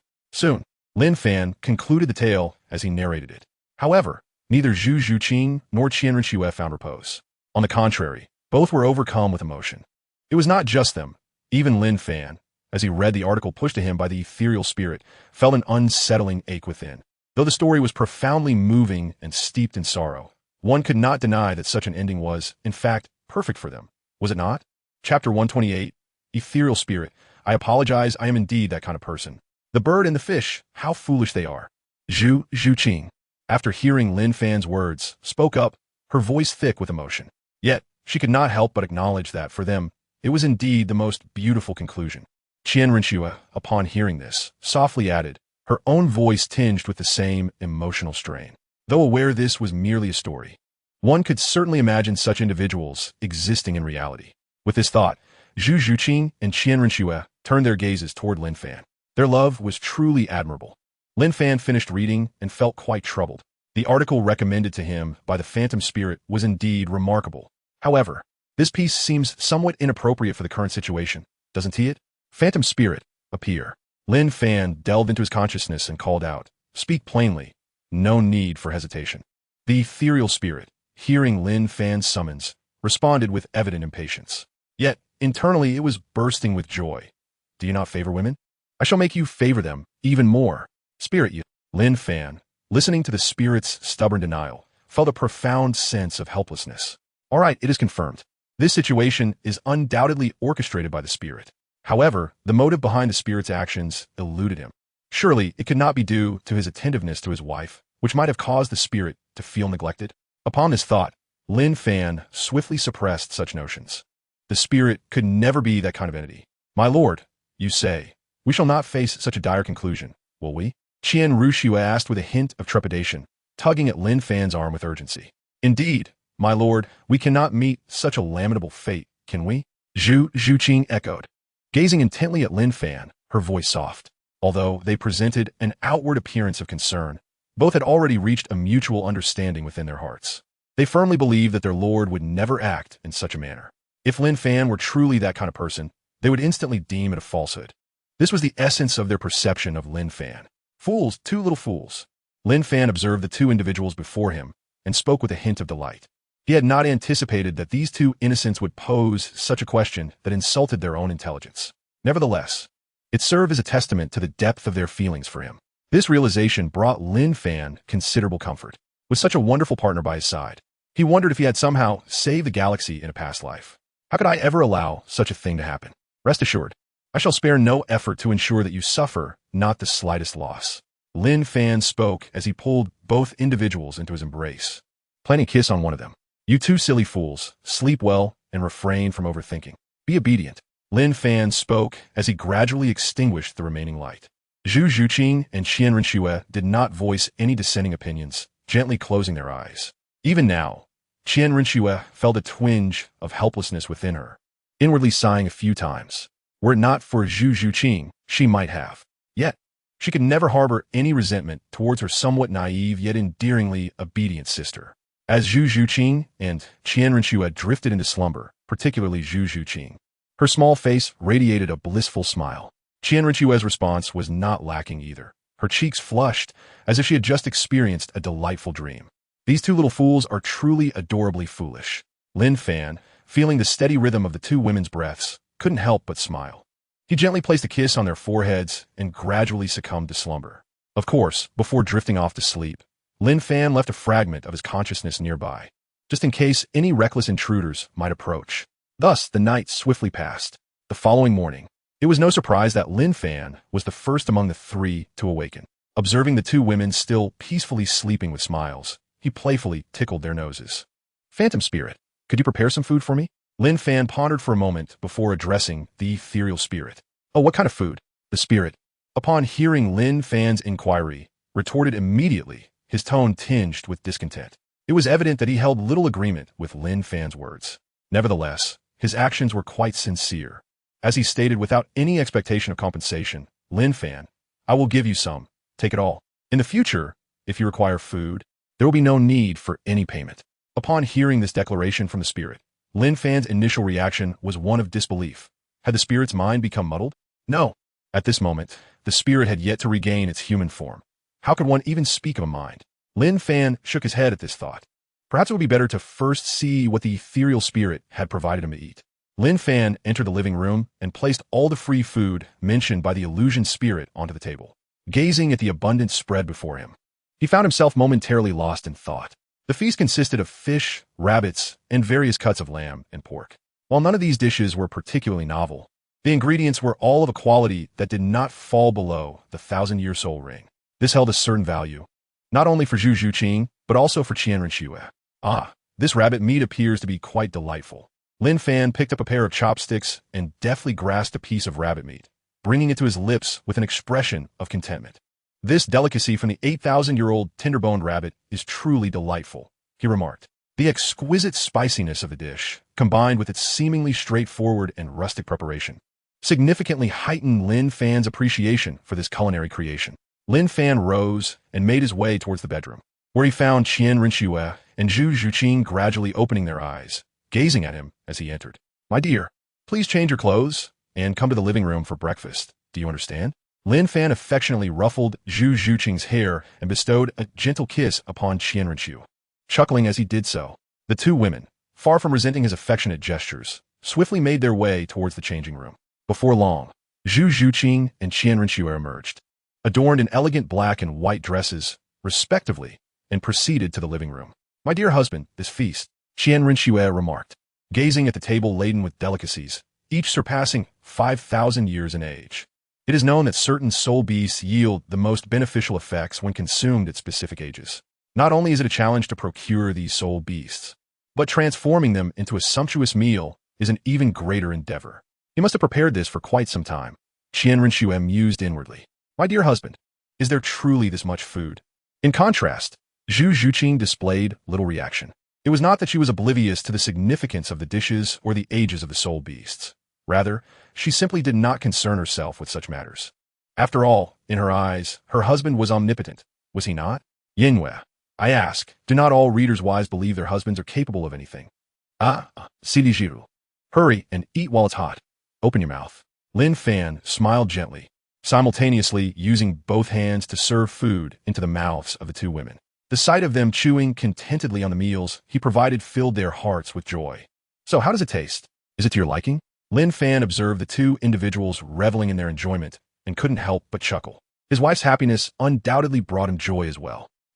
It's just passable, Renxue replied with a hint of pride, playfully teasing Lin Fan in the process. Hee, it's delicious.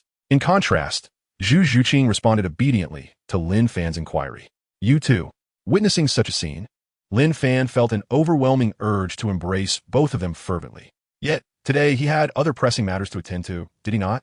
In the dead of night, his younger brother, with wide eyes, turned to his elder sibling, puzzled, and asked, Brother, is there truly such a thing as the Azure Dragon Yenue in this world? The Azure Dragon Yenue is the most formidable in the entire universe. Hearing his brother's adorable words, the elder sibling smiled softly and replied, Silly little brother. Where in this world could there be an Azure Dragon Yenue? With that, he playfully tapped his brother's forehead, eliciting a dissatisfied nod from the younger one. As night deepened and his brother drifted off to sleep, the elder sibling sat before his long-neglected computer, opening a website that had remained untouched for many years. Tears could no longer be restrained, quickly moistening his eyes. Huanling and Xiaofan, why have you not yet returned? Chapter 129, Gu Yuena, we must succeed. Zhuqing, swear, I have other matters to attend to. Await my return. Lin Fan gazed lovingly at Zhu Zhuqing and Renxue, uttering tender words. As he spoke, he enveloped both of them in affectionate embraces. Rest assured, my dear husband, with me around, Sister Zhuqing will undoubtedly face no harm. Renxue declared with a hint of pride, standing before Lin Fan. All right, I understand. You are my most remarkable swear. How could I possibly doubt you? As Lin Fan gazed upon the visage of Renxue, a gentle smile graced his lips as he spoke, My dear, do ensure that once you have completed your tasks, you come and find us. Zhu Zhuqing, with her lips pursed, fixed her unwavering gaze upon Lin Fan, her words dripping with insistence, as though she would bite him if he dared to decline. Very well, my love, I understand. Observing Zhu Zhuqing's adorably petulant demeanor, Lin Fan tenderly caressed her hair, chuckling softly. By the way, swear, should you encounter any difficulties, seek Elder Dugu's assistance. Do not be overly proud. If you try to handle everything on your own, I shall have to impose a punishment upon you. Lin Fan's eyes shifted to Renxue, who exuded a resolute strength, as he issued this warning. All right, I comprehend. Upon hearing Lin Fan's words, Renxue playfully stuck out her tongue, her cheeks flushed. Although Lin Fan's remarks were a form of admonishment, they only served to deepen her affection for him. How could she fail to discern the concern woven within his words? Seeing Renxue's response, Lin Fan nodded and soon turned to exit. Zhuqing, let us take our leave. Not long after Lin Fan's departure, Renxue donned a human skin mask and changed into a convenient male outfit, concealing her figure. She turned to Zhu Zhuqing and said, Sister Swear, let's be on our way. Zhu Zhuqing smiled knowingly and replied. Soon, Zhu Zhuqing returned to her class in the Tiando battle team, while Renxue entered as the prince. Master, may I inquire what your commands are?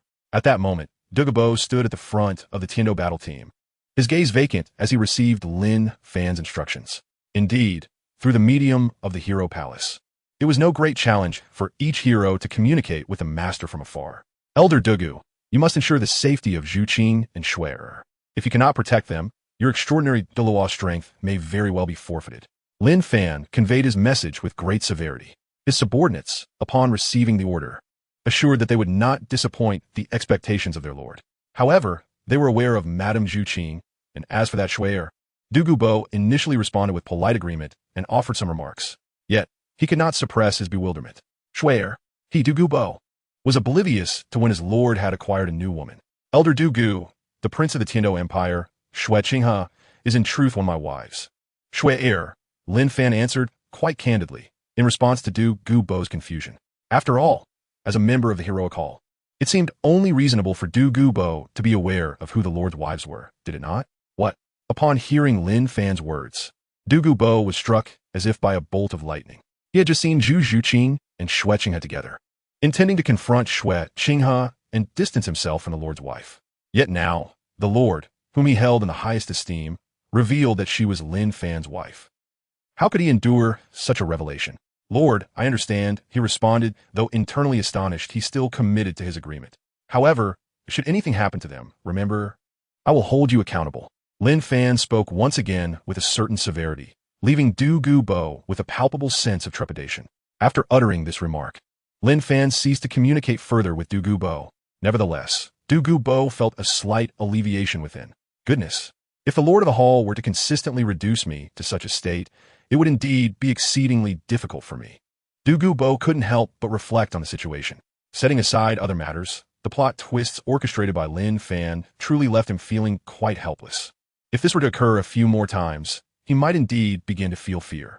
Alas, I suppose I shall focus on protecting the two esteemed ladies of our Lord household. Despite his sense of resignation, Dugu Bo remained resolute in his commitment to diligently fulfill his duty of safeguarding the Lord's wives. Lin Fan not only bestowed upon him the grace of fortune and the gift of life, but also the blessing of recognition. How could he not wish to repay such kindness? With this thought in mind, Dugu Bo regained his composure, gazing upon Xue Qinghe and Zhu Zhuqing with eyes filled with reverence. It is not amiss to regard the lady of the hall with the same respect as the hall master, is it? Gu Yuena. Surely she would not suppress me, would she? Lin Fan swiftly arrived at the heart of the Star Dou forest, observing that he was not far from the core circle. He pondered, however, even if she could suppress me, she would not be able to keep me here. Perhaps it is better to give it a try. With this thought, Lin Fan smiled gently. If he cannot endure this trial, does he truly deserve to be a transmigrator? He then quickened his pace and soared towards the core circle of the Star Dou forest. My lord, that human, has arrived. Within the core of the Star Dou forest, a middle-aged man clad in a long black robe, appearing to be in his 40s, with a handsome and resolute visage, observed the approaching figure not far from him and spoke with utmost respect. That boy has finally come. A woman, possessing breathtaking beauty that could rival the allure of the moon and flowers, sighed upon hearing his words. In truth, she even harbored some anticipation for the arrival of this man. She was curious about what he truly was. Was he a dragon or a human? Even if he were not a dragon, an alliance could still be forged. If all else fails, he could help resolve certain threats. Many thoughts flashed through the woman's mind. Yet the notion of forming an alliance remained paramount. Let us await the arrival of that boy, she declared, a glimmer of determination in her eyes. As her thoughts continued to evolve and deliberate, she ultimately solidified her resolve. This time, the alliance must succeed, no matter the cost. The power of a dragon king, even in the ancient times when divine beings were as numerous as dogs, was exceedingly formidable, and in the present, it was even more terrifying, akin to the might of a battle emperor. My lord, the individuals behind her, initially hesitant, echoed her sentiments with a unified roar. In the next moment, they transformed into soul beasts. My reception should have been grand enough, Gu Yuena mused, smiling. The welcoming faction of ferocious beasts is truly formidable. Chapter 130, Sky Blue Bull Python. So we soul beasts have a master? Slowly, Lin Fan drew nearer to the Lake of Life. At that moment, a soul beast materialized before him. It was a creature with the head of an ox and the body of a serpent, its bovine cranium measuring at least 4 meters in diameter, its large eyes gleaming like lanterns. This colossal soul beast, with a body thicker than several water tanks combined, was a formidable sight. Human, this is not where you belong, the soul beast uttered, its tone laden with hostility as it regarded Lin Fan. Its eyes flashed with ferocity. However, before it could finish its warning, a grand figure intervened. It was none other than Titan Great Ape Erming. The Titan Great Ape observed Lin Fan with palpable anxiety, for it had witnessed his formidable strength firsthand. How could it not be fearful? With a series of rasping calls, Erming attempted to pacify the intimidating soul beast. Gradually, the creature quieted. Listening to Erming, the soul beast felt a twinge of apprehension. Could this human truly overpower it? They considered themselves champions of the Star Dou forest. After all, if even Titan Great Ape Erming could easily be subdued, then this human was undoubtedly extraordinary. Your Excellency, may I inquire as to your purpose for being here? The soul beast's gaze, filled with tension, trepidation, and a hint of resentment, fell upon Lin Fan. It seemed to imply that Sister Xiao Wu had been wronged, prompting a chuckle from Lin Fan. Ah, Tianqing Yopong. Conversing with you is far more convenient than dealing with your brother Titan Great Ape, who is quite the handful. Lin Fan immediately recognized the soul beast before him. Known as the formidable Meng, the Azure Bull Python, a prominent entity in the realm of Douluo. Its details flooded his mind. Name, Meng gender, male species, Azure Bull Python appearance. With a bovine head and a serpentine body, its head measures at least 4 meters in diameter. adorned with eyes as large as lanterns that glimmer with a captivating light. Its massive body, black and azure, is several times thicker than a water vat. History. Residing in a life lake at the heart of the Star Dou forest for 100,000 years, it was among the most powerful soul beasts of its time, likely ranking within the top 10. Having been saved by Xiao Wu in its youth, it shares a close bond with her, recognizing her as an elder sister despite its superior strength in later years. It also acknowledges the Titan giant ape as a younger brother, possessing formidable power. Strength. Approximately level 94 inherent skill. Deceleration admired 1. Xiao Wu, oh, it seems you're aware of my identity. In that case, I kindly urge you to withdraw. Venturing further into the outer circle of the Star Dou forest is one thing, but proceeding beyond, that would be an affront to the sanctity of our domain. The Azure Bull Python, Ming, advised with a tone of caution. This was not mere folly. It recognized the grave dangers that awaited any human who dared approach the Life Lake, a place they were unworthy to disturb, particularly the interior of the Life Lake. A territory seemingly governed by ancestral beings appeared to be stirring recently. Oh, I cannot go. Hearing such words from the Azure Bull Python, Lin Fan could not help but chuckle. After all, it was Gu Yuena who had sent him here. What relevance did it hold for him? Indeed, should you proceed, the consequences would be dire, Ming responded, nodding its massive head with disdain. The soul beasts listed among the top 10 ferocious beasts of the continent are not entities you can contend with. After all, it is but a simple task for them to deal with you. Your master has summoned me. Do not jest. Lin Fan, unwilling to waste any more time, urged impatiently. Master? Have you lost your wits, sir? How could we soul beasts possibly have a master? Soul beasts do not bow their noble heads. Upon hearing Lin Fan's words, the sky blue bull python was instantly ignited with fury, its anger boiling over. It must be understood that it would not tolerate any affront to soul beasts. Oh, is that so? Lin Fan observed the sky blue bull python's reaction with a sense of detachment. It seemed that the sky blue bull python truly lacked the qualification to be privy to the news of the Silver Dragon King.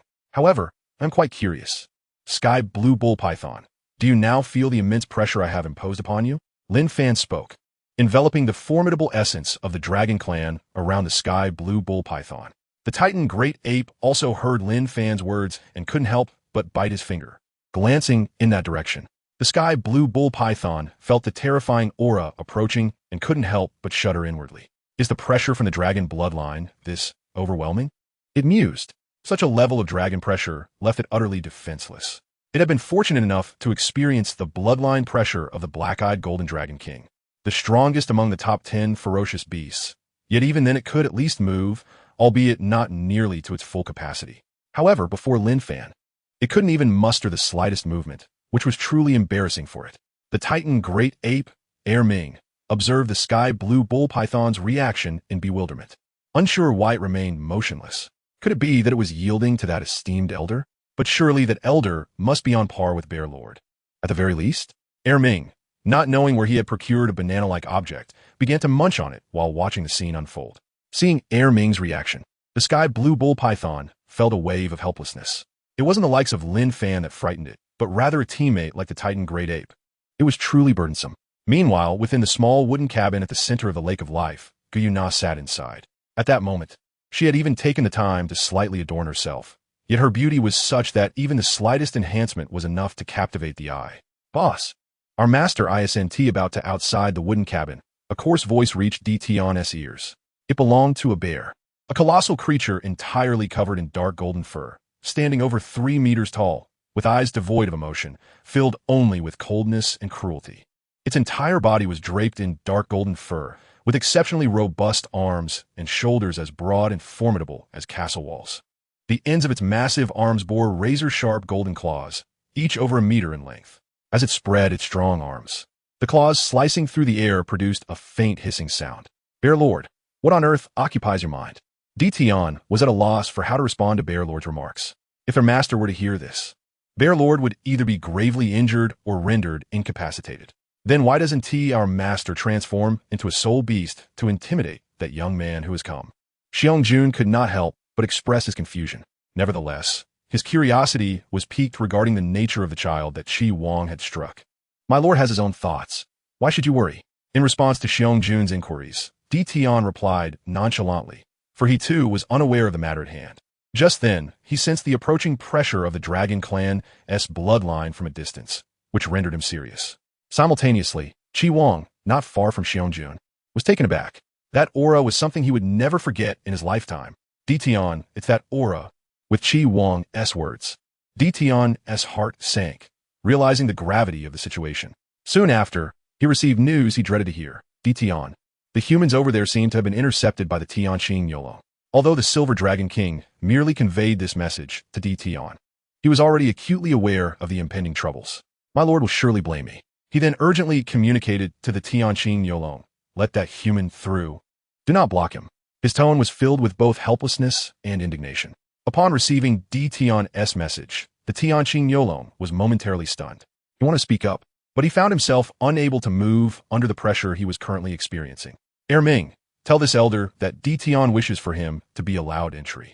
Although the Tianqing Yolong was reluctant, he nonetheless conveyed Ditian's message to the Titan Great Ape, Ming. Meanwhile, he couldn't help but feel a twinge of doubt. Could it be that these spirit beasts truly have a master? Chapter 131. First encounter with Gu Yuena. Upon hearing the message from his brother, the Tianqing Yolong, Ming hurriedly relayed the words to Lin Fan. Upon hearing the resonant voice of Titan Giant Ape Ming, Lin Fan relinquished his oppressive aura over the Azure Bull Python. Of course, Lin Fan was unaware that his bloodline pressure similarly affected other soul beasts. Even if he would realize this, he might not truly care. Noble human, please. At that moment, the Azure Bull Python gazed at Lin Fan with eyes filled with reverence. The bloodline suppression exerted by Lin Fan truly left it feeling somewhat anxious. It eagerly anticipates the day when it too may possess such formidable strength. Very well, the Azure Bull Python must exercise more caution in the future.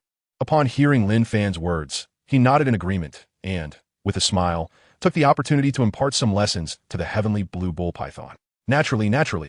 In response to Lin Fan's remarks, the Heavenly Blue Bull Python awkwardly retorted. It had never encountered such unabashed audacity in a person before. Lin Fan paid no heed to the reaction of the Azure Bull Python and continued his flight towards the Lake of Life in the Stardow Forest. Soon, he beheld the vast expanse of the Lake of Life, a body of water of considerable size and potent energy. Even Lin Fan could feel his soul power gradually augmenting in this place. However, when compared to the soul power elixirs found in the environmental systems marketplace, it was still a futile endeavor. Little human, I am here at the center of the Lake of Life where land exists, resonated the sweet voice of Gu Yuena once again. Although her words carried a hint of aloofness, Lin Fan consistently sensed an undercurrent of sweetness within them. Am I losing my mind? He thought, hastily dismissing such notions as he flew towards the Lake of Life. Before long, Lin Fan safely landed. What greeted his eyes was a forest teeming with vitality and a wooden cabin. Though it was termed a cabin, its structure was quite substantial. If one were to deem it a small cabin, they would surely be a fool. At the same time, Lin Fan noticed figures before the wooden cabin. At the forefront stood the imposing figure of Ditian, clad in a black robe. Following closely were the emerald-clad Biji, the jade swan, and a woman adorned in purple. Nearby, a man in white lingered not far from Ditian. Additionally, there was a giant bear and a Tibetan mastiff, both appearing rather out of place. Lin Fan observed the scene before him with little reaction. It was evident without a doubt that these were indeed the 10 fearsome beasts of the starry forest. Ah, little one, you have arrived? At that moment, the door of the wooden cabin was gently pushed open, and the Silver Dragon King, Gu Yuena, stepped out with remarkable elegance. As Gu Yuena emerged, the ferocious beasts present simultaneously transformed into their soul beast forms, gazing respectfully in her direction. Lin Fan gazed at the approaching woman, his heart involuntarily stirred with admiration. Before him stood Gu Yuena, her long silver hair cascading elegantly down her back to her ankles. The strands not only flowed with a silky smoothness, but also possessed a quality reminiscent of shimmering silver crystal. Her beauty was ineffable, transcending all attempts at description. Mere words fell short of capturing her stunning visage. With a slightly pale, porcelain complexion and violet eyes, she exuded an alluring sensuality. Even clad in the most unassuming white shirt, her eyes were exceptionally captivating, adorned with long, curled eyelashes, their violet depths exuding clarity and transparency. Particularly when a hint of bewilderment graced her gaze, she evoked an irresistible sense of tenderness in those who beheld her. Why? Am I truly that captivating? Gu Yuena mused, observing Lin Fan's reaction with a gentle smile, seemingly unfazed. She had merely made a casual effort, yet this young man appeared utterly entranced. Haha, you're quite lovely, Lin Fan managed to reply, a hint of embarrassment washing over him as he became aware of his own folly. After all, it was an undeniable truth that Gu Yuena was indeed beautiful. You, little one, possess quite the charm, she remarked playfully, her heart warming at his words. What woman wouldn't relish being told she was beautiful? What do you think of the welcoming arrangement I have prepared for you? Gu Yuena inquired with a smile, glancing toward the direction of Tian and the others. Upon hearing her words, Lin Fan couldn't help but feel somewhat perplexed. These are a few fierce beasts under my direct management. My little friend, what do you think? Gu Yuena said with a teasing smile. Oh, the insinuation in Gu Yuena's statement was not lost on Lin Fan, who responded with a gentle smile. In that case, I too should bring along some companions. As Lin Fan spoke, several figures materialized beside him. These individuals were Yu Yuanjun, Su Yuntao, Bai Qi, Tang Hao, and Kai Wenji. Even Dugu Bo arrived shortly thereafter, looking quite bewildered. Subordinate Yu Yuanjun greets the Lord of the Hall. Subordinate Dugu Bo pays respects to the Lord of the Hall. Subordinate Tang Hao acknowledges the Lord of the Hall. Bai Qi pays homage to the sovereign. The young lady Kai Wenji greets the sovereign although they were somewhat perplexed as to why they had suddenly found themselves here. The presence of Lin Fan compelled them to express their respect with utmost reverence. Lin Fan cast a glance at the members of his faction surrounding him and couldn't help but smile. Your Grace, the Silver Dragon King. What do you think of my companions? Lin Fan gestured towards the individuals beside him and cast a glance in Gu Yuena's direction, chuckling softly. Gu Yuena could naturally discern the strength of those individuals. Aside from the lone woman, all were at the super Douluo level. Not only Gu Yuena, but the ferocious beasts present were equally bewildered. When had such a concentration of human super Douluos appeared? Bai Ji's gaze remained fixed on Kai Wenji, sensing her aura, and could not help but convey to Tian, that woman's healing abilities rival my own, and moreover, she possesses the essence of divinity. Upon hearing Bai Ji's words, Tian's expression grew somber. Gu Yuena turned her attention towards Bai Qi, equally intrigued. She had an inkling that the man exuded a divine aura. My lord, we are not about to engage in battle with these soul beasts. Are we? It has been quite some time since I last stretched my limbs, Dugu Bo remarked disdainfully as he surveyed the soul beasts across from him. He had felt stifled during his days at the academy, and now that the prospect of combat with others loomed, he was undeniably pleased. Observing Dugu Bo's demeanor, Yu Yuanjun couldn't help but shake his head, pondering the lack of discernment in his future relative. Chapter 132, The Behemoth? Although Yu Yuanjun shared the sentiment that his future relative was somewhat hasty, he too was filled with a fervent fighting spirit. Su Yuntao, witnessing soul beasts of this caliber for the first time, felt genuine awe yet remained undaunted. He held firm confidence in his own strength. Meanwhile, Bai Qi's rebellious spirit had not gone unnoticed by Lin Fan. Bai Qi was rather peculiar. Bai Qi, title, God of Death Daw, Martial Soul, Godslayer's Scythe. Level, 97, Power Type Super Daw, Soul Rings. Yellow, purple, purple, black, black, black, black, red, loyalty 100. Level, 97. Lin Fan gazed at the data pertaining to Bai Qi, astonished as he contemplated that with his bride price, elevating someone of Bai Qi's caliber should be a trivial endeavor. However, he had not utilized a single soul power pill on Bai Qi, were it not for the unwavering loyalty displayed on the data panel. Lin Fan might have been utterly flabbergasted. Furthermore, at this moment, the vitality radiating from Kai Wenji had grown significantly more robust. Lin Fan even sensed that he was considerably stronger compared to the BJ across from him. Kai Wenji, Martial Soul, Moon Soul Qian, level 90 Healing Soul Douluo. Soul Ring Configuration, yellow, yellow, purple, purple, black, black, black, black. Loyalty, 100. Similarly, Kai Wenji's strength had also increased noticeably. I am somewhat familiar with Wenji. She likely possesses a legacy. But what about Bai Qi? Does he also have a legacy? Lin Fan cast a glance at Kai Wenji and Bai Qi, his eyes filled with profound contemplation. Bai Qi, sensing Lin Fan's gaze, could not help but tremble slightly before regaining his composure. Yet it was that very tremor that revealed to Lin Fan the truth. Bai Qi possessed a legacy, and it seemed he was indeed close to the mark. As for Kai Wenji, her capabilities were self-evident. At that moment, Lin Fan shifted his attention to Gu Yuena, who was intently focused on Bai Qi and Kai Wenji, her eyes brimming with astonishment. So, Your Majesty the Silver Dragon King, what do you think of my team? Lin Fan gazed at the group of soul beasts before him, their predatory eyes fixed upon him, and could not help but chuckle. At the same time, he began to assess the strength of these formidable creatures. Name, Emperor Tian Species, Golden-Eyed Black Dragon, Dragon Clan, bloodline, king of golden-eyed black dragons attribute, ultimate darkness identity, the foremost soul beast on the Douluo Continent, second only to the Silver Dragon King, the apex of the continent's 10 fierce beasts, one of the 2 dragon kings among them, the supreme ruler of the Star Dou Forest, the most powerful soul beast in existence, the king of millions of soul beasts, and the current patriarch of the golden-eyed black dragon clan. Title: Beast God Emperor Tian's Secret Technique. Bestowed with the supreme dragon technique, Dragon God Claw, by the dragon god, possessing the attribute of ultimate darkness. Personality: composed, with a focus on the greater good. Cultivation: 880,000 years. After employing Dragon God Claw, his power is comparable to that of a demigod. This Emperor Tian is indeed impressive, Lin Fan remarked without reservation while observing the data panel regarding Emperor Tian. If it were not for those destined children, the Beast Clan would likely have been able to reclaim its former glory solely under his command. With this thought in mind, Lin Fan could not help but regard Emperor Tian with newfound respect. Having endured numerous tribulations, Emperor Tian was far beyond a mere super Douluo, whose strength was merely a gift from the system. His prowess stemmed not only from talent and capability, but also from relentless diligence. It is likely that had the divine realm permitted it, Emperor Tian would have ascended to godhood. Lin Fan inwardly marveled, contemplating whether he should bestow some fortuitous opportunity upon Tian in the future. Of course, this was merely a preliminary consideration. The feasibility of such an endeavor remained uncertain. Name: Bai Ji. Title: Guardian of the Star Dou Forest. Description: a formidable healing spirit beast, characterized by her gentle disposition and kind heart. Race: Emerald Swan. Attributes: Light. Life identity: Guardian of the Star Dou Forest, the most powerful healing spirit beast, matriarch of the Emerald Swan clan, and one of Tian's beloved. Cultivation: 570,000 years of fierce beast lineage.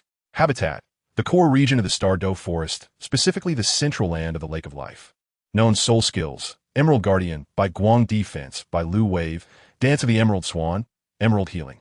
Experience: once exceedingly feeble, she garnered the allegiance of many spirit beasts due to her ability to heal their wounds, eventually ascending to the position of a regional sovereign. Should Bai Ji be subdued, she would undoubtedly provide significant support to Wenji. Lin Fan glanced at Bijia, and an involuntary thought crossed his mind. Bijia's healing prowess is indeed formidable. Although it pales in comparison to Kai Wenji's, one cannot deny Bijia's exceptional ability to heal. It is undeniably powerful. Soon, Lin Fan's attention was drawn to another figure clad in robes. This man exuded an aura of somberness and grimness. It was none other than the king of 10,000 demons. Name: King of 10,000 demons, ranking among the 10 fierce beasts. 5th true form. Demon Magic Tree status, a ruler of the Star Dou Forest. One of the most potent plant-type soul beasts, possessing formidable overall capabilities, making him a challenging adversary. Race: Demon Magic Tree attributes. Wood, approaching the pinnacle of wood, poison. Mental identity: the most powerful known plant-type soul beast on the continent, and the patriarch of the Demon Magic Tree clan. Cultivation age: 520,000 years. Habitat: the central land of the Lake of Life in the core area of the Star Dou Forest. Known soul skills: myriad branches, corrosive venom, tree paralysis. History: once exceedingly weak, he fortuitously encountered a celestial herb growing beside him. After devouring it, he gradually became stronger, ultimately transforming into the most formidable plant-type soul beast, ruling over more than a third of the outer area of the Star Dou Forest. The Demon Magic Tree clan is relatively rare among high-level plant-type soul beasts, yet they do not belong to the apex tier. Had it not been for the king of 10,000 demons consuming and integrating a celestial herb, greatly enhancing his physique, attributes, and potential to reach the level of top-tier plant-type soul beasts, acquiring the primordial abilities of the most elite plant soul beasts, he would not have ascended to the ranks of the 10 fierce beasts.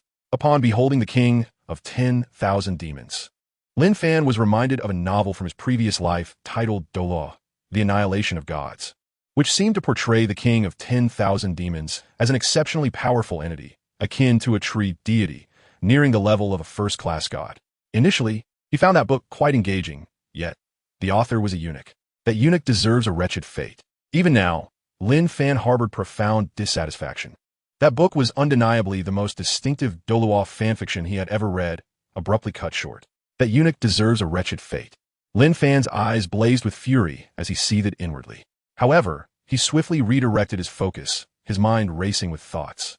Lin Fan's reaction indeed indicated that the king of 10,000 beasts was no ordinary creature, or perhaps the medicinal herb in question was of exceptional quality. Why did the Shrek 7 monsters ascend to divinity? Because of the medicinal herbs. Now, the king of 10,000 beasts had also absorbed such herbs, and if it were a human, attaining divinity would likely not pose a challenge. Soon, he redirected his focus to another ferocious beast, eager to ascertain the terrifying potential these creatures possessed. Name: Bear King, rank 6th among the 10 fiercest beasts on land, its true form being the dark golden claw bear. Description: one of the rulers of the Star Dou forest, possessing formidable offensive capabilities. Its enormous claws can even rend space asunder.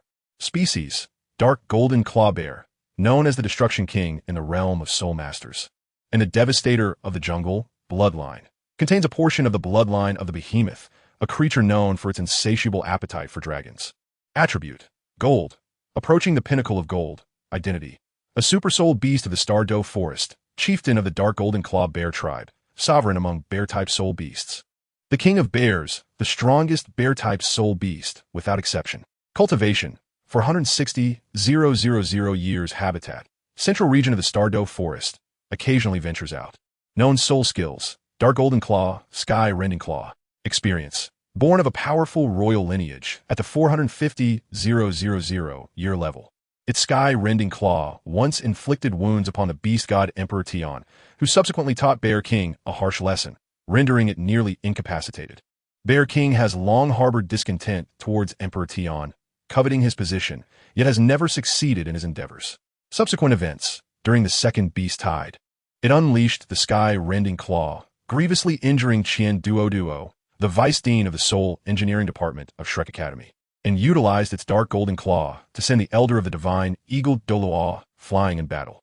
During the era of the Dragon King legend, it was directed by Emperor Qian to slay Tang Hao, but was forced to retreat after being injured by the plasma rays developed by the Blood God Legion. Nature: greedy, belligerent, of low intelligence. The behemoth: fauna consuming dragons. Observing the bloodlines of the dark golden claw bear, Lin Fan couldn't help but feel a profound shock. What manner of soul beast could devour dragons? Is a dragon something that can be casually consumed? Host: you are unaware, the Phantom remarked, observing Lin Fan's confused demeanor with a hint of exasperation. However, it could not elaborate, as the fourth law was only released after Lin Fan's transmigration. The behemoth is an immensely powerful soul beast, so formidable that it is overwhelming, possessing strength comparable to, if not surpassing, that of the dragon race. Yet, its sole flaw lies in its lack of intellect, which led to its annihilation at the hands of the dragon god. There remains but one behemoth in the entirety of the Douluo Continent, the Phantom explained with composure. Even soul beasts that warranted a genocide order from the dragon god still exist.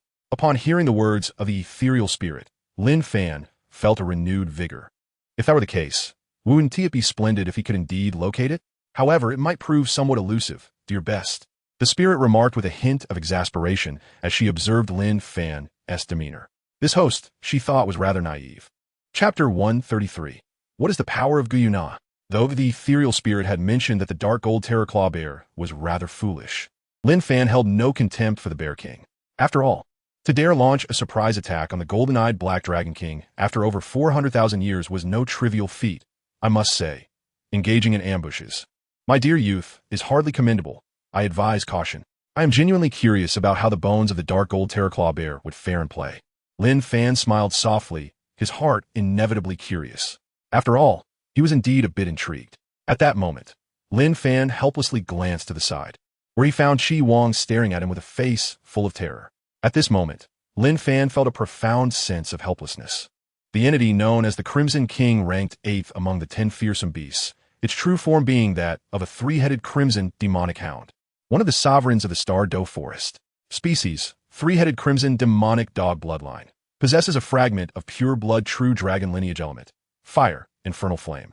Infinitely approaching the ultimate fire. Identity: a super soul beast of the Star Dou forest, chieftain of the three-headed crimson demonic dog clan, and bodyguard to the three-eyed golden lion of Douluo No. 2, which had yet to make an appearance, rendering it somewhat irrelevant.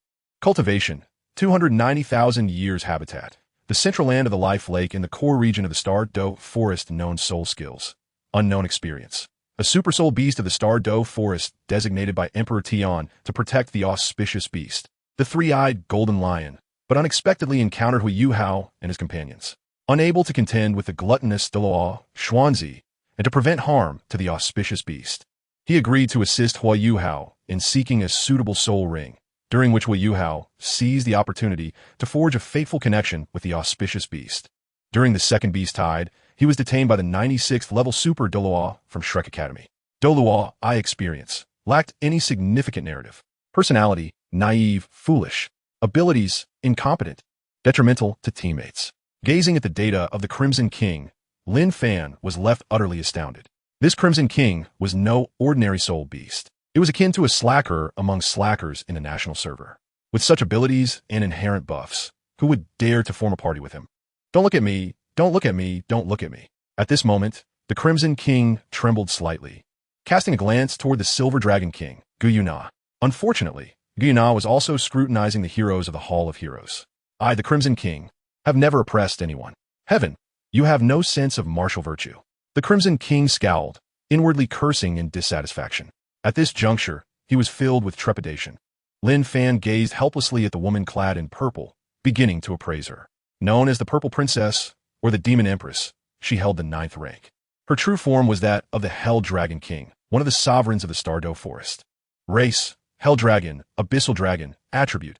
In water, a fusion of darkness and water attributes. Status, a rising star among dragons, the chieftain of the Hell Dragons, Abyssal Dragons. One of the 2 dragon lords among the top 10 fearsome beasts, and a beloved of the Emperor Qian. Cultivation, over 200,000 years, nearing 300,000 years. Residence, the terrestrial expanse within the life lake at the heart of the Stardo Forest. Known soul skills, Death Decay, Heaven Demon Reversal, Heaven Demon Domain. Heaven Demon Water Domain, Abyssal Devour, Heaven Demon Dance of Destiny. Domain, Devouring Domain, transformed from a purple-black orb into a colossal vortex with the ability to consume. Experience, a relatively young fearsome beast within the Stardo Forest. She and her contemporaries among soul beasts had not yet ascended to the status of fearsome beasts. Alongside the golden-eyed Black Dragon King, Emperor Qian, she is recognized as one of the 2 dragon lords among the most formidable beasts. Although her cultivation is vastly inferior to that of Emperor Qian, in terms of pure bloodline and innate potential, she is by no means lacking. She is one of the rare, pure-blooded, true dragons passed down through the dragon lineage, which is why she could withstand the heavenly tribulation and evolve into a fearsome beast. In the 3rd battle, the Purple Princess served as a subordinate to the Silver Dragon King. Her appearance is that of a beautiful woman in purple. After the destruction of Shrek Academy, Tang Hao and Gu Yu encountered her in the vast forest, where she later introduced them to Emperor Qian. The Purple Princess must be remarkable as well. Being one of Emperor Tian's wives undoubtedly speaks to her exceptional capabilities. Lin Fan surveyed the formidable beast before him, and then turned his gaze towards Gu Yuena. After all, he was unaware of Gu Yuena's attributes and was curious about the extent of her prowess as the sovereign of soul beasts, and how it compared to his own capabilities.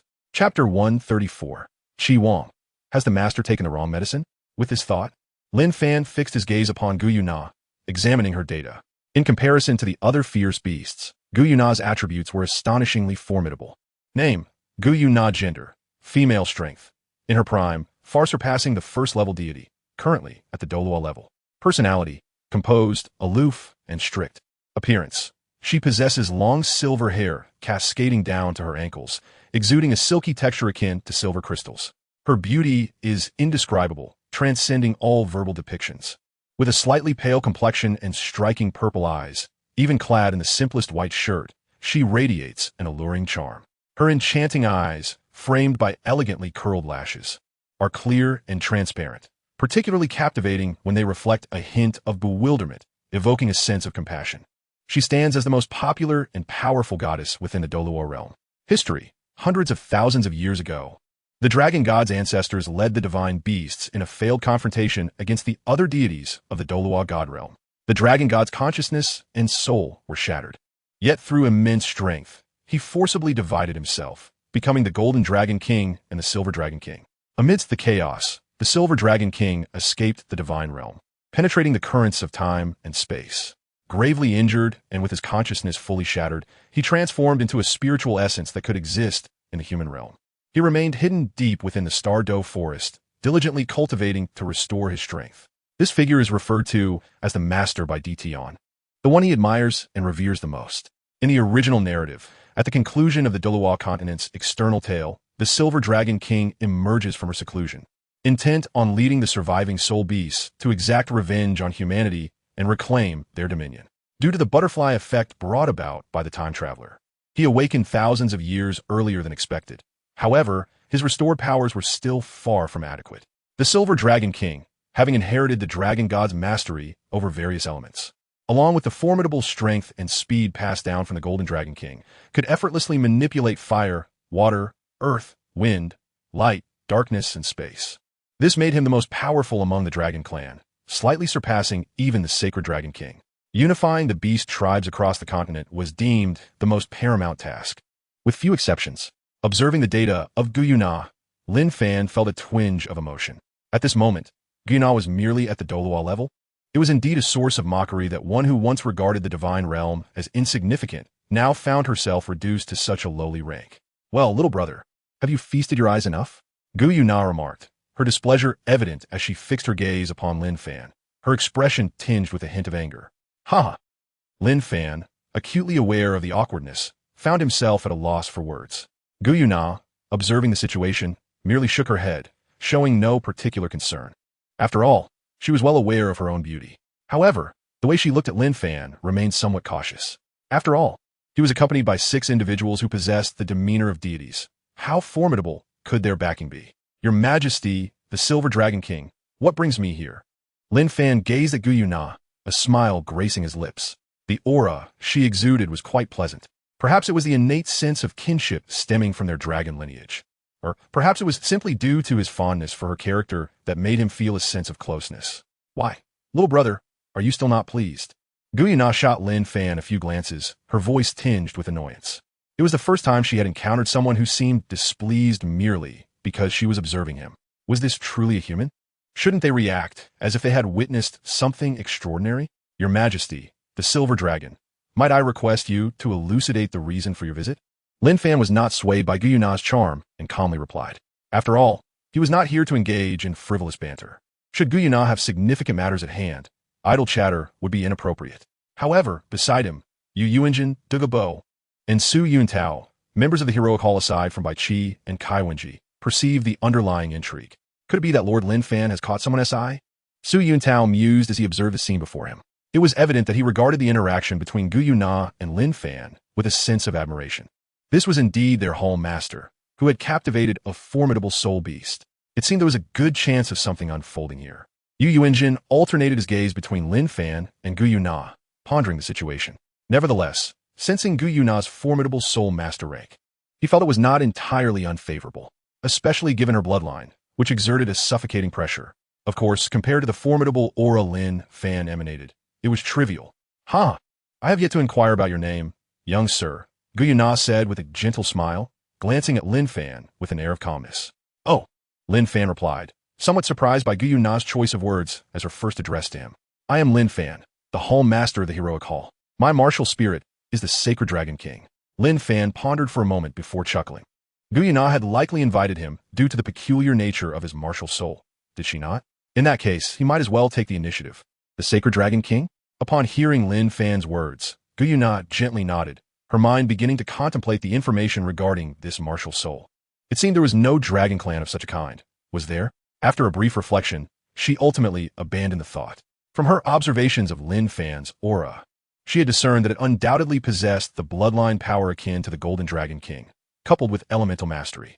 However, being merely at the Douluo level, its vitality could not compare to that of the former Golden Dragon King, nor could its elemental power rival the current purity of Gu Yuena's own. Nevertheless, this martial soul had indeed left Gu Yuena considerably astounded. With a vitality reminiscent of the Golden Dragon King and elemental control akin to that of the Silver Dragon King, was this not a diluted version of the Dragon God? With this thought, Gu Yuena turned her gaze back toward Lin Fan. The Silver Dragon King, the strongest among the Dragon Clan, stood above the top 10 ferocious beasts. Of course, you may also refer to me as Gu Yuena, she said softly, glancing at Lin Fan. Such a person was entirely worthy of her respect. She would harbor no disdain. For her, an individual possessing a martial soul akin to the Dragon God, along with the potential for divinity, might just be capable of reaching the Dragon God's achievements. Even if he did not possess such prowess, he likely fell not far behind. Tian Bai Ji. Ziji, and the king of 10,000 beasts, Xiong observed Gu Yuena's actions with astonishment. Among them, Tian and Bai Ji, both of whom had a pure dragon lineage, were most taken aback. Their master was especially the leader of the Black Dragon clan. Tian, at this moment, was filled with fervor upon witnessing such a scene. He understood that their sovereign, the supreme spirit beast Gu Yuena, had taken an interest in the human before her. Despite his awareness that humans were generally untrustworthy, he could not suppress the excitement stirring within him. A mere handful of individuals with divine potential, if they were unwise, could still be vanquished by them. Naturally, if they recognized the situation, they might prove to be a considerable asset. Even the Red King, who was solely accustomed to guarding the territory and indulging in earthly pleasures, was dumbfounded. What on earth was happening with their master? Such thoughts flooded the Red King's mind. He recalled that their master typically dealt with it using claws or tail strikes. How could she treat a human with such enthusiasm? Tian, could it be that our master has taken leave of her senses? The Red King voiced its concerns to Tian, filled with trepidation. What would happen if their master had indeed lost her wits? Emperor Tian, can you command the grand scheme? Get lost. At this moment, filled with excitement, Emperor Tian felt considerable discontent upon hearing the words of the Red King, and he couldn't help but voice his displeasure. Remember this, you're not a mere dog. You possess the bloodline of the Dragon Clan. Upon witnessing the Red King's demeanor, Emperor Tian spoke up. After all, the Red King is also a fierce beast. One must not insult him too harshly, yet some rebuke is permissible. Oh, may I inquire, Your Excellency Gu Yuena, why have you summoned me? Lin Fan, upon hearing Gu Yuena's words, let out a gentle smile and replied with a calm demeanor. So this is the legendary ice goddess Gu Yuena. It seems she isn't as indifferent as rumored. At that moment, Lin Fan couldn't help but internally voice his thoughts. Of course, he maintained a serious facade on the surface. Chapter 135, Gu Yuena, Emperor Tian, prepared to take action. Lin Fan, may I inquire, how old are you? Gu Yuena did not respond to Lin Fan's question. Instead, she smiled brightly and said, how old? I am now 17. Lin Fan smiled gently and spoke. At present, he was indeed 17. 17. Truly, Lord Lin possesses extraordinary talent. Heroes emerge in youth. As Gu Yuena generously praised him, she had considered that Lin Fan's youthful appearance might be attributed to his cultivation, never imagining he was genuinely that young. Humanity indeed possesses unique advantages, Gu Yuena mused as she gazed at Lin Fan. At 17, he stood at the pinnacle of the super Douluo realm. At 17, he commanded a faction comprised predominantly of Douluo-level warriors, with 2 members exuding divine aura. At 17, he was still remarkably handsome. Such thoughts crossed Gu Yuena's mind. Of course, the last point was the least significant. Not too bad. Upon hearing Gu Yuena's admiration, Lin Fan found himself at a loss for words. Indeed, those who truly possess exceptional advantages are few and far between. After all, the Douluo Continent was essentially crafted for the Tang family. Lord Lin, may I inquire if you could unleash your martial soul for me to observe? Gu Yuena deliberated for a moment before finally speaking. She yearned to experience firsthand the essence of this sacred dragon king martial soul. This, of course, was not an issue. As Lin Fan heard the words, he began to unleash his martial spirit. In the next moment, 9 soul rings, 6 black and 3 red, materialized beneath his feet, presenting an extraordinarily sacred sight against the backdrop of darkness. However, the 6 black rings emitted a faint crimson glow. Simultaneously, a massive horn sprouted from his head, wings unfurled from his back, his hands transformed into dragon claws, and his body was adorned with iridescent dragon scales. An overwhelmingly powerful aura surged forth, subduing even the likes of Tian and Bai Ji. The lower-ranked fierce beasts, such as Ziji, were utterly suppressed. The peculiar combination of 6 black and 3 red soul rings left Gu Yuena gazing at Lin Fan in quiet contemplation. Of course, as a part of the dragon god, she had frequently witnessed such a soul ring configuration at the level 1 divine temple, so it did not surprise her. Yet, she felt no trace of divine energy emanating from Lin Fan, which indicated to her that these 9 soul rings were acquired solely through his own endeavors or those of formidable allies. Ordinary 10,000-year soul rings were one thing, but 6 rings approaching 100,000 years in age, with 3 nearing the level of fierce beasts, were enough to rattle her composure. Moreover, within the Stardow forest he controlled, only a blade of grass and a rabbit had been captured by humans in recent years. In a fleeting moment, Gu Yuena's mind processed this information. Wow, this Lin Fan individual is quite remarkable, Tian remarked, astounded by the scene before him. Aside from the Silver Dragon King Gu Yuena, he had never dared to confront anyone else, not even the evil eye tyrant. Now, a human radiating an aura that suppressed his own had suddenly appeared, stirring excitement within him. He even felt an urge to engage Lin Fan in close combat, eager to experience the sensation of being struck. "All right, you may withdraw now," Gu Yuena said, sensing the demeanor of the fierce beast behind her, aside from Tian, and feeling somewhat exasperated. "You are indeed powerful, but we are not weak either." Gu Yuena glanced between Lin Fan and the fierce beasts behind her. "So what's next?" Clearly, Lin Fan was not swayed by her words and retorted. "Master, if it comes to fighting, I relish it the most," Qi replied with a smile, brimming with enthusiasm. Upon hearing this, Gu Yuena turned her gaze toward Qi. She found his aura quite displeasing, in stark contrast to her fondness for the vibrant life force exuding from Kai Wenji, which was irresistibly captivating. "Yes, my lord. Rest assured that our strength ranks among the best on the continent." Su Yuntao glanced at the soul beast behind Gu Yuena and spoke with a hint of disdain. It was evident that he regarded those soul beasts with little respect. His title as the Wolf King was not merely for show. Su Yuntao was equally formidable. "Do not act recklessly. Your Majesty Gu Yuena has yet to speak. What are your intentions?" Lin Fan observed the reactions of Su Yuntao and Qi and couldn't help but chuckle. "Have the two of you lost your wits? You're being rather reckless. It is imperative to heed the Lord's commands." Yu Yuanjin interjected, though his tone bore an air of reproach towards Su Yuntao and Qi. His gaze towards them was equally unwelcoming. "I wonder, should we consider an alliance?" Gu Yuena smiled sweetly, awaiting Lin Fan's response. However, she harbored no illusions about the likelihood of success. She firmly believed in the adage that those not of our kind will have different intentions. She was prepared for the eventuality of a confrontation. Upon hearing Gu Yuena's suggestion, Dugu Bo and the others scoffed dismissively.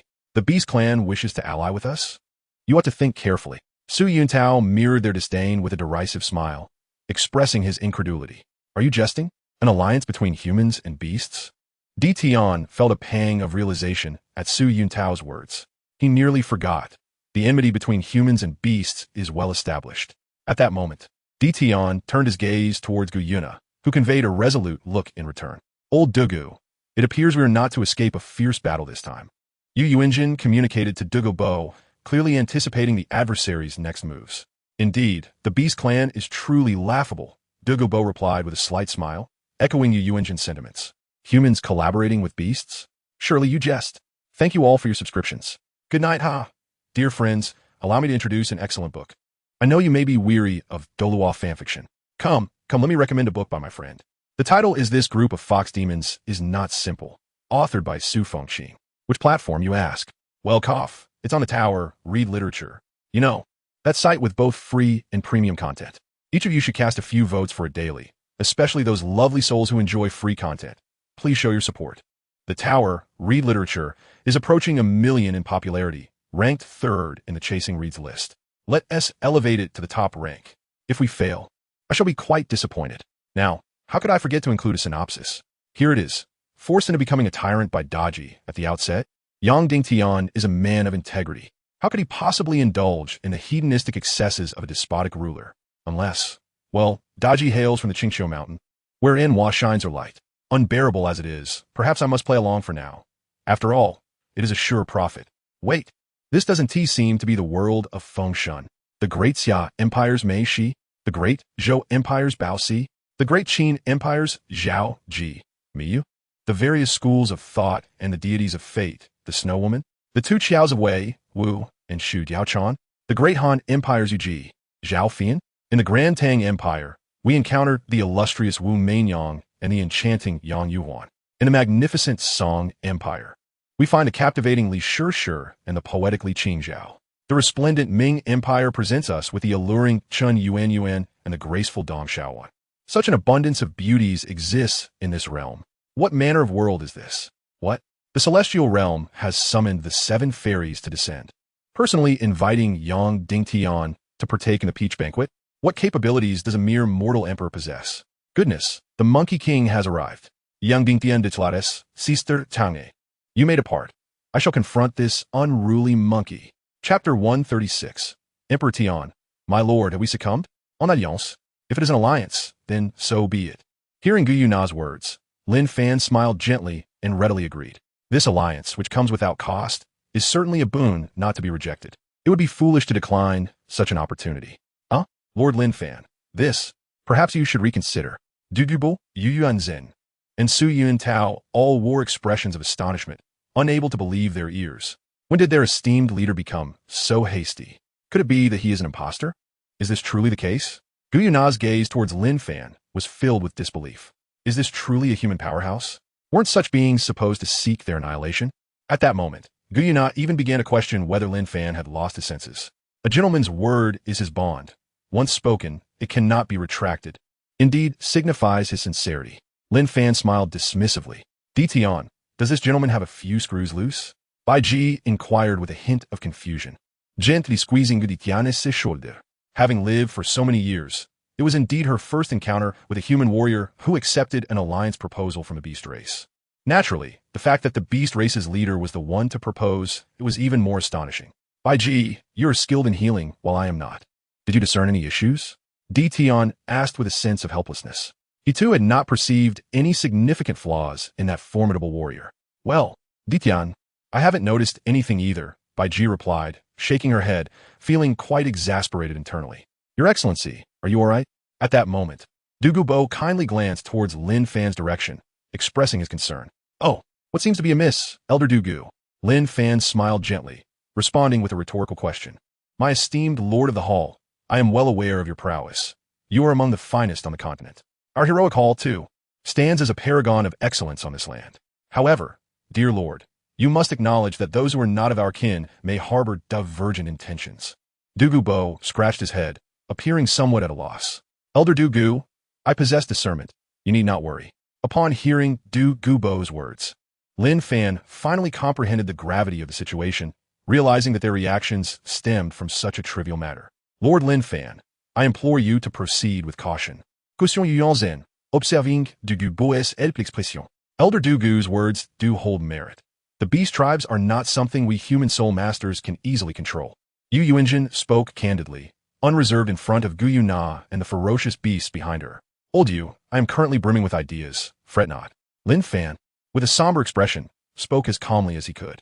These old fellows had certainly mastered their feudal ideologies. Upon hearing Dugu Bo's words, Gu Yuena and her companions were acutely aware of this. Their initial leader, the Dragon God, was indeed divided into the Golden and Silver Dragon Kings due to those very circumstances.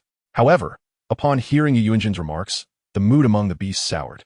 The term control used in this context felt utterly disconcerting. Yet, they found some solace in Lin Fan's utterly composed demeanor. Behold, their leader possessed remarkable insight. Given this, shouldn't he, the younger brother, express his appreciation? Gu Yuena smiled gently, her tone slightly teasing. Oh, upon hearing such words, Lin Fan chuckled. This was quite different from what he had envisioned. For instance, might we see a unified continent? Gu Yuena chuckled and replied, Oh, a unified Douluo Continent?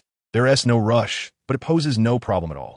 Hearing the implication in Gu Yuena's words, Lin Fan curled his lips and inquired, May I ask? Your Highness Gu Yuena, what gesture do you intend to make? Lin Fan was certainly not one to suffer losses. He sought to gain some advantage. Rare treasures? Gu Yuena pondered for a moment, her mind drifting in that direction. However, the rare treasures that caught their attention were invariably of utility. What could they possibly offer Lin Fan that he would deem worthy? Soul rings?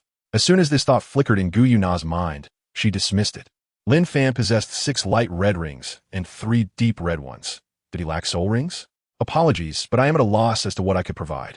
Gu Yuena felt her cheeks flush, realizing she had no idea what to offer. Whatever she could give, he would likely find unworthy. Isinsa, that. Perhaps I could give you a kiss? Gu Yuena said cautiously after a moment of deliberation. It seemed that humans enjoyed such gestures, didn't they? Ah, my lord. Please don't. Tian, overhearing Gu Yuena's words, inwardly cursed. Indeed, there were few redeeming qualities among humans. Their lord had only recently awoken to the nature of humanity. Quiet. Gu Yuena, who had heard Tian's transmission, felt irritated and dismissively retorted. In the next moment, before Lin Fan could comprehend the situation, Gu Yuena had already leaned in to kiss him. What? Gu Yuena's swiftness caught Lin Fan completely off guard. His eyes widened in astonishment as he beheld this surreal scene. What on earth is happening? Even the authors would hesitate to write such a scene. Lin Fan's mind was reeling at the unexpected occurrence. The typically aloof and pristine Gu Yuena had kissed him? How could a person of Lin Fan's integrity ever be so manipulated by Gu Yuena? He instinctively began to struggle, but soon he acquiesced. MMM. Alas, I am powerless. Although Lin Fan floundered, it did not impede Gu Yuena's actions. After a while, she finally released her grip on Lin Fan's tender lips, even smiling with a hint of satisfaction. It seems that my master has indeed lost her senses. Upon witnessing this scene, Qian felt an overwhelming sense of frustration. His once merciless master had succumbed. What a peculiar sensation this is. Gu Yuena, observing Lin Fan's expression, mistakenly believed it to be his first kiss, and thus remarked, well, cough, it's not too bad. Lin Fan awkwardly cleared his throat twice and said with embarrassment, clearly, this is not how things ought to be, yet why do I feel such exhilaration? No, it is more akin to stimulation. I must say your lips are rather delectable, Gu Yuena remarked with a smile, playfully mimicking the demeanor of someone about to devour Lin Fan. Goodness, I truly suspect I have been watching a counterfeit version of Douluo Dalu. Lin Fan could not help but sigh inwardly. Although they had likely forgotten most of the plot from the original work, there were still certain elements that lingered in his memory. How could Gu Yuena possibly be like this? Chapter 137. Gu Yuena. All right, give. Hold you. The Lord is being rather inconsiderate. Dugu Bo, witnessing this scene, gently prodded Dugu Bo's shoulder and spoke with a hint of trepidation. What is it? The Lord's collaboration with the Beast clan is already quite ungracious, Yu Yuanjin remarked, observing the playful banter between Gu Yuena and Lin Fan. However, the fact that our Lord has found a partner is indeed a positive development for the entire heroic hall. After all, the Lord's talent is evident to all. Old you don't understand, Dugu Bo said, shaking his head at Yu Yuanjin's somewhat approving demeanor. Yu Yuanjin was unaware that Dugu Bo was acutely aware of a significant detail. Their esteemed Lord Lin Fan already had 2 charming wives, both of whom were stunning beauties. Now, he had acquired yet another. Were it not for the soul power pills Lin Fan had provided, Dugu Bo might have begun to feel discontented. However, considering Lin Fan's kindness towards him, he decided to let it be. Such occurrences were normal for those of strength. At this moment, Dugu Bo was striving to suppress his inner thoughts, reflecting that Zhu Zhuqing and Qian Renxue now seemed to carry additional burdens. Nahaqion, no. Such elements do not appear in harem stories. Yu Yuanjin, catching the fleeting glimmer in Dugu Bo's eyes, sensed something amiss but refrained from voicing his thoughts. Lin Fan seemed to still be immersed in the moment that had just transpired, his voice trembling as he spoke. That instant, surely it was not a mere dream. Was it? What is it? Gu Yuena, hearing this, looked towards Lin Fan with a puzzled expression, smiling as she spoke. Gu Yuena was perfectly fine. Lin Fan gazed into the innocent and untainted eyes of Gu Yuena, yet he shook his head. Gu Yuena surely was oblivious to the complexities of a human realm. Hey, isn't this what you humans desire? She remarked, clearly displeased, as she discerned the helplessness reflected in Lin Fan's eyes. It was as if she were conveying, this is the first time I have bestowed a kiss upon another for your sake. However, Lin Fan remained unaware of the resolute determination in Gu Yuena's gaze. Had he perceived it, he would undoubtedly have realized that the situation was far from straightforward. The moment Gu Yuena spoke, Lin Fan felt an even greater sense of embarrassment. Can you not be a bit more mindful? He stammered. All right, since you have pledged your alliance, we are now in this together. Gu Yuena pondered for a moment, then approached Lin Fan, opening her arms wide in a gesture of camaraderie. Lin Fan gazed at Gu Yuena, whose expression conveyed a yearning for affection. He could not help but regard her with skepticism. Aren't humans fond of embraces? Gu Yuena paused for a moment, then spoke. Are we all in this together? What is there to fear? Observing Lin Fan still frozen in place, she couldn't help but scold him. Ah, very well then. Lin Fan gazed at Gu Yuena, who seemed as if she could slay him with a mere glance. Yet, he embraced her nonetheless. Lin Fan, I assure you, I'm not coveting her physique. You must believe me. Ah, you human, you possess quite a delightful fragrance. Gu Yuena remarked with a gentle sniff, a hint of satisfaction gracing her features. Very well, should any matters arise, simply seek us out in the Stardow forest. Alternatively, take this dragon scale. In times of peril, use it to convey your messages to me. With a graceful motion, Gu Yuena revealed a silver dragon scale and handed it to Lin Fan. At any time, it is always permissible, she said with a soft smile and tender tone. Understood, I will remember. Lin Fan responded with a smile and spoke. Is that so? It couldn't be better. Gu Yuena. As Lin Fan was about to continue speaking, he was abruptly interrupted by Gu Yuena. Just call me Nar, she said with a sweet smile, exuding a gentle demeanor. Since she had already prepared for the future, why not commence from this very moment? That smile left Lin Fan utterly astounded. Ahem, Nar, are there any soul bones or similar treasures in your Stardow forest? Lin Fan feigned seriousness as he spoke. After all, he currently possessed not a single soul bone. It was likely that there were numerous exceptional soul bones in Gu Yuena's possession as well. Soul bones? Gu Yuena paused momentarily upon hearing this, then began to recall the soul bones found in the forest. As for the 100,000-year soul bones, there must be at least 1,000 or even 10,000. And those that are 500 to 600,000 years old, I would estimate there are over 200, Gu Yuena asserted confidently. Her gaze now directed toward Lin Fan. Is there truly that many? Upon hearing this, Lin Fan couldn't help but express his astonishment. A soul bone that had existed for 100,000 years. What was its price again? It seemed to be around 10,000 system coins, if memory serves. With this thought, Lin Fan instinctively licked his lips. If that were the case, his already overflowing wealth would undoubtedly increase substantially. No, it was not merely substantial. With his current 300,000 system coins, coupled with this acquisition, he would possess at least several million system coins. At that point, what could he possibly be unable to purchase? Goodness, this lad is truly remarkable. In the consciousness of the ethereal spirit, it listened to the exchange between Gu Yuena and Lin Fan, unable to suppress a curse. If Lin Fan continues this way, with money, one can even persuade the devil to grind the mill. Regardless of the exorbitant cost of that Sky Dragon's Crescent, he could acquire it. Once he obtains it, providing it to Lin Fan would be a trivial task. The spirit mused, reflecting on a young man's undeniable potential as a black market merchant. If only the previous traveler possessed but a fraction of Lin Fan's cunning mindset, I would have been thoroughly satisfied. Gu Yuena, observing Lin Fan's demeanor, couldn't help but cast him a disapproving glance. In the Dragon God War, the casualties among the Dragon Clan numbered in the tens of thousands. In comparison, these matters are trivial. Gu Yuena remarked with a hint of helplessness, as the topic inevitably pricked at her emotional wounds. Then, may I entrust all of this to you? Lin Fan pondered for a moment and, with a somewhat brazen demeanor, spoke up. His words left both Dugu Bo and Yu Yuanjin utterly astonished. Even Su Yuntao, who had not been paying much attention, could not help but turn pale. My lord, you truly dare to propose such a thing. This thought echoed in the minds of the few individuals present. It was not that they were unwilling, but rather that Lin Fan's audacity was simply astonishing. Very well, please wait a moment. I shall bring it to you immediately. Gu Yuena, displaying no pretense, swiftly tore open a rift before them, harnessing the power of space to depart. Before long, she reappeared in their sight. Here, I have placed those soul bones within this spatial spirit stone. They could be extracted using soul power. Gu Yuena smiled gently, handing over a beautifully crafted stone. My lord, please do not be alarmed. The ferocious beasts of the Star Do Forest, upon witnessing Gu Yuena's exceedingly grave demeanor, became flustered. Her expression was a clear indication that she was not jesting. Otherwise, she would not have displayed such seriousness. Yet, those soul bones belonged to their ancestors. The turmoil within them was palpable. Silence. Gu Yuena turned her head, her expression instantly chilling, as she spoke with an icy and ruthless tone. The multitude of fierce beasts found themselves a loss for words.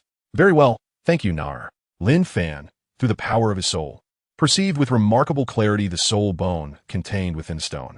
Goodness, the soul bones were heaped like mountains. Chapter 138, Emperor Qian, by heavens. This lad forgets his acquaintances once he dons his trousers. Nar, I am grateful to you. Lin Fan turned his gaze towards Gu Yuena, a gentle smile gracing his lips as he expressed his heartfelt gratitude. How could he not feel thankful? These gestures were mere trifles, insignificant in the grand scheme of things. Gu Yuena shook her head, responding with a smile. Even if the soul bone were to be exceedingly precious to us soul beasts, it is akin to a mere trifle. To put it bluntly, it merely occupies space. Nar, take this dragon scale. In times of peril, I shall come to your aid without hesitation. Lin Fan extended a dragon scale towards Gu Yuena. It was a scale from his sacred Dragon King's martial spirit, imbued with spatial power, much like Gu Yuena's silver Dragon King scale. This was the very reason Lin Fan felt emboldened to make such a promise. After all, he possessed the ability to do so. Very well, I suppose you do have a semblance of conscience. Gu Yuena accepted Lin Fan's dragon scale with poise, casting him a sideways glance as she softly remarked, however, I doubt there will be any trouble for me. With a huff, Gu Yuena spoke with a hint of indifference. Despite her clan's decline, they were certainly not so feeble as to fall to such depths. That would be the best outcome. Nar, how is that ice silkworm faring? Lin Fan first nodded, then spoke. What is the status of the Heavenly Dream Ice Silkworm now? The Ice Silkworm. Are you referring to the Heavenly Dream Ice Silkworm? Gu Yuena pondered for a moment, recalling that plump, corpulent creature. She couldn't help but nod. Yes, What has become of that creature? Lin Fan nodded and spoke. It seems that the ice silkworm has fortuitously cultivated to the rare age of 1,000,000 years. However, it appears that this remarkable growth is attributed to its continuous consumption of heavenly materials and earthly treasures beneficial to its ice elemental spirit beast lineage. As for the dreaming ice silkworm, Gu Yuena elaborated. Although its age is impressive, the benefits we derive from its essence are quite substantial. It won't be long before it significantly aids in my cultivation recovery. At this point, Gu Yuena beamed with joy, her face radiant with a smile. In that case, Nar, please expedite your absorption process. Should you require anything, do not hesitate to seek me out. Lin Fan smiled calmly and said, Is that natural? What if you dare to refuse me? Gu Yuena exclaimed fiercely, but she quickly refrained from continuing. Gu Yuena certainly had something on her mind. Observing her demeanor, Lin Fan couldn't help but ponder. If there is anything you require, I shall notify you at the first opportunity. You need not worry about that. Gu Yuena smiled knowingly and sweetly replied, Sounds good, Lin Fan. I look forward to your guidance in the future. Gu Yuena cast a deep glance at Lin Fan and said softly. However, she felt a tinge of curiosity. Her intentions were so evident. Could it be that Lin Fan harbored no thoughts on the matter?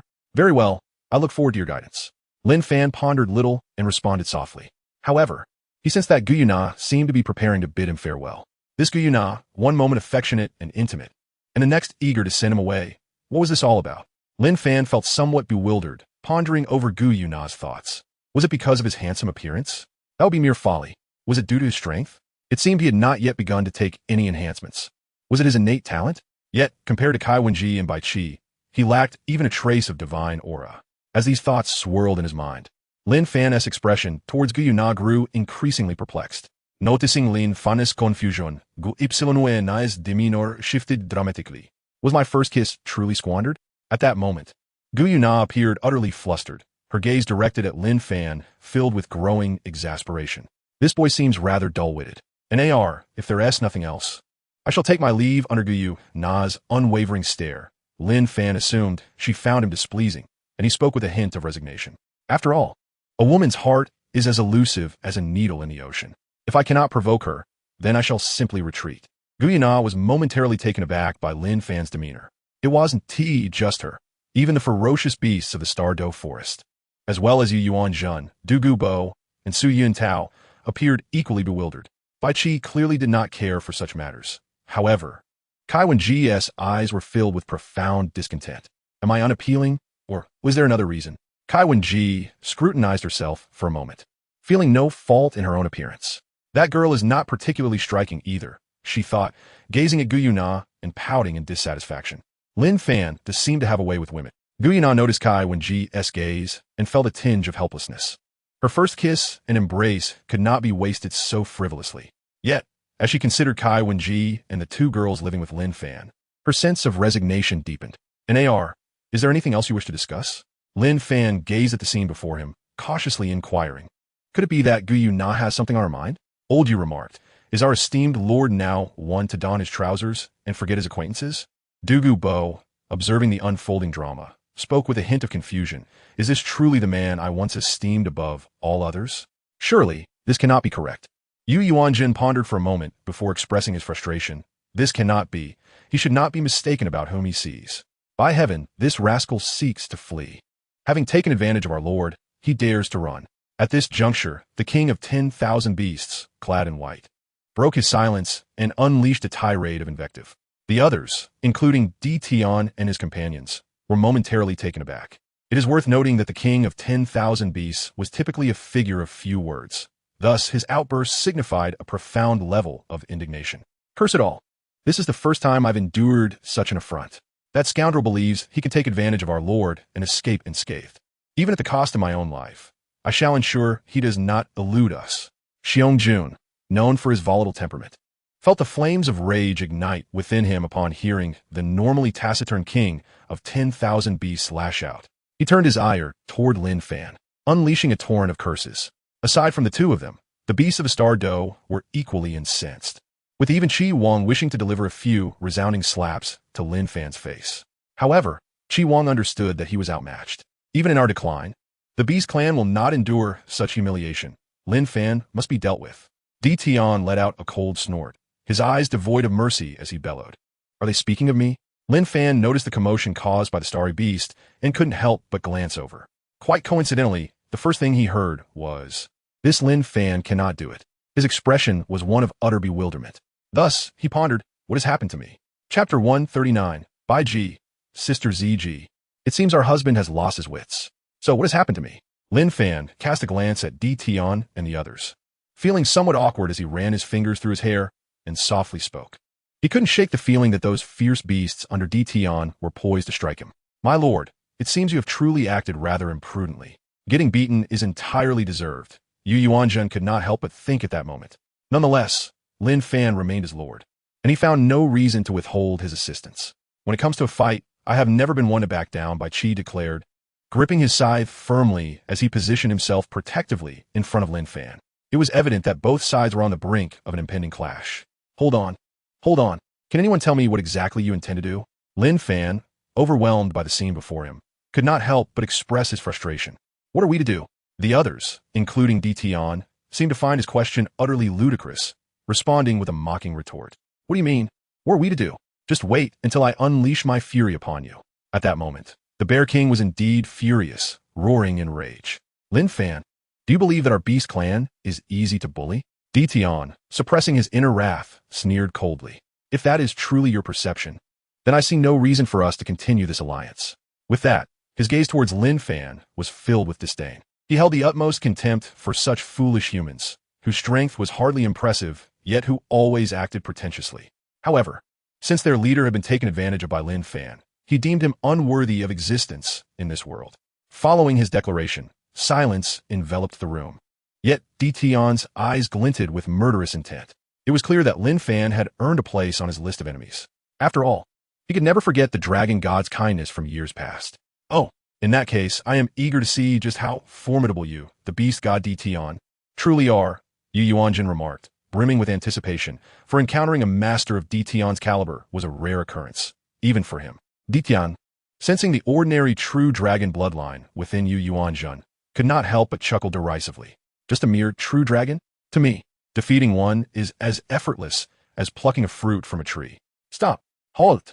Lin Fan and Gu Yuena exchanged a glance, and in perfect harmony, they spoke in unison. Qian, have you all lost your minds? Gu Yuena directed a look of reproach towards Qian and the fierce beasts.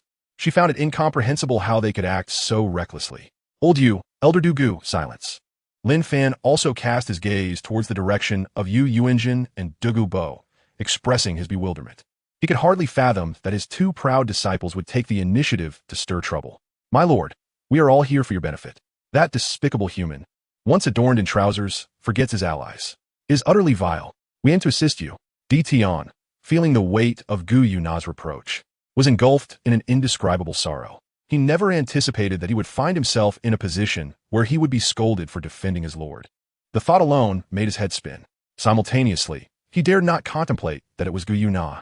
Lord of the palace, Senior Qian speaks truth. Once you don trousers, you forsook recognition, provoking their ire. We are left with no choice, Dugu Bo remarked with a resigned shrug. Although Yu Yuanjun remained silent, he intermittently nodded, indicating his agreement with Dugu Bo's sentiments. For my sake? To assist me? When did I ever forget my allies upon donning trousers? The phrases slowly emerged in the minds of Gu Yuena and Lin Fan, leaving both of them in a state of utter confusion. Indeed, you two old fellows, regardless of your merits, possess commendable character. Upon hearing Dugu Bo's words, Qian glanced at Dugu Bo and Yu Yuanjun, nodding in satisfaction. We merely speak the truth. Dugu Bo and Yu Yuanjun remarked in unison, sharing a knowing nod. Qian, how could you claim such a thing about me? Do not speak carelessly, Gu Yuena retorted, her mind preoccupied with Qian's earlier words, leaving her somewhat speechless. Listening to Qian felt akin to her being scolded by Lin Fan. Indeed. Qian, what do you mean by that?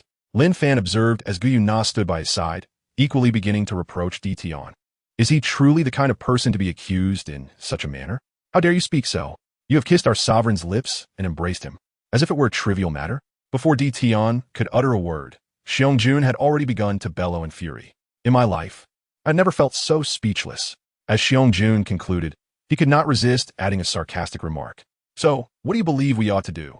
Lin Fan shrugged and glanced at the ferocious beasts, expressing a hint of exasperation as he spoke. He was curious to see what these little soul beasts, whom he referred to with a hint of disdain, would suggest. Clearly, the fierce beast had not anticipated Lin Fan's inquiry and began to ponder deeply. Of course, Di Tian was an exception. With a subtle smile, Di Tian gazed at Lin Fan, remaining silent yet amused. Di Tian, if you have something to say, please do so outright, instead of maintaining this demeanor. Lin Fan gazed at Di Tian's demeanor, feeling a sense of helplessness as he spoke. My lord, do you not realize that in human customs, kissing and embracing are typically reserved for couples? Di Tian coughed twice, adopting a serious expression, and replied. And so, upon hearing Di Tian's words, both Gu Yuena and Lin Fan were struck by an ominous premonition. It felt as if Di Tian's comments heralded no good tidings. Therefore, my lord, would it not be more splendid for you and Lin Fan to form a marriage pact? Di Tian concluded with a mischievous grin, starkly contrasting his earlier solemnity. Gu Yuena, reflecting on Di Tian's words and her past actions, felt her cheeks flush crimson. Di Tian, how can you speak so? Not only Lin Fan and Gu Yuena, but even Bai Ji and others looked utterly bewildered. Is Di Tian not always serious? Is he truly jesting? However, with his current demeanor, it was hard to believe that Di Tian was not in earnest.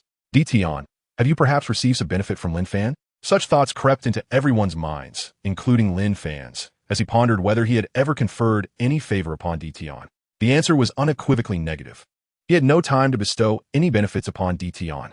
Ziji, I fear Di Tian has lost his mind, Bai Ji remarked, nervously pinching Ziji's arm. Alas, do you think his mind is sound? Ziji responded with a look of helplessness, offering no further reply. Had Di Tian, like their lord, succumbed to folly? Chapter 140. Kai Wenji expresses her distress. Di Tian, be silent. Witnessing Di Tian's unreasonable antics, Gu Yuena could no longer contain her agitation and spoke with fervor. How could Di Tian behave in such a manner? My lord, I am not causing a scene. At this moment, I am more lucid than ever, Di Tian retorted earnestly, his eyes brimming with seriousness. Let me make this clear, Lin Fan. You must listen well. If you take advantage and then deny it, I swear, even in death, I shall not allow you to escape unscathed. Di Tian glared menacingly at Lin Fan. I find demerit in Di Tian's statements. Yu Yuanzhen mused after a moment of contemplation, smiling as he spoke. Perhaps, my lord, you should just acquiesce. Looking at Yu Yuanzhen's expression, Dugu Bo, though his mind was buzzing, nodded in agreement. You too. Lin Fan gazed at the scene before him, feeling an overwhelming sense of helplessness. Who was it that just moments ago insisted he should not forge an alliance with the Beast Clan? Now, he found himself entangled in a marriage pact with them. Are you truly the Douluo version of Yu Jingza and Dugu Jingza? Now, Lin Fan helplessly cast his gaze towards the direction of Gu Yuena, only to find her blushing shyly as she looked back at him. Goodness, is this truly the Gu Yuena I had envisioned? Lin Fan felt as though he were on the brink of collapse, pondering the absurdity of this Douluo world. The complexities of Douluo were overwhelming. He yearned to return to Earth? Oh, how he longed for it. All right, enough of this nonsense, he muttered, observing the situation. Gu Yuena felt a profound sense of embarrassment and turned her gaze towards Emperor Tian, casting a lingering look in his direction. Lin Fan, you may leave. Should you need anything, do not hesitate to seek me out, or I could come to assist you. Upon mentioning Lin Fan's name, Gu Yuena found herself blushing involuntarily. Why, you may ask? It was simply because she felt an overwhelming shyness. Despite her millions of years of experience, this was the first time she had ever felt such profound embarrassment. Very well, then, I shall take my leave for now, she concluded. Lin Fan scratched his head awkwardly, responding in a somewhat befuddled manner. He himself was rather perplexed. Gu Yuena, her cheeks flushed, softly murmured in agreement, yet offered no further reply. Everyone, please return for now. Lin Fan glanced at the individuals surrounding him and promptly spoke up. It was utterly unacceptable for his own members to witness such a scene today. The others shrugged in response. Yet as Lin Fan had pointed out, they indeed needed to depart. After all, what were they even doing here?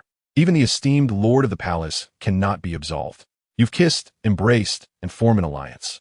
I believe, echoing the words of Emperor Tian, that a betrothal would be quite fitting, Yu Yuanzhen remarked, casting a somewhat provocative glance towards Lin Fan. Let us hasten our departure. Lin Fan could hardly endure such word from a few individuals and quickly spoke up. In no time, Su Yuntao, Dugu Bo, Yu Yuanzhen Bai Qi, and Tang Hao hastily departed. Only Kai Wenji remained, running unsteadily to Lin Fan's side. Brother Zhu, I will not leave, she said, tugging at Lin Fan's sleeve. Her lips pouted in a most aggrieved manner, as if he had committed some unforgivable act against her. Wenji, do not be troublesome.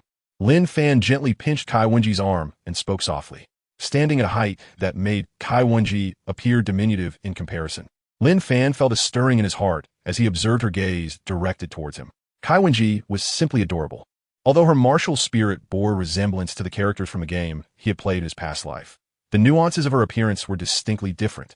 In the game, she was depicted as a petite girl, whereas in reality, though charming, she exuded a hint of assertiveness.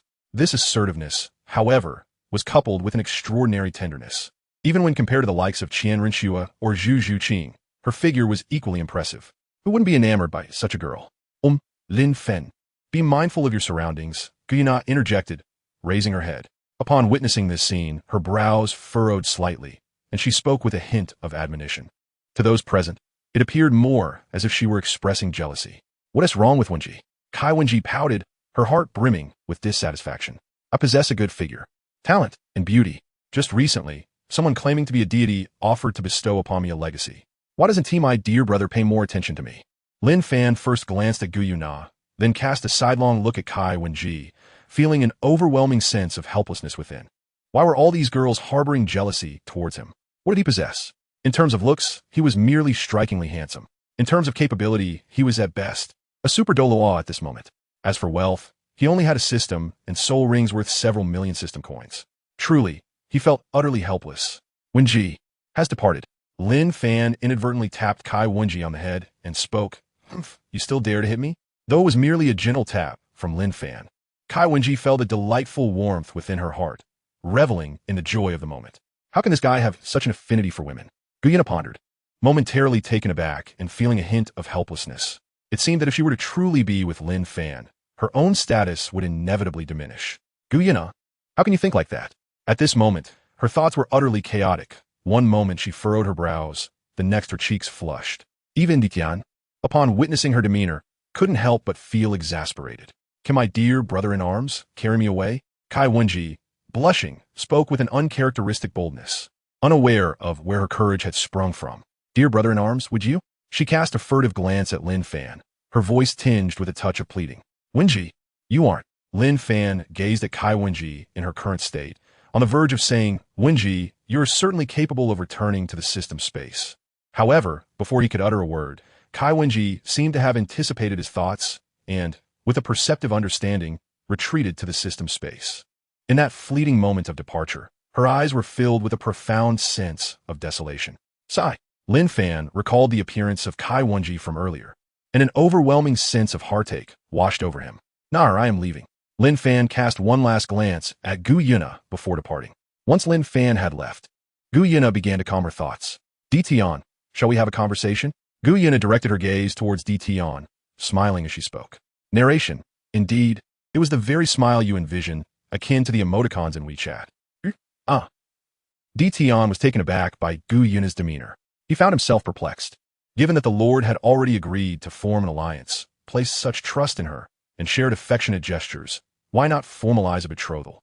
Chapter 141, Qian Renxue.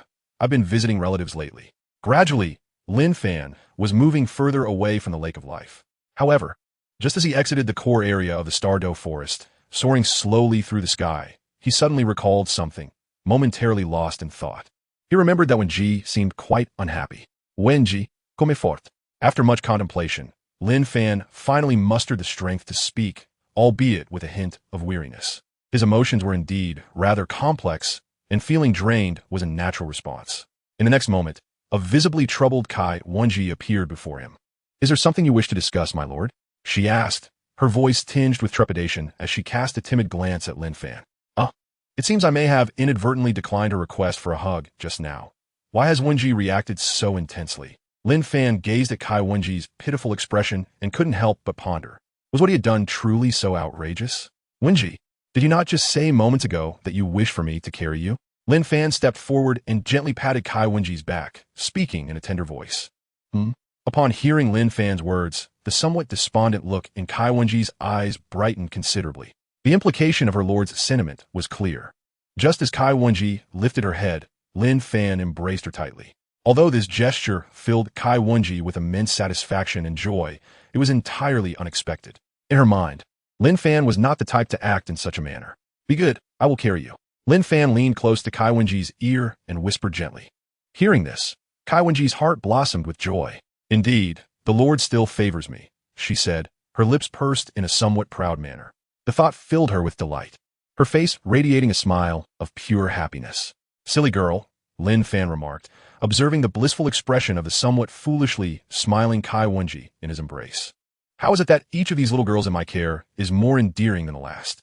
After Lin Fan spoke, he embraced Kai Wenji and swiftly made their way back. It did not take long for them to land outside the Royal Academy of Tiandou. Naturally, on their journey, Kai Wenji's beauty attracted the attention of several miscreants.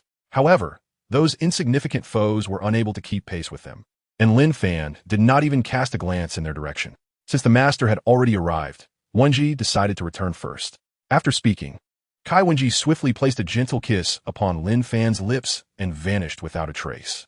This little one, Lin Fan gently touched his lips and remarked with a smile, Wenji is truly adorably foolish. This little simpleton must be worried about being seen by Zhu Zhuqing and Shrek. Lin Fan gazed at the distant Tiandou Royal Academy, murmuring to himself, is he not afraid of being pummeled by Zhu Zhuqing and Shrek? Oh, that silly girl. Wenji is truly baffling. Even if there is a sense of affection, is it necessary for so many girls to be enamored with him? Upon witnessing this scene, Huanling couldn't help but think in exasperation, is it not unusual for a man to be with a woman? As a member of the LGBTQ community, Huanling expressed strong disapproval of such a situation. Only a bond between men constitutes true love. I, Huanling, do not believe it.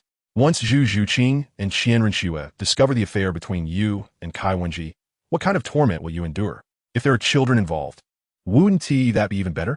With this thought, Huanling felt a surge of excitement. Of course, Lin Fan was oblivious to Huanling's musings. As he leisurely made his way towards the Tiandou Royal Academy, Master, you have finally returned. As Lin Fan entered the Tiandou battle team classroom, he noticed Dugu Bo hastening towards him, exclaiming, what is the matter? Elder Dugu, do you not wish for my return? Lin Fan wore a sullen expression, speaking with a hint of exasperation. I honestly thought you might not return. Dugu Bo cast a sidelong glance at Lin Fan, responding with irritation. He had never encountered someone who would take advantage of the highest leader of the Beast clan and then refuse to acknowledge it. Brother Fan, you are back. Zhu Zhuqing, noticing Lin Fan's presence, hurriedly bounded over. Upon reaching him, she leaped into his embrace. Haha, Zhuqing, I have returned. Lin Fan playfully nibbled on Zhu Zhuqing's delicate ear, his voice imbued with affection. This little one, it seems you haven't spent much time in the Stardew Forest, have you? A blush crept across Zhu Zhuqing's cheeks as she smiled dreamily. Observing this tender scene, Dugu Bo, with great discernment, turned his head away. As a dignified elder and a solitary man, how could he endure such torment? Zhuqing, where is your sister Shrek? I need to discuss a few matters with her.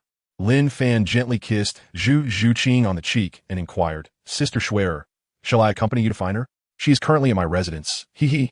Zhu Zhuqing freed herself from Lin Fan's embrace, took his hand, and hurried towards her abode.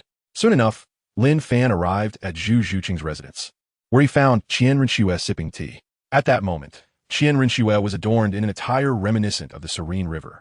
Ah, Fanga, you have come. Upon recognizing her visitor, Qian Renxue swiftly approached and called out, Zhuqing, you may step outside for a moment. Shrek and I have some matters to discuss. Lin Fan gently caressed Zhu Zhuqing's head and spoke softly, Ah, is that so? Then I shall take my leave. Upon hearing this, Zhu Zhuqing nodded and swiftly exited the room. Inside, only Lin Fan and Qian Renxue remained. Shrek, I have something to attend to. It is of utmost importance. Lin Fan fixed his gaze upon Qian Renxue and spoke with unwavering resolve. Is there something you need to attend to? Something of great importance? Hearing Lin Fan's words, Qian Renxue was momentarily taken aback. Could it be that Lin Fan was asking her for? Brother Fan, I recently have relatives visiting. Can we perhaps postpone this for a while? Qian Renxue said, her cheeks flushed and her voice tinged with anxiety. As she spoke, she instinctively took a step back. It was truly perplexing. Not long ago, she had longed to offer something to him, but had been unable to. Now, when Lin Fan sought her out, she found herself in the company of relatives. What kind of situation was this? Relatives visiting? Postponing? Lin Fan was initially taken aback by Qian Renxue's words, and then he found himself utterly bewildered. Shrek, I sense that you have misunderstood. Lin Fan was just about to express his thoughts to Qian Renxue when he noticed her approaching with a resolute demeanor. Blushing, she said, Fangu, if you truly desire it, I would have no objections. Hearing her words, Lin Fan felt utterly dismayed. I genuinely did not mean that. Chapter 142. Gu Yuena. He is a scoundrel. Fan Gu, if you truly wish for it, of course Shuer would grant it to you, Qian Renxue replied. Her lips pressed together, speaking in a remarkably obedient tone. She even cast a glance at Lin Fan. It is perfectly acceptable for us female soul masters to share a room during our time. Shuer, please listen to me. I have no such intentions. Lin Fan hurriedly interrupted Qian Renxue, casting a helpless glance at her before speaking. I merely wanted to inform you that henceforth, there is no need for you to continue presenting yourself as Shueqinghe. It is sufficient for you to maintain your feminine form. Lin Fan forcibly composed himself and chuckled. Have you been maintaining your feminine appearance? Qian Renxue pouted, expressing her dissatisfaction with a huff, before transforming back into her female form. If you disdain my male form, just say so, she said, looking at Lin Fan with a pitiful gaze. What I mean is, we can launch an attack on the Heaven Dou Empire. Upon hearing Qian Renxue's response, Lin Fan couldn't help but tap her lightly, somewhat exasperated. Attack the Heaven Dou Empire? Qian Renxue murmured to herself. Is it really such a trivial matter that you feel the need to inform me? Brother Fan? She rolled her eyes and shot Lin Fan a fierce glare. Lin Fan felt a bit awkward and pinched Qian Renxue's cheek without responding. Isn't it easy to conquer the Heaven Dou Empire with just a few elders? Qian Renxue widened her eyes, looking at Lin Fan with confusion. She was aware of the might of his hero hall, which boasted 4 super Douluo level experts. And with Lin Fan, there were 5 super Douluo. With such a formidable lineup, defeating the Heaven Dou Empire should merely take a night, right? Qian Renxue's response left Lin Fan feeling quite flustered. How has my mother-in-law been during this time? Lin Fan pondered for a moment before speaking. How is Mother's Dark God inheritance progressing?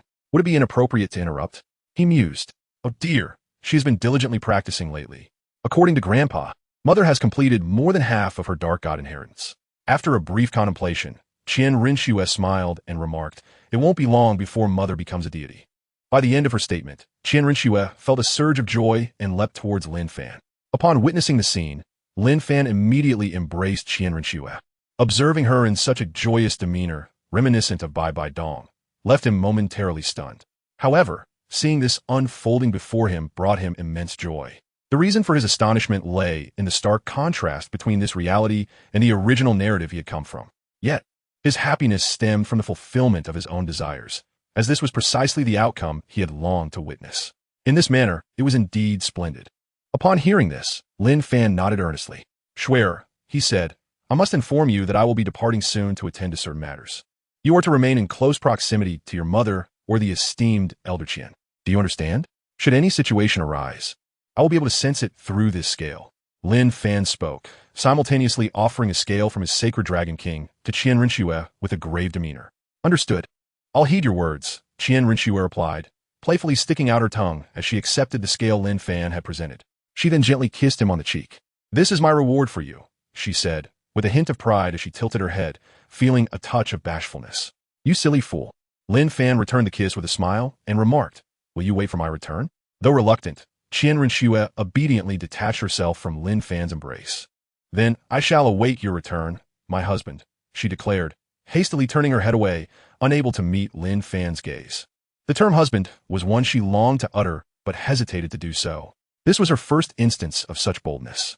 Very well then, my lady, I shall take my leave now, Lin Fan hurriedly pursued, embracing Qian Renxue from behind, gently speaking to her. After saying this, he swiftly departed. Upon hearing Lin Fan's response, Qian Renxue felt a surge of excitement within, yet her face flushed crimson.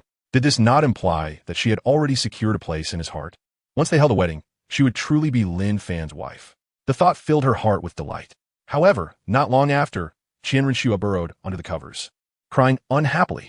Shuer, why are you still sobbing? Due to the influence of the dragon scales, Lin Fan was capable of monitoring Qian Renxue's condition at all times. He noticed that shortly after he left, she buried herself in the blankets, weeping pitifully. I don't want Fan Gu to go, Qian Renxue murmured to herself, feeling quite aggrieved. Well, little fool. Hearing her words, Lin Fan felt a pang of sympathy. However, if he were to return only to depart again shortly after, Qian Renxue would likely cry even longer. Thus, despite his helplessness, he chose not to return. My dear husband, what troubles you? At that moment, Zhu Zhuqing obediently approached Lin Fan. Noticing the troubled expression on his face, she inquired, Zhuqing, my treasure, I must attend to some matters. You must stay close to your sister Shuer and not wander off. Promise me, all right? Lin Fan gently brushed the tip of Zhu Zhuqing's nose, smiling as he spoke. Zhuqing, this is my dragon scale. Should any matter arise, simply infuse it with soul power, and I shall return at the swiftest speed to safeguard you. Hold on to it tightly. Lin Fan likewise presented one of his dragon scales to Zhu Zhuqing, smiling as he spoke. All right, Zhuqing will listen to her husband.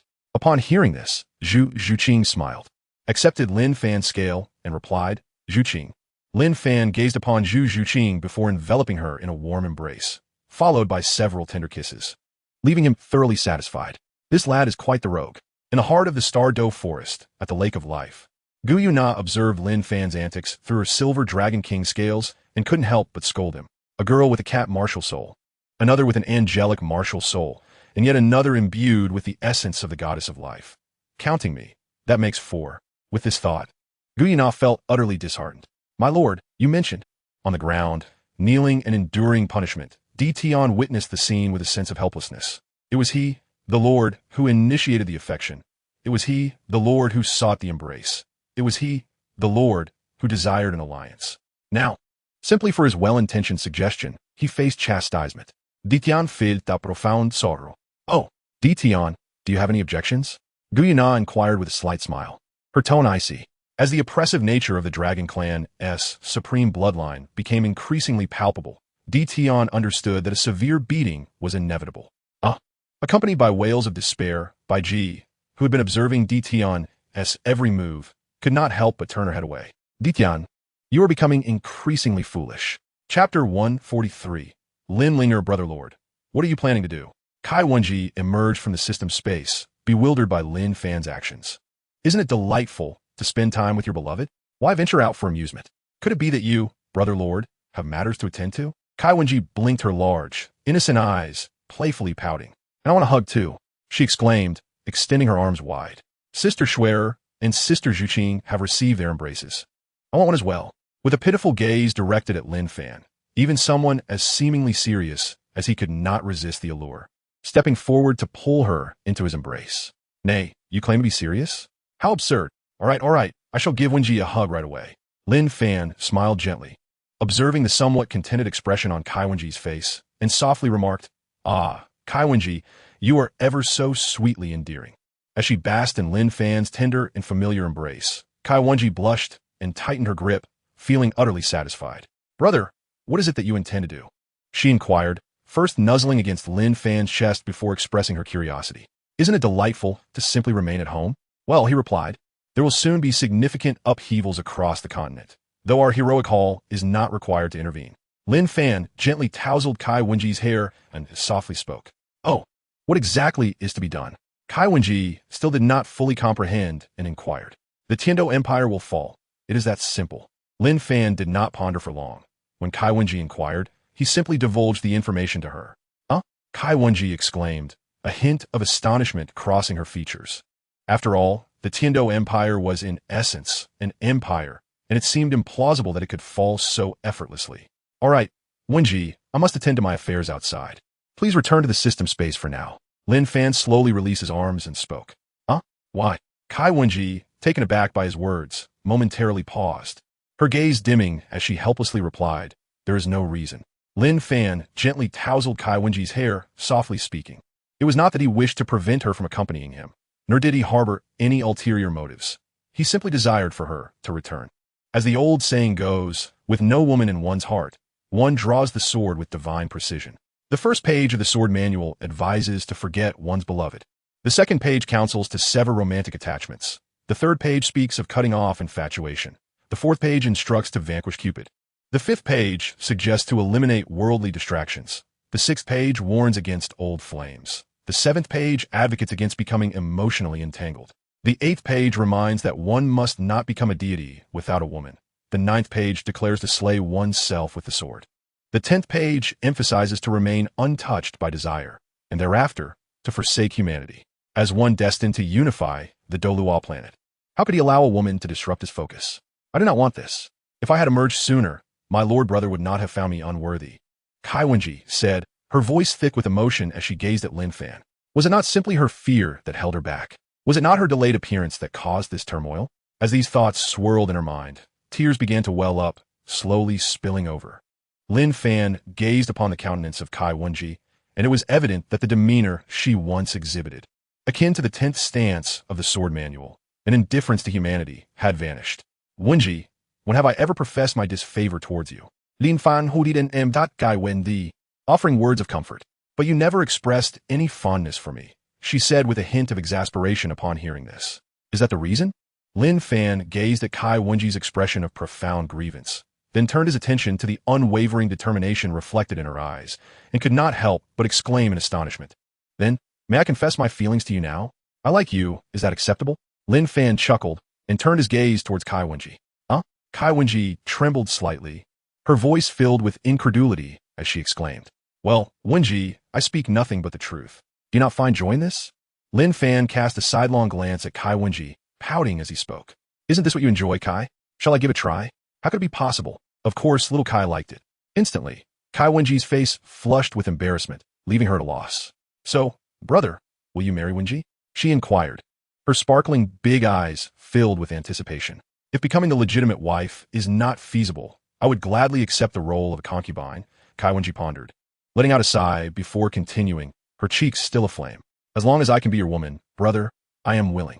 As she concluded her statement, she stole another glance at Lin Fan. Noticing that he showed no signs of rejection, she quickly prepared to retreat. Then, brother, I shall take your silence as consent, she declared playfully. With that, Kai Wenji placed a gentle kiss on Lin Fan's cheek before vanishing back into the system space. What on earth is happening? Lin Fan felt a perplexing breath upon his face, leaving him somewhat bewildered. All he desired was to seize a few divine legacies, yet this unexpected turn of events left him flabbergasted. Oh, what is this? You have a girl by your side, and yet you remain discontent? The ethereal spirit, sensing Lin Fan's helplessness, couldn't help but regard him with disdain as she spoke. Initially, their bond was rooted in the belief that male camaraderie was true love, and she held a particular fondness for Lin Fan. Who would have imagined that he harbored no affection for men? To prefer women was one thing, but to establish a harem and still dawdle about was utterly confounding. You simply do not comprehend, the spirit remarked. Lin Fan sensed the disdain emanating from the phantom spirit and couldn't help but respond. How could this male chauvinist possibly comprehend his thoughts? Very well then. Enlighten me on your intentions, the phantom spirit remarked with a hint of amusement. He was genuinely curious to see how Lin Fan would articulate his response. Were it not for the absence of his physical form, the phantom spirit might have already begun munching on an apple out of sheer amusement. Of course, he was willing to indulge her. Lin Fan smiled faintly and spoke softly. Upon hearing his response, Ling felt utterly dismayed. Are you deliberately teasing me? Only to deliver a grand surprise? Lin Fan, I must tell you, had it not been for our brotherhood, I would have confronted you directly. Ling, unaccustomed to such humiliation, retorted angrily. Ahem, hey now, old Huan, as you mentioned, we are good brothers. Why resort to hostility among brethren? Lin Fan gently cleared his throat twice, hastily reassuring Ling, and spoke, You rascal, if I, Ling, were to trust you again, I might as well share your surname. Ling exclaimed in exasperation. Oh, Lin Fan appeared to be intrigued. Lin Huan, Lin Ling, hee. Lin Fan chuckled softly, as if a myriad of suitable names had already surged into his mind. Phantom spirit, from now on, you shall be known as Lin Linger. Lin Fan spoke with a touch of arrogance, expressing his fondness for bullying the system. Lin Linger? Goodness, that's a woman. Moreover, I certainly do not share your surname.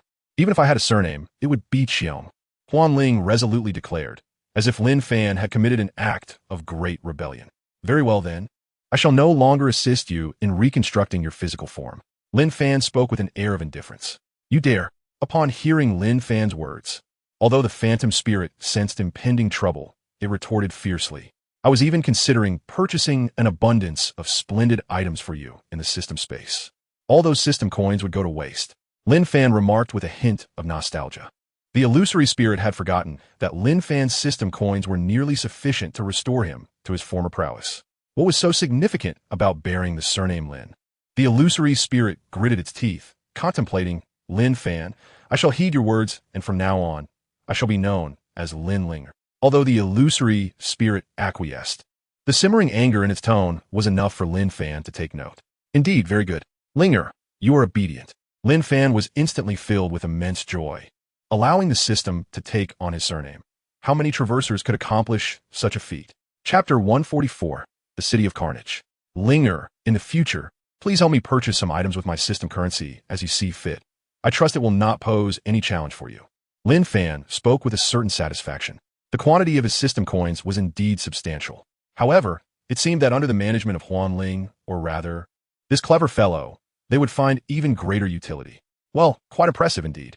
Upon hearing this, Lin Linger felt quite satisfied. Wait a moment, what did you just call me?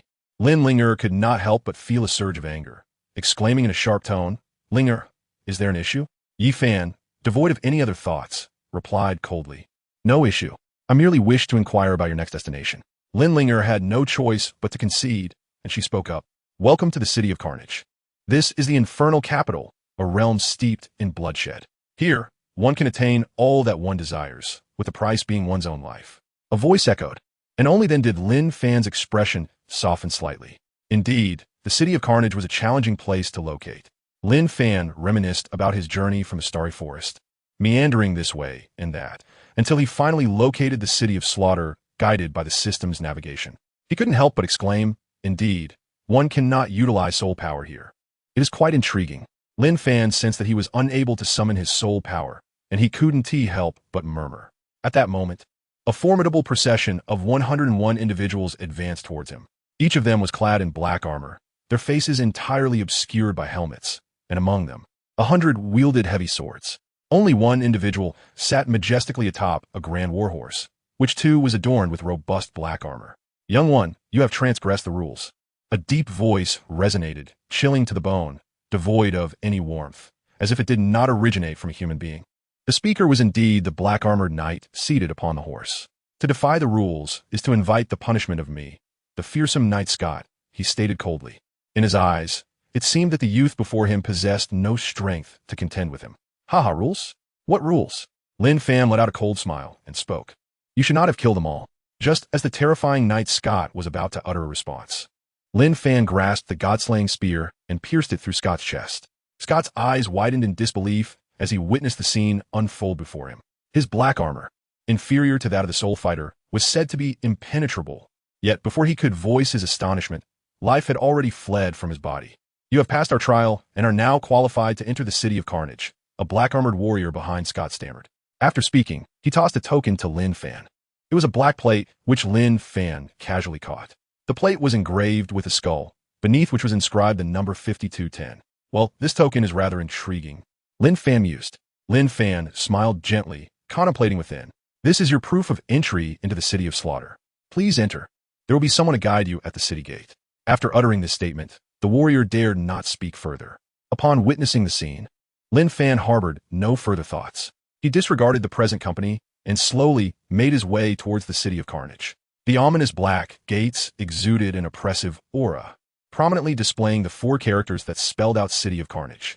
Before the gates, 2 rows of armored warriors stood vigilantly, and before Lin Fan could present his identification badge, a woman, her face veiled in black fabric, emerged from within. Welcome to the City of Carnage, she greeted, her voice melodious as she stepped aside, gesturing for him to enter. Lin Fan nodded and followed the woman through the gates. Perhaps due to the identification badge in his possession, no one impeded his passage. Upon entering the city, Lin Fan beheld a realm awash in shades of blue and purple. The streetlights radiated only these 2 hues, and the streets were bustling with people. Despite the pervasive darkness, at a glance, it bore resemblance to an ordinary city. I'm your guide. Should you have any inquiries, feel free to ask me. The woman stated flatly. Within 12 hours, I shall address all your questions. After 12 hours, this will become your home, and you will officially be a member of the City of Carnage. Apologies, but that will not be necessary, Lin Fan replied. Lin Fan offered a gentle smile, subtly declining. Such an arrogant young man, the woman remarked disdainfully, casting him a glance before continuing. The City of Slaughter has existed for a millennium. According to legend, it is a realm left behind by a formidable soul master who transcended the 100th level. In this place, no soul master skills can be employed. Survival relies solely on instinct and personal strength. Soul power serves as the wellspring of one's might. The only rule here is that there are no rules. As a denizen of the City of Slaughter, you may act with impunity. Even a title Douluo from the outside world would find themselves weakened here, stripped of their soul skills. Under the reign of the King of Slaughter, we need not fear them. In the city of slaughter, as long as you possess sufficient power, you may accomplish anything your heart desires. However, I must caution you, precisely because there are no rules, you may also encounter lethal dangers at any moment. In a sense, this place is a den of iniquity. Before she could finish her sentence, Lin Fan had already grasped his god-slaying spear firmly in hand. Take me to the king of slaughter. Comply, or face death. The palpable aura of menace emanating from Lin Fan was unmistakable as he coldly declared that he was not merely here to wander aimlessly. The woman, poised to mock his arrogance, found herself decapitated in the next heartbeat. After all, a mere lecturer could hardly summon the king of slaughter to seek him out. It appeared that Lin Fan had not entirely acclimatized to the sensation of taking lives, as he slightly shook his head. The notion of cleansing this so-called city of slaughter with blood was not out of the realm of possibility. Lin Fan finished speaking and strode forward. Chapter 145, The Annihilation of the Hellish Killing Field. Newcomers have arrived. It seems that a new Bloody Mary is about to emerge. As Lin Fan took only a few steps, he was abruptly met with such a sound, prompting him to shake his head. With a god-slaying spear in hand, he swiftly severed the head from the body of that individual. Casting his gaze upon the figure, Lin Fan couldn't help but furrow his brow. The person's age was indiscernible, as their physique was rather peculiar. Their entire form appeared devoid of any flesh. Were it not for the layer of skin enveloping them, one might easily mistake them for a mere skeleton. Character, Quan Yashan gender, male race, human, skeleton, martial soul, earth element manipulation, now abandoned, physical technique, impaired skeleton technique description. Practicing the impaired skeleton technique ensures survival from starvation. Yet it shatters one's martial soul, leaving one in a liminal state between life and death. Lin Fan shook his head, casually exhaling a plume of flame that gently extinguished the pile of skeletons. Though I cannot wield soul techniques, the elemental mastery bestowed upon me by the divine dragon king surpasses any soul skill. Lin Fan chuckled nonchalantly as he spoke. The system's mission was to eliminate the king of slaughter and seize the legacy of the Azura god. The reward for this task was an extraordinary artifact, the Azura sword. Upon hearing this, Lin Fan felt a buzzing sensation in his mind. Linger, are you serious? The Shura sword, directly granting the Shura sword? The Shura god has sealed the Shura sword in the land of Shura god-s inheritance. What could be amiss? The supreme artifact is undoubtedly far more advantageous than that mere god-slaying spear, which barely reaches the limit Douluo level. You make a compelling point. I share the same sentiment. Lin Fan smiled faintly and continued on his way. In the outer city of the city of slaughter, the streets were lined with rudimentary black stone houses, and only at intervals did establishments for dining appear. Numerous individuals queued there, awaiting their portions of food, their conditions scarcely better than that of beggars. The so-called paradise of sin, the so-called pleasures, were utterly non-existent. Even among the wicked, there existed a hierarchy. Only the truly powerful evildoers could indulge in the debauchery of this fallen paradise. As for the ineffectual and worthless, they were devoid of the privilege to partake in such indulgences. Lin Fan did not devote much thought to observing the city. Within mere moments, he found himself standing before a towering city wall. In comparison to the outer walls of the City of Carnage, this wall was relatively modest, reaching a height of only about 10 meters. It was evident that beyond this wall lay the inner city of the City of Carnage. The gates stood wide open, devoid of any guards. However, Lin Fan clearly did not intend to linger here in tranquility. Harnessing his mastery over the wind element, he soared through the sky, buoyed by the currents of air. The inability to wield soul power was of no consequence to him. He had little desire to rely on it when his innate skills were more than sufficient. Yet, upon stepping into the inner city, he was immediately struck by an atmosphere that was starkly different from that of the outer city. If the outer city embodied a desolate, indifferent world, the inner city pulsated with opulence and madness. A kaleidoscope of vibrant lights dazzled the senses. The population within the inner city far exceeded that of the outer city, creating a cacophony that stood in stark contrast to the previous silence. The inner city was a whirlwind of chaos, alive with exuberant laughter, anguished cries, and numerous unsettling sounds. It would be more accurate to describe this place as a realm of beasts rather than a den of sin. Indeed, the inner city could be characterized as a bastion of luxury or perhaps decadence. In this city of carnage, there was no need for conscious restraint. The urge to kill surged forth relentlessly. It seemed that only through acts of slaughter could one release the pent-up malevolence within. The place, revered as the legacy of the Shura god, was not to be underestimated. Lin Fan couldn't help but exclaim as a group of figures materialized before him. Grasping the god-slaying spear, he unleashed a flurry of strikes, leaving none alive. The inhabitants of the inner city were predominantly those steeped in unspeakable wickedness. Rather than allowing them to languish in comfort, it would be far more prudent to eradicate them. After all, he possessed the might to do so. In this realm, strength was the ultimate authority. Soon, Yi Fan beheld an extraordinary edifice. The structure was circular, more accurately described as an irregular cone, with its base being the widest before tapering as it ascended. Only at approximately 30 meters above ground did it maintain a consistent diameter, extending upwards to a height of 50 meters. This hellish arena of slaughter occupied a considerable expanse, comparable to the Soto Great Arena, though slightly smaller than the Grand Arena of Heaven Dou City. The ominous black architecture evoked a sense of oppression, and its central location within the city of slaughter underscored its paramount significance. As he approached the entrance, a woman adorned with a black veil caught sight of him and spoke. The privilege to observe the battle requires the offering of a Bloody Mary. Lin Fan paid him no heed and strode directly into the interior. The Hell's Killing Arena was even more rudimentary than it appeared from the outside. There were no partitions. The outer perimeter consisted of tiers of bleachers ascending in a circular fashion. Below lay a vast expanse of over 100 square meters. At that moment, the number of spectators was rather sparse, with less than 20% of the immense space occupied. Within the arena, piercing screams echoed incessantly of the 10 individuals. 7 had already succumbed to death, leaving only 3 to fight for their survival. A chilling juxtaposition of fire and ice enveloped the scene. Lin Fan shouted fiercely. In the next moment, a potent aura of both ice and fire enveloped the entire hellish battlefield. Could this be the legendary title? How astonishing. Soon, all the malevolent beings could not withstand such an overwhelming force of elemental energy and perished one after another. The members of the City of Slaughter, who arrived a moment late behind Lin Fan, were taken aback by the vibrant aura emanating from him. Lin Fan paid no heed to the few individuals present and leisurely made his way inside. Those who could be found here were undoubtedly irredeemable souls, and he felt no remorse for the lives he had taken. At some point, a glass of red wine appeared in his hand, which he savored slowly. "Go summon your king." Lin Fan, having finished his glass of red wine, pointed at the individual closest to him and spoke with an emotionless tone. "No need. I have already arrived." Chapter 146. Tang Chen's instructions with his gaze directed towards the source of the voice. Lin Fan beheld a middle-aged man, a tall figure draped in a black robe, his shoulder-length crimson hair flowing freely, and his eyes ablaze with a fierce intensity, exuding an overwhelming aura of bloodlust. His pallid complexion and entirely blood-red eyes descended from the air, seemingly unbound by the constraints of gravity. A massive crimson sword rested upon his back, its murderous intent surpassing that of the entire city of slaughter. "Sir, I implore you to exercise restraint," spoke the king of slaughter, Tang Chun, his expression devoid of emotion, yet hints of arrogance permeated his words.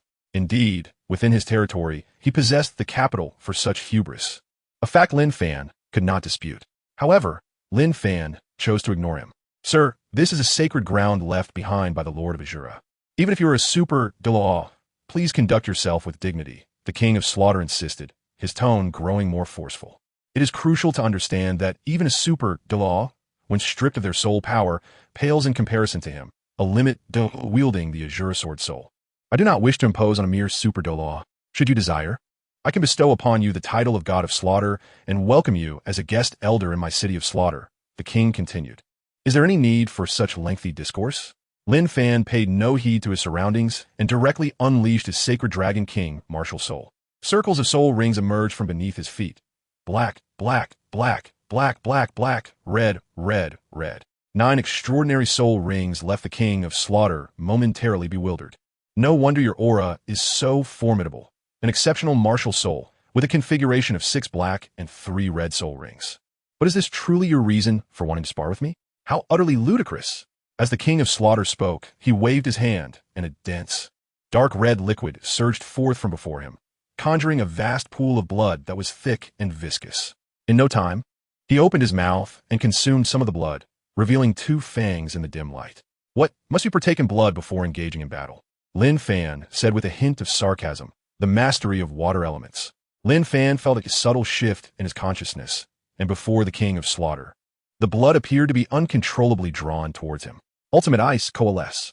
Ultimate fire melt. Soon, under the dual onslaught of Lin Fan's icy and fiery elements, the blood before the King of Slaughter swiftly vanished. King of Slaughter, please raise your sword.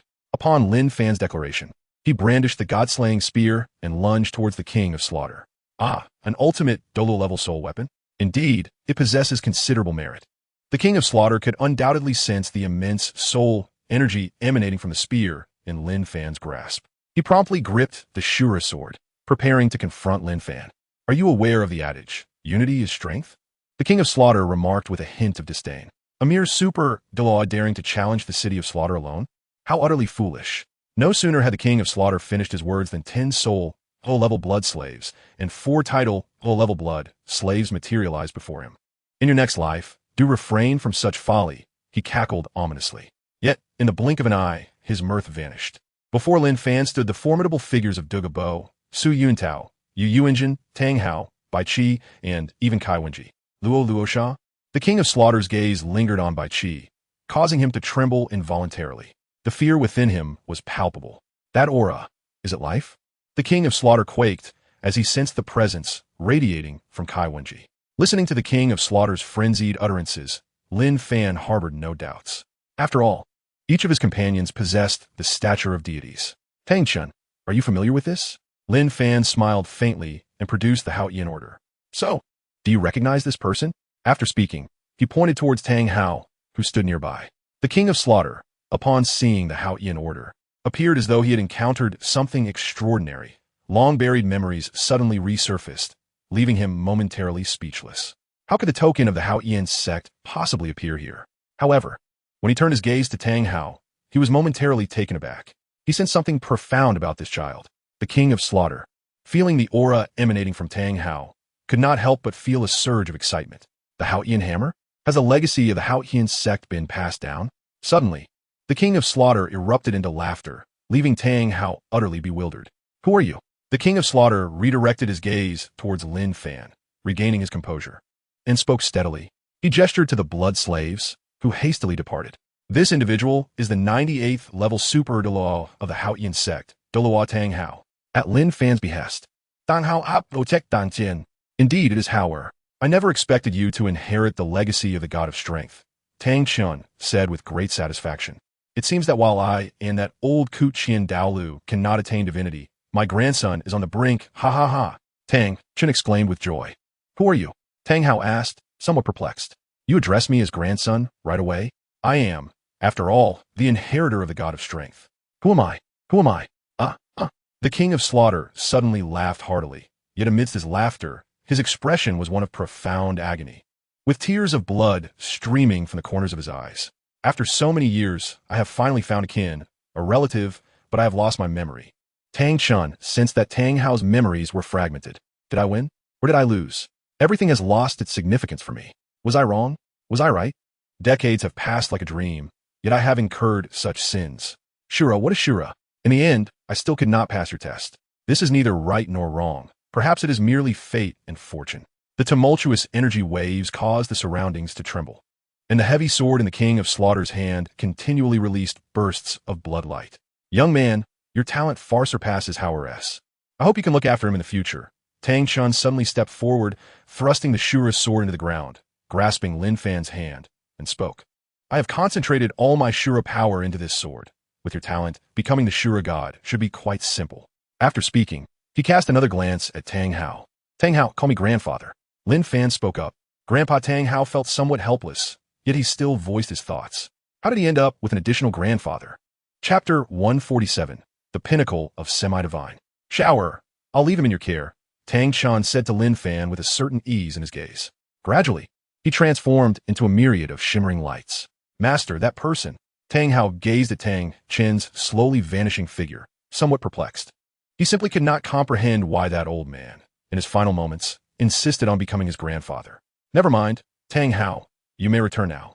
Lin Fan shook his head and spoke calmly. At that moment, Tang Hao could hardly recall Tang Chen, let alone Tang San. Indeed, upon hearing this, Tang Hao did not utter a word and swiftly returned to the system space. Master, what about us?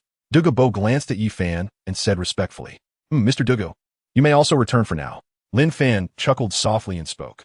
Upon hearing this, Dugu Bo and the others did not feign reluctance and swiftly vanished from the spot. Lin Fan gazed upon the Shura sword, lost in contemplation for a moment before slowly lifting it. This was a colossal blood-red sword, exceeding 2 meters in length. Its elongated and broad blade adorned with intricate dark golden demonic patterns. The entire weapon emanated an intensely fierce aura of slaughter. Under the blessing of Tang Chen's Shura divine power, Lin Fan could distinctly sense the affinity this Shura sword had for him. Tang Chen had undoubtedly passed the first 8 trials of the Shura God S9 trials, possessing a considerable mastery of Shura divine power. It could be said that upon inheriting the divine seat, Tang Chen would become the new Shura God. Congratulations to the host for acquiring the Shura God S legacy. Comprehending the Shura domain, obtaining the transcendent artifact, the Shura sword, and achieving great mastery of Shura divine power. Upon hearing these words, Lin Fan could distinctly sense an intensification of his murderous aura. Simultaneously, the concept of the Shura divine assessment emerged in his mind. However, it is noteworthy that there exists only a singular examination, which requires merely elevating one's cultivation to its zenith for direct absorption, albeit without acquiring divine status. Blood 1. Acknowledge the Master. Blood 2. Acknowledge the Master. Blood 3. Furthermore, the 4 super level blood slaves and the 10 peak soul level blood slaves, previously under Tang Chen's command, were also entrusted to Lin Fan in accordance with Tang Chen's directives prior to his demise. Lin Fan gazed upon the 14 blood slaves, ranging from blood 1 to blood 14, and felt a surge of joy. Although their prowess was not particularly formidable, their insensitivity to pain meant that as long as they remain alive, they could fight until the bitter end. Reader, are you telling me that 4 super Douluos are not formidable? Blood 1, Blood 2, Blood 3, and Blood 4. These 4 should also be positioned within the Hall of Heroes. Lin Fan contemplated for a moment, and then spoke to Lin Linger, acknowledging her words. Understood. Upon hearing this, Lin Linger replied. Subsequently, Lin Fan returned to the resplendent realm of heroes, where he added 4 super level blood slaves to the hero roster. However, they were categorized in the expendable tier. Blood 1. Henceforth, this city of slaughter shall be guarded by the 14 of you. Lin Fan withdrew from the heroes' hall and gazed upon the 14 individuals before him, smiling as he spoke. Yes, master. The blood servants responded in unison. Indeed, Tang Chen had bestowed upon Lin Fan the identity of the king of slaughter. With Yi Fan's command, a significant portion of the murderous aura from the city of slaughter flowed into his being. Levels 97, 98, and 99, he ascended to the pinnacle of the quasi-divine realm before finally halting. Ling Er, I sense that I might be on the verge of divinity. At this moment, Lin Fan's expression was somewhat intricate as he calmly stated, No, you cannot proceed in such a manner until you have unified Douluo Star. First, solidify my physical form. Upon hearing this, Lin Linger hurriedly spoke up. There is no need to rush towards divinity. Those system coins of yours are more than sufficient to sustain you for a lifetime. Moreover, what is so appealing about becoming a deity? It is far better to enjoy the freedom of being a Douluo. Lin Linger curled her lips, speaking with a hint of impatience. Lingia, please replace all the soul rings with the optimal combination, specifically 6 red and 3 gold. Yi Fan replied with a smile. Given his 90,300,000 system coins, he undoubtedly felt no pressure at all. It's quite simple, isn't it? No. Can't you aspire to greater heights, leader? Upon hearing this, Lin Linger could not help but be rendered speechless. In the next moment, Lin Fan felt a significant enhancement in his soul power, far more potent than before. As his sacred dragon king martial soul manifested, 9 resplendent golden soul rings emerged from beneath his feet. Goodness, 9 gold rings? Observing these 9 soul rings and sensing the surging waves of his soul power, Lin Fan felt an overwhelming surge of strength coursing through his entire being. What is the matter? Is something wrong? Although the million-year soul rings are somewhat extravagant, they are undeniably exceptional. Lin Linger, sensing the ambiguous emotions of Lin Fan, whether they stemmed from dissatisfaction or something else, smiled and remarked, Not at all. It is rather delightful. Upon hearing this, Lin Fan let out a hearty laugh and replied, As for the spirit bones, I would like a complete set of the dragon gods, please. After a moment of contemplation, Lin Fan spoke with a smile. It is worth noting that, apart from possessing a fragment of the dragon god as skeletal remains, he truly lacks any other soul bones. A complete set of the dragon god S soul bones merely costs 2,000,000 system coins. Lin Linger remarked rather nonchalantly, Goodness, it's quite expensive. Upon hearing this, Lin Fan couldn't help but smile wryly. 2 million system coins equate to 200 million gold soul coins. If it weren't for his current possession of over 90 million system coins, he might truly be unable to afford it. Subsequently, Lin Fan's already unparalleled physique was enhanced by several magnitudes. I feel as though my advantages have become somewhat absurd. Lin Fan furrowed his brow slightly and spoke with a hint of resignation. He did not desire such overwhelming power, yet the system compelled him. Ning, please activate the data panel. Lin Fan pondered for a moment, realizing it was time for him to take a clear look at his abilities. As Lin Linger provided her response, Lin Fan's data emerged in his mind. Character, Lin Fan race. Human age, 17 talent. Divine level insight ability. Ultimate eye of investigation, martial soul. Sacred Dragon King and White Tiger Sacred King realm. Pinnacle of semi-divine soul, ring configuration. Gold. Gold, gold, gold, gold, gold, gold, gold, gold, gold, gold, gold, gold, gold, gold, gold wife. Zhu Zhuqing, Qian Renxue, Gu Yuena, BB Dong system, illusory spirit affiliation. Heroic Hall, Hall Master title, Peak God King. Slayer of the Head Pat system currency. 85 million attribute bonus. All attributes 300 martial souls. Azura sword, super artifact. Godslayer spear, sub-artifact. Time-space necklace, super artifact, personal strength. Currently a level 2 beginner deity subordinates. By Qi Kaiwenji, Tang Hao, Su Yuntao, Dugu Bo, Yu Yuena. 4 super Do level blood slaves, comprehensive evaluation. Douluo Continent, invincible. Oh wow, I am indeed a formidable force. Lin Fan remarked with a smile as he gazed upon the information displayed on the panel. However, he seemed unaware that he was, by all accounts, already a powerful being. Wait a moment, Linger, is BB Doll my wife? It appears I should be heading out. Chapter 148, the number 1 sect. Heroic Hall. BB Dong, is she my wife? Lin Fan gazed at the data board, feeling somewhat bewildered, and inquired aloud. How could his esteemed mother-in-law have become his wife? Surely, the 99.99 affinity for the opposite sex was merely a jest, much like claiming one is not tempted by another's physique. Upon hearing this, Lin Linger couldn't help but respond with a hint of irritation. However, upon hearing these words, Lin Fan's already bewildered mind buzzed even more. What does this have to do with his coveting of by Dong's figure? You are merely a man fond of indulging in a harem. What is the matter? Is it that you are not content with having more wives? Lin Linger seemed to see right through Lin Fan and said with a hint of dissatisfaction. But isn't this rather inappropriate? Lin Fan's face flushed with embarrassment as he spoke, somewhat perplexed. But what? What's there to question? Isn't it good? I sense that you're quite pleased at this moment, aren't you? Upon hearing Lin Fan's words, Lin Linger couldn't help but respond with a hint of exasperation. In any case, I believe my categorization is perfectly reasonable. It's only a matter of time. Lin Linger appeared to glimpse a scene from the future, and with a smile, she spoke. Upon hearing this, Lin Fan shyly brushed his hair and softly replied. Nevertheless, he had to concede that his family's system truly understood him. Lin Fan shrugged, signaling Blood 1 to Blood 14 to guard the city of slaughter, and prepared to depart. At present, he had attained the pinnacle of Shura divine power, should he desire. He could absorb the divine position of Shura and possess 9 divine rings, instantly ascending to the status of a divine king. However, he harbored no such intentions, for he had yet to fully relish his experiences. The Spirit Hall proclaimed its establishment as the Spirit Empire, renaming itself and shutting down all Spirit Halls within the territories of the former 2 great empires, summoning back the Soul Masters. Not long after departing from the city of slaughter, Lin Fan received this news. It was likely the consequence of the butterfly effect caused by his arrival that led to the formation of the Spirit Empire at this juncture. That afternoon, Lin Fan arrived at the Papal Hall of the Spirit Hall, gazing at BB Dong, who sat in the papal chair lost in thought. He spoke. But since Lin Linger had informed him of Bibidong's intimacy value of 9,999, he felt an inexplicable hesitation to address her directly. Fanner, you have returned.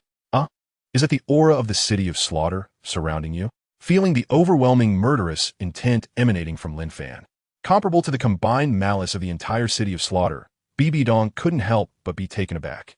Could it be that you have slain the king of slaughter? She inquired softly, her brow furrowing. Yet, even if he had vanquished the king of slaughter, such an aura seemed unrelated to merely that act. Mother-in-law, to be candid, I have accepted the legacy of the Shura god, as the previous inheritor had completed the first 8 trials of the 9. Only the final trial remained, inheritance of the divine position. Thus, I directly acquired the powers befitting the Shura god, along with the ultimate artifact, the Shura sword. Lin Fan did not conceal anything from BB Dong and spoke candidly. My dear, behold, he said, and at that moment Bibi Dong smiled lightly. Subsequently, 10 soul rings, black and red, shimmering with golden hues, materialized from beneath her feet. Moreover, 7 divine rings floated gracefully behind her, all signs indicating that she had ascended to divinity. You have become a deity? Lin Fan gazed at Bibi Dong before him, a smile of genuine happiness gracing his features. Fanner, it is truly thanks to your dark god inheritance that I could effortlessly attain complete mastery, Bibi Dong remarked with a captivating smile. Moreover, my martial soul has transformed into the dark god supreme artifact, the Dark Knight Scythe. As she spoke, an enormous scythe materialized in her grasp, emanating a profoundly intense aura of darkness. In this moment, even as Bibi Dong unleashed her martial soul, she no longer exuded the chilling presence described in the original narrative. Rather, her regal demeanor appeared even more pronounced. Haha, congratulations to you. Upon hearing this, Lin Fan could not help but feel a sense of joy for Bibi Dong. Once you and Shuer ascend to divinity, we shall be able to venture into the realm of gods, Bibi Dong remarked with a subtle smile, her tone remarkably serene. Mother-in-law, regarding the matter of the Spirit Empire, Lin Fan pondered for a moment before speaking. The Spirit Empire, of course, is established by me. At present, we possess the strength to do so. Bibi Dong smiled and replied, just consider your hero hall. It boasts numerous super dual-level powerhouses. Moreover, with the 9 treasure glazed tile school and the blue lightning tyrant dragon school allied with us, both the Star Luo and Heaven Dou empires are acutely aware of their inferiority and dare not resist. Upon hearing Bibi Dong's words, Lin Fan nodded gently. In the future, the Spirit Empire will be fortified by the presence of 3 deities, myself, Qian Renxue, and Bibi Dong. Not to mention, the likes of Kai Wenji by Qi and Tang Hao have already received divine legacies. Currently, our Spirit Empire encompasses the entirety of the kingdoms and principalities that once belonged to the 2 great empires. By positioning ourselves between them, we have severed their connection completely.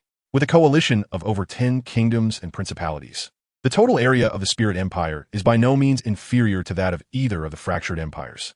Although geographically we face significant disadvantages, with the Heaven Dou Empire to the north and the Star Luo Empire to the south, we can simultaneously expand in both directions. I am confident that within a few years, we will occupy 2 provinces from each of the great empires, though we must not rush our progress. Bibi Dong spoke with fervor, eagerly detailing the ambitions and future plans for their Spirit Empire. Fanner, your hero hall must also become a major sect within the Spirit Empire, she said softly. Gazing at Lin Fan, it is crucial to understand that the mightier the Soul Master, the more formidable they are in warfare. A title level powerhouse can stand against thousands, while a super Douluo can single-handedly challenge tens of thousands.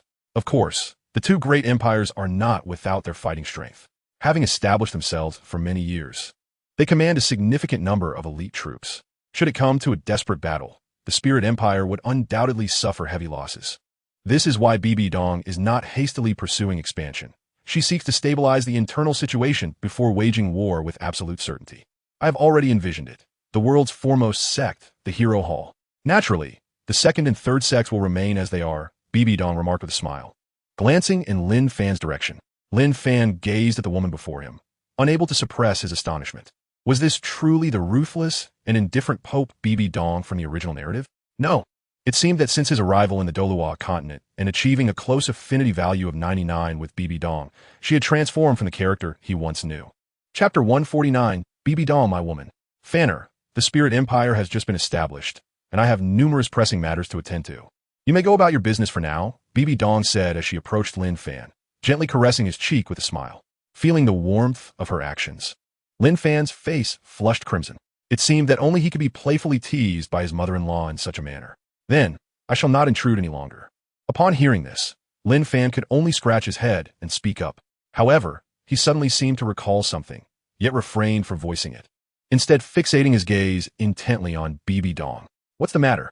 Bibi Dong and Lin Fan exchanged glances, and, just as she was about to inquire about his thoughts, he unexpectedly drew her into his embrace, pressing his lips against hers. What a mother-in-law! What a Shuer's mother! He was indifferent. At that moment, his world revolved solely around her. Bibi Dong gazed at Lin Fan, a look of disbelief etched across her face, a faint blush rising to her cheeks. She possessed the strength to break free, even the power to pin Lin Fan to the ground, yet she chose not to. Instead, she relished the kiss they shared. What being a son-in-law? What their age difference? She cared not. In that instant, he was her sole focus. After what felt like an eternity, with a soft pop, their lips finally parted. "What are you up to?" Bibi Dong, her cheeks flushed, nestled against Lin Fan, couldn't help but speak in a tender voice. Though she was not young, her face still burned with a deep crimson hue in that moment. Lin Fan, how could one possibly create such a remarkable masterpiece? Lin Fan gazed intently at Bibi Dong before softly murmuring, "Be my woman." Bibi Dong, upon hearing this, merely responded shyly, drawing closer to Lin Fan's chest. Lin Fan spoke with a faint smile, gently kissing Bibi Dong on the forehead. At that moment, Bibi Dong's face flushed crimson, reaching down to her neck. It seemed that Lin Fan could discern her affections for him. "To be your woman," Bibi Dong murmured softly, relishing the warmth of being nestled in Lin Fan's embrace. The intimacy level, at 99%, was no mere jest. If Lin Fan did not claim Bibi Dong, it would indeed be a manipulation of her emotions. Was he truly that kind of person? Such a transgression. As the two did not shield this space, the scene was clearly observed by Qian Daolu, who was taken aback by the sight of his granddaughter's relationship with Bibi Dong. Well, they are mutually affectionate, he reluctantly convinced himself. Yet in a fleeting moment, his thoughts shifted. "Very well, Donger, you may go about your business." With a tender stroke of Bibi Dong's hair, Lin Fan spoke with a tone filled with affection. The establishment of the Spirit Empire had undoubtedly placed a heavy burden on Bibi Dong, the High Priestess. "All right," Bibi Dong replied softly, nestled in Lin Fan's arms.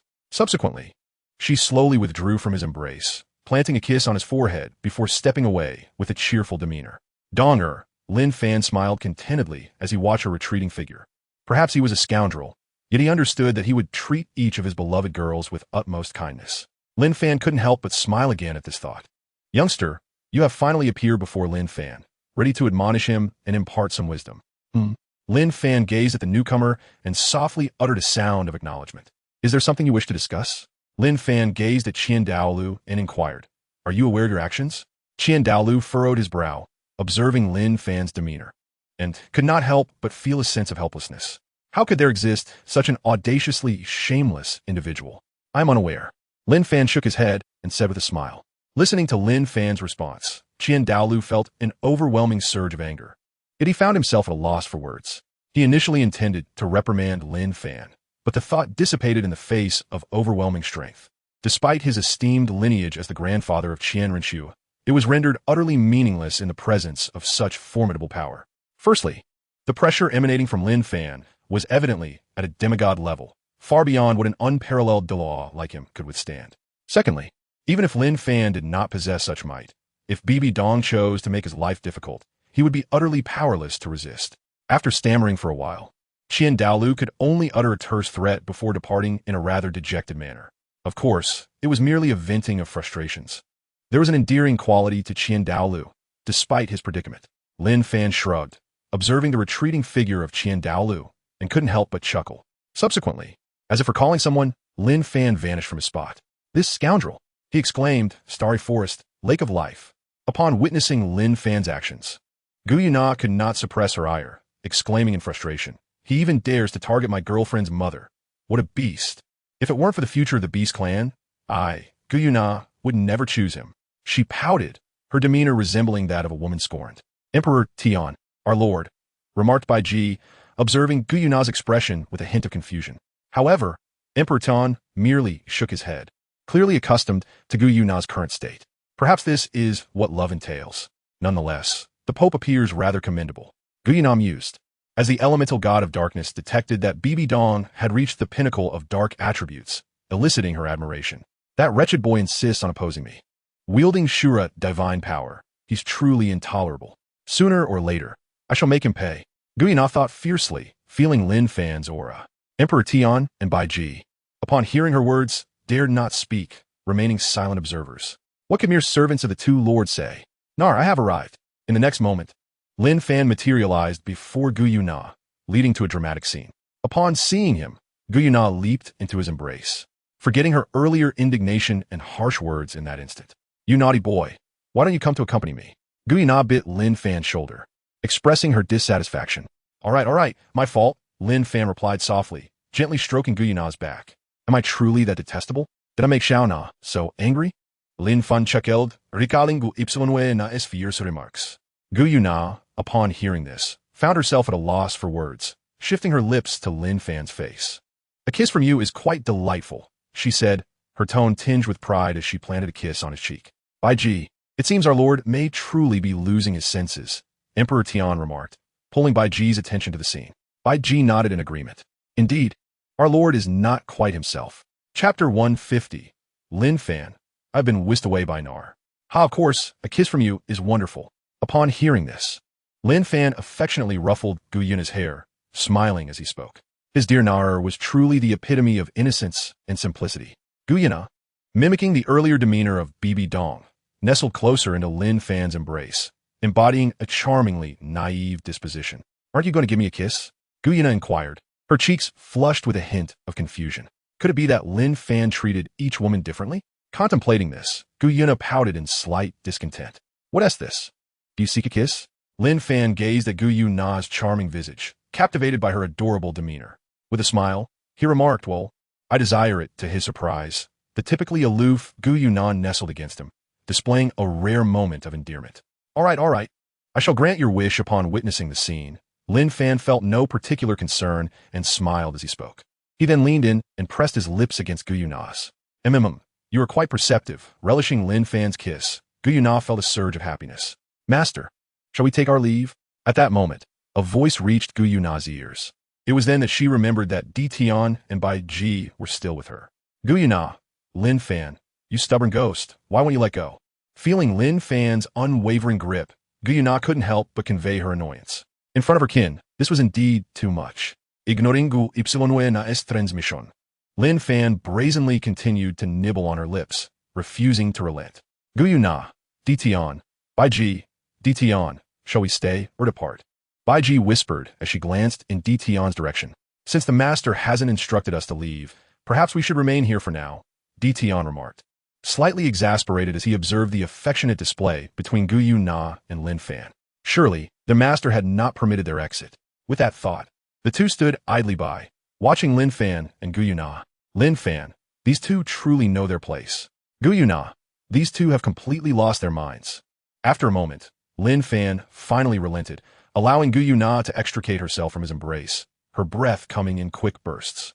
She fixed a fierce gaze on Lin Fan, ready to voice her thoughts, but then noticed the expressions of Di Tian and Bai Ji, who were struggling to suppress their laughter. "You two, why are you still here?" Gu Yuena's anger, which had been barely contained, erupted as she shouted.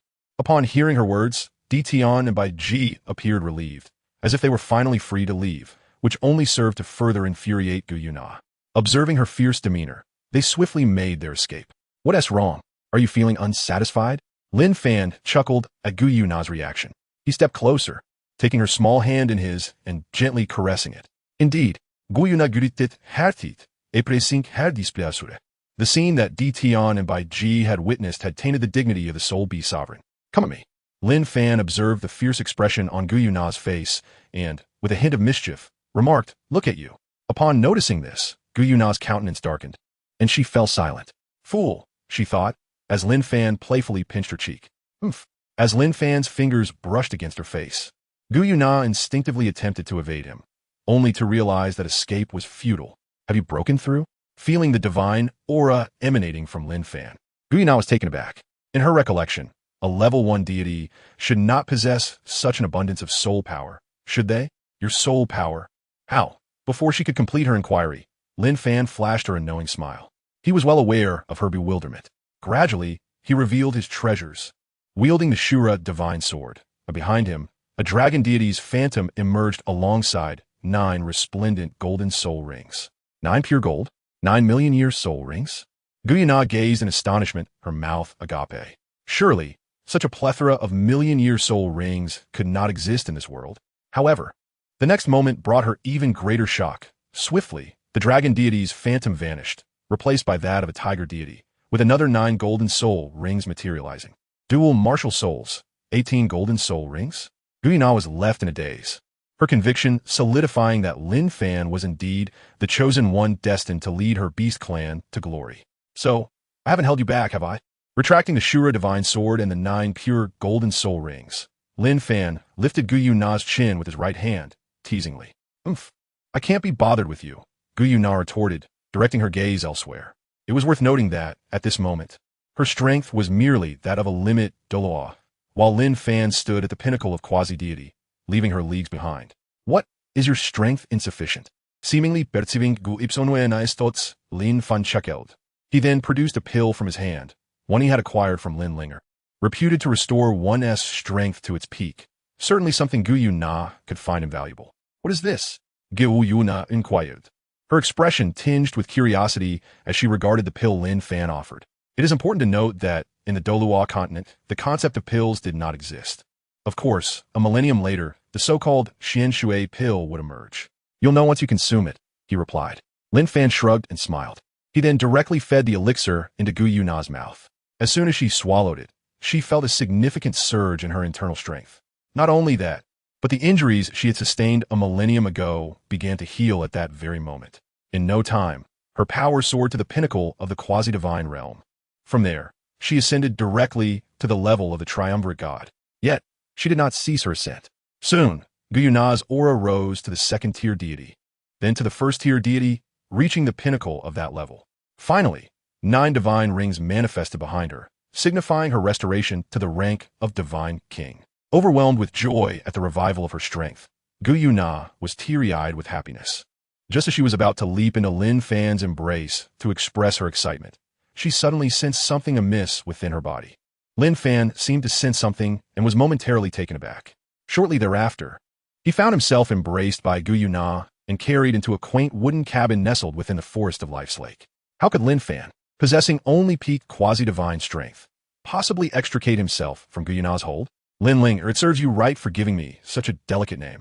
Chipter sto enimpedisit, bibinon, sisterner, vat ischinsini. Inside the small cabin, as Lin Fan found himself pinned beneath Gu Yuena, he couldn't help but feel a bit bewildered. Good heavens, wasn't that merely a potion for restoring strength and health? How did it turn into this? However, before he could fully grasp the situation, Gu Yuena stripped him bare. 3 days later, what a calamity! At this moment, Lin Fan furrowed his brow, glancing at Gu Yuena beside him, and spoke with a hint of helplessness. He had been overpowered by his own woman. So this is the consequence of lacking strength? At this time, Lin Fan felt exceedingly feeble. How could he not be weak when confronted by a peak divine king, especially one from the Dragon Clan? Were it not for his soul rings having reached 1,000,000 years in level, he would have already collapsed. Gu Yuena glanced at Lin Fan in her arms and, feeling a bit bashful, called out to him. She never expected that she would end up with Yi Fan.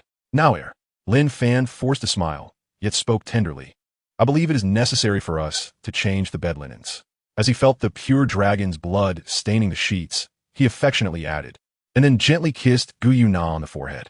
The essence of pure dragon blood is said to remain unchanged for millennia. And Gu Yuena's divine blood is truly extraordinary. This blood-stained linen, if placed within a relic, could grant immediate divinity to the one who absorbs it. Naturally, such a phenomenon could never occur within a relic. Gu Yuena, with her lips pouting slightly, nodded in agreement. Reflecting on the events of the past 3 days, a blush crept across her cheeks. She genuinely wished to drain Lin Fan dry. You have been quite formidable these past 3 days, Gu Yuena murmured, pressing herself against Lin Fan's chest. The sensation of her softness, especially in their state of undress, made Lin Fan feel an overwhelming heat coursing through his body. If it weren't for his current weakness, he would certainly, however. The next moment, the appearance of a figure left both Lin Fan and Gu Yuena momentarily stunned. Bibi Dong stood before their bed.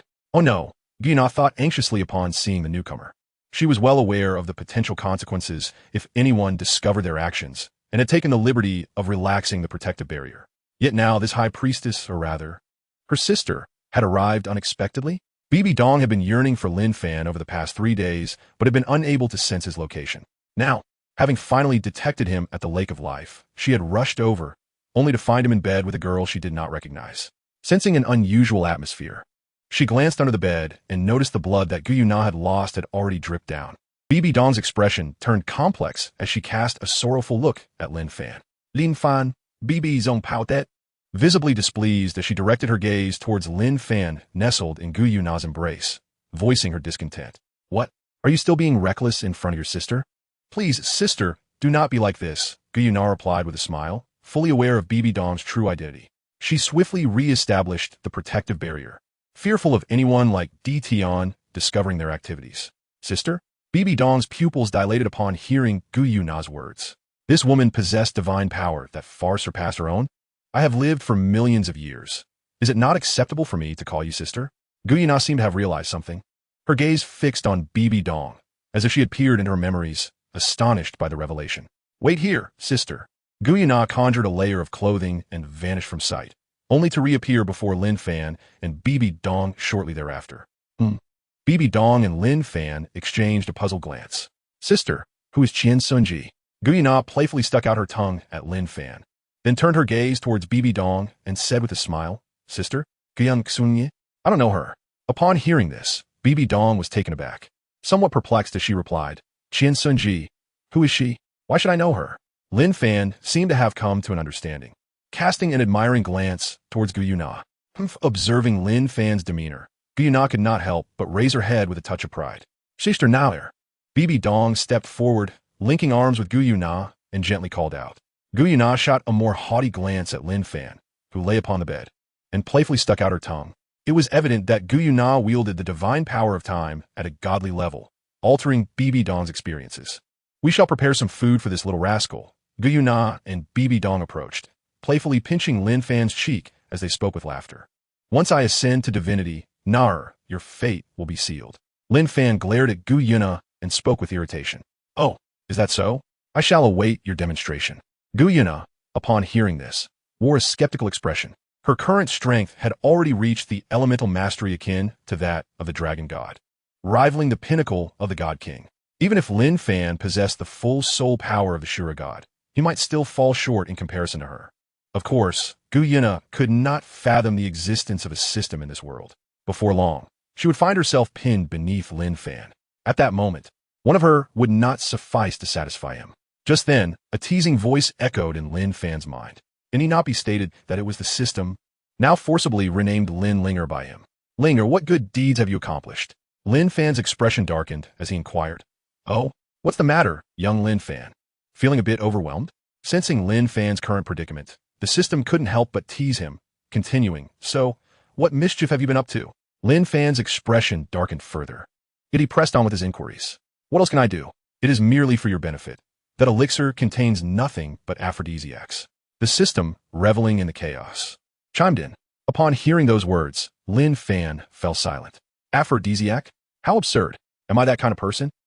Unifying. Would rather perish from hunger or leap from this place than resort to using such substances on others.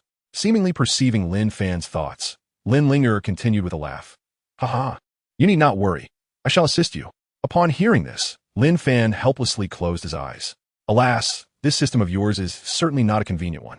By the way, Linger, if I recall correctly, you can take on a physical form and fight alongside me now, can't you? Lin Fan suddenly had a thought and spoke up. That is only natural. I should let you witness the unparalleled beauty of this young master. His looks were enough to captivate countless young men. Indeed, young men. Chapter 152, Lin Fan, I have a foreboding feeling. Allow me to present to you the extraordinary visage of this young master. As soon as Lin Linger finished speaking, a figure appeared before Lin Fan. However, to his astonishment, it was a woman. This girl appeared to be around 17 or 18 years old, possessing an oval face of remarkable beauty. Her clear, bright eyes, gracefully arched brows, and long eyelashes fluttered gently, while her flawless, fair skin radiated a faint blush. Her delicate lips resembled rose petals, tender and inviting. This woman was extraordinarily enchanting. With a figure reminiscent of a ripe peach, her ample bosom and curvaceous hips made everyone yearn to embrace her and shower her with affection. Could this be a dream come true for a typical homebody? Lin Linger chuckled, observing the astonished expression on Lin Fan's face. How could you be so captivated by my charm? Lin Fan was taken aback, not for any other reason, but because this woman was still unclothed. Is this really you? Ling E? He exclaimed, his expression one of utter bewilderment. Is this what you refer to as engaging in such affairs? Is this truly the enchantress who captivates countless young men? Am I not handsome enough, for heaven's sake? Lin Linger was about to retort, but her attention was drawn to the two prominent mounds on her chest, prompting her to utter an expletive. Lin Linger was utterly bewildert. How did she become a woman? Linger, perhaps you should put on some clothes first? Lin Fan cast a few glances at Lin Linger, a hint of wry amusement gracing his lips as he spoke. If Bibi Dong and Gu Yuena were to witness this, their impressions would surely not be favorable. Indeed. Upon hearing this, Lin Linger nodded gently. Nevertheless, the elegance of her movements was striking, even within this transformed body. In the next moment, she was adorned in a complete outfit. After all, as a system, donning apparel instantaneously was a trivial task. Alas, this celestial dragon's crescent moon has transformed me into a woman, and there seems to be no remedy for this predicament. At this moment, Lin Linger was engulfed in profound astonishment. Why? Why must her master impose such a fate upon her? Celestial dragon's crescent moon. It is merely the request of the readers. Reader, no, it should not be he anymore. It should be she now. Observing Lin Linger's furious demeanor, Lin Fan found himself momentarily bewildered. Is this system unable to accept the reality of transformation and retreating into itself? Linger, are you all right? Lin Fan gazed at Lin Linger and inquired. I have absolutely nothing to deal with. Lin Linger gazed intently at Lin Fan and spoke. However, in response to the woman's demeanor, there emerged an intriguing charm. Lin Fan paid no mind and continued to recline on the bed. As he reveled in the invigorating essence of pure dragon's blood coursing through his body, he could not help but reflect upon the unexpected nature of his first experience, which had surprisingly been initiated by a woman.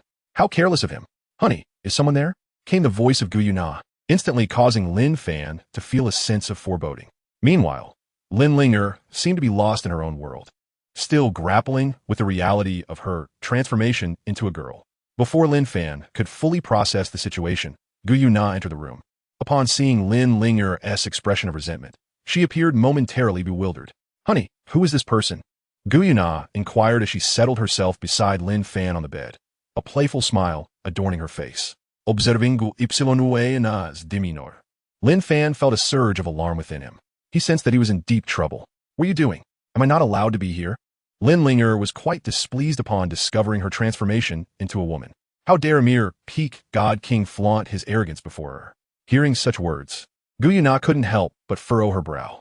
What audacity, attempting to seduce my husband, and you still have the gall to persist. At that moment, Bibi Dong entered, carrying a bowl of soup. Darling, come, drink this nourishing broth. Upon witnessing the unexpected arrival of Lin Linger, Bibi Dong was momentarily taken aback. A mere peak god king dares to act so wildly in my presence. Lin Linger spoke, intending to unleash her mastery at the sovereign level. However, she had forgotten that she currently possessed only the quasi-divine strength. Moreover, the elements within the system could not be utilized without the host's consent. Gazing at the girl of quasi-divine caliber before her, who spoke with such audacity, Gu Yuena found herself momentarily taken aback.